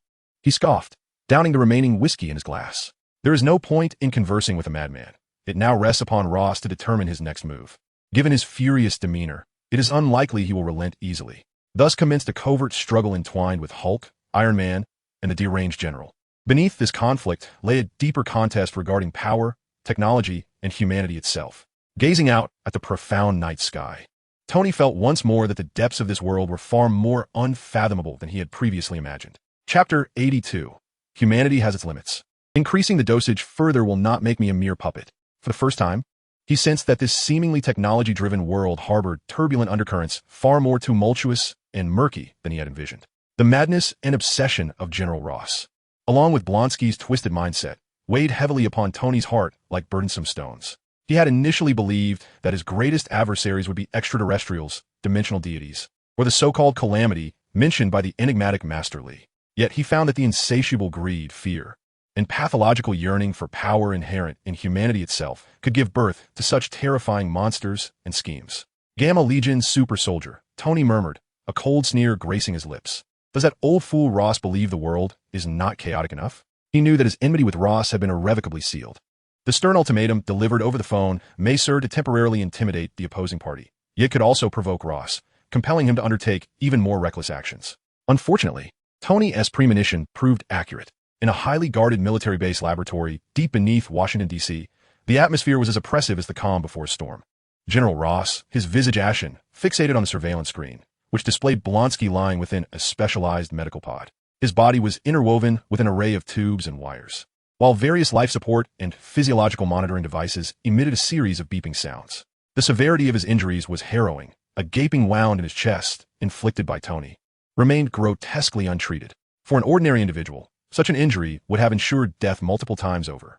Yet Blonsky clung to life. Not only was he alive, but his bodily metrics were astonishingly recuperating at an unprecedented rate. Fractured bones mended swiftly, damaged organs regenerated slowly, and even the muscle tissue surrounding the large chest wound writhed and proliferated visibly. The super soldier's serum endowed him with extraordinary regenerative capabilities, yet it was merely that, regeneration. This grievous injury had nearly obliterated all pride he held as a product of the first phase of the Gladiator program. General, Blonsky's vital signs have stabilized, but his mental state is exceedingly unstable, a nervously agitated researcher in a white coat reported. He repeatedly mentions Tony Stark, exhibiting extreme aggression and an insatiable thirst for power. General Ross, his expression impassive, waved a dismissive hand, interrupting the explanation. The state of mind was inconsequential. His voice was cold, devoid of emotion. What I require is strength, a power potent enough to crush all adversaries. Echoes of Tony Stark's threatening words reverberated in Ross's mind, along with evidence that could lead to his utter disgrace. Now firmly in Stark's possession, Stark knew everything. He was acutely aware of the precariousness of Ross's position, akin to standing on the precipice of a cliff with an abyss looming behind, and Tony Stark was poised to push him over the edge at any moment. There was no time to delay. The plan must accelerate. He needed a force capable of rivaling Iron Man and even controlling Hulk. Otherwise, his power, his lifelong dedication, everything he held dear would dissolve into mere illusions. Convey the orders, Ross uttered through clenched teeth. Prepare for the second phase of enhancement. The Abomination Project must commence ahead of schedule. General, the researcher gasped in horror, hastily attempting to explain, given Blonsky's current physical condition. Forcibly administering multiple serum injections and gamma radiation exposure poses too great a risk. Ross abruptly turned, his gaze fierce and predatory as that of a ravenous wolf. Risk? The greatest risk is doing nothing at all. I require a weapon capable of vanquishing Iron Man and subduing the Hulk. Now, immediately. His gaze swept across the other researchers in the laboratory, issuing an undeniable command. Execute the orders. Should any issues arise, I shall bear the responsibility. The researchers fell silent, daunted into submission. They understood that this general had now cast aside all restraint. Before long, Blonsky was transferred to a more robust experimental platform. Upon hearing that further enhancements were imminent, including exposure to gamma radiation, the previously vacant look in his eyes ignited with fervor. Power, greater power. He licked his cracked lips, his voice hoarse yet exhilarated. Hurry, administer the injection. Subject me to gamma rays. I must become stronger than the Hulk. I yearn to tear apart that tin can with my own hands. The image of being effortlessly defeated and ruthlessly humiliated by Tony Stark was seared into his mind, manifesting as the greatest torment of his soul. He craved power, vengeance, and the opportunity to prove himself as the mightiest. But as a mere mortal, he could not hope to triumph over armored steel, let alone the Hulk. Only by transforming into the Hulk, or even surpassing him, could he cleanse his humiliation and trample upon those who looked down upon him. Under Blonsky's near-manic insistence and General Ross's unquestionable command, the experiment commenced. Various batches of modified super soldier serum, each with distinct effects, were injected into Blonsky's body in succession. They clashed and fused within him, inciting unimaginable agony, yet simultaneously delivering the exhilarating sensation of burgeoning strength. Blonsky emitted a series of stifled roars, his body swelling as if inflated like a balloon, while countless serpentine sensations writhed beneath his skin. The data on the monitoring instruments surged wildly, surpassing all limits conceivable by humanity. This sensation was utterly sublime. Blonsky reveled in the torrent of power coursing through him, letting out a satisfied groan. Though the excruciating pain nearly rendered him unconscious, he urged, "This is insufficient. Administer the gamma rays." He turned his head, casting a pleading yet commanding gaze towards the researchers in the control room. The researchers looked to General Ross's impassive face. Receiving a confirming nod, Blonsky was secured in a specially designed restraint chair and slowly pushed into the cold, metallic confines of the gamma radiation chamber.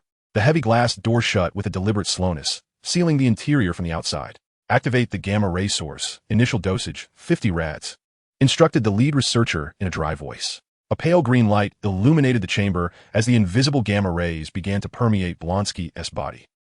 Blonsky uttered a muffled grunt, feeling a peculiar energy surge within him, igniting an even more intense reaction with the serum. His muscles began to swell once more, and his bones emitted a lament of unbearable strain. "Increase the dosage. 100 rads," Bronowski bellowed, his face contorted in a grotesque blend of agony and ecstasy. "Warning. Target physiological indicators are extremely unstable. The rate of cellular mutation exceeds safe thresholds." A researcher cried out in terror. "Increase the dosage. 200 rads." Bronowski's voice had morphed into a primal roar. "General, we cannot push further. It will spiral out of control." The chief researcher turned toward General Ross. General Ross fixated on the screen, where Bronowski's body was undergoing horrific transformations, and the energy readings surged alarmingly. A flicker of hesitation crossed his eyes, but was ultimately eclipsed by madness. "Increase the dosage. I demand to see results." "Yes." The researcher, trembling, elevated the gamma ray dosage to an unprecedented and perilous level. "Ah!" In the irradiation chamber, Bronowski's heart-rending screams echoed. This time, it was no longer a blend of pain and ecstasy, but rather an excruciating agony that seemed to emanate from the very depths of hell. His body felt as though it were crammed into an ill-fitting mold, bones protruding and deforming wildly, his spine arching grotesquely to form savage bony spikes. His skin turned a filthy, bruised yellow-green, rapidly keratinizing to become as rough and hard as stone. In mere seconds, his physique swelled to nearly 3 meters, muscles coiling like gnarled roots, brimming with explosive power. His visage had utterly forsaken any semblance of humanity, transforming into a nightmarish countenance, with exposed fangs and bloodshot eyes. "Warning! Warning! Energy index exceeded. Containment field failure." Boom! A thunderous crash resounded. The thick glass shattered as though it were mere parchment. The sturdy alloy door of the irradiation chamber was violently hurled aside by an irresistible force. A massive, twisted monstrosity, exuding an aura of boundless rage, slowly emerged from the shattered chamber. He gazed down at his grotesquely disproportionate, spiked yellow-green arm and touched his hideous, snarling face, emitting a deep, grinding sound from his throat. He was no longer Emil Bronowski. He was Abomination. The researchers and guards within the laboratory were instantly paralyzed with terror, screaming as they scattered in all directions.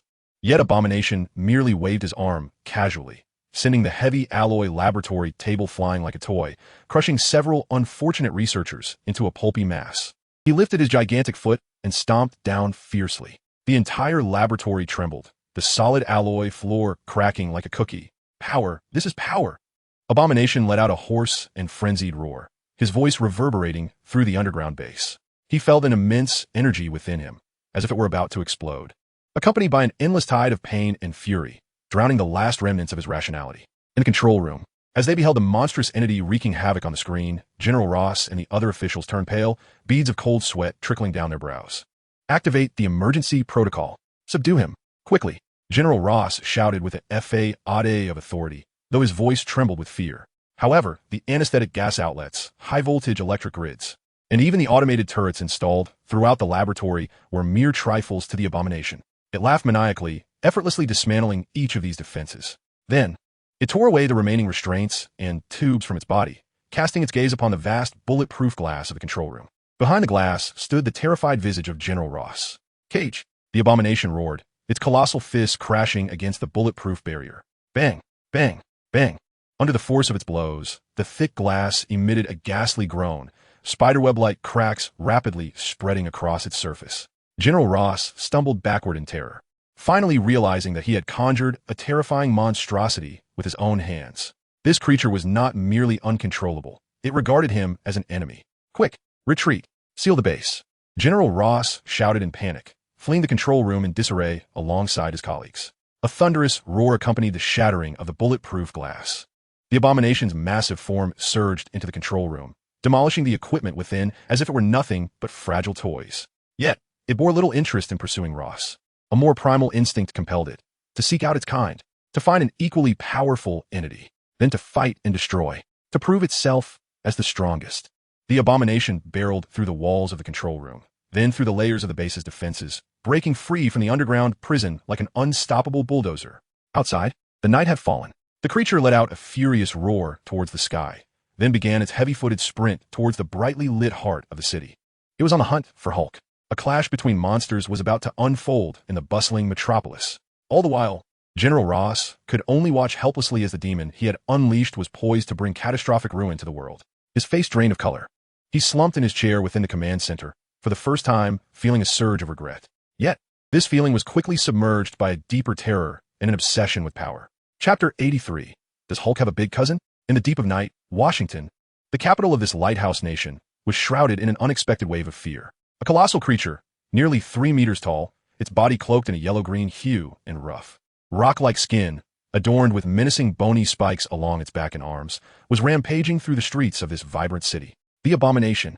With each step he took, the earth trembled beneath him. The once sturdy asphalt roads shattered like delicate pancakes under his feet.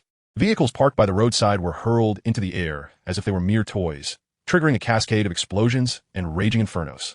The cacophony of terrified screams, blaring car alarms, and the ominous sound of collapsing buildings wove together into a symphony of apocalypse. Panic spread through the city like a virulent plague. Countless citizens awakened from their slumber, their souls terrified by the horror of a scene reminiscent of a monster movie, desperately fleeing their homes. Meanwhile, helicopters from major news outlets flocked to the chaos like sharks sensing blood. Reckless reporters, armed with cameras, endeavored to broadcast live from perilously close proximity, transmitting images of this historic disaster to the world. Good evening, viewers. I am currently at the scene of the turmoil in Washington. A reporter, clad in a helmet and bulletproof vest, stood atop a building, his voice trembling with excitement. Behind him, the streets lay in utter disarray, engulfed in flames. As a terrifying yellow-green beast rampaged, not far away. As you can see, a colossal humanoid creature is wreaking havoc across the city. Its strength and destructive power are simply unfathomable. The military and police seem to have no effective response measures in place. This is nothing short of a nightmare. As he spoke with fervor, he suddenly noticed the yellow-green monster halting its advance. It slowly turned, its bloodshot, beastly eyes fixated on the direction of his voice.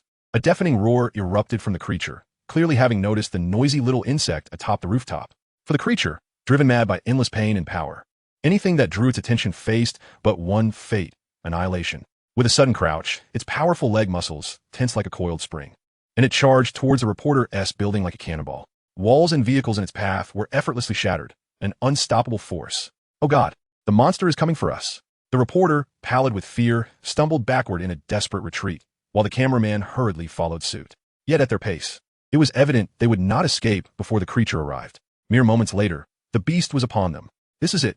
The reporter's mind raced with the singular thought of impending doom. Just as the creature's massive fist, covered in bone spikes, was about to obliterate the edge of the rooftop, crushing both the reporter and cameraman into oblivion, whoosh, a blinding stream of red gold light, akin to lightning slicing through the night sky, descended with astonishing speed.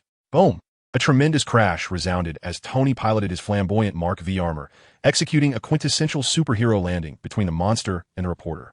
Subsequently, the palm cannon emitted a repulsive beam of light, deftly deflecting the monstrous punch aimed at the terrified journalist and cameraman. Hey, big guy, Tony exclaimed in his signature tone, laced with a touch of mockery and arrogance. What skill is it to bully ordinary people? Why not come play with me? This sudden turn of events left everyone in utter astonishment. Having experienced a dramatic reversal from despair to elation, the journalist erupted with overwhelming joy, exclaiming, "Ladies and gentlemen, did you see that? It's Iron Man. It's Tony Stark. He has saved us. He is confronting that monster. This is undeniably a historic moment." His excitement rendered him nearly speechless, while the cameraman directed the lens toward the two extraordinary beings below. This gripping live broadcast rapidly spread across television and the internet like wildfire, captivating countless viewers who gathered before their screens to witness the impending clash of technology and monstrosity. At the heart of the battlefield, Tony gazed with keen interest at the green behemoth before him. "TSK, TSK, TSK," he remarked, unable to suppress his sarcasm. "With that skin tone, that physique, and that temper. Tell me, old chap, you would happen to be Hulk's larger cousin, would you?" He instantly recognized the undeniable connection between this giant and Hulk. Stock. Upon hearing Tony's taunting voice, particularly the derisive tone, the beast's bloodshot eyes flared an even deeper crimson. Memories of humiliation, oppression, and mockery surged within him like a tidal wave, intertwining with the explosive energy coursing through his body and the ceaseless agony, ultimately coalescing into an inferno of rage. He recognized that detestable voice, as well as the cursed armor. It was this very individual who had ruined everything for him. Roaring with fury, the creature's massive form plunged forward like a battering ram, charging at Tony with tremendous force. Its colossal fist slicing through the air with a fierce wind, aimed directly for Tony's face. Yet Tony was prepared, instantly activating his engines to ascend higher, narrowly evading the crushing blow. Boom! The beast's fist struck the ground, creating a deep crater in the solid concrete. The power was indeed formidable, but alas, the intellect was lacking. Suspended in midair, Tony shook his head at the creature below. Engaging such a monster in the city center would only endanger the public and deplete his finances. It was imperative to lure it away for a proper confrontation. "Hey, ugly!" Tony shouted through his loudspeaker, his voice echoing through several streets. "Weren't you just so impressive? Why now do you only smash the ground? Come on, jump up and hit me." Roaring in a fit of rage, the creature seized a nearby bus and hurled it with all its might toward Tony in the sky. Tony was startled by the aerial vehicle, swiftly performing a rapid roll to evade it. The bus arced past him, ultimately crashing into a nearby building, resulting in a violent explosion. "Madman," Tony cursed, refusing to underestimate his opponent any longer. Harnessing the high maneuverability of a Mark V suit, he began to weave between towering skyscrapers, continually launching attacks at the abomination, carefully calibrating his strikes to infuriate without inflicting excessive harm. "Come and chase me. If you catch me, I'll let you have a taste of my might. You can't even catch a whiff of my exhaust? What a waste of a formidable physique. Perhaps you should be retooled. Otherwise, you're just a shame to Hulk." Tony unleashed a torrent of taunts, his verbal prowess fully engaged, inciting hatred to its zenith. The abomination fell into his trap. Though it had lost much of its sanity, its hatred for Tony was profoundly ingrained. Indeed, Tony could be credited as a significant catalyst in the abomination's creation. Without his humiliating provocations, Blonsky would not have spiraled into destruction. And now, as the abomination, it was still subjected to Tony's mockery, first ridiculed before the transformation, and then humiliated afterward. What a futile metamorphosis. The abomination, unable to endure this indignity, roared and charged after the fleeing Tony. It rampaged through the city, overturning cars and demolishing buildings, leaving chaos in its wake. While Tony fought and retreated, he continued to lure the abomination with both words and strikes. He noted that, despite its madness, the creature retained some combat instincts and tactical awareness, adept at utilizing obstacles and even predicting his flight paths. "Indeed, it's you, Blonsky," Tony deduced, identifying his foe through the abomination's occasional roars, laced with incoherent words, and movements reminiscent of a soldier. "How pitiful, soldier," Tony remarked, dodging billboards hurled by the abomination. "For mere taste of power, you become this grotesque creature. Your mother wouldn't even recognize you now, if she were alive. Oh wait, you might not have a mother anymore, just Ross, who sees you as a mere tool." The abomination, struck at its vulnerable core, pursued Tony with even greater fervor. Thus, under Tony's deliberate provocation, the man and beast gradually distanced themselves from the city center, heading towards the sparsely populated outskirts and industrial parks. In the dim light of the suburban night, abandoned factories, desolate cargo yards, and towering smokestacks surrounded them. Here, there were no civilians to consider, only the cold steel and concrete. Tony hovered above a relatively open derelict cargo yard, slowly turning to face his pursuer, suspended in midair. "All right, the warm-up is over," he He gazed downwards at the advancing abomination, which appeared even more irate due to its relentless pursuit and destruction. His tone turning grave. The space is ample and devoid of obstructive spectators. Now, let us engage in earnest. The energy core of Mark V surged once more, the runic defense system shimmering with radiant energy as the palm cannon and shoulder-mounted missile launchers simultaneously opened, locking onto the target below. The abomination halted, gazing upward at Iron Man in the sky. In its bloodshot eyes burned a frenzied flame of annihilation, accompanied by a menacing growl emanating from its throat. Its robust limbs slightly crouching, akin to a predatory beast poised to pounce. A genuine battle, merging cutting-edge technology with primitive cultivation powers and violent mutated strength, was poised to erupt in this desolate industrial zone. Chapter 84. The Abomination. I truly wish to crush you. The night wind howled, stirring up dust and debris. The air thick with an almost palpable tension.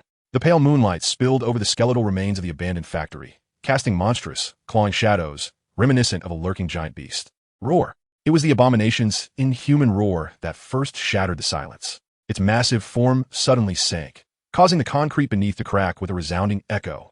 In the next moment, it charged forth like an out-of-control heavy tank, propelled by an unmatched ferocity towards Tony hovering in midair. The speed was astonishing, creating a stark visual dissonance with its colossal size. Excellent. A glint of determination flashed in Tony's eyes, charging forward instead of retreating. He understood that against such a powerhouse, mere evasion would not suffice. He must assert dominance immediately. Unleash full firepower. Missiles, repulsor rays, bombarded. At your command, sir. In an instant, the mini-missile launchers on Mark V's shoulders opened, releasing a swarm of dozens of gleaming armor-piercing missiles, trailing fiery tails and emitting shrill cries as they surged towards the charging abomination. Simultaneously, Tony thrust both palms forward, unleashing two robust beams of energy from the repulsor rays, like blue energy whips lashing out at the abomination. The abomination, reduced to its most primal combat instincts, was now completely consumed by rage and power. Faced with the sudden onslaught of concentrated fire, it showed no intention of retreating, instead accelerating its advance. Boom! Boom! Boom! A barrage of explosions erupted upon the abomination, engulfing its massive form in flames, thick smoke, and shockwaves. Each mini-missile was potent enough to obliterate a light armored vehicle, and the combined force of dozens was unimaginable. Following that, the two energy beams struck amidst the smoke and debris. Bang! Bang! The muffled thuds resonated, as if crashing against an indestructible mountain. Was it accomplished? Tony floated in the air, gazing down at the area shrouded in explosive smoke, letting out a slight sigh of relief. Even if that fiend was resilient, surely enduring this round of assault would leave it battered and bruised. Yet, in the very next moment, an even more ferocious roar erupted from smoke. A colossal shadow surged forth, its speed only intensifying. The abomination, covered in charred skin and pockmarked with missile craters, bore the searing marks of the repulsor blasts, with several wounds deep enough to reveal bone. Strangely, those horrific injuries were visibly writhing and healing at an astonishing rate. The wounds that exposed bones saw the blackened skin rapidly shed as fresh granulation tissue burgeoned forth, revealing a bizarre yellow-green hue. How could it recover so swiftly? What in the world was this creature? Tony couldn't help but curse, his eyes filled with disbelief. The speed of its regeneration was utterly extraordinary, surpassing even Wolverine. Was Hulk truly this monstrous? Sir, the target's cellular regeneration rate exceeds expectations by more than threefold. The gamma, energy, and unknown serum have produced an unpredictable synergistic effect. Its strength appears to be increasing, Jarvis reported urgently. Just as Tony was reeling from shock, the abomination charged directly beneath him. It leapt into the air with tremendous force, its massive limbs reaching for Tony's ankles. You think you can grab me? Not a chance. Tony reacted with lightning speed, soaring higher, while simultaneously pivoting to deliver a powerful kick to the abomination's head. Thud! The kick, infused with the suit's formidable kinetic energy, sent the abomination's enormous head reeling back. However, the creature merely shook its head, letting out an even angrier roar, landing back on the ground unscathed. This thing was incredibly tough.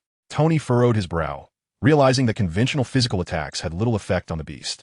He promptly altered his strategy, leveraging his aerial advantage to engage the abomination in a relentless aerial duel. Energy repulsor cannon. Continuous fire. Tony soared around the abomination at high speed, akin to a nimble fly, launching repulsor blasts from tricky angles, targeting the creature's eyes, joints, and other vulnerable spots. Blue energy beams detonated upon contact with the abomination, And though they failed to inflict fatal damage, the continuous energy impacts and searing sensations drove the creature into a state of frustration, causing it to roar in anger. Formation Maneuver. Dragon's Step Simulation. With Jarvis's assistance, Tony integrated the array patterns he had learned from the Celestial Tome into his flight path, rendering his movements erratic and unpredictable. The abomination's furious charges and throws narrowly missed Tony on several occasions. "Huh, can't catch me. Frustrating, isn't it? You hideous green potato," Tony taunted as he evaded, continuing his verbal assault in an attempt to provoke the creature further and deplete its stamina. The abomination's fury surged once more as it raised its feet and stomped down with tremendous force. Boom, boom, boom. A terrifying force reverberated through the earth. The entire abandoned freight yard resembled the aftermath of a great earthquake. Several dilapidated factory buildings, already teetering on the brink of collapse, crumbled thunderously under the violent tremors. Clouds of dust and debris rained down like a torrential storm. Caught off guard by this sudden upheaval, Tony found himself in a precarious situation, hastily ascending to evade the collapsing structures and flying rubble. The abomination seized this opportunity to leap high once more. This time his target was not Tony, but a towering signal tower situated beneath him. With a crack, the abomination crashed his spiky shoulder into the base of the signal tower. The dilapidated metal structure emitted a chilling, contorted sound before it came crashing down towards Tony's direction. Tony's expression changed. Should he be struck by it?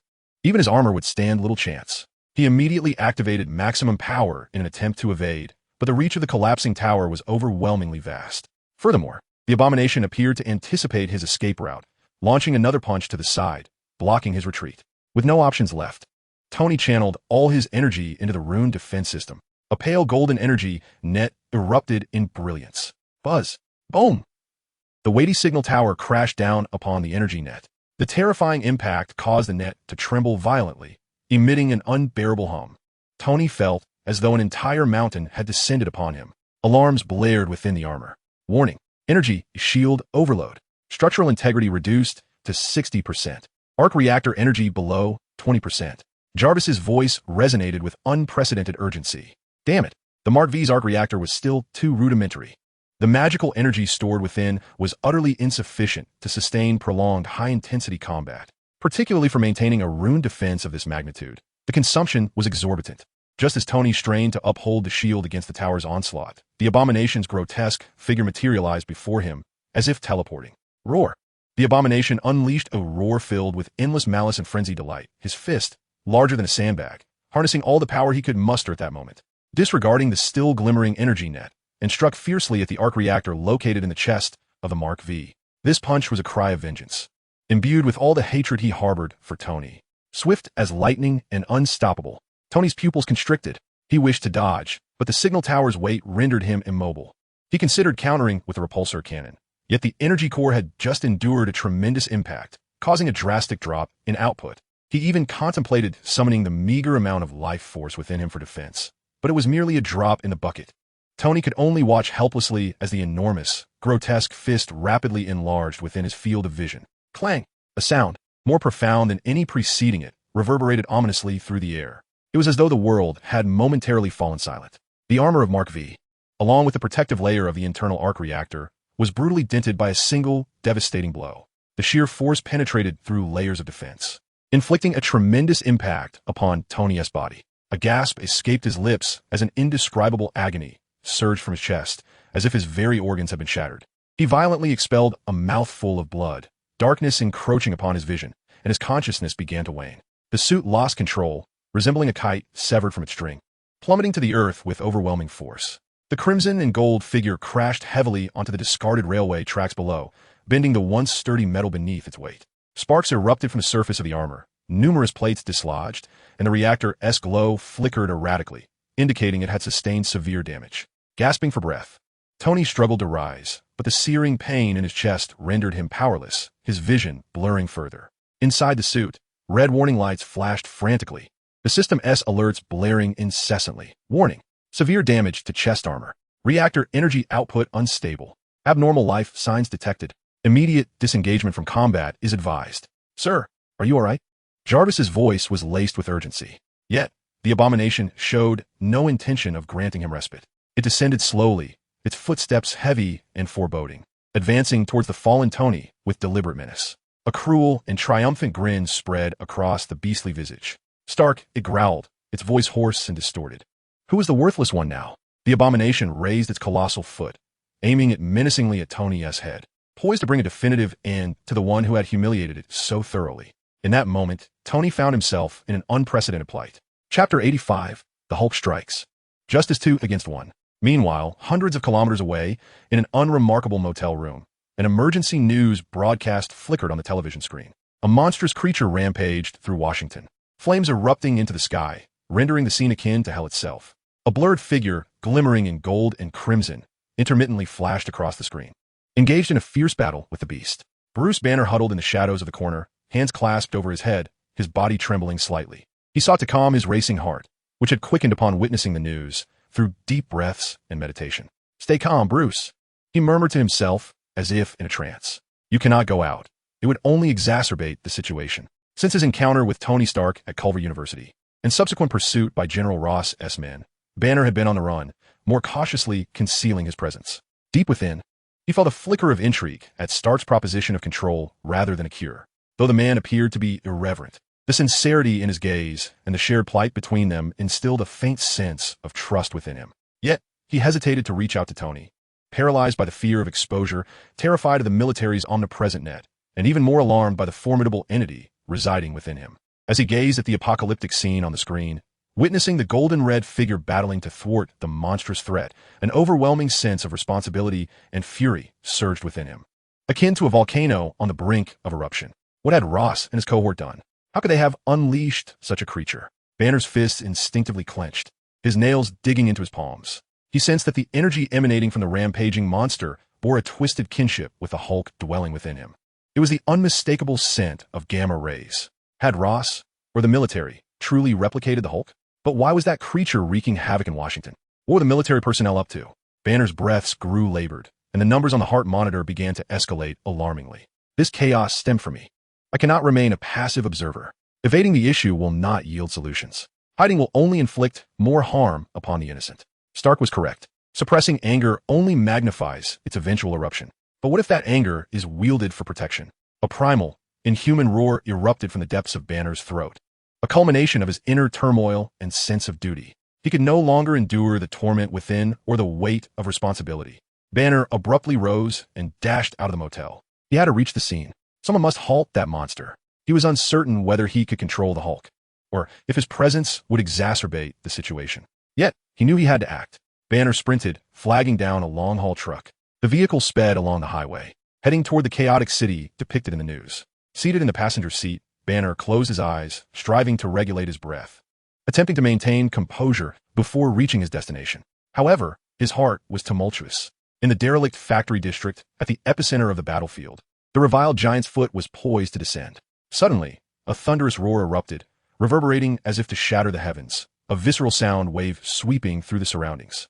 Immediately following, a colossal green figure, akin to a small mountain, descended with astonishing speed and explosive force. Boom! The ground trembled violently. This green behemoth, fueled by unparalleled rage and strength, struck the side of the reviled creature's face with a punch akin to a meteor colliding with Earth. Bam! The immense form of the reviled was knocked aside as if struck by a high-speed train, emitting a muffled cry of anguish. The tremendous force sent him hurtling sideways, crashing through several walls before he landed clumsily on the ground, stirring up a cloud of dust. Time seemed to freeze at that moment. As Tony slowly opened his eyes, he was met not with death, but with a profoundly shocking sight. A colossal figure, muscles rippling and skin a deep green hue, towering over 3 meters in height, stood resolutely before him. The giant's back was turned to Tony, emitting a heart-stopping roar, exuding an aura of pure, primal, world-destroying power. Hul! Tony gasped in astonishment. Bruce Banner had actually arrived here. Hulk paid no heed to Tony behind him. His eyes, ablaze with furious rage, were fixated on the abomination, struggling to rise from the rubble. The shared gamma energy allowed them to sense each other, yet the malevolent, twisted, and frenzied aura emanating from the abomination filled Hulk with overwhelming anger and disgust. Roar! The abomination also managed to rise, clearly unprepared for the unexpected appearance of its original, the very one it sought to surpass and replace. Upon seeing Hulk, a more deranged and bloodthirsty expression twisted across the already contorted face of the abomination. In the next moment, without the need for words, The two enraged gamma creatures collided like two out-of-control planets. Boom! This was the true battle of behemoths. Each punch and kick unleashed a deafening sonic boom. The powerful shockwaves sent everything nearby flying, tearing it apart. The solid ground crumbled like tofu underfoot, torn asunder. Abandoned factories, towering smokestacks, and heavy machinery appeared as fragile as toys before them, lifted and smashed to pieces. In the face of the abomination's provocations and the deep-seated drive within to protect Tony, Hulk's fury surged, amplifying his strength. Initially, the abomination, retaining Blonsky's combat techniques, had the upper hand due to its experience and superior initial strength, leaving deep, bone-revealing wounds on Hulk with its bone spikes and claws. Yet, Hulk's monstrous regenerative abilities and increasingly ferocious strength soon turned the tide. Hulk's fists grew heavier, his speed accelerating. He seized the abomination's arm and smashed it into the ground like a wrecking ball. Clambering atop the abomination, his fist, as large as a cooking pot, rained down like a pile driver. The abomination was forced to retreat, its wounds healing. Yet the pace of recovery clearly lagged behind Hulk's relentless destruction. Fear began to creep in. Meanwhile, Tony finally managed to catch his breath. JARVIS status report, he weakly inquired. Sir, the life support system is stable. The reactor's energy remains at 3%, sufficient only for basic communication and short-range, low-power repulsor pulses. The exosuit suffered extensive structural damage, with most weapon systems and flight capabilities offline. A mere 3%? Better than nothing, I suppose. Observing the apocalyptic scene of the colossal beasts engaged in combat, Tony couldn't help but smile wryly. He had once believed that donning the Mark V rendered him invincible, yet in the presence of these true monsters, he found himself woefully inadequate. However, this was not the time for lamentation. JARVIS. A flicker of determination sparkled in Tony's eyes. Switch to auxiliary mode. Utilize the remaining energy to calculate the weaknesses of abomination, particularly those wounds inflicted by Hulk. Also, assess the angle restrictions on his joint movements. He understood that he could no longer serve as the primary offensive force, but he could act as Hulk's eyes and tactical advisor. Understood, sir. Engaging in real-time combat analysis. Enduring the searing pain, Tony maneuvered his barely functioning exosuit arm to raise his palm. Hulk, to the left. His knee. Just as Hulk and Abomination were once again locked in a fierce struggle, Tony seized the opportunity. A faint yet precise repulsor pulse shot forth, striking Abomination's injured left knee joint. A howl of pain escaped Abomination as his movement faltered. Hulk capitalized on the moment, delivering a powerful punch that landed squarely on Abomination's chin, sending him hurtling through the air once more. Well done, big guy. Tony couldn't restrain his cheers. Keep going. Aim for his stomach. I just hit that spot. With a whoosh, another repulsor pulse disrupted Abomination's defensive maneuvers. Like a berserk warrior responding to commands, Hulk's massive fist, propelled by a roaring wind, crashed into Abomination's abdomen. Thus, the former arms dealer, now Iron Man and Cultivator, joined forces with the embodiment of unbridled fury, the Green Giant, to engage in a remarkable collaborative battle in this desolate industrial zone. Though Tony's auxiliary attacks were not particularly powerful, their timing and angles were exquisitely precise, consistently providing crucial distractions to create opportunities for Hulk. Meanwhile, Hulk's unparalleled ferocity became the ultimate weapon against Abomination. The tides of battle began to shift slowly in their favor. However, from a distance, General Ross's cold, greedy eyes remained fixated on the unfolding drama, awaiting the moment of final harvest. Chapter 86. A Hidden Threat? A sword to determine the fate. Tony functioned like the most sophisticated wingman, continually crafting offensive opportunities for Hulk. With each devastating strike, Abomination emitted agonized howls. That seemingly formidable regenerative ability began to falter under relentless assault. Yet, lurking in the shadows, General Ross, with his avaricious gaze akin to a vulture circling over carrion, remained steadfastly focused on the battlefield. His finger poised over the communicator, he patiently awaiting that green beast and the troublesome tin can to bleed their final drop and expend their last ounce of strength. At last, under the relentless and catastrophic onslaught of the Hulk, akin to a meteorite colliding with the earth, a deafening roar accompanied by the ground's collapse echoed through the air. The Abomination let out one final, unwilling growl as his enormous form could no longer withstand the impact, crashing to the ground like a mountain toppling, creating a profound crater beneath him. His bony protrusions had shattered significantly, and his skin was charred and cracked, though his chest still exhibited faint rises and falls. He had undeniably lost the ability to move. The Hulk stood beside the limp body of the Abomination, throwing his head back to unleash a victorious roar that was tinged with both exhaustion and exhilaration. However, almost immediately, his colossal form began to tremble. The deep green hue of his skin ebbed away like the receding tide, as his bulging muscles rapidly withered, ultimately transforming back into the naked form of Banner, who collapsed onto the cold ground. Meanwhile, Tony's situation was hardly any better. "Sir, energy reserves are nearly depleted." Jarvis's voice crackled intermittently, laden with static. "Life support systems. Power levels have reached the minimum threshold. Warning." Accompanied by a series of urgent alarms, the arc reactor embedded in Mark V dimmed, and the runes adorning the armor's surface extinguished. Tony felt darkness encroaching upon him, maintaining consciousness becoming an arduous struggle, trapped in a heavy and frigid iron shell. Although they had triumphed over the abomination, both men were utterly spent, their efforts exhausted. Observing the outcome of their fierce battle through the surveillance monitors, both champions laid low. General Ross finally allowed a predatory grin to spread across his face. "Well done, indeed. Two monsters and Iron Man," he muttered nervously, his eyes gleaming with avarice. "Now it is time to reap the spoils." He picked up his communicator and, in a tone devoid of emotion, issued commands. "All standby units, commence action immediately. Team Alpha, responsible for recovering the abomination's remains, ensure viability. Team Beta, responsible for containing the Hulk.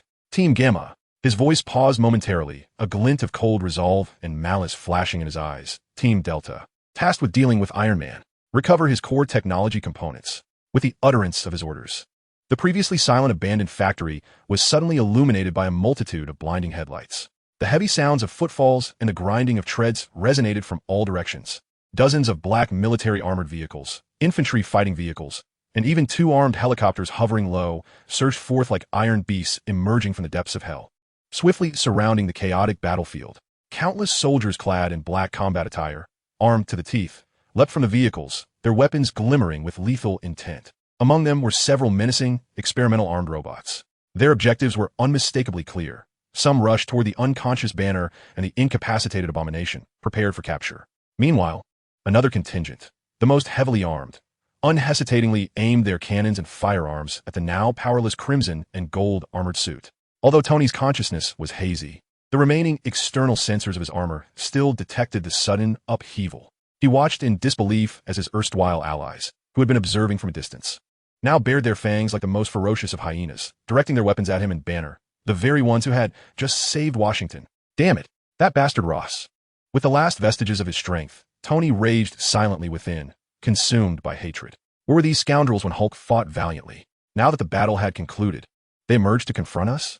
This is not merely despicable. It is devoid of morality and humanity. A tumult of anger, resentment, and the despair of impending death ignited a fierce chemical reaction within his chest. In that moment, as the deadly projectiles and energy beams threatened to obliterate him along with Mark V, an unexpected transformation occurred. The core of the arc reactor, which he had ingeniously modified, seemed to sense the peril and seething wrath of its master, triggering a deeply hidden mark. Buzz! Without a thunderous roar, a vast and sharp aura erupted from the depths of the reactor core. Following this, a dazzling beam of yellow energy surged forth from his chest plate. This was a sword-like energy, pure and exquisitely sharp. Like a peacock displaying its plumage, the yellow light radiated from Tony, sweeping outward in all directions. Its velocity surpassed the limits of dynamic vision and the speed of thought itself. Time seemed to stretch and then accelerate in an instant. Those formidable projectiles, capable of annihilating tanks, missiles, energy weapons, vanished without a trace upon contact with the yellow light, as silent as the first snow meeting the blazing sun, leaving no ripple in its wake. The encroaching soldiers, armored vehicles, and even hovering attack helicopters were effortlessly cut through, as if sliced by a knife through butter, or erased like pencil sketches, be it robust alloy armor or flesh and blood. Upon encountering the yellow light, they were instantaneously severed, disintegrated, and vaporized. There were no explosions, no screams, not even a hint of resistance. Within less than a second, all military forces involved in the operation were, as if gently erased by the hand of a deity, vanishing entirely from this world. The brilliance of the sword light came swiftly and departed even faster. As the radiant yellow glow receded, tranquility returned, as if nothing had transpired. Only the impeccably crafted cut marks on the ground, reminiscent of fine art, and the utterly vanished military forces silently bore witness to the horrifying spectacle that had just unfolded. Akin to divine retribution. Dead silence. Absolute stillness. Just moments ago, the battlefield echoed with the sounds of relentless gunfire and cries of battle. Yet now it lay in utter silence, so profound that one could hear a pin drop. Even the wind seemed to have been severed by that dazzling sword light. Remarkably, Tony remained unscathed, and the unconscious Bruce Banner was also unharmed. The abomination lay incapacitated on the ground, similarly untouched. At this moment, Tony's mind was a blank slate, completely bewildered. He gazed down at the arc reactor embedded in his chest and couldn't help but curse. Is that light emanating from my reactor? That yellow sword light? Is it Lee? A name that sent tremors through his very soul suddenly surged into his consciousness. Who else, if not that unfathomable individual, could conceal such a terrifying trump card within the reactor? This was undoubtedly a strategic deterrent weapon. It was a level of precision and cleanliness that even nuclear weapons could scarcely achieve. Cold sweat instantly soaked his back. Awe, fear, and an indescribable sense of relief surged through him, a tumult of complex emotions. In the distant command center, General Ross stared intently at the stark white screen, his face draining of color in an instant. He was oblivious to what had transpired, yet he comprehended that his most elite forces, his every hope, might have vanished in that fleeting moment. An unprecedented, profound fear seized his heart. He thought of that golden-red figure and the mysterious power that lay behind him. Retreat. All units. Immediate withdrawal. General Ross bellowed hoarsely, summoning every ounce of strength. Destroy all related documents. At once. Now. He understood that he had provoked an entity that should never have been trifled with. All he desired now was to flee as far away as possible. In the abandoned factory district, amidst a deathly silence, Banner slowly regained consciousness. He gazed vacantly at the desolate and chaotic surroundings, as well as the battered iron suit beside him, its cockpit ajar, and the pale-faced Tony, whose eyes reflected a complex mix of emotions, seemingly deeply impacted. What happened? Banner weakly inquired, his last memories lingering on the overwhelming fatigue following Hulk's defeat of the abomination. Taking a deep breath, Tony forced a smile that was more painful than tears, gesturing at the neatly severed traces and the vanished troops. Not much. Just your old friend General Ross, trying to bring us a little warmth while we were asleep. Then it seems my heart condition decided to act up for a moment, cleaning up some trash in the process. He recounted the events that had transpired in a tone that was half joking, half dreadful. Upon hearing this, Banner was left utterly speechless. He surveyed the battlefield, now seemingly cleansed by the hand of a deity, and looked at Tony, whose expression was one of lingering fear and shock. He finally grasped the implications of what Tony had previously mentioned regarding that mysterious organization and the alternative power hierarchy it represented. The military's ruthless indifference shattered his final glimmer of hope. However, the mysterious and terrifying sword light that had saved their lives allowed him to tangibly sense the existence of an incomprehensible power that seemingly brought order. He remained silent for a considerable time before finally lifting his gaze to Tony, his weary eyes infused with an unprecedented resolve. Stark, his voice was hoarse. Take me to that private research organization you mentioned. Tony, perceiving the determination in Banner's eyes, nodded in affirmation. He produced a secure communicator and activated it. Hello, is this Mao? I need you to pick someone up. Chapter 87. Banner's Choice. Borrowing flowers to offer Buddha the following day, after resting for a night at Lingxiao's sect. Tony escorted Banner to the entrance of Li Si's cave. It was a bright and spacious cavern, its ceiling adorned with softly glowing crystals. A peculiar fragrance permeated the air, as if it could purify the soul. Banner, who had already been profoundly shocked upon arriving at Lingxiao's sect, felt a fresh wave of astonishment. Yet Tony, unfazed by the surroundings, stepped inside first, with Banner closely following. The interior of the cave was simply and anciently furnished, featuring only a stone table, stone stools, and a few cushions. In the center of the cave sat a figure, facing away from them in a meditative posture, dressed in a plain, white training outfit. With flowing black hair casually tied up, this figure emanated an aura of profound tranquility and authenticity, as though he had become one with the cave and the heavens themselves. He was none other than Li Si, the master of the cave.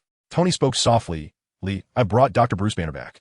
Li Si slowly turned to face them. As Banner caught sight of Li Si's features, he was momentarily taken aback. This young man appeared to be no more than 25 or 26. Could he truly be the master of Lingxiao's sect? Yet when Banner noticed Li Si's calm and profound gaze, it was as if he glimpsed the vastness of the cosmos within. There was a sense of worldly wisdom, a depth of experience that contrasted sharply with his youthful appearance. Even with a serene expression, he exuded an undeniable pressure that made one hesitant to meet his eyes. Dr. Bruce Banner, welcome to Lingxiao's sect. Li Si's voice was calm and soothing, reminiscent of a gentle stream, easing Banner's tension. Hello. Banner found himself at a loss for how to address him. Just call me Li, Li Si replied with a smile, gesturing to the stone stool beside him. Please, have a seat. Tony had already seated himself, pouring a cup of an unknown spirit tea, appearing quite at home. Yet, the way he looked at Li Si was tinged with newfound respect. As he even touched his chest, seemingly still savoring the memory of the life-saving yellow sword light. Dr. Banner, I am aware of your predicament. After Banner took his seat, Li Si spoke candidly. The violent power within you, born from gamma rays, along with the other entity known as Hulk, has brought you endless suffering and trouble. Banner lowered his head, acquiescing to the truth. In the presence of this young man, who seemed to see through all facades, any attempt at concealment appeared futile. However, in my view, this was not an insurmountable dilemma. Li Si regarded Banner with a tranquil gaze. If you join the Lingxiao sect, your desires will undoubtedly be fulfilled. Upon hearing this, Banner felt a surge of excitement and declared, I am willing, I will join. Li Si chuckled softly, his reaction unanticipated. I have two proposals for you. It is up to you to choose. He extended a finger and elaborated.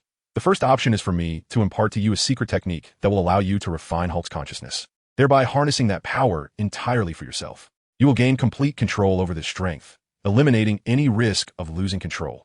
Hulk will cease to exist, leaving only Bruce Banner in this world. Banner's heart skipped a beat. To completely refine Hulk? To master that power entirely? Was this not the very thing he had longed for?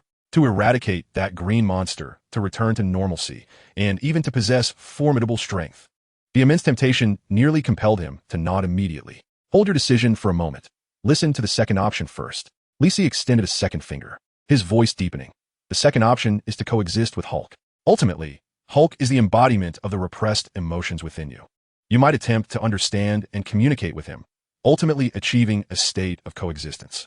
Of course, this is undoubtedly a much more arduous and prolonged path. Li Si squinted, candidly stating, you will need to confront your deepest fears and anger, seeking balance between reason and madness. Yet, should you succeed, the rewards will be substantial. After speaking, Li Si looked at Banner, awaiting his final choice. The chamber fell into silence. Banner's mind was now in turmoil. Should he completely rid himself of Hulk and master that formidable power? Or coexist with the Hulk, the source of his endless torment, yet also his savior? Although this may seem like a straightforward decision, he could not help but recall the look in Hulk's eyes. Amidst the ceaseless rage and frenzy, there lingered a hint of unrecognized loneliness. Perhaps, compared to himself, Hulk was the more pitiable one, while his hatred for Hulk had cost him a normal life. A different voice within Banner seemed to resonate. This enigmatically was correct. Hulk was indeed a part of himself. After much contemplation, Banner's expression grew resolute. I choose the second path, he said slowly. I wish to try to understand Hulk and coexist with him. Upon hearing this, Li Si revealed a faint smile of approval. Indeed, the path to strength is often fraught with challenges. With a flick of his finger, a stream of light swiftly penetrated Banner's brow. Li Si elucidated. This technique is known as the soul-splitting fiery body method, capable of honing both your physique and willpower. It will aid you in forging a connection with the Hulk amidst extreme agony and the onslaught of ferocious power, allowing you to experience the Hulk's wrath and, in turn, comprehend his primal instincts, ultimately achieving a harmonious unity of spirit and mastery of oneself. As the intricate and profound information swirled in his mind, Banner was filled with awe and anticipation. He sincerely expressed his gratitude to Li Si. Thank you.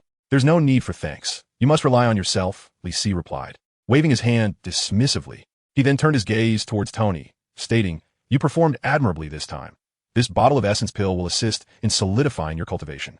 With a casual gesture, a delicate jade vial materialized upon the stone table. The foundation during the chi refinement stage is paramount. One must avoid recklessness.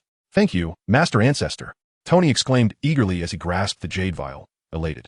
Li Si chuckled softly, shaking his head. This fellow only called him Master Ancestor after receiving benefits. Typically, he would address him as Li. By the way, Li Si continued, pointing to the arc reactor embedded in Tony's chest. Your arc reactor design is commendable, yet the core material restricts its potential. If you could replace it with a new substance. Tony's eyes sparkled with excitement as he interjected, are you suggesting that your father, Howard Stark, was a genius overlooked by his era? Li Si replied nonchalantly, he is not as simple as you might think. Return and peruse the relics he left behind. They may surprise you. Father's relics? Tony felt as though struck by a bolt of lightning. He had always believed he had surpassed his father, but Li Si's words seemed to unlock a long-sealed door. I shall do so. Thank you for your guidance, Master Ancestor, Tony said, brimming with enthusiasm. Indeed, Li Si nodded, choosing not to elaborate further. Once Tony had calmed his excitement, he recalled something and inquired, Master Ancestor, what shall we do about that creature? Li Si glanced at the abomination in the corner, his gaze serene and unwavering. I will employ a secret technique to implant a restriction within him, sealing away most of his power and eradicating his malevolence. In the future, let him serve as our sex guardian beast. A subtle smile graced Li Si's lips. To have a creature that once nearly obliterated a city transformed into a guard dog and practice dummy? Tony exchanged a glance with Banner, who had just adjusted the method's information, and they both discerned a glimmer of relief in each other's eyes. Banner resolved to diligently cultivate the soul-splitting fiery body method and master the Hulk's power. Otherwise, should he lose control one day, he might very well meet the same fate as the abomination. Having risen to his feet, Li Si prepared to bid farewell to his guests. Dr. Banner, please accompany Tony to settle in and familiarize yourself with the surroundings, he instructed. Reflecting on the matter, he added, should you encounter any issues in your practice, feel free to consult with me. Dr. Banner promptly stood, expressing his gratitude. Thank you, Mr. Li. Li Si then turned to Tony, advising regarding the project. Please introduce it to Dr. Banner. Rest assured, I will ensure it is accomplished swiftly, Tony declared with unwavering confidence. This expedition, filled with practical experiences and life-and-death challenges, had inspired him with an abundance of innovative ideas for the project. With Dr. Banner's involvement, he felt assured of achieving success in a short span of time. Then it is settled. Off you go. Tony and Banner bowed respectfully before turning to leave. Chapter 88. The birth of the Genesis prototype and the catalyst for transformation time slipped away quietly. Tony Stark and Bruce Banner, both esteemed scholars and scientists in the eyes of the world, spent nearly all their time immersed in the joint laboratory, nestled deep within the secret base of Ling Xiao sect. The laboratory was perpetually illuminated, with holographic screens flashing dazzling arrays of data and models. The air was infused with the rich aroma of coffee and the saccharine scent of energy drinks, occasionally punctuated by the acrid smell of burnt circuits and the tumultuous energy exuded by Dr. Banner during his training. This environment was a peculiar blend of contradictions that complemented each other harmoniously. Tony, brimming with vitality, exhibited a remarkably vibrant and unorthodox thought process, often making astonishing statements or executing outlandish maneuvers. In stark contrast, Banner embodied a different extreme, demonstrating calmness, focus, and meticulousness in his research. After the initial shock and adjustment, he swiftly revealed the qualities of a world-class physicist, offering novel perspectives at the theoretical level and bringing forth fresh inspiration following his training. The practice of the soul-cleansing fire technique was akin to a dual purgatory for Banner, both for the soul and the body. Each time he activated the technique, he had to consciously ignite the flames of inner rage, confronting the tumultuous consciousness of the Hulk. The intense pain surged through his nerves like a relentless tide, nearly pushing him to the brink of losing control on several occasions. Yet, under Li Si's guidance and his own indomitable will, Banner persevered time and again.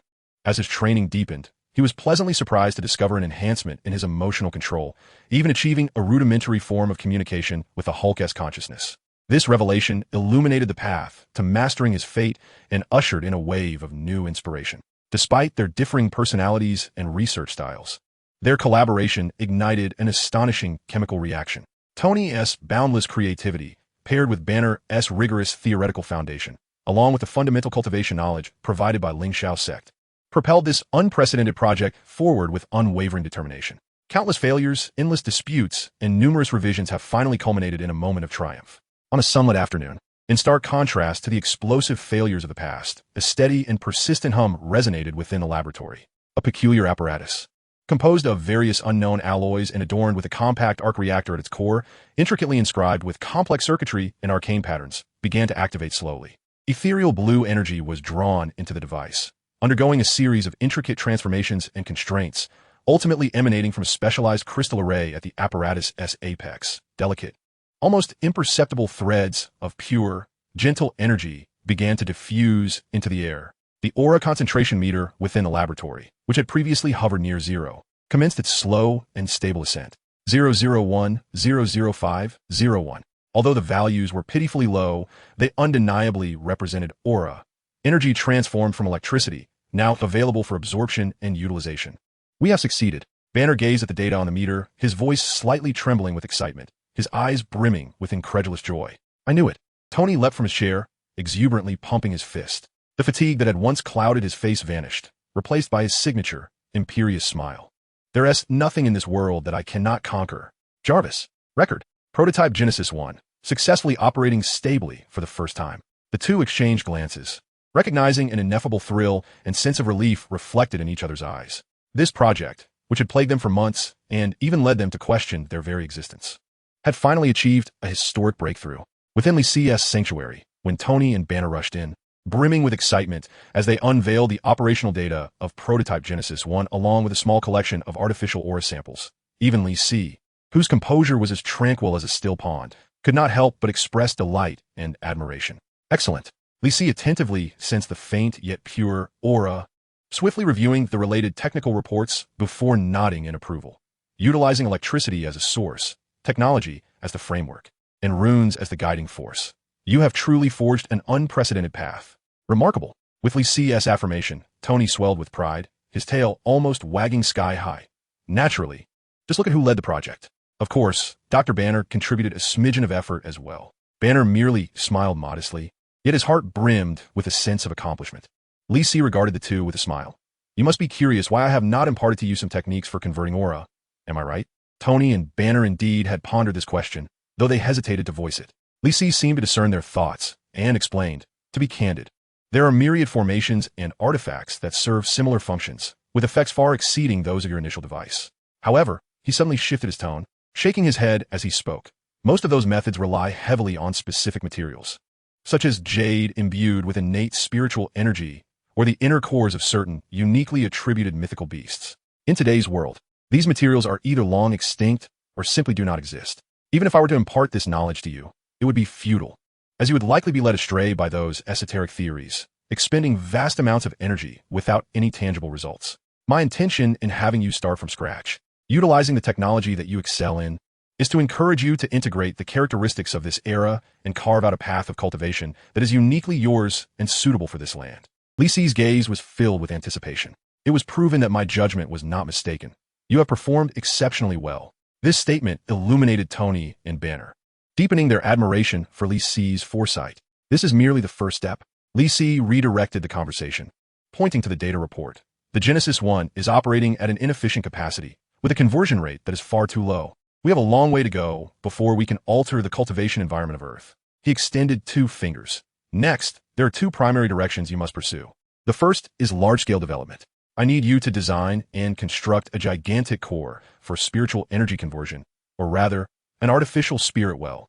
This will serve as the energy center for our Lingxiao sect, continuously generating high concentrations of spiritual energy to meet the daily cultivation needs of all disciples and to nurture sufficiently quality spiritual herbs and medicines. The second is miniaturization. Li Si continued, while tackling the large-scale development, you must also consider how to reduce the size of this technology. I envision a portable device in the future, allowing disciples to cultivate at any time and place, even in environments where spiritual energy is scarce, replenishing their energy reserves.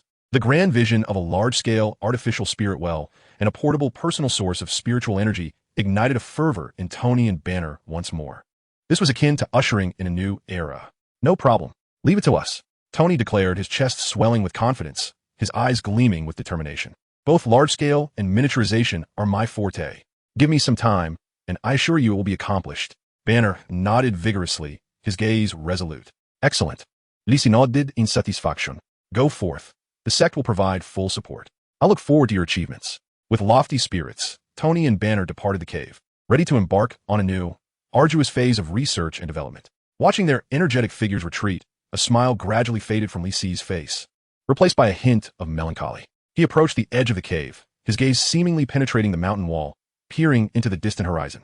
The success of Genesis 1 was indeed a milestone in the development of Lingxiao sect. Yet, for him personally, it felt like a distant solution to an immediate problem. He raised his hand, feeling the surging power within him, yet faintly aware of an invisible barrier of magical energy. He had reached the pinnacle of the mid-stage foundation establishment. He was but a step away from the late stage, and the path to the golden core seemed almost within reach, yet it remained separated by an insurmountable chasm. The formation of the golden core. In any realm of cultivation, this signifies a watershed moment. Once the golden core is formed, it heralds a significant extension of lifespan and grants myriad extraordinary abilities, thus marking the true entrance to the path of immortality. However, in this current world of depleting spiritual energy, achieving this feat is akin to scaling the heavens. Forming the golden core requires not only a vast accumulation of spiritual energy, but also the aid of high-quality celestial materials and treasures, along with specific celestial and terrestrial conditions. Although artificial spiritual wells can gradually improve the environment of the sect and nourish spiritual plants, this necessitates an extensive passage of time. 10 years, a century, or even longer. Li Si could not afford to wait that long. The world was fraught with peril. while his current cultivation sufficed for self-preservation. It was woefully inadequate to confront potential cosmic calamities or to uncover the truth behind his transmigration. He must hasten the formation of his golden core, perhaps even condense his primordial infant. Celestial materials and treasures caused Li Si to furrow his brow. He could not rely on the native lands of Earth. Those so-called celestial realms had long since exhausted their spiritual energy, reduced to mere mortal soil. His gaze must turn to the cosmos beyond. In his mind's eye, a vast star map unfurled, alongside the legend of the world tree that connected the 9 great realms. Those places inhabited by deities and mythical races should provide the necessary resources, he murmured, already formulating a plan in his heart. Chapter 89. The eruption of spiritual energy and continuous breakthroughs in cultivation. Months later, in a concealed core area of Lingxiao sect. Within a vast underground space spanning thousands of square meters, a colossal device exuding a fusion of sci-fi and mystical aesthetics continuously emitted a deep, rhythmic hum. This was the first major achievement of the Genesis project, a large-scale core array for the transformation of spiritual energy, whimsically dubbed by Tony as the Artificial Spiritual Well version 10. It comprised dozens of modified and amplified Genesis Unit 1 components, interconnected through intricate energy conduits and rune arrays, forming a cohesive whole. Its energy supply stemmed from 3 specially constructed, fully operational arc reactors. "Are you ready, Bruce?" In the control room, Tony wore an expression of barely contained excitement and anticipation as he glanced at Banner. Banner took a deep breath and nodded. After months of cultivation and finding solace in scientific pursuits, his entire demeanor had transformed. Though still reserved, the anxiety and unease in his eyes had diminished considerably, replaced by newfound steadiness and depth. All units have completed self-checks. The arc reactor is outputting at 100%. Jarvis's voice resonated in the control room, ultimately announcing, "Sir, you may initiate the transformation process. Then let us ignite it." Tony firmly pressed the activation button. Buzz. It was as if a slumbering giant beast had awakened. The colossal artificial spirit well emitted a deafening roar. Dozens of transformation units simultaneously illuminated with an incredibly brilliant blue and white light. The intricate and elaborate array of runes sequentially glowed, instantly creating a dazzling spectacle. The nearly limitless electrical power provided by the 3 arc reactors surged into the transformation core like a raging river. After undergoing layers of transformation, purification, and containment, a visible stream of ethereal mist, akin to a pale white vapor, erupted from the enormous crystal outlet at the top of the array. This flow rapidly expanded, seamlessly merging into the vast domain enveloped by the Lingxiao sect's grand formation, akin to a gentle spring breeze nourishing the earth. In an instant, everyone within the Lingxiao sect felt an earth-shattering transformation. The air seemed to come alive. The concentration of spiritual energy, already significantly higher than the outside world, skyrocketed as if propelled by a rocket. Breathing in, one no longer inhaled ordinary air, but rather sweet, crisp essence brimming with life energy. Every limb and bone felt as though they were soaked in a spiritual spring, a sensation of indescribable comfort washing over them. The fatigue from days of cultivation dissipated, leaving thoughts clear and agile as never before. Even the flowers and trees seemed to be infused with vitality, visibly transforming into a vibrant green. My heavens, what is happening? A novice outer disciple, taken aback by this sudden change, gaped in astonishment. I feel as if I could perform 100 push-ups in one breath. Fool! This is the artificial spirit well activated by our esteemed ancestor and senior brother Tony. Quickly, sit in meditation and cultivate. This is a rare opportunity. A slightly more knowledgeable disciple hastily reminded. In that moment, everyone within the Lingxiao sect ceased their activities, greedily inhaling the rich energy of heaven and earth, or simply sat cross-legged on the ground, channeling their techniques for cultivation. Even the malevolent creature confined in the corner, serving as a guardian beast, sensed the nourishing essence of this pure energy, emitting an involuntary low growl, as if yearning for something. Within the cave abode, Li Si felt this most acutely, when the purer spiritual energy, tenfold denser than before, surged into the cave. The mana within him, already at the zenith of the mid-foundation stage, seemed to be catalyzed, suddenly accelerating in its flow. The invisible barrier leading to the late foundation stage was effortlessly shattered under the impact of this overwhelming spiritual energy, like paper torn apart. Boom! A more formidable aura erupted from Li Si, stirring the spiritual energy within the cave into a small vortex. At that moment, his cultivation seamlessly broke through to the late foundation stage. One extraordinary artificial spirit well. Li Si gradually opened his eyes, feeling the surging and vast magical power within him. A genuine joy spread across his face. Tony and Banner truly did not let me down. although the spiritual energy produced by this artificial spiritual well still had limited assistance for the process of forming a core. Its immense quantity could shorten the accumulation of magical power and lay a solid foundation for the development of the sect. The benefits brought by the successful operation of the artificial spiritual well soon manifested within Lingxiao sect. The cultivation speed of all disciples experienced a conspicuous enhancement. Several disciples who had been stuck at a bottleneck for a long time seized this opportunity to break through successfully. Among them, the most benefited were undoubtedly the two core disciples, Mao Wenlong and Jessica. Mao Wenlong's cultivation method was inherently domineering, with a tremendous demand for spiritual energy. Previously, due to the scarcity of spiritual energy on Earth, his progress had been somewhat slow. However, with the continuous supply of spiritual energy from the artificial well, coupled with his wisdom and unwavering determination, his cultivation advanced by leaps and bounds. He soon achieved the consummation of the qi refining stage and touched the threshold of foundation establishment. The abundant spiritual energy also accelerated Jessica's accumulation of magical power, further nourishing her body and spirit. Her control over power increased daily, and her state of mind became increasingly calm and stable. She reached the consummation of the qi refining stage even before Mao Wenlong. After both adjusted their states, Li Si personally guarded them, assisting in their foundation establishment. In a quiet chamber fortified with multiple defenses and gathering formations, Mao Wenlong and Jessica sat cross-legged, each consuming a foundation establishment pill bestowed by Li Si, refined by Dr. Zhao Hailuan. Li Si sat opposite them, his formidable mental presence enveloping the entire chamber, ever ready to respond to any unforeseen events. Foundation establishment is the first significant hurdle on the path of cultivation. It requires the cleansing of marrow and the forging of a core of magical power within the Dantian. Establishing a foundational path. This process is fraught with peril. A moment's carelessness may lead to the complete collapse of one's cultivation, or even death. The foundation establishment pill dissolved upon entry, transforming into a tremendous torrent of medicinal power that erupted violently within the two. Mao Wenlong and Jessica simultaneously emitted a muffled groan, their faces instantly turning crimson. Mao Wenlong activated the nine-yang body refining technique, his bones crackling, his skin taking on a dark golden hue, as if fierce flames were burning within him. He gritted his teeth, guiding the tumultuous medicinal power and the influx of external spiritual energy to impact the barriers of his Dantian, attempting to carve out a base to accommodate the core of magical power. Sweat streamed down him like a small brook, soon soaking the mat beneath him. Jessica's situation was even more complex. The medicinal power not only struck her Dantian, but also triggered her innate superpower. Her body uncontrollably levitated slightly. A powerful wave of energy surged within her, colliding violently with the magical power she sought to condense. Her face bore the marks of anguish as she wrestled with a formidable will. This was her inner demon, the very source of her uncontrolled power.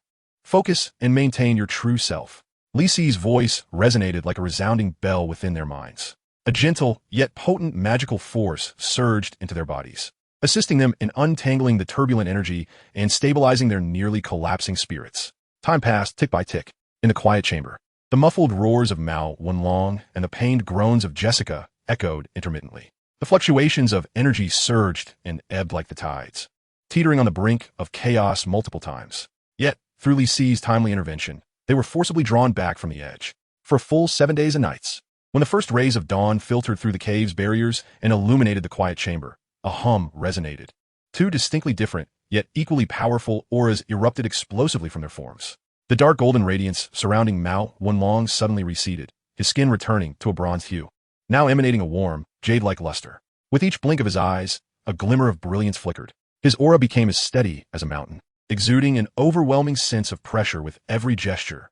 Meanwhile, Jessica gradually descended to the ground, her once tumultuous energy fully settled, replaced by a harmonious and potent presence that flowed effortlessly. Her gaze became clear and resolute. The previous sensitivity vanished, as if she had undergone a profound transformation. Foundation established. Success attained. Master. Mao Wenlong and Jessica simultaneously opened their eyes, their faces alight with excitement and gratitude, bowing deeply in unison. Excellent. Li Si regarded them with a smile of satisfaction. Their foundations were solid, their auras enduring, marking them as exceptional practitioners. Rise and feel the power of the foundational stage. The two complied, eagerly experiencing the torrent of energy coursing through them, far more robust than anything from the qi refining stage. Along with their rejuvenated physical forms and heightened spiritual awareness, This is the foundational stage? Mao Wenlong clenched his fist, feeling as if he could shatter a tank with a single blow. He even felt an urge to seek out that detestable figure in the corner to test his newfound strength. Jessica, on the other hand, lightly leaped, her body gliding through the quiet chamber as if weightless. Although she could not yet fly freely, the sensation of defying gravity filled her with elation. She sensed her mastery of superpowers had reached unprecedented heights. As the two excitedly exited the quiet chamber and entered the training ground, the waiting disciples erupted in a chorus of envious exclamations. It's the senior brother and the second sister. They have successfully established their foundations. What an overwhelming presence. They feel significantly more powerful than before. Is this what it means to be a foundational practitioner? How incredibly cool. Acknowledging the envious gazes of the crowd, Mao Wenlong grinned amiably. Although Jessica felt somewhat out of her element, her face radiated with an aura of confidence. Hey, Jessica! A voice called out from the side. It was Tony, ever the eager spectator. Congratulations on your foundation establishment. Are you interested in sparring with me? I'd like to gauge the combat prowess of a foundation-level cultivator. He had long been curious about the extraordinary combat abilities of such individuals. Jessica glanced at Tony, then at the distant Li Si, who remained silent yet smiling. A spark of eagerness flickered in her eyes. She too wished to ascertain her current strength. Sure, she replied decisively. Before long, the training arena was cleared. Tony skillfully summoned his Mark V armor, its red and gold figure hovering in midair, with the palm cannon aimed directly at Jessica below. Are you ready? I want to go easy on you, he teased. Bring it on, Tin Can. Jessica replied, flexing her wrists and assuming a basic combat stance. The battle was about to commence. Tony made the first move, launching a psionic repulsor blast towards Jessica. With a slight shift of her body, she evaded it effortlessly, almost like a specter. In the next moment, she propelled herself off the ground. Boom! The earth erupted into a shallow pit. Her figure soared into the sky, her speed astonishing. What on earth? Tony exclaimed in disbelief. He anticipated Jessica's speed to be this extraordinary. Moreover, she could leap to such heights? This was no mere jump. It resembled short-distance flight or gliding. Tony quickly ascended, firing his repulsor cannon continuously. Yet, Jessica's movements were incredibly agile. She dodged the blasts like a weightless feather, akin to the most agile of leopards, rapidly closing the distance between herself and Tony. The aerial advantage of the Mark V was nearly nullified by Jessica's near-flying ability. Clang, clang, clang. At last, Jessica caught up to Tony. Her seemingly delicate fist struck the armor of the Mark V with a resounding thud, each impact erupting into dull roars and dazzling sparks. The force was so immense that even Tony, clad in his armor, felt waves of blood and energy surging within him. Good heavens! Have you been eating spinach? Where does all this strength come from? Tony exclaimed, struggling to defend himself. To his dismay, his repulsor blasts merely caused Jessica to sway slightly. They didn't even tear her clothing. Her body, enhanced by cultivation and superpowers, displayed an almost monstrous level of defense.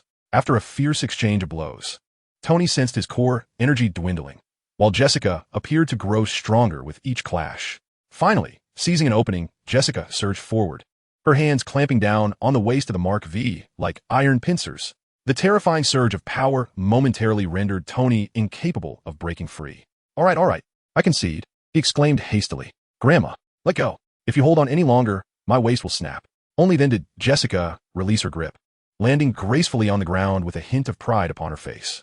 Tony, still shaken, flew back to the ground, gazing at the petite yet formidable girl who had nearly dismantled him, and couldn't help but exclaim, my goodness, is one so powerful at the foundation stage?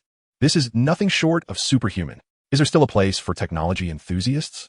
The surrounding disciples erupted in good-natured laughter. Li Si approached, patting Tony on the shoulder.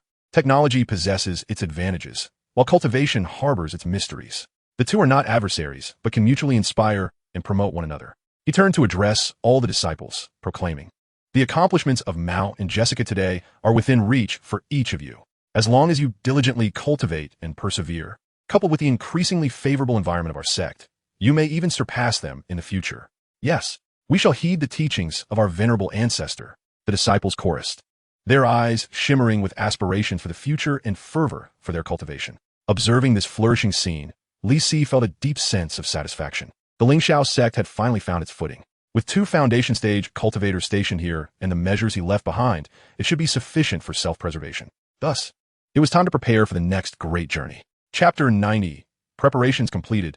Departing gracefully having made up his mind, Li Si no longer hesitated. Over the following days, he began to ready himself for the impending journey.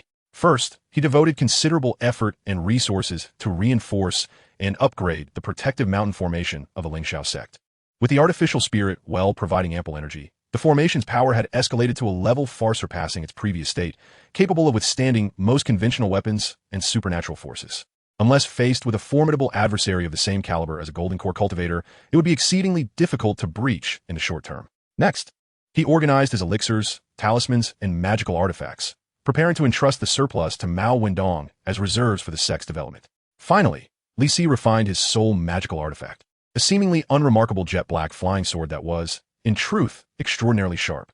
Although its initial grade was not high, after prolonged nurturing with spiritual energy and multiple refinements, it had reached the caliber of a top-tier artifact. This personal flying sword, designed for maximal sharpness, possessed extraordinary might and served as his primary means of attack, as well as the ideal tool for travel.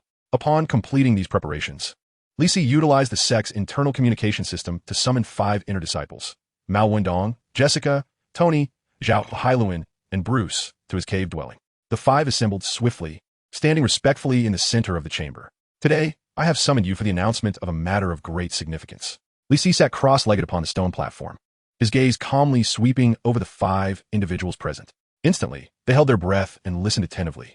I have reached the late stage of foundation building. Mere steps away from attaining the golden elixir, Li Si spoke slowly, his soft voice resonating clearly in the ears of everyone present. However, the spiritual energy on Earth is scarce, and it is challenging to find rare treasures of heaven and earth. I must embark on a journey to seek opportunities for my advancement in forming the elixir. Upon hearing Li Si's intention to travel, expressions of astonishment and surprise spread across the faces of the group. The vast Lingxiao sect relies entirely on Li Si's steadfast presence. What shall we do if we lose this anchor in times of trouble? Master, how long will you be away? Mao Wenlong could not restrain his curiosity. At least a few months, or perhaps several years. Li Si waved his hand, signaling him to remain calm. During my absence, the internal and external affairs of the sect, his gaze fell upon Mao Wenlong and Jessica. Mao Wenlong, as the foremost disciple, now that you have successfully established your foundation, you shall temporarily assume the role of sect leader, overseeing all internal matters. I entrust you with the control of the sect's grand formation and the magical puppets. As he spoke, Li Si flicked his finger, causing a peculiar token shimmering with metallic luster and an ancient flag to gently float before Mao Wenlong.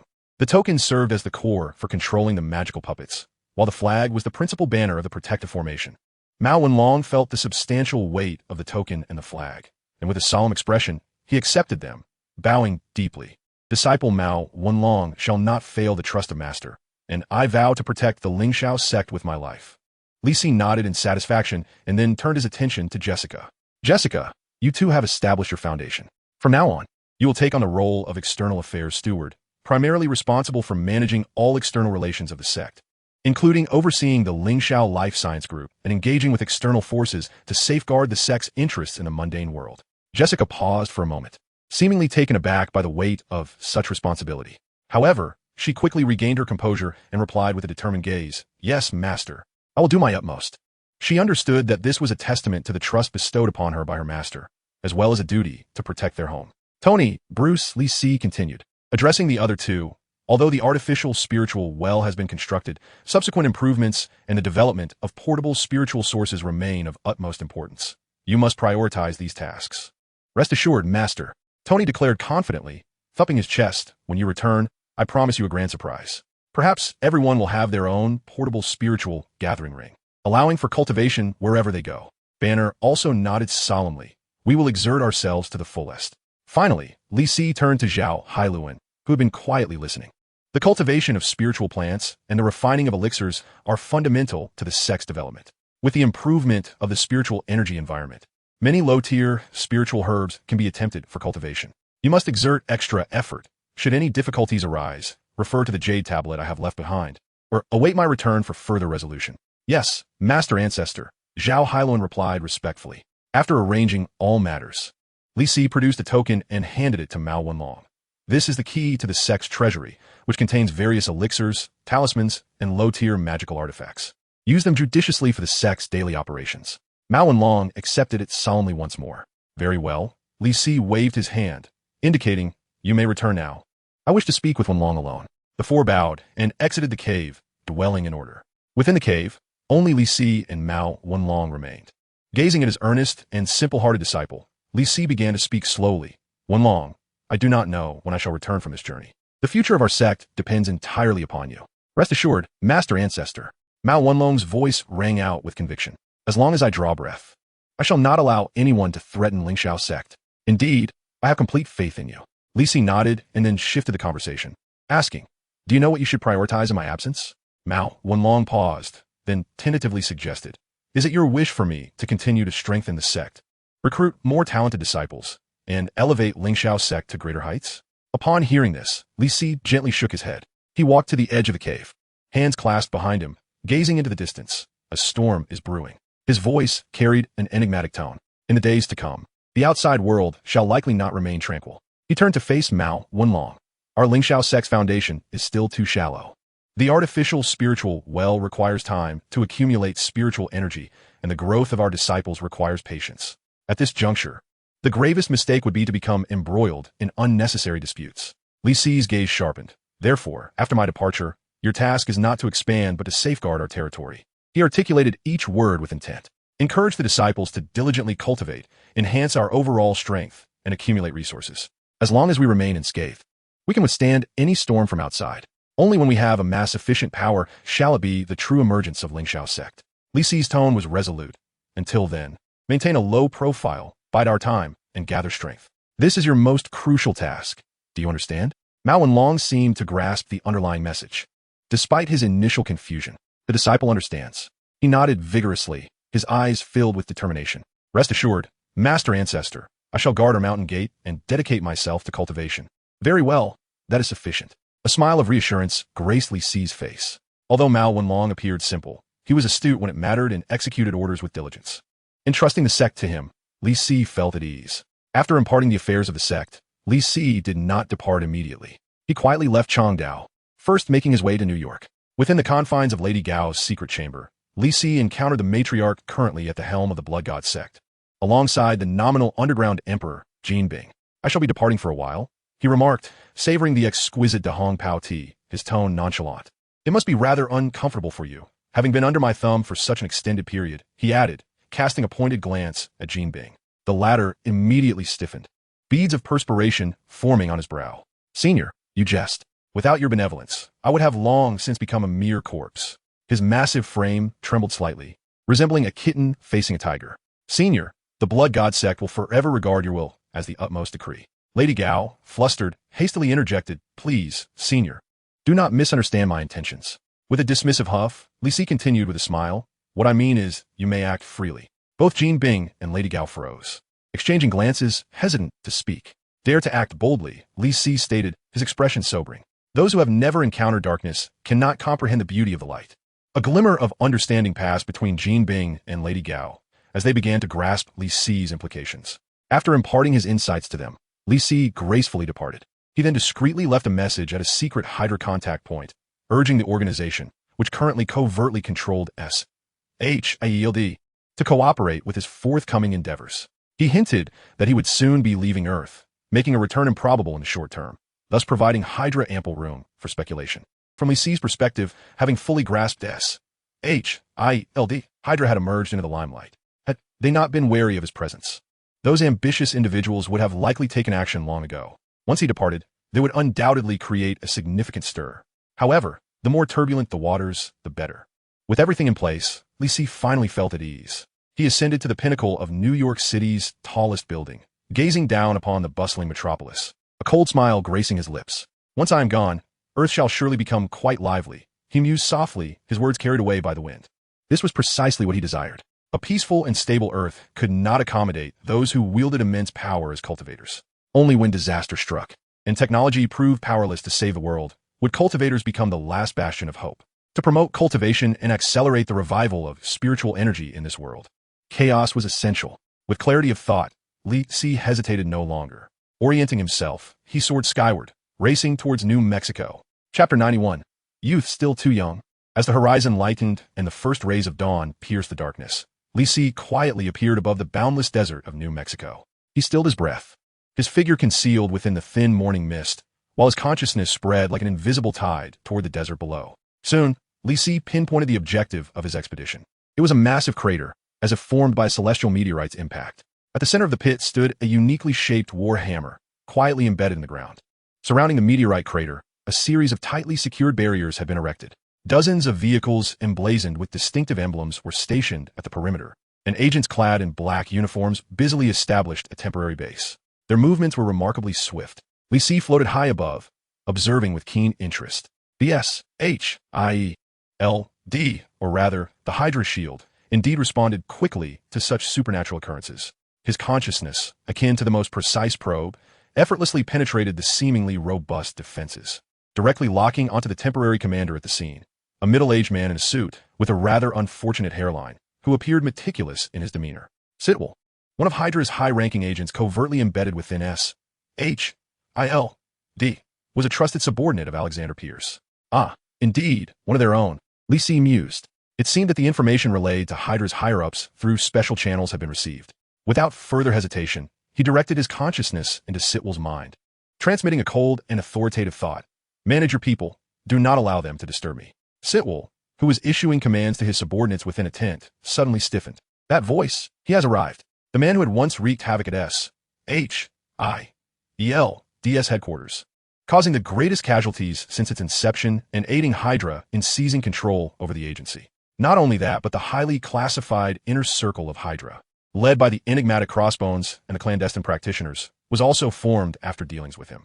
Additionally, the recently rumored Dark Council in New York purported to possess mysterious powers, along with the self-proclaimed disciples of Ling Shao sect, who frequently opposed them, were all orchestrated by this formidable presence. His profundity and strength were comparable to that of a deity walking among mortals. Thus, upon receiving Li Si's message, Pierce immediately dispatched Sitwell to oversee the operations. Upon receiving the command, Sitwell swiftly grabbed his walkie-talkie and issued a series of seemingly baffling orders. All units, attention. Strong electromagnetic interference detected in the core area. All personnel, evacuate immediately to 500 meters away. No one is to approach until the interference is cleared. The surrounding agents rapidly re-established their defenses, thoroughly clearing the area around the meteorite crater. Wiping the cold sweat from his forehead, Sitwell discreetly glanced skyward, yet saw nothing. However, he understood well that the esteemed presence was undoubtedly observing from some hidden location. With these bothersome flies dispatched, Li Si could finally concentrate all his attention on the legendary Mjolnir, the hammer of the Thunder God, resting at the center of the crater. He descended slowly, silently landing at the edge of the meteorite crater, observing this creation from the divine realm up close. The hammer appeared unremarkable, its surface even somewhat coarse, far removed from the identity of a legendary artifact. With a dark gray square head and a short, leather-wrapped handle, it resembled an ancient tool long forsaken. Yet, Li Si could clearly perceive the terrifying energy within, akin to the core of Storm. Additionally, magical runes adorned the hammer's body, emanating a faint golden glow. The density and strength were astounding, exhibiting excellent conductivity and capacity for energy, intermingled with the essence of a stellar core. Li Si's consciousness flowed like quicksilver, penetrating the material structure of the hammer. Indeed, URU metal was as extraordinary as its reputation suggested. This was undoubtedly a premium refining material.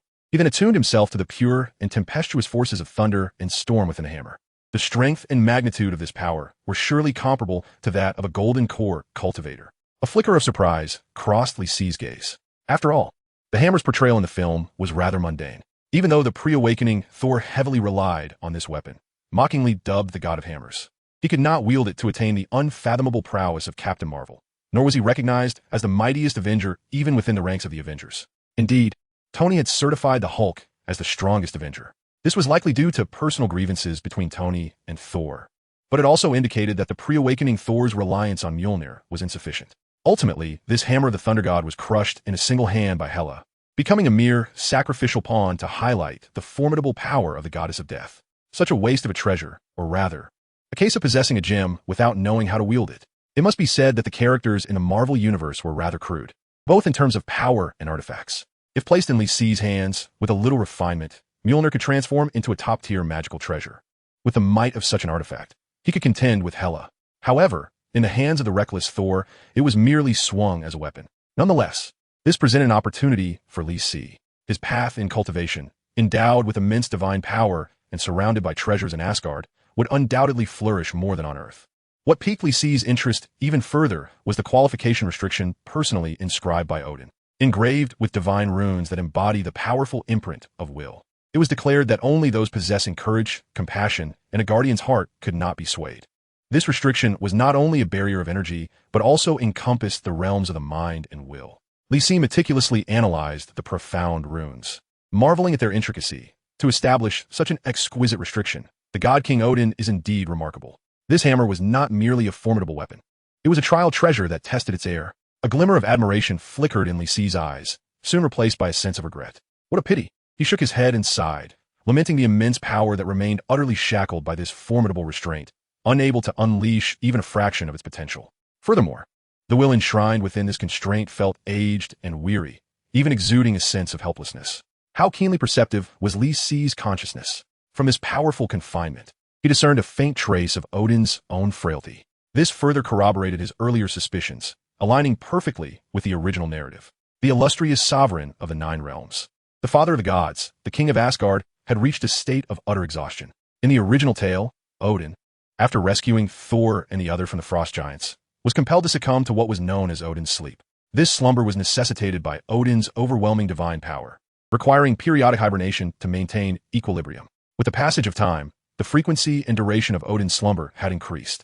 At this juncture, he was merely clinging to life. Indeed, in the original narrative, Odin never wielded his power again before passing away. It was precisely for this reason that Li Si dared to approach the god of thunder, aspiring to journey to Asgard. Even if Odin were to descend into madness and turn against him, he felt confident in his ability to extricate himself from such a state of the All-Father. While Li Si was engrossed in his analysis of Mjolnir, the thunderous roar of an approaching engine drew near. A dilapidated pickup truck halted beside the perimeter of S.H.I.E.L.D.'s security line, from which three figures emerged: Jane Foster, Eric Selvig, and Darcy Lewis. Shortly thereafter, a tall, broad-shouldered man with flowing golden hair, clad in ill-fitting attire, leapt from the vehicle. He was none other than the individual Li Si had been awaiting, Thor, the god of thunder, exiled to Earth by Odin. Li Si observed with great interest as Thor, disregarding the attempts of S.H.I.E.L.D. agents to impede him, boldly advanced towards the meteorite crater. "Mortal, step aside. This belongs to me," Thor bellowed, his voice imbued with an unmistakable arrogance that brooked no dissent. He approached Mjolnir, confidently extending his hand to grasp its handle. He exerted himself, yet the hammer remained immovable. He strained once more, his face turning crimson. Still, Mjolnir did not budge. Adjusting his stance, he crouched low and summoned every ounce of strength within him. Alas, the hammer remained steadfast, as though it were fused with the very earth beneath it. The confidence and arrogance that once adorned Thor's visage dissipated as rapidly as the receding tide, replaced by fury, bewilderment, disbelief, and a hint of panic. How could this be? Mjolnir, my hammer. Why can't I lift it? Li Si shook his head in the shadows. He concentrated his consciousness on Thor, meticulously probing the condition within him. Indeed, his divine power was entirely sealed. Li Si narrowed his eyes, keenly sensing the hidden reservoir of strength within Thor. It was a magnificent and boundless divine power, rivaling that of an ordinary golden core cultivator. The bloodline of the Asgardian gods was truly extraordinary. Regrettably, he shook his head once more, reflecting to himself, possessing strength yet lacking the wisdom to wield it, a millennium wasted in vain. Not to mention the volatile, impulsive nature that is blind to all else. Li Si swiftly defined Thor in his mind: maximum potential, negative execution, and a mindset at zero. It is no wonder Odin felt apprehensive, resorting to such measures for correction. Li Si stroked his chin, further solidifying his assessment. It appears that the old God King is nearing his end. An aged, frail deity, his power significantly diminished, possibly on the brink of falling into Odin's sleep, poses no real threat. A glimmer of brilliance flashed in Li Si's eyes. Asgard could be strategically planned. In the arena, Thor continued to struggle with his hammer. He attempted various approaches, even resorting to whispering prayers and furious shouts at the enchanted weapon. Yet, Mjolnir remained unresponsive, akin to a goddess indifferent to a smitten suitor. Ultimately, when all hope dissolved into nothingness, Thor came to the painful realization that he had truly lost everything he once held dear: his strength, status, and glory. The once mighty god of thunder, Prince of Asgard, utterly collapsed. He despondently released his grip, kneeling helplessly beside the hammer, his once strong arms now dangling in despair. His proud head drooped, and his shoulders began to tremble slightly. Initially, it was a suppressed sob, but it soon erupted into uncontrollable wails. He resembled a lost child, akin to a young one bereft of their beloved toy. In this bleak desert, under the gaze of mortals, he cried out in anguish, filled with desperation and helplessness: The rays of the morning sun illuminated his golden locks, yet instead of warmth, they cast a chilling aura of a hero's tragic demise. The surrounding S.H.I.E.L.D. agent stood frozen, staring in disbelief at the once fearsome golden-haired giant, now weeping like a 300-pound child. Li Si shook his head, sensing the moment was ripe. It was time for him, the life mentor, to make his entrance. He dispelled his cloaking enchantment and approached Thor with a calm and composed demeanor. Thor seemed to sense something, slowly lifting his tear-streaked face, etched with despair and confusion. Gazing at the unexpectedly handsome and enigmatic young man from the east, Li Si regarded him with an expressionless countenance, in a tone imbued with the wisdom of experience. Tinged with pity for his misfortune and frustration at his lack of resolve, he spoke. "Young man, you are still too young." Pausing, he tilted his head slightly, conveying a blend of pure curiosity and subtle mockery. "Is it truly necessary to weep so profusely over a mere broken hammer?" Li Si's words, laced with a hint of playful derision, pierced through Thor's already fragile psyche like shards of cold gravel. An affront, a blatant insult. Not only did it insult Thor, but it also desecrated Mjolnir, which he regarded as his life and glory. Thor abruptly raised his head, tears mingled with grit cascading down his once handsome, now utterly disheveled visage. With an almost fiery gaze, he fixed his eyes on Li Si, his chest heaving violently as a low growl reminiscent of an injured beast escaped his throat. Yet, he refrained from immediate outburst, maintaining this posture for an agonizingly long moment.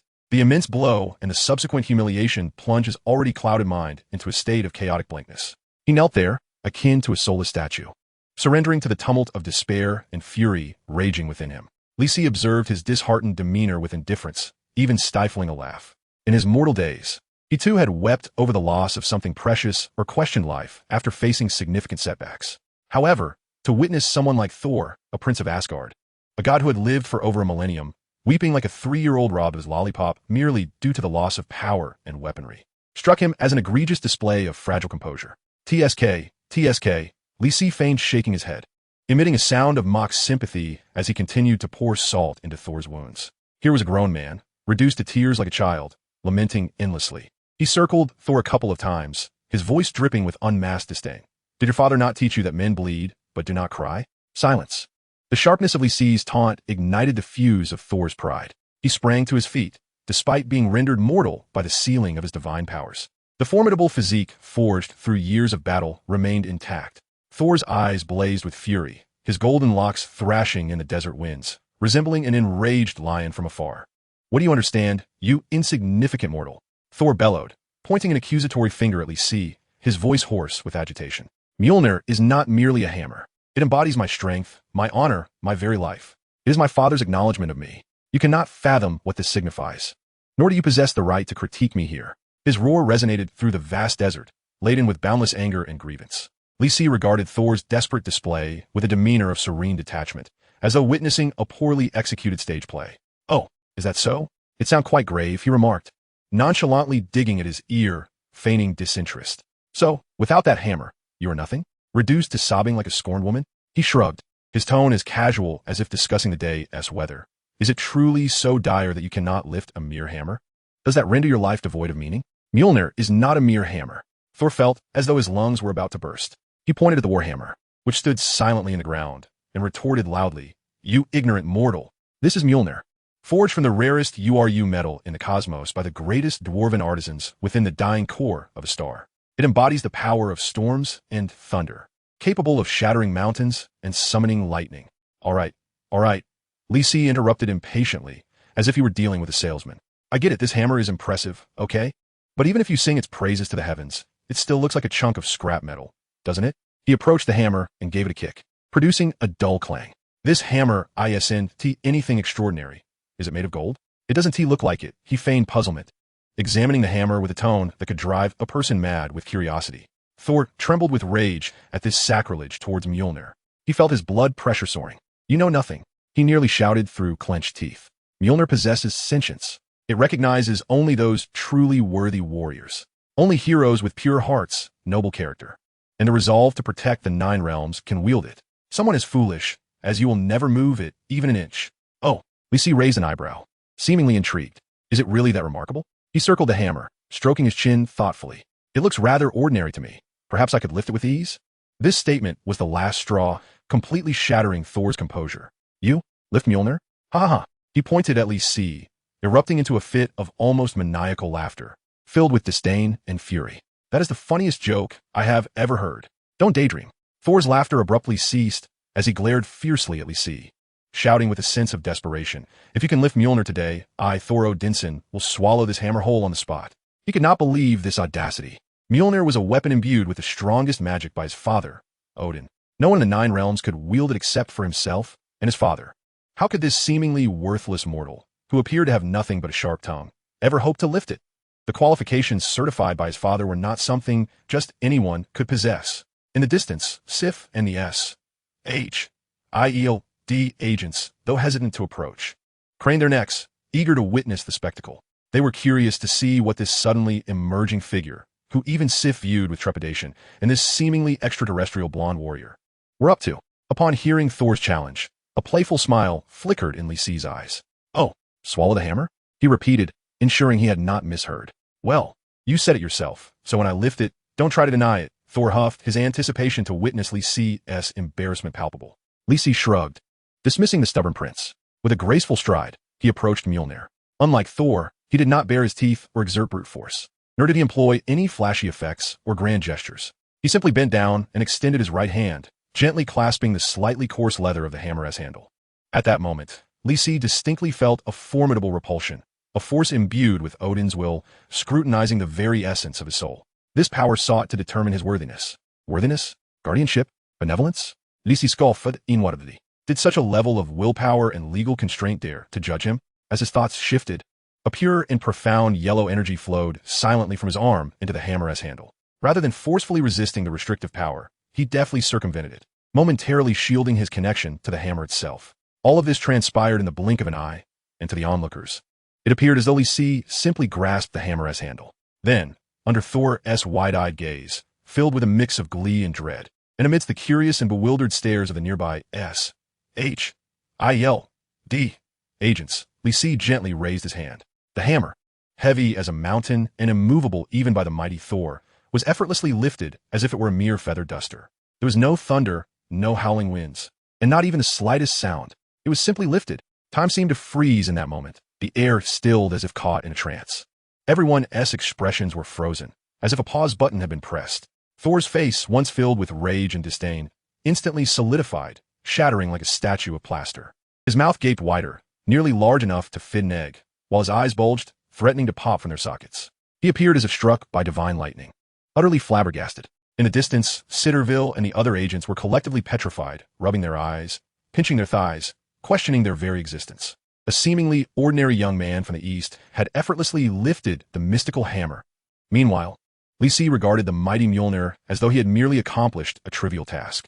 He weighed the hammer, which, though heavy for mortals, was imbued with a surge of power and an electric essence eager to connect with him. Well, it felt quite satisfactory. He nodded and remarked, "The craftsmanship is somewhat crude, and while the energy is abundant, it lacks spirituality.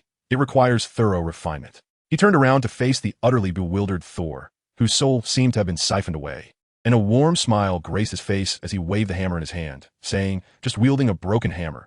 Isn't it enough to have hands?"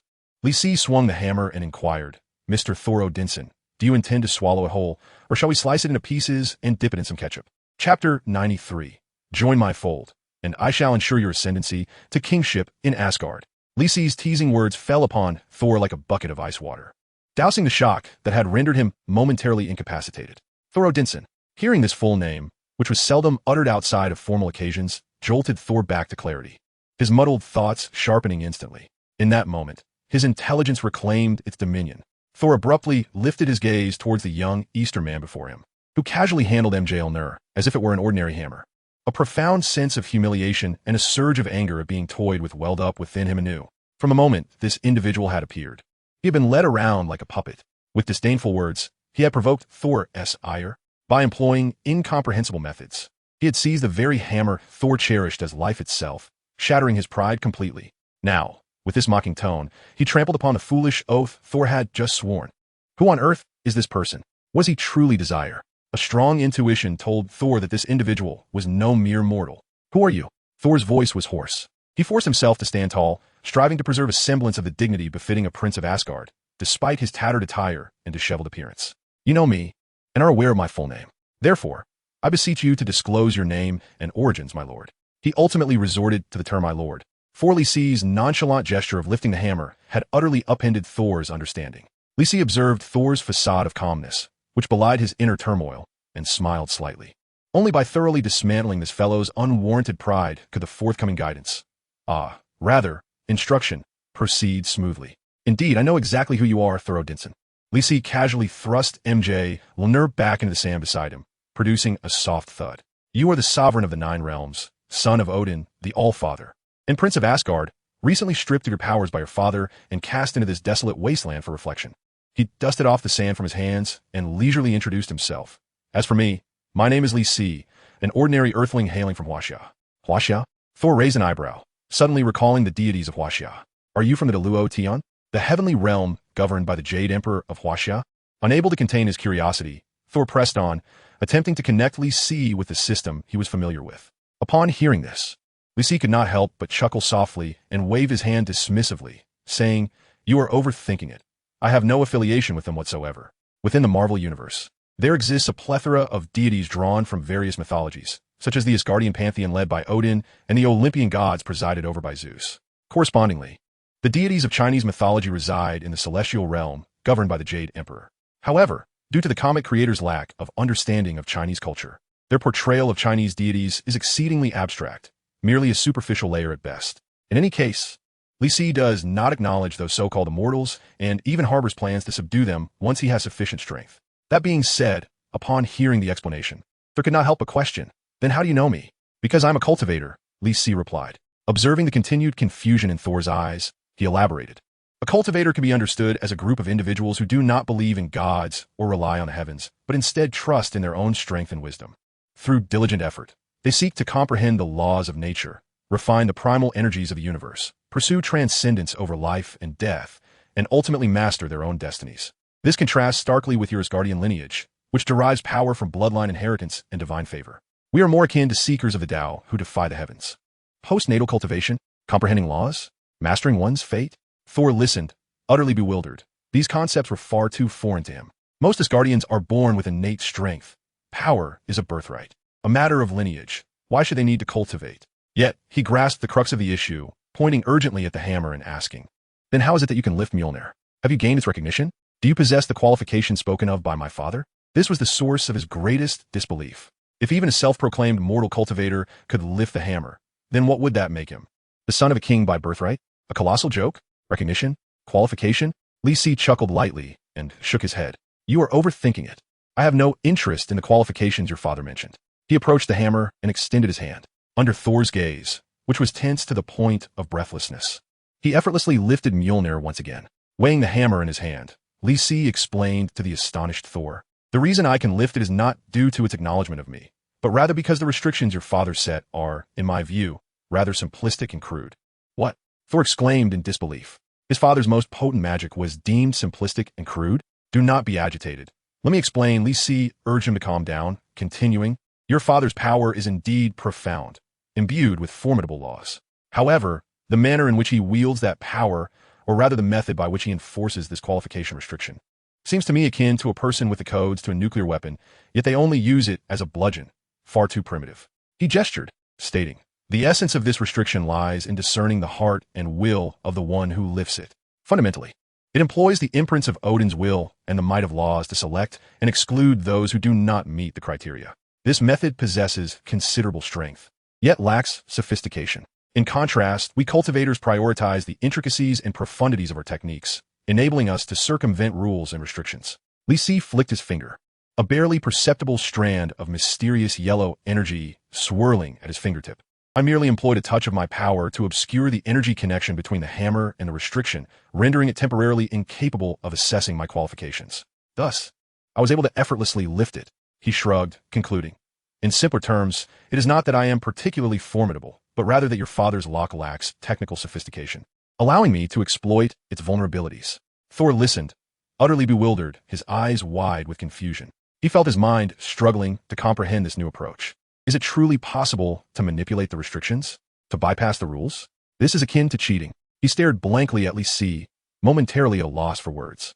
The power system and thought process exhibited by this man transcended his understanding entirely. Observing Thor's shattered worldview, Lisi recognized that the groundwork had been sufficiently laid. He returned Mjolnir to its original place, stepped forward to face Thor directly, and inquired, "Now, can we engage in a meaningful conversation? Pray tell, Thor Odinson, did you appear here solely to reclaim a hammer that temporarily does not belong to you?" Thor felt discomfort under Lisi's penetrating gaze, instinctively averting his eyes. He recalled his predicament, the disappointment in his father's words flooding back, and a surge of rage and confusion welled within him once more. Yet, as the Prince of Asgard, his residual pride compelled him to resist showing weakness before a mere mortal. With his neck stiffened, he asserted defiantly, "This does not concern you. Is that so?"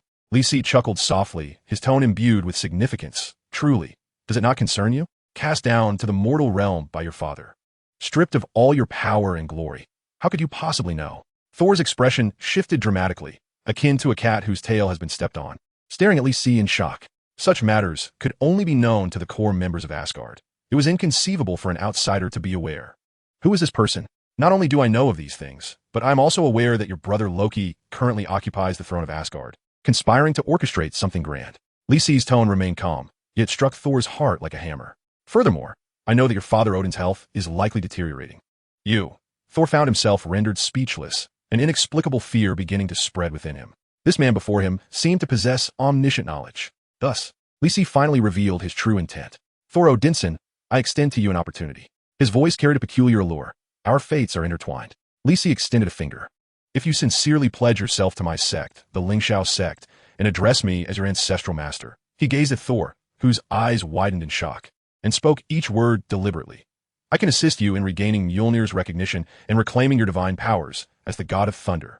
Furthermore, I shall aid you in returning to Asgard to earn the approval of your father, Odin." As he spoke, a confident smile graced Lisi's lips. "Ultimately, you shall ascend to the throne in Asgard, reclaim your strength, return to the realm of gods, inherit the royal title." Each proposition Lisi presented struck like a precisely aimed arrow, piercing the very core of Thor's deepest longings. Thor's breath quickened at once. His eyes brimmed with disbelief, elation, and intense turmoil. The allure was overwhelming, so immense that he could scarcely resist. However, to pledge himself to this enigmatic Easterman, to even refer to him as a master? He, Thor Odinson, Prince of Asgard, the future progenitor of the gods. How could he bow to a mere mortal from Midgard? Such a notion clashed with the deep-rooted pride of his divine heritage, which he could not accept. No, Thor shook his head vehemently, striving to cast aside the overwhelming temptation. He gritted his teeth, forcing the words through clenched jaws. "Impossible. I am the Prince of Asgard, the future king. I shall never bow to anyone." His tone was resolute. Yet the flicker of doubt in his eyes did not escape Lisi's notice. "Oh, is that so?" A hint of well-timed regret flickered across Lisi's face. "How unfortunate. I had thought that, compared to baseless pride, reclaiming your powers, ascending the throne, and safeguarding your homeland would hold greater significance for you." He shook his head in lamentation, bending to lift Mjolnir once more, feigning an intent to depart. "If that is the case, it seems our fates are indeed not aligned. This hammer possesses commendable material. It should be forged into a formidable artifact. You dare."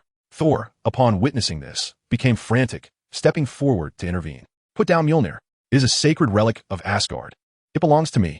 You cannot take it." He attempted to seize it, yet stripped of his divine powers, Thor appeared as vulnerable as an infant before Lisi. With a gentle wave of his hand, Lisi effortlessly pushed him aside. "Yours?" Lisi weighed the hammer, regarding him with a smirk that was both mocking and amused. "Can you even lift it now? If you cannot, what right do you have to claim it? As for this sacred relic of Asgard," his smile turned frigid, "should I fear Asgard's retribution? Or your aging father? Do not insult my father." Thor roared. "The father of gods reigns over the 9 realms." Lisi scoffed, interrupting him. "That was in the past. Thor, are you truly so dull that you cannot perceive your father's condition? Do you genuinely believe that your once mighty father, who dictated the fate of realms and regarded all as mere insects, would cast you, his only heir, into this place for reflection in such a humiliating manner, if he were not utterly exhausted and nearing his end? If he still possessed strength, would he not impart his wisdom directly to you?" Lisi's words struck Thor like the sharpest of blades, each syllable piercing his heart and leaving him pale and speechless. "Awaken, Prince." Lisi's voice was like ice. "Your father is no longer the omnipotent father of gods he once was. His time is running out." His tone grew more solemn. "Do you think the crisis you face is merely the loss of power and throne? I tell you, a calamity far more terrifying than the succession of the Asgardian throne is quietly brewing, one that will engulf the entire universe. Alien fleets, dimensional demons, and ancient beings that slumber will soon awaken, and this universe will be engulfed in flames of war. In that moment, do not think that you, a banished prince, will be spared. Even your precarious Asgard may be reduced to ashes in an instant. With your current pitiful state, unable even to lift a hammer. How do you intend to protect your family and subjects? The foretold twilight of the gods is drawing near. Each of Lysi's words fell upon Thor's heart like heavy hammers, leaving him defenseless and filled with an unprecedented sense of dread and impotence. Seeing Thor's despondent and shaken demeanor, Lysi recognized that the time was ripe. I grant you a day to ponder this matter thoroughly. Lysi set the hammer down, leaving him with one final remark. If you do not respond by tomorrow, consider today as if it never occurred. As for this hammer, Lysi cast a last glance at Mjolnir. Perhaps it will remain here, awaiting the next worthy individual. But will that individual be you? With that, Lysi's figure ceased to linger and transformed into a fleeting light, vanishing into the vast desert horizon. Thor was left alone, kneeling beside the hammer that symbolized all his past glory, now an unbearable weight, gazing at the small, mysterious jade tablet before him, plunged into an unprecedented and profound contemplation. His father's condition, his own future, the fate of Asgard. Lysi's words echoed in his mind like an incantation. In that moment, he finally understood that it was time for him to grow up. Chapter 94. You might as well be called the God of Fools. Pack your things and go rule Gotham. Thor knelt despondently beside the mighty hammer, the desert winds tousling his golden locks, yet failing to disperse the confusion and anguish within his heart. Lysi's words fell upon him like an unseen hammer, shattering his past perceptions and pride. Was his father's time drawing to a close? Was the foretold twilight of the gods upon them? Would a cosmic cataclysm loom ahead? And he, the once self-proclaimed strongest warrior and heir to the divine throne, was reduced to a fool unable to lift his own hammer. A profound sense of impotence and self-reproach gnawed at his soul like a venomous serpent. He loathed his rashness, despised his inadequacy, and most of all, detested his belated realization. Just as Thor wallowed in self-denial and despair, Jane and her companions approached him. "Hey, big guy, what's wrong with you?" Daisy exclaimed, her voice tinged with surprise. Upon witnessing Thor's dejected demeanor, as if abandoned by the entire world, Jane felt a twinge of sympathy. "Thor, are you all right?" Jane inquired gently as she stepped closer. Thor slowly lifted his gaze to meet the concerned faces of these mortals, his heart a tumult of emotions. He opened his mouth to speak, yet all that emerged was a bitter sigh. Noticing Thor's despondency, Jane refrained from pressing further and simply urged him to leave with them. They soon arrived in a quaint town adjacent to the hammer's resting place. In an effort to console Thor, Jane engaged him in conversation, sharing various thoughts. Although Thor remained distracted, this long-lost display of caring warmed him slightly. Once Thor seemed a bit more composed, Jane took her leave. Just as she departed, a figure clad in exquisite dark green leather armor appeared silently, like a specter. It was Loki. "Brother." Loki's voice carried just the right blend of sorrow and urgency. He stepped before Thor, his azure eyes seemingly struggling to contain tears. "Loki?" Thor gasped in shock, his heart racing. "How could you?" Loki's expression shifted to one of profound anguish, lowering his head as he choked on his words. "Father has fallen into Odin's sleep due to the anguish over your banishment, compounded by the excessive use of his divine power in battle against the frost giants. He shall never awaken." "No." Thor felt as if struck by lightning, his face paling in disbelief. "Father is dead? This cannot be true." "It is true, brother." Loki raised his tear-filled eyes. "Mother is inconsolable, and all of Asgard is engulfed in sorrow. I have been designated by her to temporarily assume the throne, not because of my own merit, but solely because of my lineage." Thor shattered completely. Overwhelming grief and endless self-reproach engulfed him in an instant. He collapsed to the ground, hands clutching his head, emitting a mournful cry akin to that of a wounded beast. If it were not for him, their father would still be alive. It was he who caused Odin's demise. Loki observed Thor's expression, a flicker of barely perceptible satisfaction and delight passing through his eyes, yet he maintained an exterior sorrow. "Brother, I understand your grief, but now is not the time for lamentation." Loki spoke earnestly. With the war against Jotunheim on the brink, Mother has reached a truce with Laufey to sustain peace. One of the conditions of this agreement is that you must remain in Midgard forever, never to return to Asgard. What? Thor's head snapped up, his eyes filled with despair and confusion. "Has she abandoned me as well? This is for the greater good, brother."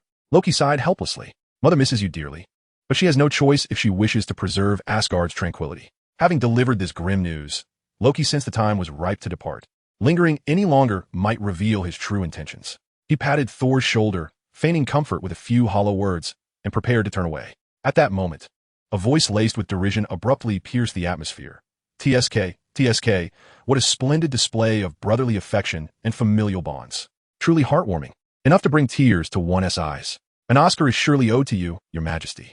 This voice, though soft, resonated clearly in the ears of the two brothers. Thor jerked his head up, astonished as he sought the source of the sound. How did you come to be here? He recognized the owner of the voice, none other than the enigmatic figure, Li Si, who had once sought to recruit him. Loki's reaction was even more pronounced. He spun around as if his tail had been stepped on, his previous sorrow vanishing without a trace, replaced by shock and wariness. He scanned the surroundings, his gaze sharp as a blade, attempting to discern the source of the voice. Who dares to speak such nonsense? Loki demanded, his hands quietly gathering magical energy. It is worth noting that stealth, illusions, and the art of concealing one's presence were among his greatest strengths. The audacity of someone infiltrating his vicinity unnoticed, eavesdropping right under his nose, was utterly incomprehensible. Stop searching. If your eyesight fails you, do not strain it. Li Si's figure shimmered into view, appearing before them as though rippling water. Who are you? Upon seeing Li Si, Loki's pupils constricted sharply. He had sensed no formidable energy emanating from this individual. Yet, the nonchalant demeanor, as if everything were well within control, coupled with the earlier display of stealth, filled him with an unprecedented sense of trepidation. I am merely a passerby. Li Si raised an eyebrow, scoffing. I simply cannot bear to witness someone deceiving the foolish. What absurdity are you spouting? Loki's expression darkened as he retorted sharply. This is a matter of our Asgardian household. What concern is it of yours? Thor looked at Li Si with a touch of confusion. My lord, are you suggesting that Loki is lying? Could it be that our father... A flicker of hope ignited within him. TSK. I have no interest in your trivial matters, Li Si retorted disdainfully, curling his lip. He paused, his gaze landing on Loki, filled with unabashed contempt. I merely believe that Odin, who once commanded respect across the 9 realms, should not allow a scoundrel to usurp the throne of Asgard. What did you say? Loki was struck at his core, erupting in fury. His handsome face twisted with extreme rage as he pointed at Li Si, screaming, I am Odin's son, the prince of Asgard, the god of deceit and mischief. I was born to rule, possessing the right to govern the 9 realms. Odin is son, a prince? Li Si scolded, shaking his head. You are nothing but a frost giant's offspring, picked up by Odin years ago. He glanced at Thor, sighing, and yet, you, the counterfeit, not only fail to express gratitude, but also contemplate usurping the rightful prince's throne. A frost giant? Thor listened, utterly dumbfounded. Could Loki really be a frost giant? This revelation shocked him more than the news of his father's death. Silence. Loki was driven to madness. His deepest secret, the origin he most dreaded to confront, had been laid bare by this mysterious mortal. All his pride and pretense crumbled in an instant, leaving behind only endless humiliation and murderous intent. I will kill you, Loki screeched, his hands flashing with cold light as 2 daggers infused with green magical energy appeared in his grasp, his figure lunging towards Li Si like a specter. However, just as his daggers were about to pierce Li Si's throat, the latter vanished as if he were mere vapor. An illusion? Panic surged within Loki as he realized the gravity of the situation. Indeed, the next moment, Li Si's voice, tinged with mockery, echoed from behind him. Lies cannot harm. But the truth is a swift blade. Loki whirled around, only to find Li Si's face, mocking and close at hand. He instinctively tried to evade, but the space around him felt as though it had been solidified by an invisible force. The magical energy within him sank like a stone into the sea, utterly unresponsive. How could this be? A tempest of disbelief roiled within Loki. His magic, his cunning, rendered utterly ineffective before this person, before he could utter another word. An unremarkable hand gently pressed upon his shoulder. In that instant, Loki felt as if he were being crushed beneath an immovable mountain. All his strength and magical energy were instantly confined, leaving him utterly paralyzed. The god of deceit? The god of mischief? Li Si pressed Loki, who was rendered immobile, with one hand while tilting his head to scrutinize him. He smirked and remarked in a tone that implied disbelief with such trivial tricks. You might fool your foolish elder brother, but before me, you're nothing more than a mere jester. Release me, you wretched mortal. Loki struggled in humiliation, but it was to no avail. TSK, still defiant? Li Si shook his head, a benevolent smile gracing his features. Perhaps you should consider renaming yourself the god of jokers and tidy up for your departure to Gotham as its king. Loki, incensed by such heart-wrenching words, felt darkness cloud his vision, nearly spitting out a mouthful of blood. He, Loki, the prince of Asgard and future ruler of the 9 realms, was being so disgracefully humiliated by a mere mortal, and to be sent to Gotham City to play the fool? Such a grievous affront. Chapter 95. Grand Ancestor above. Please accept this disciple's bow. Loki trembled not from fear, but from boundless fury and humiliation. He, the future king of Asgard, the god of trickery and mischief, was being held down by a Midgardian who appeared from nowhere, like a chick being wrung by its neck, destined to become a jester in Gotham. This was far more unbearable than death. Yet, the circumstances were beyond his control. The hand that lay casually upon his shoulder felt as unyielding as ancient mountains, imbued with an incomprehensible and irresistible terror. The magical energy he cherished was rendered as motionless as a frozen stream before this overwhelming force. This man was extraordinarily powerful, unreasonably so. Loki's astonishment surged like a tidal wave, eclipsing his anger and humiliation in an instant. He realized that in the face of absolute might, all his schemes appeared feeble and ineffective. The instinct for survival compelled Loki to force himself to regain composure. He lifted his head, striving to conjure a dignified expression, and said with a veneer of authority, "Release me, Midgardian. Do you comprehend what you are doing? I'm the king of Asgard.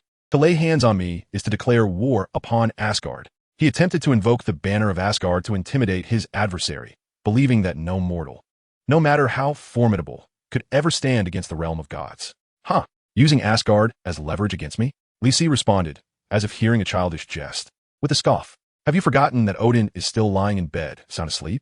As for the wrath of Asgard, do you truly think I would care? His tone was flat, yet it carried an air of arrogance that looked down upon the world. Loki's heart sank. This fellow was impervious to reason. Moreover, he seemed to possess a comprehensive understanding of Asgard's situation. At that moment, Thor, who had been in a state of shock and bewilderment, finally regained his senses. Although Loki appeared to be concealing something, he was, after all, his younger brother, with whom he had grown up. Witnessing Loki being so humiliated and subdued, a flicker of compassion stirred within him. "My lord," Thor hurriedly stepped forward, his face bearing an earnest plea. "Please spare him. After all, he is my brother." Lisi cast a glance at him, as if regarding an irredeemably foolish person. "You certainly are protective of your dear brother." Lisi's tone dripped with mockery. "But he does not consider you a brother. Do you even comprehend why you were exiled to this place?" Thor was taken aback. "What do you mean?" Lisi sneered. "That botched coronation of yours. Had there not been a traitor aiding you, do you think those imbeciles from Jotunheim could have infiltrated Odin's treasury so silently?" Pausing, he observed Thor's eyes widen in realization, and continued, "Your father, Odin, is indeed trapped in Odin's sleep, but he is far from death. Your mother has not barred your return. On the contrary, she has been waiting for you to regain her favor and reclaim the throne. All along, it was your dear brother who orchestrated everything. He exploited your recklessness and your father's frailty, sabotaged your coronation with the Frost Giant's assistance, leading to your banishment, and then spread the rumor of Odin's demise to seize the throne for himself." Lisi's words struck Thor like thunderbolts, one after another, shattering his understanding of reality. Father is not dead. Mother has not abandoned me. The coronation was sabotaged by Loki. Everything is Loki's conspiracy. Thor felt his worldview collapse once more, and this time, the shattering was even more profound. He abruptly turned, glaring intensely at Loki, pinned to the ground by Lisi, his voice trembling with rage and disbelief. "Loki, is what he said true? Did you do all of this? Look into my eyes and answer me." Under Thor's piercing gaze, Loki felt a surge of panic, but he feigned calmness and vehemently denied, "No, brother, do not believe his lies. He is sowing discord. He wishes to divide us. Divide Asgard." Still defiant? Lisi rolled his eyes, finding the situation rather dull. He turned to Thor, suggesting, "Since he refuses to admit it, why not inquire with Heimdall of Asgard?" "Heimdall!"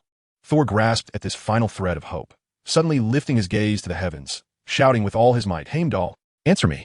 Is my father still alive? Tell me." His voice resonated with sorrow and longing, echoing across the silent desert.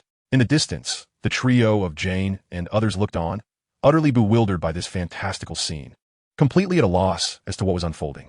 Seeing Thor calling for Heimdall, Loki's expression shifted dramatically. He knew Heimdall had always harbored discontent regarding his usurpation, but had refrained from intervening out of respect for Queen Frigga. Now, with Thor's call, there was no telling what might happen. "Heimdall!" Loki instinctively screamed towards the heavens. "I am a king. I command you to remain silent." This unguarded confession shattered the last remnants of hope within Thor's heart. "Loki!" Thor lunged forward, seizing Loki by the collar, his voice a furious roar. "Why have you done this? Why deceive me? We are brothers." Under Thor's gaze, which resembled that of a wounded lion, Loki felt the weight of anger and sorrow bearing down upon him, causing the facade in his eyes to vanish entirely. In its place emerged a twisted amalgamation of jealousy, resentment, and madness. "Brothers?" Loki let out a neurotic laugh, sharp and piercing. "When have I ever acknowledged you as my brother? You, with your simple mind and brawn, only knowing how to wield a hammer like a fool." He glared fiercely at Thor, unleashing centuries of pent-up resentment in a torrent. "Why do you, the so-called god of thunder, bask in the limelight from birth? Why do you so easily earn Father's favor and the throne of Asgard, while I, who am undeniably more intelligent and adept in the art of strategy, must forever dwell in your shadow, merely a supporting character? I refuse to accept it. Loki's voice grew hoarse with passion. Asgard cannot be entrusted to a fool like you. You will ruin it. Only I, Loki, am worthy of that throne, to rule the 9 realms. As he witnessed the complete unraveling of Loki, now resembling a madman, Thor's heart sank. He had never imagined that the brother he held dear harbored such profound hatred and ambition within. At that moment, Lisi released his hold on Loki, clapping his hands as if to signal the conclusion of a captivating performance. Well said, quite ambitious indeed, he nodded, adopting a tone of critique. In terms of wielding political power and cunning schemes, you certainly surpass your dim-witted brother. Perhaps if you were king, Asgard's affairs would fare better. Loki paused, momentarily taken aback by Lisi's words. Yet, as Lisi shifted his tone to one imbued with a hint of pity, he continued, Unfortunately, times have changed, and no amount of scheming will avail you now. With a mischievous smile, he looked at Loki and added, However, given your ambition, I can point you toward a path. If you kneel before me now and respectfully bow 3 times, begging to serve under me, I might make an exception for you, the god of mischief, and ensure Asgard remains unscathed in the impending calamity. You must be dreaming. Loki glared menacingly at Lisi. Kneeling before this wretched figure, who sought to humiliate him, was utterly out of the question. Aware he could not prevail, he realized that remaining would only lead to further disgrace. Thus, a glint of resolution flashed in Loki's eyes as the magical energy within him erupted in an instant. A flash of green light flickered, and Loki's figure vanished in an instant, evidently having employed some arcane magic to escape. In the air lingered his venomous curse, Crawlers of Midgard. I, Loki, shall never let you go. And as for you, Thor, remain here on this barren planet to rot. Asgard and the 9 realms shall be mine to rule. Ha ha! Lisi observed the direction in which Loki had disappeared, his expression betraying no surprise. He did not even attempt to intervene. At the very moment of Loki's disappearance, an imperceptible mark of divine consciousness quietly inscribed itself upon the remnants of the spatial disturbance, akin to a parasite clinging tenaciously. You were given an opportunity, yet you failed to seize it, Lisi mused with a cold chuckle. Should Loki genuinely relent, he would not hesitate to bestow an opportunity upon him. After all, as he himself had stated, Loki's cunning and political acumen far surpassed that of the simple-minded Thor. However, in terms of childishness, the 2 brothers were indeed comparable prodigies. Had Loki fully embraced darkness upon discovering his lineage, annihilating Odin, Thor, and the frost giants, Lisi would have regarded him with heightened esteem. Yet, he had only descended halfway into darkness, employing various schemes merely to prove his superiority. A fierce display of strategy, ultimately aimed at winning favor, was hardly commendable when compared to Thor. Odin was indeed unfortunate, nearing demise while his 2 sons played their childish games. Such unworthy offspring required stern education. Thor had already been subdued. Guidance would come gradually. As for Loki, time was plentiful. The monk may flee, but the temple remains. Lisi continued to smirk inwardly. Allowing Loki to return would stir the winds of Asgard, laying the groundwork for future plans. Meanwhile, Thor remained engulfed in the profound grief and fury wrought by Loki's deception and betrayal, unable to extricate himself from the turmoil. Hey, enough of this. Lisi approached him and patted his shoulder. Your brother has sprinted back home to seize the throne. Shouldn't you be devising a plan? Thor abruptly lifted his head, his eyes filled with anguish and confusion. What? What should I do? I thought I had offered you a choice before, Lisi replied, a smile gracing his lips. Will you continue to cling to your pitiful and worthless pride, watching your father fall victim to your brother's schemes? Witnessing Asgard succumb to the ambitions of others, and seeing your people face impending doom? Or, Lisi's tone shifted to one of gravity. Will you cast aside your feudal self-respect and seize the opportunity one present? Reclaim your hammer, harness your power, and return to save your family and kingdom? Think of your father, Odin. Noticing a flicker of emotion in Thor's countenance, he pressed on. For the peace of the 9 realms, did he not lower himself? Compromising with the frost giants he despised, even adopting the son of an enemy? A true king understands the ebb and flow of circumstances, able to bend, yet remain unbroken. The qualifications you speak of encompass not merely valor, but also responsibility, accountability, wisdom, and an unwavering resolve to protect one's subjects. If you cannot endure even this modicum of hardship, what right do you have to wield that hammer? What claim do you have to inherit the throne of Asgard? Every utterance from Lisi resounded like the tolling of a bell, striking deep within Thor's soul. Pride? Dignity? In the face of the safety of the father and the survival of Asgard, what value do such notions hold? Loki was indeed correct. He was once a fool of simplistic intellect. Yet now, he yearns to transcend that folly. Thor inhaled deeply, as the haze of confusion and anguish gradually dissipated, replaced by an unprecedented sense of resolve and determination. He gazed upon Lisi, this enigmatic and formidable figure from the east, who perhaps represented his sole glimmer of hope at this moment. Thud, Thor Odinson, once the epitome of pride as the god of thunder and prince of Asgard, in this moment cast aside all arrogance and self-regard, kneeling before Lysi. He lowered his noble head, which had never bowed to anyone, and with utmost solemnity, even tinged with reverence, he spoke in a deep voice, "Great ancestor, please accept this disciple, Thor Odinson salute." His voice echoed across the desert, heralding the shift of a deity's destiny, irrevocably turning towards a new horizon.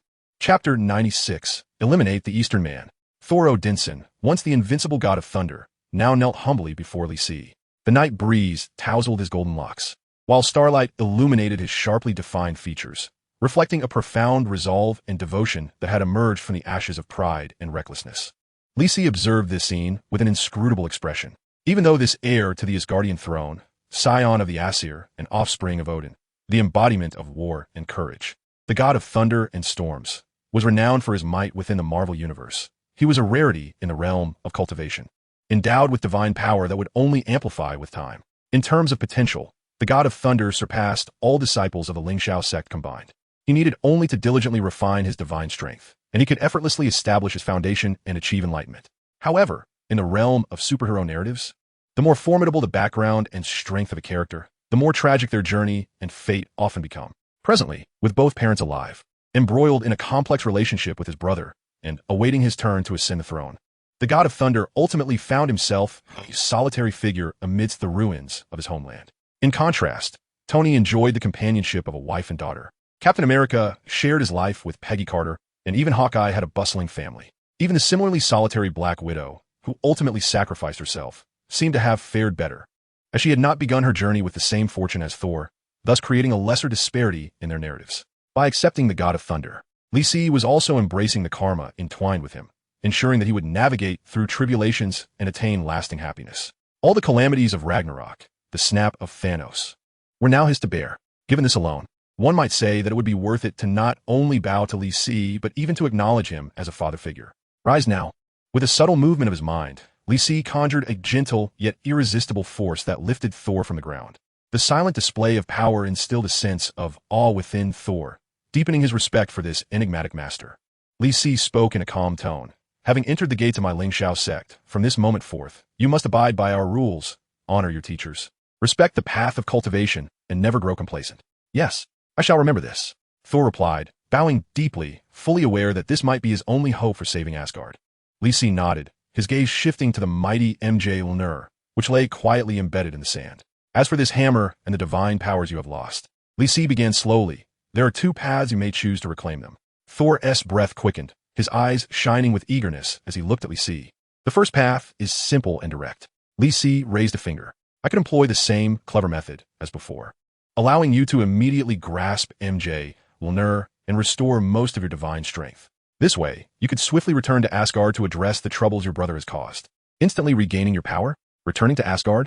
The temptation was overwhelming for Thor. He nearly blurted out his desire to choose this path. However, recalling Lysi's earlier words and the disappointment in his father's eyes, he suppressed his impulse.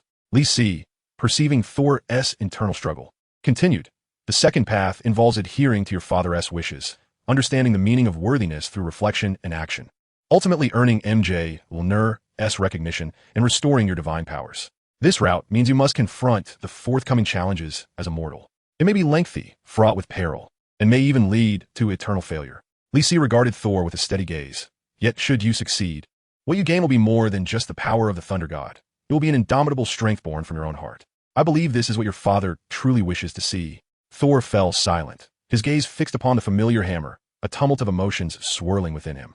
Should he choose the easily attainable power, resolving his immediate crisis through deceit? Or should he embark on a more arduous journey that might yield genuine growth and recognition? Had it been the old Thor, he might have unhesitatingly chosen the former. However, after experiencing exile, loss of power, betrayal by his brother, and the awakening brought forth by Lysi, something within him had quietly transformed. Thor lifted his gaze to meet Lysi's, though a hint of hesitation lingered. It was overshadowed by a resolute determination akin to burning bridges behind him. He took a deep breath, his voice dry yet unwavering. "I choose the second path.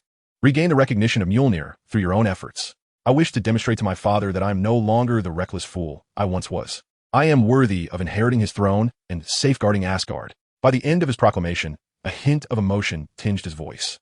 Lysi observed with a glimmer of approval in his eyes. The child is indeed teachable. Although somewhat obstinate, he is certainly more capable than that cunning Loki.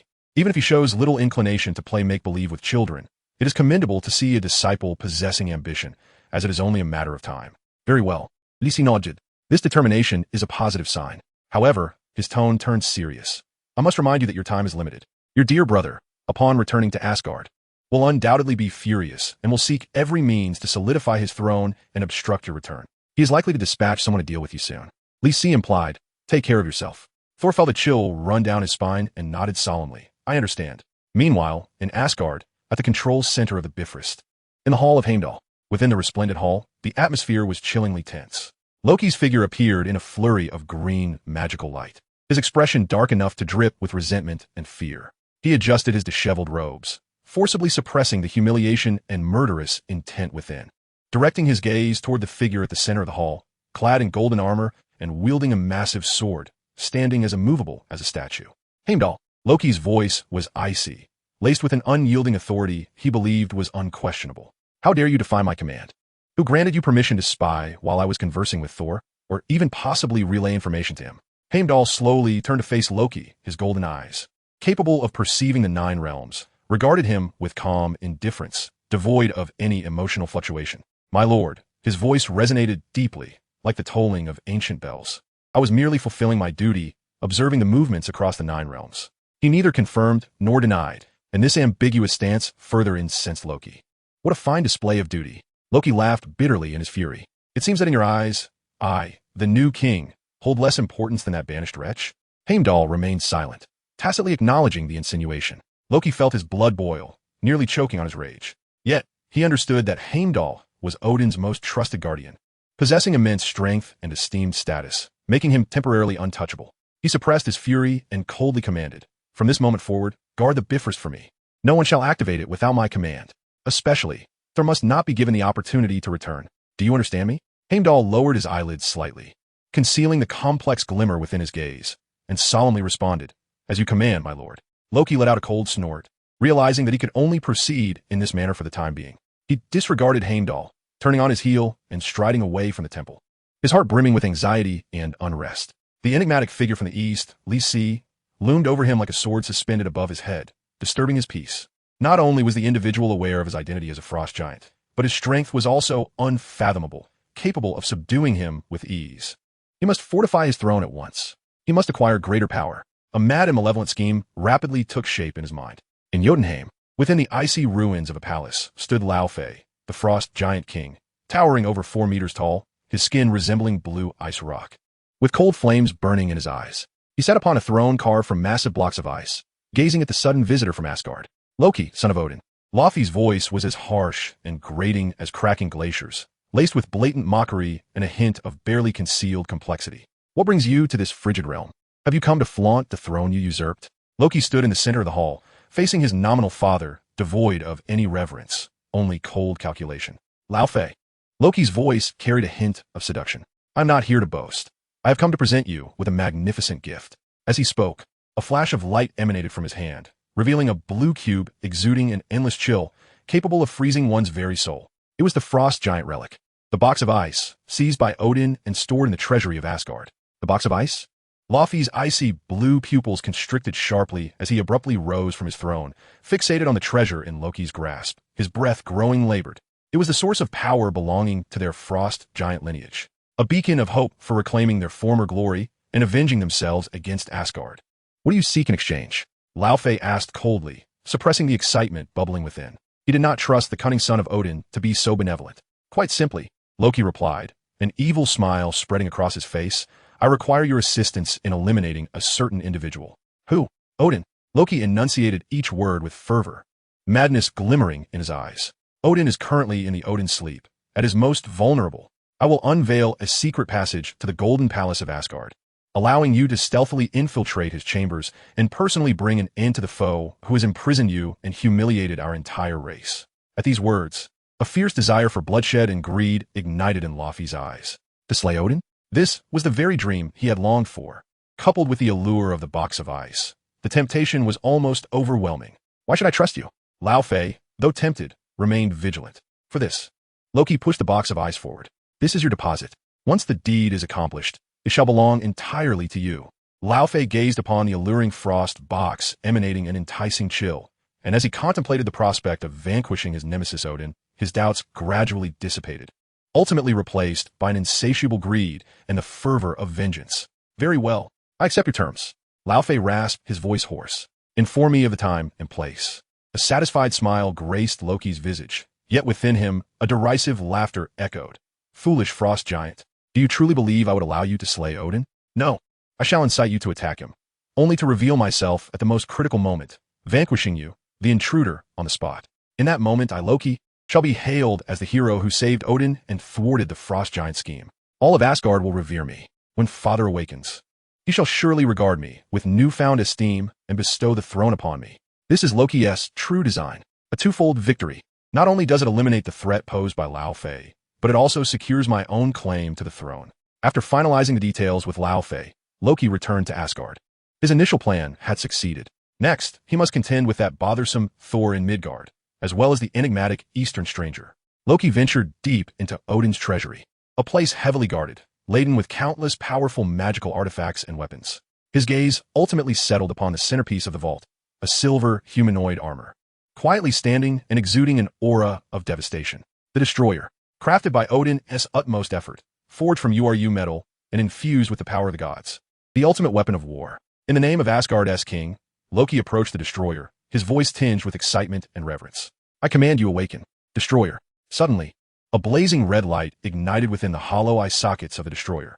Its massive form trembled slightly, releasing an overwhelming wave of terrifying energy. The Destroyer gradually knelt, signifying submission.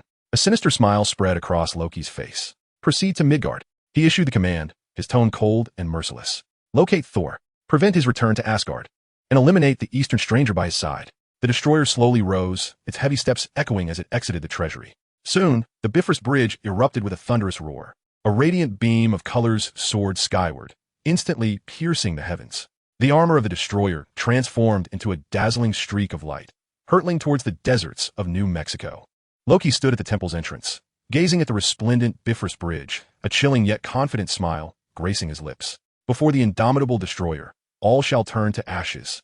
The throne of Asgard, the future of the Nine Realms, shall belong to me, Loki. Chapter 97. The Onslaught of the Destroyer, the Reluctant Lee Si. New Mexico. A desert town. The small town, once shrouded in an eerie tranquility due to the S.H.I.E.L.D. blockade and the mysterious hammer, was suddenly shattered by a deafening roar that reverberated through the skies. Boom! It was as if a meteor had plummeted to Earth.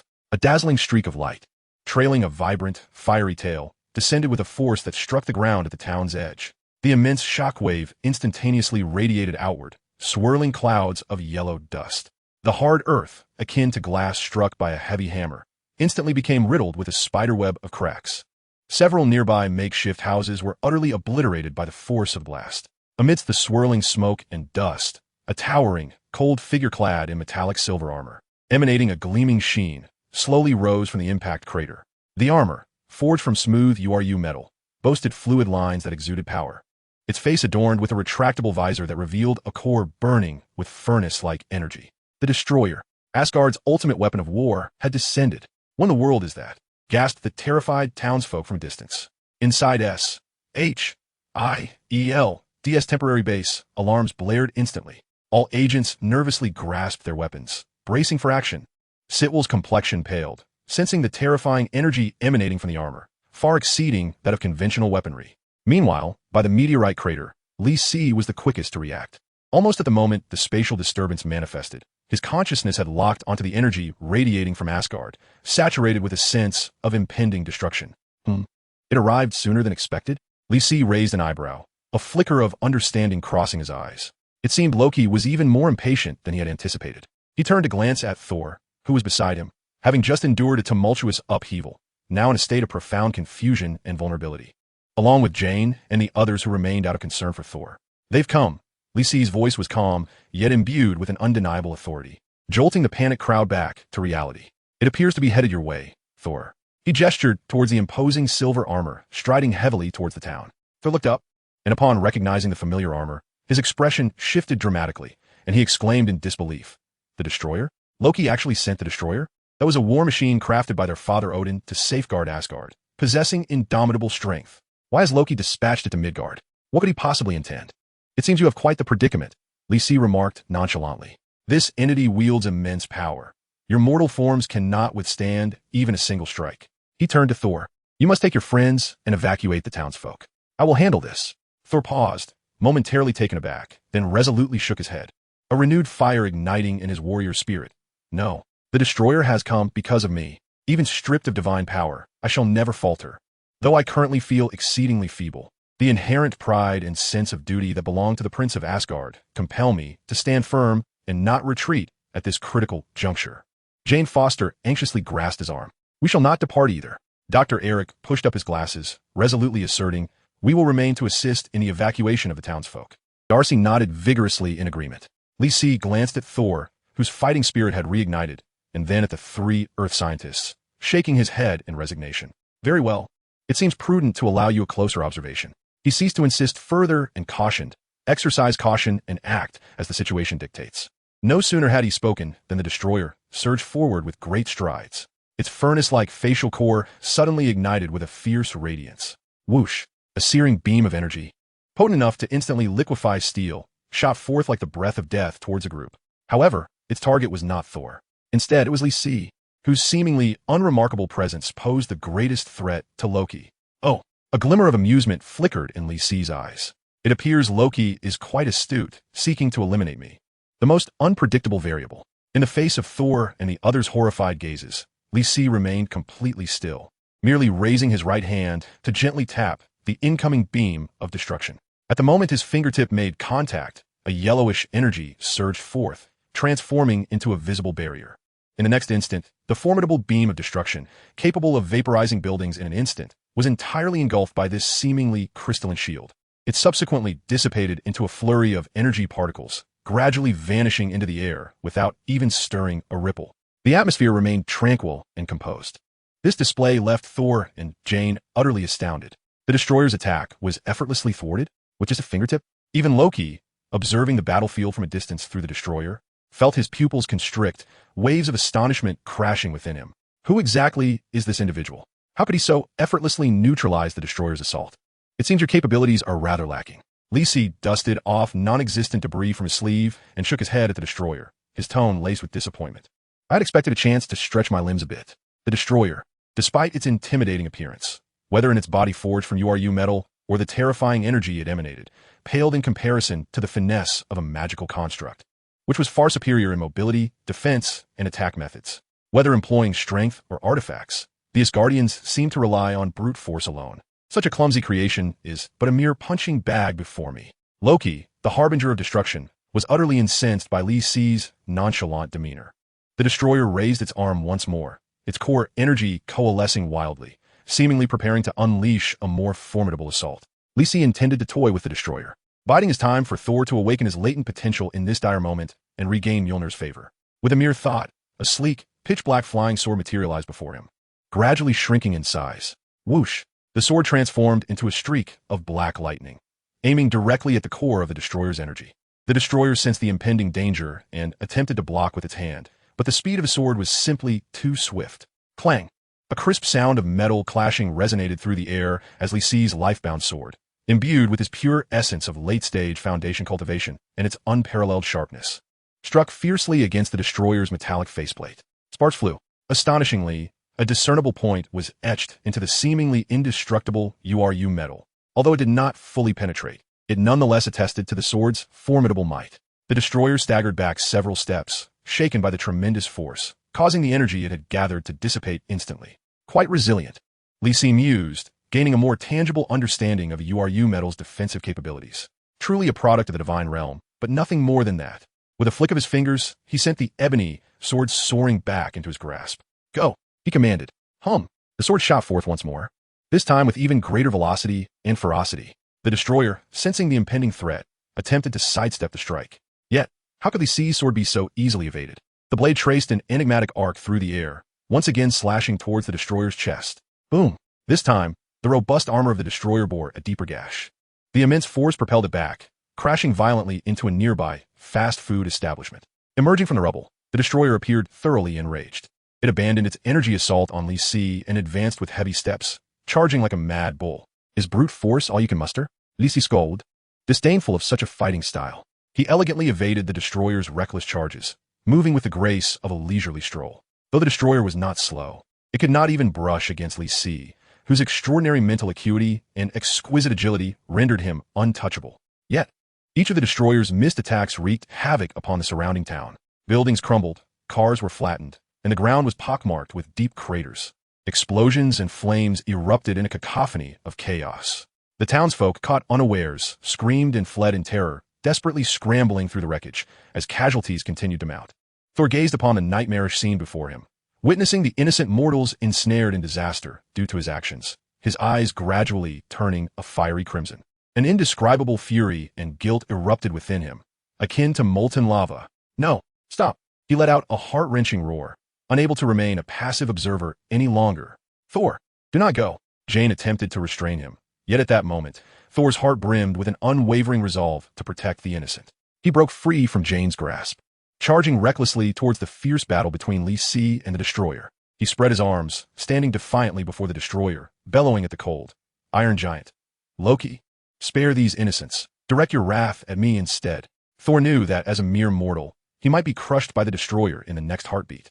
Yet he could not bear to watch the innocent perish because of him. He had to act, even if it meant using his flesh and blood to impede the destroyer's armored advance. In response to this bold act, the destroyer momentarily hesitated. Loki, too, seemed taken aback. This fool, stripped of his power, dared to step forward to embrace death? How opportune! A cruel smile flickered in Loki's mind.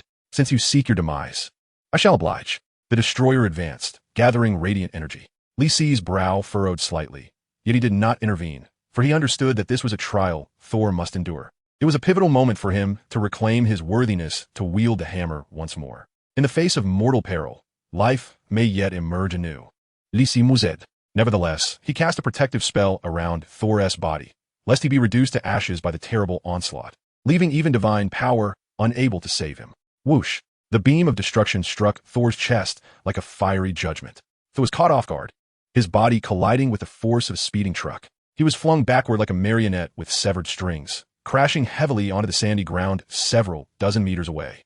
There he lay, motionless, his form charred and ashen, teetering on the brink of life and death.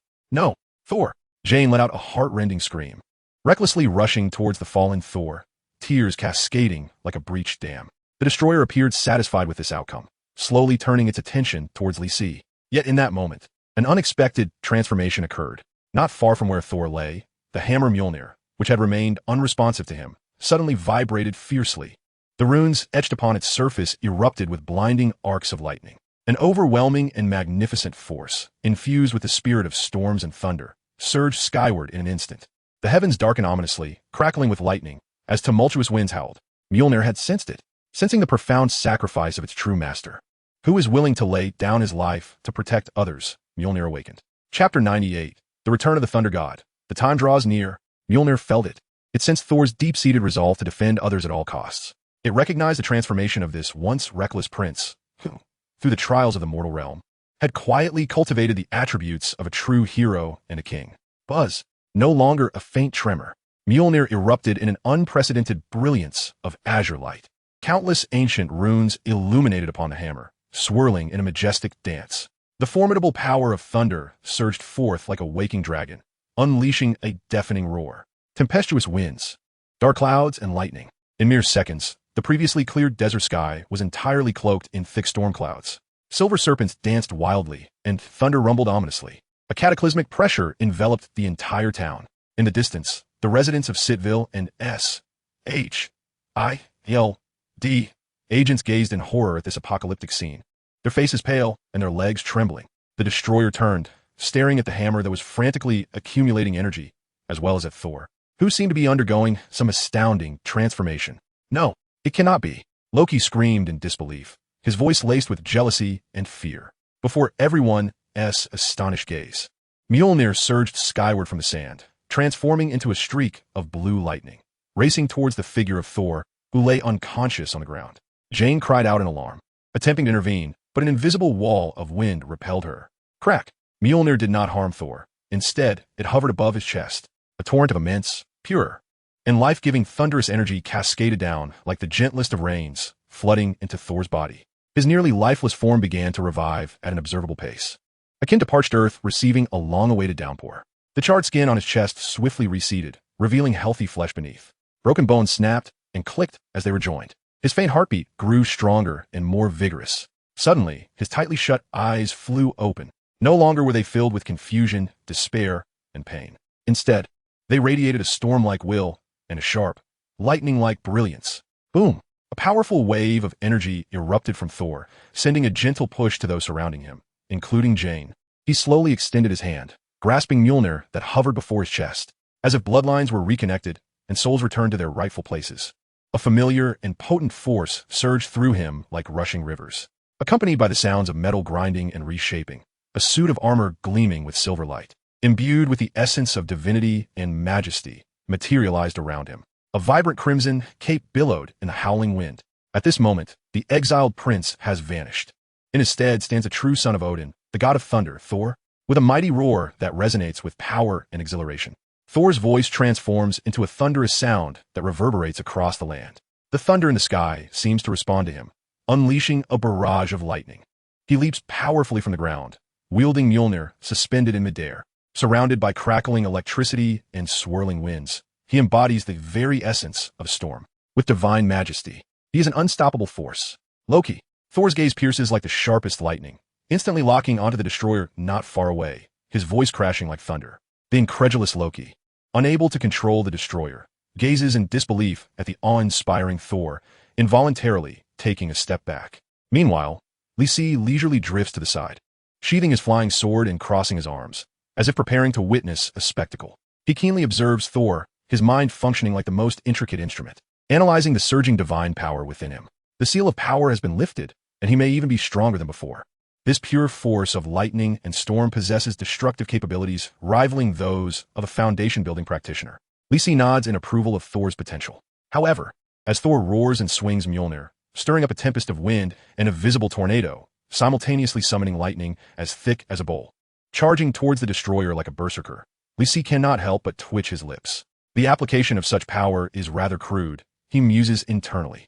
It resembles a bear clumsily grasping at sticks, utilizing whatever comes to hand. It is merely a sheer accumulation of energy, devoid of any finesse. A numerical monstrosity, indeed. This is a pure embodiment of raw statistics. Lisi observes the tornado manipulated by Thor, noting that a significant portion of its power is squandered on lifting sand and wreaking havoc on the surrounding innocent structures. Furthermore, the summoned lightning, while sizzling against the ground, misses its mark absurdly, nearly striking his own allies, causing them to scatter in fright. The phrase powerful enough to send bricks flying seems tailor-made for him. Lisi shakes his head. The majority of his divine power remains untapped, or perhaps he simply lacks the knowledge of how to wield it. At this level, compared to his father's exploits across the 9 realms, he seems woefully inadequate. However, Lisi shifts his gaze towards the destroyer. In the face of the revitalized Thor, the destroyer, though still formidable, appears somewhat diminished. Although the lightning summoned by Thor lacks precision, it occasionally strikes the destroyer, leaving visible scorch marks of electric arcs upon its URU metal shell. The tornado whipped up by Thor, while unable to annihilate the destroyer, significantly hampers its movements. As Thor forcefully brought Mjolnir down upon the destroyer, the tremendous power compelled the formidable foe to stagger backward, its armor emitting a lamenting groan under the strain. Lisi stroked his chin, deep in contemplation. It appeared that this iron behemoth possessed a notably low resistance to the divine powers of Asgard. Or perhaps Loki's mastery was woefully inadequate, failing to unleash even a fraction of the destroyer's potential, utilizing top-tier materials and energy sources, yet achieving only a mere scratching effect. What a lamentable waste. The outcome of this battle seemed all but predetermined. With the divine power of Thor restored, despite his still questionable combat skills, he leveraged his overwhelming energy output, while Loki's ineptitude, and possibly some inherent limitations of the destroyer itself, momentarily tilted the scales in his favor. For Asgard, Thor bellowed, raising Mjolnir high. The storm clouds above surged with fervor. A colossal bolt of lightning, more radiant than all preceding strikes combined, descended like the spear of a deity. The world was engulfed in a brilliant white light. In the aftermath, only a smoking crater remained, and the once indomitable armor of the destroyer had been reduced to a scattering of metallic fragments. The battle had reached its conclusion. Thor slowly descended to the ground, his chest heaving, the electric aura around him gradually dissipating. He surveyed the devastation and glanced at the terrified Jane and others, as well as the shaken townsfolk, a complex emotion flickering in his eyes. Yet soon, the exhilaration of victory and the thrill of regained power eclipsed all else. He turned to Li Si, who had remained a mere observer throughout, his face radiant with joy, triumphantly raising Mjolnir like a child eager to showcase a perfect score. Li, I did it. I reclaimed Mjolnir. I defeated the destroyer. His voice brimmed with excitement and pride, as though he awaited Li Si's commendation. However, Li Si simply regarded him with calm eyes and slowly shook his head. Was it truly worthy of such elation to have vanquished a mere hunk of metal? Li Si's tone was devoid of warmth, dousing Thor's enthusiasm with cold reality. Thor's smile faltered, replaced by a mix of red and white across his face. Well, at least I've regained my strength, he stammered. Li Si continued, his words laced with unvarnished criticism. Unfortunately, your application of it remains utterly chaotic. That wild flailing you just displayed, while seemingly earth-shattering, wasted at least 80% of your energy, an inefficiency that is simply appalling.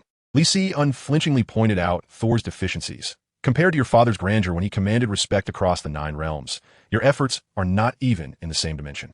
Thor's smile vanished entirely, replaced by a storm of emotions, as Li Si's harsh truths left him without retort.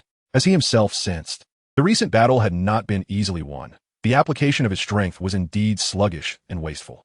Gripping Mjolnir tightly, his initially inflated sense of victory swiftly subsided. He bowed solemnly to Li Si, expressing his gratitude. Thank you for your guidance. I understand now and will strive to train diligently, learning to truly master this power. Li Si nodded in satisfaction. Very well, but mastering power is not a matter to be rushed. His gaze turned skyward, as if he could glimpse the distant realm of Asgard. Our immediate priority is to return to Asgard and deal with your troublesome brother. At the mention of Loki, Thor's expression grew grave. He knew Li Si spoke the truth. Approaching Jane, he gazed at the kind and brave Earth woman, filled with regret and reluctance. Jane, I'm sorry. It seems our date must be postponed. Taking her hand, his tone was gentle yet laden with apology. There's trouble in Asgard, my home. My father needs me, and I must return. Tears welled in Jane's eyes, yet she managed a brave smile and nodded. I understand, Thor. Go, and do what you must. But you must promise me you will return. I promise. Thor vowed, placing a soft kiss on Jane's forehead. After bidding a heartfelt farewell to Jane, Eric, and Darcy, Thor gathered his resolve. He moved to an open space, raised Mjolnir high, and looked up at the sky, calling out with all his strength. Heimdall, open the Bifrost. His voice thundered like a storm, resonating through the air. However, in the sky, apart from a few scattered clouds blown by the wind, nothing else transpired. The Bifrost did not appear. Thor stood in shock. He tried calling out several more times, his voice growing louder and more urgent with each attempt. Yet the result remained a deathly silence. How could this be? The color drained from Thor's face, an ominous premonition enveloping him. Why was Heimdall not responding? What could possibly be amiss? Li Si's cool voice broke the silence beside him. Your dear brother, having dared to send the destroyer to kill you, do you think he would leave the Bifrost open for your return? The gatekeeper, Heimdall, has likely been controlled by him in some manner. Li Si shrugged, revealing a harsh reality. What? Thor felt as though struck by lightning, despair filling his eyes. If the Bifrost could not be opened, would we be unable to return forever? Unable to return to Asgard? Unable to stop Loki? Unable to save my father? A profound sense of despair washed over him like a cold tide. Observing Thor's expression as if the heavens had collapsed, Li Si remained unperturbed, a mysterious smile gracing his lips. He spoke slowly, never to return? That may not be the case. Chapter 99, The Cunning Outwitted by Cunning, the counterattack of the Frost Giant. Asgard, the heart of the realm of gods and the guardian of the 9 realms, now found itself shrouded in an unexpected chill and panic. In the control center of the Rainbow Bridge, the Hall of Heimdall, what once radiated with vibrant colors and solemn majesty now resembled a frozen cavern. A biting cold permeated the air as walls and beams, even the console capable of reflecting the 9 realms, became encrusted with a thick layer of ice, emanating a ghostly blue glow. In the center of the hall stood Heimdall, the eternal guardian whose gaze pierced the universe, now transformed into a lifelike ice sculpture. He remained in a vigilant posture, grasping the hilt of his sword, his golden eyes wide open as if still gazing in a particular direction. Yet all of his movements and expressions were completely immobilized by the unyielding ice. The breath of life was severed, leaving behind only an expanse of cold silence. Evidently, this loyal guardian had succumbed to a deadly ambush from within, caught entirely off guard. The most crucial gateway of Asgard had now fallen, beside the frozen Heimdall, the fabric of space slightly warped. A tall, hunched figure, with skin resembling rough, ice-blue rock, slowly materialized. It was Laufey, the king of the frost giants. In Laufey's eyes burned the flames of hatred suppressed for a millennium, his lips curling into a cruel smile. Behind him followed several towering and fearsome frost giant warriors, armed with icy weapons and exuding an aura of coldness. They paid no heed to the frozen Heimdall, their greedy and exhilarated gazes fixated on the opulent palace beyond. A symbol of Odin's dominion, with a voice rasping like glaciers grinding together, Laufey whispered, filled with deep-seated hatred, "Odin, your end is nigh." Without a moment's hesitation, he led his elite troops forth, striding out of the hall of Heimdall, through a secret passage secretly forged by Loki, which was relatively unguarded. Stealthily making their way toward the heart of the palace, Odin's chamber, their movements were exceedingly clandestine and swift. However, upon entering the inner sanctum of the palace, they inevitably alerted the patrolling palace guards. Enemy attack. It is the frost giants. The piercing alarm suddenly shattered the tranquility of the palace, which had endured for millennia. Protect His Majesty. Engage the enemy. Countless warriors of Asgard, clad in golden armor and wielding long spears or battle axes, surged forth like a tide from all directions. Though taken aback by the sudden appearance of the frost giants, their inherent pride and valor compelled them to stand firm. The battle erupted in an instant, the clamor of war echoing through the heavens. The golden divine light clashed violently with the icy blue breath of frost. The sharp clash of blades and the harsh scraping of icy weapons echoed through the air. Thor's steadfast companions, the four warriors of the celestial palace, comprised the eloquent Vandal, the taciturn Hogun, the valiant and earnest Volstagg, and the gallant Valkyrie Sif, who were the first to emerge at the forefront of the battlefield. Like four daggers, they bravely engaged in combat, striving to thwart the invading chill from encroaching upon the core region. Vandal's swordsmanship was fluid and graceful. Hogun wielded his flail with tremendous force. Volstagg's massive axe swept through legions, while Sif's longsword and shield worked in perfect harmony. They were indeed the finest warriors of Asgard, and for a moment, with their combined might, they successfully repelled the elite frost giants, who vastly outnumbered them. The aftermath of battle left the magnificent palace corridor in disarray. Pillars lay shattered, murals were broken, and the air was thick with the scent of blood and the chill of frost. However, Laufey's true objective was far beyond these ordinary soldiers and warriors.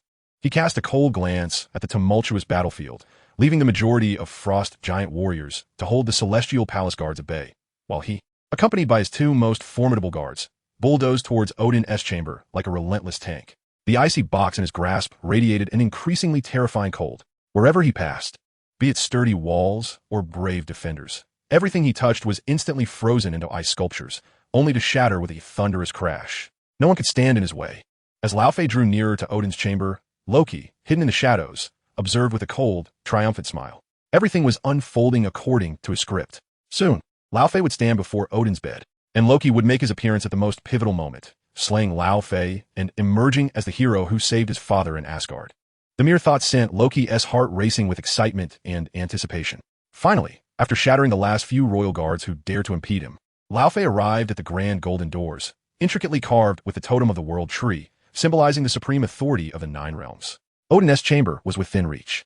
Laufey gazed at the tightly shut door, his ice-blue eyes ablaze with frenzied flames. A millennium-long ambition was on the verge of fruition. He raised the icy box high above his head. Terrifying cold energy began to coalesce in his grasp. A storm at absolute zero, potent enough to freeze a small star, was about to erupt, threatening to reduce the door and the slumbering old man within to mere ice shards. With no hesitation, Laufey unleashed the power of the icy box with ferocity. The soul-freezing, ice-blue tempest instantly engulfed the colossal golden doors. Crack! The chilling sound of freezing resonated sharply. The immensely heavy doors, adorned with powerful protective runes, were encased in ice at a visible pace.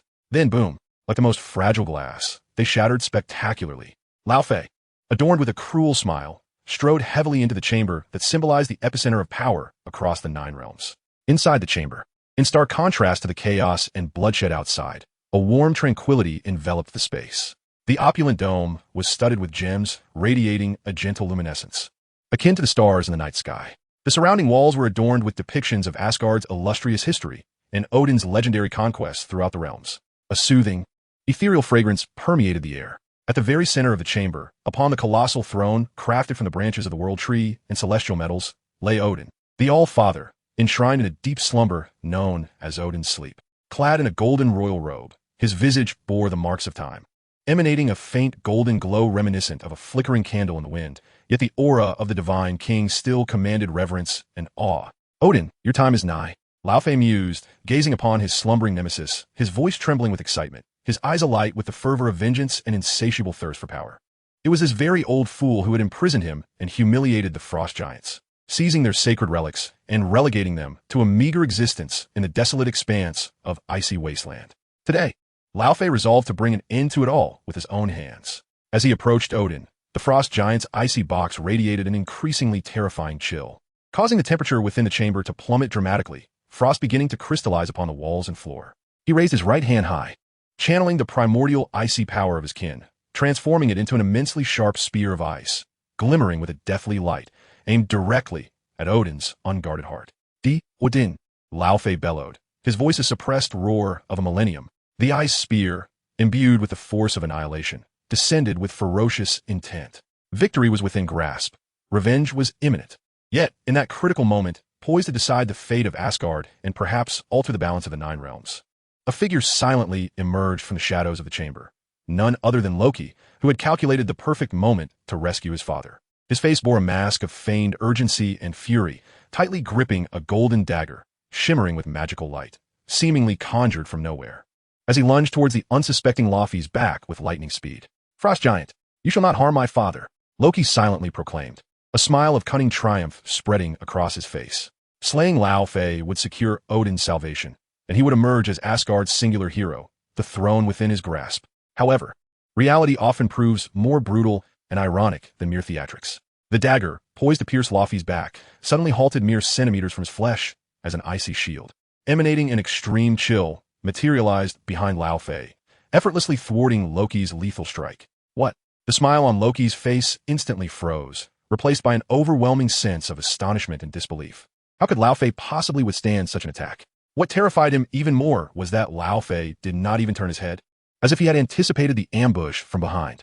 A chilling, rasping laughter akin to the shattering of glaciers echoed through the silent chamber, replete with endless mockery. "My dear son, do you truly believe that your petty tricks can deceive me?" Laufey slowly turned around, his immense, ice-blue eyes gazing mockingly at the pallid, rigid Loki. Resembling a mere jester, he waved the chilling icebox in his hand, exuding an aura of terror. "From the moment you approached me with this object and proposed your so-called collaborative plan, I knew you had nefarious intentions, little wretch. You sought to use me to eliminate Odin, only to then assume the role of a righteous hero adored by the people of Asgard." Laufey advanced step by step, his towering figure casting an oppressive shadow. "A commendable scheme, but alas, you are still far too inexperienced. Do you think that I, who have ruled the frost giants for millennia, would be as foolish as you?" His voice was as frigid as the winter winds. "Speaking of which, I must express my gratitude to you, my foolishly clever son. Without you, how could I reclaim the sacred artifact and penetrate the lair of that old fool, Odin?" The final word struck Loki's heart like the most venomous curse. "This is impossible." Loki stumbled backward, his eyes brimming with despair and collapse. All his meticulous planning, every ambition and scheme, had turned out to be nothing more than a farce from the very beginning. He was being toyed with by Laufey, the barbarian he had always scorned. An immense sense of humiliation and dread for the future engulfed him in an instant. "Asgard is finished," he murmured to himself, as if he had lost all strength. "Indeed, finished." Laufey laughed cruelly, relishing the look of despair on Loki's face. "But do not rush to your demise." He waved his hand, binding Loki in place with a wave of chilling air, rendering him immobile. "I want you to witness this." Laufey pointed at the slumbering Odin, his eyes ablaze with a mad fervor. "Watch how I bring an end to your great father. Observe Asgard as it crumbles beneath my icy grasp." "No." Loki let out a heart-wrenching scream, filled with agony and despair. He struggled fiercely, attempting to intervene, but it was all in vain. Laufey paid him no mind, turning once more to face the sleeping Odin. The moment of vengeance had finally arrived. He summoned the terrifying power of ice again, his right hand transforming into a spear of ice, poised to pierce Odin's heart with ferocity. This time, no one would stop him. However, in that fleeting moment, just as the icy spear was poised to pierce Odin's chest, a subtle sound, almost imperceptible, sliced through the air. Suddenly, a resonant clang, sharp and clear as if it could shatter the very soul, erupted within the stillness of the chamber. The lethal strike conjured by Laufey, infused with a lifetime of resentment and the power of the frostbox, had been thwarted. In utter disbelief, Laufey cast his gaze downward, only to behold a long sword, entirely black, which had mysteriously materialized before Odin. The tip of the blade gently touched the spear's point, halting its advance. This seemingly inconspicuous black sword radiated an indescribable, unparalleled sharpness. No matter how Laufey summoned the power of ice, the sword remained unmoved. Instead, a menacing intent emanated from it, as if it sought to sever both the spear and Laufey's arm. What? Panic gripped Laufey's soul. What manner of sword is this? What power is at play? He abruptly withdrew his spear and turned to face the entrance of a chamber, where an ethereal ripple in space had quietly unfolded. There stood a young man of Eastern descent, with black hair and eyes, exuding a tranquil and composed demeanor, who stepped forth with poise. Following closely behind him was a figure of golden hair, once a mere mortal, now restored to the might of the thunder god. The newcomers were none other than Lysi and Thor. Within the chamber, the atmosphere became instantly charged. Laufey's enormous face, a chilling blue, was etched with shock and disbelief as he fixed his gaze upon the two figures emerging from the mysterious ripple, particularly the unfamiliar youth with black hair. He recognized Thor, the brutish fool, incapable of wielding such extraordinary power. Thus, the one controlling the flying sword could only be this stranger. Had Thor summoned help from an unknown source, managing to teleport directly into Odin's chamber without his knowledge, and effortlessly countering his attack infused with the frost box's power? At that moment, Loki was equally bewildered. Upon realizing the identities of Lysi and Thor, the despair etched upon his face swiftly transformed into astonishment, tinged with a barely perceptible fear. Heimdall had already been frozen. How had they made their way to Asgard? Lysi, unfazed by Laufey and Loki's ghastly expressions, surveyed the room with a calm gaze. He first glanced at Odin, whose presence was faint, still ensconced in slumber upon his throne. Then he cast a sidelong glance at Loki, bound by the icy forces. Finally, his attention settled upon Laufey, who clutched the frost box, his visage a tumult of rage and disbelief. A smirk played upon Lysi's lips, his tone laced with unabashed mockery. Ah, what a splendid display of paternal affection and filial piety we have here. He deliberately emphasized the pronunciation of father and son, his gaze darting back and forth between Laufey and Loki, the king of the frost giants, in collusion with his own son, the second prince of Asgard, to ambush the slumbering foster father. Lysi's words struck like the sharpest of blades, piercing deeply into the hearts of Laufey and Loki. Laufey remained unfazed, for he had come seeking vengeance, and cared little for appearances. Yet Loki's face flushed crimson in an instant. Throughout his life, he had treasured his identity and the perceptions of others above all else. Lysi's proclamation was more agonizing than death itself. "You speak nonsense," Loki retorted, his bravado belied by his trepidation. "I am here to stop Laufey, this invader. I am here to protect my father." "Oh, is that so?" Lysi arched an eyebrow, a playful smile gracing his lips. "Then how did you end up as an ice sculpture? Was that part of your plan?" Loki was momentarily at a loss for words, his complexion shifting from pale to flushed. Lysi then turned his gaze toward Laufey, his tone icy. "No wonder you fell to Odin, you wretched fool. Who are you?" Laufey trembled with humiliation, yet he restrained his fury, demanding to know, when did Midgard produce someone of your caliber? He could sense that the seemingly youthful Easter man before him possessed unfathomable strength, especially that black flying sword that had thwarted his attack, emanating an aura so sharp it sent shivers down his spine. "You are not worthy to know who I am." Lysi glanced at him dismissively, as one might regard an insignificant insect. "You only need to know." He extended a finger, pointing languidly at Laufey, his tone as frigid as ice. "I am here to collect your life." Arrogant. Laufey exploded with rage. How could the king of the frost giants, who had traversed the 9 realms for millennia, have ever been so disdained? Moreover, now wielding the box of ice, his power had surged tremendously. Why would he fear a Midgardian who appeared from nowhere? "Freeze him to shards," Laufey roared, unleashing the full might of the box of ice. A terrifying ice-blue tempest surged forth once more. This time, its power was even more formidable than when he had attacked Odin. The temperature in the entire palace plummeted to absolute zero, as if the very air had been frozen. Countless sharp ice crystals materialized, like a billion steel needles, raining down upon Lysi and Thor. Yet, before this terrifying onslaught of frozen annihilation, Lysi did not even blink. Beside him, however, Thor could no longer contain himself. "Let me handle this," Thor bellowed, stepping forward to shield Lysi behind him. "This is a matter of Asgard. I will personally end this invader." He raised Mjolnir high, the power of thunder surging wildly around him. Lysi regarded him with a nod.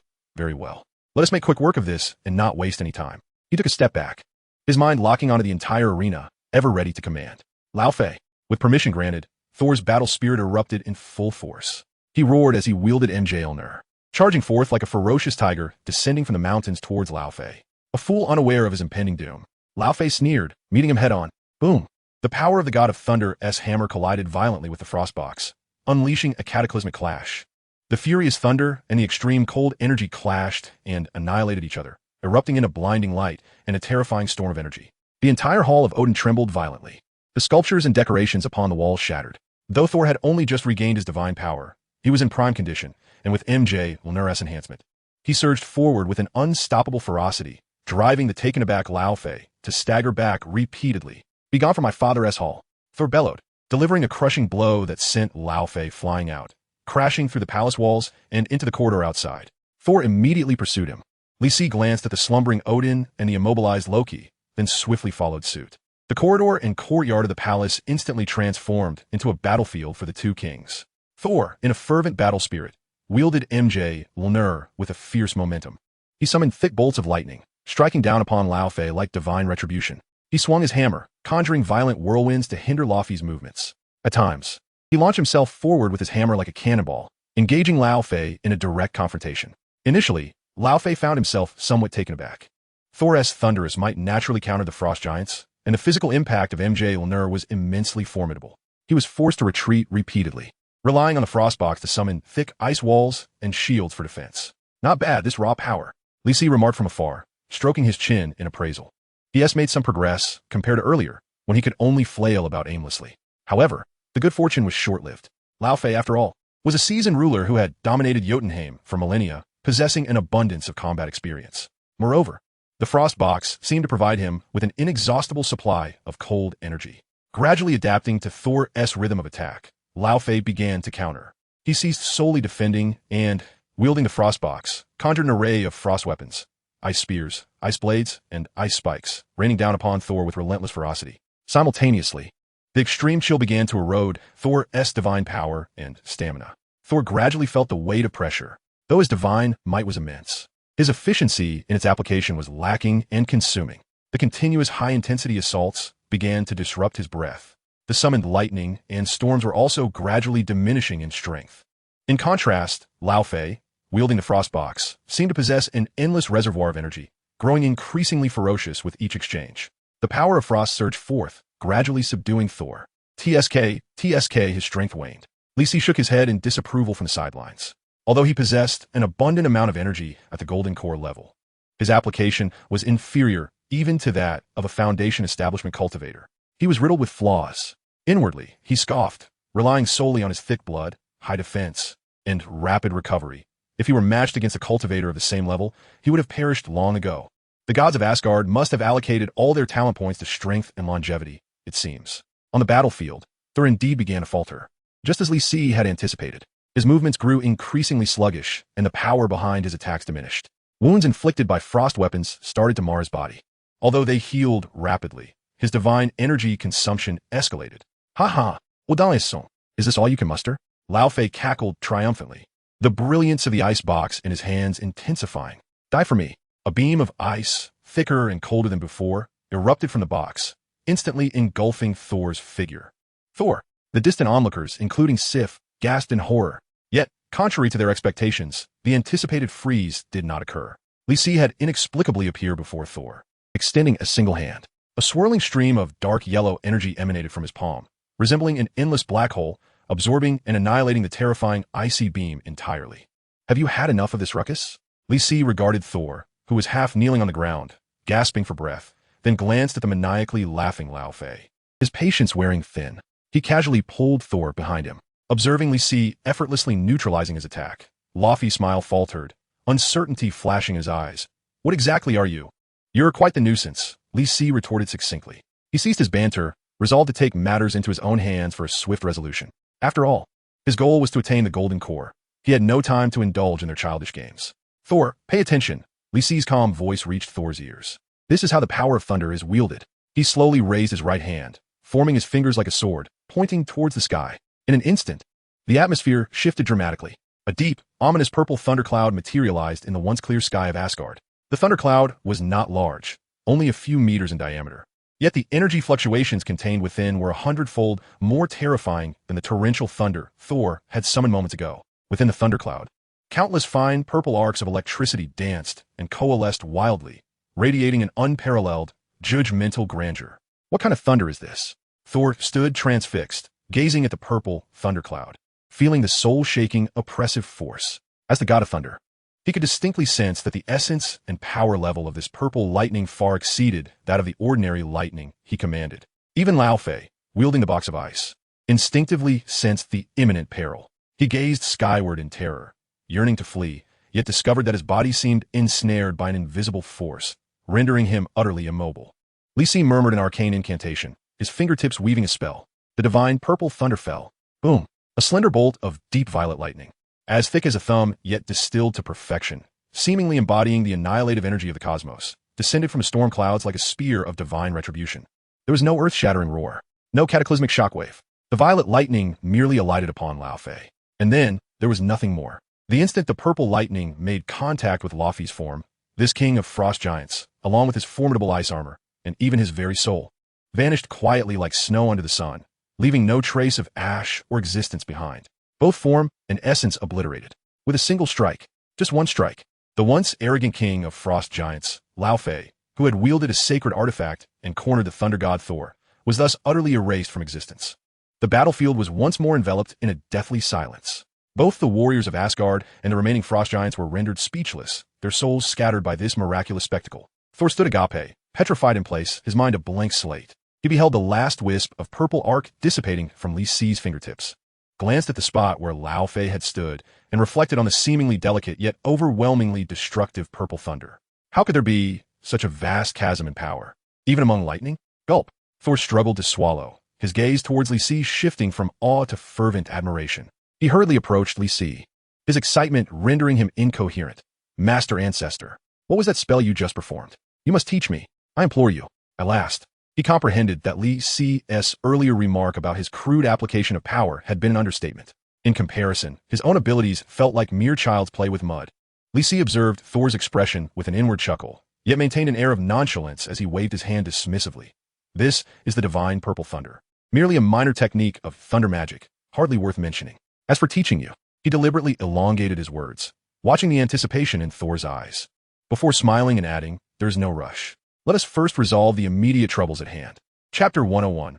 Awakening Odin and touring Asgard. Li Si's voice served as a calming anchor, swiftly restoring Thor's focus, who had momentarily lost himself in excitement. Indeed, his father remained in slumber, and the crisis in Asgard was far from resolved. Perhaps that spell could wait for another day to be learned. Thor awkwardly scratched his head and stepped aside. Li Si nodded slightly, his gaze shifting toward Odin's palace. The battle had recently moved to the courtyard in pursuit of Lao Fei. But Odin's residence had also suffered. It lay in disarray. With a swift motion, Li Si seemed to shrink space itself, instantly appearing within the palace. Thor, Sif, and the three warriors of the celestial realm quickly followed. In the center of the opulent chamber, the All-Father Odin lay quietly upon a grand bed, his eyes closed and breath faint, as if he could extinguish at any moment. The goddess Frigg, having rushed to the scene, sat at his bedside, elegantly yet sorrowfully holding Odin's hand. Loki, meanwhile, was held at bay by two imposing Asgardian guards, his head bowed, pallid complexion betraying a flicker of uncertainty in his eyes. Lost in thought, upon seeing Li Si and Thor enter, Frigg promptly rose and expressed her heartfelt gratitude to Li Si. My lord, thank you for all you have done. Asgard will forever remember you as a friend. It was but a small effort, your majesty. There is no need for such formality, Li Si replied with a gentle smile, his gaze turning towards Odin. The state of the king appeared dire, yet with Asgard in turmoil, his leadership was still essential. I possess a method to awaken the king, Li Si ventured, observing Frigg's startled expression. Yet, recalling Li Si's extraordinary abilities, she felt a surge of hope. After a brief moment of hesitation, she tentatively inquired, Odin's slumber is a means of recovery. Would forcibly awakening him cause harm? Damage is inevitable. Yet what is the efficacy of allowing him to remain undisturbed? Li Si responded, shaking his head, his demeanor calm as he boldly asserted, I do have a way to extend the king's life, but he must first awaken. Frigg, momentarily taken aback, soon made her decision. As Li Si had stated, Asgard needed Odin, and the All-Father's slumber was not a panacea. He was running on fumes, and his sleep had become merely a desperate prolongation of life. It was far better to rouse him to guide Asgard, while also indulging in the visions painted by Li Si. Then I entrust this to you, Frigg declared solemnly, stepping back a couple of paces. Li Si approached Odin's bedside, his gaze steady upon the slumbering king. Under the nervous yet hopeful watch of Thor, Frigg, and the others, he slowly extended his right hand. with a wisp of deep yellow energy swirling at his fingertips. This was not the power of his foundation stage. Rather, he was summoning a fragment of primordial creative force. Though feeble, it held remarkable potential for awakening the king, who was currently ensnared in a peculiar state of slumber, his body and soul exceedingly frail. He did not touch Odin directly.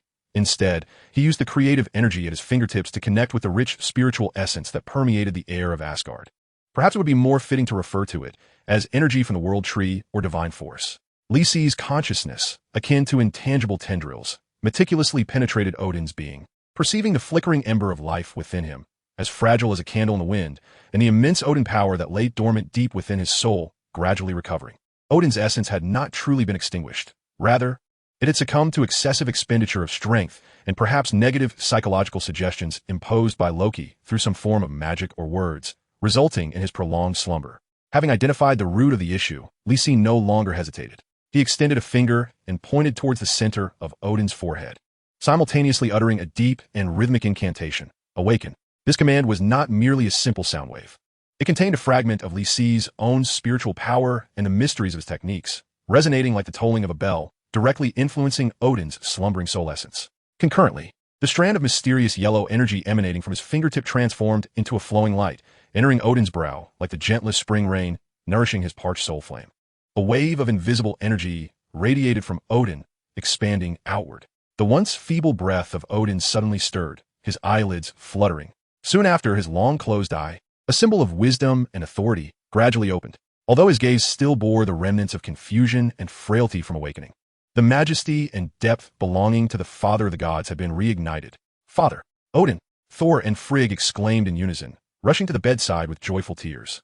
Odin slowly turned his gaze, sweeping over his ecstatic wife and son, and then casting a glance at Loki, who stood in the corner, pale as a ghost. Finally, his eyes settled on Lyse, who stood calmly with his hands clasped behind his back. Though he had been in slumber, his powerful soul had not completely severed its connection to the outside world.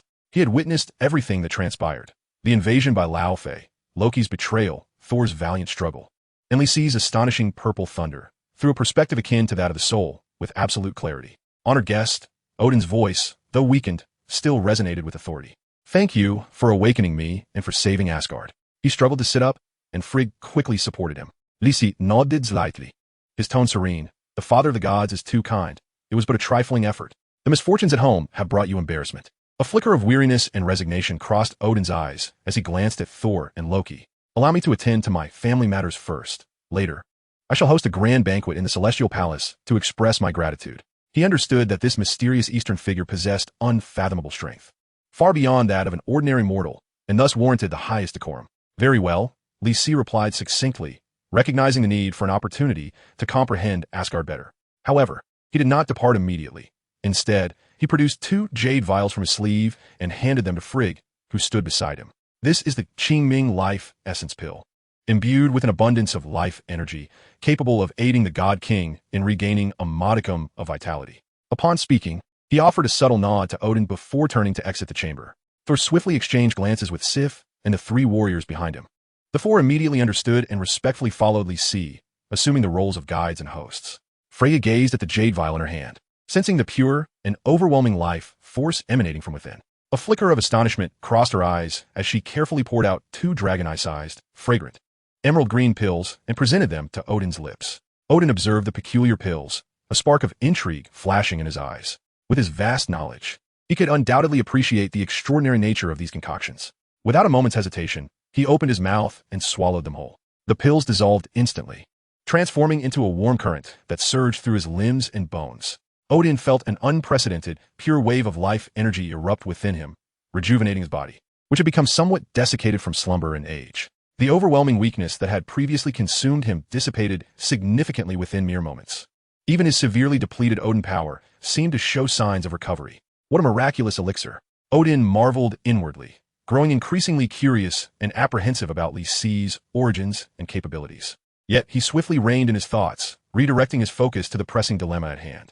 He first turned his gaze to Thor, his expression complex. It bore anger, disappointment, but more prominently, a sense of relief. "Thor," Odin's voice, though still weak, regained a measure of authority. "Your previous recklessness and arrogance nearly brought utter ruin to Asgard. However," he shifted his tone, "your experiences in Midgard seem to have fostered your growth. You have come to understand responsibility and duty. More importantly, you have rediscovered the original intention of safeguarding the Nine Realms. This is the true qualification needed to wield Mjolnir and inherit the throne of Asgard. Though unspoken, these words undeniably served as an acknowledgement of Thor's transformation. Overwhelmed with emotion, Thor knelt once more, tears brimming in his eyes. Father, I have recognized my mistakes. Rise. Odin gestured for him to stand, then turned his gaze towards Loki, who cowered in the corner, pale and trembling. Regarding the child he had raised with great care, only to witness his ultimate betrayal, Odin's eyes grew icy with disappointment. Loki, Odin's voice bore no trace of warmth. You conspired with outsiders, committed patricide, usurped the throne, and betrayed Asgard. Your crimes are unforgivable. Loki's body quaked, and he raised his head in a desperate attempt to plead, but was silenced by Odin's commanding gaze. In light of our father-son bond and your mother's pleas on your behalf, Odin closed his eyes, seemingly unable to bear the sight of him any longer. I shall spare you from death. However, he suddenly opened his single eye, his voice resonating like the chilling ice of the abyss. You are sentenced to life imprisonment in the dungeons of Asgard. All divine powers and magic are stripped away. Without the king's command, you shall never be released. No, Loki let out a desperate howl. A life sentence, the deprivation of his powers? This was a fate worse than death. Yet Odin's decree was final and unalterable. Two towering guards stepped forward, seizing the limp Loki and dragging him from the chamber. Once Loki was dealt with, Odin turned to Thor, weary yet resolute, and said, Go, my son. Fulfill your duties as the god of thunder. Asgard needs you. Yes, father. Thor nodded emphatically, a renewed spark of hope and determination igniting in his eyes. Having departed from Odin's chamber, Lisi now strolled through the magnificent and resplendent corridors of Asgard, accompanied by Sif and the three warriors of the fairy palace. It must be said, Asgard truly deserves its title as the pinnacle of the Nine Realms, the abode of the Allfather. The air here was infused with a spiritual essence, 100-fold, if not 1,000-fold, more potent than that of Earth. Or rather, it was a higher, purer form of cosmic energy. Merely breathing in this atmosphere, Lisi felt the bottleneck of his cultivation at the late foundation stage subtly loosening. As he walked, he discreetly surveyed his surroundings with his divine sense. The majestic golden palace seemed beyond the craftsmanship of ordinary artisans. Its very structure contained a peculiar energy circuit, resembling a colossal energy amplifier, continuously gathering energy from the world tree in the depths of the cosmos. The sky was not a true sky, but rather a wondrous energy dome, where one could even observe energy nodes swirling like stars. In the distant city, various uniquely shaped flying vessels traversed the air, showcasing a civilization that uniquely blended magic and technology, distinct from earthly advancements. The inhabitants of Asgard astounded Lisi further. They were generally tall, robust, and long-lived, inherently possessing strength and affinity for energy far surpassing that of Earthlings. To Lisi's eyes, nearly every adult Asgardian had physical attributes comparable to Earth's cultivators in the body refinement stage. Indeed, Lisi's suspicions were confirmed. Only in such a uniquely advantageous environment could powerful divine beings like Odin and Thor emerge. The concentration of spiritual energy, the life forms, and the crystallization of civilization here fascinated him, solidifying his aspirations. Asgard, and indeed the entire Nine Realms, appeared to him as an untouched treasure trove, an invaluable resource for the elixirs he urgently needed to break through to the golden core stage. Your Excellency, Sif, walking ahead, seemed to sense Lisi's gaze and could not help but inquire, her tone laced with curiosity and intrigue. You seem quite interested in Asgard? The valiant Valkyrie, brimming with grace, harbored an insatiable curiosity regarding Lisi's origins and prowess. Particularly memorable was Lisi's earlier display of the divine purple lightning, reminiscent of celestial retribution, which left an indelible impression upon her. Indeed, it was nothing short of astonishing. Lisi nodded, unabashedly revealing his admiration. In contrast to Midgard, Asgard resembled a mythical paradise. Paradise? Sif exchanged puzzled glances with the three warriors beside her, uncertain of the term's significance. In the ancient legends of our Huaxia, there exist beings who attain immense power through cultivation, transcending the bounds of life and death. Their abode is known as the paradise. Lisi casually elucidated, all the while discreetly observing these elite warriors of Asgard. The strength of these four was roughly equivalent to the advanced stages of chi refinement, akin to the initial stages of foundation establishment, placing them among the top practitioners on Earth. Yet, before true cultivators, they paled in comparison. However, their combat techniques and experience seemed notably extensive, transcending life and death. It sounded somewhat akin to Valhalla. The boisterous Vostag stroked his thick beard and bellowed, but we Asgardians pursue glorious deaths in battle, thereafter achieving immortality in Valhalla. Li Si smiled non-committally at this remark. Immortality was, of course, unattainable. The so-called Valhalla was likely merely another form of reincarnation or bondage. His gaze had already shifted towards distant horizons. Asgard was merely his initial destination. His true aspiration was to utilize the resources and platforms here to explore the vast expanse of the Nine Realms and the Cosmic Sea, seeking the opportunity to condense his golden core and ascend the path of immortality once more. Li Si's journey of cultivation was just beginning in this perilous yet boundlessly potential-laden Marvel universe. Chapter 102, Meeting the All-Father. The future and cost of Asgard, accompanied by Sif and the three warriors of the Celestial Palace. Li Si strolled through the divine halls of Asgard. My lord, His Majesty has concluded his affairs and requests your presence in the council chamber. A soldier of Asgard approached swiftly, bowing respectfully. Li Si nodded and followed the soldier to a solemn side hall. Inside, only Odin remained. The All-Father had donned a regal golden robe, emblematic of his sovereignty. Though his complexion still bore a hint of unhealthy pallor, the majesty befitting the father of the gods remained undiminished.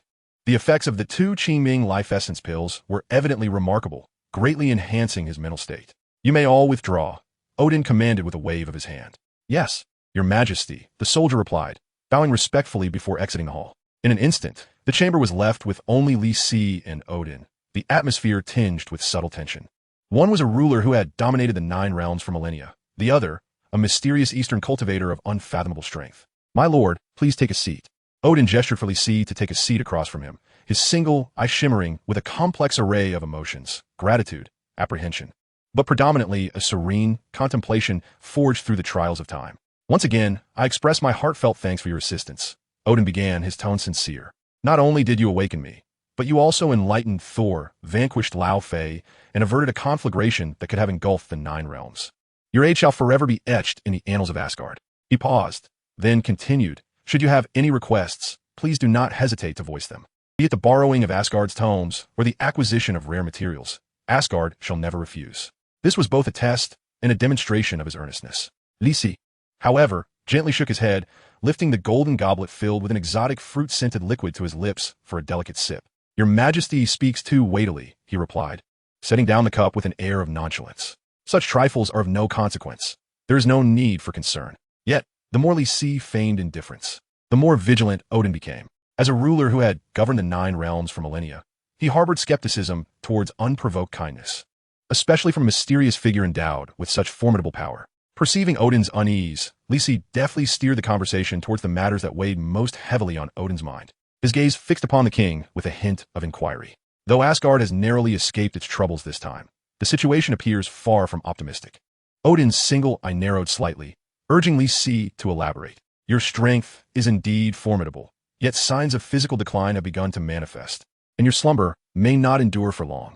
As for Prince Thor, he hesitated, seemingly weighing his words. His valor is commendable, yet his disposition is too straightforward, lacking the cunning and guile befitting a monarch, which hinders his ability to truly safeguard the 9 realms. As for the second prince, Loki, Li Si's lips curled into a sardonic smirk. His mind is sharp, yet regrettably misapplied. Even in captivity, his cunning poses a potential threat for the future.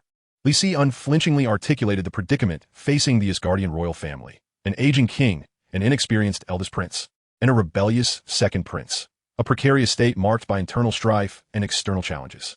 After a prolonged silence, Odin remained contemplative.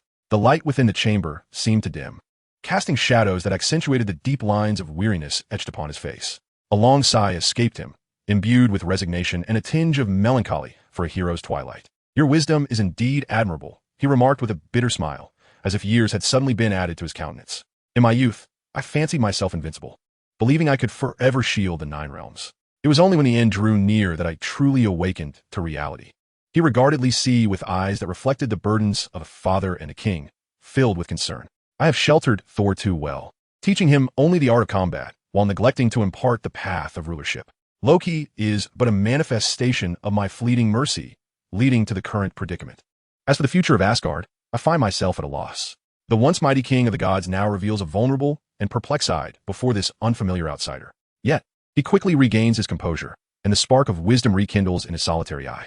He gazes at Li Si, his tone imbued with earnestness, since you are well informed.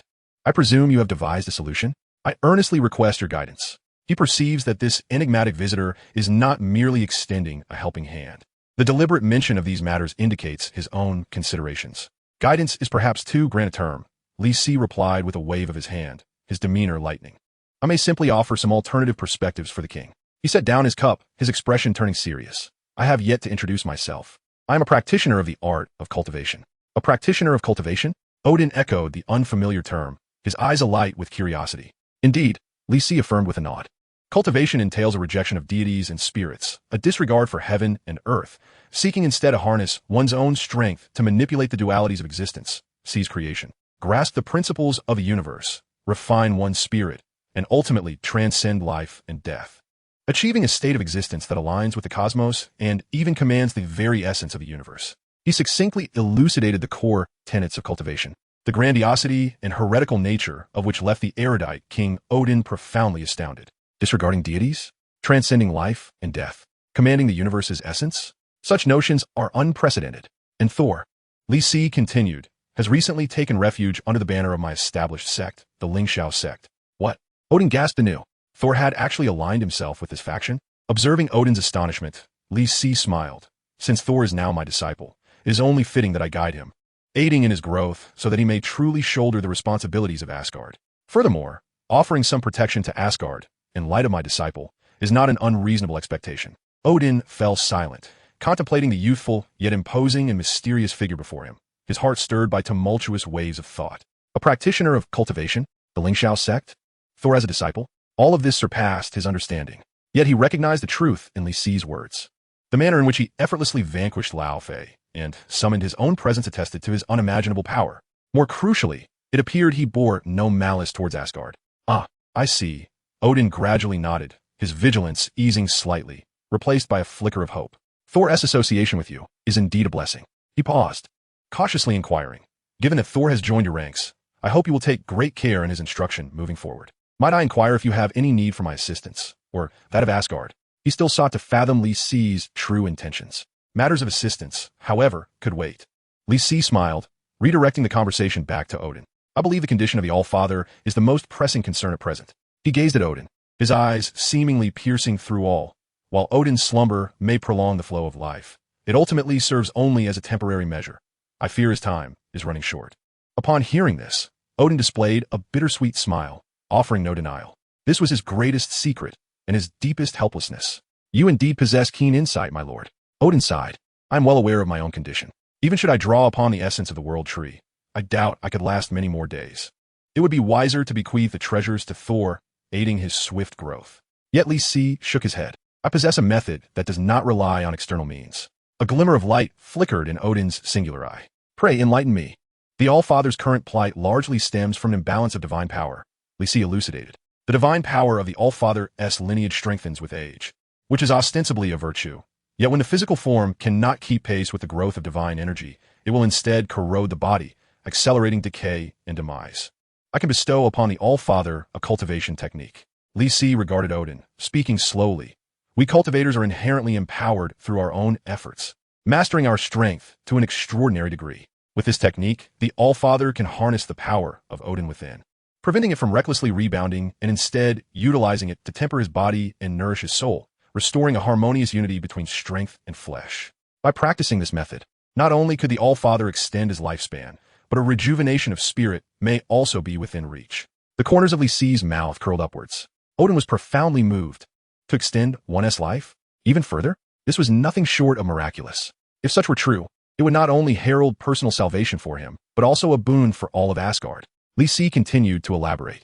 I shall also impart the path of cultivation to Thor. This method may be selectively taught within Asgard, enhancing the overall potential and strength of its denizens, preparing them for any future crises that may arise. Before the magnificent vision painted by Li Si, Odin's heart began to race. However, being the ancient All-Father, he quickly regained his composure. Gazing deeply at Li Si, Odin posed the most critical question. You are indeed generous, asking for nothing in return? Odin's voice bore a hint of caution. All things in this world come with a price. To gain any power necessitates the bearing of corresponding responsibilities. We Aesir, deriving our strength from the world tree, are inextricably linked to this land. Thus we bear the duty of safeguarding the 9 realms while confronting the inevitable twilight of the gods. His solitary eye fixed intently on Li Si, he inquired, might I ask the source of this unfathomable power of cultivation? What price must one pay? This question momentarily took Li Si aback. Price? He instinctively thought of the ancient jade tattoo on his chest, the very essence of his transmigration. Was the power gained through cultivation truly his own? In the past, he would have answered without hesitation in the affirmative. Yet, after his transmigration and the gradual recovery of his memories, uncertainty began to creep in. The power structure of the Marvel Universe, as Odin had stated, indeed possessed clear origins and constraints. Magic stemmed from dimensional demons, divine strength from faith or bloodlines, and mutations from radiation or experiments. It seemed that few powers manifested from thin air. What cultivation? In his previous life, he had ascended to the realm of the Immortal Emperor, shattering the void in pursuit of transcendence.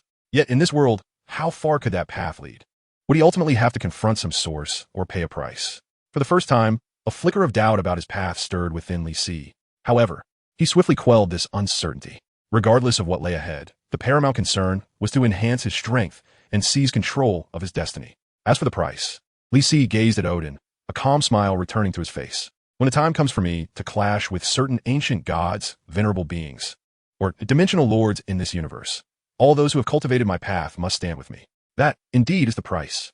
Odin's heart tightened at these words. To oppose ancient gods and venerable beings? Such a price was formidable. Yet, Li Si did not afford him much time to ponder, continuing, of course. That is a matter for the future. What is crucial now is to empower Asgard to weather its crises. Whether it be the prophesied twilight of the gods, or a potential cataclysm that could engulf the universe, Asgard, in its current state, would likely find it difficult to escape unscathed. Only by growing stronger, ceaselessly, can one safeguard one's self and command one's fate. Li Si regarded Odin, asking, "What do you think, King of the Gods?" Odin fell silent. Having reached his level of strength, he could sense the threads of destiny and impending crises. Li Si's words were not mere alarmist rhetoric. After a prolonged moment, he slowly nodded, a resolute glimmer igniting in his solitary eye. "You speak wisely," Odin replied solemnly. "I concur with your proposal. Asgard is also willing to embrace your friendship and guidance." Thus, a decision pivotal to the future of the divine realm was forged. A satisfied smile graced Li Si's face. His journey to Asgard had finally taken the most critical step. Chapter 103, A Bounty in the Treasury, the Golden Core in Sight. Reaching an accord with Odin not only signified the acquisition of a powerful potential ally, but also the establishment of a high-level workforce. More importantly, he sought the celestial treasures required to resolve his most pressing demands for the alchemical transformation. With Odin's approval, which could even be described as a warm invitation, Li Si stepped into the legendary vault of Odin, a repository of countless rare and exquisite treasures, free to select his desired rewards. Naturally, Li Si accepted this opportunity with grace. Guided by an exceedingly respectful celestial palace guard, he traversed layers of guardians and magical restrictions, arriving at a colossal metal door situated deep within the bowels of the celestial palace. This door, forged from an unknown metal, shimmered in a dark golden hue, engraved with intricate and ancient runes that emanated a weighty, dignified, and immensely powerful energy fluctuation. Even Li Si's divine perception could merely sense the vast ocean of energy behind the door, unable to truly penetrate it. "Your Excellency, this is the entrance to the vault," the guard respectfully announced. "The sovereign has issued a decree. You may enter freely and select what you require." Li Si nodded in acknowledgement, signaling the guard to withdraw. He approached the enormous door, gently placing his hand upon its cold metallic surface. The magical energy within him flowed at a specific frequency, resonating with the runes on the door. With a hum, the colossal door silently slid open, revealing a profound and boundless space filled with an aura of endless mystery and treasures. As Li Si stepped inside the vault, he could not help but exclaim softly, "Such a rich energy." The energy concentration here surpassed that of the celestial palace by several degrees. Various attributes of energy interwove and collided, yet maintained a peculiar balance. Merely being in this space felt as though his cultivation was gradually ascending. The interior of the vault was extraordinarily vast, far exceeding the dimensions suggested from the outside, evidently employing spatial expansion techniques. The lofty dome was adorned with gems that emitted a gentle radiance akin to stars, illuminating the entire space. Countless bases of diverse designs stood like silent sentinels in every corner of the vault, upon which an array of exquisite items was displayed. There were containers radiating terrifying heat, boxes imbued with extreme cold, ancient weapons and armor, crystal orbs shimmering with the light of wisdom, as well as bizarre metallic creations and biological specimens of unknown purpose. Each item exuded a powerful energy fluctuation, each carrying a fragment of ancient and legendary history. This was the accumulated heritage of Asgard over thousands of years, the collection of the sovereign of the Nine Realms. Li Si strolled with an unhurried gait, as if meandering through his own backyard, slowly wandering through the vault. His divine consciousness acted as the most intricate scanner, meticulously examining the energy characteristics and law fluctuations of each treasure. His gaze was first drawn to the central area of the vault, where a blazing fire burned brightly, never to extinguish. The flames exhibited a peculiar dark golden hue, quietly burning within a vast basin that seemed to be sculpted from obsidian, emanating an intense heat capable of melting steel, infused with an ineffable, immortal charm. In the eyes of Li Si, a flicker of understanding passed through. This should be one of the sources of power belonging to Surtur, the fire giant defeated by Odin. The pure essence of fire, enriched with an aspect of eternal law, was indeed remarkable. Li Si stroked his chin and remarked, "The quality of this flame is quite exceptional, even within the realm of cultivation. It serves as an excellent material for forging high-tier fire attribute treasures or concocting certain elixirs. It could even be directly absorbed and refined for cultivating fire-related divine abilities." He nodded thoughtfully, contemplating, "Unfortunately, Mai Xin Huang Zhao Hua Zhan Jing embodies chaotic attributes, encompassing all laws rather than specializing in fire. Thus, while the eternal flame may not significantly aid my immediate quest for enlightenment, its immense and pure energy can surely be utilized in alchemy and artifact crafting." With this thought, he waved his hand without hesitation, his magical energy snaking forth like an ethereal serpent, lifting the eternal flame from the basin. He swiftly compressed and sealed it, transforming it into a dragon eye-sized, dark golden ember, which he stowed away. Having secured the eternal flame, Li Si's gaze fell upon a lofty pedestal not far away, upon which rested a pair of imposing golden metallic gauntlets, adorned with 6 recesses. This was none other than the fabled Infinity Gauntlet, renowned from the Marvel Cinematic Universe. "Is this a replica of the Infinity Gauntlet?" Li Si approached, scrutinizing the gauntlet closely. It felt cool and heavy in his hands, intricately engraved with complex energy-guiding runes, evidently designed to harness and channel an extraordinarily potent energy. It was labeled a replica due to the comments of Hela, the goddess of death, upon encountering the gauntlet in the treasury, dismissed it as a counterfeit.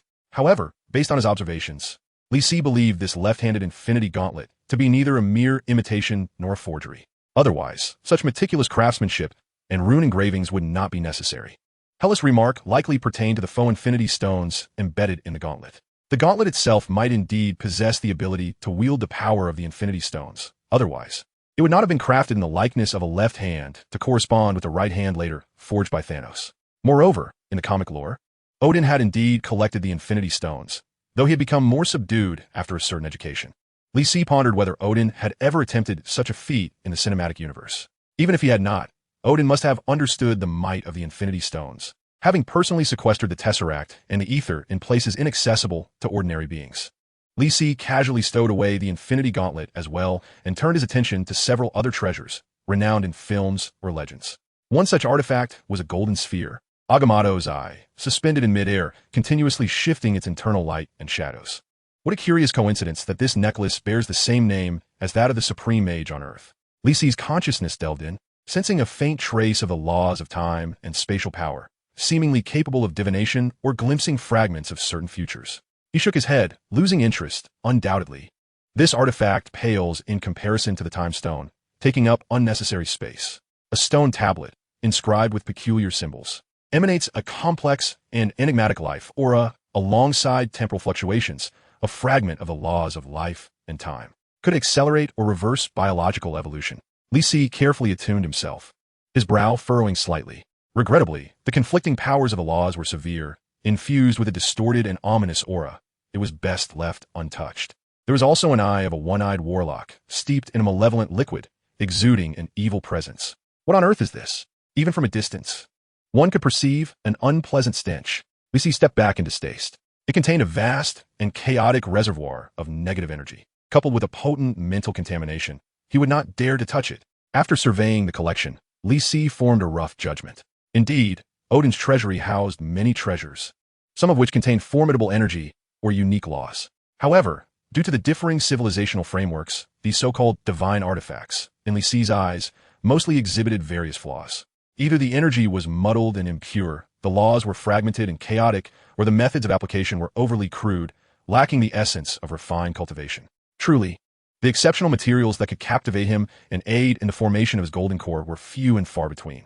It seemed he ought not to harbor overly high expectations. Li Si let out a small sigh. Nevertheless, while the top-tier materials were elusive, those suitable for concocting auxiliary elixirs were abundant here. Resolute, Li Si unleashed his full consciousness, akin to the most precise radar, meticulously searching through the vast treasury. Soon, his gaze fixed upon several items. One was a branch core of the world tree, the size of a grinding disc, radiating a magnificent verdant hue and exuding a powerful life force. A splendid find. Li Si's eyes sparkled in admiration. Such pure vitality of what essence is simply perfect for concocting longevity elixirs and nine-turn soul returning pills. It would serve excellently to stabilize his foundation and enhance the quality of his golden core. He unceremoniously stowed it away. Another item, the size of a fist, was a crystal known as the Sunstone, glowing with a radiant golden hue, akin to a miniature sun, emanating intense heat and pure yang energy. An embodiment of utmost yang energy, comparable to the quintessence of the sun's true fire. Li Si marveled. It would be an ideal component for neutralizing cold attributes or crafting pure yang-breaking barrier pills. He claimed it without hesitation. Lastly, he discovered a cluster of unremarkable dark metallic, or resembling scrap iron. URU steel, the very material used to forge Thor's hammer, the Destroyer. Li Si picked up a fragment, sensing the unique affinity and resilience of the extraordinary energy it contained. Indeed, it was a premium material for artifact forging, exhibiting exceptional energy conductivity and even possessing inherent properties to disrupt spells. Quite remarkable. This would certainly prove useful in crafting his own lifebound treasure. He gathered several more fragments, along with a few rune stones exuding faint traces of destiny. Colossal skeletal remains imbued with formidable icy energy, and several cores of meteorites rich with stellar power. Anything his spiritual awareness deemed beneficial for the formation of the golden core or the processes of alchemy and artifact creation was swept up without hesitation. Naturally, he did not deplete the resources entirely, but rather selected only the finest, most pure specimens. After completing this endeavor, Li Si surveyed his bountiful haul, a satisfied smile gracing his features. The core of the world tree, sunstone, URU divine steel, along with the energy cores of frost giants and various celestial materials. He contemplated the foundational elements of the five elements, the principles of yin and yang, and the essence of life were nearly all accounted for, although he had not discovered that legendary artifact capable of propelling him to greatness in one leap. With these primary and supplementary materials, combined with the extraordinarily rich spiritual energy of Asgard, a confident gleam sparkled in Li Si's eyes. Here, in seclusion to cultivate his golden core, he felt he had a solid 70 to 80% chance of success. Initially, he had considered venturing to other realms in search of fortune, but it seemed now that such measures were unnecessary. Asgard, this mythical palace, was in itself a vast treasure trove. The energy levels and resource abundance here far exceeded his expectations. With this realization, Li Si made a resolute decision. He would first achieve his golden core formation here. Once he successfully broke through to the golden core stage, he would explore the 9 realms, significantly enhancing his prospects. Resolute in his intent, Li Si no longer lingered and turned away from the treasure-laden and legendary Odin's vault. Chapter 104. Transmitting Techniques, Striving for the Golden Core. His figure glided like a specter, silently returning to the side hall where he had previously met Odin. Upon seeing Li Si's return, a glimmer of anticipation appeared on Odin's face. I have selected the items I require. Li Si nodded slightly, addressing the matter directly. I am grateful for the generosity of the God King. Your Highness's act of saving Asgard from peril renders these external items trivial. Odin waved his hand dismissively and then inquired, might I ask if you can now impart the method for harmonizing divine power? Of course, at any time, Li Si replied with a smile. Having resolved to cultivate his golden core in Asgard, he was determined to honor his previous commitments and secure this crucial piece firmly in his grasp.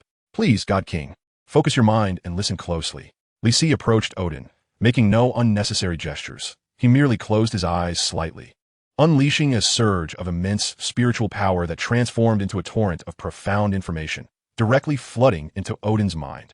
This technique, known as the Taishu Guizong Jing, centers on the concepts of convergence, refinement, and mastery over one's own energy. It advocates nurturing the inner self to influence the outer world, governing breath with spirit, and sustaining the body through energy, ultimately achieving a harmonious balance among body, breath, and spirit, thus entering a realm of perpetual cycles and longevity.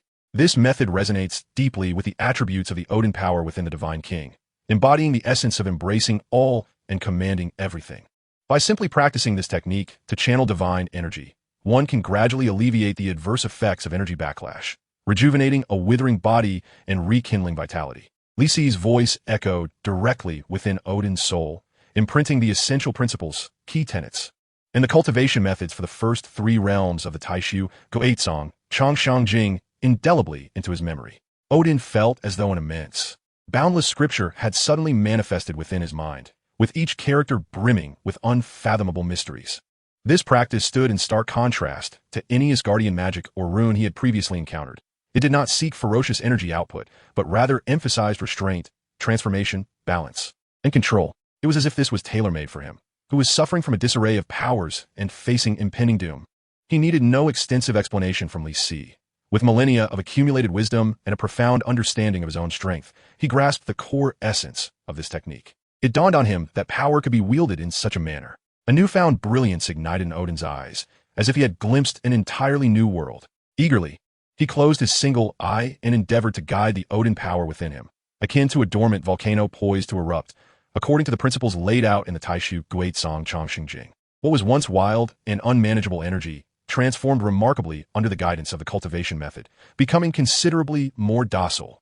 Instead of rampaging like a wild stallion, it flowed gently along a defined course like a river that had found its channel, nourishing his aging meridians and organs as it passed. Mere moments into this practice, Odin sensed a significant alleviation of the heavy burden that had weighed down on him, invigorating his spirit. The decaying aura that enveloped him was supplanted by a renewed vitality. Though a complete resolution remained distant, this was undoubtedly a monumental surprise. Thank you for bestowing this method upon me. Odin opened his eyes once more, his gaze towards Li Si brimming with genuine gratitude and profound reverence. He felt convinced that with continued cultivation, his body would improve, perhaps even return to its former pinnacle. This enigmatic cultivator possessed methods that were nothing short of miraculous. Li Si merely nodded calmly, as if he had accomplished a trivial task. Odin, a being of such caliber, possessed energy and realm that were not lacking. He merely lacked the heritage. After all, despite his divine claims, he was but a new god, essentially an extraterrestrial species.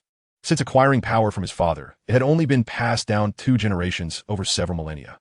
How could his application of power possibly compare to the long-established techniques of the cultivation world? Indeed, in terms of potential and cultivation speed, Odin and Thor stand unparalleled. Li Si speculated that Odin could likely achieve foundational establishment without guidance. As for Thor, he believed that some thorough training was still required. He then turned his gaze towards Thor, who was eagerly awaiting Li Si's words, his expression reminiscent of a schoolboy anticipating a treat from his teacher. Thor, Li Si began. I am here. Thor promptly straightened his posture and responded with reverence. You carry the bloodline of thunder and possess innate divine strength, recognized by Mjolnir. Walking a path of formidable might, Li Si scrutinized Thor and declared, I shall impart to you a technique of the lightning system, known as the Divine Thunder Prison Body. This method harnesses the power of the 9 heavens thunder to refine the physical body, achieving harmony of both inner and outer strength. Upon mastery, your body shall be imperishable, untouched by myriad forces, and you will gain dominion over the very essence of thunder, capable of subduing all. Once more, Li Si conveyed the teachings through his spiritual consciousness, imprinting the principles of the divine thunder prison body into Thor's mind. Thor felt as if a thunderclap resonated within his consciousness. A torrent of profound insights regarding the manipulation of lightning and the refinement of the body surged forth, igniting a fervor in his veins. The techniques for drawing lightning into the body, refining thunder, and forging divine patterns felt tailor-made for him. Instinctively, Thor began to operate the technique. Crackling sounds erupted around him as his immense divine power resonated with the teachings. The air crackled with the sound of delicate electric arcs. Ethereal golden, lightning runes shimmered upon his skin. A potent force, brimming with both destruction and vitality, coursed through his limbs. What a formidable technique! Thor was nearly overwhelmed with excitement, feeling as though he had discovered a broad and glorious path to strength. He sensed that with diligent practice, even in the absence of Mjolnir, he could unleash combat prowess equal to, if not surpassing, his former capabilities. This technique was truly extraordinary. Thor, in his exhilaration, stumbled over his words, gazing at Li Si with fervent admiration. Li Si smiled gently. Subsequently, Li Si summoned Heimdall, Sif, and the 3 warriors of the Celestial Palace. To the loyal and steadfast Heimdall, whose duty is to guard the Rainbow Bridge and oversee the 9 realms, Li Si imparted a technique known as the 9 Heavens Star Perception Method. This method excels in communicating with the powers of the stars, refining the spirit, and greatly enhancing perception and insight, perfectly suited for Heimdall's role. For the valiant and graceful Valkyrie Sif, adept in sword and shield combat, Li Si bestowed upon her a technique called the Sublime Maiden's Mystic Edge. This method emphasizes the unity of body and sword, wielding the sword with chi, significantly amplifying swordsmanship prowess while enhancing agility and adaptability on the battlefield. As for the 3 brave warriors of the Celestial Palace, the generous and robust Vostag, who possesses immense strength, was imparted the immovable king body by Li Si, focusing on physical defense and power. Through relentless practice, he achieved mastery, becoming as unyielding as adamant, impervious to all forms of attack. The graceful and agile Vandal, skilled in the art of the rapier, received the phantom flowing light sword technique from Li Si, a skill renowned for its swiftness and adaptability, where each strike appears as an illusion, accompanied by fleeting shadows. The taciturn Hogan, adept with the heavy meteor hammer, was taught the rock-solid mountain suppression technique, a method characterized by its weightiness and steadiness, each movement imbued with the Earth's formidable strength. Although these techniques do not represent Li Si's most treasured secrets, they are nonetheless celebrated among the highest echelons of the cultivation world. In any realm of cultivation, they would incite fervent competition among countless practitioners, now generously bestowed upon the people of Asgard as if they were mere cabbages. This act signifies Li Si's early investment in the bountiful land of Asgard. Naturally, the recipients of such miraculous techniques were overwhelmed with gratitude, harboring increasing reverence for the enigmatic Eastern immortal, Li Si. In a fleeting moment, an unprecedented fervor for cultivation swept across the entirety of Asgard. Even Odin, the All-Father, upon feeling a notable enhancement in his physical condition and a more adept control over his divine powers, developed a profound interest in this alien method of cultivation. He frequently summoned Li Si to explore inquiries regarding the essence of energy and the application of cosmic laws. This, of course, was met with Li Si's enthusiastic approval. While guiding Thor and others in their initial training and addressing their various challenges, he also prepared fervently for his impending meditation and alchemical advancement. He requested from Odin a secluded sanctuary deep within the celestial palace, connected to the roots of the world tree, rich in energy, as his retreat for meditation. After several days of labor, utilizing URU metal, runestone, and other materials procured from the treasury, along with various formation tools he carried, he meticulously established layers of defensive arrays, spirit-gathering formations, evasion arrays, and tranquility formations to ensure absolute security. He also organized the celestial herbs and treasures obtained from the treasury according to their attributes and medicinal properties, using the eternal flame as his alchemical fire to refine several batches of high-quality foundational elixirs and barrier-breaking pills essential for his alchemical process. Once all preparations were complete, Li Si informed Odin and Thor of his imminent retreat, emphasizing once more that during this period, unless Asgard faced a dire threat to its existence, he must not be disturbed. The group respectfully acquiesced. Subsequently, Li Si entered the sanctuary, enveloped by intricate formations, brimming with the vitality of life and pure energy. The stone door of the sanctuary gradually closed, isolating the interior from the exterior. The formations activated, shimmering with light, completely concealing the sanctuary. In the center of the sanctuary, Li Si sat cross-legged, with the core of the world tree, solar stones, and the essence of frost giant bones floating before him, radiating powerful energy fluctuations. He gently closed his eyes, adjusting his breath as his mind gradually sank into a state of profound emptiness. The Xianwang Zhao Huazhan Jing within him began to operate at an unprecedented speed, surging forth with the power of a mighty river, roaring through his meridians. Simultaneously, the spirit-gathering array that had been meticulously arranged around him activated fully, drawing in and refining the abundant energy of the world tree from the secret realm, continuously infusing it into his body. Within his dantian, the already solid foundation of his cultivation began to tremble violently, rotating and compressing. A glimmer of golden light commenced its silent gestation at the core of this foundation. The process of forming the golden core. For any cultivator, this signifies a metamorphosis akin to a carp leaping over the dragon gate, a rebirth of sorts. The perilous journey far surpasses any previous breakthroughs. It demands immense energy, unwavering willpower, profound comprehension of the technique, and a touch of fortune and opportunity. Lysicast asideol distractions, immersing his entire being into this critical moment of transcending into the golden core. His breath grew long and faint, as if he were merging with the secret realm. Even with all of Asgard, time, at this instant, seemed to lose its significance. Only the flickering golden light within his dantian persisted, striving to condense, compress, and transform, launching the final assault toward the golden core path that symbolizes the gateway to immortality. Chapter 105. Stirring restlessness, storms approaching meanwhile, on Earth, in New York. The night enveloped the city like a canvas steeped in dark ink, heavily pressing upon Manhattan's towering skyscrapers. Neon lights flickered, and the flow of traffic was incessant, with the clamor and splendor remaining the city's dominant symphony. Yet, within the shadows, untouched by neon, certain elements were quietly undergoing transformation.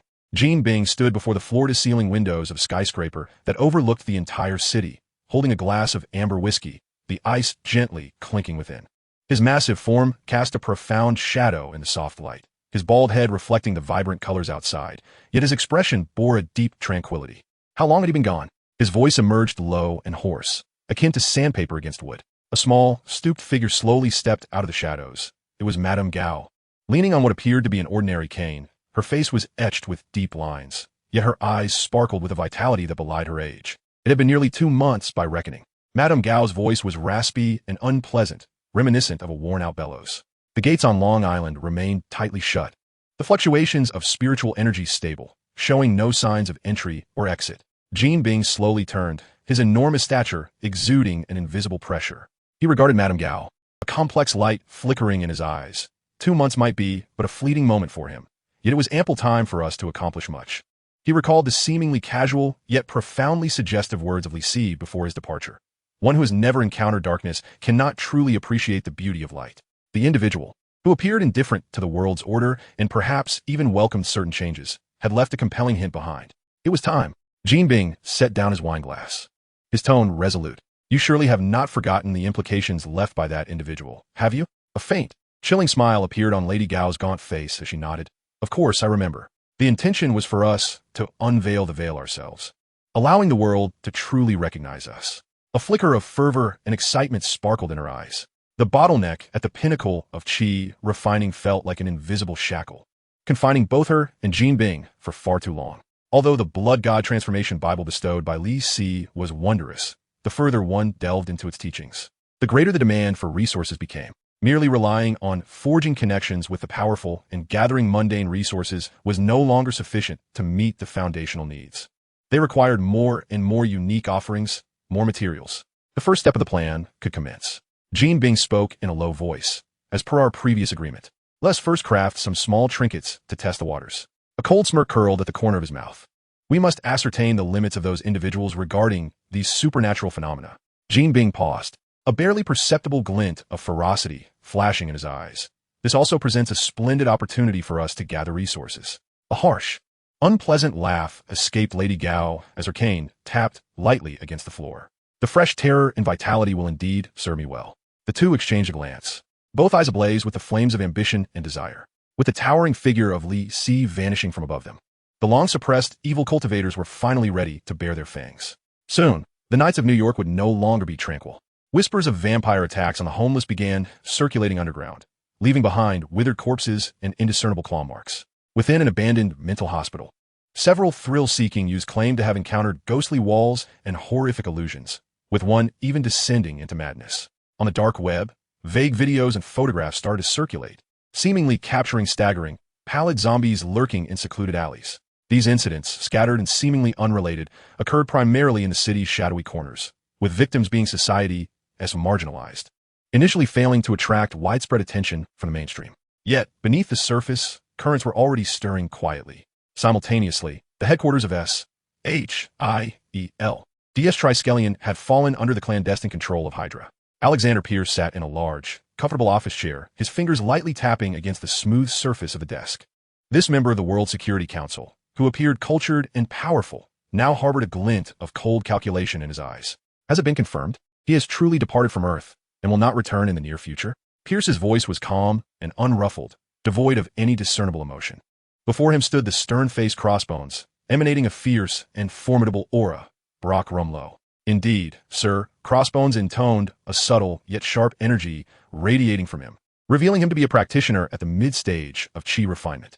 Our personnel in the Meteorological and Spatial Monitoring Department have confirmed that several months ago, there were indeed anomalous spatial energy fluctuations directed towards outer space. Subsequently, the Lingxiao sect, which was stationed there, began to fade into obscurity. A satisfied smile slowly graced the corners of Pierce's mouth. Excellent. That fool Nick Fury has inadvertently delivered us a splendid gift. He recalled the Celestial Cube, which he had exchanged with Li Si for cultivation techniques and resources, although these were far inferior to the legacies of Li Si and his disciples, and bore evident traces of malevolence. They were invaluable treasures for Hydra, which yearned for power and order. Rumlow, Pierce directed his gaze at Crossbones, a glint of sharpness flickering in his eyes. It is time to intensify our efforts. How is your special team training progressing? Crossbones grinned, revealing a set of white teeth, his smile tinged with a predatory quality. Rest assured, sir, Although they are merely at the initial stage of chi refinement, combined with our equipment and strategies, they are more than adequate to execute our tasks. Those so-called mental secret arts, along with the elixirs and fragments of techniques you have provided, are irresistible temptations for the weak-willed politicians, generals, and scientists. Very well. Pierce nodded. I want you to act immediately, accelerate your efforts, infiltrate, recruit, and corrupt more high-ranking individuals. Understood, sir. Crossbones stood tall, fervor igniting in his eyes. Pierce's fingers danced over the console, bringing up several recent reports of anomalous incidents, notably those supernatural occurrences penned by Jean Bing and Madame Gao. As for these, a flicker of disdain crossed Pierce's gaze. The remnants left behind were beginning to stir uneasily. But that was fortuitous. He turned to the communicator beside him and connected to the internal line of S-H-I-E-L-D. Issue a directive to categorize the recent sporadic anomalous events in New York as a collective hysteria of unknown origin, or as a societal phenomenon triggered by some novel, potent hallucinogen. Utilize official channels to release a debunking statement, suppress the dissemination of related information, and maintain the facade of stability. However, sir, a hesitant voice came through the communicator. The on-site investigation reports indicate. Execute the order. Pierce's tone abruptly turned frigid. I require no inquiries, only results. Simultaneously, secretly collect all relevant data, residual materials from the scene, eyewitness testimonies, especially analyses of the energy remnants. I need to assess the characteristics and potential utility of these forces. Yes, sir. Ending the communication, Pierce leaned back in his chair, a profound gleam flickering in his eyes. The departure of Li Si was akin to the withdrawal of the Sword of Dokmo, causing the previously suppressed factions to stir restlessly. Jean Bing and Madame Gao's Dark Council sought to seize this opportunity to expand their influence, even aspiring to ascend to a higher echelon. Meanwhile, the leader of Hydra intended to exploit this juncture, harnessing the powers of the cultivators to seize control of the government and ultimately realize the grand scheme of the Insight Project, which had been in the making for decades. With absolute order, chaos shall be brought to an end. Long live Hydra, Pierce whispered fervently, his eyes gleaming with a cold fanaticism. In a safe house somewhere in New York, the air hung heavy with dust and a faint scent of disinfectant. The room was cramped and cluttered, strewn with various electronic devices, their screens flickering with intricate data streams and surveillance feeds. Nick Fury sat cross-legged on the floor, the brilliance in his lone eye subdued. His brow furrowed in concentration. He was striving to cultivate the faint yet tangible energy within him. With a deep exhalation, Fury released a breath laden with fatigue, sensing the slight warmth in his dantian swell ever so slightly. In the early stages of energy cultivation, this exasperating progress was slower than a snail's pace. That scoundrelly C had left behind a method so arcane that practicing it felt like a struggle for his very life. Were it not for Fury's extraordinary willpower, coupled with the enhancements of his modified body, he would likely have made no progress at all. Director Coulson entered, holding a secure tablet. He appeared somewhat haggard, yet his gaze remained sharp. Ever since S-H-I-E-L-D had fallen, Fury had to feign death and hide, making Coulson his most trusted eyes and ears. Fury opened his eyes and took the tablet, swiftly scanning the information displayed. New York has been rather tumultuous of late, Coulson stated gravely. For the past 2 weeks, there have been numerous inexplicable malevolent incidents. Most victims are homeless or marginalized individuals, with bizarre deaths and signs of unidentified biological activity at the scenes. Reports of haunted abandoned buildings and even zombie sightings are circulating on the dark web. Fury's brow furrowed even deeper. What does the official stance say? S-H-I-E-L-D. Coulson's tone dripped with sarcasm. They classify these incidents as mass hysteria or a new type of hallucinogen. Internal documents reveal they are secretly gathering related data. Pierce, a glint of icy light flashed in Fury's eye as he assessed the potential of these forces, contemplating their inclusion in Hydra's arsenal. Through a period of clandestine investigation, he had uncovered hidden enemies within S-H-I-E-L-D, who turned out to be Hydra, which had remained in the shadows for decades. Most shocking of all was the revelation that his trusted superior and friend, former S-H-I-E-L-D Director Alexander Pierce, was indeed the very leader of this nefarious organization. Of course, with the emergence of cultivators and deities, what did it matter that the former head of S-H-I-E-L-D was the head of a terrorist organization? Coulson nodded slightly. Furthermore, according to our informants, an unidentified force has been frequently engaging with high-ranking individuals recently, employing methods seemingly related to some form of mental manipulation or extraordinary temptation. Crossbones and his clandestine team have been unusually active. Fury cast aside his tablet, rising to approach the window, gazing into the oppressive night. 2 forces are at play, one represented by Jean Bing and Madame Gao, both of whom have been subjugated by Li Si, are evidently exploiting the dark arts imparted by him to stir chaos, while simultaneously augmenting their own power. They're the architects of disorder. The other force is Pierce and the Hydra lurking behind him. Their ambition is to harness the power of cultivation to establish what they deem an order, an absolute regime under Hydra's dominion. Remarkably, both factions have accelerated their operations, concurrently following Li Si's departure from Earth. Damn it, Fury muttered under his breath. With his meager initial cultivation level, he was ill-equipped to confront Pierce's team of practitioners. He likely could not even contend with the subordinates of Jean Bing or Madame Gao. He needed time. He needed strength. Yet, the enemy clearly would not grant him such a luxury. We must take action. Fury turned, determination igniting in his single eye as he addressed Coulson. Coulson, employ our most clandestine channels to attempt contact with two individuals. Who? The first is Natasha Romanoff, Fury replied gravely. I am aware her circumstances are intricate. Imprisoned by that bastard Li Si as a servant within Ling Xiao's sect. Nevertheless, she remains one of us, and Li Si has provided her with cultivation techniques. Inform her of the situation outside and gauge her response. Coulson nodded. Understood. Fury rubbed his brow. The second is Tony Stark. Stark? Coulson expressed surprise. He is currently a favored figure within Ling Xiao's sect, and is said to be quite close to that individual. I am aware he has joined Ling Xiao's sect and embarked on the path of cultivation. However, that does not mean he will idly watch as Hydra and those wicked forces plunge the world into chaos. A glimmer of shrewdness flashed in Fury's eyes. Let us not forget, Howard Stark was one of the founders of S.H.I.L.D., and Stark Industries has intricate connections with the agency. Moreover, despite Tony's arrogance, he possesses a moral compass. Attempt to reach him and selectively disclose aspects of Hydra's plans along with the movements of Jean Bing and Madame Gao. This is a considerable risk, Director, Coulson cautioned. Stark's position remains ambiguous. I am aware of the risks, but it is worth the endeavor. Fury's tone was resolute. We are currently mired in a dark quagmire. We must grasp any potential lifeline to pull us above. I understand, Director. Coulson acknowledged the order and departed. Silence enveloped the safe house once more. Fry settled back onto the floor, closing his solitary eye to quiet his mind and continue the arduous practice of his esoteric techniques. He could sense a formidable storm brewing, with himself and the remnants of his strength at its epicenter. He must hasten his path to power, for only strength can contend with strength. Only by becoming the player can one avoid becoming a mere pawn. In the shadowy alleys of Hell's Kitchen, a figure clad in red darted like a wraith, agilely evading bullets while striking with precision at the joints of his assailants with a short staff. Daredevil Matt Murdock, utilizing the extraordinary senses bestowed by his heightened abilities, distinctly perceived the foul and chaotic auras of the attackers, alongside their heartbeats and strengths, which deviated from the norm. Where on earth did these creatures emerge from? A chill ran through him as he realized the increasing prevalence of such beings in Hell's Kitchen. They possessed extraordinary strength, their mental states far from that of ordinary madmen, and an unsettling stench of blood clung to them.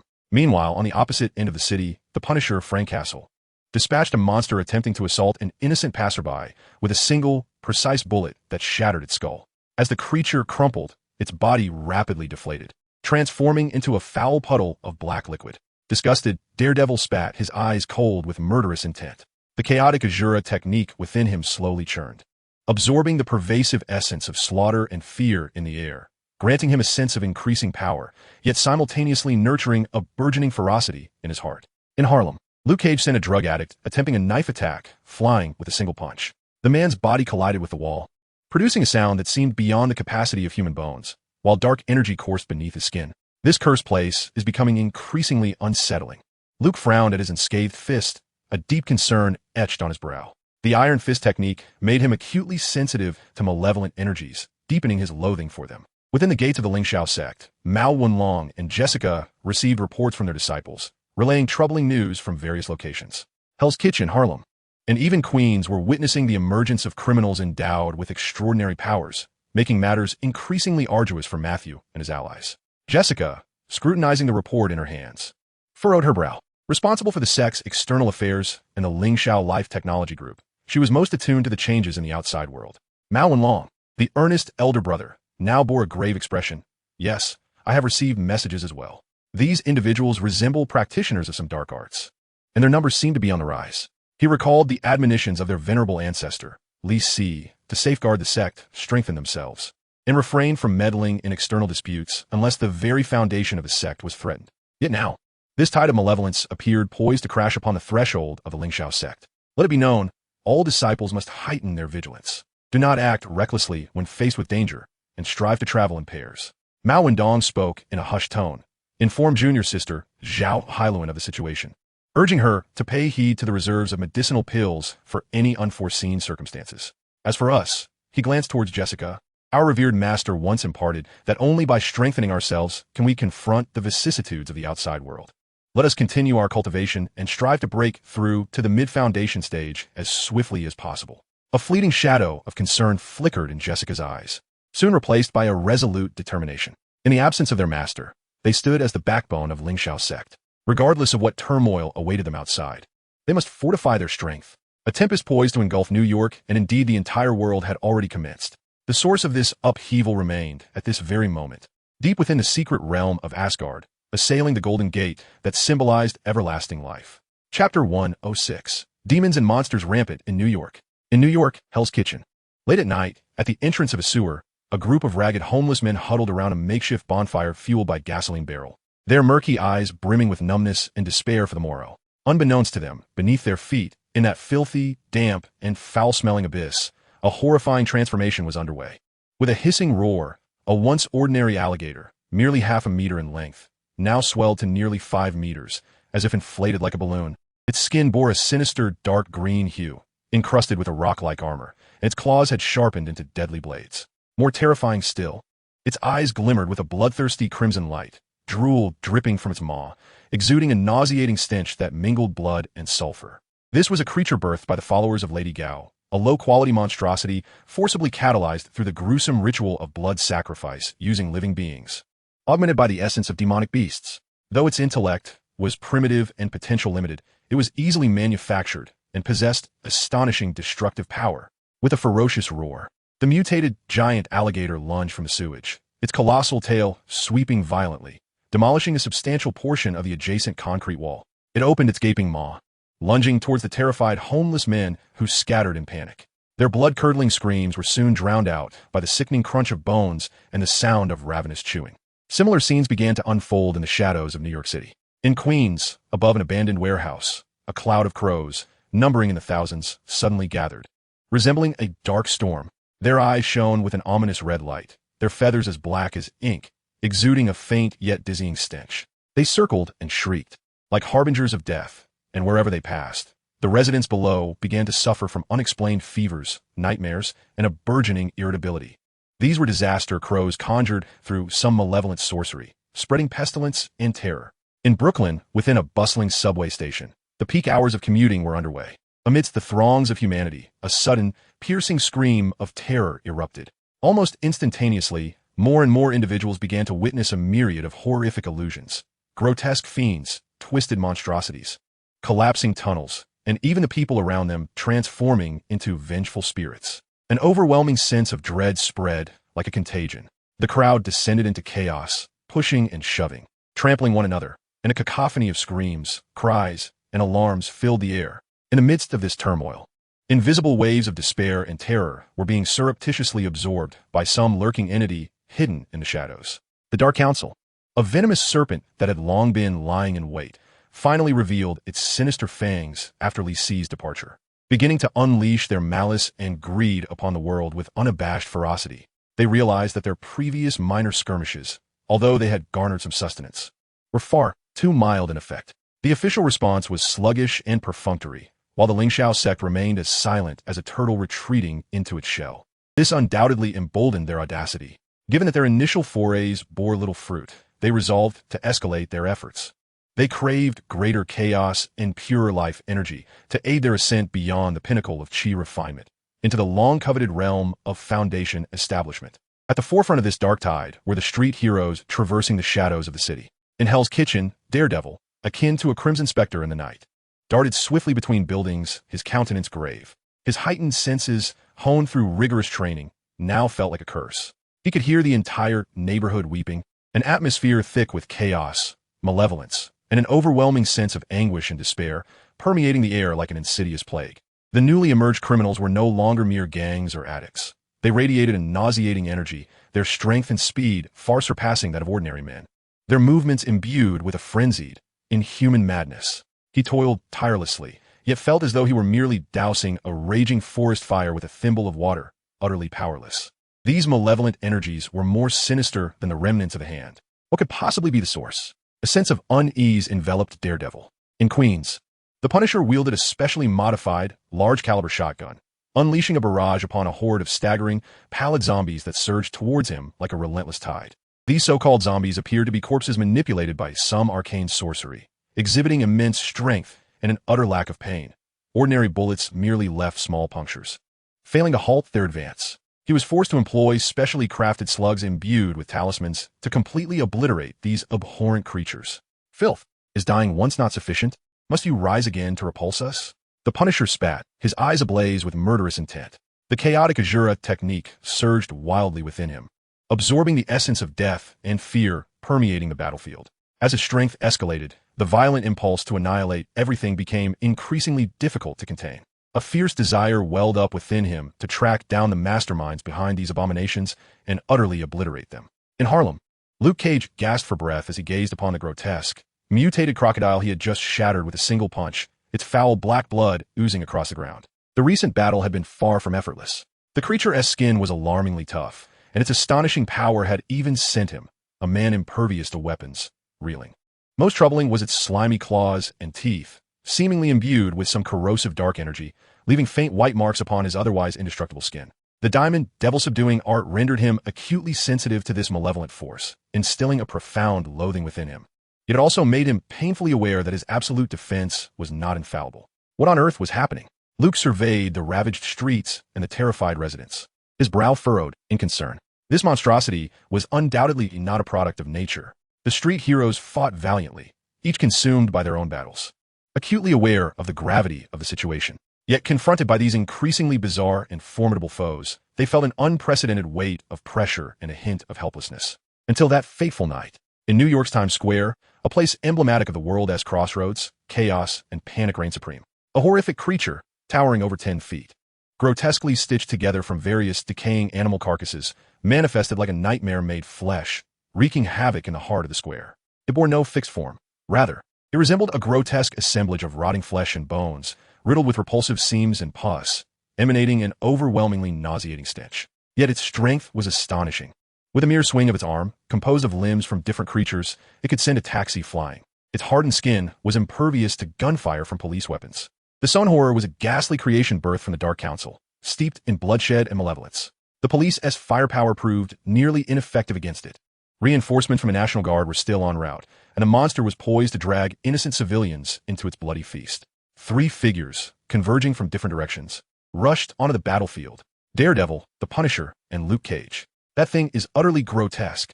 The Punisher thought as he beheld the indescribable horror, his stomach churning. Without hesitation, he raised his Barrett anti-material sniper rifle, aiming at the creature's barely discernible head. Boom! A specially designed, armor-piercing, incendiary round sword forth. The creature, resembling a grotesque amalgamation, seemed to sense the imminent threat. It abruptly tilted its head, and a bullet grazed its cheek, tearing away a significant chunk of decaying flesh from its shoulder and creating a fiery cavity. Yet, it merely let out a pained roar, as dark mist swirled around the wound, rapidly closing up. Such formidable regenerative abilities in this abomination? The Punisher cursed under his breath, swiftly reloading his magazine. Its core lies within. Those stitches represent its weakest points. The voice of Daredevil crackled through the encrypted communicator, utilizing his extraordinary senses. He swiftly identified the monster's vulnerabilities despite enduring immense mental strain. He moved like a phantom around the creature, striking at the stitches with his baton in an attempt to sever them. Got it, Luke Cage bellowed, charging like a rampaging bull. He understood his mission, to absorb damage, draw fire, and create opportunities for his comrades. Come on, you ugly beast. Let us see who is tougher, you or I. Luke roared as he barreled into the creature's embrace, clutching it tightly with his iron-like physique. Thud, thud, thud. The creature's claws and arms rained down upon Luke like a torrential downpour, resonating with thunderous impacts. Although unable to pierce his skin, the tremendous force still sent tremors through his bones, causing blood to seep from the corner of his mouth. Frank, now is the time, Daredevil shouted, his baton lunging forward like a venomous serpent, ensnaring one of the creature's arms that was poised to strike Luke. Understood. A cold glint flashed in the Punisher's eyes as he raised the Barrett once more. This time, he aimed at the pulsating red light nestled between the creature's chest and abdomen, seemingly its core stitch. You monster! Boom! The specially crafted explosive armor-piercing round struck its target with deadly precision, heralding a terrifying explosion. The creature's massive form stiffened abruptly, then imploded like a deflating balloon, disintegrating from within. Countless putrid flesh, shattered bones, and pus splattered everywhere. In the end, only a foul, indescribable mass remained at the site, exuding a nauseating stench. Daredevil clutched his painfully bruised ribs, struggling to maintain his posture. Luke Cage shook his slightly dazed head, spitting out a mouthful of bloodied saliva. The Punisher silently holstered his weapon, gazing down at the putrid remains with a frigid expression. They had triumphed, yet the victory was painfully costly. Moreover, they understood this was far from the end. In the back alley of Josie's bar, 3 injured men sat in silence, sipping cheap whiskey. This cannot continue.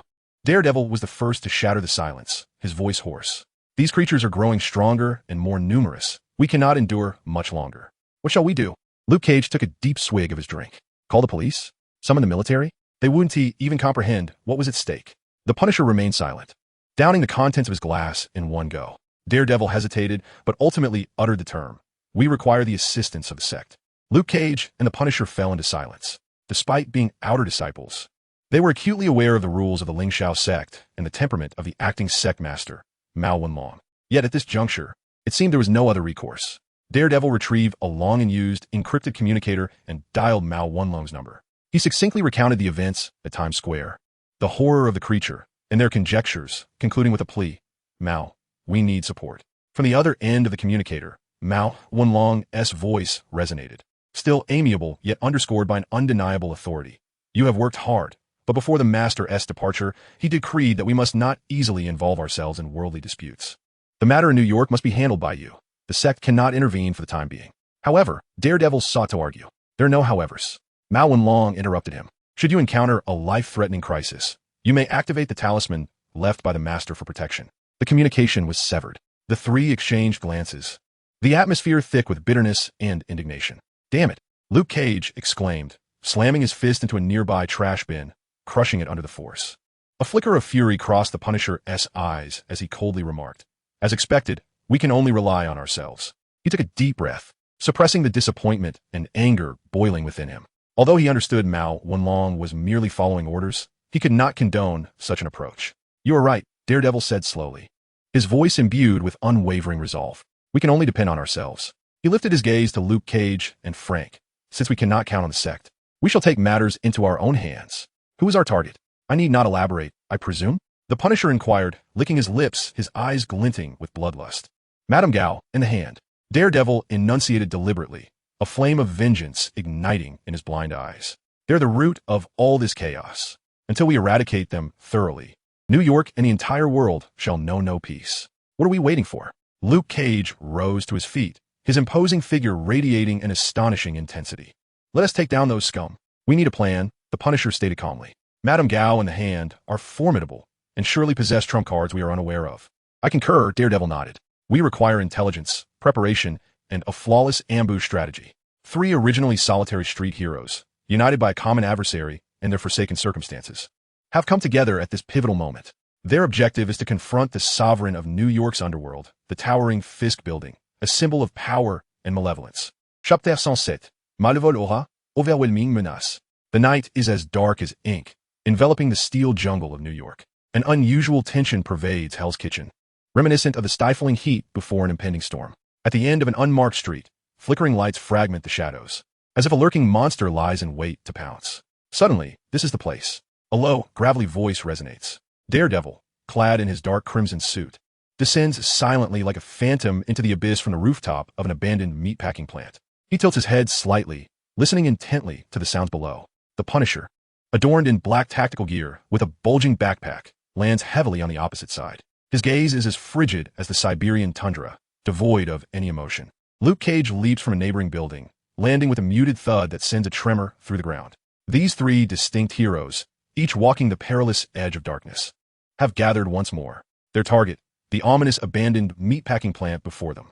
According to Daredevil's relentless surveillance and information extracted by the Punisher from various sources, this location is one of the Dark Council's most frequently utilized strongholds. What lies within? The Punisher inquires in a hushed tone, inspecting his specially modified assault rifle. Daredevil's head turns slightly. His world is devoid of color, only sound, scent, temperature, heartbeat, and an increasingly potent aroma, a blend of blood and some chilling energy. Strange. Daredevil furrows his brow. They're at least 30 heartbeats below, their breathing steady, akin to ordinary guards.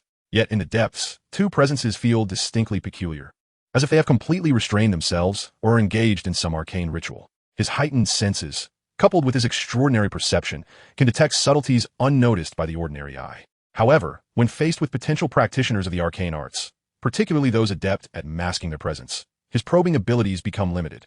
It sounds like a trap. The Punisher grunts coldly, yet there is no hint of retreat in his eyes.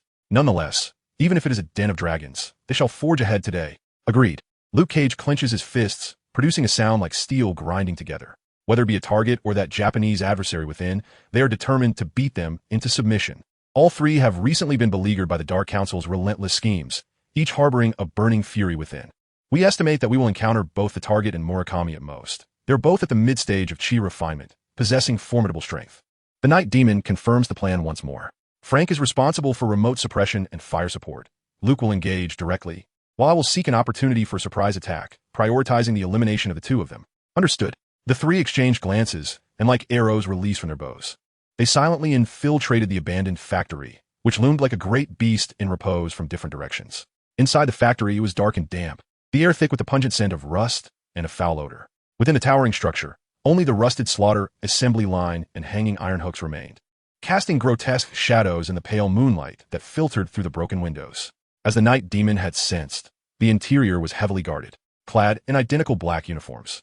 The fierce-eyed guards stood vigil every few steps, emanating faint yet palpable energy fluctuations, clearly the expendable minions of some malevolent cultivator practicing a rudimentary technique.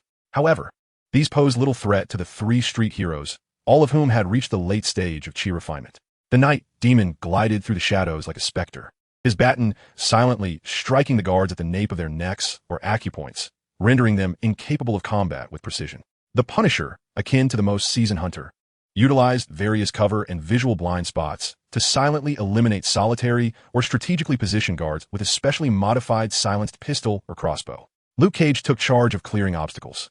When confronted with insurmountable electronic doors or reinforced barriers, he would simply crash through them with his impervious body and formidable strength. The trio worked in perfect harmony, penetrating deeper with the precision of a scalpel, swiftly breaching the outer defenses and arriving at the innermost sanctum of the factory, a vast, seemingly abandoned cold storage area. However, the sight before them sent chills down their spines, and their pupils dilated in terror. This was not the command center or secret laboratory they had envisioned. At the center of the enormous cold storage, an extraordinarily large and sinister dark red magic array had been inscribed. The lines of the array appeared to be drawn with solidified blood, emanating a potent aura of bloodlust and chilling demonic energy. At the two core nodes of the array sat two figures. One was a massive man, his bald head shrouded in a viscous black mist that was palpable to the eye. The other was a diminutive old woman, enveloped in a swirling, seemingly sentient crimson fog. Both figures had their eyes tightly shut, their breath barely perceptible, yet the violent energy fluctuations in the surrounding air, along with the overwhelming oppressive force radiating from them, clearly indicated that they were undergoing some form of breakthrough, and it seemed they had reached a critical juncture. This is bad. The Night Demon's mind raced with alarm. They seemingly stumbled upon a crucial breakthrough in progress. Act swiftly. Disrupt them. The Punisher reacted with remarkable speed, raising his assault rifle. But it was already too late. Just as he was about to pull the trigger, a thunderous explosion erupted. Two distinctly different, yet equally terrifying forces surged forth from Jean Bing and Lady Gao, akin to a volcanic eruption, soaring into the sky. The viscous, ink-like demonic energy and the blood-red, malevolent aura instantaneously engulfed the entire cold storage. The powerful shockwave sent the three Nightwalkers staggering backward. The air felt as if it had solidified. An overwhelming pressure, far beyond the chi refinement stage, descended upon them, making the three heroes feel as though they bore the weight of a mountain, rendering their breaths labored. The glow of the formation gradually faded. Jean Bing slowly opened his eyes, his gaze, previously concealed beneath layers of flesh, now shimmered with a pitch-black brilliance reminiscent of abyssal demons. His massive form appeared to swell further, each muscle brimming with explosive power, while the swirling demonic energy writhed like a living entity. Lady Gao also gradually opened her eyes, her wrinkled visage, now unnaturally flushed from consuming vast life energy, bore a chilling smile at the corners of her mouth. The seemingly ordinary wooden cane in her hand was now enveloped in a thick, sanguine light, transformed into a bloodthirsty weapon. They had broken through, utilizing the chaos they had created and the sacrificial offerings drawn from the cannon fodder attracted by their techniques.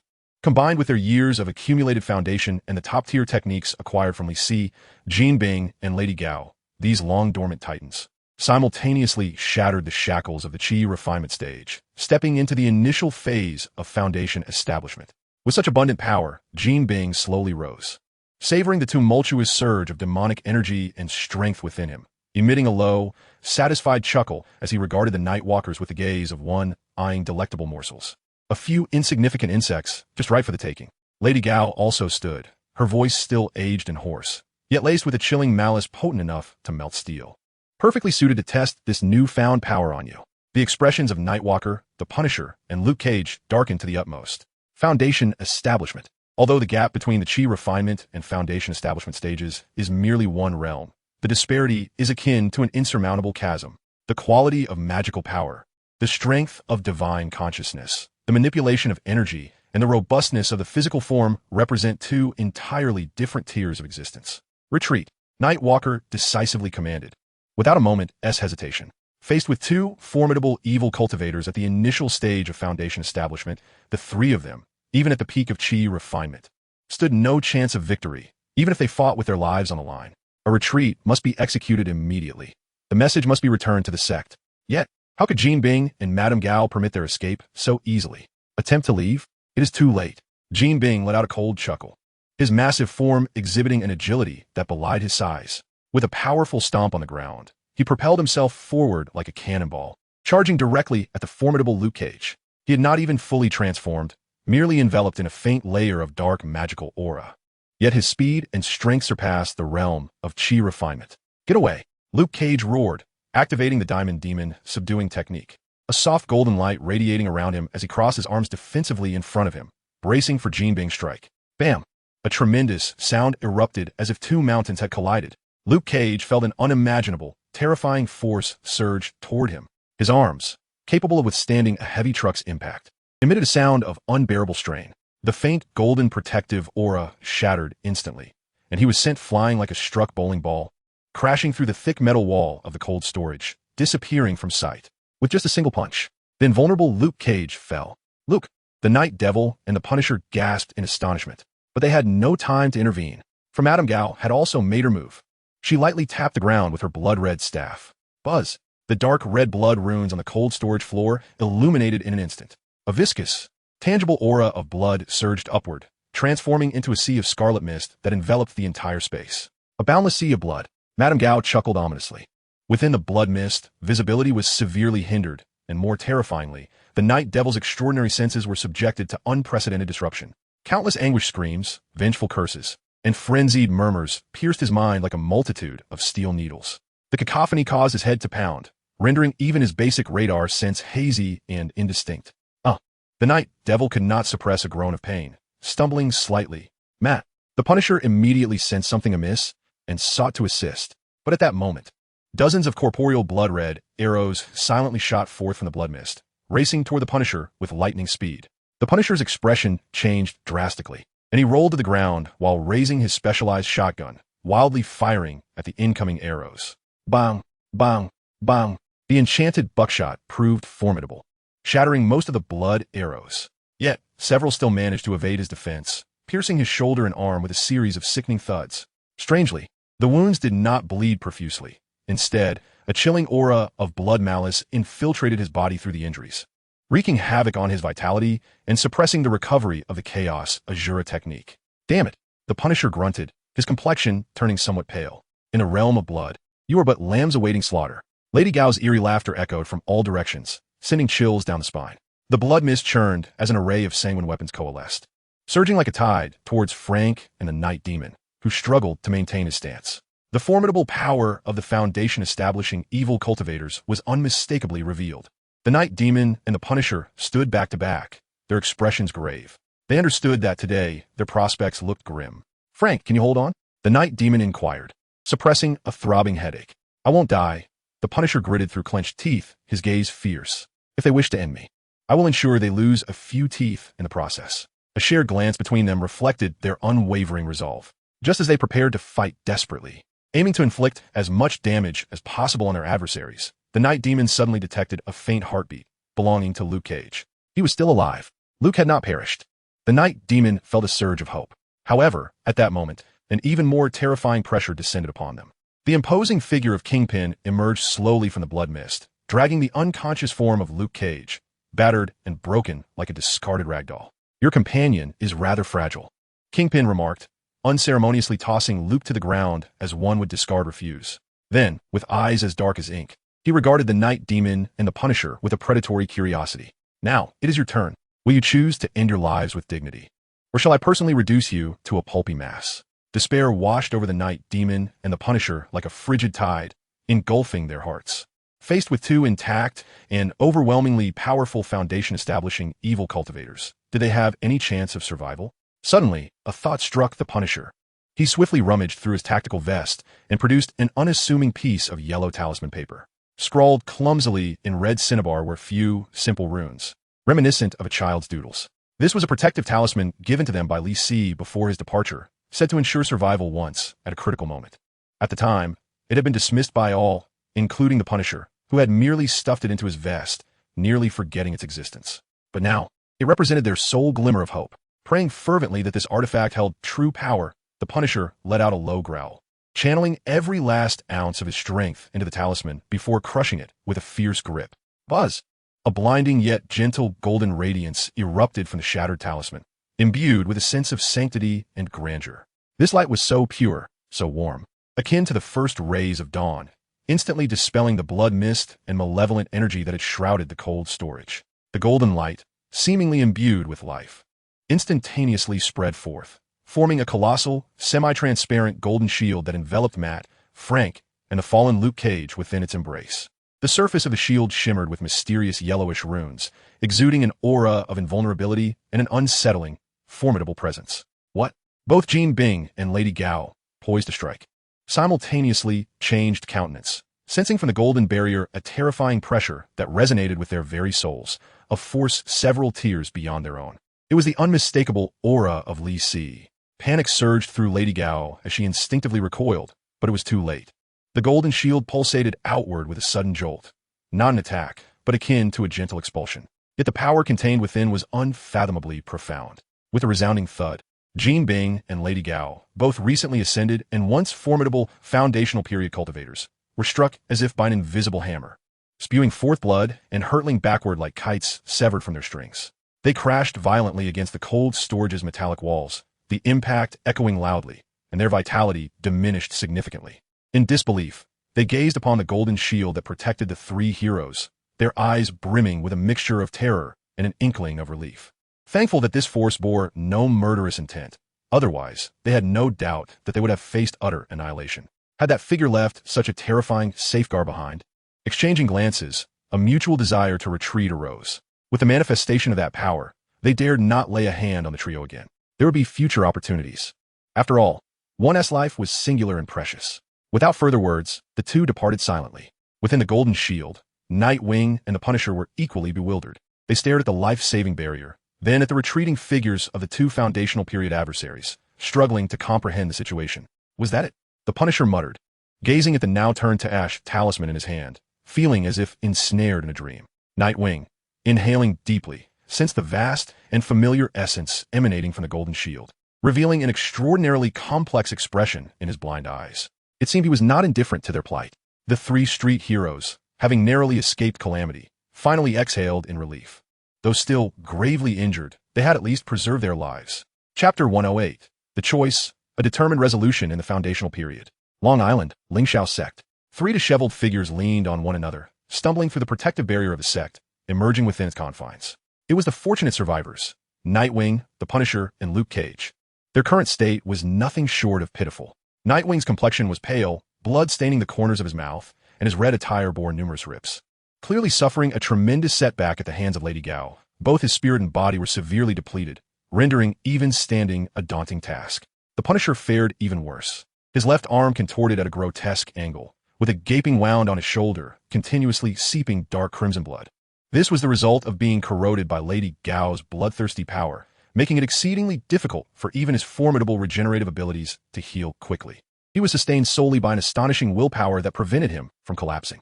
The most tragic of all was Luke Cage, the seemingly impervious tough guy, now reduced to a mere heap of flesh being half-dragged, half-carried by Frank. His bones were fractured in multiple places, blood oozed from his mouth and nose, and he had long succumbed to a deep state of unconsciousness, were it not for his unique constitution, coupled with a protective effect from his cultivation technique.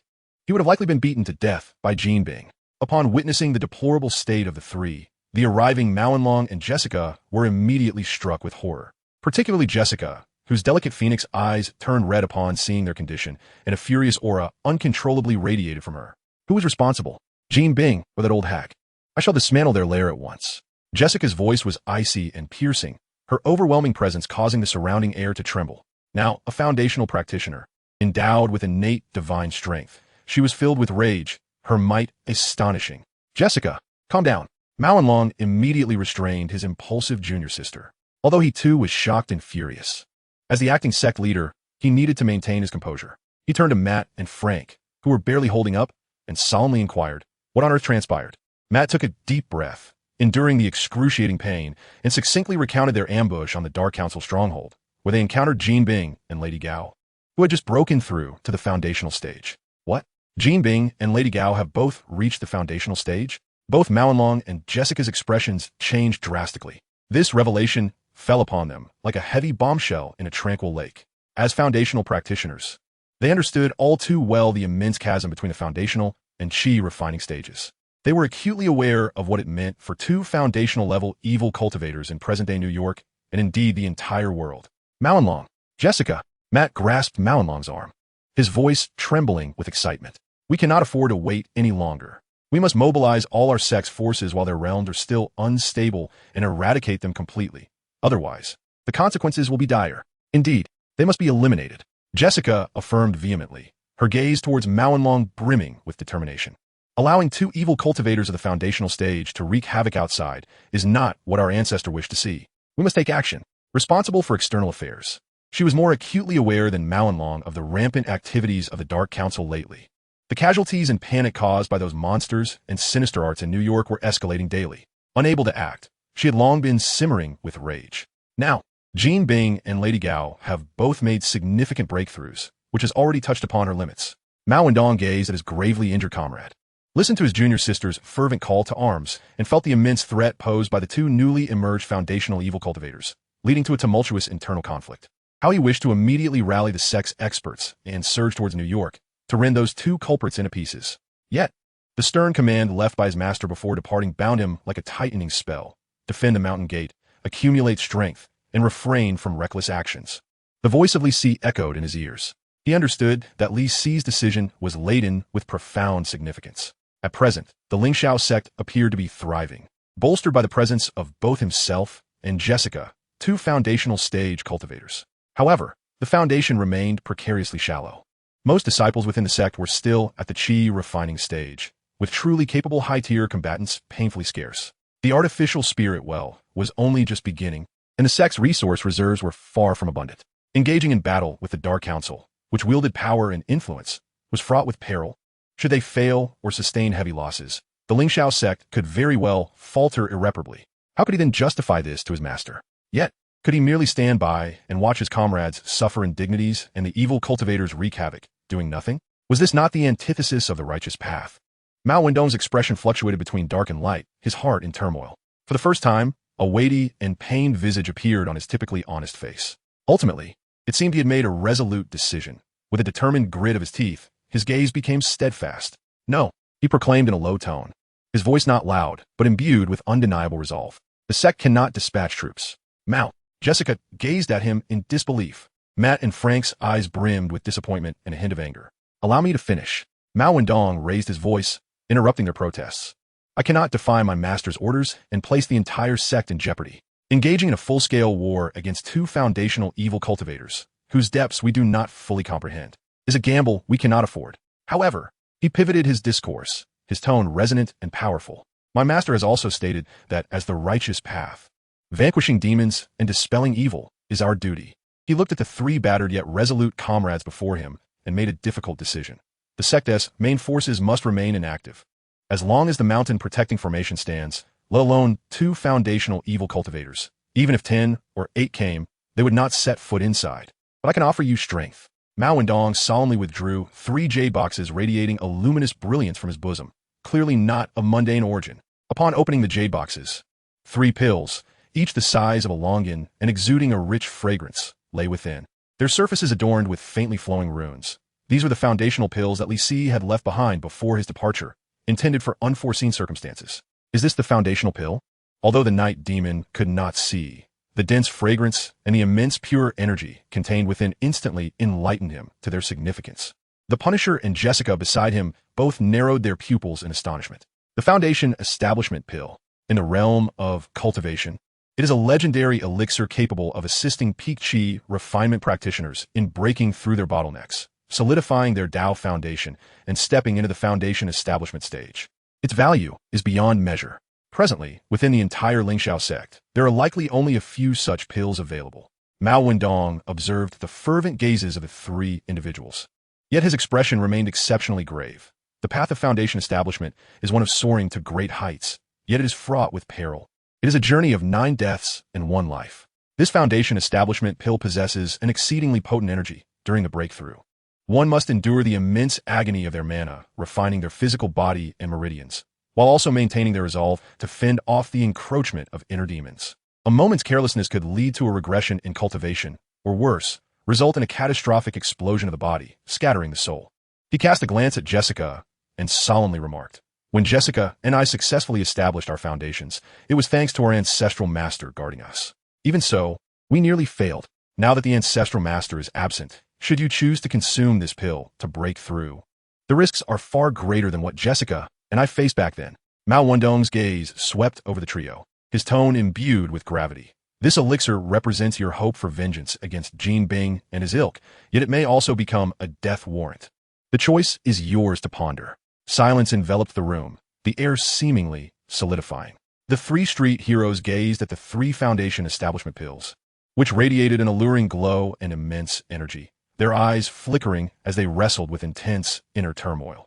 However, thoughts of Jin Bing and Lady Gao's arrogant demeanor, along with the innocent lives lost at the hands of evil cultivators, and the humiliation of their recent desperate escape, ignited a defiant fire within them once more. "I'm in."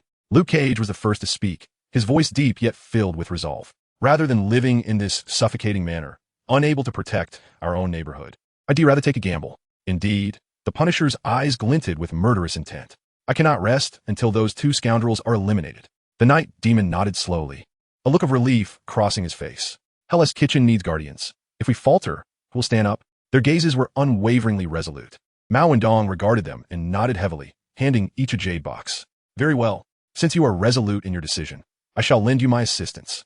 He turned to Jessica and instructed, "Jessica, activate the highest level of the sect's seclusion chamber. Maximize the effect of the spirit gathering array. I will fetch some calming pills and talismans to stabilize your minds." "Understood." Jessica set aside her earlier agitation, nodding gravely. Soon, the 3 street heroes, armed with the determination to risk it all, entered the most spiritually enriched and fortified meditation chamber of the Lingxiao sect.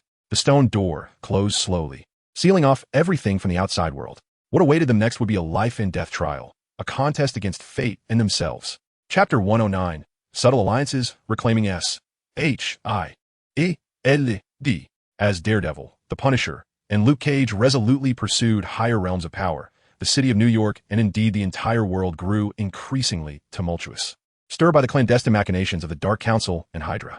The ordinary populace could scarcely perceive the brewing storm, only catching glimpses of the rising tide of violence. Officially labeled as mysterious incidents, mass hysteria, or the proliferation of new narcotics through the media. On the surface, the world maintained an appearance of harmony and festivity. Yet beneath this fade, a torrent of shadowy currents surged, threatening to breach the dam and consume all in its path. Nick Fury, the former director of S.H.I.E.L.D., who lurked in the shadows, resembled the most seasoned of chess players, calmly observing each shift upon the board while quietly positioning his pieces. His weathered single eye fixated intently on the latest intelligence streaming from the safe house, revealing that Wilson Fisk and Madame Gao had both achieved foundational mastery and dealt significant blows to 3 street-level heroes. Could their progress in cultivation be so swift? Fury furrowed his brow, his knuckles instinctively drumming against the table, producing a staccato rhythm akin to his slightly disordered heartbeat. It appeared that the dark arts left behind by that individual indeed possessed the capacity to spawn monsters with alarming ease. He understood that he could no longer afford to wait. Once Fisk and Gao solidified their foundational prowess, bolstered by their extensive network of dark forces spanning the globe, their threat would escalate exponentially. At that point, even if he regained control of it would likely be a formidable challenge to contend with them. Meanwhile, on Hydra's side, Pierce must have sensed the upheaval in New York. Given that old fox's nature, he would undoubtedly seize the opportunity to accelerate his own plans while the Dark Council diverted attention. It was imperative to swiftly excise Hydra, this malignant tumor, to regain the power of S-H-I-E-L-D. A glint of determination flashed in Fury's eyes. Only in this manner could he amass the requisite resources and strength to confront the Dark Council and any potentially more terrifying crises that lay ahead. Taking a deep breath, he activated the highest-level encrypted communication channel. On the other end of the signal was Long Island, Lingxiao sect, in what appeared to be an ordinary servant's quarters. Natasha Romanoff, the once elite spy known as Black Widow, sat cross-legged on a mat, silently practicing the foundational cultivation technique left by Li Si. Clearly, she had overcome her internal resentment and resistance, truly embarking on this new path, her cultivation having remarkably reached the mid-stage of qi refinement. This period spent as a servant in the Lingxiao sect had afforded her weary heart, battered and scarred by her espionage career, a moment of respite and unprecedented tranquility. She found herself relishing the simplicity of a life governed by the rising and setting of the sun, meditating to refine her energy during leisure, and savoring the gradual enhancement of her own power. If she could, she would wish for this moment to last forever, away from the conspiracies, bloodshed, and betrayal. However, when a familiar signal, signaling the highest level of clandestine communication, echoed, Natasha's gaze instantly sharpened and turned cold as ice. She silently retreated to a hidden corner of the room, activated the counter-surveillance device, and connected the communication. Nick Fury's stern, one-eyed visage appeared on the miniature projection. Natasha. Fury's voice was deep and gravelly. The former director. Natasha's tone remained calm and devoid of emotion. You should be aware of the situation in New York. Fury wasted no time, explaining, Kingpin and Madame Gao have ascended to a higher echelon, and the three vigilantes nearly faced total annihilation. Natasha remained silent. Though information within her sect was relatively insulated, she had her channels to grasp the general state of affairs outside. The power of the Dark Council was spiraling out of control. Fury continued, and behind all of this, Hydra is stirring the pot. Pierce, that venomous snake, is using this chaos to expedite his schemes. If he succeeds, the entire world will plunge into grave peril. He attempted to sway Natasha with the severity of the situation. I need your help, Natasha. A sharp glimmer flickered in Fury's single eye. I must know the current sentiments within the Ling Xiao sect. He even suggested, if necessary, I hope you can reach out to the righteous individuals within Ling Xiao. Yet, Natasha's response took Fury by surprise. Fury, I have already stated my position. Her voice remained icy, tinged with a hint of fatigue and weariness. The Black Widow is dead, perishing in your foolish scheme that sacrificed Barton. I am now merely a servant in the Ling Xiao sect, responsible for chopping wood and cleaning. A self-deprecating smile curled at the corners of Natasha's lips. You might find it hard to believe, but during this period as a servant, I have found the greatest peace and stability in my life. I am weary of killing, weary of conspiracies, weary of your sordid power games, and I long to lead a life of an ordinary person. Fury fell silent. He discerned a genuine longing for Natasha's tone. Yet the situation was dire. He could not afford to relinquish hope, even if it meant leveraging Natasha. Ordinary life? Fury's voice bore an imperceptible rasp. Natasha, we are destined to be estranged from ordinary existence. Even if you do not seek trouble, trouble will find you. Think of Barton. Consider this world that is slipping into the abyss. Can you truly find solace chopping wood for the rest of your life? Fury's voice suddenly rose, brimming with intensity. This is not just for me. It is for everything we once fought for. It is for avenging Barton. It is to prevent Hydra from dragging this world into an irreparable abyss. Natasha's expression tightened slightly. The mention of Barton was akin to a spell, stirring the deepest anguish and fury within her. She closed her eyes as a multitude of bloody images flashed through her mind, including Barton's regretful and defiant gaze before his demise. After a moment, she slowly opened her eyes, the coldness within seeming to dissipate, replaced by a complex and inscrutable resolve. I can share some non-core movements within the Ling Xiao sect. Natasha's voice remained steady, devoid of inflection. Yet Fury understood that she had relented. But I have my limits. Natasha's tone turned chillingly frosty. I will never engage in actions that could harm the Ling Xiao sect or that esteemed individual. Her feelings toward Li Si were intricate, encompassing both a loathing for the one who had slain her friend and a gratitude for the tranquility he had brought into her life. Regardless of her sentiments, Natasha was unwilling to confront him any longer. Deal. Fury readily agreed, aware that this was the greatest concession Natasha could offer. With this intelligence, he had enough to proceed with his next plan. Concluding the communication with Natasha, Fury promptly activated another high-level encrypted channel. This time, the visage of Tony Stark appeared on the screen, handsome yet slightly weary and impatient. He was clad in an oil-stained work vest, the backdrop revealing a futuristic laboratory of the Lingxiao sect. Who? You'd best provide me with a compelling reason not to disturb my research. Otherwise, Tony's brow arched at the sight of the one-eyed man on the screen, and his tone grew even more irritable. Oh, it's you, former director. Have you found your retirement home yet? In response to Tony's biting remarks, Fury remained expressionless and got straight to the point. Stark, there's no time for idle chatter. Look at this. He transmitted a meticulously processed document containing irrefutable core evidence regarding Pierce and Hydra's conspiracy into Tony's system. Tony's impatience gradually faded, replaced by solemnity and a hint of anger. He swiftly scanned the document, and when he noted that Hydra had also classified him and Iron Man as potential threats and targets for elimination, a glint of cold fury flashed in his eyes. Hydra's insight plan, Tony muttered. Damn it, these vermin haven't been exterminated yet? They've even infiltrated the highest echelons of S.H.I.E.L.D. He abruptly looked up at Fury. Where did you obtain this information? That is not important, Fury interrupted. What matters is that it is genuine. Hydra has taken control of S.H.I.L.D. and Pierce is poised to exploit its resources and power to achieve their ultimate objective. The establishment of a world governed by Hydra, and we, including you, are on their elimination list. Fury paused, suddenly emanating a faint yet distinct wave of energy. That presence signifies the initial stage of chi cultivation. Tony's electronic eye swiftly detected this surge of energy, and he gazed at Fury in astonishment. You're not mistaken, Fury readily admitted. Thanks to your esteemed ancestor, I too have embarked upon this new path. He revealed the card he had up his sleeve, seeking to bridge the gap with Tony and establish a foundation of trust. Stark, Fury's singular eye glimmered with intensity, his tone imbued with persuasion. The Dark Council is wreaking havoc in New York, with Hydra lurking behind the scenes.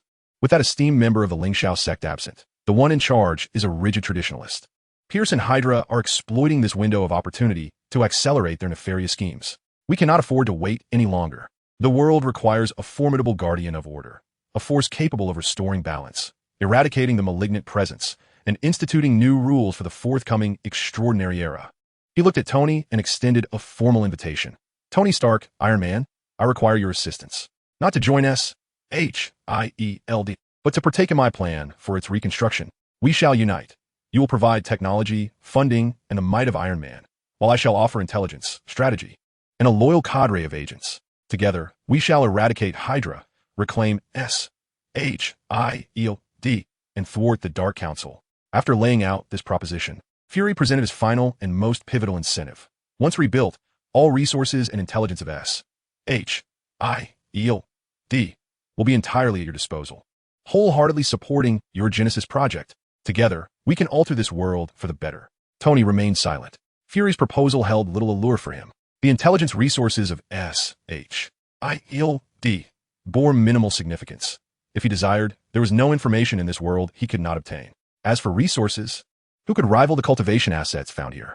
Yet a new source of support, albeit modest, was still better than none. Moreover, the eradication of Hydra aligned with his interests and desires. Fury had previously mentioned his father, Howard Stark, one of the founders of S.H.I.E.L.D. Cleansing the organization and revitalizing his father's legacy might alleviate the lingering sense of indebtedness he felt towards him. However, he remained cautious of Fury and his so-called restoration of order. The current situation, indeed, was not optimistic. The Dark Council and Hydra posed imminent threats. With no immediate hope from the Lingxiao sect, whose esteemed ancestors' whereabouts were unknown, collaborating with Fury seemed to be the most expedient and effective solution to the crisis. All right, Fury, Tony finally spoke, his voice tinged with weariness yet resolute. For the sake of my father, and given that those damn Hydras are indeed a nuisance, I shall assist you this once. He extended a finger, emphasizing, however, first and foremost, we are partners, equal partners. Do not presume to dictate to me. Secondly, once the matter is accomplished, you must fulfill your promises to me, particularly regarding your support for the Genesis project. Every single aspect must be honored. Thirdly, he grinned, revealing that signature, somewhat mischievous smile. If I discover you, or the so-called new S.H.I.E.L.D., your rebuilding has devolved into something akin to Hydra, Do not blame me for dismantling you alongside it. Agreed. In Fury's singular eye, a glimmer of amusement finally surfaced. Despite the convoluted journey, he had successfully recruited this pivotal and formidable potential Avenger onto his chariot. The plan to eradicate Hydra and regain control of S.H.I.E.L.D. was officially set in motion. Chapter 110. Laying Foundations, Slaying Demons, and Exorcising Evil. Within the highest level of the closed-off stone chamber of the Lingxiao sect, the dense spiritual energy enveloped the three figures seated in meditation, thick enough to almost take on a tangible form, akin to viscous nectar. These were none other than Daredevil Matt Murdock, Punisher Frank Castle, and Luke Cage. It had been a full fortnight, and more since their escape from the Dark Council stronghold. Over this period, thanks to the Lingxiao sect's boundless supply of medicinal elixirs and the premier cultivation environment provided by the artificial spiritual well, their bodies, once on the brink of collapse, had miraculously rejuvenated. Luke Cage's fractured bones had long since healed, now more resilient than before, with the faint golden aura surrounding him becoming denser and more substantial. Frank Castle's wounds, once ravaged by the bloodthirsty force, had also mended. Although they left behind grotesque scars visible to the naked eye, these only intensified the ferocity within him and his insatiable thirst for power. An aura of slaughter nearly materializing around him. Matt Murdock, primarily affected in spirit and senses, gradually regained his composure with the calming talismans provided by Mao Wenlong and his own formidable will. Even sensing a faint sign of breakthrough after enduring that trial of life and death. With their injuries healed, what propelled them forward was no longer suffering, but the indelible humiliation and the blazing fire of vengeance. Madame Gao, those two figures akin to demonic entities, wielding the overwhelming, despair-inducing power characteristic of foundational stage cultivators, haunted them like a nightmare. They acutely recognized the insurmountable chasm existing between the chi refinement and foundation establishment stages. To exact revenge, to root out the malignant tumor that was the Dark Council, and to safeguard all they cherished, they had no alternative. They must break through. They must establish their foundations. With a resolute determination akin to burning their boats and embracing life amidst death, the three simultaneously resolved to consume the foundation establishment pill, striving to breach the perilous bottleneck. Mao Wenlong understood the immense risks involved, yet ultimately chose to lend his support. As the ancestral master proclaimed, slaying demons and exorcising evil is also a form of cultivation. Without even this modicum of courage, what merit is there in pursuing immortality?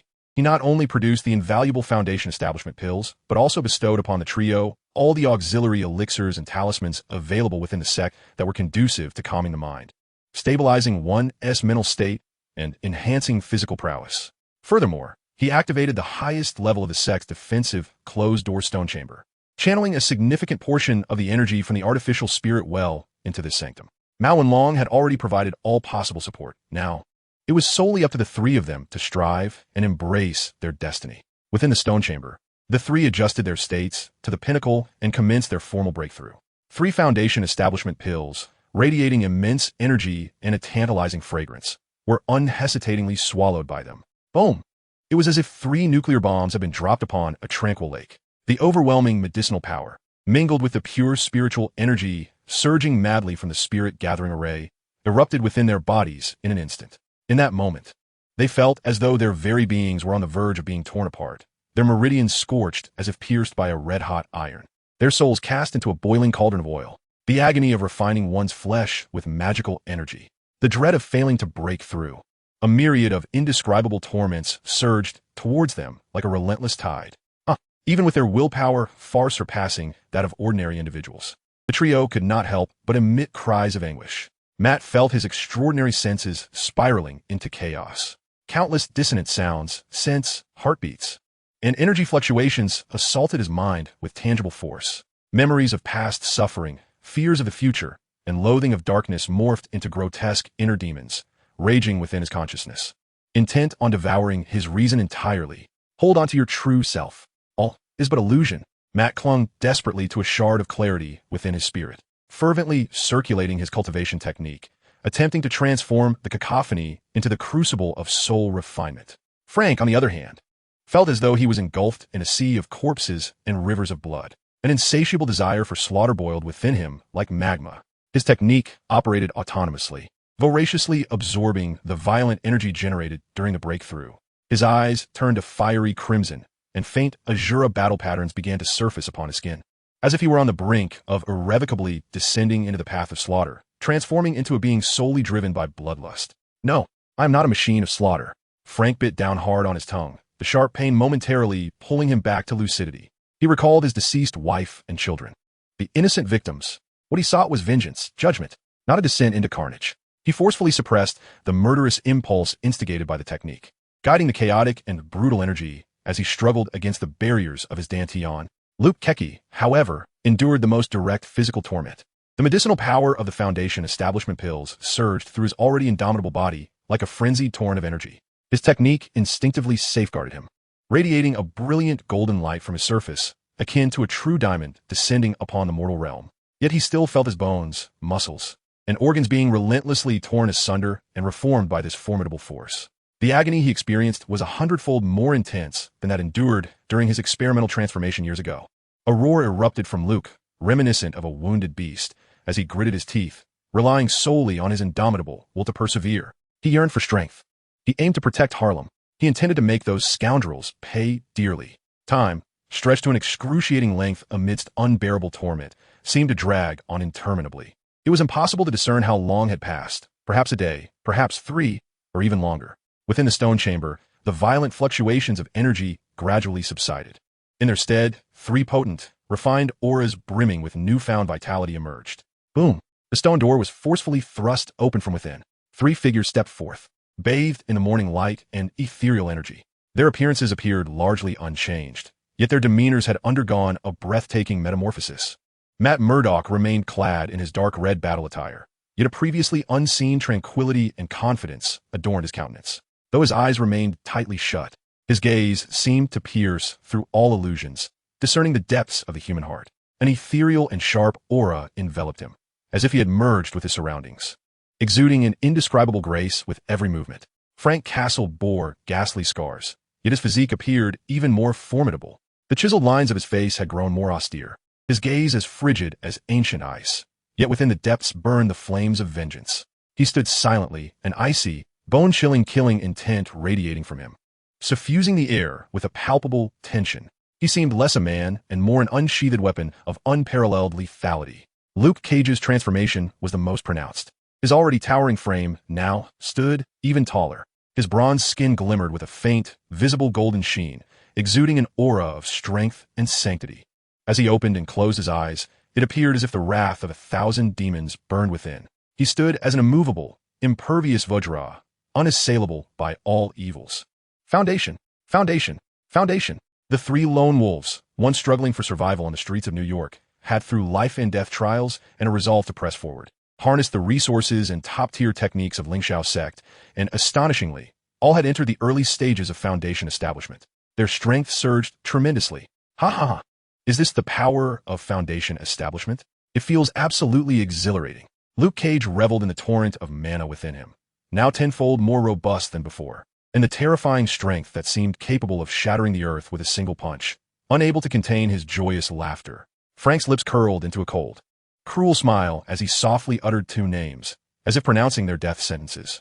Matt slightly tilted his ear, his consciousness expanding like a tidal wave, enveloping a radius of several miles. He could distinctly perceive the heartbeat and breath of every disciple within the sect, even the sound of a rabbit in the distant forest nibbling on grass. The world had never appeared so vividly to him. He murmured in quiet admiration, a confident smile gracing his lips. Outside, Mao Wendong and Jessica sensed the formidable aura of the Foundation establishment stage, a mixture of astonishment and delight washing over them. They had succeeded. You all have triumphed. Jessica, brimming with excitement, rushed forward to examine the 3. Excellent, excellent. Mao Wendong echoed her sentiments, his face radiating genuine happiness for their accomplishment. Truly, they were individuals esteemed by the ancestral master. Ha ha, Mao, Jessica. Matt turned to them, his tone calm, yet imbued with an undeniable resolve. Thank you for your assistance. It's time for us to seek vengeance for the blood debts owed. Indeed. Luke clenched his fists, the knuckles cracking ominously. Those 2 old wretches, and their band of miscreants. I shall drag them one by one into the sewers. Frank remained silent, quietly inspecting his weapons, augmented by talismans, their lethality astonishing.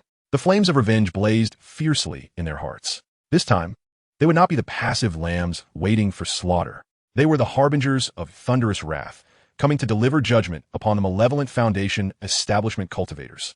Mao Wendong observed the unmasked murderous intent and battle spirit radiating from the trio, opening his mouth to offer words of caution, yet ultimately swallowing them back. He understood that they had transcended the point of being dissuaded. Moreover, deep within, he harbored a desire for them to eradicate the Dark Council completely. Take care. Mao Wendong finally placed a hand on their shoulders, speaking gravely. If things turn dire, remember to activate the talismans. Rest assured, Mao. Matt replied with a slight smile.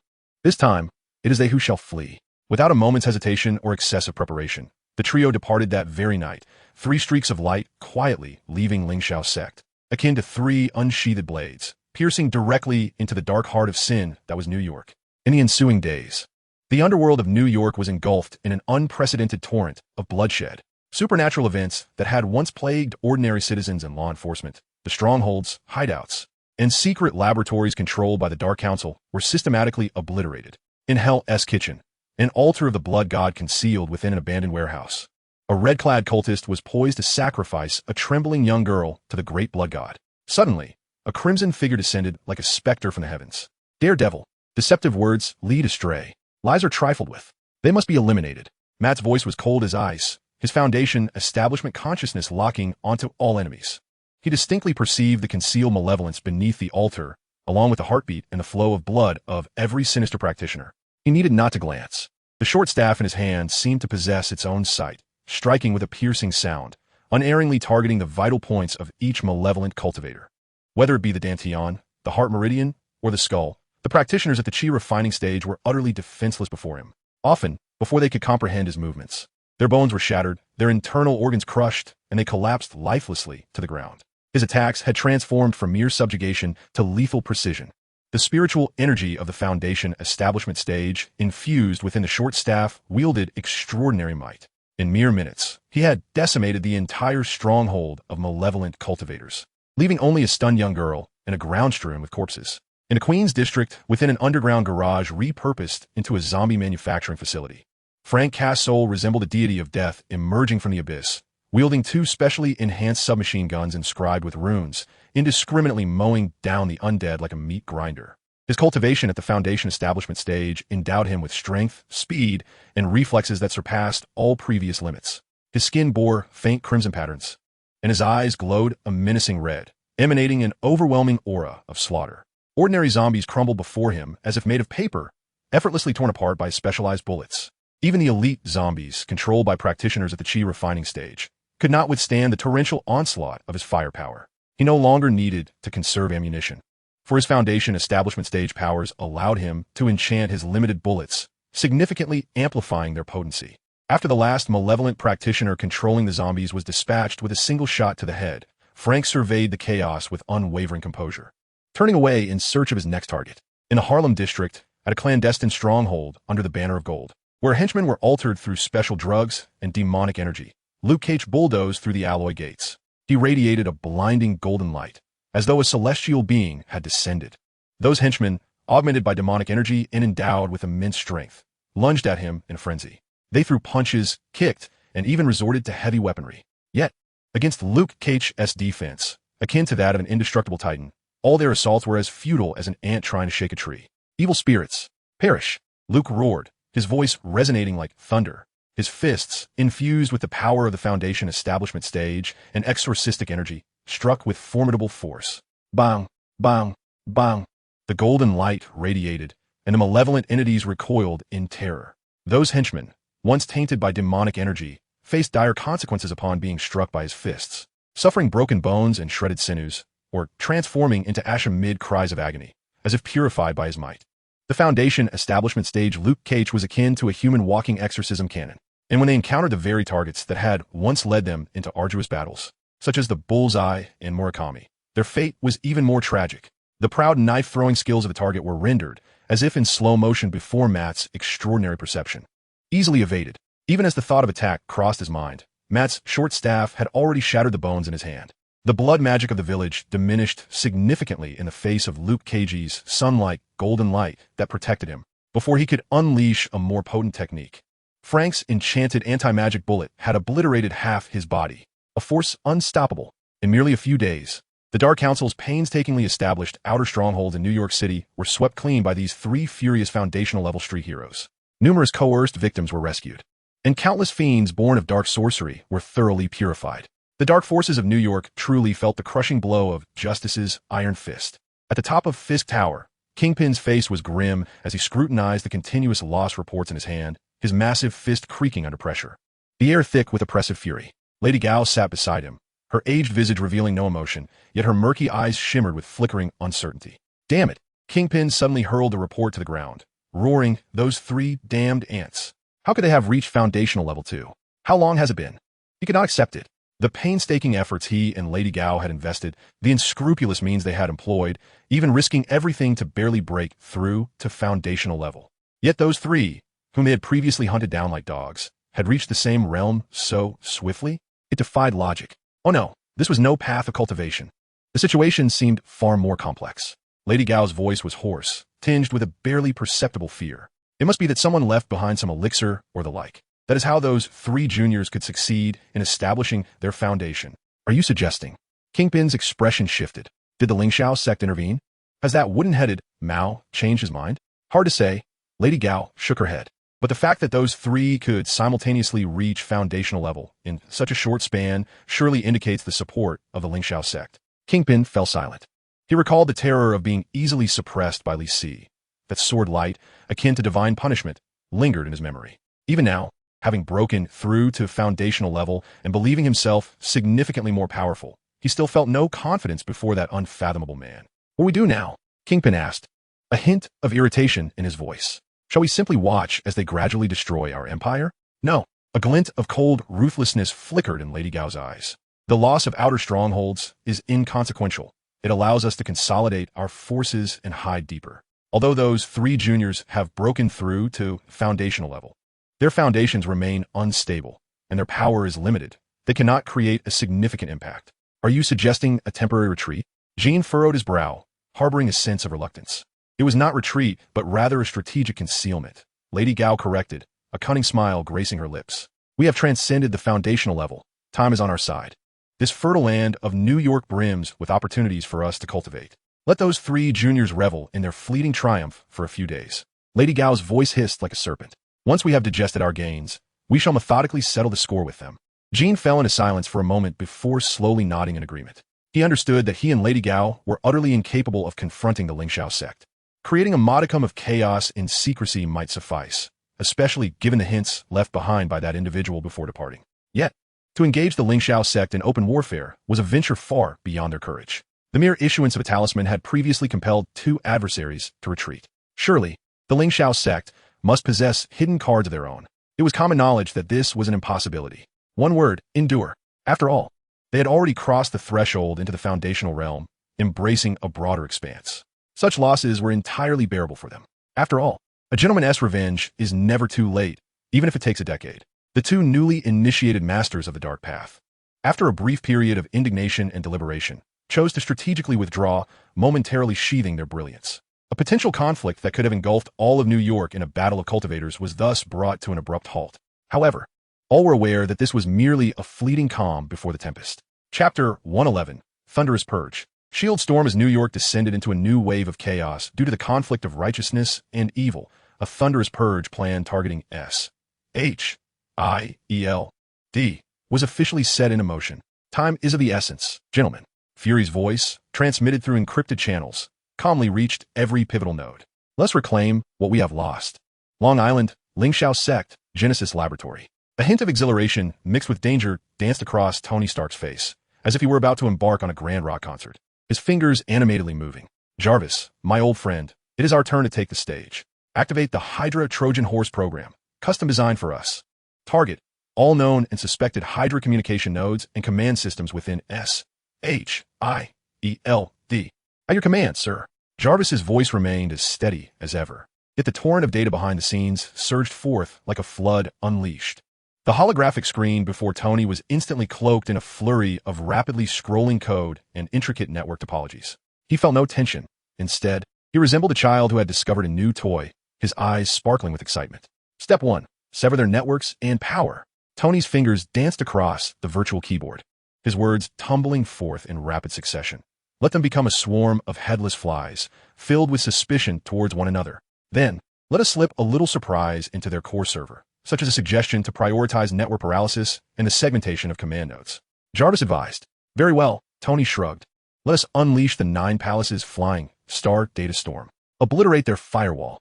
Let them experience the enigmatic algorithms from the east. Although Tony possessed only a rudimentary understanding of the principles of cultivation, this did not hinder him from integrating certain formations, energy operation simulations, and algorithms learned from the Hunyuan Baojian into Jarvis's programming. These seemingly unscientific algorithms unexpectedly delivered a dimensional assault against the traditional network defense systems. In an instant, the digital realm of S-H-I-E-L-D, or rather Hydra, was filled with despair. The data streams, akin to frenzied serpents, disregarded layers of encryption and firewalls, precisely incapacitating one crucial server after another. Encrypted communication channels were instantly inundated with garbled text and alien language. The connections between various departments were forcibly severed. The command system plunged into unprecedented chaos. Pierce and Hydra's meticulously constructed internal network fortress crumbled like mere paper before Tony's assault, which fused cutting-edge technology with a touch of mysticism. The network was subdued. Tony snapped his fingers, a satisfied smile gracing his face. Inform Fury. That old coot is now a deaf and blind man. We can commence the second phase.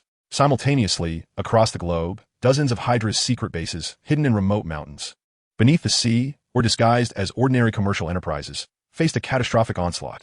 Buzz. In the sky, streaks of golden red light pierced through the clouds. Those are the Iron Legion, deployed in orbit long ago by Tony Stark and remotely controlled by Jarvis. These unmanned battle suits, akin to the most precise surgical instruments, unleashed a saturation strike on Hydra's strongholds based on intelligence provided by Fury and Natasha. Energy beams rained down like droplets. High explosive missiles trailed long tails of fire. The bases were instantly engulfed in flames. The sound of explosions reverberated. The defense systems crumbled before the Iron Legion, incapable of withstanding the onslaught. Hydra soldiers were caught off guard, perishing alongside their bases in the inferno. Sir, according to preliminary assessments, over 85% of known Hydra external strongholds have been successfully destroyed or incapacitated. Enemy reinforcements have been effectively restrained. The periphery of the decapitation operation has been cleared. Jarvis reported calmly. Well done. Tony whistled in approval. Now, the main course is ready to be served. Mark 6, activate. In Washington, D.C., at the S.H.I.E.L.D. headquarters, the Triskelion, this majestic edifice, symbolizing the world's foremost intelligence agency, was now engulfed in chaos. Internal communications were disrupted, and multiple external bases were simultaneously under attack, leaving the Hydra members lurking within in a state of panic, like startled birds caught in a snare. Pierce paced restlessly within the high-rise office, striving to re-establish a command structure, yet all his endeavors seemed to vanish into the abyss. At that moment, a thunderous roar erupted. The formidable glass dome atop the tri-curve wing building, reputed to withstand a small nuclear explosion, shattered instantaneously as if struck by an invisible hammer. Countless shards of glass rained down like hail.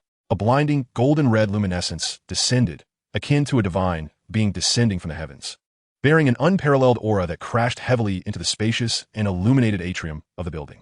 The ground, composed of resilient alloy, fractured under the impact. A shockwave engulfed the air in a cloud of dust. As the haze dissipated, the magnificent Mark 6 battle armor stood proudly, its contours more elegant than its predecessors.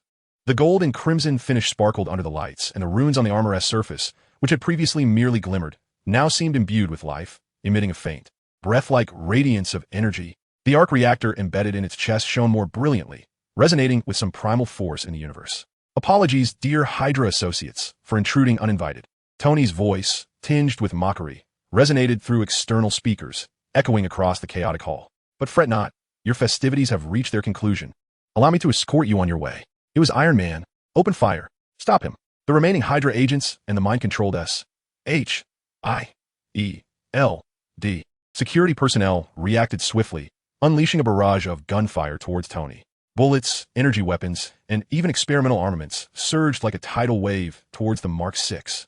However, the runic defense array on the armor instantly illuminated. A soft golden energy shield rippled like water, effortlessly absorbing and even repelling all assaults.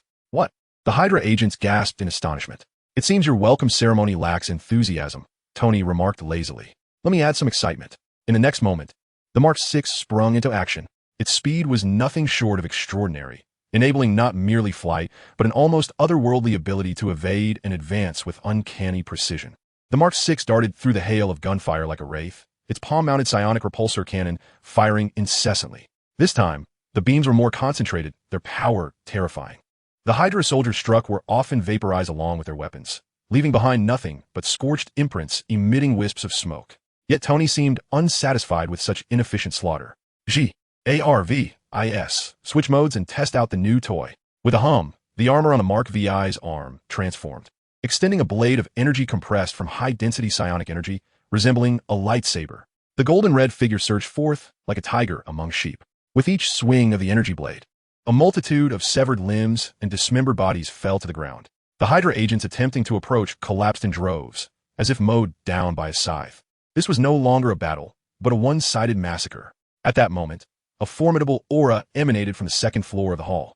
Stock, your opponent is me. Crossbones, along with his clandestine squad trained in dark arts, appeared on the platform above. In their hands were specially designed weapons, a fusion of S-H-I-E-L-D, technology, and some malevolent energy. Oh, finally, some worthy adversaries? Tony paused, lifting his gaze to Crossbones, intrigue flickering in his electronic eye.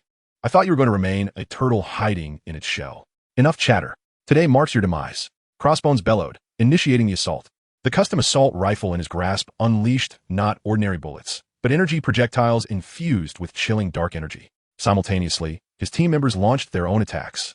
Some released twisted shadow energy, others moved with ghostly speed, while a few braved Tony's repulsor blast, attempting to engage in close combat.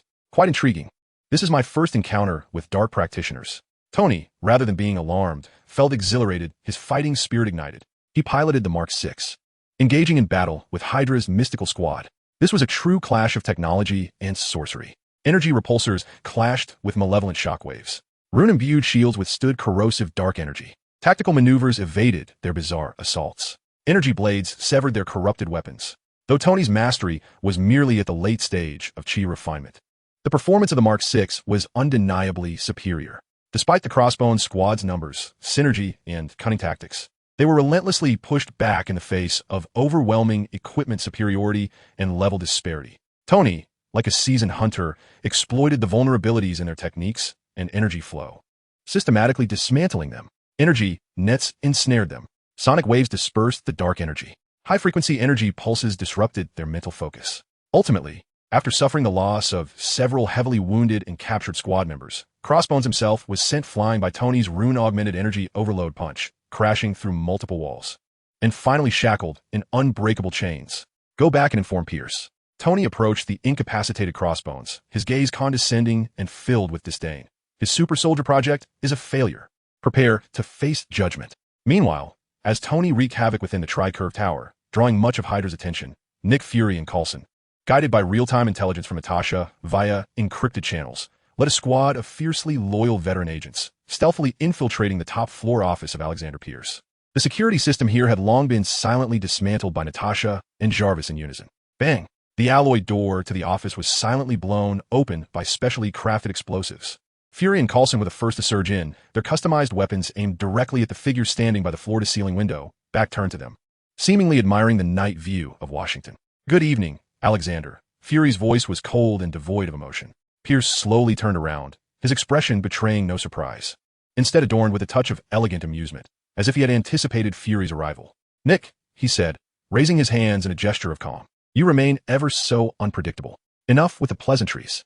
Fury hurled a data disk onto Pierce's desk, his voice laced with fury. Take a look at the good deeds you and Hydra have accomplished over the years. Human experiments, assassinations, subversion, manipulation of wars, the Insight Project. Each of these is enough to condemn you to an eternity in hell. Pierce glanced at the data disk, then at Fury's single eye filled with murderous intent. The smile on his face gradually faded, replaced by a frigid, almost fanatical obsession. Hell, no, Nick. Everything I have done is to forge a truly secure, peaceful, and orderly world. Sacrifices are necessary for this noble goal. Those so-called freedoms only bring chaos and destruction. He seemed eager to continue espousing his twisted ideology. Yet Fury had lost patience. Coulson. Yes, sir. Coulson and several agents immediately moved forward, ready to subdue Pierce. However, at that very moment, a flicker of madness flashed in Pierce's eyes. He abruptly pressed a hidden button beneath the desk. For Hydra. For true order, the Insight Project is activated. In a desperate bid, he attempted to launch the 3 still incomplete motherships, aiming to lock onto and eliminate any threats to Hydra. But Fury was prepared, or rather, Natasha had long since informed him of this final contingency. At the instant Pierce pressed the button, Coulson fired a uniquely designed energy weapon. A powerful electromagnetic pulse instantly obliterated the activation device Pierce had triggered. Simultaneously, Fury sprang into action. His seemingly aged body erupted with a speed and strength far surpassing the ordinary. With a swift leap forward, he lunged at Pierce like a cheetah. Although Pierce had undergone some training, he was utterly no match for Fury, a seasoned warrior and junior cultivator. Bang! Fury executed a decisive throat hold, pinning Pierce firmly against the desk. The immense force rendered Pierce breathless, his face turning crimson. I told you, your era has come to an end. Fury's single eye was filled with cold malice and a hint of relief. Pierce was swiftly subdued and handcuffed. The most insidious tumor of Hydra within the upper echelons of S.H.I.E.L.D. had been thoroughly eradicated. Fury stood before the expansive floor-to-ceiling windows, gazing down at the chaos that was gradually subsiding, before lifting his eyes to the 3-winged tower that symbolized S.H.I.L.D. He understood that the battle was far from over. The road to reconstructing S.H.I.E.L.D., confronting the Dark Council, and facing the unfathomable Li Si and the Lingxiao sect remained fraught with thorns and challenges. Yet, at least for today, they had reclaimed their territory. Coulson, Fury's voice regained its former steadiness and authority. Notify all loyal agents to commence a comprehensive purge of the remaining Hydra elements. Reconstruction begins now. Yes, sir. Coulson stood at attention, a renewed flame of hope igniting in his eyes. The long night of S.H.I.E.L.D. was finally poised to welcome a glimmer of dawn. Chapter 112. The dust settles. A new storm brews, though this dawn was faint and dearly bought. Marked by the sacrifice of countless loyal agents, the internal trust within the organization had utterly crumbled, and the once impregnable global security framework lay in tatters. However, Nick Fury, the one-eyed director who had clawed his way out of mountains of corpses and treacherous schemes, did not wallow in past wounds. Like the coldest and most efficient surgeon, he began to excise the tumors and necrosis from S.H.I.E.L.D.'s ailing body. With the near-cheating technological support of Tony Stark, Fury swiftly pinpointed the remaining Hydra elements lurking within various departments and levels. The list was dispatched to Coulson and a select few absolutely trustworthy subordinates. A sweeping global purge of S.H.I.E.L.D. divisions commenced, arrests, interrogations, and isolations. Those once high-ranking and deeply concealed Hydra agents, confronted with overwhelming intelligence and tactical advantages, offered little resistance and were swiftly apprehended. Of course, there were die-hard elements that stubbornly resisted, but they were promptly subdued by pre-prepared loyal agent teams employing thunderous tactics. Simultaneously, Tony Stark unleashed his financial prowess in a media offensive. A meticulously orchestrated press conference was convened at Stark Tower. Dressed in a sharply tailored suit, Tony stood in the spotlight, wearing a fittingly grave expression tinged with a hint of feigned fatigue. He first sorrowfully confirmed the existence of a nefarious organization known as Hydra within S.H.I.E.L.D., publicly disclosing evidence of their infiltration, assassinations, and chaos. He then cleverly attributed many recent supernatural events and disturbances in New York and globally to Hydra's conspiracies and experiments gone awry, deftly steering public fear and anger toward this vanquished foe. Finally, he lauded the true patriots, led by Nick Fury, who had stepped forward at a critical juncture to cleanse the internal malignancy, announcing that Stark Industries would wholeheartedly support the reconstruction of S.H.E.L.D., standing alongside trustworthy leaders to safeguard the peace and security of the world. The press conference was extraordinarily effective. On one hand, revealing certain truths satisfied the public's right to information and temporarily shifted the blame onto the deceased Hydra, thus stabilizing public opinion. On the other hand, it provided Nick Fury with unparalleled support in reclaiming control over S.H.I.E.L.D., both in terms of public sentiment and moral authority. In this manner, through a blend of transparency and an iron-fisted approach, as well as the synergy of technology and brute force, Nick Fury astonishingly regained command of the beleaguered and nearly sinking vessel that was S.H.I.E.L.D. However, the reconstruction proved to be far more arduous than anticipated. Scrutinizing each remaining agent, rebuilding an almost paralyzed intelligence network, mending the fractured trust with various governments, addressing the inquiries from the World Security Council, and navigating the delicate balance of power. All of these challenges left Fury in a state of constant turmoil. Yet, he was Nick Fury, the man capable of turning the tide beneath Hydra's very nose. Fury commenced sweeping reforms, eliminating bloated departments, promoting loyal and capable newcomers, and initiating the establishment of a more agile, efficient, and clandestine new system. Central to this new framework was a name that echoed repeatedly: the Avengers. Stock, we need to talk. One day, Fury initiated a holographic communication with Tony. He observed Tony, who was animatedly gesturing over a pile of components glowing with runic light, and got straight to the point. "Oh, what dreadful news do you bring?" Tony queried without lifting his gaze. "Is Hydra resurfacing, or is your reconstruction fund running short again?" "Neither," Fury replied as he approached Tony, glancing at the clearly advanced components interwoven with some mysterious energy, a flicker of complexity crossing his one eye. "It concerns the future." He projected a hologram displaying several indistinct figures and codenames. "The world has changed, Stark. Hydra is merely the beginning. In the future, we may face adversaries beyond our imagination, emerging from within the Earth, or even from outer space." Fury's voice resonated with gravity. "We need a safeguard, a team comprised of the most extraordinary and formidable individuals, capable of winning battles that we cannot." He looked at Tony. "I refer to it as the Avengers." Tony paused his activity, turned around, and raised an eyebrow. "So, you wish to assemble a superpowered boy band or girl band? Do you intend for me to be the captain or the manager?" "I am serious, Stark." Fury's expression remained impassive. "I need you. I need Iron Man. I need your intellect, your resources, your combat prowess. Join us and become part of something greater." Tony fell silent for a moment, recognizing the truth in Fury's words. Whether it was the two ancient beings of the Dark Council, the unfathomable patriarch, or the so-called cosmic calamity referred to by others, this world undeniably required a more potent guardian force. Yet he was acutely aware that there existed a formidable force in the world. "Fury, what you say is devoid of significance," Tony declared, stamping his foot and gesturing with his hands. "Do you truly believe that those Avengers can surpass this?" "Indeed, whether in confronting dark forces or addressing unknown dangers, Lingxiao sect stands as the true powerhouse. What uses it for SHIELD to assemble Avengers? How many cultivators can it possibly have? None. If they cannot even triumph over the minions of the Dark Council, what purpose does it serve?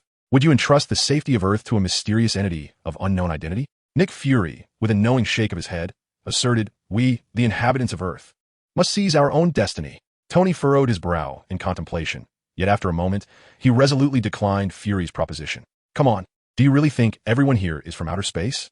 He recognized that Nick Fury's concerns were not without merit, but that did not equate to his endorsement of the Avengers initiative. Just like the current invitation, if members of the Avengers were to be selected from Lingxiao's sect, would it not be absurd? If one seeks to harness a trustworthy power, it would be far better to establish a faction within one's own sect. Nick Fury was indeed a bit arrogant, lacking any sense of reality. "Had it not been for my intervention, you would still be scurrying about like a mouse. And you think you can manage the Avengers initiative? You lack the capability, understand?" Seeing Tony's firm stance, Nick Fury ceased his persuasion. He could only wait for the opportune moment to present this plan again. While Fury struggled to reconstruct SHIELD and strategize for the future, the nights in New York City continued to unfold the battle between good and evil. However, the balance had subtly shifted. After successfully solidifying their foundations, Matt, Frank, and Luke underwent a dramatic transformation in strength. No longer did they remain in passive defense. Instead, they morphed into hunters of the night, taking the initiative to strike. The influence of the Dark Council was diminishing at an unprecedented pace. Furthermore, SHIELD's stance had also evolved. They no longer concealed the truth and would even, intentionally or not, leak clues regarding the Dark Council's illicit activities to the trio. Or, during their enforcement actions, they would conveniently ensure that nearby police forces temporarily withdrew. In this ebb and flow, the Dark Council's operational space in New York was severely constricted. In the Lingxiao sect laboratory, a moment of triumph emerged. "We did it! Banner, we have succeeded!" Tony Stark exclaimed, gazing at the device before him, no larger than a suitcase, yet steadily radiating a gentle white light as it transformed surrounding electrical energy into pure spiritual essence. He was so elated that he could nearly leap with joy. Beside him, Dr. Banner, equally exhilarated and gratified, nodded vigorously. "Yes, Tony, the first generation of the miniaturized, high-efficiency spiritual energy conversion core is complete."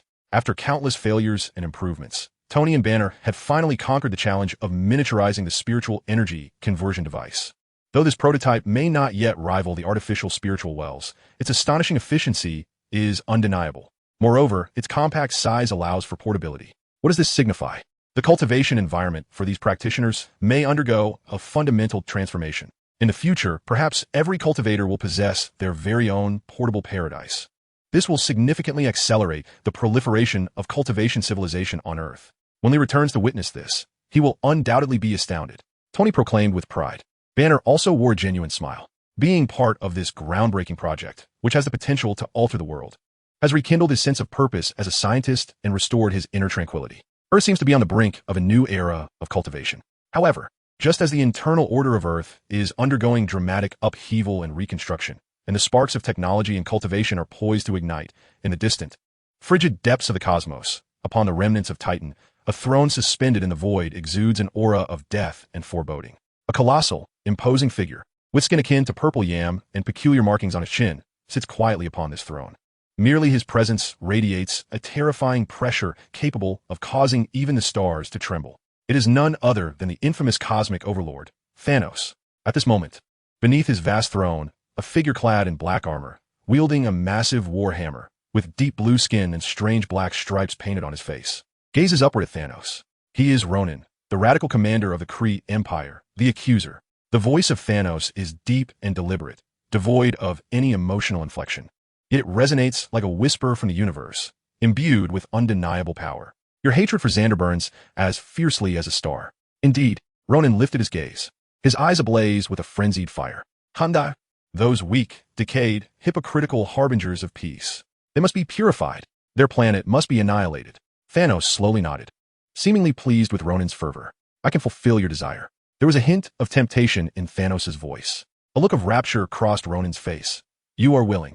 However, Thanos' tone shifted. You must first accomplish a task for me. He raised a massive finger, pointing to a projection of a blue planet in the void, Earth. On this primordial planet, known as Midgard, lies something of great interest to me. Thanos spoke slowly. A blue cube, which they call the Tesseract. Mortals cannot fathom its true power, yet they foolishly aspire to control it. Thanos' tone dripped with disdain. Go, Ronan. Lead your fleet to Midgard and bring the Tesseract back to me. Midgard? Ronan furrowed his brow, seemingly recalling the name. Wasn't that a primitive civilization under the protection of the Asgardians? Indeed, a flicker of barely perceptible light danced in Thanos' eyes. As long as you bring me the Tesseract, Thanos made his promise. I shall personally intervene and obliterate Xander. Upon hearing the words obliterate Xander, all of Ronan's doubts vanished. The flames of vengeance utterly consumed his rationality. As commanded, Ronan knelt on one knee, fervently exclaiming, the Tesseract shall belong to you, and Xander will be reduced to cosmic dust. He rose, turning to stride away, eager to summon his fleet to execute what he perceived as a remarkably simple task. Watching Ronan retreat, a chilling mockery flickered in Thanos' deep, purple eyes, reminiscent of an ancient well. Foolish Kree, he murmured to himself, his voice echoing in the vast hall. Leaning against his throne, Thanos lightly tapped his fingers on the armrest, his gaze seemingly piercing through the endless void, resting upon that distant blue planet. Midgard, Earth, Odin, and that suddenly appearing mysterious eastern power. Let this Kree stir the troubled waters for now. A conflagration from the depths of the universe had already been ignited, silently approaching the Earth, a realm that had just undergone an internal purge, full of potential yet brimming with vitality due to the emergence of cultivation.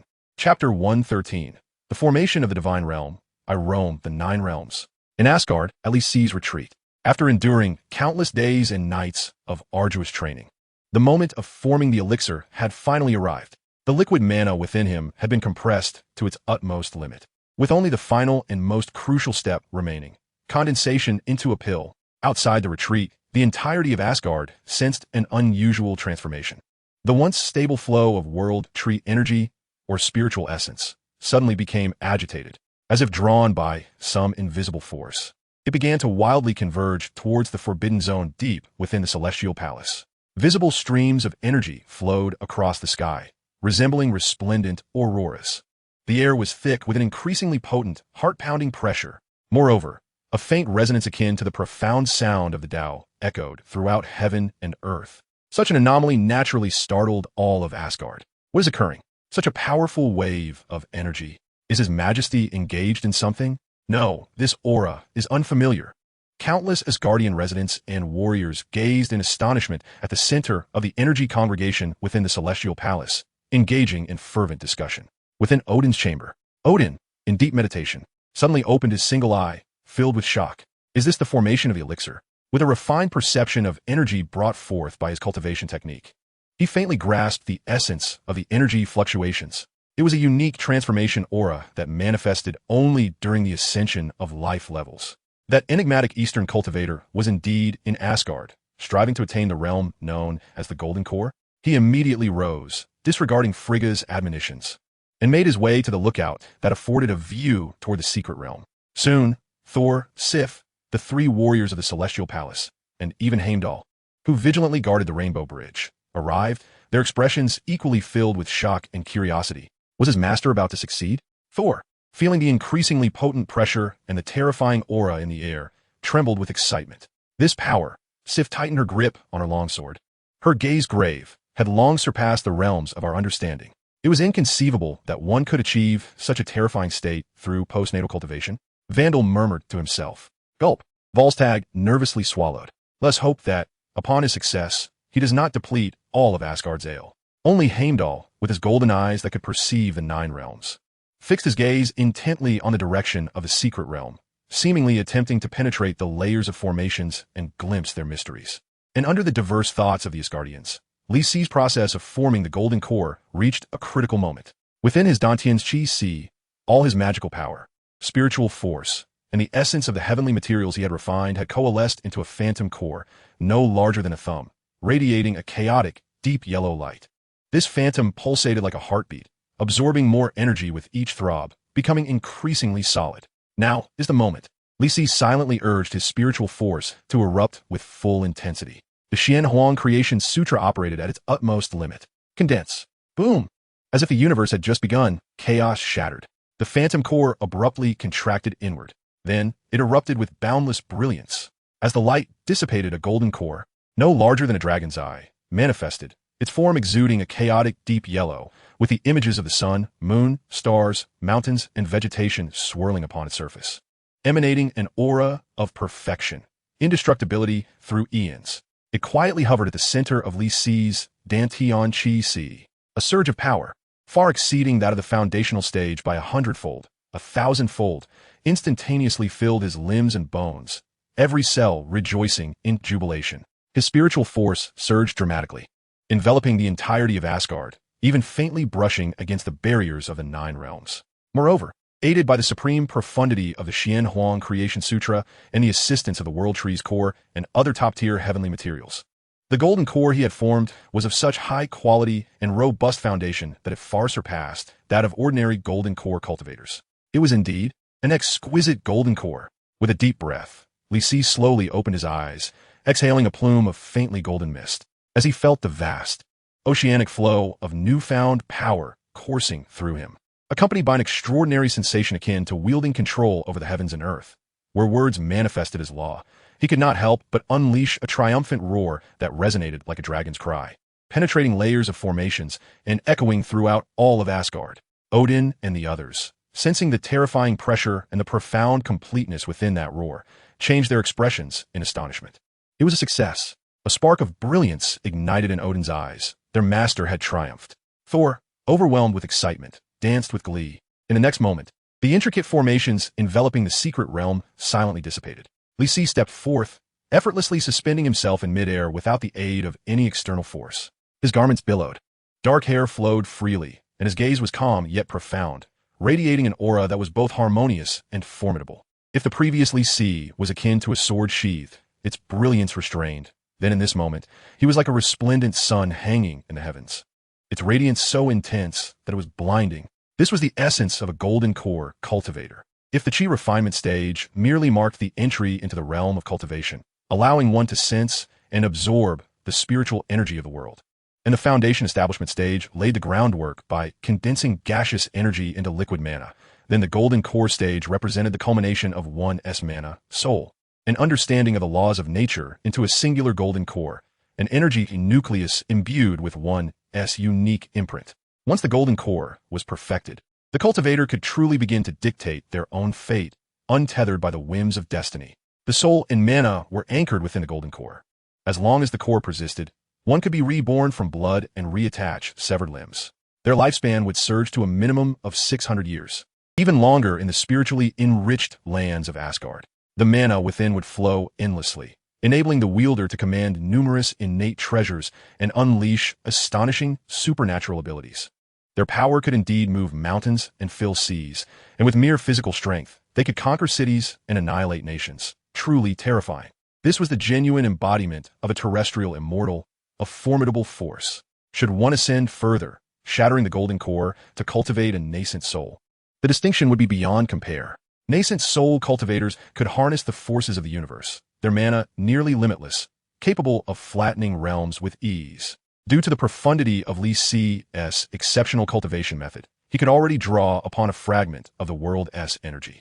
Though still faint, it was sufficient to elevate his combat prowess far beyond his peers. Standing there, suspended in midair, he felt the surging power within him. With a mere thought, the surrounding energies converged towards him like obedient children, yielding to his will. This sensation of mastery overall was immensely gratifying for Li Si. Odin, Thor, and the others hurried forward to extend their congratulations, their voices brimming with envy and reverence. They could distinctly sense that the Li Si of this moment was an entirely different being compared to the one who had entered seclusion. The overwhelming pressure and unfathomable aura emanating from him caused even these so-called deities to experience heart palpitations. Li Si, momentarily roused from the intoxicating surge of power, inclined his head slightly towards the crowd, signaling that no excessive formalities were necessary. He dissipated the imposing aura surrounding him, reverting to the guise of an ordinary youth from the neighborhood. Yet, the flickers of divine light occasionally flashing in the depths of his eyes still commanded respect. However, amidst the joy, a trace of perplexity began to stir within Li Si. He turned his inner gaze to his dantian, observing the flawless, swirling golden elixir of a deep yellow hue, furrowing his brow in contemplation. Why was there no heavenly tribulation? According to the common lore of the cultivation world, transcending from foundational cultivation to the golden elixir stage was an act defying the heavens, inevitably attracting the test of heavenly will and the terrifying descent of thunderous tribulations. Cultivators must endure these tribulations to truly solidify their realm and gain the acknowledgement of the cosmos. Moreover, it is generally asserted that the higher the quality of the condensed golden elixir, the more formidable the ensuing tribulation. For one like him, who had condensed a top-tier golden elixir, the inevitable challenge would be the legendary Nine Heavens Thunder Tribulation, powerful enough to obliterate even the mightiest of those in the tribulation phase. Yet, not a single thundercloud had appeared. The entire process of his breakthrough had unfolded with an almost surreal ease. Such a scenario could typically indicate one of two possibilities. Li Si pondered. Either the energy levels of Asgard were exceedingly high, with the world tree capable of accommodating numerous golden elixir cultivators and even higher-tier beings, such as nascent soul and transformation gods. The heavenly tribulation serves as a filtering and limiting mechanism. If a realm cannot sustain an excess of high-tier cultivators, it generates tribulations to elevate the difficulty of breakthroughs. Conversely, if it can fully accommodate them, tribulations would not manifest during ascension. Of course, the absence of tribulations could also suggest a second scenario. His gaze deepened as he speculated. Is it possible that the laws of this Marvel universe, the very rules of the cosmos, contain some inherent deficiency? Or perhaps, its operational mechanisms are strikingly different from those of the cultivation universe I am familiar with? He leaned towards the latter hypothesis. After condensing the golden elixir, Li Si re-evaluated the Infinity Gauntlet and the Space Stone within the Cosmic Cube. He discerned that these two artifacts seemed more like manifestations of certain regulatory permissions rather than mere fragments of authentic laws, as he had previously conjectured. It was as though someone had crafted a programmatic code for the universe's operation, embedding various permissions or backdoors within these devices. Users merely needed to obtain these keys to access the corresponding permissions without truly comprehending the underlying logic. If this were indeed the case, Li Si mused, no wonder the Time Variance Authority regarded the Infinity Stones as mere trinkets, and even Hela looked down upon them. He even drew parallels to the ancient jade tattoo on his chest and the true classic of Xianhuang transformation. Was this power also a component of this regulatory system? Or perhaps an existence that transcends it? In an instant, Li Si, the newly ascended Golden Core cultivator, once again felt the long-lost reverence for the unknown and the insatiable desire for exploration. Of course, he refrained from revealing these profound contemplations. Observing the expressions of Odin, Thor, and others who were still immersed in the awe of his golden core prowess, Li Si understood that his recent breakthrough had imparted a valuable lesson to them. It clarified for them that the path of cultivation possessed a strength and potential far surpassing their power systems based on bloodlines and divine legacies. This undoubtedly laid an excellent foundation for his future endeavors in promoting cultivation across the Nine Realms. Your Majesty, Li Si said to Odin with a smile. I have fortuitously achieved a breakthrough and have troubled you for many days. It is time for me to take my leave. Your words are but jest. Odin quickly waved his hand, a warm smile lighting up his face. To witness your successful breakthrough in Asgard is our honor. I have arranged a grand feast for tonight, not only to celebrate your achievement, but also to seek your insights into the mysteries of cultivation. He paused, glancing at Thor. And it is a perfect opportunity for young Thor to formally raise a toast to you. Indeed, Thor nodded eagerly, genuinely admiring Li Si with utmost respect. Li Si contemplated for a moment. Having just broken through to the Golden Core stage, he indeed needed time to stabilize his realm and familiarize himself with his newfound power. Moreover, he wished to seize this opportunity to converse with Odin, the local sage, to gain a deeper understanding of the Nine Realms' circumstances and to prepare for his forthcoming journeys of cultivation. Very well, Li Si nodded. Then I shall graciously accept your invitation. That evening, the Golden Palace of Asgard was illuminated, filled with celestial melodies. A grand banquet was being held in honor of the mysterious, immortal Li Si from Midgard. Amidst the clinking of goblets, Li Si engaged in delightful conversation with Odin. He subtly inquired about the customs and curiosities of the Nine Realms, as well as any potential treasures that might exist. In turn, Odin humbly sought guidance regarding the cultivation challenges he had encountered recently, along with his various curiosities about the cultivation system. Both parties benefited from the exchange, and the atmosphere was exceedingly harmonious. As the wine flowed, Li Si formally presented his plans for the future. Your Majesty, my recent breakthrough requires a bit more time to solidify my realm. Once I have stabilized my cultivation, I wish to take Thor to explore other regions of the Nine Realms, both to broaden our horizons and to temper our spirits. Additionally, I seek to gather some resources for my own cultivation. Odin pondered for a moment before readily agreeing. Thor indeed needs more practical experience to truly grow. The Nine Realms are vast, filled with adventures. Traveling will greatly benefit his cultivation. He then proactively offered. Asgard possesses a complete star map of the Nine Realms along with records of customs from each realm. I shall have someone retrieve them for you shortly. If necessary, I can also write a few letters to some old friends in other realms to facilitate your and Thor's travels. Then I am profoundly grateful, Your Majesty. Li Si raised his cup in a gesture of camaraderie. An alliance concerning the dynamics of Asgard and the Nine Realms, as well as Li Si's own path, was quietly solidified amidst the joyous banquet. A new journey was about to commence. Chapter 114. The Xianwang Sword, the Cosmic Mirror, and the departure to traverse the Nine Realms. Once the feast concluded, Li Si prepared to enter seclusion, intending to consolidate his cultivation. Having recently broken through to the Golden Elixir stage, his realm was not yet fully stabilized, and the surging power of magic and soul within him required time to acclimate and master. Moreover, the precious resources he had procured from the treasury needed considerable refinement. Notably, the black flying sword that had accompanied him for so long now appeared rather shabby, as well as the blue cube containing the spatial gem.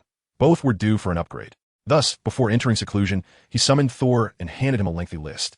Thor, please assist me in gathering these materials, Li Si instructed. Most of them are native to Asgard and should be easily obtained in your father's name.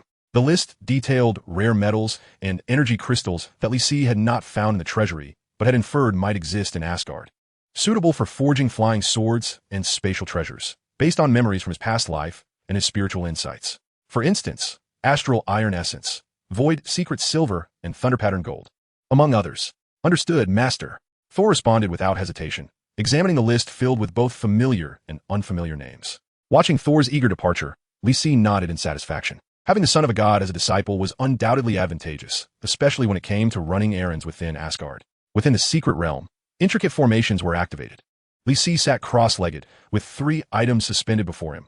First, the entirely black flying sword that had accompanied him for many years. Second, the seed of the eternal flame, the size of a dragon's eye, sealed away and radiating an aura of terrifying heat and indomitable essence. And third, a collection of rare metals and crystals gathered by Thor, including high-quality URU steel ingots and solar stones. My old companion, after being with me for so long, it is time for your transformation, Li Si remarked, gazing at the black flying sword with a hint of nostalgia. Though merely a magical artifact, it was his first proper weapon since embarking on the path of cultivation in this realm. Taking a deep breath, the golden elixir within him swirled brilliantly. The magical power of a golden elixir practitioner surged forth like a roaring river. Rise, Li Si pointed with his fingers, and the seed of the eternal flame soared into the air. He formed intricate hand seals, reciting mystical incantations as profound formulas infused the flame seed. Buzz! The eternal flame surged forth, transforming into a dark golden furnace of flames that radiated an intimidating heat. The surrounding air ignited instantaneously, warping under the intensity. Such an extraordinary fire, utilized for crafting, is indeed a remarkable boon. Subsequently, Li Si cast the black flying sword into the fiery furnace. Hiss, hiss, hiss. The essence of the sword began to swiftly melt and decompose under the searing heat of the eternal flame, with impurities being meticulously eliminated, leaving behind the purest essence of the sword, exuding a sharp aura. Thereafter, Li Si meticulously added materials such as URU divine steel, sunstone, star iron essence, and void secret silver into the furnace, in a specific order, under the terrifying heat of the eternal flame and Li Si's precise manipulation of golden core stage mana. These seemingly indestructible rare materials began to melt like wax, gradually merging with the essence of the sword. This process demanded exceptional skill and control from the craftsman.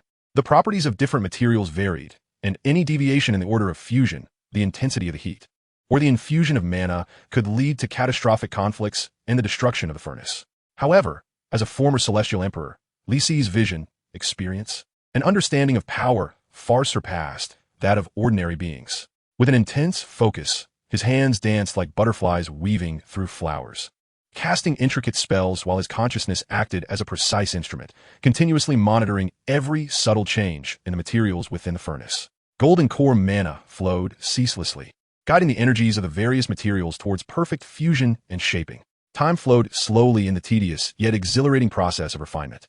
After an indeterminate duration, when the final material seamlessly integrated, the liquid metallic essence in the furnace revealed a profound, chaotic hue, as if it contained the primal essence of the universe. Condense. A glimmer sparkled in Li Si's eyes as he thrust his hands forward vigorously. The chaotic metallic liquid in the furnace began to churn vigorously, stretching and coalescing as if animated by life.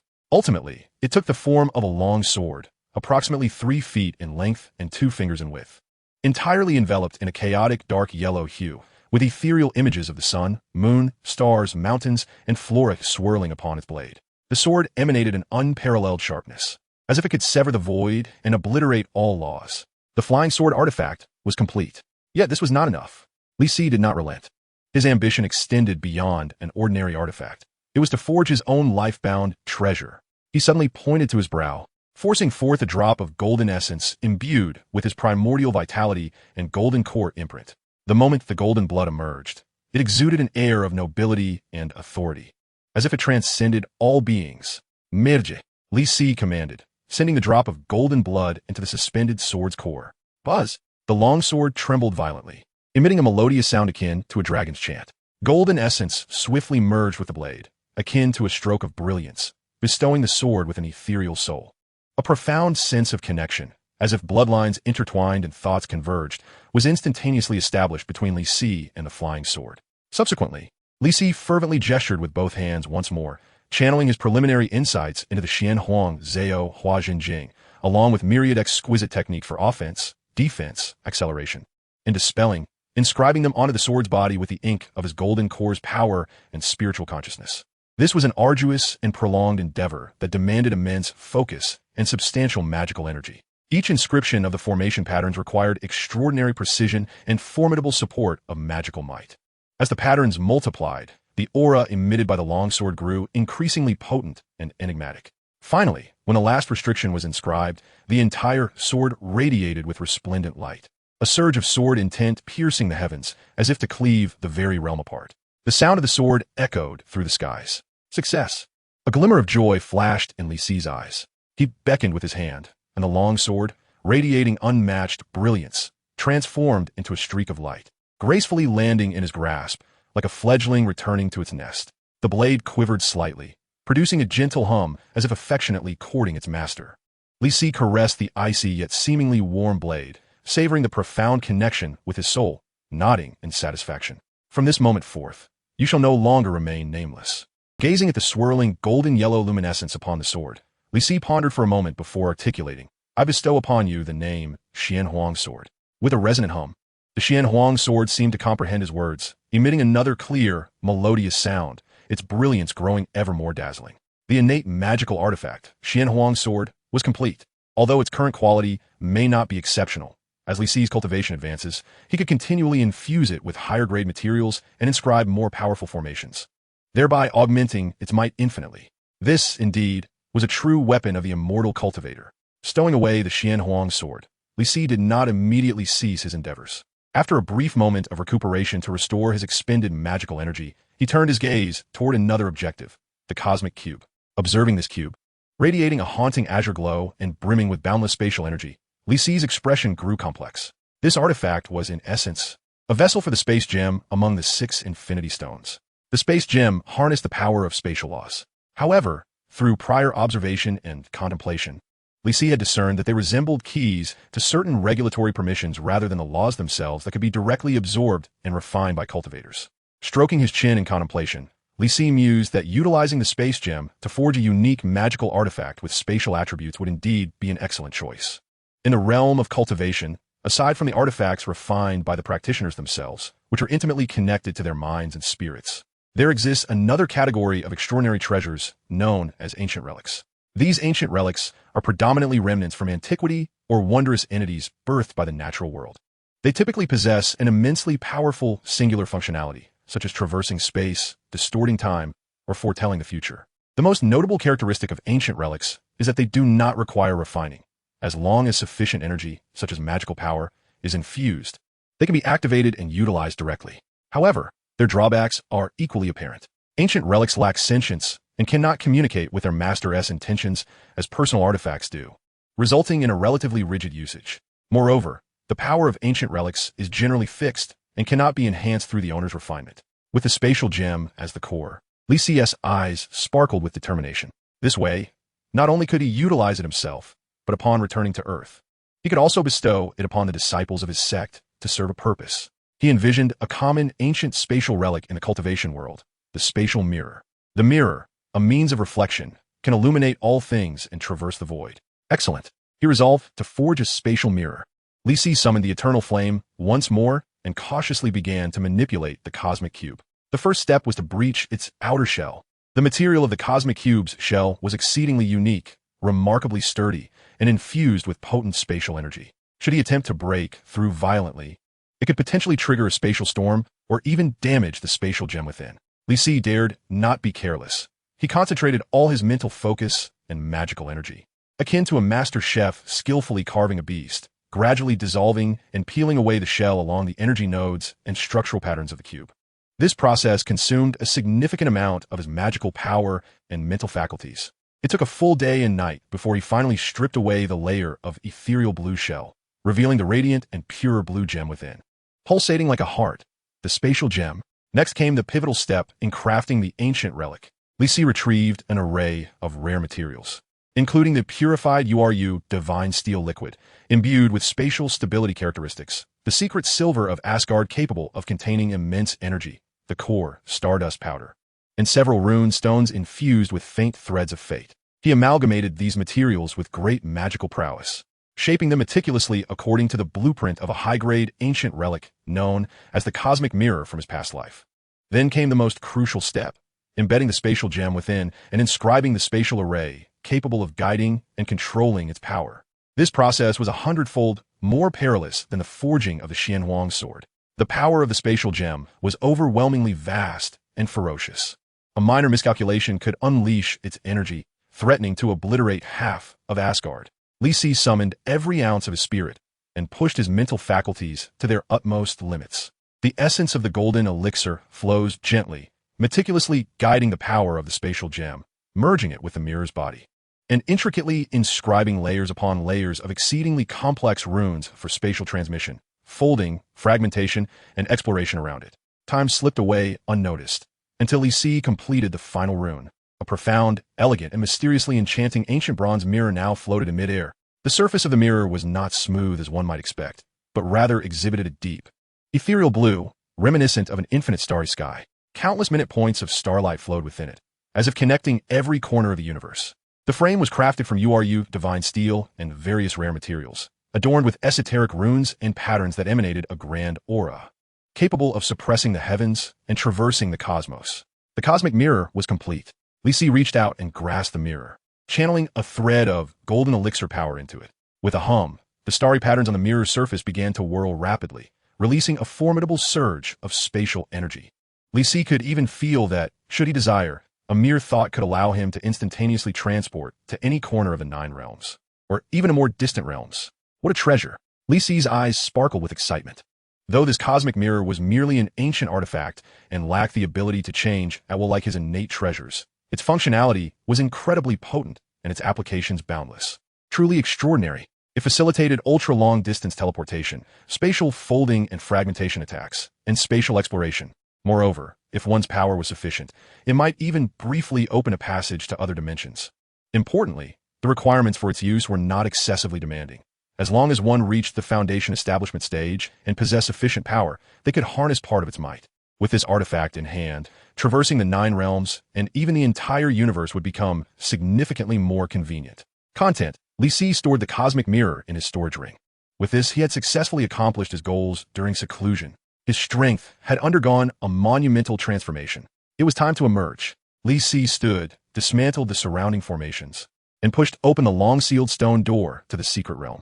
Feeling the fresh power surging within him like a roaring sea, and gazing upon the still magnificent scenery of Asgard, a confident smile graced his lips. Thor.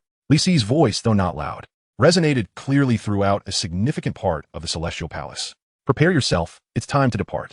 In his palace, Thor, who had been diligently cultivating and had successfully condensed his first thread of Foundation establishment power, suddenly opened his eyes wide, his face illuminated with joy. Yes, Master Ancestor. He could hardly contain his excitement as he dashed out of the palace, eager to embark on a long-anticipated journey of exploration across the 9 realms. Chapter 115. The Serpent Bites Its Tail. The dark language of the demon owl in a hidden base masquerading as a sanatorium deep within the Alpine mountains of Europe lies one of the most significant strongholds of the remnants of Hydra. Within the spacious, frigid conference room, adorned with a postmodern metallic aesthetic, the atmosphere is stifling, almost suffocating. Several ominous and high-ranking Hydra leaders, their expressions grim, are gazing at a holographic projection displaying intelligence regarding SHIELD's recent unusual maneuvers and internal audits. What a fool Pierce is! An Eldaliman, scholarly in appearance with a monocle, bellowed in anger. He possesses the entire resources of SHIELD and the power granted by that Eastern Lord. Yet he can be defeated by a mere figurehead and a playboy. This is nothing short of a tremendous disgrace. Now is not the time to assign blame. Another voice interjected, colder than the rest, reminiscent of a serpent's hiss, presumably that of Baron Strucker. Fury is ruthlessly purging our ranks under the pretense of rooting out traitors. If this continues, the fruits of our decades of subterfuge will be utterly annihilated. We cannot remain passive. A burly man with a menacing countenance slammed his palm on the table. We must retaliate. We must eliminate Fury and Stark directly. Once they are gone, the rest are merely a rabble. Retaliate? With what means? The elderly man scoffed. With our scant remaining agents? Or perhaps with those half-baked cultivator squads that even Pierce could not protect? Let's not forget, Tony Stark is also one of those accursed Ling Shao sect individuals. You have all witnessed the power of his armor, not to mention the might of the Ling Shao sect itself. At the mention of the Ling Shao sect and the enigmatically Sea, the atmosphere in the conference room stilled once more, as everyone instinctively fell into silence. The shadow cast by that godlike Eastern youth was far too profound. What shall we do then? Shall we simply wait to be hunted down by Fury, like vermin to be crushed? The burly man exclaimed in frustration. At that moment, the previously silent Baron Strucker slowly spoke, his eyes glinting with cunning and malice. Perhaps we can adopt a different strategy. He brought forth another piece of intelligence, revealing information about the Dark Council in New York, as well as the breakthroughs of both Jean Bing and Lady Gao into the foundational stage of cultivation. Baron Strucker's voice carried an unusual allure. The Dark Council, too, stands as an adversary of Fury and the Ling Shao sect. They possess the extraordinary power and vast underground network that we lack, while we hold the political influence and some cutting-edge technology they covet. Are you suggesting we collaborate with those gangsters? The elderly man furrowed his brow, seemingly disdainful. Now is not the time to be concerned with methods, Baron Strack coldly remarked. Although the Dark Council operates in an erratic manner, their objectives do not entirely conflict with ours. At least in our shared interest of toppling Fury and suppressing the Ling Shao sect, we find common ground. We can offer them political asylum and technical support, while we, in turn, harness their power to create chaos at the upper echelons, eliminate obstacles, and ultimately seize control of this nation. The audacity and madness of Baron Strack's scheme were apparent. Collaborating with the sinister practitioners of the Dark Council was akin to courting peril. Yet for the remnants of the Hydra, cornered and desperate, this appeared to be their sole opportunity for a turnaround. After intense debate and deliberation, The remaining leaders of Hydra reached a consensus to contact the Dark Council and seek collaboration. In New York, atop Fist Tower, within an office cloaked in opulence and shadows, King sat behind a colossal desk, his corpulent form as solid as a mountain, yet within his small eyes flickered a cold, deep-sea glimmer. Before him, a holographic screen displayed encrypted reports concerning some unusual political upheavals in Washington. Opposite him, Madame Gao cradled a steaming Bloody Mary, her bony fingers rhythmically tapping the desk, producing a steady sound. Have the Hydra finally lost their composure? King's deep voice shattered the silence. As anticipated, Madame Gao took a sip of her drink, her voice hoarse. Nick Fury's return to S-H-I-E-L-D spells disaster for them. Without external assistance, they face inevitable demise.